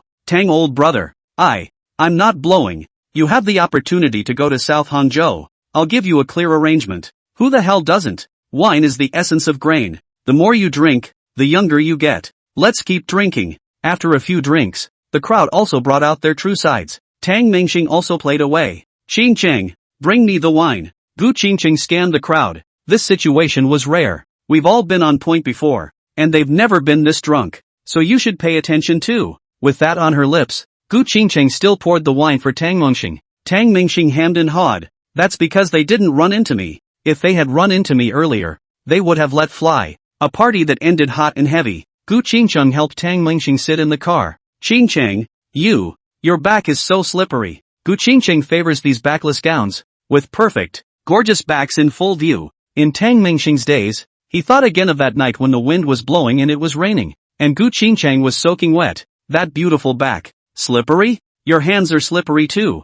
They're sliding up my ass and in. Be honest with your hands. Gu Qingcheng opened the car door and directly shoved Tang Mingxing into the car. Gu Qingqing opened the trunk, took off her high heels and changed into a pair of sneakers, then sat on the driver's seat. Shouldn't have brought you. Come on, I've handed you 3 cups of white water, and you still can't drink them. During the meal, Tang Mingxing had long since noticed the inability to drink and covered up with Gu Qingcheng. He asked Gu Qingqing to pour him wine, while Gu Qingqing secretly replaced the wine with plain water. Just like that, Tang Mingxing was still drunk and wasted. That Zhang Qiuan, I beat him up at noon. In a daze, Tang Mingxing suddenly said this. Ha! Gu Qingcheng was taken aback. No wonder he said it was coincidental. Are you okay? How did you beat him up? What did he do to piss you off? Tang Mingxing didn't answer and just fell asleep. Somewhere in a hotel in Yanjing, Zhang Qiuan finished his campaign once again. Huang Jingjing lay in his arms, constantly praising his bravery. Young Zhang, you are awesome.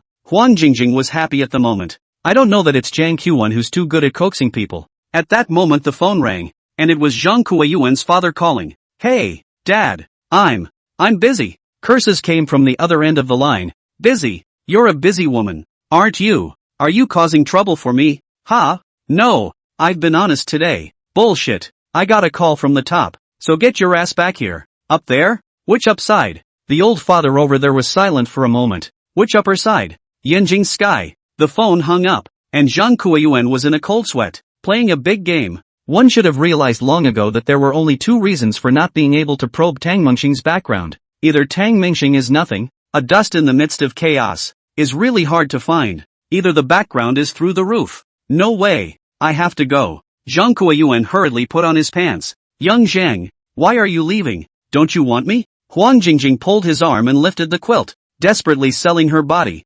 wanting to stay. She didn't want to be like Xia Duo and be abandoned at will. I have something at home. I'll go back first. You stay first. I paid for the room for 3 days. I'll come back to pick you up. Zhang Qiuan's expression looked flustered, and Huang Jingjing knew that it was not a lie, and dare not stay any longer. Zhang Qiuan got dressed with his hands and feet and went out of the hotel. His words just now to comfort Huang Jingjing were all true and from the bottom of his heart. Such a beautiful woman. How can I stay with her for a few more days and dump her later? But the words were true and the heart was true, but only for the moment. After every time I've spent time with a different beautiful woman, there's always a day or two when I genuinely like it myself. And if you meet someone you like better later, you'll just have to apologize for the previous one. At night, Tang Mengxing lay in the center and woke up again. Looked at the time, 12 o'clock sharp. A couple of the girls are asleep. He only felt thirsty and got up to get some water. I don't know how I got back myself. 12 o'clock. Tang Mengxing finished her water and sat on the sofa,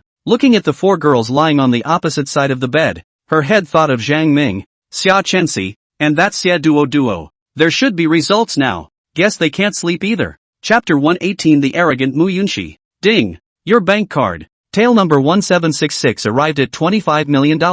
A bell rang, waking up Tang Mengxing along with all 4 girls. Sick, Su Morris said, squeezing her eyes shut. Follow closely on STH. Gu Qingcheng, annoying. Lin Yushan, it's off. Mu Yunxi, I want to smash it for you. Before Tang Mengxing could be happy, she was disliked by 4 girls in a row. It was Monday, so of course Mu Yunxi was the first to get up first. Don't want to go. Want to take a vacation. Mu Yunxi drooped her head. Still awake. Who let you stay up so late? Tang Mengxing scooped a small spoonful of porridge and stuffed it into her mouth. Mu Yunxi was the most mischievous on weekdays, and Tang Mengxing was used to it, and had to be fed for meals. And Mu Yunxi was fiddling with a small doll in her hand, waiting for Tang Mengxing to feed it. During this month or so, Mu Yunxi's grades could be described as gradually declining. Of course some of the subjects remained at a high level, but the ones that were of no interest to her, she basically couldn't listen to. Mengxing, my class ignored me yesterday. How embarrassing for me to go. Mu Yunxi was worried about this. Why don't I accompany you? Just to see Zhang Ming and the others. Okay. Mu Yunxi's classes weren't as intense now. Although Tang Mengxing was not allowed to enter the school, there are always more ways than difficulties. At 9 o'clock Su Mori's Paramera arrived at the school on time. The co-pilot was Mu Yunxi, while Tang Mengxing hid in the back row. Get up. Get into the school. Su Mori said and added. If you're caught delaying my transfer, you wait for me. Sister Mori. Kiss. Mu Yunxi suddenly pouted at Su Mori, pouting her little mouth for a kiss. This made Tang Mengxing a bit confused. Maybe it's a better relationship. Kisses on the cheek and all that. But the next second, Su Mori and Mu Yunxi really kissed gently mouth to mouth. Bye-bye. Bye-bye. The two said goodbye to each other, leaving behind only the dumbfounded Tang Mengxing. What? What the hell is this called? My daughter-in-law. Kissed my daughter-in-law. She turned me green. Mu Yunxi kissed Su Mori and turned me green. Su Mori kissed Mu Yunxi and turned me green. His mind was spinning for a moment, but there was no time for him to think about it now. And Mu Yunxi's mood is a little angry. Yesterday's incident happened. In addition to Chen Sweet no one on her side. Not just a meal. Not to mention Tang Mengxing. Now she could afford it. Before Tang Mengxing one after another more than 100,000 hundreds of thousands to give. Plus Gu Qingcheng share. Mu Yunxi is holding less than 15 million. Walking into the classroom, Mu Yunxi walked to a corner and sat down without looking at it. Didn't look at the rest of the class at all. Just heard someone sobbing on the other side. Duo, what's wrong with you? Is everything okay, Duo? 2 or 3 girls were comforting Say Duo, who was lying on the table. After Zhang Kuiyuan left last night, Xia Duo had been waiting. Half an hour, 2 hours later. She had panicked. The phone can't be reached, and WeChat has been blacked out. It was at this point that Xia Duo realized that he had been tricked. Mu Yunxi opened her textbook and didn't look up, pretending to look at the book, while his ears were listening to the voices beside him. While Huang Jingjing is equally fidgety, Zhang Kuiyuan's phone is indeed not working. She, too, opened her textbook and looked at the ghostly drawings on the. Can't read a word of it, but in his heart, he still remembers what Zhang Kuiyuan said last night, that he would come back to pick himself up. Xia Duo wiped her tears. Her eyes were already a little red and swollen. I don't want to live anymore. Why is it like this? After saying that, he pulled a bottle of pills out of his bag and prepared to pour them into his mouth. Hey! Stop it! A classmate on the sidelines saw this and rushed to stop it. Don't be confused. It's better to die than to live. Maybe he just lost his cell phone. Someone so advised. Out of battery? So what? I'm done matching. Mu Yunxi, it's you. It's Tang Mengxing. You guys beat up Kayuan yesterday so he got mad so he left me. I didn't expect Xia Duo to suddenly snap. Only then did Mu Yunxi turn her head, looked at her, and then at the others, and the rest of the classmates were also people who understood that Zhang Kuiyuan was purely just playing around. Xia Duo was running out of venting points and was specifically looking for trouble with Mu Yunxi. You don't have a number. What kind of look not find a mirror to see yourself? Zhang Kuiyuan he can see you as strange. Mu Yunqi is not a good person either. Sheldorado's death-seeking was something she'd gotten tired of a long time ago. Xia Duo stood up with a slap on the table. And Mu Yunqi smiled slightly and stood up as well. What's the matter? Want to hit me? If he really liked you, he would have gotten a license with you long ago, deceiving himself and others. Mu Yunqi has changed. The former gentle and cute neighborly sister has long disappeared. The money gave her the bottom line, and Tang Mingxing gave her the bottom line. She didn't have to go back to being a shitty person. I'm telling you, Zhang Kuiyuan is 108,000 times worse than my home Dreamstar. There are too many to pretend what? Who fucking have no money? Finished. Mu Yunqi gave Tang Mingxing a call.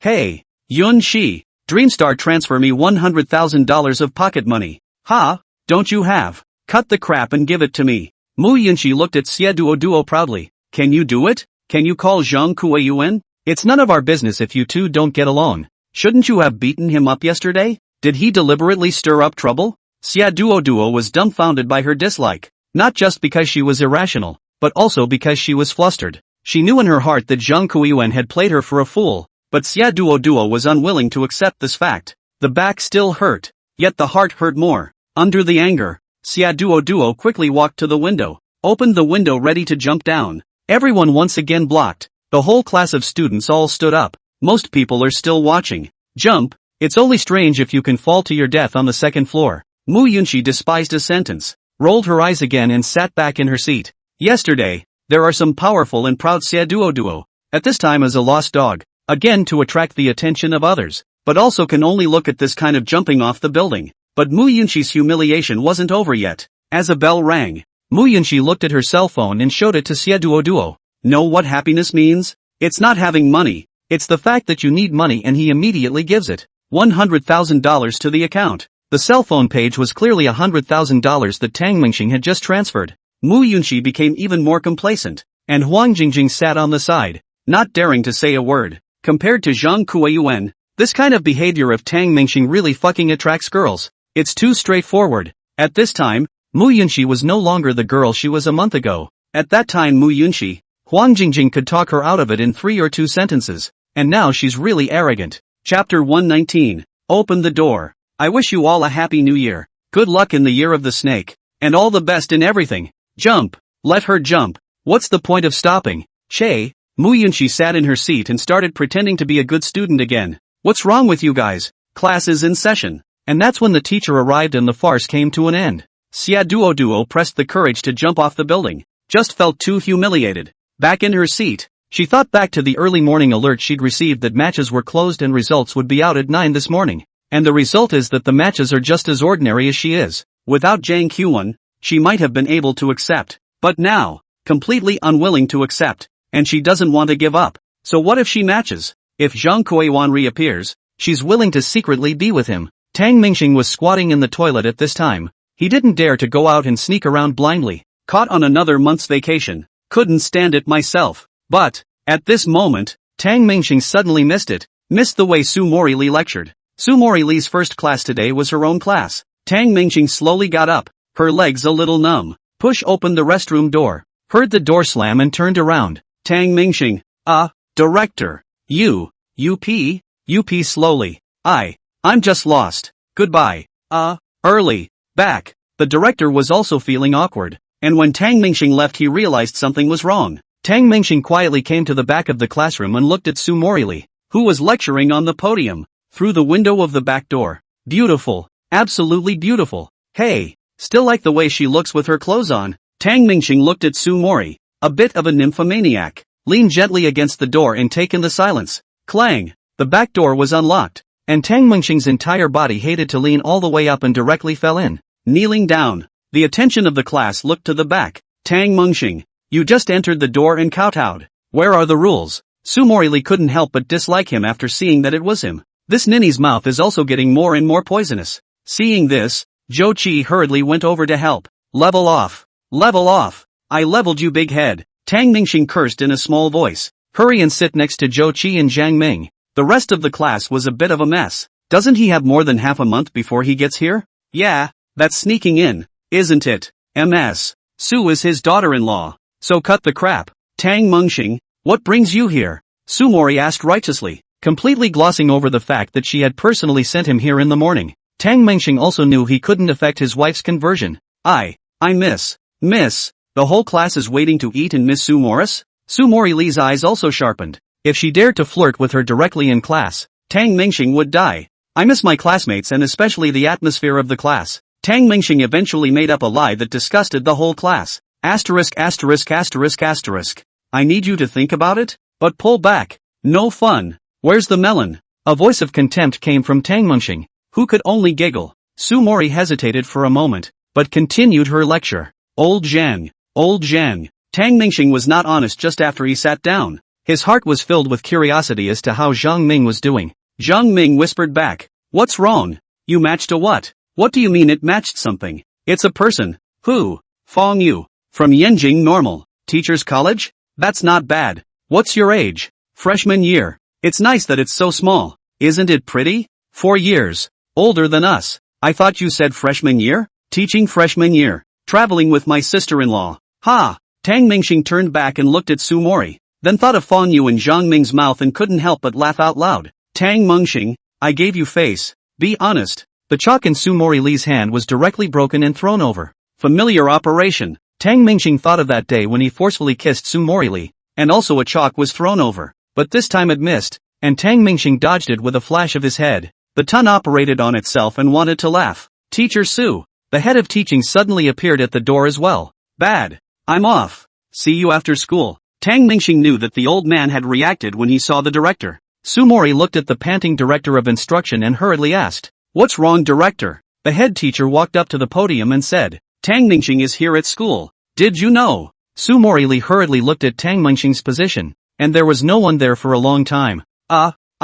Sumori wanted to lie, but so many people in the class had seen it. Didn't see it. Someone in the class suddenly said, Right. Didn't see. Didn't come to class. Chief, you look again. The students in the class were quite righteous and collectively covered for Tang Mengxing. Oh, I don't know. Sumori didn't have the heart to say that she didn't see it. She just said she didn't know. Tang Mengxing got the information he wanted and excitedly prepared to sneak out. As for Xia Chenxi, it was no longer going to worry about it. Warning, big brother, open the door. Tang Mengxing walked to the door and greeted the security guard. The security guard looked at Tang Mengxing, a little confused. Why are you here? Tang Mengxing, you're quite bold. You give me. Oh, you give me. Yeah, I'll get you out. Open the door. You can't come in here, you know. I know. That's why I'm going out. You.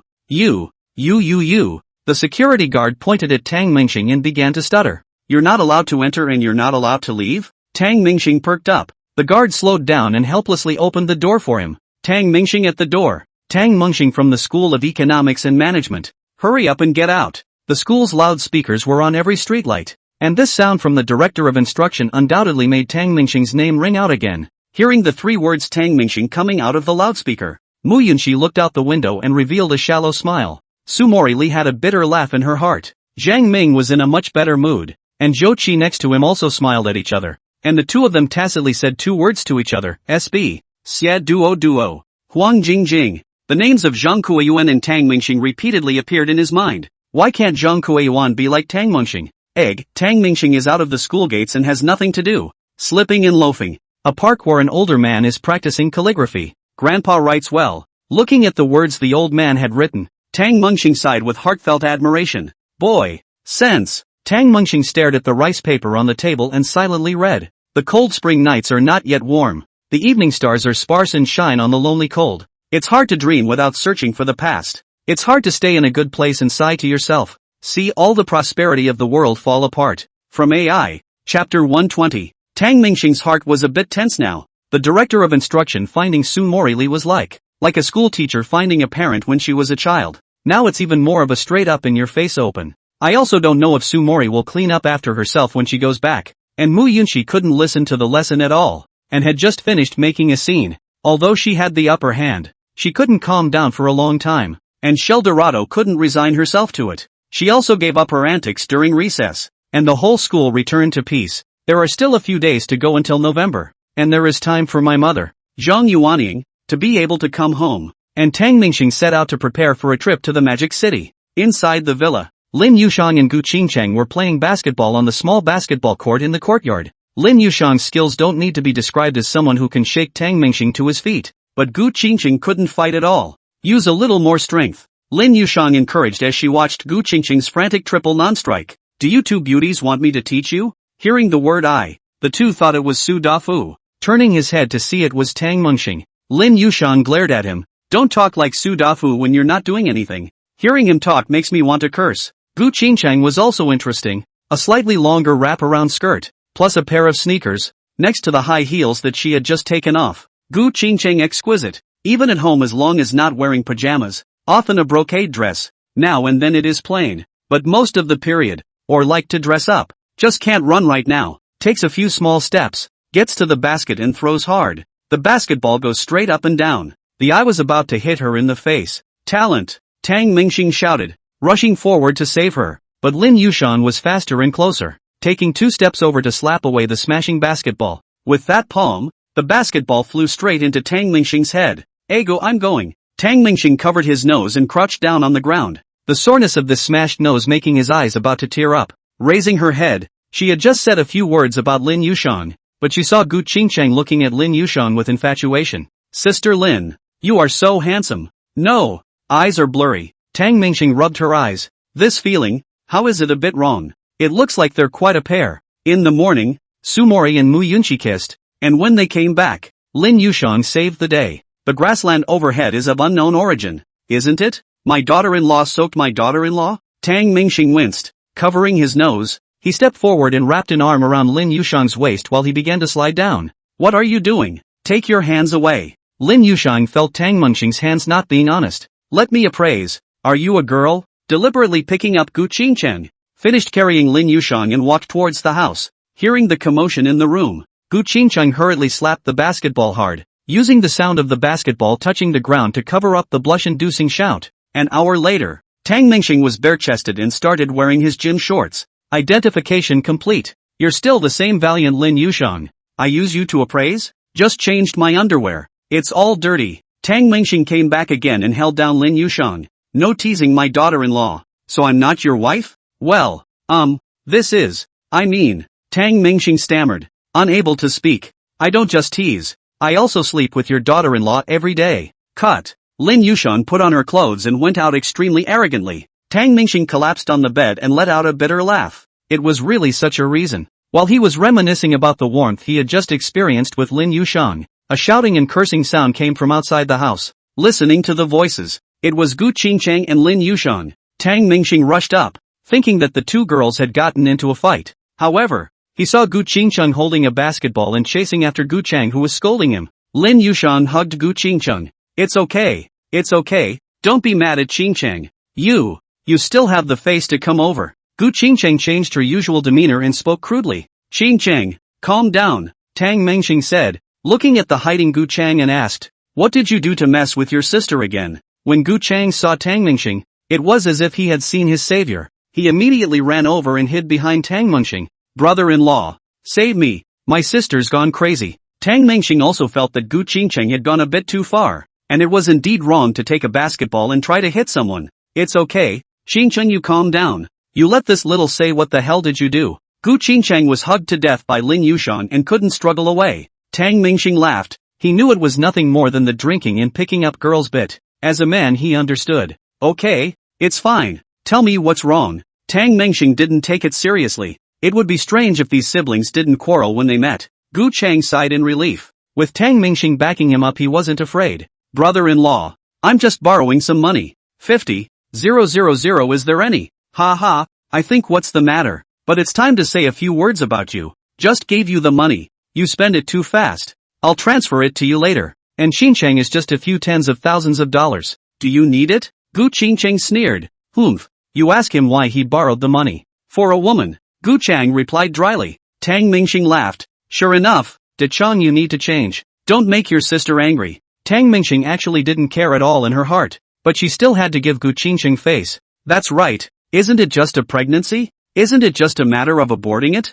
Gu Chang hid behind Tang Mingxing, sticking his neck out and shouting. Tang Mingxing's smiling face gradually stiffened. Pregnant? Aborted? Yu Shang, untie Qingqing. Ha, loose, get loose. Oh, Lin Yushang obeyed and let go of Gu Qingqing. Gu Chang was shocked. Brother-in-law, what are you doing? Letting the tiger return to the mountain? Tang Mingxing turned around and pulled Gu Chang by the hand. Don't run. You kid is really in need of a beating. Gu Qingchang lifted her skirt, ran up the steps in 3 or 2 steps, and took the basketball and slammed it. Why?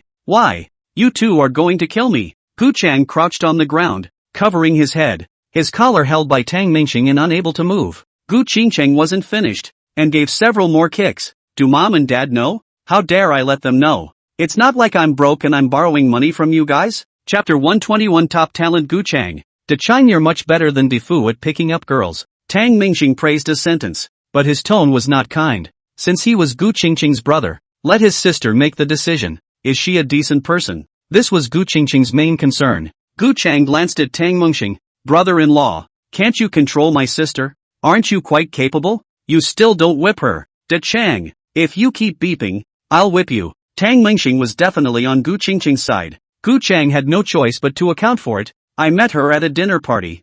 I don't know if she's serious or not, but she's very simple. You can pull it off. How do you know simple? Tang Mingxing didn't believe it. Gu Chang explained. I didn't spend any money, and I was tricked into bed in 3 words. Innocent. No? So she doesn't want your money? No, I don't have any money. Don't you have a sports car? Owed some money. Took out a mortgage. Where's your watch? Owed some money. Mortgaged it. Your designer clothes. Luxury items. Owed some money and took it to the second-hand market to sell. Tang Mingxing rubbed his head. You owe this money not a little bit. This is considered a blessing due to a disaster. Or, stupid people have stupid blessings. How can you chase people without these things? Tang Mingxing now also somewhat understood why Gu Qingqing treated his brother so well, and why Gu Jinshan didn't trust the son of his brother-in-law. We've got skills. You want to know? I'll teach you. Oh, okay. Gu Qingqing watched the two chatting away. Tang Mingxing, you're out of points. What's there to learn about this stuff? Ahem.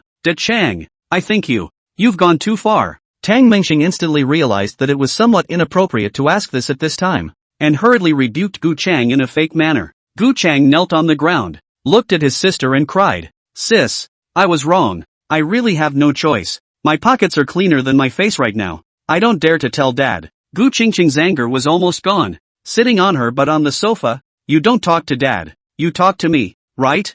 I'll give you an answer. The child can't be unwanted. As for the person, then we'll see. She didn't know what to do. In the style of taking care of John, this would have to be a long shot. Whether the baby was his or not, whether the girl was decent or not, it would have to be checked over. No problem. Just give the money. Gu Chang was so grateful that he knelt down and wrapped his arms around his sister's legs. Can you give an extra 20,000? I'll give you $20,000. And you can figure out the rest yourself. Gu Qingchang did not spoil him at all. But where is Gu Chang to make money? Tang Mingxing suddenly thought of Zhang Kuiyuan and Xie Duoduo. If Xie Duoduo is pregnant, Zhang Kuiyuan definitely doesn't want it. De Chang, this matter. In fact, I don't even believe you anymore. The money will give you 20,000 first. We'll talk about it later. I feel the need to meet that girl first. This is not a small matter. It concerns Gu Chang for the rest of his life. And this kid is clueless and does not understand the importance. You want her to abort her fetus with a casual remark? It's just assholes. Okay then,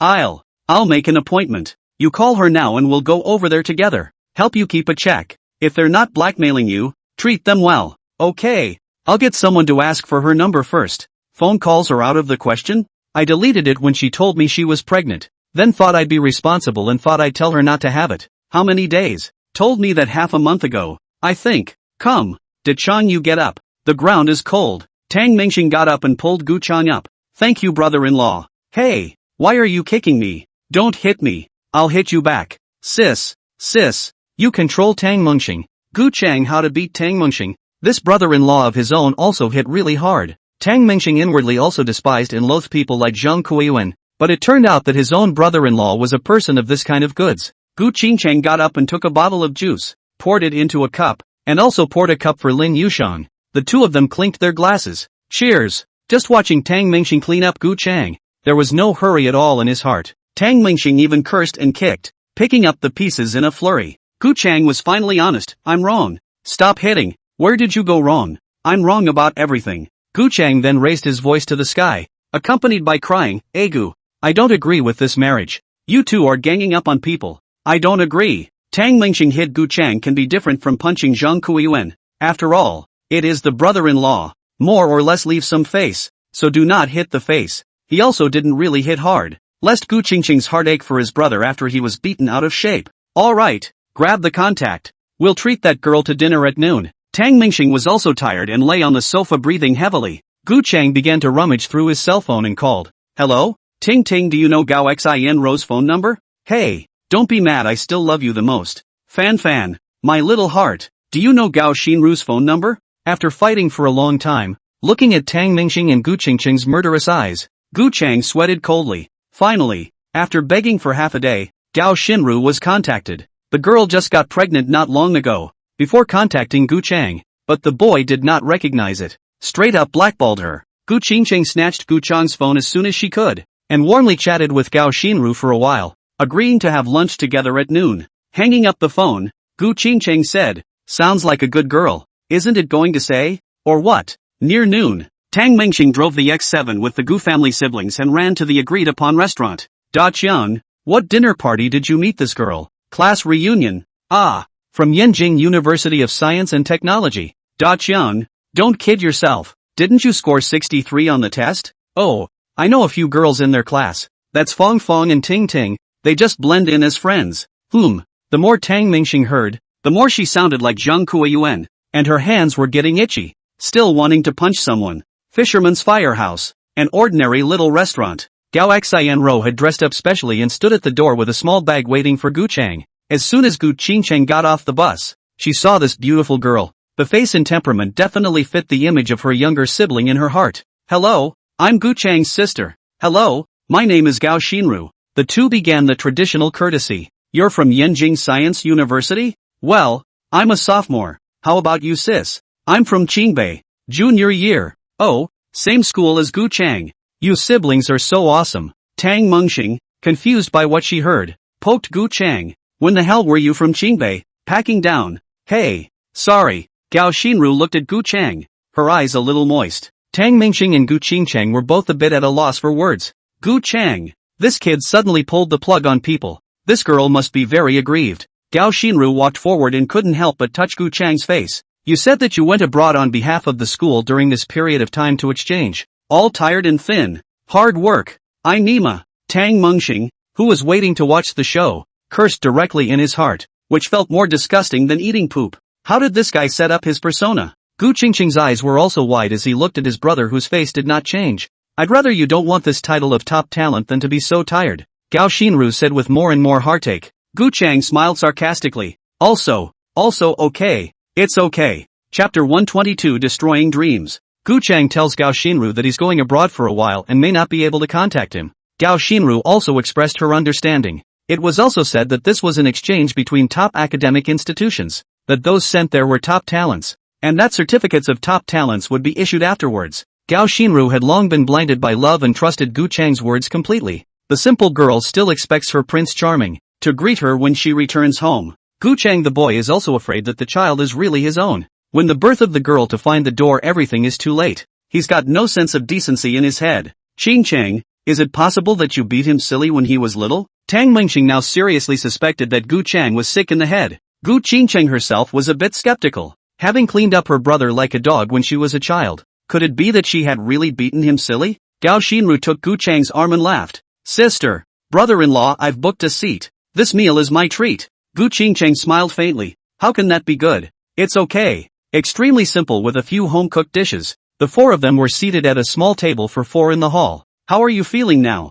Shinro? Does your family know? Gu Qingqing was still concerned about the pregnancy. Gao Xianro looked very happy. The girls in our hometown get married and have children very early. Now there are so many girls. Parents are still afraid of not being able to find an object. I didn't expect to meet Gu Chang. The family is very happy to know. Not expecting this kind of answer. Gu Qingqing felt a little stressed. Tang Mingxing wrapped her arm around Gu Chang's shoulders and whispered, "You kid is really something. It's not my fault either. The supermarket closed early that day and I didn't get any birth control." Shut the hell up. It's that time of the day and you're still trying to pass the buck? What then? Married. Gu Chang was only 19, and would only be 20 after the new year, so talking about this now made him a little flustered. The marriageable age in the Dragon Kingdom is 20 years old. Tang Mingxing patted Gu Chang's back, which was already drenched in sweat. Sister, our bride price of 188. 000 yuan is expensive. But my mom said that it will all be given to the two of us after we get married, and not a penny will be left.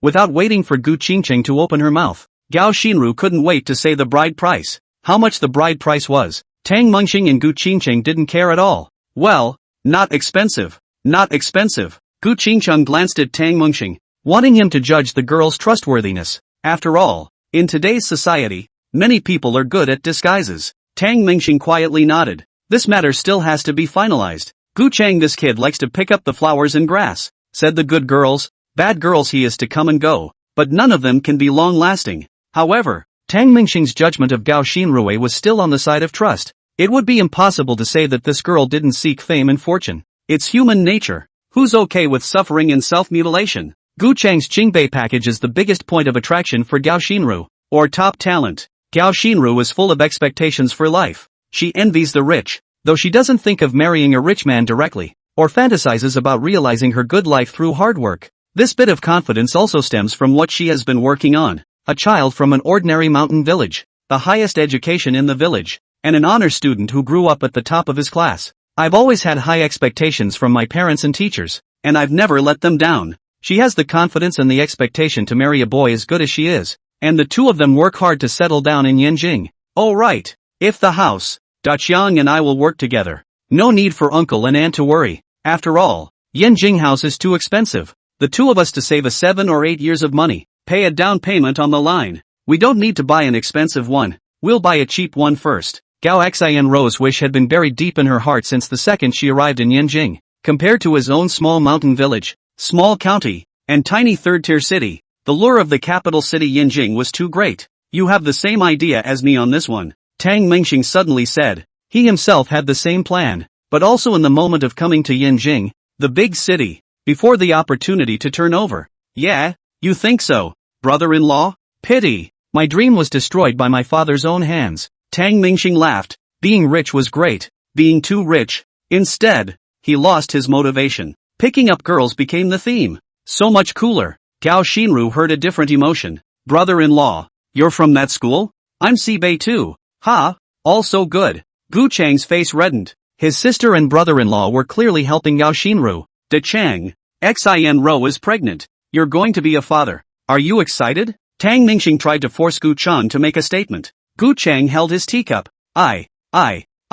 Good. Look out for the excitement. It's all stuttering. It's just that Gao Xianro is a bit worried. It's a bit of a shame that I might not be able to go to school after a while. Also, De Chang is going to rent an apartment. Is it okay for us to live together? Gu Chang frowned slightly. He didn't want to. His mind went blank. Get married. Wife. Become a father. These words swirled back and forth in his head. A few people instantly fell into silence. Gao Xianro was worried about renting a house and additional expenses, no doubt adding to the family's burden. While Gu Qingcheng and Tang Mengxing waited for Gu Chang to open his mouth, no matter how much the two of them forced Gu Chang, it would not be as good as Gu Chang's own prodigal return. De Chang, a new life that belongs to you and Xianro, will come to this world in 9 months. In the future he will experience many stories. Enjoy everything in this world and carry the Gu family's legacy. Isn't that good? Tang Mengxing was a little envious. I don't know if Gu Chang understood, but after a moment of contemplation he returned. Okay, I have that money for the house. I'll wrap it up. But there are still some things I need to make clear to Xianro. In fact, Tang Mengxing would have already realized by now that Gao Xinruo was a good girl. It's just that this kind of girl can't stand up to a player like Gu Chang, who can't do anything but is extremely talented at picking up girls. Tang Mengxing looked at Gao Xinruo. There's something I have to make clear. Gu Chang isn't from Qingbei. He is just an asshole who scored 63 on the college entrance exam. It's all a lie. After 10 minutes, Tang Mengxing also disregarded whether the Gu family siblings were willing or not, and directly told the whole story. The main one is sincerity. However, Gao Xianro was somewhat unable to accept it. You guys lied to me, right? De Chang, tell me if you're lying to me after all. Gu Chang was scrutinized so much for the first time, and already felt some guilt in his heart that he had never taken any girl to heart. They were like NPCs in a game to themselves, without any feelings or life. And now Gao Xianro was starting to materialize in his mind, starting to have a story, more vividly. I lied to you. I'm sorry. Also, not knowing where the courage came from, Gu Chang suddenly stood up and bowed deeply. In Tang Mengxing's eyes, This kind of apology didn't see how sincere it was, but it was a good start. Then how do I do? Gao Xin Ro heart a twinge. They are still gullible in this world. Society is really complicated. A careless, their youth will be all accounted for. Gu Qingcheng was a bit alarmed and hurriedly kicked Tang Mingxing to let him take care of the current scene. Tang Mingxing calmly said, "Don't be anxious. It's true that Gu Chan lied to you, and I guarantee that this kid is not a good thing, but I hope you'll give him a chance. At least change now. It's not too late at all. Besides, we're exceptionally rich. Rich enough to destroy dreams." Chapter 123. Ha? What? Gao Xinru's eyes reddened. She had finished bragging to her family about her son-in-law, a high achiever from Qingbei. How can I explain this to myself back home?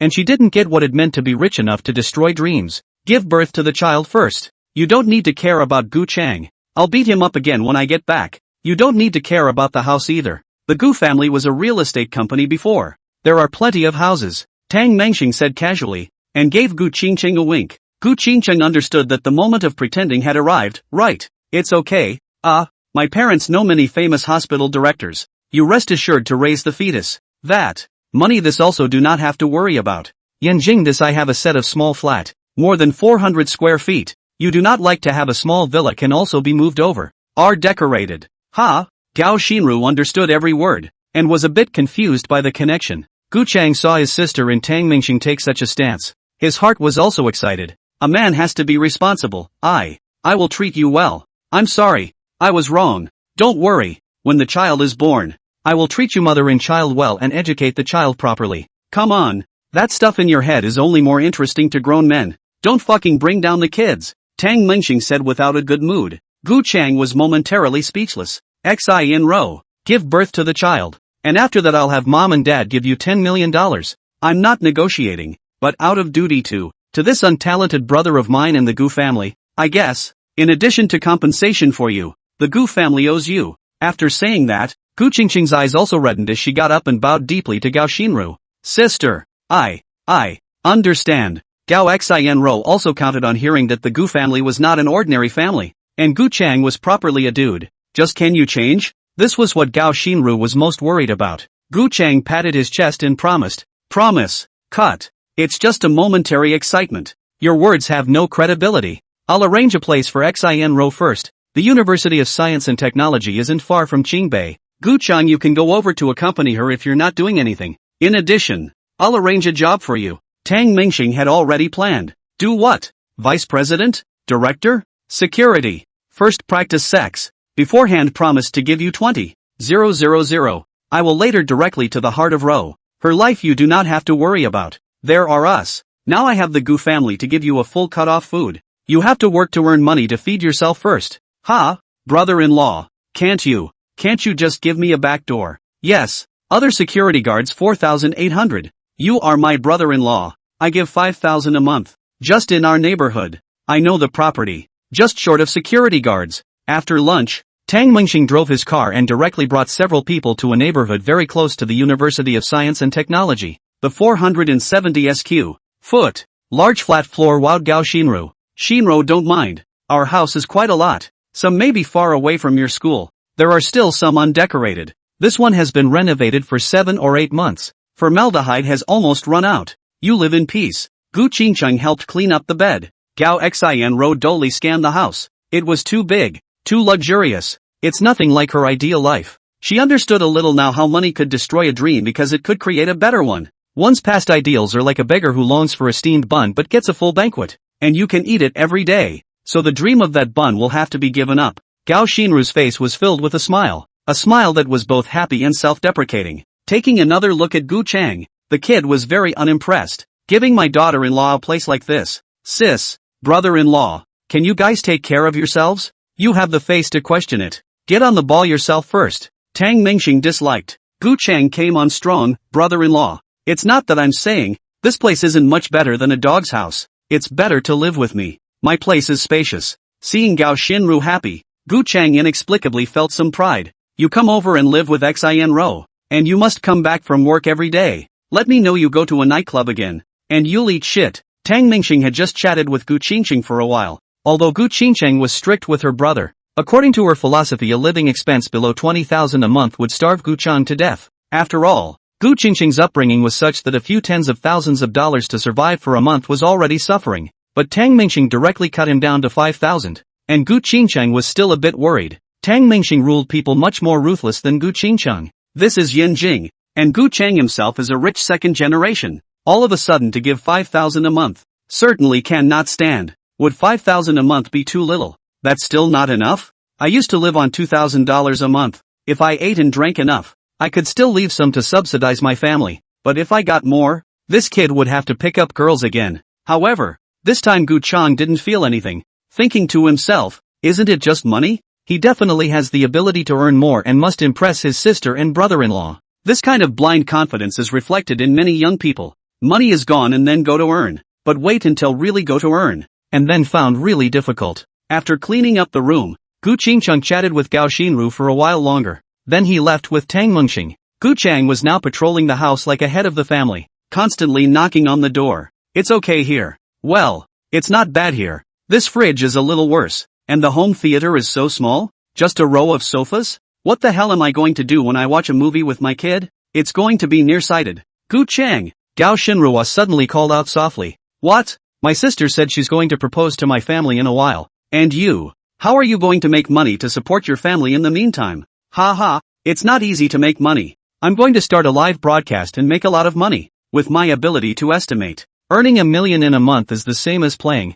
Gu Chang was confident. Still, don't be overly ambitious. Gao Xianro wanted to scold him, cheating her not to mention being so arrogant. How can earning $1 million a month be so simple? Gu Chang stroked his chin. Indeed, with my ability alone I'm still weak. I have to find someone as talented as me. Gao Xinru wanted to hit him a little. Oh, that's really rare. There. What's wrong? Su Dafu. Brother-in-law complimented both of us on our crouching dragons and phoenix chicks. Yes. I'll do live streaming with him and make short videos. It'll be a hit. Chapter 124 Reality Check. Afternoon. Mu Yunxi didn't have much class left and was studying on her own as she flipped through her textbook. Sumori came to their class at this time. Yun-shi, I'm going to a meeting. Wait for me and go back together. Okay, Mori-san. The two chatted briefly for a while longer. Sumori then left. It wasn't a secret that Sumori and Mu Yunxi were both Tang Mingxing's people, so Sumori didn't hide it anymore. But everyone was still curious about this most beautiful teacher coming here to chat with Mu Yunxi,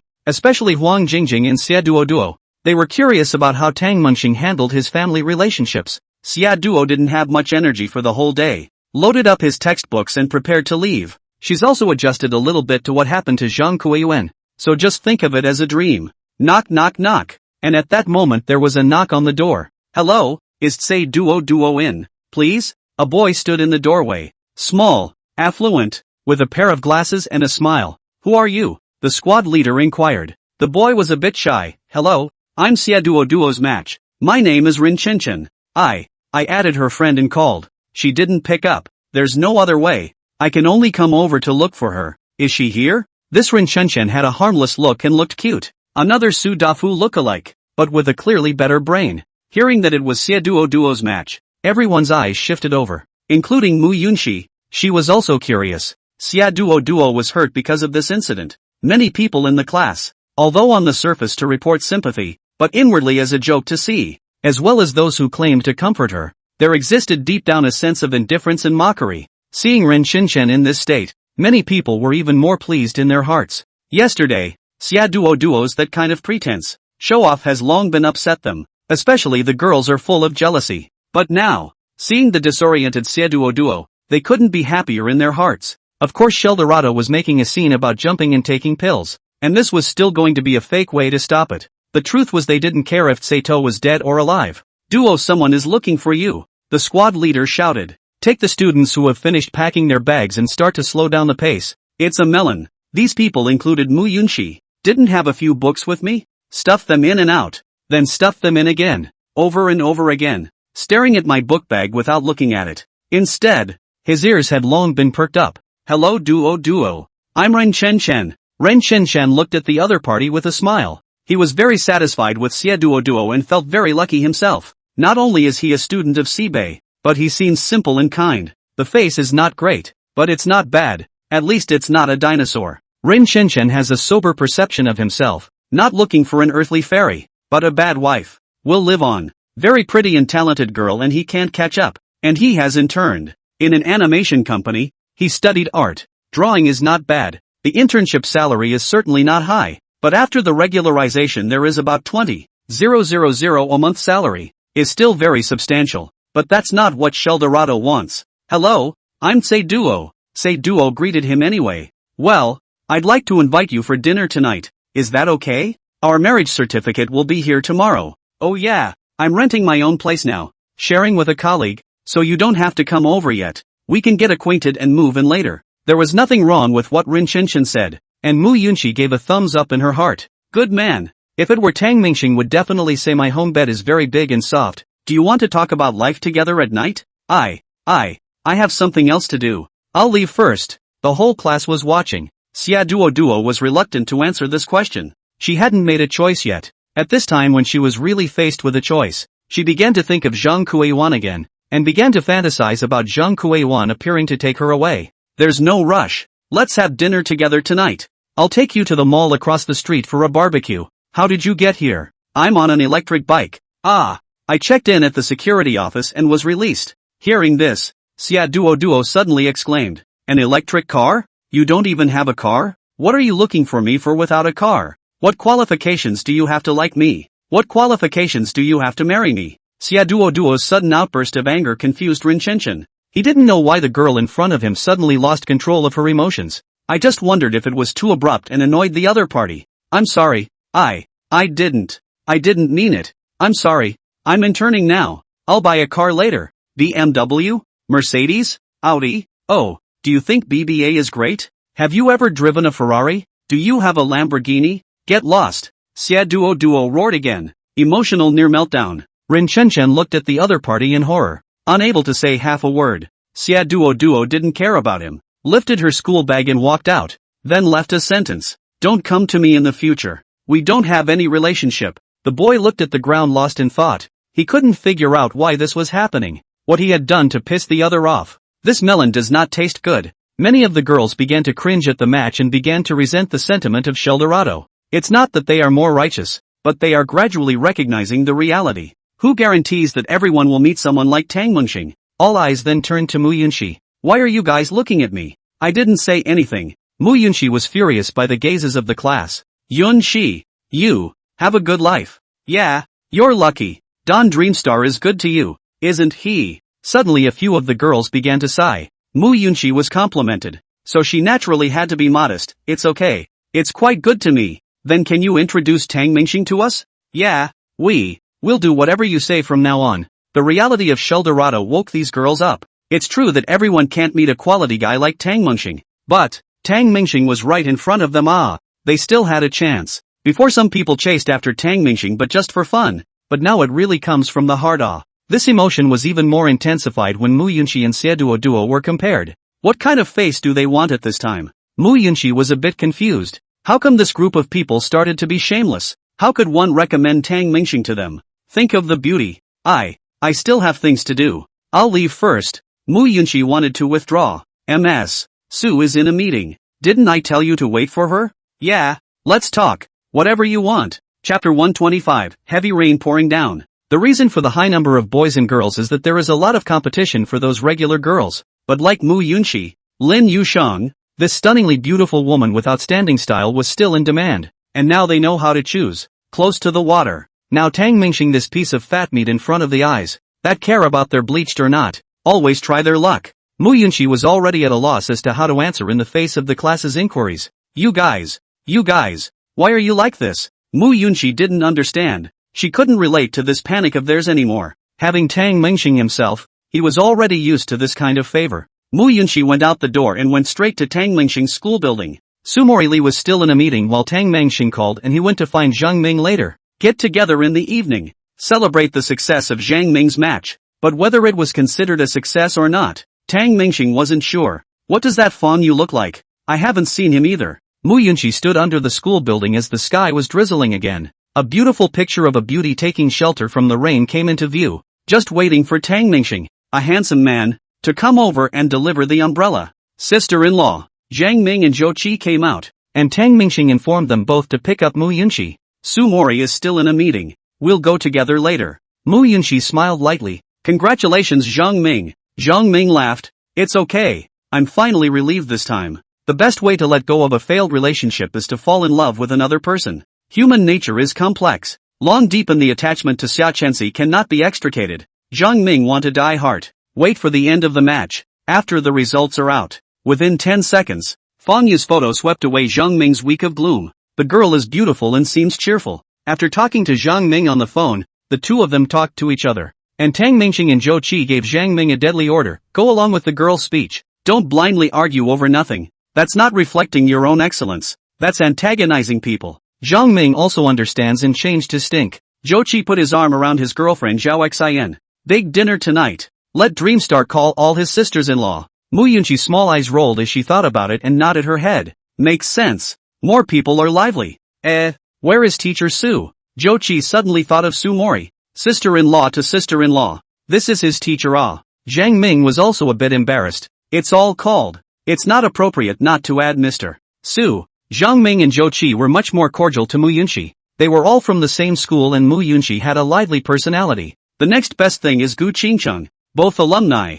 And there's a lot to talk about. And then Lin Yushang. This sister's social cow. It's hard not to get acquainted. Lastly, there was Su Morris. The two most familiar and feared. What? Dinner without me? Su Mori appeared at the right time. A short little meeting was finished in a while. Zhou Qi let go of his arm around Zhao Xian as soon as he could. Hello teacher. Good for you sister. Call sister-in-law. Su Mori Li at this time is also afraid of them to be formal. After the school also did not have some rules. Natural cordial some. And she also began to learn Lin Yushan will be some of the verbal language. Like your grandpas? Your sisters. Blah, blah, blah. It's not easy to learn how to be good. But learning how to be bad is a slip of the tongue. And Lin Yushan's temperament is too infectious. Zhou Qi laughed. Sister-in-law. But, in the future, you still need to address positions in class. Su Mori suddenly got serious again. Understood. Teacher Su. That. Sister-in-law. Zhou Qi followed and got nervous. Tang Mingxing had also brought Lin Yushang and Gu Qingcheng to wait at the school entrance early.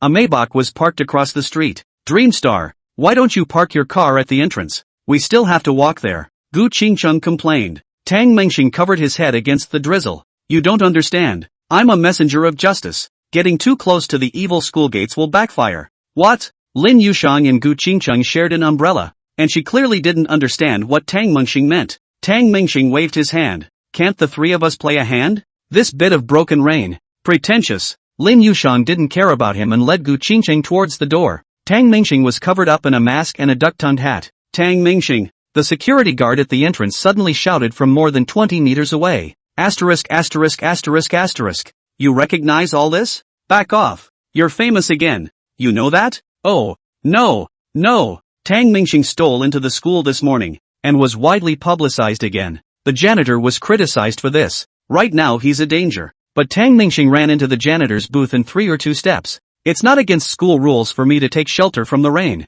That's not a violation. But don't you go in there. Understood. A few minutes later, the director of instruction's car slowly pulled off campus. The security guard at the door was also familiar with him and then saluted. The head instructor smiled and nodded in greeting. And after a few seconds the smile suddenly froze. When Tang Mingxing saw the director of instruction, the two of them exchanged glances. Pa! Tang Mingxing stomped her foot. Her figure standing straight also gave a salute. The head instructor, slightly stunned, hurriedly slammed on the brakes and ghostly returned the salute. A cab pulled up at the curb in the rain, and a fair lady got out, holding a red umbrella. The red umbrellas stand out. The girl walked beside Lin Yushang and looked out over the campus of Qingbei, also waiting for someone. The rain is picking up. The small security booth was full of people. Tang Mingxing suddenly ran over and squeezed in between Lin Yushang and Gu Qingcheng. What are you doing? This umbrella can't stop 3 people. Gu Qingcheng started to push Tang Mingxing outwards. Tang Mingxing, however, curiously asked at the girl with the red umbrella,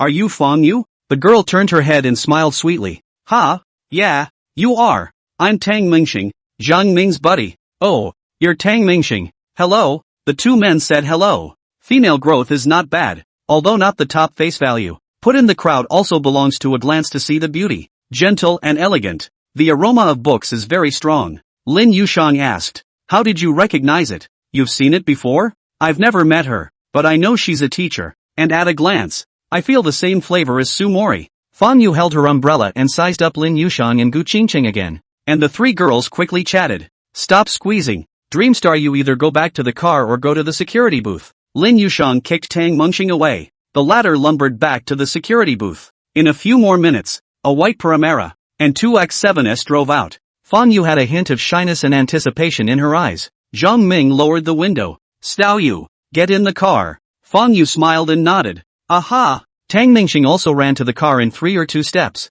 Zhang Ming waved his hand. Full load. You take the back. Ha! Play me. It was raining, and just for a few seconds Tang Mengxing was already drenched. After Zhang Ming's car drove out, closely followed by Zhou Qi. Old Chow. Zhou Qi's car whizzed by without stopping. Finally, there's Sue Morris's Paramera. Mori, take me across the road. I'll get the car. Su Morili didn't even look at him. Yu Shuang, Xincheng, get on the car. Several cars left the school. Only Tang Mengxing was left alone at the security booth with a young security guard staring wide-eyed. What the hell? You're having dinner with me. Excuse me. Tang Mengxing directly ran out, and in the heavy rain Tang Mengxing flipped over the railing and went straight to his Maybach. Chapter 126, Great Fortune and Great Strength Re-established. The rain got heavier and heavier, and Tang Mengxing drove his car closely behind the convoy. The foggy weather couldn't affect Zhang Ming's good mood. A Chinese restaurant. This is the hotel that Tang Mengxing booked. The grade is not high, but I heard Su Mori said that the rice here is very good. The reason for dinner tonight was not to celebrate the success of Zhang Ming's match. Instead, it was the first gathering of the group since the Mid-Autumn Festival. The car pulled up and a few people got out. Zhang Ming communicated with Tang Mengxing in advance. There was no money offense tonight. It was all honesty. Honest? You don't have my face value either. Can you handle it? Tang Mengxing was worried about Zhang Ming's ability, but this kid patted his chest. The license is all taken. I know how to coax a girl too. It wasn't just them that came, but also Gu Chang and Gao Xinru, as well as Su Dafu. Su Dafu was not called by Tang Mengxing. He had called him before, and this kid was ready to go back to his hometown for 2 days. Said I wouldn't come over tonight, but I didn't expect him to show up again out of the blue. Dafu, you kid has learned to swindle people. Didn't you say you wouldn't come? I'm not here for you, but Daxiang told me to come. The two of us have business. I believe the first sentence, but why am I so unconvinced by the second? You two can have business. Gu Chang gently coughed twice. Brother-in-law,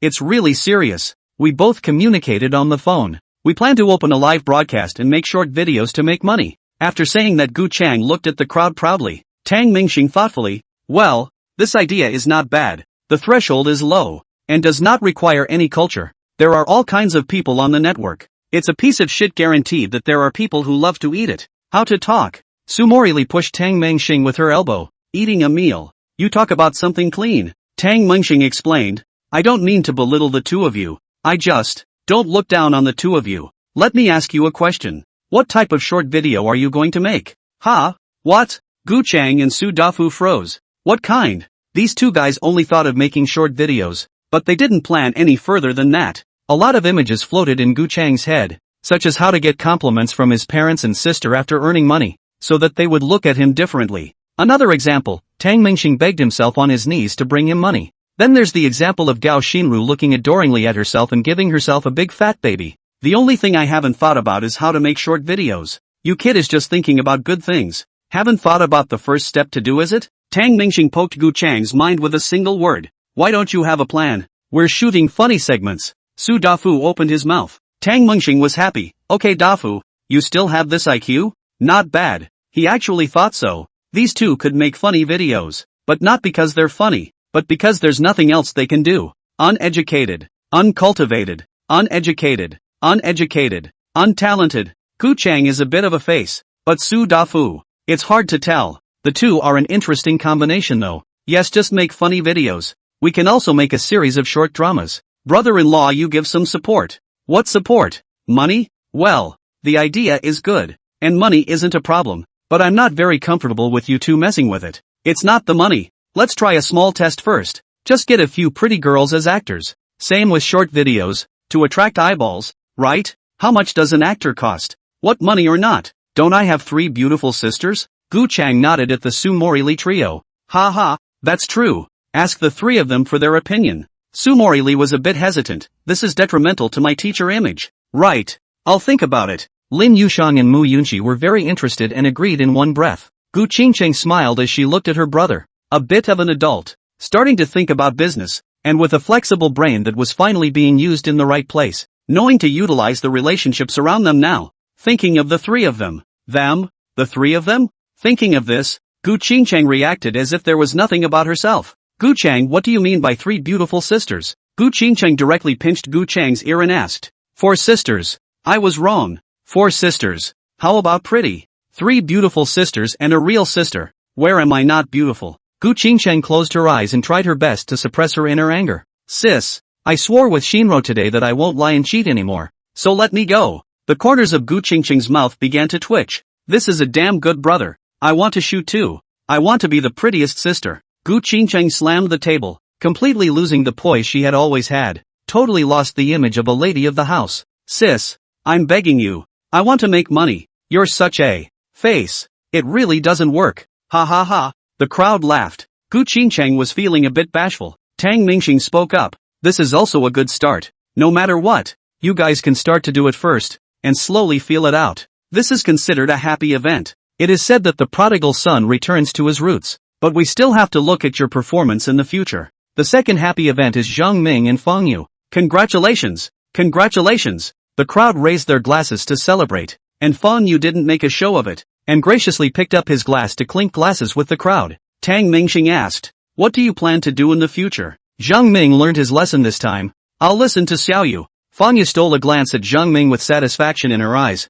The faculty dormitory I'm living in now is not much more than 60 square feet. Single. But I'm still thinking of discussing cohabitation with Zhang Ming after I'm familiar with it. I also agree. Zhang Ming started the ass action. No matter what Feng Yu said, he always agreed, and felt right. In a trance, Zhang Ming thought of Xia Chenxi. If he had said the same thing at that time, would it be possible that the other party would be her now? And of course it's just plain why. Enjoying the moment is what matters. Good. Third thing, tomorrow I'll get a license with Qingcheng. Tang Mengxing suddenly spoke. Ha, the others didn't show much. Instead, the person in question, Gu Qingchang, was a bit confused. What? No, I'm willing. Gu Qingchang, who was still depressed over Gu Chang's comment that she wasn't pretty, was overjoyed at the moment, her eyes glowing, wanting to eat Tang Mingxing in general. Hey, we can do the story of wicked sister and wimpy brother-in-law. Gu Chang had a bright idea and blurted out. Tang Mingxing suddenly cast a murderous look.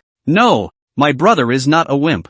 Su Dafu spoke up. Tang Mingxing's heart warmed. It was still Dafu who thought of him. Should have done the story how a horny brother cheated on his 4 sisters. Tang Mingxing took a sip of his glass of wine.